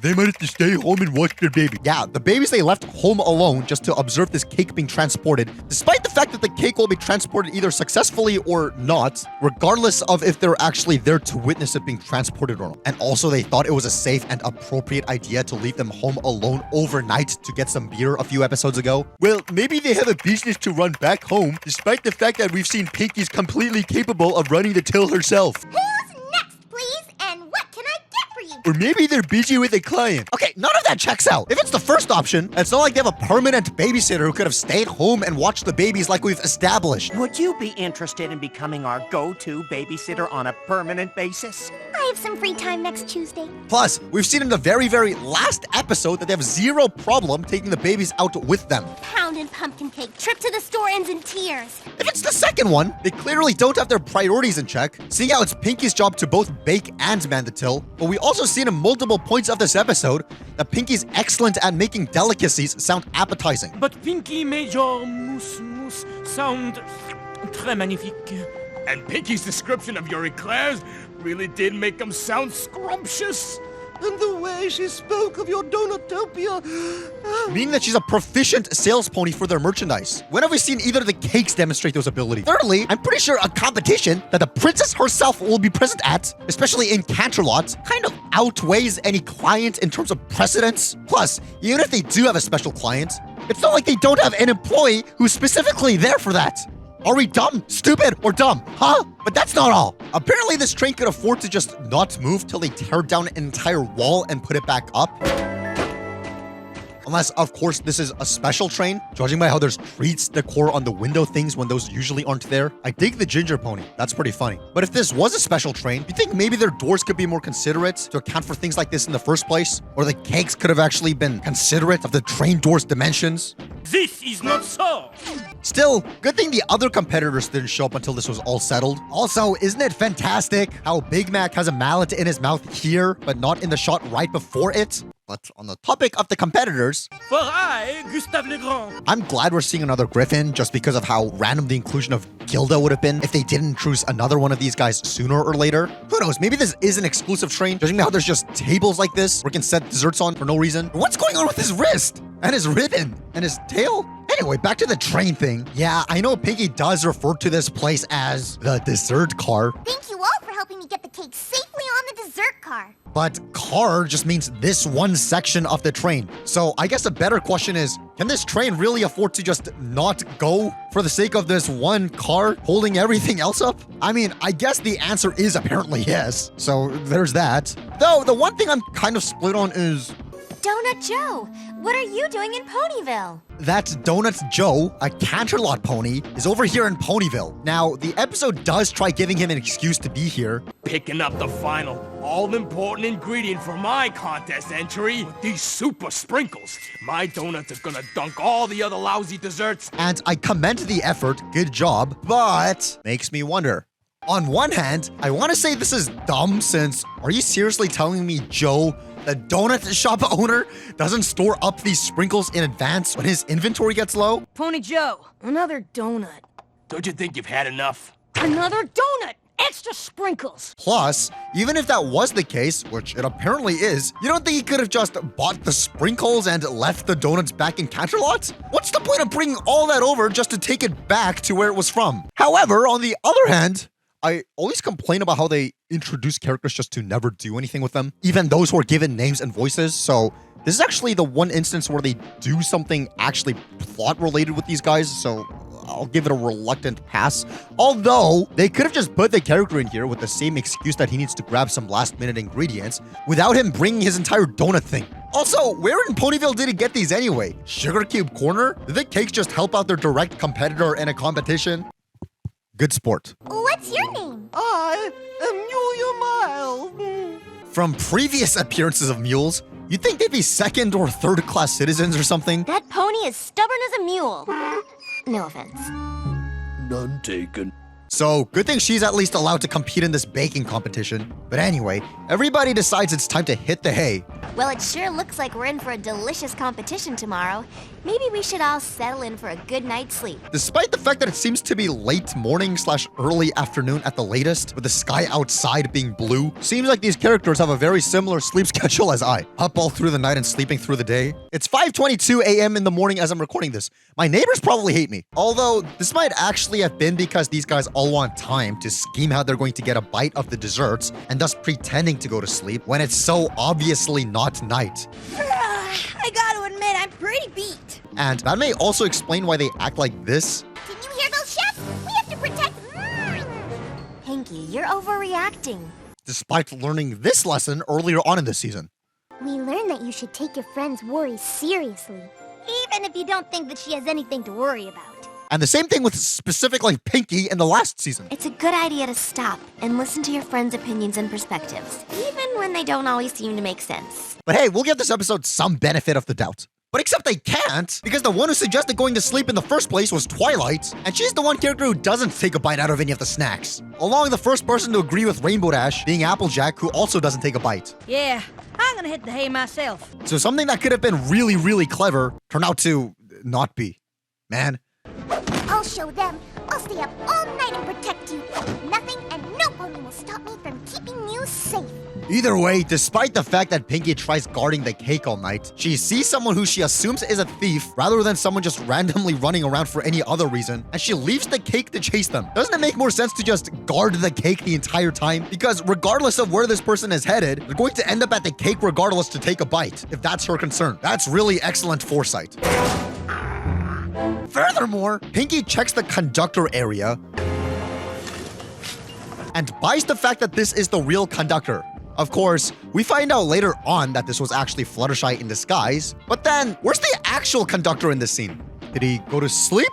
Despite the fact that the law forbids that, apparently. If so, I would imagine that it would be in one of these rooms, but it's implied by this transition Nothing and no pony will stop me from keeping you safe. that Pinky was camping out in the main area the entire freaking time. So clearly she would have seen the conductor guy walk past her, meaning that she should know that there's something fishy about this. Unless she assumed he magically teleported back to a spot, I guess. And hold the phone. If he did leave this place to get some rest, good thing he left his hat there instead of taking it with him to his room. Otherwise, this disguise wouldn't have worked. Also, a train that runs on coal needs coal shoveled into it every once in a while, obviously. So seeing how going to Canterlot requires an overnight trip, even though it did not last time, this train would probably need at least 2 conductors to give each of them some time to rest if these guys are allowed to go to sleep. No? Meaning, there should have been another conductor here. Even if the usual conductor was asleep during this part, there should have still been another conductor here who would have foiled Fluttershy's plans. Furthermore, if this is an overnight trip, that means Donut Joe took an overnight trip to Ponyville from Canterlot, and I was taking another overnight... Bruh! All that for some sprinkles? Can't they just hay or a marathon that stuff? We've seen just in the last episode that deliveries exist in this world. I knew I was gonna have to keep a close eye on you, and that's just what I'm gonna do. Wouldn't it be the first time she decided to keep an eye on something? I've got my eye on you. And I got my eye on you. But it would be the first time she fell asleep through it. Well, glad to know that they conveniently happened to be driving past a farm just in time for the morning for that sound to have happened, or a passenger brought a rooster on board. What? The cake! Oh, you look... And you look like Rowley with his mouth closed, man. You better hold off on giving yourself an award just yet.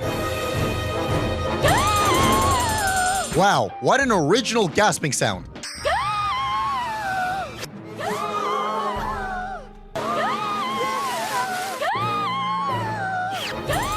Alright, what's next? Wow, what an original screaming sound. Okay, that wasn't the exact same scream, but they do sound really familiar. But speaking of familiar... Well, having read many mystery novels... Many mystery novels? Don't you mean one familiar novel? Speeding up a bit, Pinky decides to play detective. You're investigating? Roasted? That was such an unnecessary comment, and literally the only reason Applejack says this is to display the fact that she thinks Pinky is stupid, especially with how she goes, before making the comment, to really bring attention to what she's saying here. Why is that so funny? Yes! And Twilight shall be my lowly assistant. I wonder if this is comfortable for Twilight's horn. Later on when they switch hats, there's a lot more room for her horn to breathe, but I wonder how this one feels. Anyway, the next chunk of this episode is Pinky wildly accusing people of eating the cake thing, and with the first imagination sequence, I get that this fact is sort of insinuated here. Well, first, if you were tied to the train tracks, how are you now here? But I love the implication that Pinky's just left there to be brutally mangled by a train. Especially with how devastated she looks here. I'm surprised that joke got past the censors. If only I could do the same thing because my crush never texts me back and I want to put myself out of my misery. That's a fire transition if I've ever seen one. Wow, look at Joe treating women like objects to a whole other level. I gotta take notes.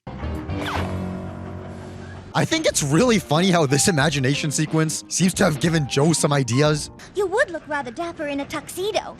Huh, you may be— Like, what the heck is that supposed to mean? You're saying that the culprit is Mulia Mild. Wow. I sure do love how Pinky has this police cap on for the latter two imagination sequences, but not for the first one. I first thought this was some weird inconsistency until I wondered if that's because police hats weren't around during the era the silent film parody takes place. Which, if that was the reason, that would make this genius. But when I looked it up to see, my hopes were kind of, destroyed. Well, Twilight beats Pinky with facts and logic. Pinky, stop! This is ridiculous! Look at her! And Pinky just proceeds to randomly describe the food. This mouth-wateringly marvelous mousse tempts the taste buds with this silky, smooth, yummy, nummy chocolatiness. Wait, it just hit me. Nobody bothered to bring snacks along to this ride? If this is an overnight trip, you'd think these bakers would bring some delicacies to enjoy on the way, or not even to enjoy, to not starve? Or not only that, but it seems like basic manners to at least bring some samples of your stuff for the other competitor passengers. To be cordial, to make the ride less awkward. Or it also seems like common sense to bring your thing into your room with you to make sure nothing happens to it or something. Put a glass cage around it. I don't know. Anything but what these characters in this episode are actually doing. Either way, Pinky and Twilight look for clues on who ate everything, and I'll just say, as harsh as I've been going about this episode, as a kid watching this, it really did encourage me to think deeper into things rather than just accepting things at face value. I know who did it, Pinky. Already? Yes, but I need more evidence to confirm. Which is the lesson of this episode, but I think that lesson ironically made me the way I am today, looking into every little thing in the show, rather than just accepting it's just a kid's show as an answer to stuff, causing me to realize there's actually a whole lot of logical gaps and contrivance in this episode, and show overall. It's like when the teacher teaches the student so well that the student ends up more powerful than the teacher and overtakes him. Such as me asking, the conductor, huh? What reason does Twilight have to take this guy's hat? I mean, it is a smart clue thing, and it does a good job at what this episode is trying to accomplish, but the chance of picking out the culprit's hair when the coal shoveler's hair would also be on it is just— they're just lucky that everyone has neon hair in this universe. Plus, you're telling me the actual guy didn't hear Pinky basically yell this statement? But when I got there, all I saw was the conductor shoveling coal. And thus didn't correct her? Because if he did and went, "What? I wasn't here last night," this would have been a lot easier. But, oh well. I guess he was too locked in with this job than to listen to women speak. I gotta take notes. Call every pony back. We have a cake culprit to catch. So, when they go over the clues they found, they left a little addition to the portrait. I actually have to give really big props to the episode for actually putting this clue there before it's actually solved by the characters. Has any pony else noticed that Rarity is wearing her hair rather differently today? With this super prominent painting with extra detailing to the point where it kind of gets distracting in some shots, donning an eyebrow, with Rarity conveniently covering up an eye the next morning. That's a really smart thing to put there for people to maybe get a clue, if they're incredibly observant on their first watch through, I guess. Furthermore, Rarity's line here is a banger. What? Is it a crime to change one's style now and again? Why, I think it's a crime not to. Why is that so funny? It's been living in my head rent-free for years now. It's also smart with how Rainbow Dash throws this knowing glance at Fluttershy after the pink hair clue comes to light, before the rest of the characters spell out the fact that it belonged to Fluttershy. Even if they do spell it out, this is still a really cool subtle detail. The fact that they gave Rainbow Dash an expression like this at all. Oh my. Once again, I often get comments going all, "This is just a kid's show, it's not for you. Why are you looking so deep?" Well, that's because there's genuinely stuff that's rewarding to find like this when you do, because this is a good show. And I would argue that people who comment that are under-analyzing it. Though, what's not a good show is Twilight's quick expression change here. Of the cake. So did I. The fact she goes from aha to you're under arrest between frames was probably unintentional, right? But I'm more puzzled by her expression here. So did I. I don't know why she's acting so shocked after presenting evidence that these people coming out are actually guilty of what they're coming out about. But still, I'll go easy because Rarity's line here is a banger. I only meant to take a little ladylike bite.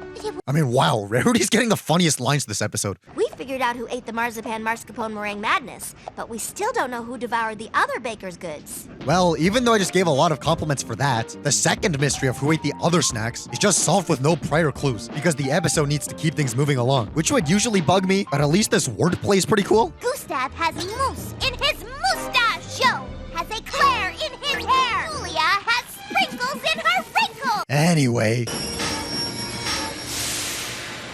Wow. How convenient that they arrived at their destination after the mysteries were just solved. Traveling at the speed of plot, I see. Now we don't have any desserts to enter into this contest. And whose fault is that? I think we can fix that. By violating a whole bunch of health precautions. Yeah, that thing probably has everyone spit on it. Dear Princess Celestia, you have to find out all the facts before seeing... Well, that didn't end up as much of a competition, did it? There's like 2 other competitors to this thing. I wonder what delicacy among these is gonna win. These judges just earned the easiest paycheck of their entire careers. But to rewind a bit, I don't really know what to think of this lesson. You have to find out all the facts before saying Samponi did something. If you don't, you could end up blaming Samponi for something they never did. Because they were all guilty. If the people she was accusing were all innocent, and it turned out the whole cake thing was caused by some stray animal on board or something like that, this would make a whole lot more sense. But even the baker she originally accused eventually gave in and lost self-control, which she does figure out. So, and yeah, obviously this isn't teaching don't suspect anyone of anything ever. It's saying if you are going to suspect, make sure your accusations are backed with evidence, which is a great lesson. But I'm just saying in an in-universe point of view, all of these guys are traitors. The thing is, even Applejack, who was the only non-detective character on the train to not take a bite of the cake, well, besides the conductor, she was originally planned to. Yeah, apparently there was supposed to be a scene in which Twilight Sparkle commends Applejack for her self-control, and Applejack confesses to taking a bite while Pinkie Pie was asleep and leaving no clues. However, it was cut for time. Wow, way to rep the element of honesty. Yeah, this episode doesn't make me want to not accuse people. It makes me want to not trust anybody anymore. Care for a bite? I don't mind if I do. Still, going frame by frame on animation of Pinkie eating all that's pretty funny. How the size of her mouth doesn't change at all, and how parts that shouldn't even enter her mouth get eaten somehow, along with how she eats the ribbon, even though, you know, the cakes probably want that ribbon. Okay, I get that as an homage to the genre and the multiple genres shown in Pinkie's imagination spots. There's a particular thing this episode is trying to do, as in showing homages to all these genres. Even the episode's title is a reference to something, and Mulia Mild's name is a reference to Julia Child. Thus, I'm pretty sure if you're a fan of one of those genres and stuff, there's more of you to go woohoo at. And frankly, I myself do enjoy good train mystery every now and then. But that's usually because, from a narrative standpoint, a good one plays to its strengths. I think TV Tropes sums it up best saying, train journeys provide a number of advantages for plotting a thriller. They are an enclosed space with a sense of claustrophobia, uncomfortable proximity to strangers with several good justifications for why people can't leave. Long-distance train journeys take several days during which the train is locked into a course, going through wild terrain with no reception. And that's an awesome setup, but this episode, I get that the genre I just described is aimed towards a more mature audience, whereas My Little Pony isn't. Therefore, it makes sense this episode doesn't go full force in all the potential the train mystery genre has to offer. But at that point, this episode could have just as easily taken place in Canterlot like an hour or two before the competition, and thus erasing all those weird leaps in logic I mentioned earlier. Because the way it is here, there's just so much we kind of need to ignore for the plot to work. 1. Why didn't the cakes take along? 2.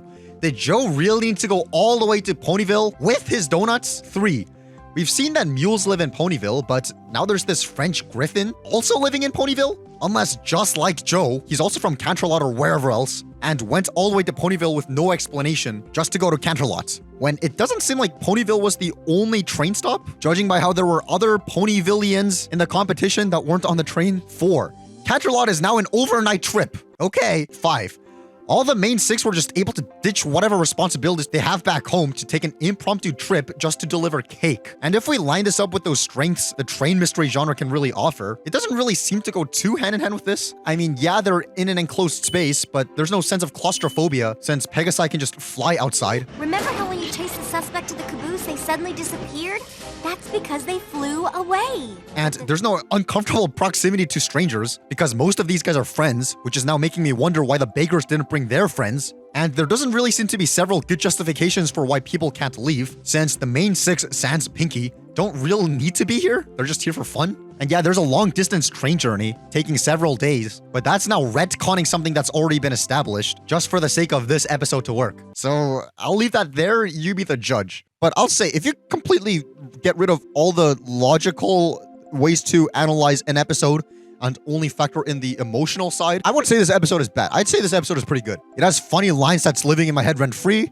It has Pinky being silly. It brings a classic character from season 1. And hey, there's homages to genres a lot of people like. So with all that said, I get that the perspective I'm looking at things from isn't necessarily what you're supposed to look at things with. Or not supposed to. I don't think there's a way you're supposed to analyze media and art. But I'm just saying one perspective does strengthen it while the other not so much. And like I said at the beginning, I don't think this is a bad episode. I think it's just mid, at least for me. But I'd love to know what you guys thought of this. Maybe you want to completely disprove all my points. Go ahead. I open myself up to that. And hey, this is Amy Keating Rogers' last episode she wrote for the show until season 4. So I'll be nice. Especially when she was the writer for the first episode actually written for the show. I can't say I don't have a soft spot for her episodes. And if you're curious, the reason for her departure from the show that she was there since the inception being... Why did you leave the writing team for season 3? I was offered a job as story editor on Care Bears. And as a freelance writer, you go from gig to gig, and you hope that you're going to be, get a couple things in a rotation. But there's no guarantee. But there's no guarantee. Whereas I was guaranteed to be story editor for all 26 episodes of Care Bears, and you gotta go, yeah, and you take that job. So the moral of the story is that Care Bears offers better job security than My Little Pony. Maybe I should just delete this channel and start up a Care Bears one. Anyway, Princess Celestia appears at the end of the episode, and because we haven't gotten a chance to talk to her too much during this season, I'll end us off by sharing this thing that happened when I saw her in real life. As in Nicole Oliver, the voice actor, not Princess Celestia herself. So it happened when I went to Everfree Northwest 2024. I made a whole video about it if you haven't seen it yet. And she was there, right? And basically, she's signing autographs, taking pictures at her booth or whatever you call it. And there's a huge line, right? And basically, when you're in a line to get a picture or an autograph or whatever, you need to buy like these tokens, which you give to the actor or whatever, as like a little voucher. All that to say, I'm waiting in line and I see Nicole Oliver marching down, getting mad at these 2 guys who I guess were there to get a picture or an autograph. And she's like, okay, you're done. Like, she sounded like a teacher. She sounded like an angry teacher doing like a teacher walk. I can't demonstrate a walk while I'm sitting, but just doing an angry teacher walk. She sounded like an angry teacher saying, okay, you 2 are done. You 2 are done. And she was like kicking them out. And I have no idea why she did that. My guess is that they didn't have those voucher token things. And I guess they were trying to scam her. I don't know. But the thing is, there was security on the job for each of the actresses. I don't see why they weren't the ones kicking them out and why she had to. From what I see, the security guys were just paid to sit around on their chairs like this and being on their phone the entire time. So yeah, I guess it's just a mystery that I'm gonna have to go to the grave not knowing the answer to, as in why she was kicking them out and why she sounded so angry, but I thought I might as well tell this story now because, Princess Celestia appears and I have literally nothing else to say about this episode. And whatever. See you guys in the next... Wait a second. I just realized this is the final episode of season 2 before the finale. And while it does feel nice to be done with this so we can move on to the next season, that just signifies that we're one step closer to reaching the end of the golden age of the show. Which is just a reminder that everything good ends. I think I need to go sit down.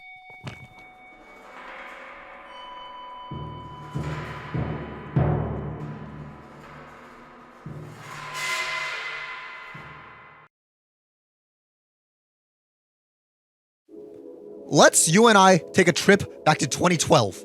The sun was actually bright outside, grass was actually green. It wasn't optimistic time, somewhere between amazing human innovations, such as the iPhone, becoming a cool new tool everyone was using more and more, yet before social media saturation, where everything became brain rot slop designed to degrade you into a statistic in an algorithm. So, how does this tie into My Little Pony?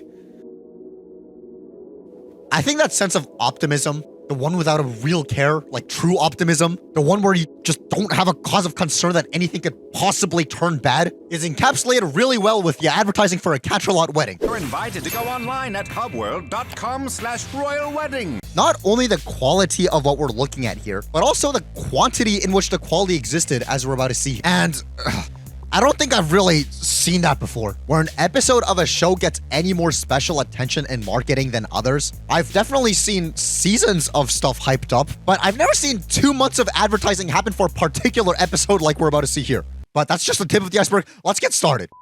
Despite a Canterlot wedding coming out April 21st, 2012, advertising for it officially started all the way back in February of that year, when Facebook posted the first mention of Shining Armor and Princess Cadence on their profile. Save the date, pony fans. There is a royal wedding coming to Equestria, and you won't want to miss this magical moment between Princess Cadence and Shining Armor. First of all, there doesn't really seem to be much of a date to save besides spring 2012. How specific? But secondly, and more importantly, this was posted with no prior context as to who these two are, which is highlighted by the comments being pretty freaking confused at who these guys are supposed to be. And I wonder if this was the Facebook page just not thinking to give these guys a proper introduction, or if this was to generate some discussion and speculation. But before we can ponder on that, the page came back the very next day to post this. Princess Cadence and Shining Armor are out on the town, scooping out wedding venues. Might this be the place our ponies say I do? With another appearance of the two mysterious ponies from the day before, now along with this castle. Although, notably, this castle was seen as early as January of 2012, with the website My Little Pony News reporting that this is the first ever instance of a brushable stallion in G4. Then there was nothing relevant until Valentine's Day of that year, quite fitting. Love is in the air in Equestria today, and Princess Cadence and Shining Armor are so excited to spend their first Valentine's Day together. Wow, so I guess they're getting married after one Valentine's Day together. I mean, okay. For the rest of February, we got no new information or news in relation to these two, nor the wedding they told us to save the date for. Besides standard episode teasers that we went through during our episodic analysis, all we got were these generic toy ads and them spamming the fact they have a DVD coming out. This state of silence also continued into most of March, which is making me wonder why they even bothered to start advertising these guys in February if they didn't even show up for most of March. Maybe they just wanted to keep people speculating to generate some hype among the fandom, because it's quite clear that by this point, the online marketing for this show was aimed toward bronies, which makes sense. They're the ones watching with an actual disposable income to buy merch and checking online for show updates and ads. And a few weeks' time, the patience of eager onlookers paid off on March 23rd, where we had this promo drop, actually giving us a date to save. From the Hub TV network, breaking news! Wedding bells are ringing in Equestria on April 21st, My Little Pony fans. So let's give this promo a watch. April 21st is almost here, so you'll want to be royally ready for the My Little Pony Royal Wedding on the Hub.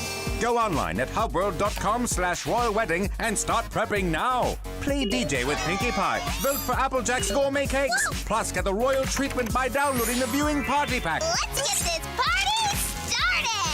Go to hubworld.com/royal-wedding today and get ready for the big day. The My Little Pony Royal Wedding, April 21st. It's a little disgusting to see these ponies use a keyboard, but alright. At least it makes more sense than a typewriter with 2 buttons. Also, I just love how stupidly blank Twilight's expression is in the thumbnail when you think they'd want to, put something more exciting there. But oh well. Speaking of oh well, we got hit with another silence until April 4th. Although sometime between March 23rd and April 4th, these billboards advertising the episode started popping up here and there, which is pretty cool. April 4th, once again, the Facebook page urged the reader to not only save the date, what is that, a K-pop Demon Hunters reference, but to also post pictures of your children here in a very public space where the fully no basement dwellers lurk.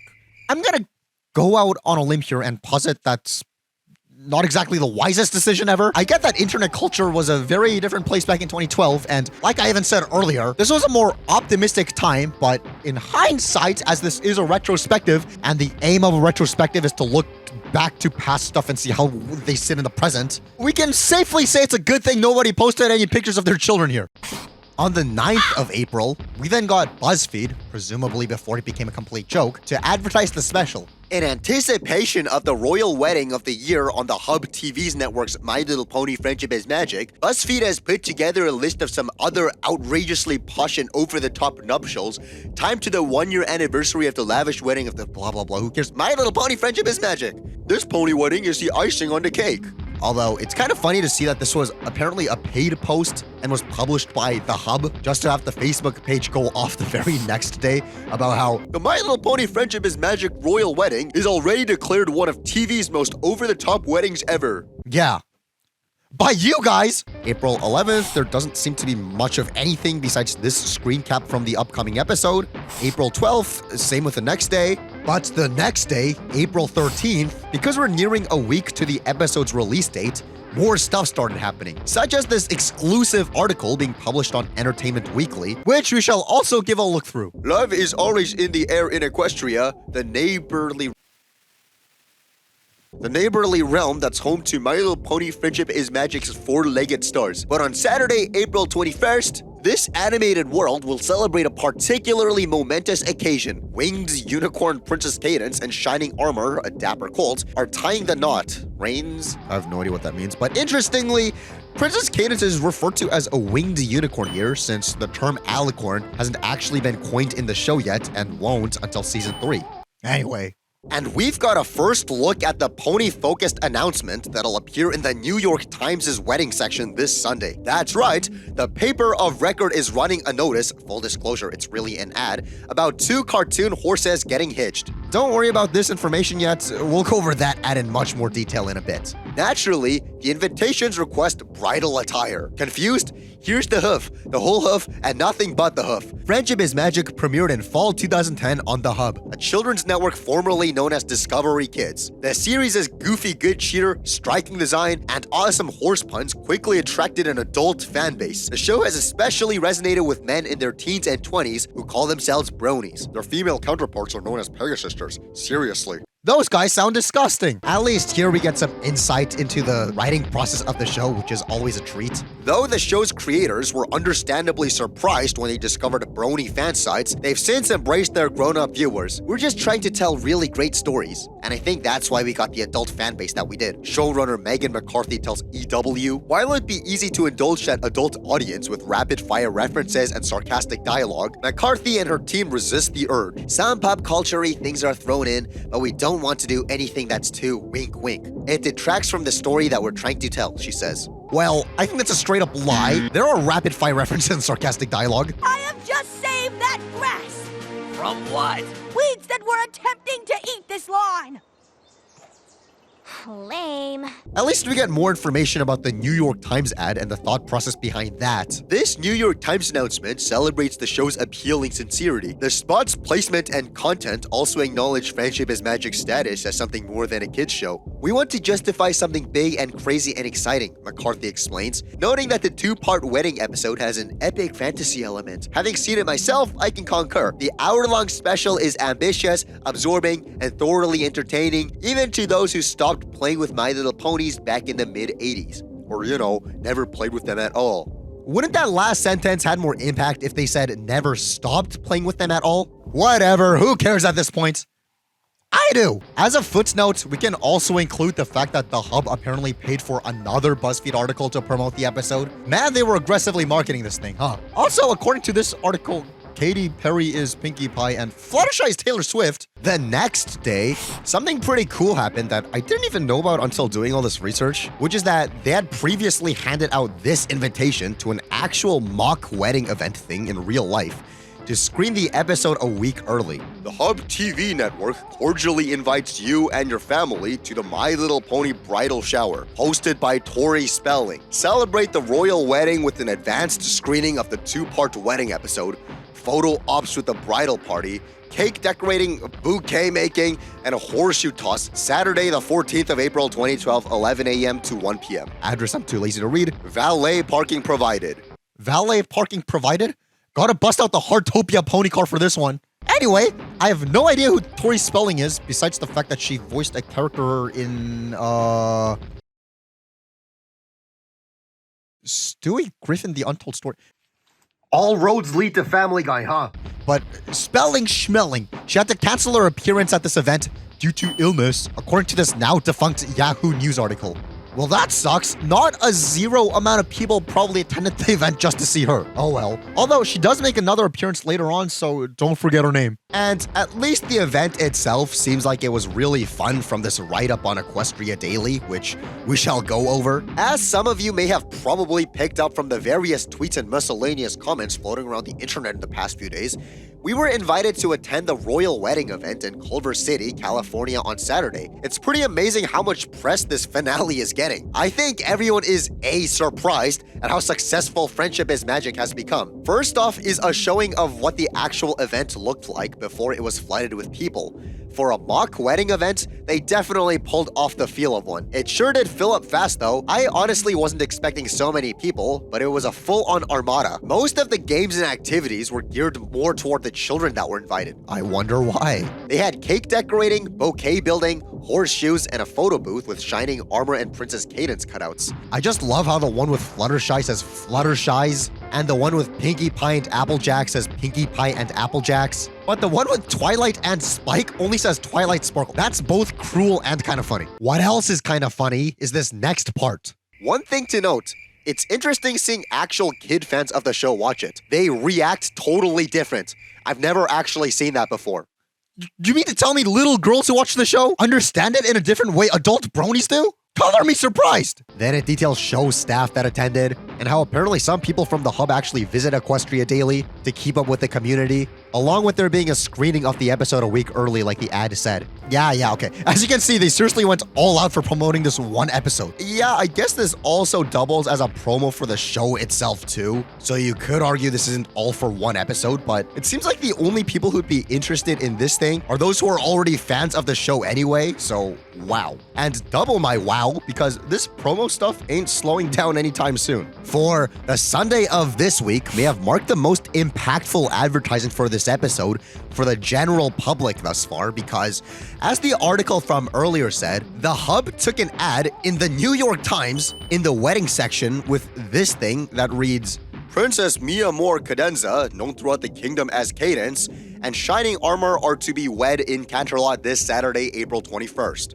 Princess Celestia to officiate the nuptials. Cadence is the niece of Canterlot's Princess Celestia, and Shining Armor currently serves as captain of the Canterlot Royal Guard. Oh, so he's responsible for the incompetence of the guards. The bride and grime-to-be first met years ago when Cadence served as full sitter for the groom's younger sister, Twilight Sparkle, who will also act as best mare. Along with Cadence's full name being revealed, this finally gave us some context as to who these two mysterious nobodies were and what their relation to the characters we already care about are. Although, this part of the sentence is a little stupid since obviously the wedding invitation in the show was handed out before Twilight even knew it was happening, let alone having to be best mare. But I'd understand if you didn't want to be my best mare now. You want me to be your best mare? Well, yeah. I'd be honored. Cadence is the most loving mare in Equestria, says Shining Armor of his bride-to-be. Oh yeah, because I'm sure he's given every mare in Equestria a fair shot to determine that. The rest of the wedding party includes Applejack, Rarity, Rainbow Dash, Pinkie Pie, and Fluttershy. Spike will be the ring bearer, who will do his best not to eat the ring's priceless jewel before getting down the aisle. Pinkie Pie exclaims, "This wedding will have the best reception in 100 moons, 1,000 moons, no, 100,000 moons." Okay, so yeah, this is just more of what I said about Twilight's involvement in the wedding not being a thing until she reluctantly sees who Mia Moore Cadenza is. But I'm still pretty ticked you're marrying some pony I don't even know. When did you even meet this Princess Mia Moore Cadenza? Princess Mia Moore Cadenza is Cadence, your old foal sitter. Cadence? Obviously, the rest of the main 6 found out about the wedding when Twilight found out about the wedding. So this ad is basically incompatible with the canon timeline of events. Unless you want to say they handed this out after the main 6 accepted their invitation, but before the actual wedding that happened like a day later happened. Fellow ponies from Appaloosa, Galloping Gorge, Philadelphia, and even Manhattan will be joining for this special occasion. Interesting how Galloping Gorge isn't mentioned in the show until the next season. I got RSVPs from Apples from Yonder Hill, Hollow Shades, Galloping Gorge. I wonder if that episode took the name from this invitation, or if they just had a list of locations this ad randomly pulled from, that the episode also randomly pulled from, or what? Unless by Galloping Gorge they meant the Ghastly Gorge, which did appear in the show before this. A race against me through Ghastly Gorge. Dun dun dun! But that makes even less sense since ponies clearly don't and can't live here. I'm just confused because all the other places the invite mentions have been mentioned in the show up until this point. That aside, the ad ends with a time and place along with pre-event coverage and activities are available at hubworld.com/royalwedding. Which that ad from earlier gave us a bit of taste of. But what I think is really cool is how they apparently kept updating this website well after the episode came out, during the hiatus of season 2 to season 3, to the point where the website data held a leak to King Sombra's design. But hey, we're not there yet in the lore, so let's dial this back a bit. I'll let this promo that shows more of the website end us off. Personalize and send invites to all the friends on your royal guest list with Twilight's Invitation Creator. Make your own custom pony at Rarity's Bridal Boutique. You can even race Rainbow Dash to a Sonic Rainboom and still be on time for the My Little Pony Royal Wedding on the Hub. Whew, okay. I think that about covers all the major events leading up to this episode, because the only other thing the Facebook would post at this point were screenshot teasers of the episode and character JPEGs where the eyes are weird. Princess Cadence! Help me get ready for my wedding. And damn it, I forgot about the toys. All right, let's just take a look at these wedding series brushables. Thanks to MLP Merch for all the information. Looks like we got the main 6 here, and finally, it seems like they all have gifts that they're bringing to the wedding, or at least things to spice up the wedding, such as, you know, the beverages, you got the cake, and seems like they all got invitation envelopes from the wedding, which is kind of dumb because they're all different envelopes, so it looks like Shining Armor and Cadence printed a bunch of different envelopes of different pictures and handed them out individually rather than just using the same envelopes for everybody. Except for these two, which look strikingly similar, but they're also different. And the thing is, obviously, in real life, you would probably hand out the same envelope to everybody. But it would be boring to collect all these toys, or not even to collect, just buy more than one and have them all be the same envelope. So I can definitely see why they did this. But wow. I also think it's really funny how Rainbow Dash's gift to Shining Armor and Cadence seems to be a framed photo of her friend group. Now that's fantastic. And I guess this means that Twilight's gift to them is just a photo of the couple? Unless if this is like a take-home goodie bag-ish gift, which then, if that's the case, I guess Rainbow Dash gifting them a picture of the main 6 is kind of a fair transaction. Anyway, I guess they also released the exact same toys, but with the DVD to the Ticketmaster. How many copies of the Ticketmaster do we need? Then we get another release of, not the entire main 6. Wow, okay. At least this looks really cool. Awesome looking accessories here. Is that a casket? And then we got the Cutie Mark Crusaders with the... Okay. Then we got the aforementioned, you know, castle set from earlier. What the heck is that thing? But for me personally, I think the most exciting part of this entire series are these guys. First of all, I really like Cherry Berry. She's really cool. But what I don't like is this and how Sunny Ray's looks disgusting and nothing like her in the show. Nor do I know why Trixie is involved in this wedding whatsoever. But okay. And I like how Lyra is also bringing a photo of a group she's not even a part of. Wow. Just like the main 6, we get another version release of them, but except with Lesson 0 instead of the Ticketmaster. That's fantastic. DVD, 20+ minute full episode. Well, that's arbitrary. It's not like 20+ minute is like an impressive thing. It's just a standard episode. So if this was an 11-minute episode, it would just say 10+ minute full episode. That's just arbitrary. That means nothing. Well, whatever. It's charming. I like it. Then we got another Fluttershy. I mean, okay. You would think that when they did these 4 of the main 6, they could have, you know, compensated for not having Applejack and Rainbow Dash here for one of these, but no, we get another Fluttershy with a dragonfly. How's that a dragonfly? That's a butterfly. And also a Twilight with an RC car. However that fits into the world. And we've also got Daisy Dreams. That's kind of cool. Wings move. Yeah, I'm sure they do. Finally, we got the three princesses where this looks nothing like Princess Celestia at all. Wow, I like how much of a slap in the face that graphic of Celestia is with her pure white skin next to the pink doll. And last but not least, we got another Cadence. And frankly, I think I prefer this one. This one's body actually looks like her. The wings actually look like her. The face looks like her. But this is just a repeat of the other Celestia and Princess dolls. That's not nice. Today is my wedding day. Good for you. We're shining armor. Man, well, that's it for these brushables. My Little Pony wedding castle and ponies each sold separately. So, with all that hype, what was it actually building up to? Okay, well, you know what it was building up to, but did it have a worthy payoff? Did it live up to the hype? Well, if we take a look at this report from Hasbro intended for investors, which I suppose is just public information for us to read. Yeah, They say they hit record high audience with outstanding performance of Special Royal Wedding of the Year on My Little Pony Friendship is Magic, along with it being their best ever number so far. Good for them. Although, it's kind of interesting how there seems to have been a 35,000 people drop in viewership among kids watching between the first and second parts. It remained the same for women 18 to 49, whereas for normal adults, I suppose, the second part gained 9,000 people.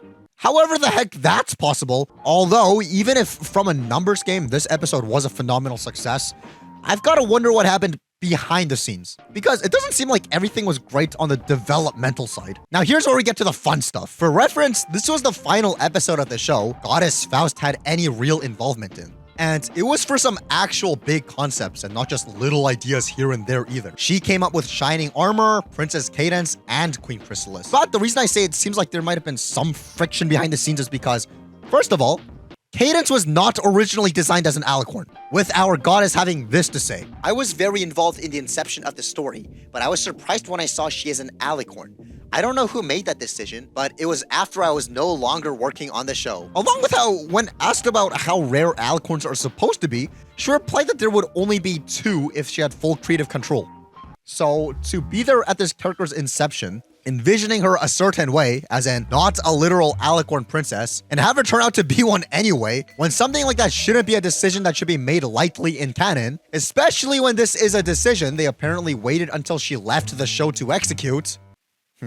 I'm not trying to put words in mouths or thoughts in heads, because ultimately, there's no way for us to actually know what was going on in anyone involved's minds, completely for sure when this was all going down. But I feel like if you were Goddess Faust in this situation, this whole thing leaves you with a couple questions. Either one, the people you left to run the show just don't understand the fundamentals of the world you were building since you were 8 years old, essentially ruining your life's work. Or 2, the people you left to run the show do understand the fundamentals of this world, yet chose to introduce a new alicorn princess anyway, betraying your wishes on purpose. Because either way, it's pretty obvious this decision was only made to sell a brand new pink princess doll. Need I remind you the show is effectively advertising the brushables and castle playset of these two before even telling us they'll be appearing in an episode or anything along those lines? Then that makes you wonder, were they always planning on making this character an alicorn? And it was just a happy coincidence Goddess Faust happened to leave on Hasbro's part before they finalized this decision, making things only appear bad to us, or what? Because admittedly, even if they did have good intentions, or at least not sinister ones, no wonder she finds it too difficult and painful to catch up with the show. At the end of first season, you handed off the show to Megan McCarthy and then also Jason Thiessen and the guys from DHX or whatever. Have you been monitoring the show closely to see where it's gone since then? I haven't. It hurts too much. I'm sorry. I just can't bring myself to do it. It was hard to leave. I didn't want to leave. So, seeing it go on without me, it brings up a lot of mixed feelings. For reference, this is from November of the same year, a few months after season 2 concluded. At least there doesn't seem to be such drama behind the other 2 characters introduced for this episode. Goddess Faust came up with Shining Armor's name, powers, and the fact that he's Twilight's brother, which is good and makes his introduction feel a little less disjointed in the episode, which is really good to hear since one of the biggest gripes I had with this episode, and with the show as a whole, not gonna lie, on my first watch through, is the fact that they dropped the fact Twilight, the main character, has a brother, and the entire main six was aware of this the entire time, with zero mention of him before this episode out of nowhere. Your brother's getting married? Congratulations, Twilight. That's great news. But if what Goddess envisioned this guy as actually carried over to the screen, at least you can't say that he's also a result of corporate meddling or shoehorning like Cadence being an alicorn was. Also, I guess if you were stalking every new post on the Facebook leading up to the episode, it would have come across as less of an out-of-nowhere thing. Does this retroactively make the writing within the episode itself flow smoothlier? Not at all, but at the very least, it gives us some context behind it. But speaking of the events of the episode itself, the reason I told you to remember Tori Spelling's name is because during the initial broadcast of this episode, there would be these bumpers where she interacts with the characters and stuff, which I suppose we might as well give a look at here. Hi, I'm Tori Spelling, and I am so excited the Hub asked me to be the host of, wait for it, the My Little Pony Royal Wedding. Yes, I'm doing this out of excitement and not out of contractual obligation for not being able to make it to the last event. That is why I'm so clearly not reading off a teleprompter off screen. I'll be coming to you live, giving you up-to-the-minute scoop on the Hub's most anticipated event. So join me for the My Little Pony Royal Wedding. Okay, yeah, I joke around, but honestly, it seems like this would have been a blast to see in real time. Rarity, I'm a big fan of your designs. Who will you be wearing? Oh, my own creation, of course. And you're creating the dress for the bride. No pressure, right? Yes, that's right. Princess, the dress, the beating. Help! Is there a vet in the house? This seems all around very cool and would actually mean something to me if I could still feel anything. Hi, Twilight. I'm just gonna say it. You don't seem to be kicking up your hooves with the bride-to-be. Awesome. I especially like the Spike segment where it's a bunch of, reused Spike animations, but I think it's charming. Tori Spelling?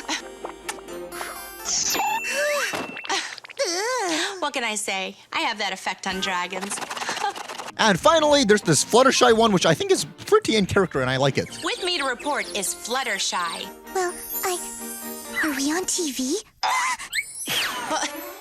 Was this because they probably couldn't think of anything witty for her to say? Possibly, but, whatever, it's funny. And yeah, even if she probably thought this was really stupid to do, to talk to an imaginary pony next to her, at least they all glaze her. I'm here with Pinkie Pie, pony party planner extraordinaire. Hi, Tori. Big fan. So surely it couldn't have been too much of a bruise to the ego being in the situation. And even if it was originally getting on it, at least it's not like the characters are making fun of you. But hey, we'll go much more in-depth on the episode itself when we get to our proper analysis of it. Now, I was originally just going to end things here, but as if the stars themselves aligned for this very purpose, I stumbled across some further fan reception I think is worth analyzing a little. Now, a few days ago, I was incredibly bored and had nothing to do, essentially, so I started browsing 4chan, which, for context, I really don't, unless if I'm exceptionally bored, which is incredibly rare because my hands are always full with one thing or another, like this guitar, or making videos, or Instagram Reels. But it's fine because I just so happened to find this thread. The topic of the thread itself isn't really important at all for our purposes. What is important is how conversation eventually flowed into somebody posting this graph of what I assume to be a survey from what most people on the MLP board count as canon. And I just thought it was really interesting how most people say season 1 and 2, so Lore and Faust seasons, are the only canon ones, except a Canterlot wedding. Now, I've definitely heard people only consider the first 2 or first 3 seasons count as true canon, but I've never really seen this particular distinction with a Canterlot wedding not being counted as canon before when the rest of season 2 is.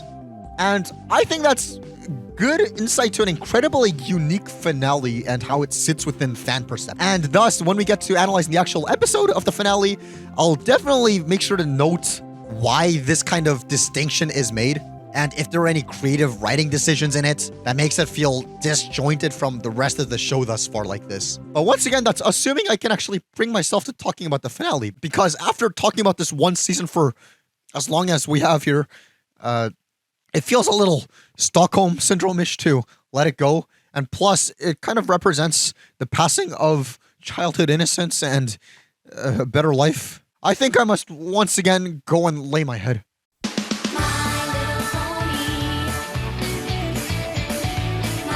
Wow, can you say Bridezilla? More like Ponyzilla. Well, you said it. I didn't see that coming. She's worse than rain on your wedding day. Well, there's a rainbow after rain. That's considered good luck, you know? Oh, good point. Stay tuned. Part 2 of The Canterlot Wedding Retrospective by F-. is next, right here, only on the F-.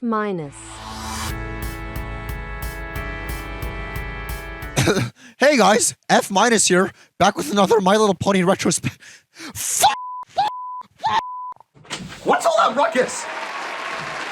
Oh hey, A+. It's just that we're at the end of the season, and it hurts to let go. You know, the first 4-ish seasons represent peak My Little Pony, and thus peak life. And we're slowly trickling onto the end of that. I guess this was always an inevitability, but I didn't think we'd actually make it this far, you know? Pipe down, let me get this straight. If you knew you were going to be sad ending something, why would you then go ahead and start the thing in the first place? Are you sure you're not just mad that your crush still isn't texting you back and you're projecting it onto My Little Pony and just using whatever you said as an excuse? Regardless of intention, I suppose talking about My Little Pony is therapeutic for me. Then, go do it? Yeah, you're right. Good idea, slave. Let me just grab a mood regulator real quick and... Energy drink detected. Alright, I want to aim our discussion about this episode towards how there's a subset of people who don't want to consider a Canterlot wedding canon, but I would imagine people are saying this with a level of trollish hyperbole, and I'm not really here to discuss what I personally find canon or not, because I'm sure there'll be much more time for discussion for that later on. What I'm more interested in for now is why this is even a specific distinction that's made in the first place. Especially when this episode, or at least the song This Day Aria, is usually held in such high regard in recent memory. But we'll circle back to that. Let's just give this 2-part episode a watch and take extensive notes about everything. I've got my mood regulator ready, so I'm pumped, I'm optimistic. Let's just get this episode started. I just hope it doesn't remind me of the sad, desolate state I'm in by rubbing in a healthy, loving relationship in my face every 2 seconds. My love will give you strength. We're just going to ignore that. Like I was saying, the only thing that could possibly ruin my mood now is if this episode deals with anything to do with relationships, because I now pronounce you Mare and Colt. You know what? Is that how you want to play it? Fine, let's get this over with. First of all, I'm loving this one white tree among all these other non-white ones. That's normal. Also, I love the way the left matte corner is bending the laws of physics by not squashing this flower underneath it. And nice cutie mark. And nice way Rarity's hat sits on her head really well. Oh, hey, look. It looks like they got embarrassed from us noticing that flower thing because now the flower's gone. And you're telling me you've been here long enough to cut some slices of cake, but you're just now setting this basket down? Oh, wait a minute. That comes from a different cake. Or did they have a second cake that they ate every slice of except for this one? But if that's how long they've been here, why is Twilight only now just setting the basket down? And before you say... Oh, well, maybe you couldn't see Rainbow Dash's cutie mark because of the angle. Stop nitpicking. Okay, by that logic, we shouldn't be able to see it in this angle either. And is that meat on her sandwich? And is that why we haven't seen Daisy Joe in a few episodes? Was this Here to pick up some cookies to go with your milk? Oh, yeah, Pinky, don't you know? only to fatten her up so they can get extra meat? Okay, this face is really funny though. And who the hell drinks water from glass at a picnic? And couldn't Applejack provide some apple-related beverage? She's done it before. I got some fine apple juice waiting for you. Not to mention, why does the sandwich no longer have a bite out of it in the next shot? Or is this supposed to be Applejack's sandwich? You know, the one she doesn't even have in the previous shot? Anyway, Spike comes over and gives her this note. Dear Twilight, I am sure you are as excited as I am about the upcoming wedding in Canterlot. And, glad to see Applejack went out of her way to stand up for this news after being sat there comfortably. Pinkie Pie, I can think of no one more qualified than you to host the reception. Oh yeah, because she conducted herself really well the previous time she was at a party in Canterlot. Applejack, you will be in charge of the catering for the reception. Really? She couldn't even be trusted to bring snacks to a picnic between friends. Rarity, you will be responsible for designing the dresses for the bride and her bridesmaids. Yeah, sure. Just as long as the client gives no input of what they want, otherwise she's going to be sad. But hey, okay, I got it all out of my system. Let's back up a bit. Is this for water or for coffee? Also, why are there olives on the sandwiches now? Also, I really like the fact that they added this detail of Twilight fixing this hoof hole in the icing of this cake because that's cute. But it's also disgusting how that means you can kind of easily cover up the fact that somebody just stepped in your food in this world. But speaking of food, what is Fluttershy swallowing? It can't be cake since there's no slices from it. And these sandwiches contain their slaughtered friend, and I doubt Fluttershy's the type to eat meat, considering she loves animals. Maybe a little too much, but still. All right, okay. I think it's actually out of my system now. On to the plot. Princess Celestia cordially invites you to the wedding of Princess Mi Amore Cadenza and... my brother? So it turns out Twilight has a brother who's never been mentioned nor even alluded to in the show so far, but we'll come back to all that in a sec. What's more important for now is... He couldn't tell me personally? Just thought you should know I'm making a really big decision that changes everything. The funny thing is that this ain't the first time a Tara Strong character's used a sandwich as rhetoric before. I want the chicken, Alana. Here, eat. Same deep-in voice and everything. Just thought you should know I want the chicken, Alana. Anyway, what's not funny is how Twilight just dropped the fact that she has a brother and none of her friends question her about it. Your brother's getting married? Congratulations, Twilight. If this dubbed with one of the characters saying, "You have a brother," or "How could you never tell us you have a brother?" this would have been completely fine, especially if Twilight gives an excuse that she's, I don't know, distant or perhaps embarrassed by her brother or it brings up painful memories. This would have been perfect. Zero plot holes whatsoever. But that's not it either. In fact, we then get an entire song dedicated to how much she loves her brother and wants to bear his children and can't shut up about him. When I was just a filly, I found it rather silly. Wow. Judging by what appears to be the cover is on this side, yet she's flipping the pages I guess the correct way, for the lack of a better word, I'm left with the conclusion that she's just reading a manga backwards. Why are they having this conversation backwards, person? I knew he would be there. Okay, he looks terrifying as it was. He did not need to widen that smile. That is remarkably disgusting. Also, I love it when blank pages gain information in between shots. Fantastic.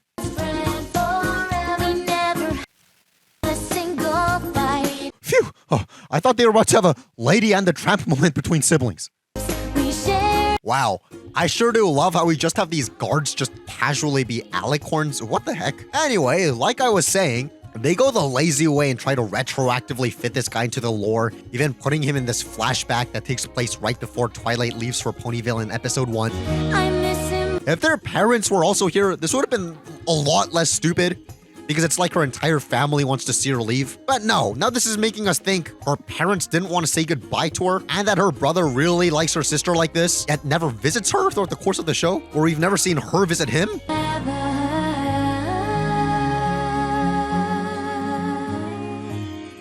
Okay, calm down. You're acting like the guy died or something. I'll say there's at least some ambiguity with this line. I mean, they don't just let any pony be captain of the Royal Guard. So let me get this straight. We're helping out with the wedding of not only a princess, but a captain of the Royal Guard? Since, if Twilight were to have been openly gushing about her brother in between episodes like this scene would have us believe she would, Rarity would have probably known that super basic information about him. Then again, this is Rarity we're talking about. I don't think she's exactly the best listener among the six, so who knows.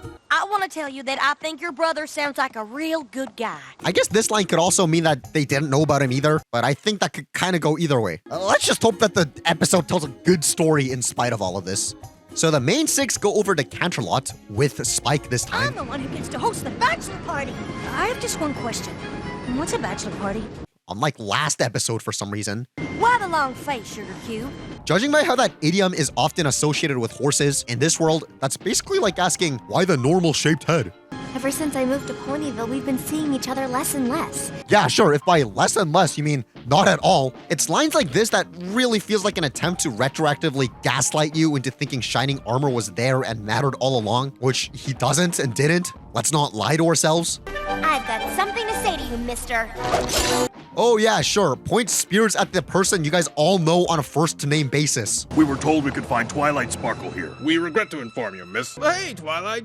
Haven't seen you in a while. What if they thought she was evil? Okay, then why do they relent when Shining Armor, who they know probably only knows as much as they do, approaches her?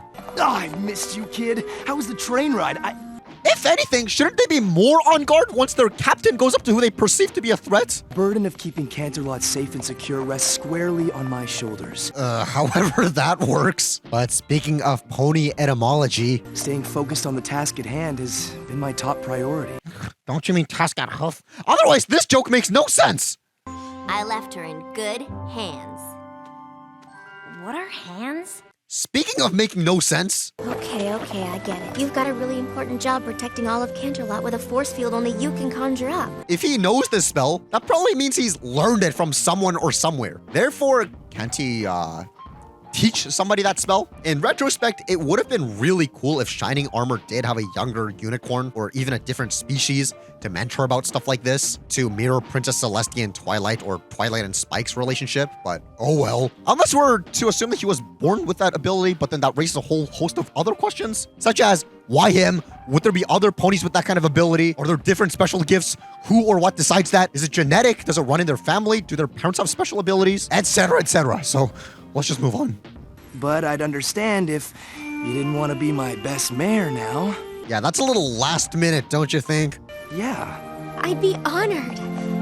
I guess not. This wedding website I got that information from just got destroyed by facts and logic, I guess. Princess Miyamore Cadenza is Cadence, your old foal sitter. So Twilight recounts memories of her foal sitter and... You're a princess. I'm just a regular old unicorn. That seems like rather sinister foreshadowing. Sunshine, sunshine, ladybugs awake. Clap your hooves and do a little shake. That must be the dingiest picnic mat I've ever seen. Also, wow, they went through all this, yet she had this to say earlier? Before I came here and learned the importance of friendship, Shining Armor was the only pony I ever really accepted as a friend. Well, that doesn't count as friend because that's her babysitter. And her brother counts as a friend despite being her brother, Pickle Lane. I am going for a Hoofacure, and that is not going. Okay, before we question that, I love how real this argument sounds. I paid for three this month. It barely even sounds like voice acting. It just sounds like they recorded a random couple fighting. It's really funny. Now, with that out of the way, what are the implications of this? Why is that even a spell? What if these guys weren't actually dating and it just sounded like they were? What if there's a boy and girl pony arguing at a place where Cadence assumes they're a fighting couple if they're actually siblings and she uses the spell on them? I get this is trying to show us that Cadence's existence revolves around restoring love and stuff, but okay, I'm no expert, but isn't love supposed to be a deliberate decision? If it's magic like this with no effort, nor knowledge or consent between these guys, is it actually love? And what's the actual solution here? So the woman wants a Hoofacure, and the man said he's already paid for 3 this month. So what's the compromise they're going to reach here? Is the man going to pay for another Hoofacure? Or is the girl gonna say, hey, you know what? I've had enough. My girlfriends can go out without me. For all I care, I just want you. But no, they just kind of, hand wave that entire thing with, oh, you're so cute. I'm in love with you. Lame. How many unicorns can just spread love wherever they go? I only know of one, and you're marrying her. And you don't think there's a problem with that? If there's a pony who you know can magically make anyone feel love towards someone, and that someone whom you care about is marrying this person, would you not want to check if those feelings are genuine? Evil or not, that just sounds like a textbook succubus. Anywho, the episode goes on to show wedding preparations and... Cake. Shit. Wow. With all that, you'd think Applejack could have entered the competition from last episode herself and won. Though, it's pretty cool how we get this appearance of the Apple family members from the first episode of the show again. Also, it's kind of cool how the Hub apparently had an office party with a real-life version of this cake. But speaking of defictionalization, I really wish they would have made these cake toppers in real life. That would have been awesome. So Princess Cadence walks in to check on the preparations, which kind of makes Twilight's job as the wedding planner feel redundant, but okay. Oh, shucks. Why don't you take a few to go?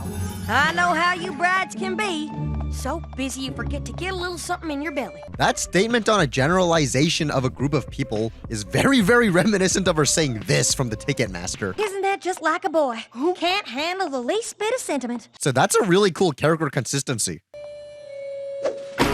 Can't you wait to throw that outside? You're just asking for there to be evidence to track you down. I guess somebody didn't watch the last episode. When committing solving a crime, it's crucial that one never leaves behind clues. If she just opened Netflix to watch the last episode of My Little Pony that came out before this one, she would have gotten away with it. I was hoping for something with more beating. I can give you a beating.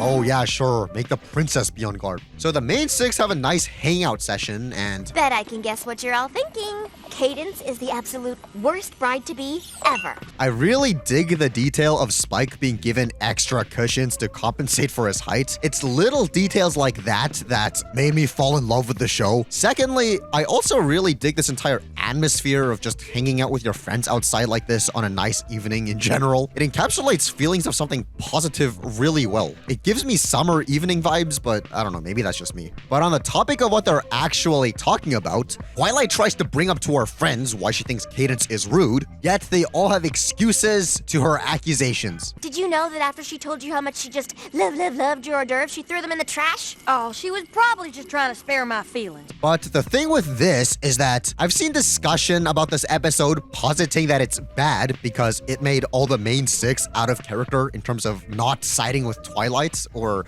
that Twilight's friends are stupid for not hearing Twilight out despite learning these lessons this season. As Twilight's good friends, we should have taken her feelings seriously and been there for her. We learned that you should take your friends' worries seriously, even if you don't think that she has anything to worry about. And yeah, as the season finale, I would have hoped there would at least be a passing mention of previous lessons if it becomes relevant like that, or at least lampshaded with, yeah, but this is different because so-and-so. Even if that so-and-so that they would give was completely stupid, at least we wouldn't have been left with dismissive characters. Twilight, whatever are you talking about? Cadence is an absolute gem. But to play devil's advocate, I don't know if I actually agree with that assessment, because the rest of the main six, on top of having rational excuses for her accusations... She did raise her voice at one of my birds during rehearsal. See? Rude. But he was singing really off-key. They have no real reason to actually humor Twilight's assertion that Cadence is evil here, besides, I guess, the fact that Twilight is their friend, if we look at the events of the episode from their perspective. Firstly, they get invited to do special stuff at a royal wedding, and not just to attend, but to actually prepare events for it. That's a huge honor, and we've seen throughout the show, particularly in season 1's finale, that some of these guys have aspirations to be rich and famous, thus making this event a huge opportunity they'd probably want to seize at all costs, since it'll definitely put their names out there. Well, even more out there. Plus, I would hope an official royal wedding would pay their event hosts well. So from that, they already have a reason to be locked in on not wanting to indulge anything that could possibly get in the way of that. Then again, by that logic, I'd imagine Twilight would be getting compensated the most for being the primary planner. So realistically, her friends should question why she's willing to throw that away. So you could use that as an argument against me for Twilight's friend indeed being in the wrong. But then again, all of that's assuming that these guys are getting paid for this in the first place. But that's an assumption based on reality that I inserted in here, so we might just have to throw that entire thing out altogether. But motive aside, on an evidential level, her friends don't have the same experience of knowing Cadence as Twilight, and by extension us, the audience, does. As the audience, we get the privilege of getting into Twilight's head to see the flashback of how Cadence once was. Twilight's friends don't have that liberty. And it's not like Twilight goes into detail about that to them either. Sure, even if she did, they could try to justify that with how personalities can change over time, or how she's just stressed and has a billion different tasks she's micromanaging here, which they do use as an argument. The princess is about to get married. I'm sure any negative behavior she might be displaying is simply the result of nerves. But Twilight doesn't even try to explain her side. And what Twilight could have tried letting them know is, Cadence's magic wasn't green before. Yeah, I get that's more of a clue for the audience that something's wrong, and her friends could have tried justifying that by telling Twilight that her memory is wrong, but at least that would have made them think about it. But with the way it is here, how do you actually argue against the points her friends bring up? She was so demanding. But of course she was. Why shouldn't she expect the very best on her wedding day? No wonder she rage quits. So, Twilight pays a visit to Shining Armor. Everything okay? We need to talk. What an original turn of phrase. We need to talk. I think you're making a big Hi, sweetie. She sure has a way of sneaking up on people. I would usually say roasted and add a Vine boom sound effect to that, but I'm more caught up on the fact that she used the term people instead of pony there. Whatever, we'll do it anyway. She sure has a way of sneaking up on people. Roasted! Anyway, then we see Cadence do something evil. And then we get this incredibly unnecessary piece of dialogue. Who goes there? I presume that this was only put here to throw a bone to Princess Luna fans that wanted to see more screen time from her. Although it kind of feels condescending that is what we got. Especially when she gets ignored by the one character who tried to understand her when she came back to civilization. Stay indoors, Twilight Sparkle. Shining up. Like, Geek Diverse has locked in, am I right? She also got straight up ignored by her sister earlier. Rest, my sister. As always, I will guard the night. But Princess Celestia has zero personality, so who cares? Shining Armor's in real trouble. You have to help. Wow, those are the goofiest smiles I've ever seen. And I don't know if the show's doing this to be cute, because it is cute, or if they're doing this to somewhat artificially inflate the rhetoric of these characters being so caught up in emotional highs that they're just not going to hear Twilight out, because that's kind of cheating, I think, and would be an unearned way of making Twilight and her friends more distant. But I don't know, you decide. Looks like I really am on my own. Speeding up a bit, this confrontation happens. You have to listen to me! Oh, they have to listen to you? Is that why you're not gonna say anything for the next 4 seconds? Oh, goodness. Are you okay? I've got something to say. Could have fooled me. As a side note, I really love the fact that they added this little detail. I've got... Anyway, Twilight tries to expose Cadence for being evil and... Why are you doing this to me? Because you're evil. Evil! Well, she is a woman. And if I don't stop you, you're gonna ruin my brother's life. Okay, if he's getting married, it seems like his life was gonna get ruined regardless. I am on a roll. She's completely stressed out because it's really important to her that our big day be perfect. Something that obviously wasn't important to you. Well, if she's been going through all that effort to try putting a stop to it, it clearly is important to her, just not in the way he's thinking of. And you can forget about being my best mare. In fact, if I were you, I wouldn't show up to the wedding at all. Come on, y'all. Let's go check on the princess. I have a lot to think about. Ha ha! Now you know how I feel. Abandoned by everyone you care about because nobody's willing to be patient enough to meet you at your level to understand you. He was my big brother, best friend. Now this is a cool reprise. I would usually say this is a waste of time or padding because it features minimal animation and it's not like we don't know that Twilight's reflecting on her relationship with Shining Armor being broken here. And that's really all the music number offers.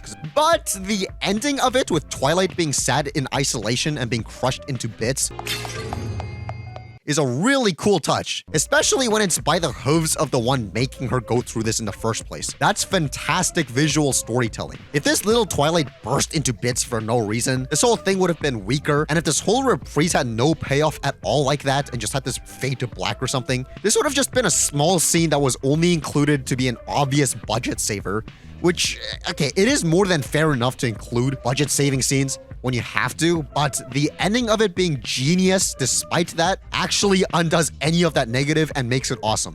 And trust me, there's a certain pointless reprise that happens later on in the show that I can't wait till we get to so I can rip it to shreds. Okay, it's not that bad, but I'm glad we have this good example of how to do a good reprise to compare and contrast a worse one to. Just remind me in a few years to bring this point up when we actually get to that episode. I'm sorry. You will be. Well, that's dumb. Twilight was relenting and perhaps going to back off from putting a stop to evil Cadence, but now evil Cadence decides to prove the fact that she actually is evil. If she didn't do this, Twilight would have probably gone home dejected, not unlike what she did in The Return of Harmony. Pack your things, Spike. We're leaving. Don't ask where we're going, because I don't know yet. And her going home would have been the perfect way for evil Cadence to have finished her evil plans. And there would have been zero suspicion from the main six, especially if Twilight tells them that she's going home on the way back. But now that she's doing this whole charade, Twilight's gonna go inexplicably missing, which would actually make her friends wonder where she went. Also, cool to see that this kingdom with excessive security had zero guards in the one place that matters most. Oh, wait a second. Yes, they did. Then, of course, Cadence will enter. Where did they go?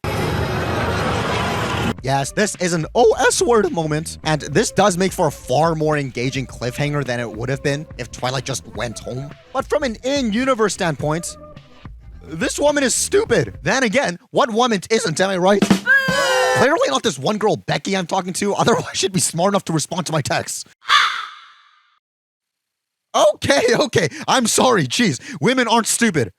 Only the ones who aren't subscribed to F-. Okay. We'll save overall thoughts on the special as a whole until after we go over part 2.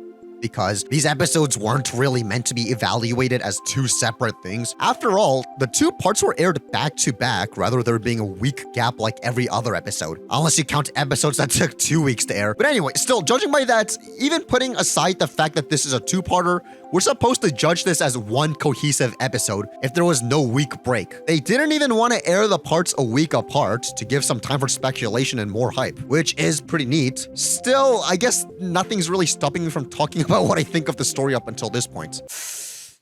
It seems like a lot of this episode was built on contrivance. I touched on this a bit earlier, but honestly, if I were super invested in the show and was a basement-dwelling brony back when these episodes were coming out, and not just now, this episode would have probably pissed me off quite a bit. They just introduced Twilight's brother out of nowhere and pretends like he's actually important to the show. It would have been cool if he was at least mentioned before this, especially during episodes that deal with siblinghood before this, that Twilight would have been able to see and reflect on the relationship she has with her brother, even if he's not shown. I think that would have added a lot more depth to those episodes. If they had him be a recurring unseen character throughout the season, this being the finale would have made a lot more sense and would have felt very satisfying. Kind of like Ed, Ed and Eddie's Big Picture Show doing that exact thing. But on a similar note, in terms of continuity, and I want to put emphasis on terms of continuity, not in terms of everything, this episode being the introduction to Princess Cadance is fine, since there's not really the same logical reason for her to have been mentioned or seen in the show before this episode as there would be with Shining Armor.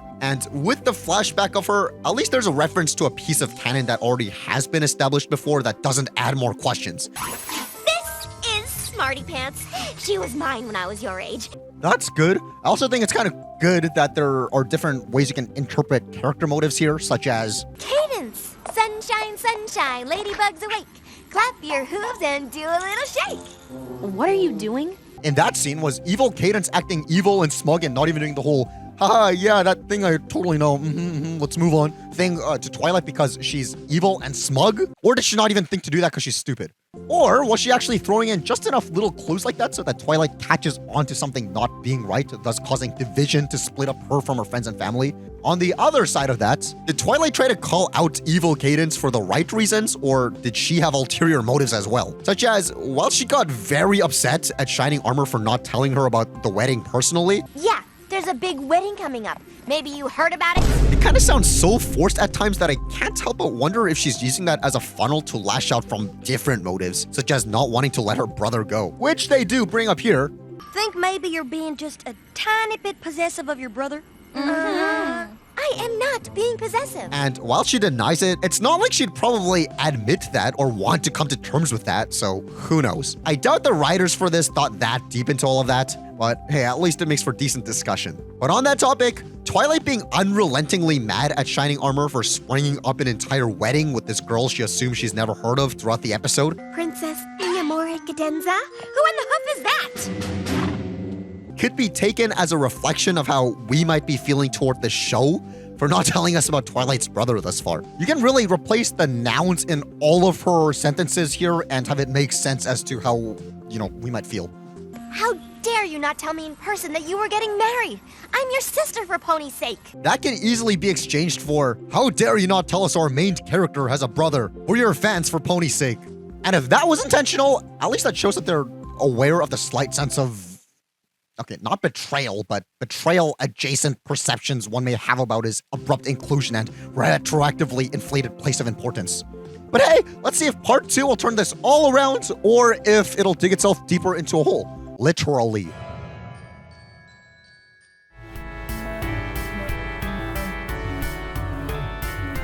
Now back to more of the My Little Pony Royal Wedding, only on the Hub. In typical Friendship is Magic fashion, the second part starts off with a previously on. And just like what I said about the previously on from The Return of Harmony, I wish they would have just forked over Tara Strong some extra money to record voiceover recapping the previous part in Twilight's perspective instead of what we actually got. I can tell that the person who edited this together did do the best with the material they had, but I think the overall flow would have been way better if there was a verbal recap instead of just splicing footage together. They apparently had Ashley Ball, or at least an impersonator, record extra lines for this bumper between the parts. You're watching the My Little Pony Royal Wedding, right here, only on the Hub. We're back with more of the My Little Pony Royal Wedding, only on the Hub. Which goes incredibly hard, so I just wish that they would have done something similar for previously ons in the show, and I think that would have actually elevated everything times 100. But what's practically just my wish fulfillment fanfiction aside, it's kind of interesting how the previously on sat at 42 seconds, but this one goes on for 1 minute and 10 seconds. And no, the rest of this episode isn't longer than the typical 22-minute standard runtime to compensate for it. So this has two implications. One, they were padding things out for time. Two, part one genuinely was that dense with stuff. But speaking of dense things, well, the other definition of dense. Hello?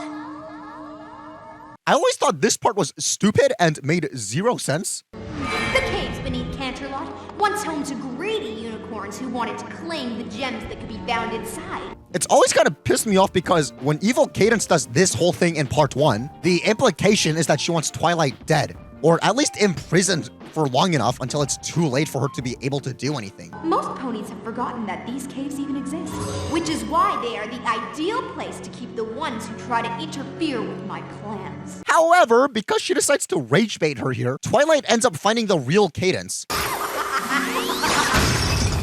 Whereas if she didn't do all this mocking, Twilight wouldn't have had any reason to smash through this wall, thus not saving the real Cadence, and dying in this cave thinking that her boyfriend brother is getting married to an evil lady with none of her friends caring about her enough to find her while being abandoned by her mentor. So Evil Cadence could have won times 1 billion if she just did nothing, but no. Unless if her plan was like to do 40 chess, have Twilight find the real Cadence, have Twilight kill Cadence out of rage, and then rot in the cave herself, banking on the hope that the real Cadence wouldn't tell Twilight what's going on, and even if Twilight does kill the real Cadence, that Twilight wouldn't look for an exit herself. But the thing is, if Evil Cadence wanted both of them dead, if she just did nothing, Cadence would have probably died from hunger eventually anyway. All she had to do was nothing. But what if she eventually called for help, which would have risked Twilight immediately knowing that was the real Cadence? Well, I'm pretty sure Cadence not calling out for help despite all this ruckus going on It's no use. No one can hear you. is evidence that you can't hear through these rocks. Plus, who the hell holds prisoners captive right underneath where they need to be anyway? Or alive for that matter. Okay, I get that on a meta level, this is a show for little girls. Death ain't gonna happen. However, that doesn't stop Evil Cadence from being a complete moron in universe. So, to that question I brought up earlier, I think the answer is that she's just stupid. Sunshine, sunshine, ladybugs awake. Clap your hooves and do a little shake. I love that detail of Twilight's pupil dilating to show that she has a realization that clicked in her head. That's a really, really cool touch. So I'm glad that even if the story ain't perfect, we've got little details like that that just add so much to the quality of the show. So then we get another song, This day is going to be perfect. which a lot of you guys really seem to like, and perhaps see as the highlight of the special in general.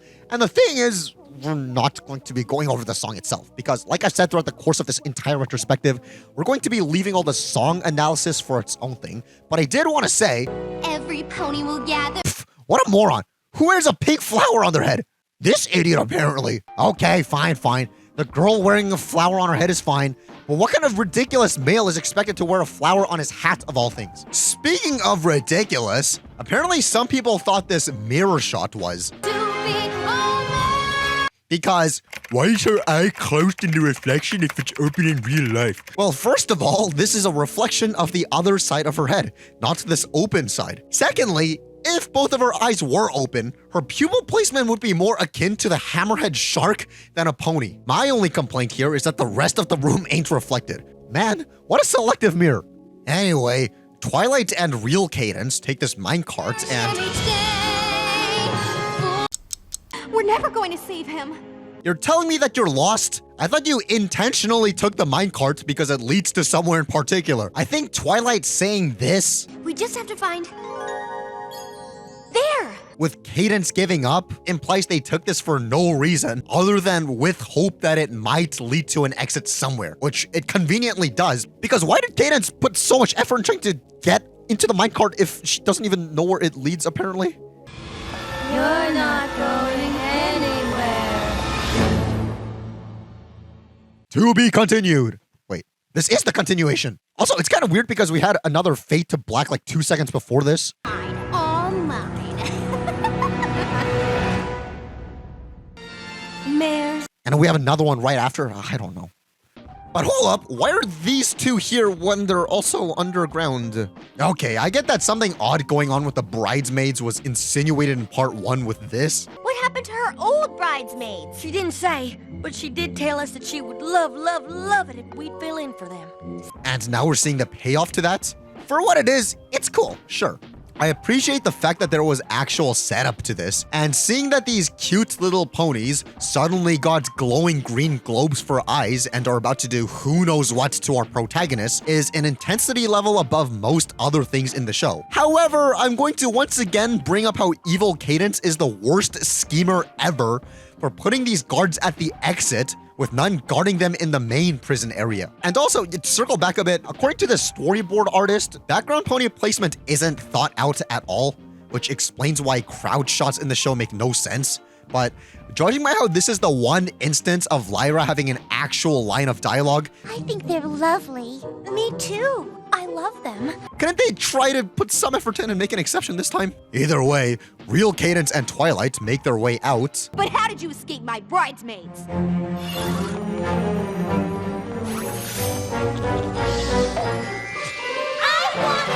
Because that thing just happened to be laying around. So the big twist is revealed in that evil Cadence wasn't Cadence at all, but this bug thing who isn't named at all in the episode, barred this title. And as queen of the changelings, Which is kind of fascinating. We'll come back to this in a bit. he may not be my husband, but he is under my total control now. Huh? The word but here after the he may not implies that someone being your husband means they're under your total control now, which would be hilarious if it was the writer of this episode projecting something. My changeling army will break through. First, we take Canterlot, and then all of Equestria. Really? You want to start your evil scheme of taking over the entire world in the most militaristic place we've ever seen, where the princess lives? Albeit the military here sucks apparently, but can't you grind lower level towns first? Well, speeding up a bit, then we get this extended action scene of the main six fighting off this horde of changelings. Looks like we're gonna have to do this the hard way. I distinctly remember this being pretty funny and clever to the child version of me. Especially because that's so in character for Fluttershy, which just adds a lot more depth in what could have easily turned out to be 6 generic fighting animations for each character with no real variation. And I wouldn't have even blamed the show if they did that because there's so much going on the screen that the fact that they cared enough to think of character-specific stuff like this just exceeds my expectation. Awesome. And I like how in this little montage thing, where it's supposed to be showing action, Fluttershy's just cowering there. Which I think is a pretty neat touch. But oh well, because this whole thing comes to an end when they all get surrounded and brought back to where they left from. Twilight and her friends will... You were saying? So basically, they just ran a lap around town. Wow. At least they're getting their daily steps in. It's funny, really. Twilight here was suspicious of my behavior all along. That chin holding is so condescending. That's not even a roast. That's like aggravated assault. This day has been just perfect. So the evil lady looks over at her destruction and keep this group of ponies in mind. And while you keep these 3 ponies in mind, this happens. Quick, go to him while you still have the chance.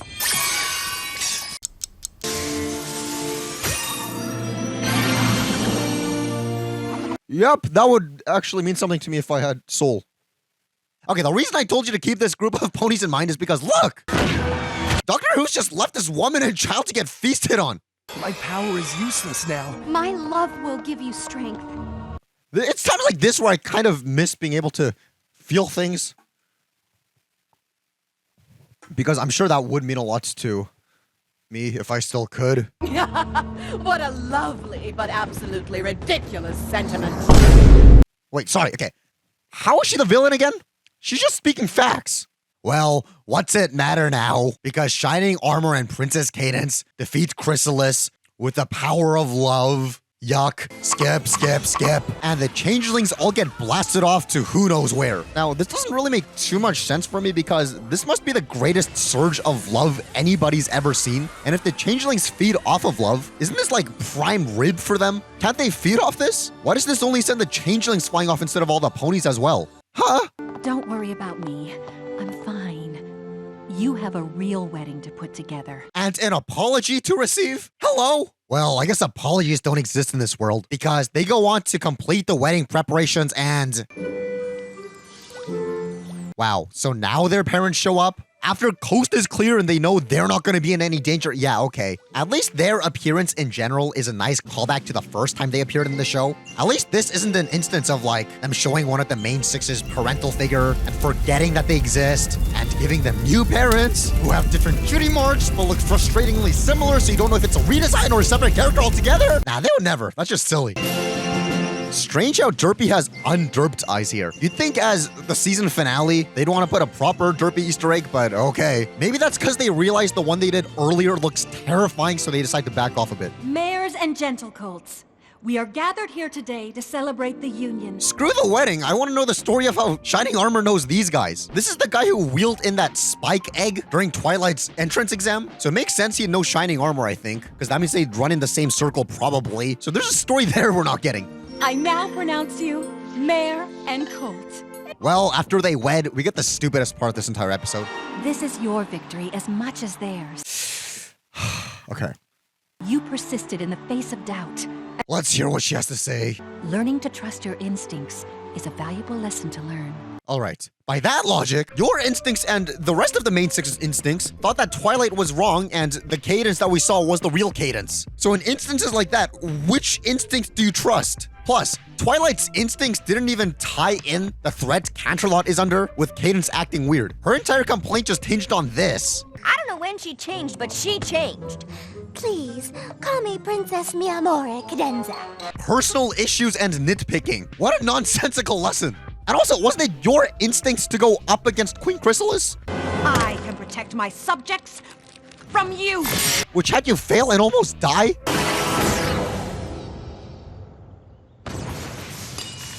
And wasn't also your instincts telling the main six to get the elements of harmony? The elements of harmony. You must get to them and use their power to defeat the queen. Which turned out to be a bad idea because they ended up getting ambushed outside. Though, what she said before this is actually dumber. You persisted in the face of doubt. She didn't persist in the face of doubt. She almost gave up, remember? The only reason the evil changeling queen was exposed is because she voluntarily exposed herself. And your actions led to your being able to bring the real Princess Cadence back to us. Whatever. At least we get this nice visual spectacle. Glad to see that Rainbow Dash can just perform a Sonic Rainbow whenever she feels like now, I guess. It seems like kind of a huge jump, actually, because this is the first time where she creates a Sonic Rainbow while going up, whereas in both previous instances, she did it going downwards, which would actually help acceleration. So I don't know what's going on with this. Maybe they shoehorned this thing in just as a callback without understanding how a Sonic Rainbow is actually supposed to work. Anyway, then we get a dance party. Let's get this party started! Featuring the grand return of Vinyl Scratch, or DJ Pone 3, who's appeared in a total of 1 episode prior to this one. But obviously, she was a fan favorite among the fandom, so this is a really cool tip of the hat to put in such a grandiose finale. Although, apparently some people weren't too happy with the fact that her eyes here are magenta, like Rainbow Dash, rather than how most fans depicted them as red before they were revealed. This was apparently to the point where some people were on copium to say, no, they're still red. It's just the lighting that makes them look like a completely different color when everybody else's eye colors are the exact same as usual. Until storyboarder Sibsy put a stop to that nonsense. Well, I wouldn't exactly call him handsome. At least we got a callback to Pinky's love of cake. Also, wow. Applejack's using her mouth to play the bow, which is in stark contrast to other bow instrument playing ponies using their hooves. But speaking of which, I wonder why they didn't put Octavia here when they put DJ Pong 3. Well, I love the fact that this comes full circle with Rainbow Dash's wish of wanting to impress the Wonderbolts at the gala. It seems like her dreams came true. I find this image kind of funny because obviously with those eyes on Rarity, she's trying to woo Fancy Pants here, despite the fact that he was seen with this other woman in his previous appearance. Now, during my analysis on Sweet and Elite, I accidentally erroneously called these two a couple, even though it's not specified in the show. Whoopsie. So maybe this isn't that bad, but it seemed like they were pretty close. I don't know, maybe she left him? Or Rarity's trying to be a homewrecker here. Who knows? But to rewind a little, the thing about this photo is that this is a character duo we haven't really seen, and I think as a kid, I wanted to see more of these two. Spike X Rarity makes no sense, so Spike X Sweetie Belle made a lot of sense to me as a replacement for Spike. In hindsight, see how these photos are actually cool callbacks to what we've seen previously? It would have been pretty smart if this was a teaser to upcoming stories of these two together in the next season, but nah. I think what's funny about this shot is how everybody's smiling except for Cherry Berry, and then she mysteriously starts bursting into laughter. Huh. But speaking of bursting into laughter, something that bursts my bubble is... That's a great transition. This would have been a perfect opportunity to have Twilight and her friends go off to the side, with one of her friends saying, "You know, Twi, we're sorry we didn't believe you about Cadence being evil," with Twilight turning back to them and going all, "Apology accepted. Let's just learn to trust each other from now on and have our friendship grow stronger." Or something along those lines to kind of wrap this up more neatly. They do this whole thing between Twilight and Shining Armor, where they go off to the side and have a heart-to-heart. Love you, Twilight. Love you too, BBBFF. So why couldn't Twilight's friends do the same thing with her? It couldn't have been to save time because they waste time wrapping up a joke from earlier with this. Yeah? Just wait until you see what I have planned for the bachelor party. Which really isn't that funny. So couldn't we use that screen time to, you know, wrap up the conflict a bit more? But still, I'd be lying if I said I don't get goosebumps watching this.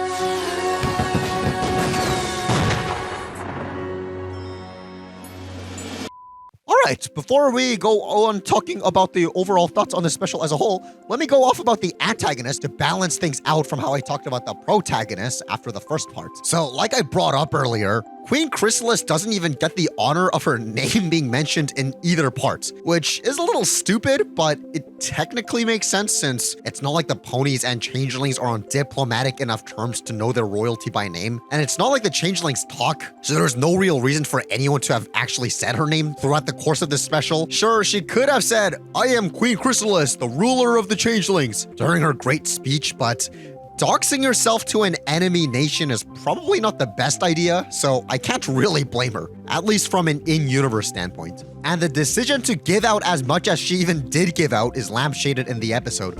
You may have made it impossible for Shining Armor to perform his spell, but now that you have so foolishly revealed your true self, which I think is pretty cool. But the thing is that her name isn't even listed in the credits either. I've complained over the course of this retrospective that the show introduces characters that impact the plot, yet aren't even given names, which makes things kind of feel weird, and I'm usually willing to sort of look the other way, but I think this instance is a bit too far. She's the main villain of a season finale special that was heavily promoted. Really? And yeah, I get that they didn't put her in any of the trailers or anything to avoid spoiling the entire conflict, but you'd think they could at least drop her name at least once in the episode. At least her name is in the scripts of the second part. I'm pretty sure the first mainstream way the general audience knew what her name wasn't until the IDW comic series started getting published, with its first issue being a follow-up to this episode titled The Return of Queen Chrysalis. And yes, don't worry, we will be going through all the comics once we get to them chronologically, which is actually very soon. Though, what I think is really interesting about Chrysalis though is how, if we take a trip back to the second ever BronyCon, or at least the first one that actually mattered because show staff was there, during the Q&A session with director Jason Thiessen, we got this piece of information. Oh, that's a good question. Yes, you'll see more monsters, and where applicable, there's a new villain.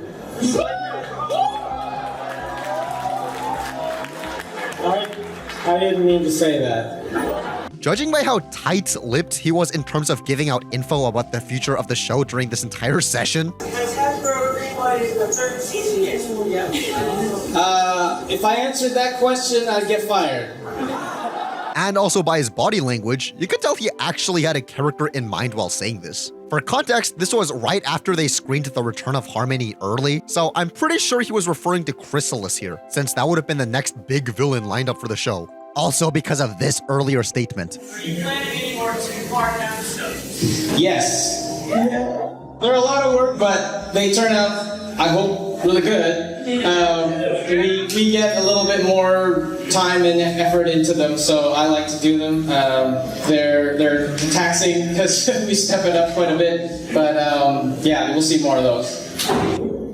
And I say all this to kind of show that they had her planned out before season 2 even premiered, yet they somehow resisted publicly giving her a name until the comics came out.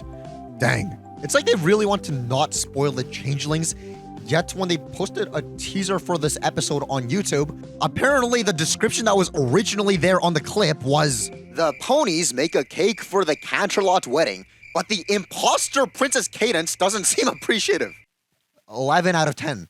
Although it seems as if they quickly changed it to, "The ponies are baking a cake for the exciting Canterlot wedding of Princess Cadence in shining armor. Despite Applejack's wonderful baking, however, Princess Cadence doesn't seem too pleased.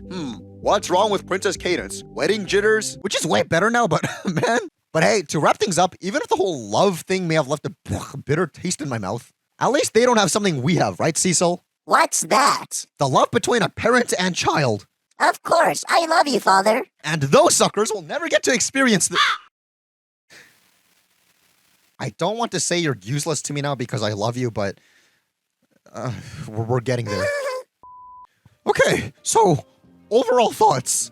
The main complaint a lot of people have about this special is that nobody apologizes to Twilight despite the fact that she was right all along. The closest thing we get to that is Applejack just throwing this out there, Sorry, Twi. We should have listened to you. with none of the rest of the friends saying anything. And yeah, even though I was siding pretty hard with Twilight's friends over her earlier, it is really stupid how absolutely none of them wanted to hear her out. Plus, I was defending them more on the part 1 side without accounting for parts 2 yet, just to relay what my thoughts on the first part only would be. But if we're taking both of the parts together, yeah. I think what would have elevated this episode a lot is if there was a slower scene with just Twilight and Spike, or Twilight and whoever's most likely to actually listen to her, like Fluttershy or Pinky. Twilight, are you okay? Or Twilight's all, you believe me, don't you? It doesn't matter what their responses to that would have been. It just would have been nice to have some nuance rather than all of her friends being stilted just because the plot demands so. Especially when this is how Spike thinks of himself, apparently. P.S. Obviously, Spike did not have to learn a lesson because he is the best, most awesome friend a pony could ask for. Unlike every pony else, he took things seriously, and He didn't seem to do that in this episode. I think the worst thing to come out of all of this is Princess Celestia's behavior throughout the special, where she immediately shuns Twilight rather than asking her what's going on, and then proceeds to play the moral high ground after being wrong anyway. Who does that? How do they even have a built-up relationship if this is how Celestia acts toward Twilight? Especially when Cadence is supposed to be Celestia's niece. You're telling me she didn't realize something was off with her niece? But for what it's worth, Twilight doesn't really seem to care. It's not your fault. She fooled every pony. And it's kind of dumb to get offended on the behalf of someone who isn't offended themselves, so yeah. But still, what a patient or stupid individual. So, to bounce off all that out-of-character stuff and finally circle back to the distinction of this finale feeling different from the rest of the show so far, I see it. Before anything else, what I came to realize is that this episode is tonally more serious than previous episodes. I mean, it involves literally all of Twilight's friends and family turning against her. And in theory, that's pretty similar to The Return of Harmony, but I think the difference is that at least that one had Discord be the comic relief. My stomach! Twilight, you've got to see what I just did. Whereas this one's just largely miserable. Not that I have a problem with that at all, because I thought Queen Chrysalis's lines were fire. You do realize the reception's been cancelled, don't you? I just thought that was a distinction worth noting in terms of how the show deals with villains. Tonality aside, this special also marks a shift in terms of the overall show itself. As in, it's quite obvious Princess Cadence was only included to sell more dolls. And while this franchise has always been an animated advertisement for the toy lines, this was the first time in this generation, Friendship is Magic, where it was as overt and obvious as Princess Cadence's inclusion. It's like people were mad that Princess Celestia brushables were pink instead of having show-accurate colors, yet Hasbro still wanted to sell pink princess stuff while not pissing off bronies who want show-accurate stuff. Because that is a real demographic factor that Hasbro was considering at the time.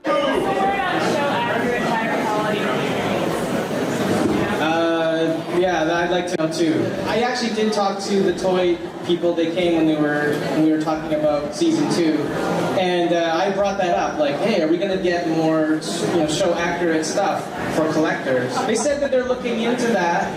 They're not. They just don't know what the numbers are. Like, it's a lot of money and a lot of effort to make these toys. And Hasbro's such a huge company. They need to make like their $4 billion a year profits or whatever to keep it going. So it's hard to put out small things. They want bigger stuff. So if your guys' numbers get to this point where they have no choice, they're going to have to make toys.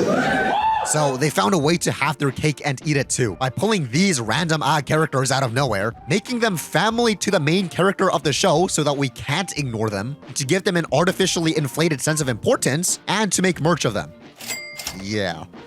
Especially pairing this up with how Goddess Faust didn't envision Cadence as an alicorn when coming up with her, and Hasbro made this change only after she left the show. It's hard to not see the writing on the wall in terms of why she was put into the show the way she was. I don't think it helps in retrospect that these episodes were written by Megan McCarthy, the woman who basically spearheaded Equestria Girls, when Goddess Faust has expressed her distaste for it being a thing. But we'll come back to all of that in much more detail after we cover Season 3. What matters for now is that this episode, which introduces a character whose abrupt inclusion and forced proximity to the main character is overtly there to sell toys, was written by the same individual who also wrote what was Hasbro's attempt to compete with Monster High in doll sales. Obviously, there's nothing wrong with running a business and doing what's trendy.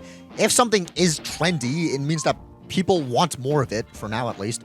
Thus, there's nothing wrong with providing it for people who seek it if you have the means for it.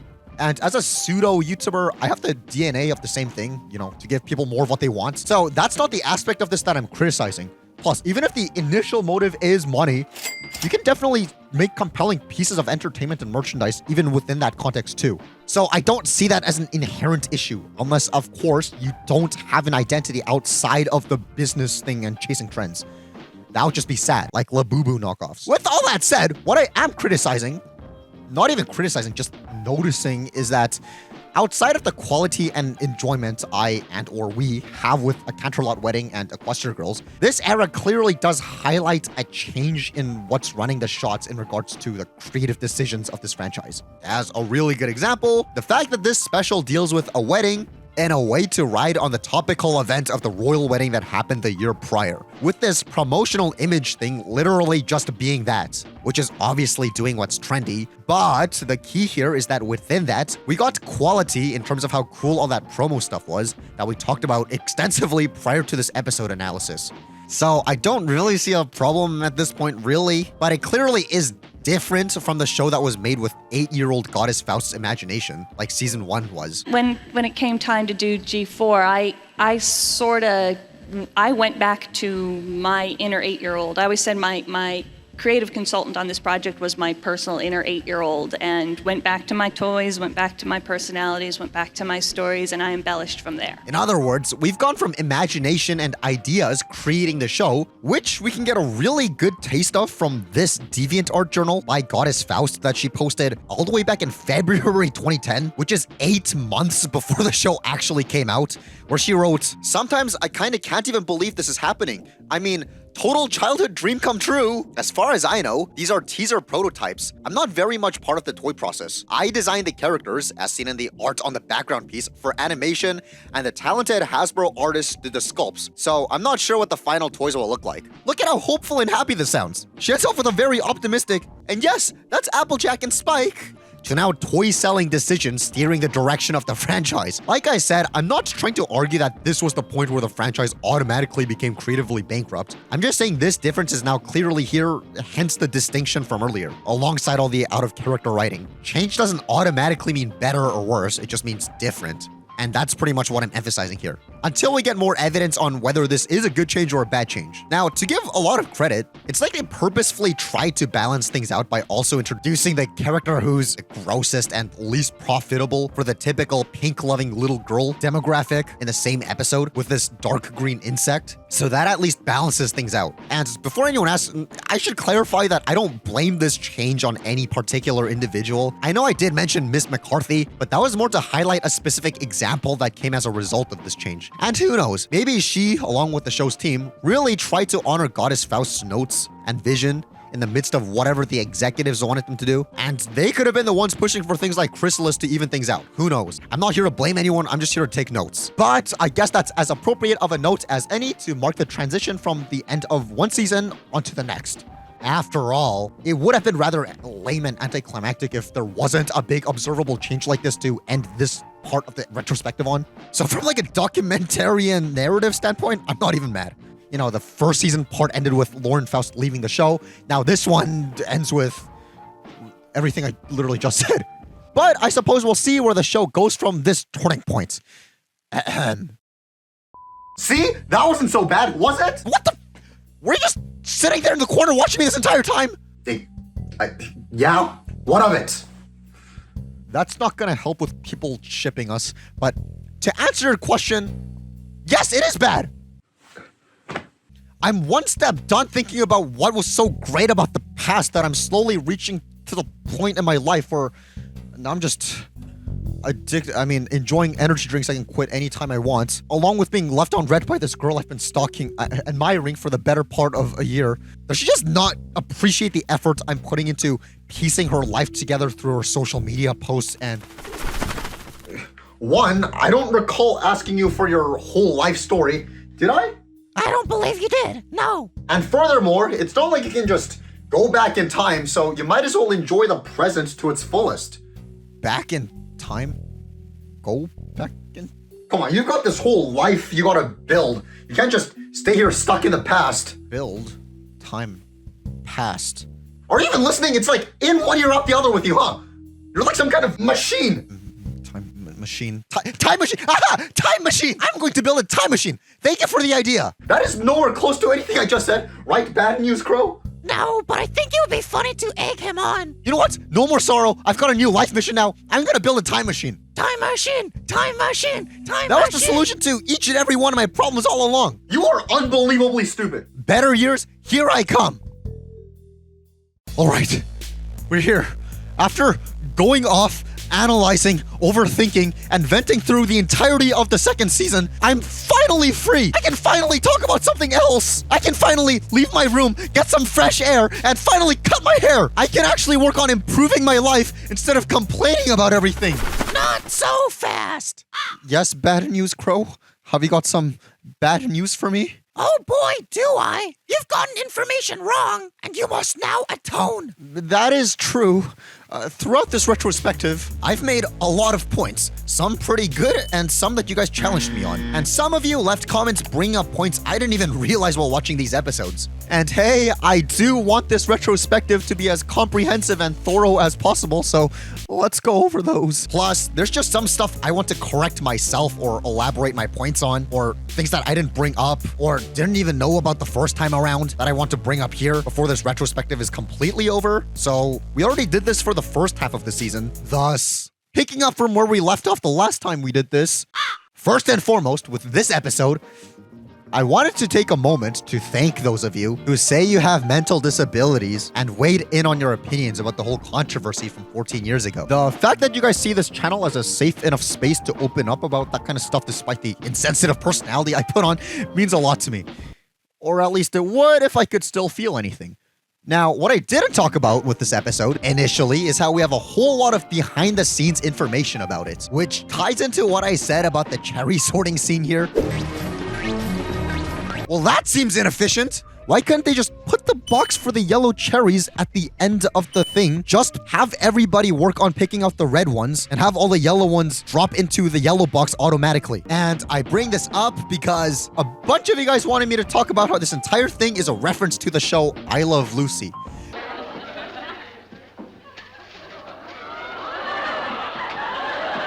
which I have never heard of prior to this episode making reference to it. Sorry, I'm not 1,000 years old. But this episode's writer, Amy Keating Rogers, apparently is a few thousand years old because she went on to talk about her influence from that show in extensive detail. I'm wondering if there are any other little hints to I Love Lucy that people maybe didn't quite notice. For me, the only other one, and it's not a specific thing, it's more just Applejack's language. In I Love Lucy, they say things like, "Good night, nurse," and I don't know if Applejack's ever said that. "Here's your hat, what's your hurry?" You know, they have funny things in their language that's more old-fashioned because it's an older show. So for me, when I was writing for Applejack, I was able to pull a bit from I Love Lucy as far as pulling kind of old-fashioned phrases. I have no idea what she's going off about, but I'm sure that means something to at least one of you.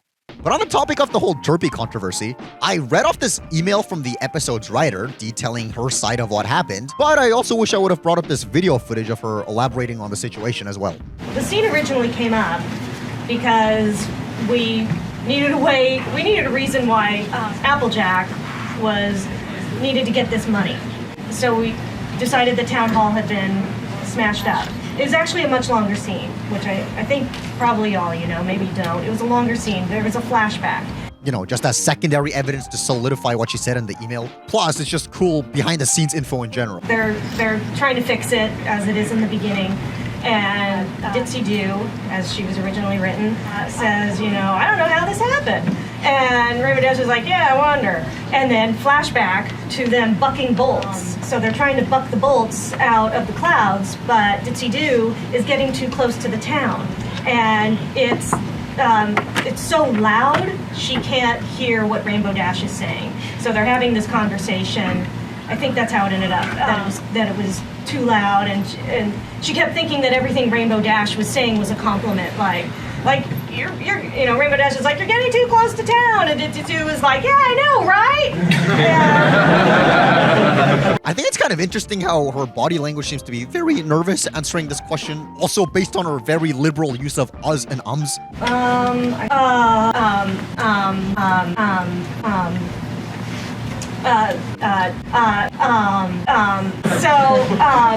So also tiptoeing around calling Derpy by her actual name. The note I was given was, "Can you change this character's name from Ditsy Doo to Derpy?" And so I changed her. If you saw the script, it says her name is Derpy Doo. Because I thought it was switch out Ditsy for Derpy. So that's what I did. And then it got made, and it aired, and then lots of things happened. Which makes sense given the context of what just happened. As in, getting emails accusing her of making fun of disabled people when her own son is, quote, severely disabled himself. That's gotta take a toll on you. Plus, she does also open up about how the controversy about this episode affected her mentally. It was rough. I mean, what you guys don't even know how rough it's been, and it's a drag, because it was only meant as something kind. And that was a bummer. And it was, you know, there's the term, "no good deed goes unpunished." And that's what I felt like. I have so many analogies for this that I could bore you to death, and I'd probably end up crying. On a much lighter note, in our analysis of the episode, I went into old forum threads to show that people were initially excited for this being an Applejack episode, but as soon as Derpy came up, the discussion of this episode changed to be exclusively about her. And now this is remembered as the Derpy episode instead of an Applejack one, which just cements her even more as a background character more than a part of the main cast. And I thought it was funny how Miss Rogers herself acknowledges that here. So much focus went on that. I think it's under a minute, that scene. And it's like, but did anybody watch the rest of the episode? But so much focus went on that moment that I was like, did anybody watch the Chimichurri Chonga moment? You poor thing. Okay, for this episode, I made this point. Ponyville is sweet apple cider country. I thought Equestria was a country. I am happy to report that the dragon has departed our fair country. Now Apple Bloom's saying that Ponyville is a country? Bruh, how do you have a country within a country when that second country is a part of the other? Also, earlier, she referred to this place as town. But if it really does work, we could make every pony in town happy. And a bunch of you guys commented saying, well, the word country there is just hillbilly euphemism.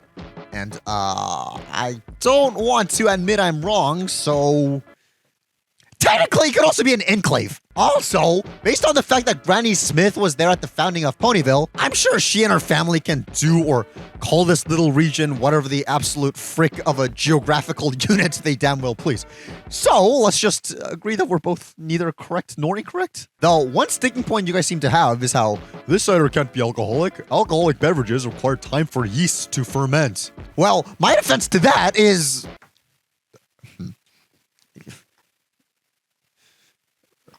Earth pony magic? As in, okay, if the weather changes and leaves falling needs ponies to make it happen, I don't see why fermentation, as a natural process can't also belong in that category. Or perhaps as a closer example, the fact Granny Smith has shown us that taking certain arbitrary actions makes these zap apples sprout into the way they are. Just like harvesting the zap apples had its special rules, so did making zap apple jam. I learned that you gotta be extra friendly with the bees, otherwise their honey won't taste rightly sweet to mix in with the zap apples. Or that zap apples like pink polka dots. That is evidence in that in this world, you can do certain things to speed up the process of things blossoming or make things susceptible to growing a certain way. I don't see why there couldn't be a similar thing to that with yeast and fermentation. Obviously, I'm not saying this automatically makes the cider alcoholic. I'm just saying there is technically a rebuttal to that other side. Plus, even without earth pony magic, completely natural fermentation exists, where animals who eat fermented fruits by accident can get drunk in real life. So there's that. Though one thing I thought was a good argument against the cider being alcoholic is that why would Apple Bloom be allowed to sell this stuff if it were alcoholic and she's a child? But need I remind you again that the main six in general were created to have maturity levels under legal drinking age? And yeah, I guess the comeback to that would be, well, Apple Bloom is visibly younger than the main six. But hey, maybe the society is just incredibly lax when it comes to drinking age, like some countries in real life. I don't know. This feels like one of those things where you can think of a bunch of rebuttals this way and you can think of a lot more for this side and then a lot more for those on this side. So before my brain just becomes mush, let's move on to the next episode. Main sticking point for my analysis of this episode seems to be what I said here. Okay. If this was a random book Twilight picked randomly to force Rainbow Dash to read, or I don't know, random book she saw the cover of and thought it would be well suited for Rainbow Dash, that would make a little bit more sense, but no, this happens to be a book Twilight is super familiar with already. Daring Do and the Quest for the Sapphire Stone. This is the first story in the series. I own all of them. You guys commented stuff to the effect of, yeah, what book is Twilight not familiar with as a librarian? Well, let's think about this. I was just a little bit more dumbfounded at the timing of this card being wheeled here and Twilight happening to notice and thinking about all of this. More so than I was making a point against Twilight having the ability to know what kind of books a person would enjoy. I think I even said that here. Which I just realized is a little stupid how this book card just so happened to be passing by with this specific book just happening to be there. Oh, but hey, I've also had really specific and weird chains of events happen in real life that puts this little incident to shame that I know for a fact that people might think I'm lying or making it up if I ever told them. So considering that, I can't really complain too much here. Plus, what I didn't really consider is that the book series may actually be famous. As in, even if there's a book series you haven't read yourself, as long as it's known in pop culture, you probably know the basics about it and what kind of people would likely enjoy reading it. And I guess if this book was just randomly here in a hospital book tray thing, the implication there probably is that it is a popular book. So, yeah. However, what I do then have an issue with is the fact that later on in the show, Twilight is characterized to be a real hardcore fan of the series rather than just knowing about it in passing. I'm the series' biggest fan.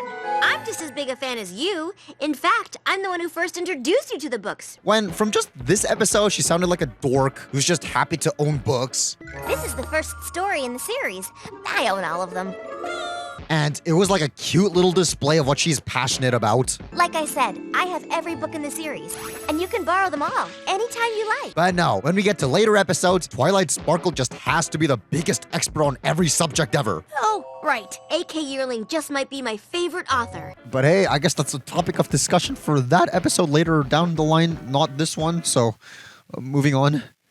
So the primary thing I want to discuss about this episode is Okay, it doesn't deal with the contents of the episode itself, but it relates to the release of it. Because this episode is a special day, I don't think it's a does Valentine's Day count as a holiday?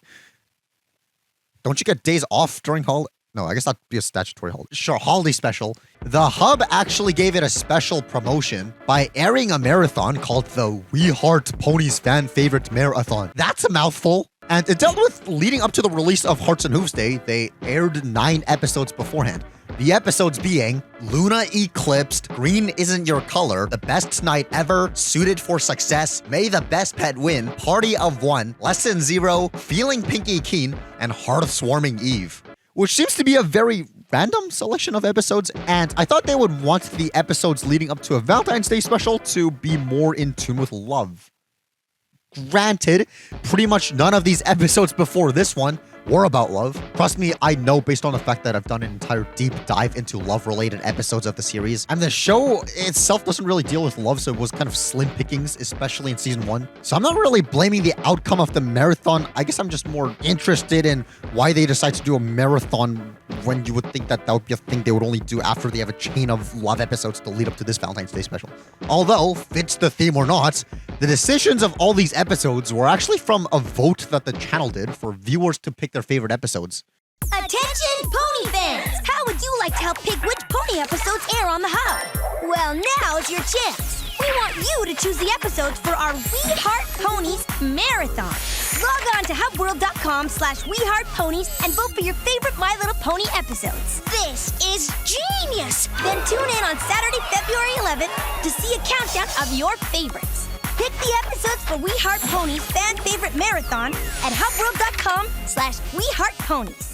I personally think it's criminal how the Cutie Mark Chronicles wasn't voted in, despite being an option. I also think it's funny how there was an option to vote for The Return of Harmony Part 1, but not Part 2, and it would have been really dumb if that won. Because what if it won, and this marathon was somebody's first time watching that episode, and now will not know how the story will conclude after the cliffhanger, and has to wait until Part 2 reruns on its own. Not to mention, in the promo, they literally used this clip from Part 2, but okay. Still, this is a really, really cool campaign that they ran. And it sucks that in an era of streaming, we can't really do stuff like this anymore to this effect.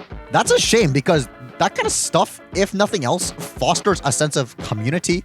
I guess the closest thing to that now would be us interacting through videos and comments and addressing your comments in these videos. And that's pretty cool, and I wouldn't trade that for anything in the world. Besides maybe $1 billion after taxes in cash. But what there's really no replacement for is the fact that there was even a Flash game made to hype this episode up. The gameplay itself appears to be very bare bones, but that's all this really needed to be. Just a quick episode-related program to hype it up for kids. It takes me back to a simpler time when I just play Flash games a lot on the family computer, you know? Man, good times, and wow, what goofy smiles. One thing I probably should have mentioned with this episode is how apparently it was Amy Keating Rogers' favorite episode to write for the season. I loved A Friend Indeed because I got to write Pinky being so kooky that Cranky's toupee flies off and she steps on it and she's like, "Can anybody help this bald donkey?" And as behind-the-scenes info, that the team was roasting the story editor, Rob Renzetti, for being bald in the process. We didn't know if we'd be able to do that, and I don't know if you guys know Rob Renzetti, but he is bald, and so we're in this story meeting, and we're like, bald. And he's cracking up, and we're cracking up. And for those of you interested, she goes off about how Cranky Doodle Donkey's name came to be. We're like, okay, he's a cranky donkey, so his name is Cranky Donkey. Well, he's got to have a middle name, and it's got to be a middle name that he doesn't like. And so we were just tossing things around, and Rob said Doodle. And I was like, and Laura, he's a Cranky Doodle Donkey. Interesting. And then, in my head, once again, music started going. I'm like, he's a Cranky Doodle Donkey. And it was just, when you're given things like that, it's so fun. Yes. That episode's known for another song a little bit more, which is Smile, Smile, Smile. Thanks for interrupting, you This guy, he adds nothing of value to the conversation. That episode's known for another song a little bit more, which is the Smile, Smile, Smile song. Yeah. That's basically... Hey, did you know that this episode that you wrote features a song that you also wrote, by the way? As if the Smile song isn't super popular and everybody in that room doesn't know that already. Plus, it seemed like she was about to actually say something with the and the cut-off word. And after Mr. Mansplainer here spews that nothing burger, she drops the whole thing. So congratulations on that. Thank you. I love that song. I love what it became. It was really awesome. See, Rainbow Dash right there. It sounded like she was about to tell us the cure to cancer, how to divide by zero, or the meaning of life, but then she gets interrupted, and now we'll never know. One thing a lot of you guys brought up with this episode is about this part. Excuse me, would you mind moving your cart so I can pass? Yeah, in a minute. I just want to finish up this. And how Fluttershy can just fly over. Thus, this episode is stupid. And technically, yeah, or technically she could find another way. And technically, she doesn't have to fly over them. In fact, she doesn't have to take the bridge at all. She could just fly across the... But hey, in spirit of defending Fluttershy / this episode, like my initial analysis of it, I think that's fine, because it's supposed to be showing us that Fluttershy is slowly becoming more irrational and more unreasonable in regards to her anger. And thus, this seeming to be a way of showing that anger blinds you to obvious solutions ain't bad. Although, with how random the situation is, as in these two random ponies carrying garbage of all things in carts, yeah, it does seem like it was built on contrivance just to get the money shot here. Especially when it's not like we ever see ponies carrying garbage like this ever again in the show, from what I can recall at least. But to switch gears a little, one thing I do kind of find stupid is how we've gone through how the show's credit sequences are always copy and pasted and never actually give credits to guest voices or who storyboarded what. Just these vague and very unspecific screens. This was actually to a point where the only reason we know who storyboarded which episode was thanks to the storyboarder Raven Mollisi, get a name that makes sense. Always posting these updates to DeviantArt talking about who storyboarded what episode. Anyway, I bring all that up because if we scoot down to the comment section, we get to this exchange. I swear Iron Will's voice is familiar. It wouldn't happen to be the same guy who voiced the judge on Grim Adventures of Billy and Mandy and Sergeant Dog on Chowder, would it? I'm not sure about that. I don't get to mingle with the voice cast on this show too much. I would bet though that he's probably worked in other cartoons. Well, that's helpful. And it's quite wild that you would need to rely on third-party sources just to know who's voicing who in the show. Now, I'm not bringing this up as judgment or condemnation to the show or anything. I just thought it was an interesting quirk. Anyway, for those of you wondering, the character in question's voice is Trevor Duvall, and I think the only reason we even know that is because he decided to be a guest on this random, not even My Little Pony specific general pop culture show, where the host of the podcast seems surprised that he voiced... Oh my... I'll just let the clip speak for itself. Okay, now this next question is for all our bronies out there. You've also voiced for the popular My Little Pony Friendship is Magic series, and you've done Prince Blue Blood, Hoity Toity, and Fancy Pants. So you do a lot of upper society ponies in that series. I actually played another character on that show called Iron Will, who was Wait, you were Iron Will? Oh my gosh, I never knew that. Love Iron Will. One of my favorite characters to play. No, I was wondering who was Iron Will. Why is that not on your IMDb? I love that. I'll tell you, man, I've had this running battle with IMDb since I started my career. You know, they get about half the things right and half the things wrong. For years, I had to fight them. Poor guy. At least they put his name in the credits come his second appearance. It took them 5 seasons, but an improvement is... Okay, so the thing I completely forgot to mention about this episode is how this is what the Facebook page posted to promote this episode. One of the ponies receives a warning from her future self in this Saturday's episode of My Little Pony Friendship is Magic. Find out what the urgent message is at 1 p.m. Eastern on whatever. First of all, I wonder what pony this is talking about. It would have been hilarious if Twilight were just a red herring and this was actually referring to somebody completely other than her. That would have actually been genius. Secondly, the actual point I was about to bring up was, imagine being a regularly Facebook checking brony back in 2012, hanging on every little update about the show, and you see that this is the teaser for the next episode. Perhaps I'm projecting my own thoughts onto this, but does this not give off the idea that this episode will be about Twilight trying to help her future self get back to her timeline, or something to do with future Twilight having amnesia and trying to get back home, or something? I'm just saying, with this, there's so much missed potential, and all we ended up getting is nothing. And maybe I let that missed potential of what this episode could have been color my perception to subconsciously thinking that, you know, this episode have a bit more to offer than literally the most predictable twist I've ever seen. But on the topic of Twilight, I said this. But then I have to reschedule my lunch with Pinkie Pie, and you know what a nightmare she is with scheduling. Really? You're telling me this girl? Well, happy birthday, Cheerly. Happy day after your birthday, Sakura. Happy birthday to you in 132 days. Is a nightmare to schedule with? Good job. And we got a couple of comments here taking our statement the complete opposite way as I did, saying that Pinkie is hard to schedule with because her hooves are always full with other activities, not because she can't stick to a date like what I said. And yeah, that probably makes more sense. Except the fact that she was able to drop everything, do this whole charade, follow these two home, and go on a spontaneous spy mission. You're telling me she'd be impossible to schedule with when she can just spontaneously drop everything and do that? Unless, bear with me here, Pinkie sensed the fact that she'll have to spend the next few days LARPing as a fortune teller person thing and going on an espionage task, and that's the reason she's hard to schedule a hangout with, because she always know what she's gonna be up to thanks to our Pinkie sense. But at that point, I think we're kind of just arguing one presumption over another presumption, so there's no real solution to this, like that Cider thing from earlier. But still, the line was originally intended to mean that she doesn't have any free dates that line up with Twilight's free dates, which kind of contradicts the spontaneous adventure she goes on later on anyway. Unless if Pinkie broke another plan with somebody else to go on the spy thing, since I'm pretty sure a mission that may prevent a world-ending disaster kind of takes precedence over any other hangout session. But also, Pinkie's the type to honor promises a lot, so once again, I don't think whoever put that line in there thought that deep into it. And my thesis in the first place was that that line came from not thinking about keeping the characters consistent because they don't think deep into lines. So make of that as you will. I'm literally so sleep deprived, I can't come up with a satisfying conclusion. Alright, Dragon Quest. What I didn't mention in our initial analysis was that this episode shares its name with the game series Dragon Quest. Thus, I bought myself a copy of one of the installments and played through a bit of it. Not bad. Yeah.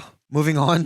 No, I'm joking. Okay. I'd imagine that the title was an intentional reference because it's a pretty specific title. Although it's not super specific to the point where you couldn't reasonably say it's coincidence if there's legal trouble. Though, I don't think we'll ever know based on the fact that Meriwether Williams, the writer of this episode, seems to be a ghost in terms of everything. No convention appearances, no interviews, no nothing. So I'm not sure if there's an actual proper source straight from the horse's mouth about whether this actually is a deliberate reference or not. But then again, by that logic, I don't know what boomer lady is playing Dragon Quest enough to make a freaking reference to it in an episode title. So either somebody else on the show who does go to cons and do interviews and stuff came up with this as a reference, and that hypothetical person has confirmed or denied it in an interview or whatever that I'm not aware of, or we'll literally just never know. Though, on the topic of what I said here... Hey, welcome to the family, Pee-wee! So, the episode ends with the newfound knowledge that Spike is a kidnapper. I think he could have just easily gone back to the nest and checked if the Phoenix parents were back once the coast comes clear. For all we know, those Phoenix parents are going to spend the rest of their lives looking for their lost baby. But this comment by user Flower Mom kind of destroys my point. I always assumed Spike kept the egg because if he had just put it back, the teen dragons more than likely would have gone back to smash it. So Spike held onto it until the dragons left that area, then returned to Pee-wee and explained to his parents what happened. Yeah, probably. That makes a lot of sense. Although, there is speculation on whether the dragons actually like smashing Phoenix eggs, or if they were trying to troll Spike, or if this was more of an initiation thing and not an actual sport these guys do. But bouncing off of that, I'll still say it's a shame they didn't actually do anything with Spike and Pee-wee, yet they had the audacity to portray them like this on this official Season 2 poster. Yeah, it's a clever way of integrating Pee-wee into it, but it's a little deceptive in the context of his importance in the season, no? And that's pretty much all I have to add for this episode. I still have no idea how I almost went around the same time for this one episode as both of the Return of Harmony parts put together in the actual retrospective, in the actual analysis part. That's kind of wild. One thing I didn't really touch on for this episode was this whole bit. I was originally going to go off about how it's a bit dumb how Fluttershy clearly doesn't want to be the center of attention in anything, yet decides to cause a scene in front of everybody by running while crying loudly. And the whole situation kind of reminded me of this. Listen up, people!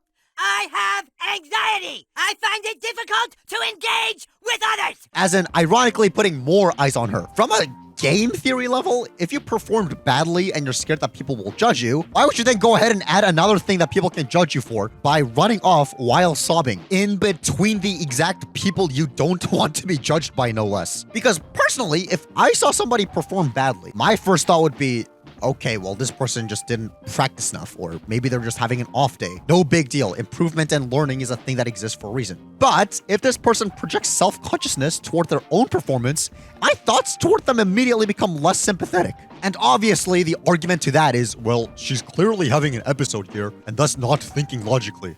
And yeah, fair enough. I'm just not sure if that's how most people would react in a situation like this, as opposed to trying to exit quietly to not get more eyes put on them. But I cut all that out initially because I didn't want to make a full statement, because I don't know how most people in our position would react. And maybe I'm just the bad guy here. Either way, realistic or not, relatable or not, I'm pretty sure this was only done the way it was in the episode because it's much more dramatic and engaging to watch on an episode level. So from an episode enjoyment level, which I think is really all that matters, no biggie.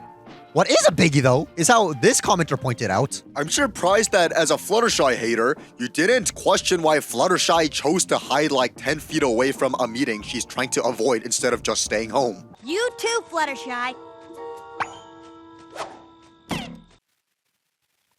Good question. Okay, I'll just say in regards to the comment suggestion, I think it might have been a little too obvious of a hiding spot if she went home. But literally nothing was stopping her from skipping town, unless judging by how I made a whole point about how the Pegasus meeting is mandatory. At least the meeting isn't tonight, because if it was, that'd be incredibly last minute.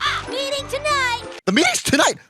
That's rather short notice. What if I had plans tonight? At least attendance isn't mandatory. Mandatory meeting. Mandatory meeting? At least there might be some exceptions. All Ponyville Pegasi. All of them? Yeah, at that point, I wouldn't be surprised if they sent guards at Ponyville's borders to make sure no Pegasi fly off. However, it's not like she could have disguised herself as a tree elsewhere, you know, like in a forest area where it would probably be much more difficult or damn well impossible to actually pick her out. It seems like the only reason Rainbow Dash was able to suss Fluttershy out here is because she's familiar with Twilight's treehouse and would thus know which tree is new. But okay, did she dress up in disguise before coming to this thing or after? In other words, did she dress up as a tree and walk all the way into position in the disguise, risking Rainbow Dash or any other pony seeing this tree moving, knowing that something's up with it? Or did she come over here normally and put herself in this costume after, risking Rainbow Dash or any other pony seeing her get into the costume? Before I get an aneurysm, let's move on to discussing the next episode.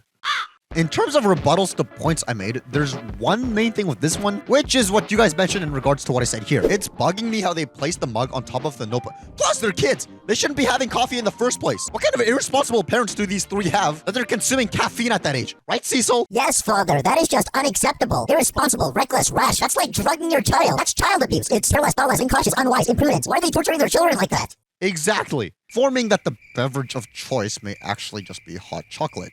Meaning that I exposed my own bad parenting for no reason. Curse this show! One little factoid I didn't go in during our initial analysis is how when someone asked episode writer M.A. Larson if there are any scenes that he wrote that may have been misinterpreted, he said, "There are a few, but on the whole, the crew does an amazing job with this, especially considering we're in different countries. I guess one that comes to mind is the ending of Ponyville Confidential. People were upset that ponies were being so mean to the CMCs, but when I was writing it, it was never about them being mean." Oh yeah, that explains why Rainbow Dash does this. It was about them trying to avoid talking to them because anything they say could end up in print out of context. So I think somewhere along the line, that nuance kind of got lost. But like I said, the crew does a great job of this. Nice save there at the end. I kid, this is fun information. I just didn't really think that added to the discussion one way or another when I initially read that whole thing while working on the analysis for the episode, because I wanted to put more emphasis on the solution to the problem that happens, as in the act of taking accountability and personal responsibility, more than focusing on how people lash out or defend themselves, because forgiveness and reconciliation is a much more helpful thing to focus on in contrast to retaliation and vengeance. So I just left it out, but I thought I might as well include it here for comprehensiveness' sake. But on the topic of the same AMA, there's something that relates to what I said on the topic of fan servicey things in this episode. Judging by how the great and powerful Trixie is mentioned in one of the newspaper articles, The great and powerful Trixie's secrets revealed. when the average person in this target demographic probably wouldn't have picked up on that at the time of this episode's release, when she's only been in the show for one episode before this one, that the target demographic who didn't go out of their way to rewatch every episode online and probably have forgotten about her, but the only people who do remember her being bronies who use Equestria daily, where the site's founder's waifu is Trixie. I gotta think there was some thought put into this whole callbacks and, fan pleasing things, and yeah, the answer seems to be that I was spot on. Even using that particular Equestria Daily example that I brought up, which I usually do the whole, yeah, are you surprised that I was spot on? Like always, act. But actually, I don't know how to feel about that, because that means that I've been analyzing the show and the culture surrounding it so much to the point where I can kind of intuitively come to the same basic conclusion as the writers do. Great use of life I'm living, right? With this episode, there's one major thing I want to touch on. So I made this complaint. Well, glad to know that they conveniently happened to be driving past a farm just in time for the morning for that sound to have happened, or a passenger brought a rooster on board. Which I think is an excellent point, past me. However, as user Wooblewoo commented this, growing up, I loved this episode because of the detective aspects and went way too hard at 8 trying to figure out why the train now was overnight, and just came up with the idea that since it's a special train, they have to go slower to make sure everything is safe, and that if there's a dessert cart, there might be an animal cart for farmers. So that's why there's the rooster sound. My wrath has kind of been quelled. That makes pretty good sense, especially in conjunction with how I question whether the train was an exclusive thing for the competition or what. Apparently this train could afford to just not move till they tear down an entire wall and put it back up. Unless, of course, this is a special train, judging by how there's treats decor on the window things when those usually aren't there. That seems to answer both of those things. So I'm glad that we get to leave on a more positive attitude before we get to the last episode, which is anything but. Okay, less stupid things first. In regards to the hype of this episode, I somehow forgot to mention that the Facebook page changed its banner to be this. I guess this doesn't really add much new information on top of the fact that the My Little Pony Facebook was promoting this episode a whole lot, which we have already gone through in extensive detail. Although, changing your banner is a step above just making posts, to signify your entire brand identity kind of now revolves around this one special. So I probably should have mentioned that. I have no idea how it slipped by me, especially when they would rather feature the Cutie Mark Crusaders than the rest of the main 6. And user Hefty Rumble commented something related to this. The thing about this episode, or pairs of episodes, that I find interesting, but no one else really talks about, is the Cutie Mark Crusaders being the flower ponies for the wedding. It puzzles me because they are Ponyville citizens, and they weren't invited by the letter, which makes me think that those 3 had some sort of adventure and ended up being flower ponies by complete accident. Excellent observation. I guess we'll just go into it now. On a world-building aspect, had they previously established some children in royalty? Okay, not even children in royalty. Some children who reside in Canterlot, perhaps in the episode Sweden Elite. For example, on top of my head, they could have given Jet Set and Upper Crust some spoiled, snobby-looking children in that episode. That would have worked. And this would have been the perfect opportunity to use those hypothetical characters and make this show feel more like a living, breathing universe. But because they didn't do that, they had to settle for the only young characters that have been established at the cost of making things not make any sense. I don't know, maybe they just wanted to throw a bone for secondary characters of the season in the finale, but this is just kind of stupid, especially since we'll never get an answer to why or how this happened in lore. But on that note, something I didn't even notice is, where would the ring placement be if it wasn't a unicorn getting married? I now pronounce you Mare and Colt. If it was a unicorn and earth pony, then it'd be kind of weird to have a horn ring and a massive hoof ring. Good question! My guess is that they would, signify marriage in a different way, such as necklaces or pendants or something along those lines, as seen in Hearts and Hooves Day. Not that one either.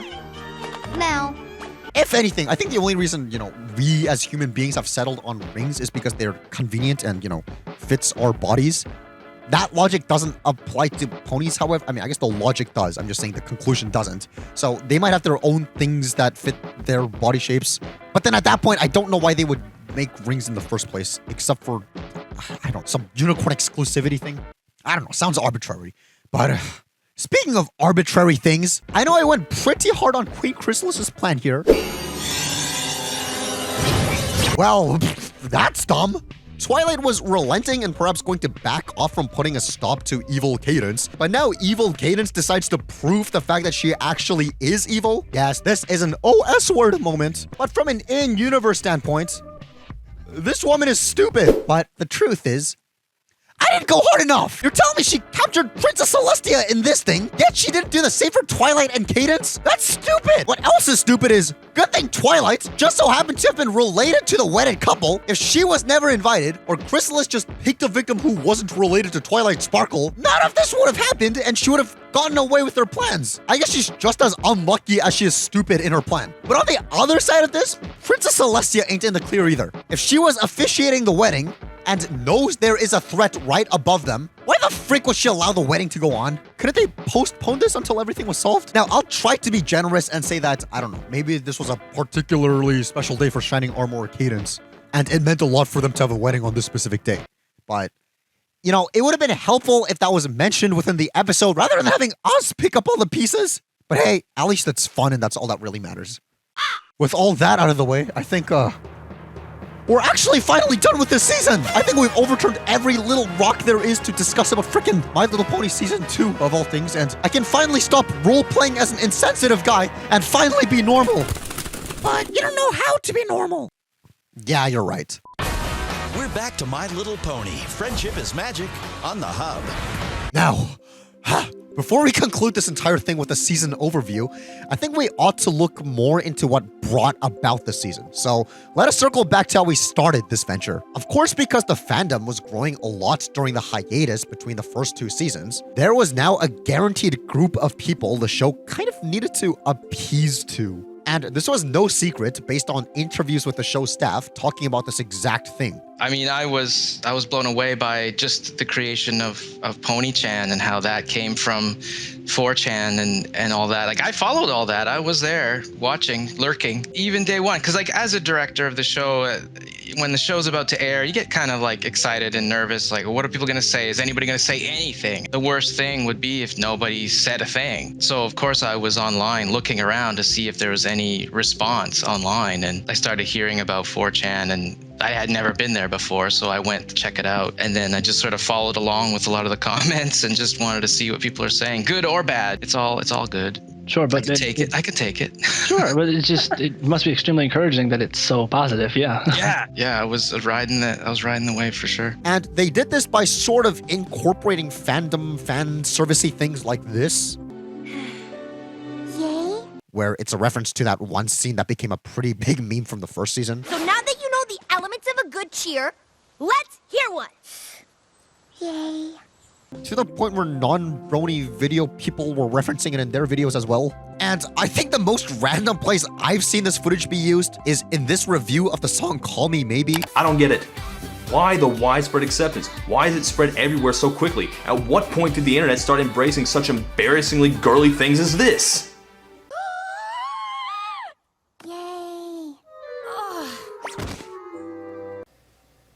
It all makes sense now. Anyway, this is something that, according to director Jason Thiessen, stuff that he was actually considering while supervising for these episodes. I sometimes when I'm watching the show and we're doing a rough cut or something, I'm looking at it and like, that's going to become a Brony meme. I just know it. So we'll see if my assumptions are correct. And also they did the whole derpy thing we spent an entire long time discussing. Careful, Derpy! I don't want to do any more damage than you've already done. And they actually also actively ran contests for fans to participate in to create merch. So that's actually pretty neat. And while all of that could have come across as condescending or obvious, money baits or cash grabs the term, if we take a look at what the, bronies that were interviewing Jason Thiessen were saying at the time, it doesn't seem like they were taking it that way. And yeah, and like I'm seeing this marketing, they're doing really well for just having discovered us, because they really seem to be tapping into and connecting with us the way that they should. They're really doing it very well. I mean, not just professionally, but they're catching people's attention with it. Like, wow, look at this. This is amazing. It's awesome. Yeah, I'm glad they are. I mean, that's kind of rare. It doesn't always happen. No, it's a definite blessing. And we feel very appreciated. Oh yeah, we are definitely appreciated. I'm glad. And so are you guys. I mean, it's mutual. Everyone's feeling appreciated here. Mutual appreciation. Yeah, it's fantastic. Friendship is mutual. So it's really, really cool to see that people developing the show were so in the know with the current going-ons of the fandom and even actively partaking in such a group via convention appearances and interviews. All my faithful students, I'm Princess. And doing it in such a non-condescending way where the people on the, that are supposed to be paying for that kind of material are happy with what they're getting. That's fantastic, and I don't know if we have stuff like that anymore. There's even this bumper that I'm sure would have been a huge delight to see on TV in real time as well. My Little Pony Friendship is Magic is a bona fide pop culture phenomenon. Can you say Brony? Brony, a super fan of My Little Pony Friendship is Magic. Typically male between the ages of 18 and 35 and doesn't care who knows it. Big shout out here, out there to all my bronies. Say what now? Wait, what? That's not what I expected to hear. And bronies are everywhere. Bronies. Brony for life. Brony on! Ponies. But naturally, I think this leads us to the discussion of how this causes some fundamentally different creative decisions that would have gone into the second season compared to the first, where none of that was a thing yet. Thus, I think here we should collate the two seasons we've covered so far to compare and contrast what's an improvement or a decline or simply what's different between them. So season 1 had a handful of episodes that I had, I wouldn't say fundamental problems with, but pretty big gripes with, such as how many of these episodes involve intra-main 6 conflicts when I'd much rather have had the introductory season not do that, or at least do less of that so that we aren't pressured to pick sides between who's supposed to be the main characters of the show. Not to say I only want to see them holding hands and getting along, that would be stupid, and I completely understand and agree with what Goddess Faust said here. Was there any line that you drew and said, if we don't have this, I'm not doing it? Yeah, and they were hit quite a few times. I almost walked quite a few times in the beginning. For me, I think the big one was I don't want it to be stupid. I just don't want it to be stupid. And I don't want it to be wimpy. Like, I believe that you can make compelling, interesting stories for little girls without treating them like they're two.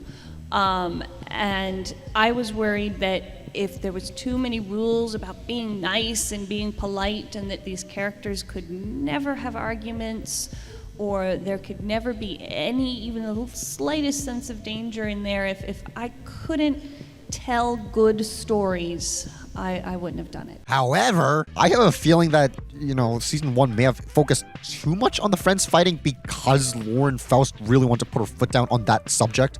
Therefore, she doubled down on it without realizing that there are topics outside of that she could explore.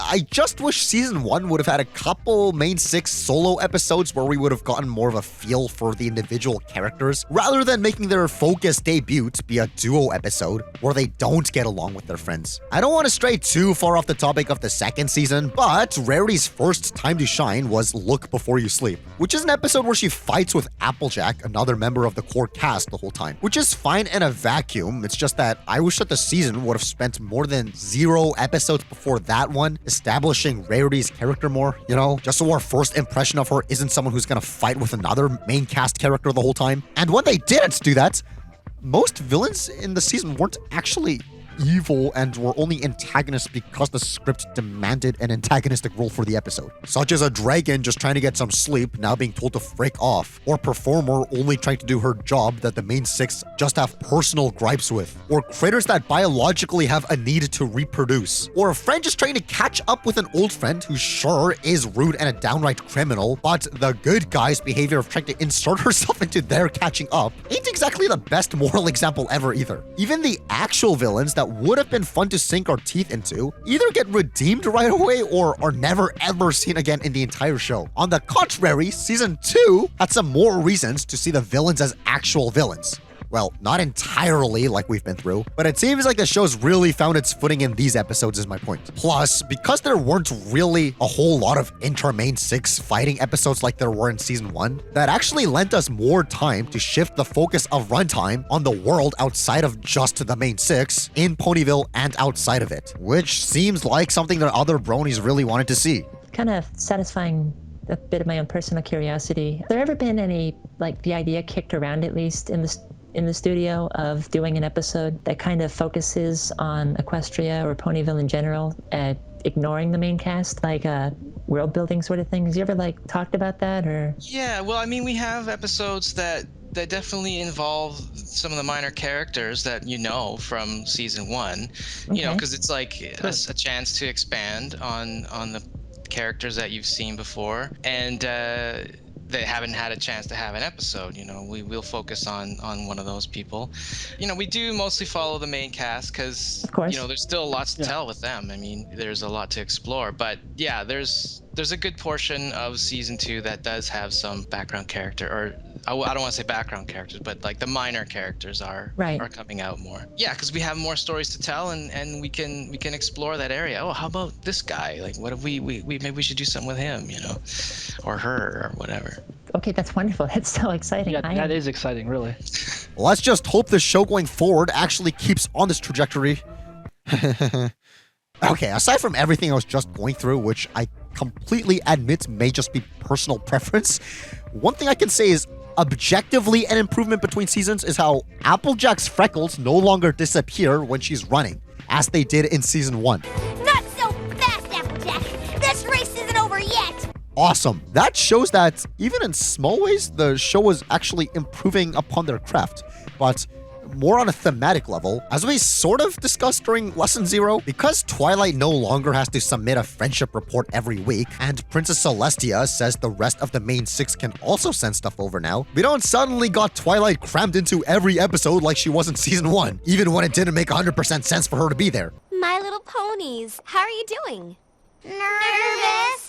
So that's already an improvement in terms of writing. But speaking of the first season and Lesson 0, as I promised all the way back when we were discussing that episode before passing out, let us finally return to the theme song and discuss all the things they changed between the seasons. Okay, so I'll do this part live because it's going to be much easier to explain it than scripting all this part out and reading it and trying to edit this. And for the audio differences, we'll go over that in the soundtrack retrospective rather than right now. For now, we're focusing strictly on the visual changes. So what I have here is the second season's theme song on lower opacity so you can slightly see the first theme song. So firstly, what I think is kind of cool is how the lenses from the sun are now different. And what's kind of cool is that in the season 1 theme song, that hot air balloon is going over the cloud, yet in the season 2 one, it's beneath it.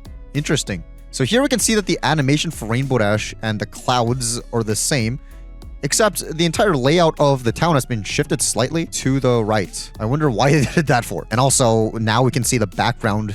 We can see Canterlot off in the background, which is cool. That wasn't there in season 1. Although there's differences in the angles here, Rainbow Dash is still constant. The animation for Rainbow Dash, they didn't change up at all, it seems. Besides the rainbow, the trail is longer now. And here I think it's really interesting because the animation for Twilight and Spike and the hot air balloon are the same. So when it's overlaid, it's still the same, but everything in the background has changed, obviously. Until we get to here, then things start lagging behind from the original. So let's look at all the things that they changed in the background. First of all, Cheerilee's the same. Granny Smith is still the same, except Granny Smith, instead of going left, is now going right. And Caramel there, I think is his name, is switched with Big Mac, which is kind of weird. And also now we have a train system, which makes sense because of how many episodes involve the train in this season. We've talked about the trains quite a few times during the retrospective. And also we have Derpy in the background and the senior ponies. And obviously the senior ponies weren't a thing back in season 1, and Derpy wasn't super intentionally hidden in season 1, or at least during the production of the theme song, so that makes sense. And yeah, there's just the Cutie Mark Crusaders because they're much more involved in this season. Whereas here, they're nowhere to be seen. Now if we keep going here, that's all the same. It's all the same except for this part where the freaking picture moves slightly because they gave it a golden glow, which is actually really cool. I'm glad that they added that touch. Much visually upgraded. Same with this part. Can you tell that I'm running on like no sleep while I'm while I'm recording this part? Yeah. But hey, that's enough comparing season 1 with its cooler younger brother. Let us hone in on our final overall thoughts about the second season. Also so that we can finally wrap this whole thing up so that I can go start building my time machine. I'm very eager to do that. Now, overall, I really like the season. Of course I riffed on every episode, but I wouldn't say that there's any episode I outright dislike or thought was completely unnecessary, except for the Cutie Pox. But something I've actually warmed up to during the production of this entire project is that episodes that I would argue doesn't really give us anything new or substantially builds this universe up more, like the Cutie Pox and It's About Time, could be fine and even be good if the show were to build off of them for future episodes. As in, if we were to revisit the Cutie Pox as a concept in a future episode or something along those lines, then obviously my perception of the episode, the Cutie Pox, would shift from being a repeat of Call of the Cutie and into being something that was actually planting seeds, literally, for future world building. But judging by the fact that they don't do that, when, like I said, they would have had the perfect opportunity to, I think I have the pony pox. I'm sorry. I think it would have gone incredibly hard if instead of saying the pony pox, she said the Cutie Pox. That would have been an awesome connection. It just turns into introducing new concepts just to do nothing with them, like I complained about during Dragon Quest, and also being a repeat of Call of the Cutie while at that, making this sort of a waste on both accounts. But hey, that's just one episode out of 26, and besides that one, and actually, okay, It's About Time and possibly Mystery on the Friendship Express, there aren't really any episodes I'd say are mid. I wouldn't even call the episodes that I just listed as bad either. I think the only reason I even find them mid is because my standards for the show are so high, since I know it's largely a good show, especially during the earlier seasons. So when I say mid for this show, or at least in this time frame, is still pretty entertaining in the grand scheme of things, especially because I spent most of my time talking about episodes that others say are bad, playing devil's advocate, saying that there's reasons to like them. I think that speaks volumes as to how much I think the season is great. Otherwise, if there were episodes that are deemed as bad by most, and I wasn't able to present some reasons to not see it as awful, then that would probably mean that they were straight up bad. But I think the things that people had more negative things to say about, I had positive things to say about, and vice versa. Things that other people say were positive, I had negative things to say about. Not because I think those episodes were bad, but because, you know, balancing things out is fun. But still, obviously that clearly means that the season is overall well-rounded. And just as a random fact, one quirk I found pretty, I guess, unique or interesting about this season is that, according to the wiki, episodes 11, 12, and 13 were not aired in production order. Episode 13, Hearthwarming Eve, was aired before episodes 11 and 12, Family Appreciation Day and Baby Cakes, respectively, to be in time for the holiday season. You don't think they could have planned ahead? Apparently not. But hey, the end result was still awesome. And I think that's actually a really good note to end the discussion of the season. They didn't really plan ahead, and because of the holiday scheduling, they had to shift episodes around it. Still, at the end of the day, the season ended up being super awesome. And even looking at the promo poster for this season, it fills me with some childhood wonder, and seeing all the characters that we got to spend time with here just makes me think this is, once again, where the show really found its footing. So from that, sometimes all you need to do to create something awesome that will resonate with people is to just start and put things out there. Let that be the final lesson that everything that we just talked about today culminates in. Even with this retrospective, throughout the production of it, I've had a bunch of you guys commenting that you're going to be feeling nostalgia for this little project in a few years' time, or that this retrospective coming out was a part of your weekly schedules, and I really appreciate that. Of course, when I started this, I had no idea that was going to be the case. In fact, when I started this project, I thought my channel was kind of dying. I was straight out of ideas, and I didn't know, like, if I should continue on with YouTube or not. But I said, you know what, screw it, and I started putting things out there, and you know, over time it picked up, and my channel now is doing way better than it ever was. But did I really think I would have things to say about every single episode? No, I didn't. I didn't plan all of this ahead. I just took the first step, and I would say that ended up as a, you know, relative success. So let that be my final encouragement of this thing to you guys.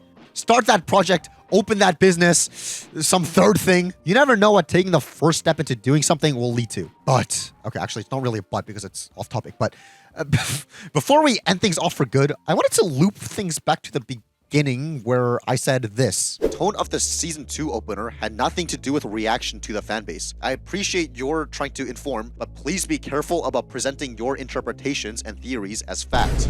Roasted?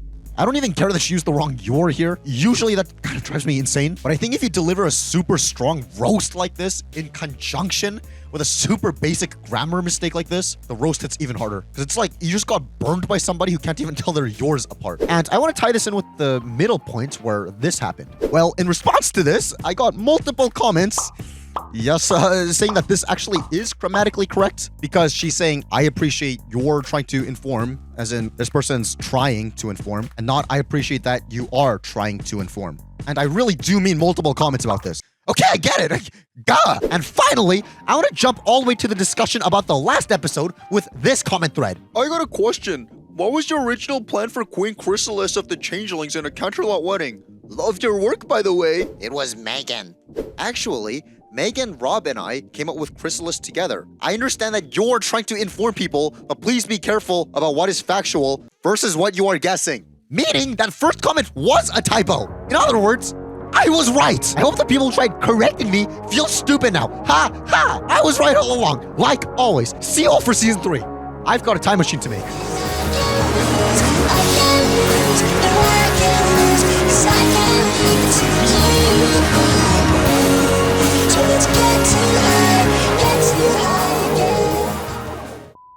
Holy moly, was that an undertaking. First of all, thank you so much for watching. I don't know what the percentage of people who are going to start this video will finish it. I don't really know what to expect. But if you made it this far, assuming you didn't just skip all the way to the end, I just want to say, really, thank you. Like, from the bottom of my heart, it means a lot. This entire thing, this entire project really took a lot out of me, emotionally, spiritually, energy-wise, mentally, and just time-wise, money. And so the fact that, you know, there's people who appreciate it enough to stick all the way to the end, or, you know, even give it a chance, means a whole lot to me. Just as a test, if you're watching this part, comment, I don't know, 59 in the comments, and I don't know, first person to comment that I'll see is they're crowned as champion for being the first one to finish this video all the way through. But other than that, I wanted to, well, I'm out of character already, but instead of speaking to you guys as F-, I want to talk to you guys as Chris, the guy behind this entire project. I know that F-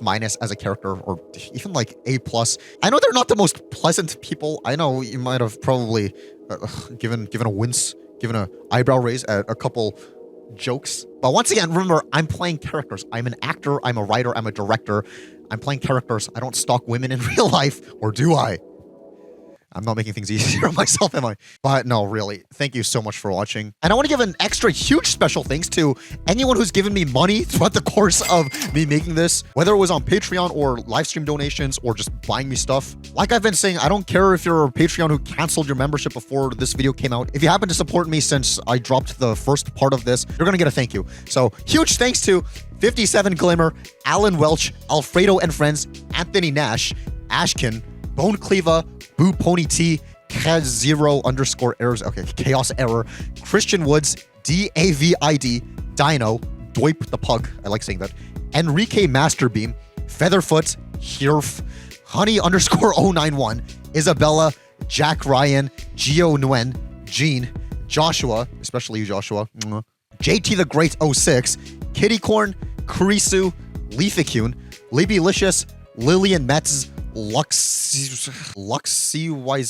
Meeper89, Minky Way, Mio Official 2005, Miss Fortune, Mrs. Bread, Natalie, Nix, North Boyo, Not Too Cheesy, Envy Oil, Hastel Hydro, Pretty Princess Emmy, Sci-Fi NY, Sushi, Steven, Stupid B-Word, Taya, T, The Farter 29, Trippy Toonie, Satsa, Ultrasonic Rainboom, Verfirmed Mutt Joe, Wandering, and Xiao's Fan 69. I hope I pronounced that right. There you go. As promised, you all now have bragging rights that your name was mentioned in a 16-hour video about My Little Pony. Technically, I think I've promised it as 15 hours, but there you get a free hour. Anyway, all that aside, what can you expect from this channel going forward? Well, season 3. Jokes aside. No, that wasn't the joke. Dude, this season 2 thing took so much out of me, but, you know, I'm committed to this craft. Honestly, this whole thing is my art. Like I said, I'm literally the one writing, filming, directing, acting, editing everything here. And the fact that I'm inserting myself as a person and going into a character and talking about my thoughts and spilling my soul, honestly, like, this is my art. Like, you might disagree with the way I do some things, and you might, I don't know, not find certain jokes I say funny. But whether you agree with it or not, it's just my way of expressing my art and my inner self. So, yeah. But back on topic, what you can expect to see from this channel going forward is, yes, Season 3, but I don't think... I'm not going to say that's going to happen until May. I kind of want to spend the rest of April doing things, making videos about things that came between Season 2 and 3. What those are exactly, I'll keep it as a surprise. But other than that, I really feel like redoing the Season 1 retrospective. I feel like I've improved so much as a creator and just all around as a person that I don't really like that video anymore. I don't know if I'll do that immediately or if I'll do that after we do Season 3, but just know that that's a thing that's going to happen, so don't be surprised if you see Season 1 retrospectives coming out in your sub box or whatever. Just as like a side thing, I think it's funny because this whole Season 2 thing took a whole year. I originally didn't cut my hair from when I started this project so that my hair wouldn't be at random lengths throughout the retrospective, but I didn't expect it to get this long, because I didn't expect myself to take a whole year. If I just did it weekly, like I did most of it, it would have been done in half a year, would it? Yeah, half a year. But no, I took like a couple months off, and there were other videos in between, so yeah. But that's the thing, I'm committed to this craft that I'm letting my hairstyle in real life look like this just to deliver videos for you guys. And yeah, I'm on the topic of this being my art, I'm letting the art blend into my real life, which I don't know if it is healthy, but I'm just saying that's how committed I am to this. So I'm basically saying I'm speaking as genuine as I possibly can right now. I'm not playing an act or whatever. But also, on that note, it's kind of funny, I think, to see the collection behind me grow as the video goes on. In fact, just to point to some specific examples, this thing I've got as a birthday gift, which actually happened in real life in between the It's About Time and Dragon Quest retrospective parts, so you'll see this thing appearing out of nowhere. Also, yeah, I changed guitars a few times. Also, obviously, the freaking My Little Pony Bitty Pop things I made a video about, those weren't there before I made that video. Obviously. I don't know, I hope you guys are finding this behind-the-scenes stuff interesting. I just thought I would give more context as to what you just witnessed. Because, you know, seeing people take screenshots of my video thumbnails out of context and post them on social media and having it go viral, I wouldn't be surprised if people took screenshots of, like, the length or the thumbnail of this video along with the length and be like, what the hell is this guy on? And I don't know, like, I thought, for those who are actually willing to engage, I thought I'd give more context to what this is, because I love you. Mwah. But I think that's pretty much it. This Saturday, I'll probably be posting a video out of character once again to give my out of character thoughts on this season, because I really don't want to let this season go. And also, I think I kind of owe it to you guys to give you my thoughts on the show outside of the freaking, like, weird basement dwelling loner persona I put on. Because I'm a totally normally functioning human in real life, I promise. I guess another thing I can mention is, so in like the middle-ish point of this whole thing, I started putting in encouraging messages toward the end of the videos, such as the top of my head, there's the Read It and Weep one and the Last Roundup one. And it's interesting because in real life, that was the era of my life where I was reading the Bible a lot more. And before that, I wasn't really reading it a whole lot. And I think that's why there were a bunch of off-color jokes, especially towards the beginning of the retrospective, specifically like the first 2 episodes. And it's kind of funny because I kind of slowed down on reading the Bible towards the 2/3-ish of this thing. And I think that's when I started making like a lot of really weird jokes again. But all that to say, if there were any points in this retrospective where you felt encouraged by what I was saying, that was me speaking out of character, to the point where it felt very out of character for F- to be saying. But yeah, that's the story behind that. Oh yeah, okay, another upcoming video thing that I have in mind is we're going to be going over the comics. So definitely look forward to that. The comics retrospective series, that will be released alongside the Season 3 one. You'll see what I mean when we get there. And with all that said, I really hope you guys enjoyed this. I know I enjoyed making it, and I'm glad I got to spend time with you, and hopefully the feeling's mutual. But my parting words would be, thank you so much, once again, for spending time with me. It was a pleasure. It really was for me, and I would hope that it was for you as well. I would hope to see you guys again very soon. See ya.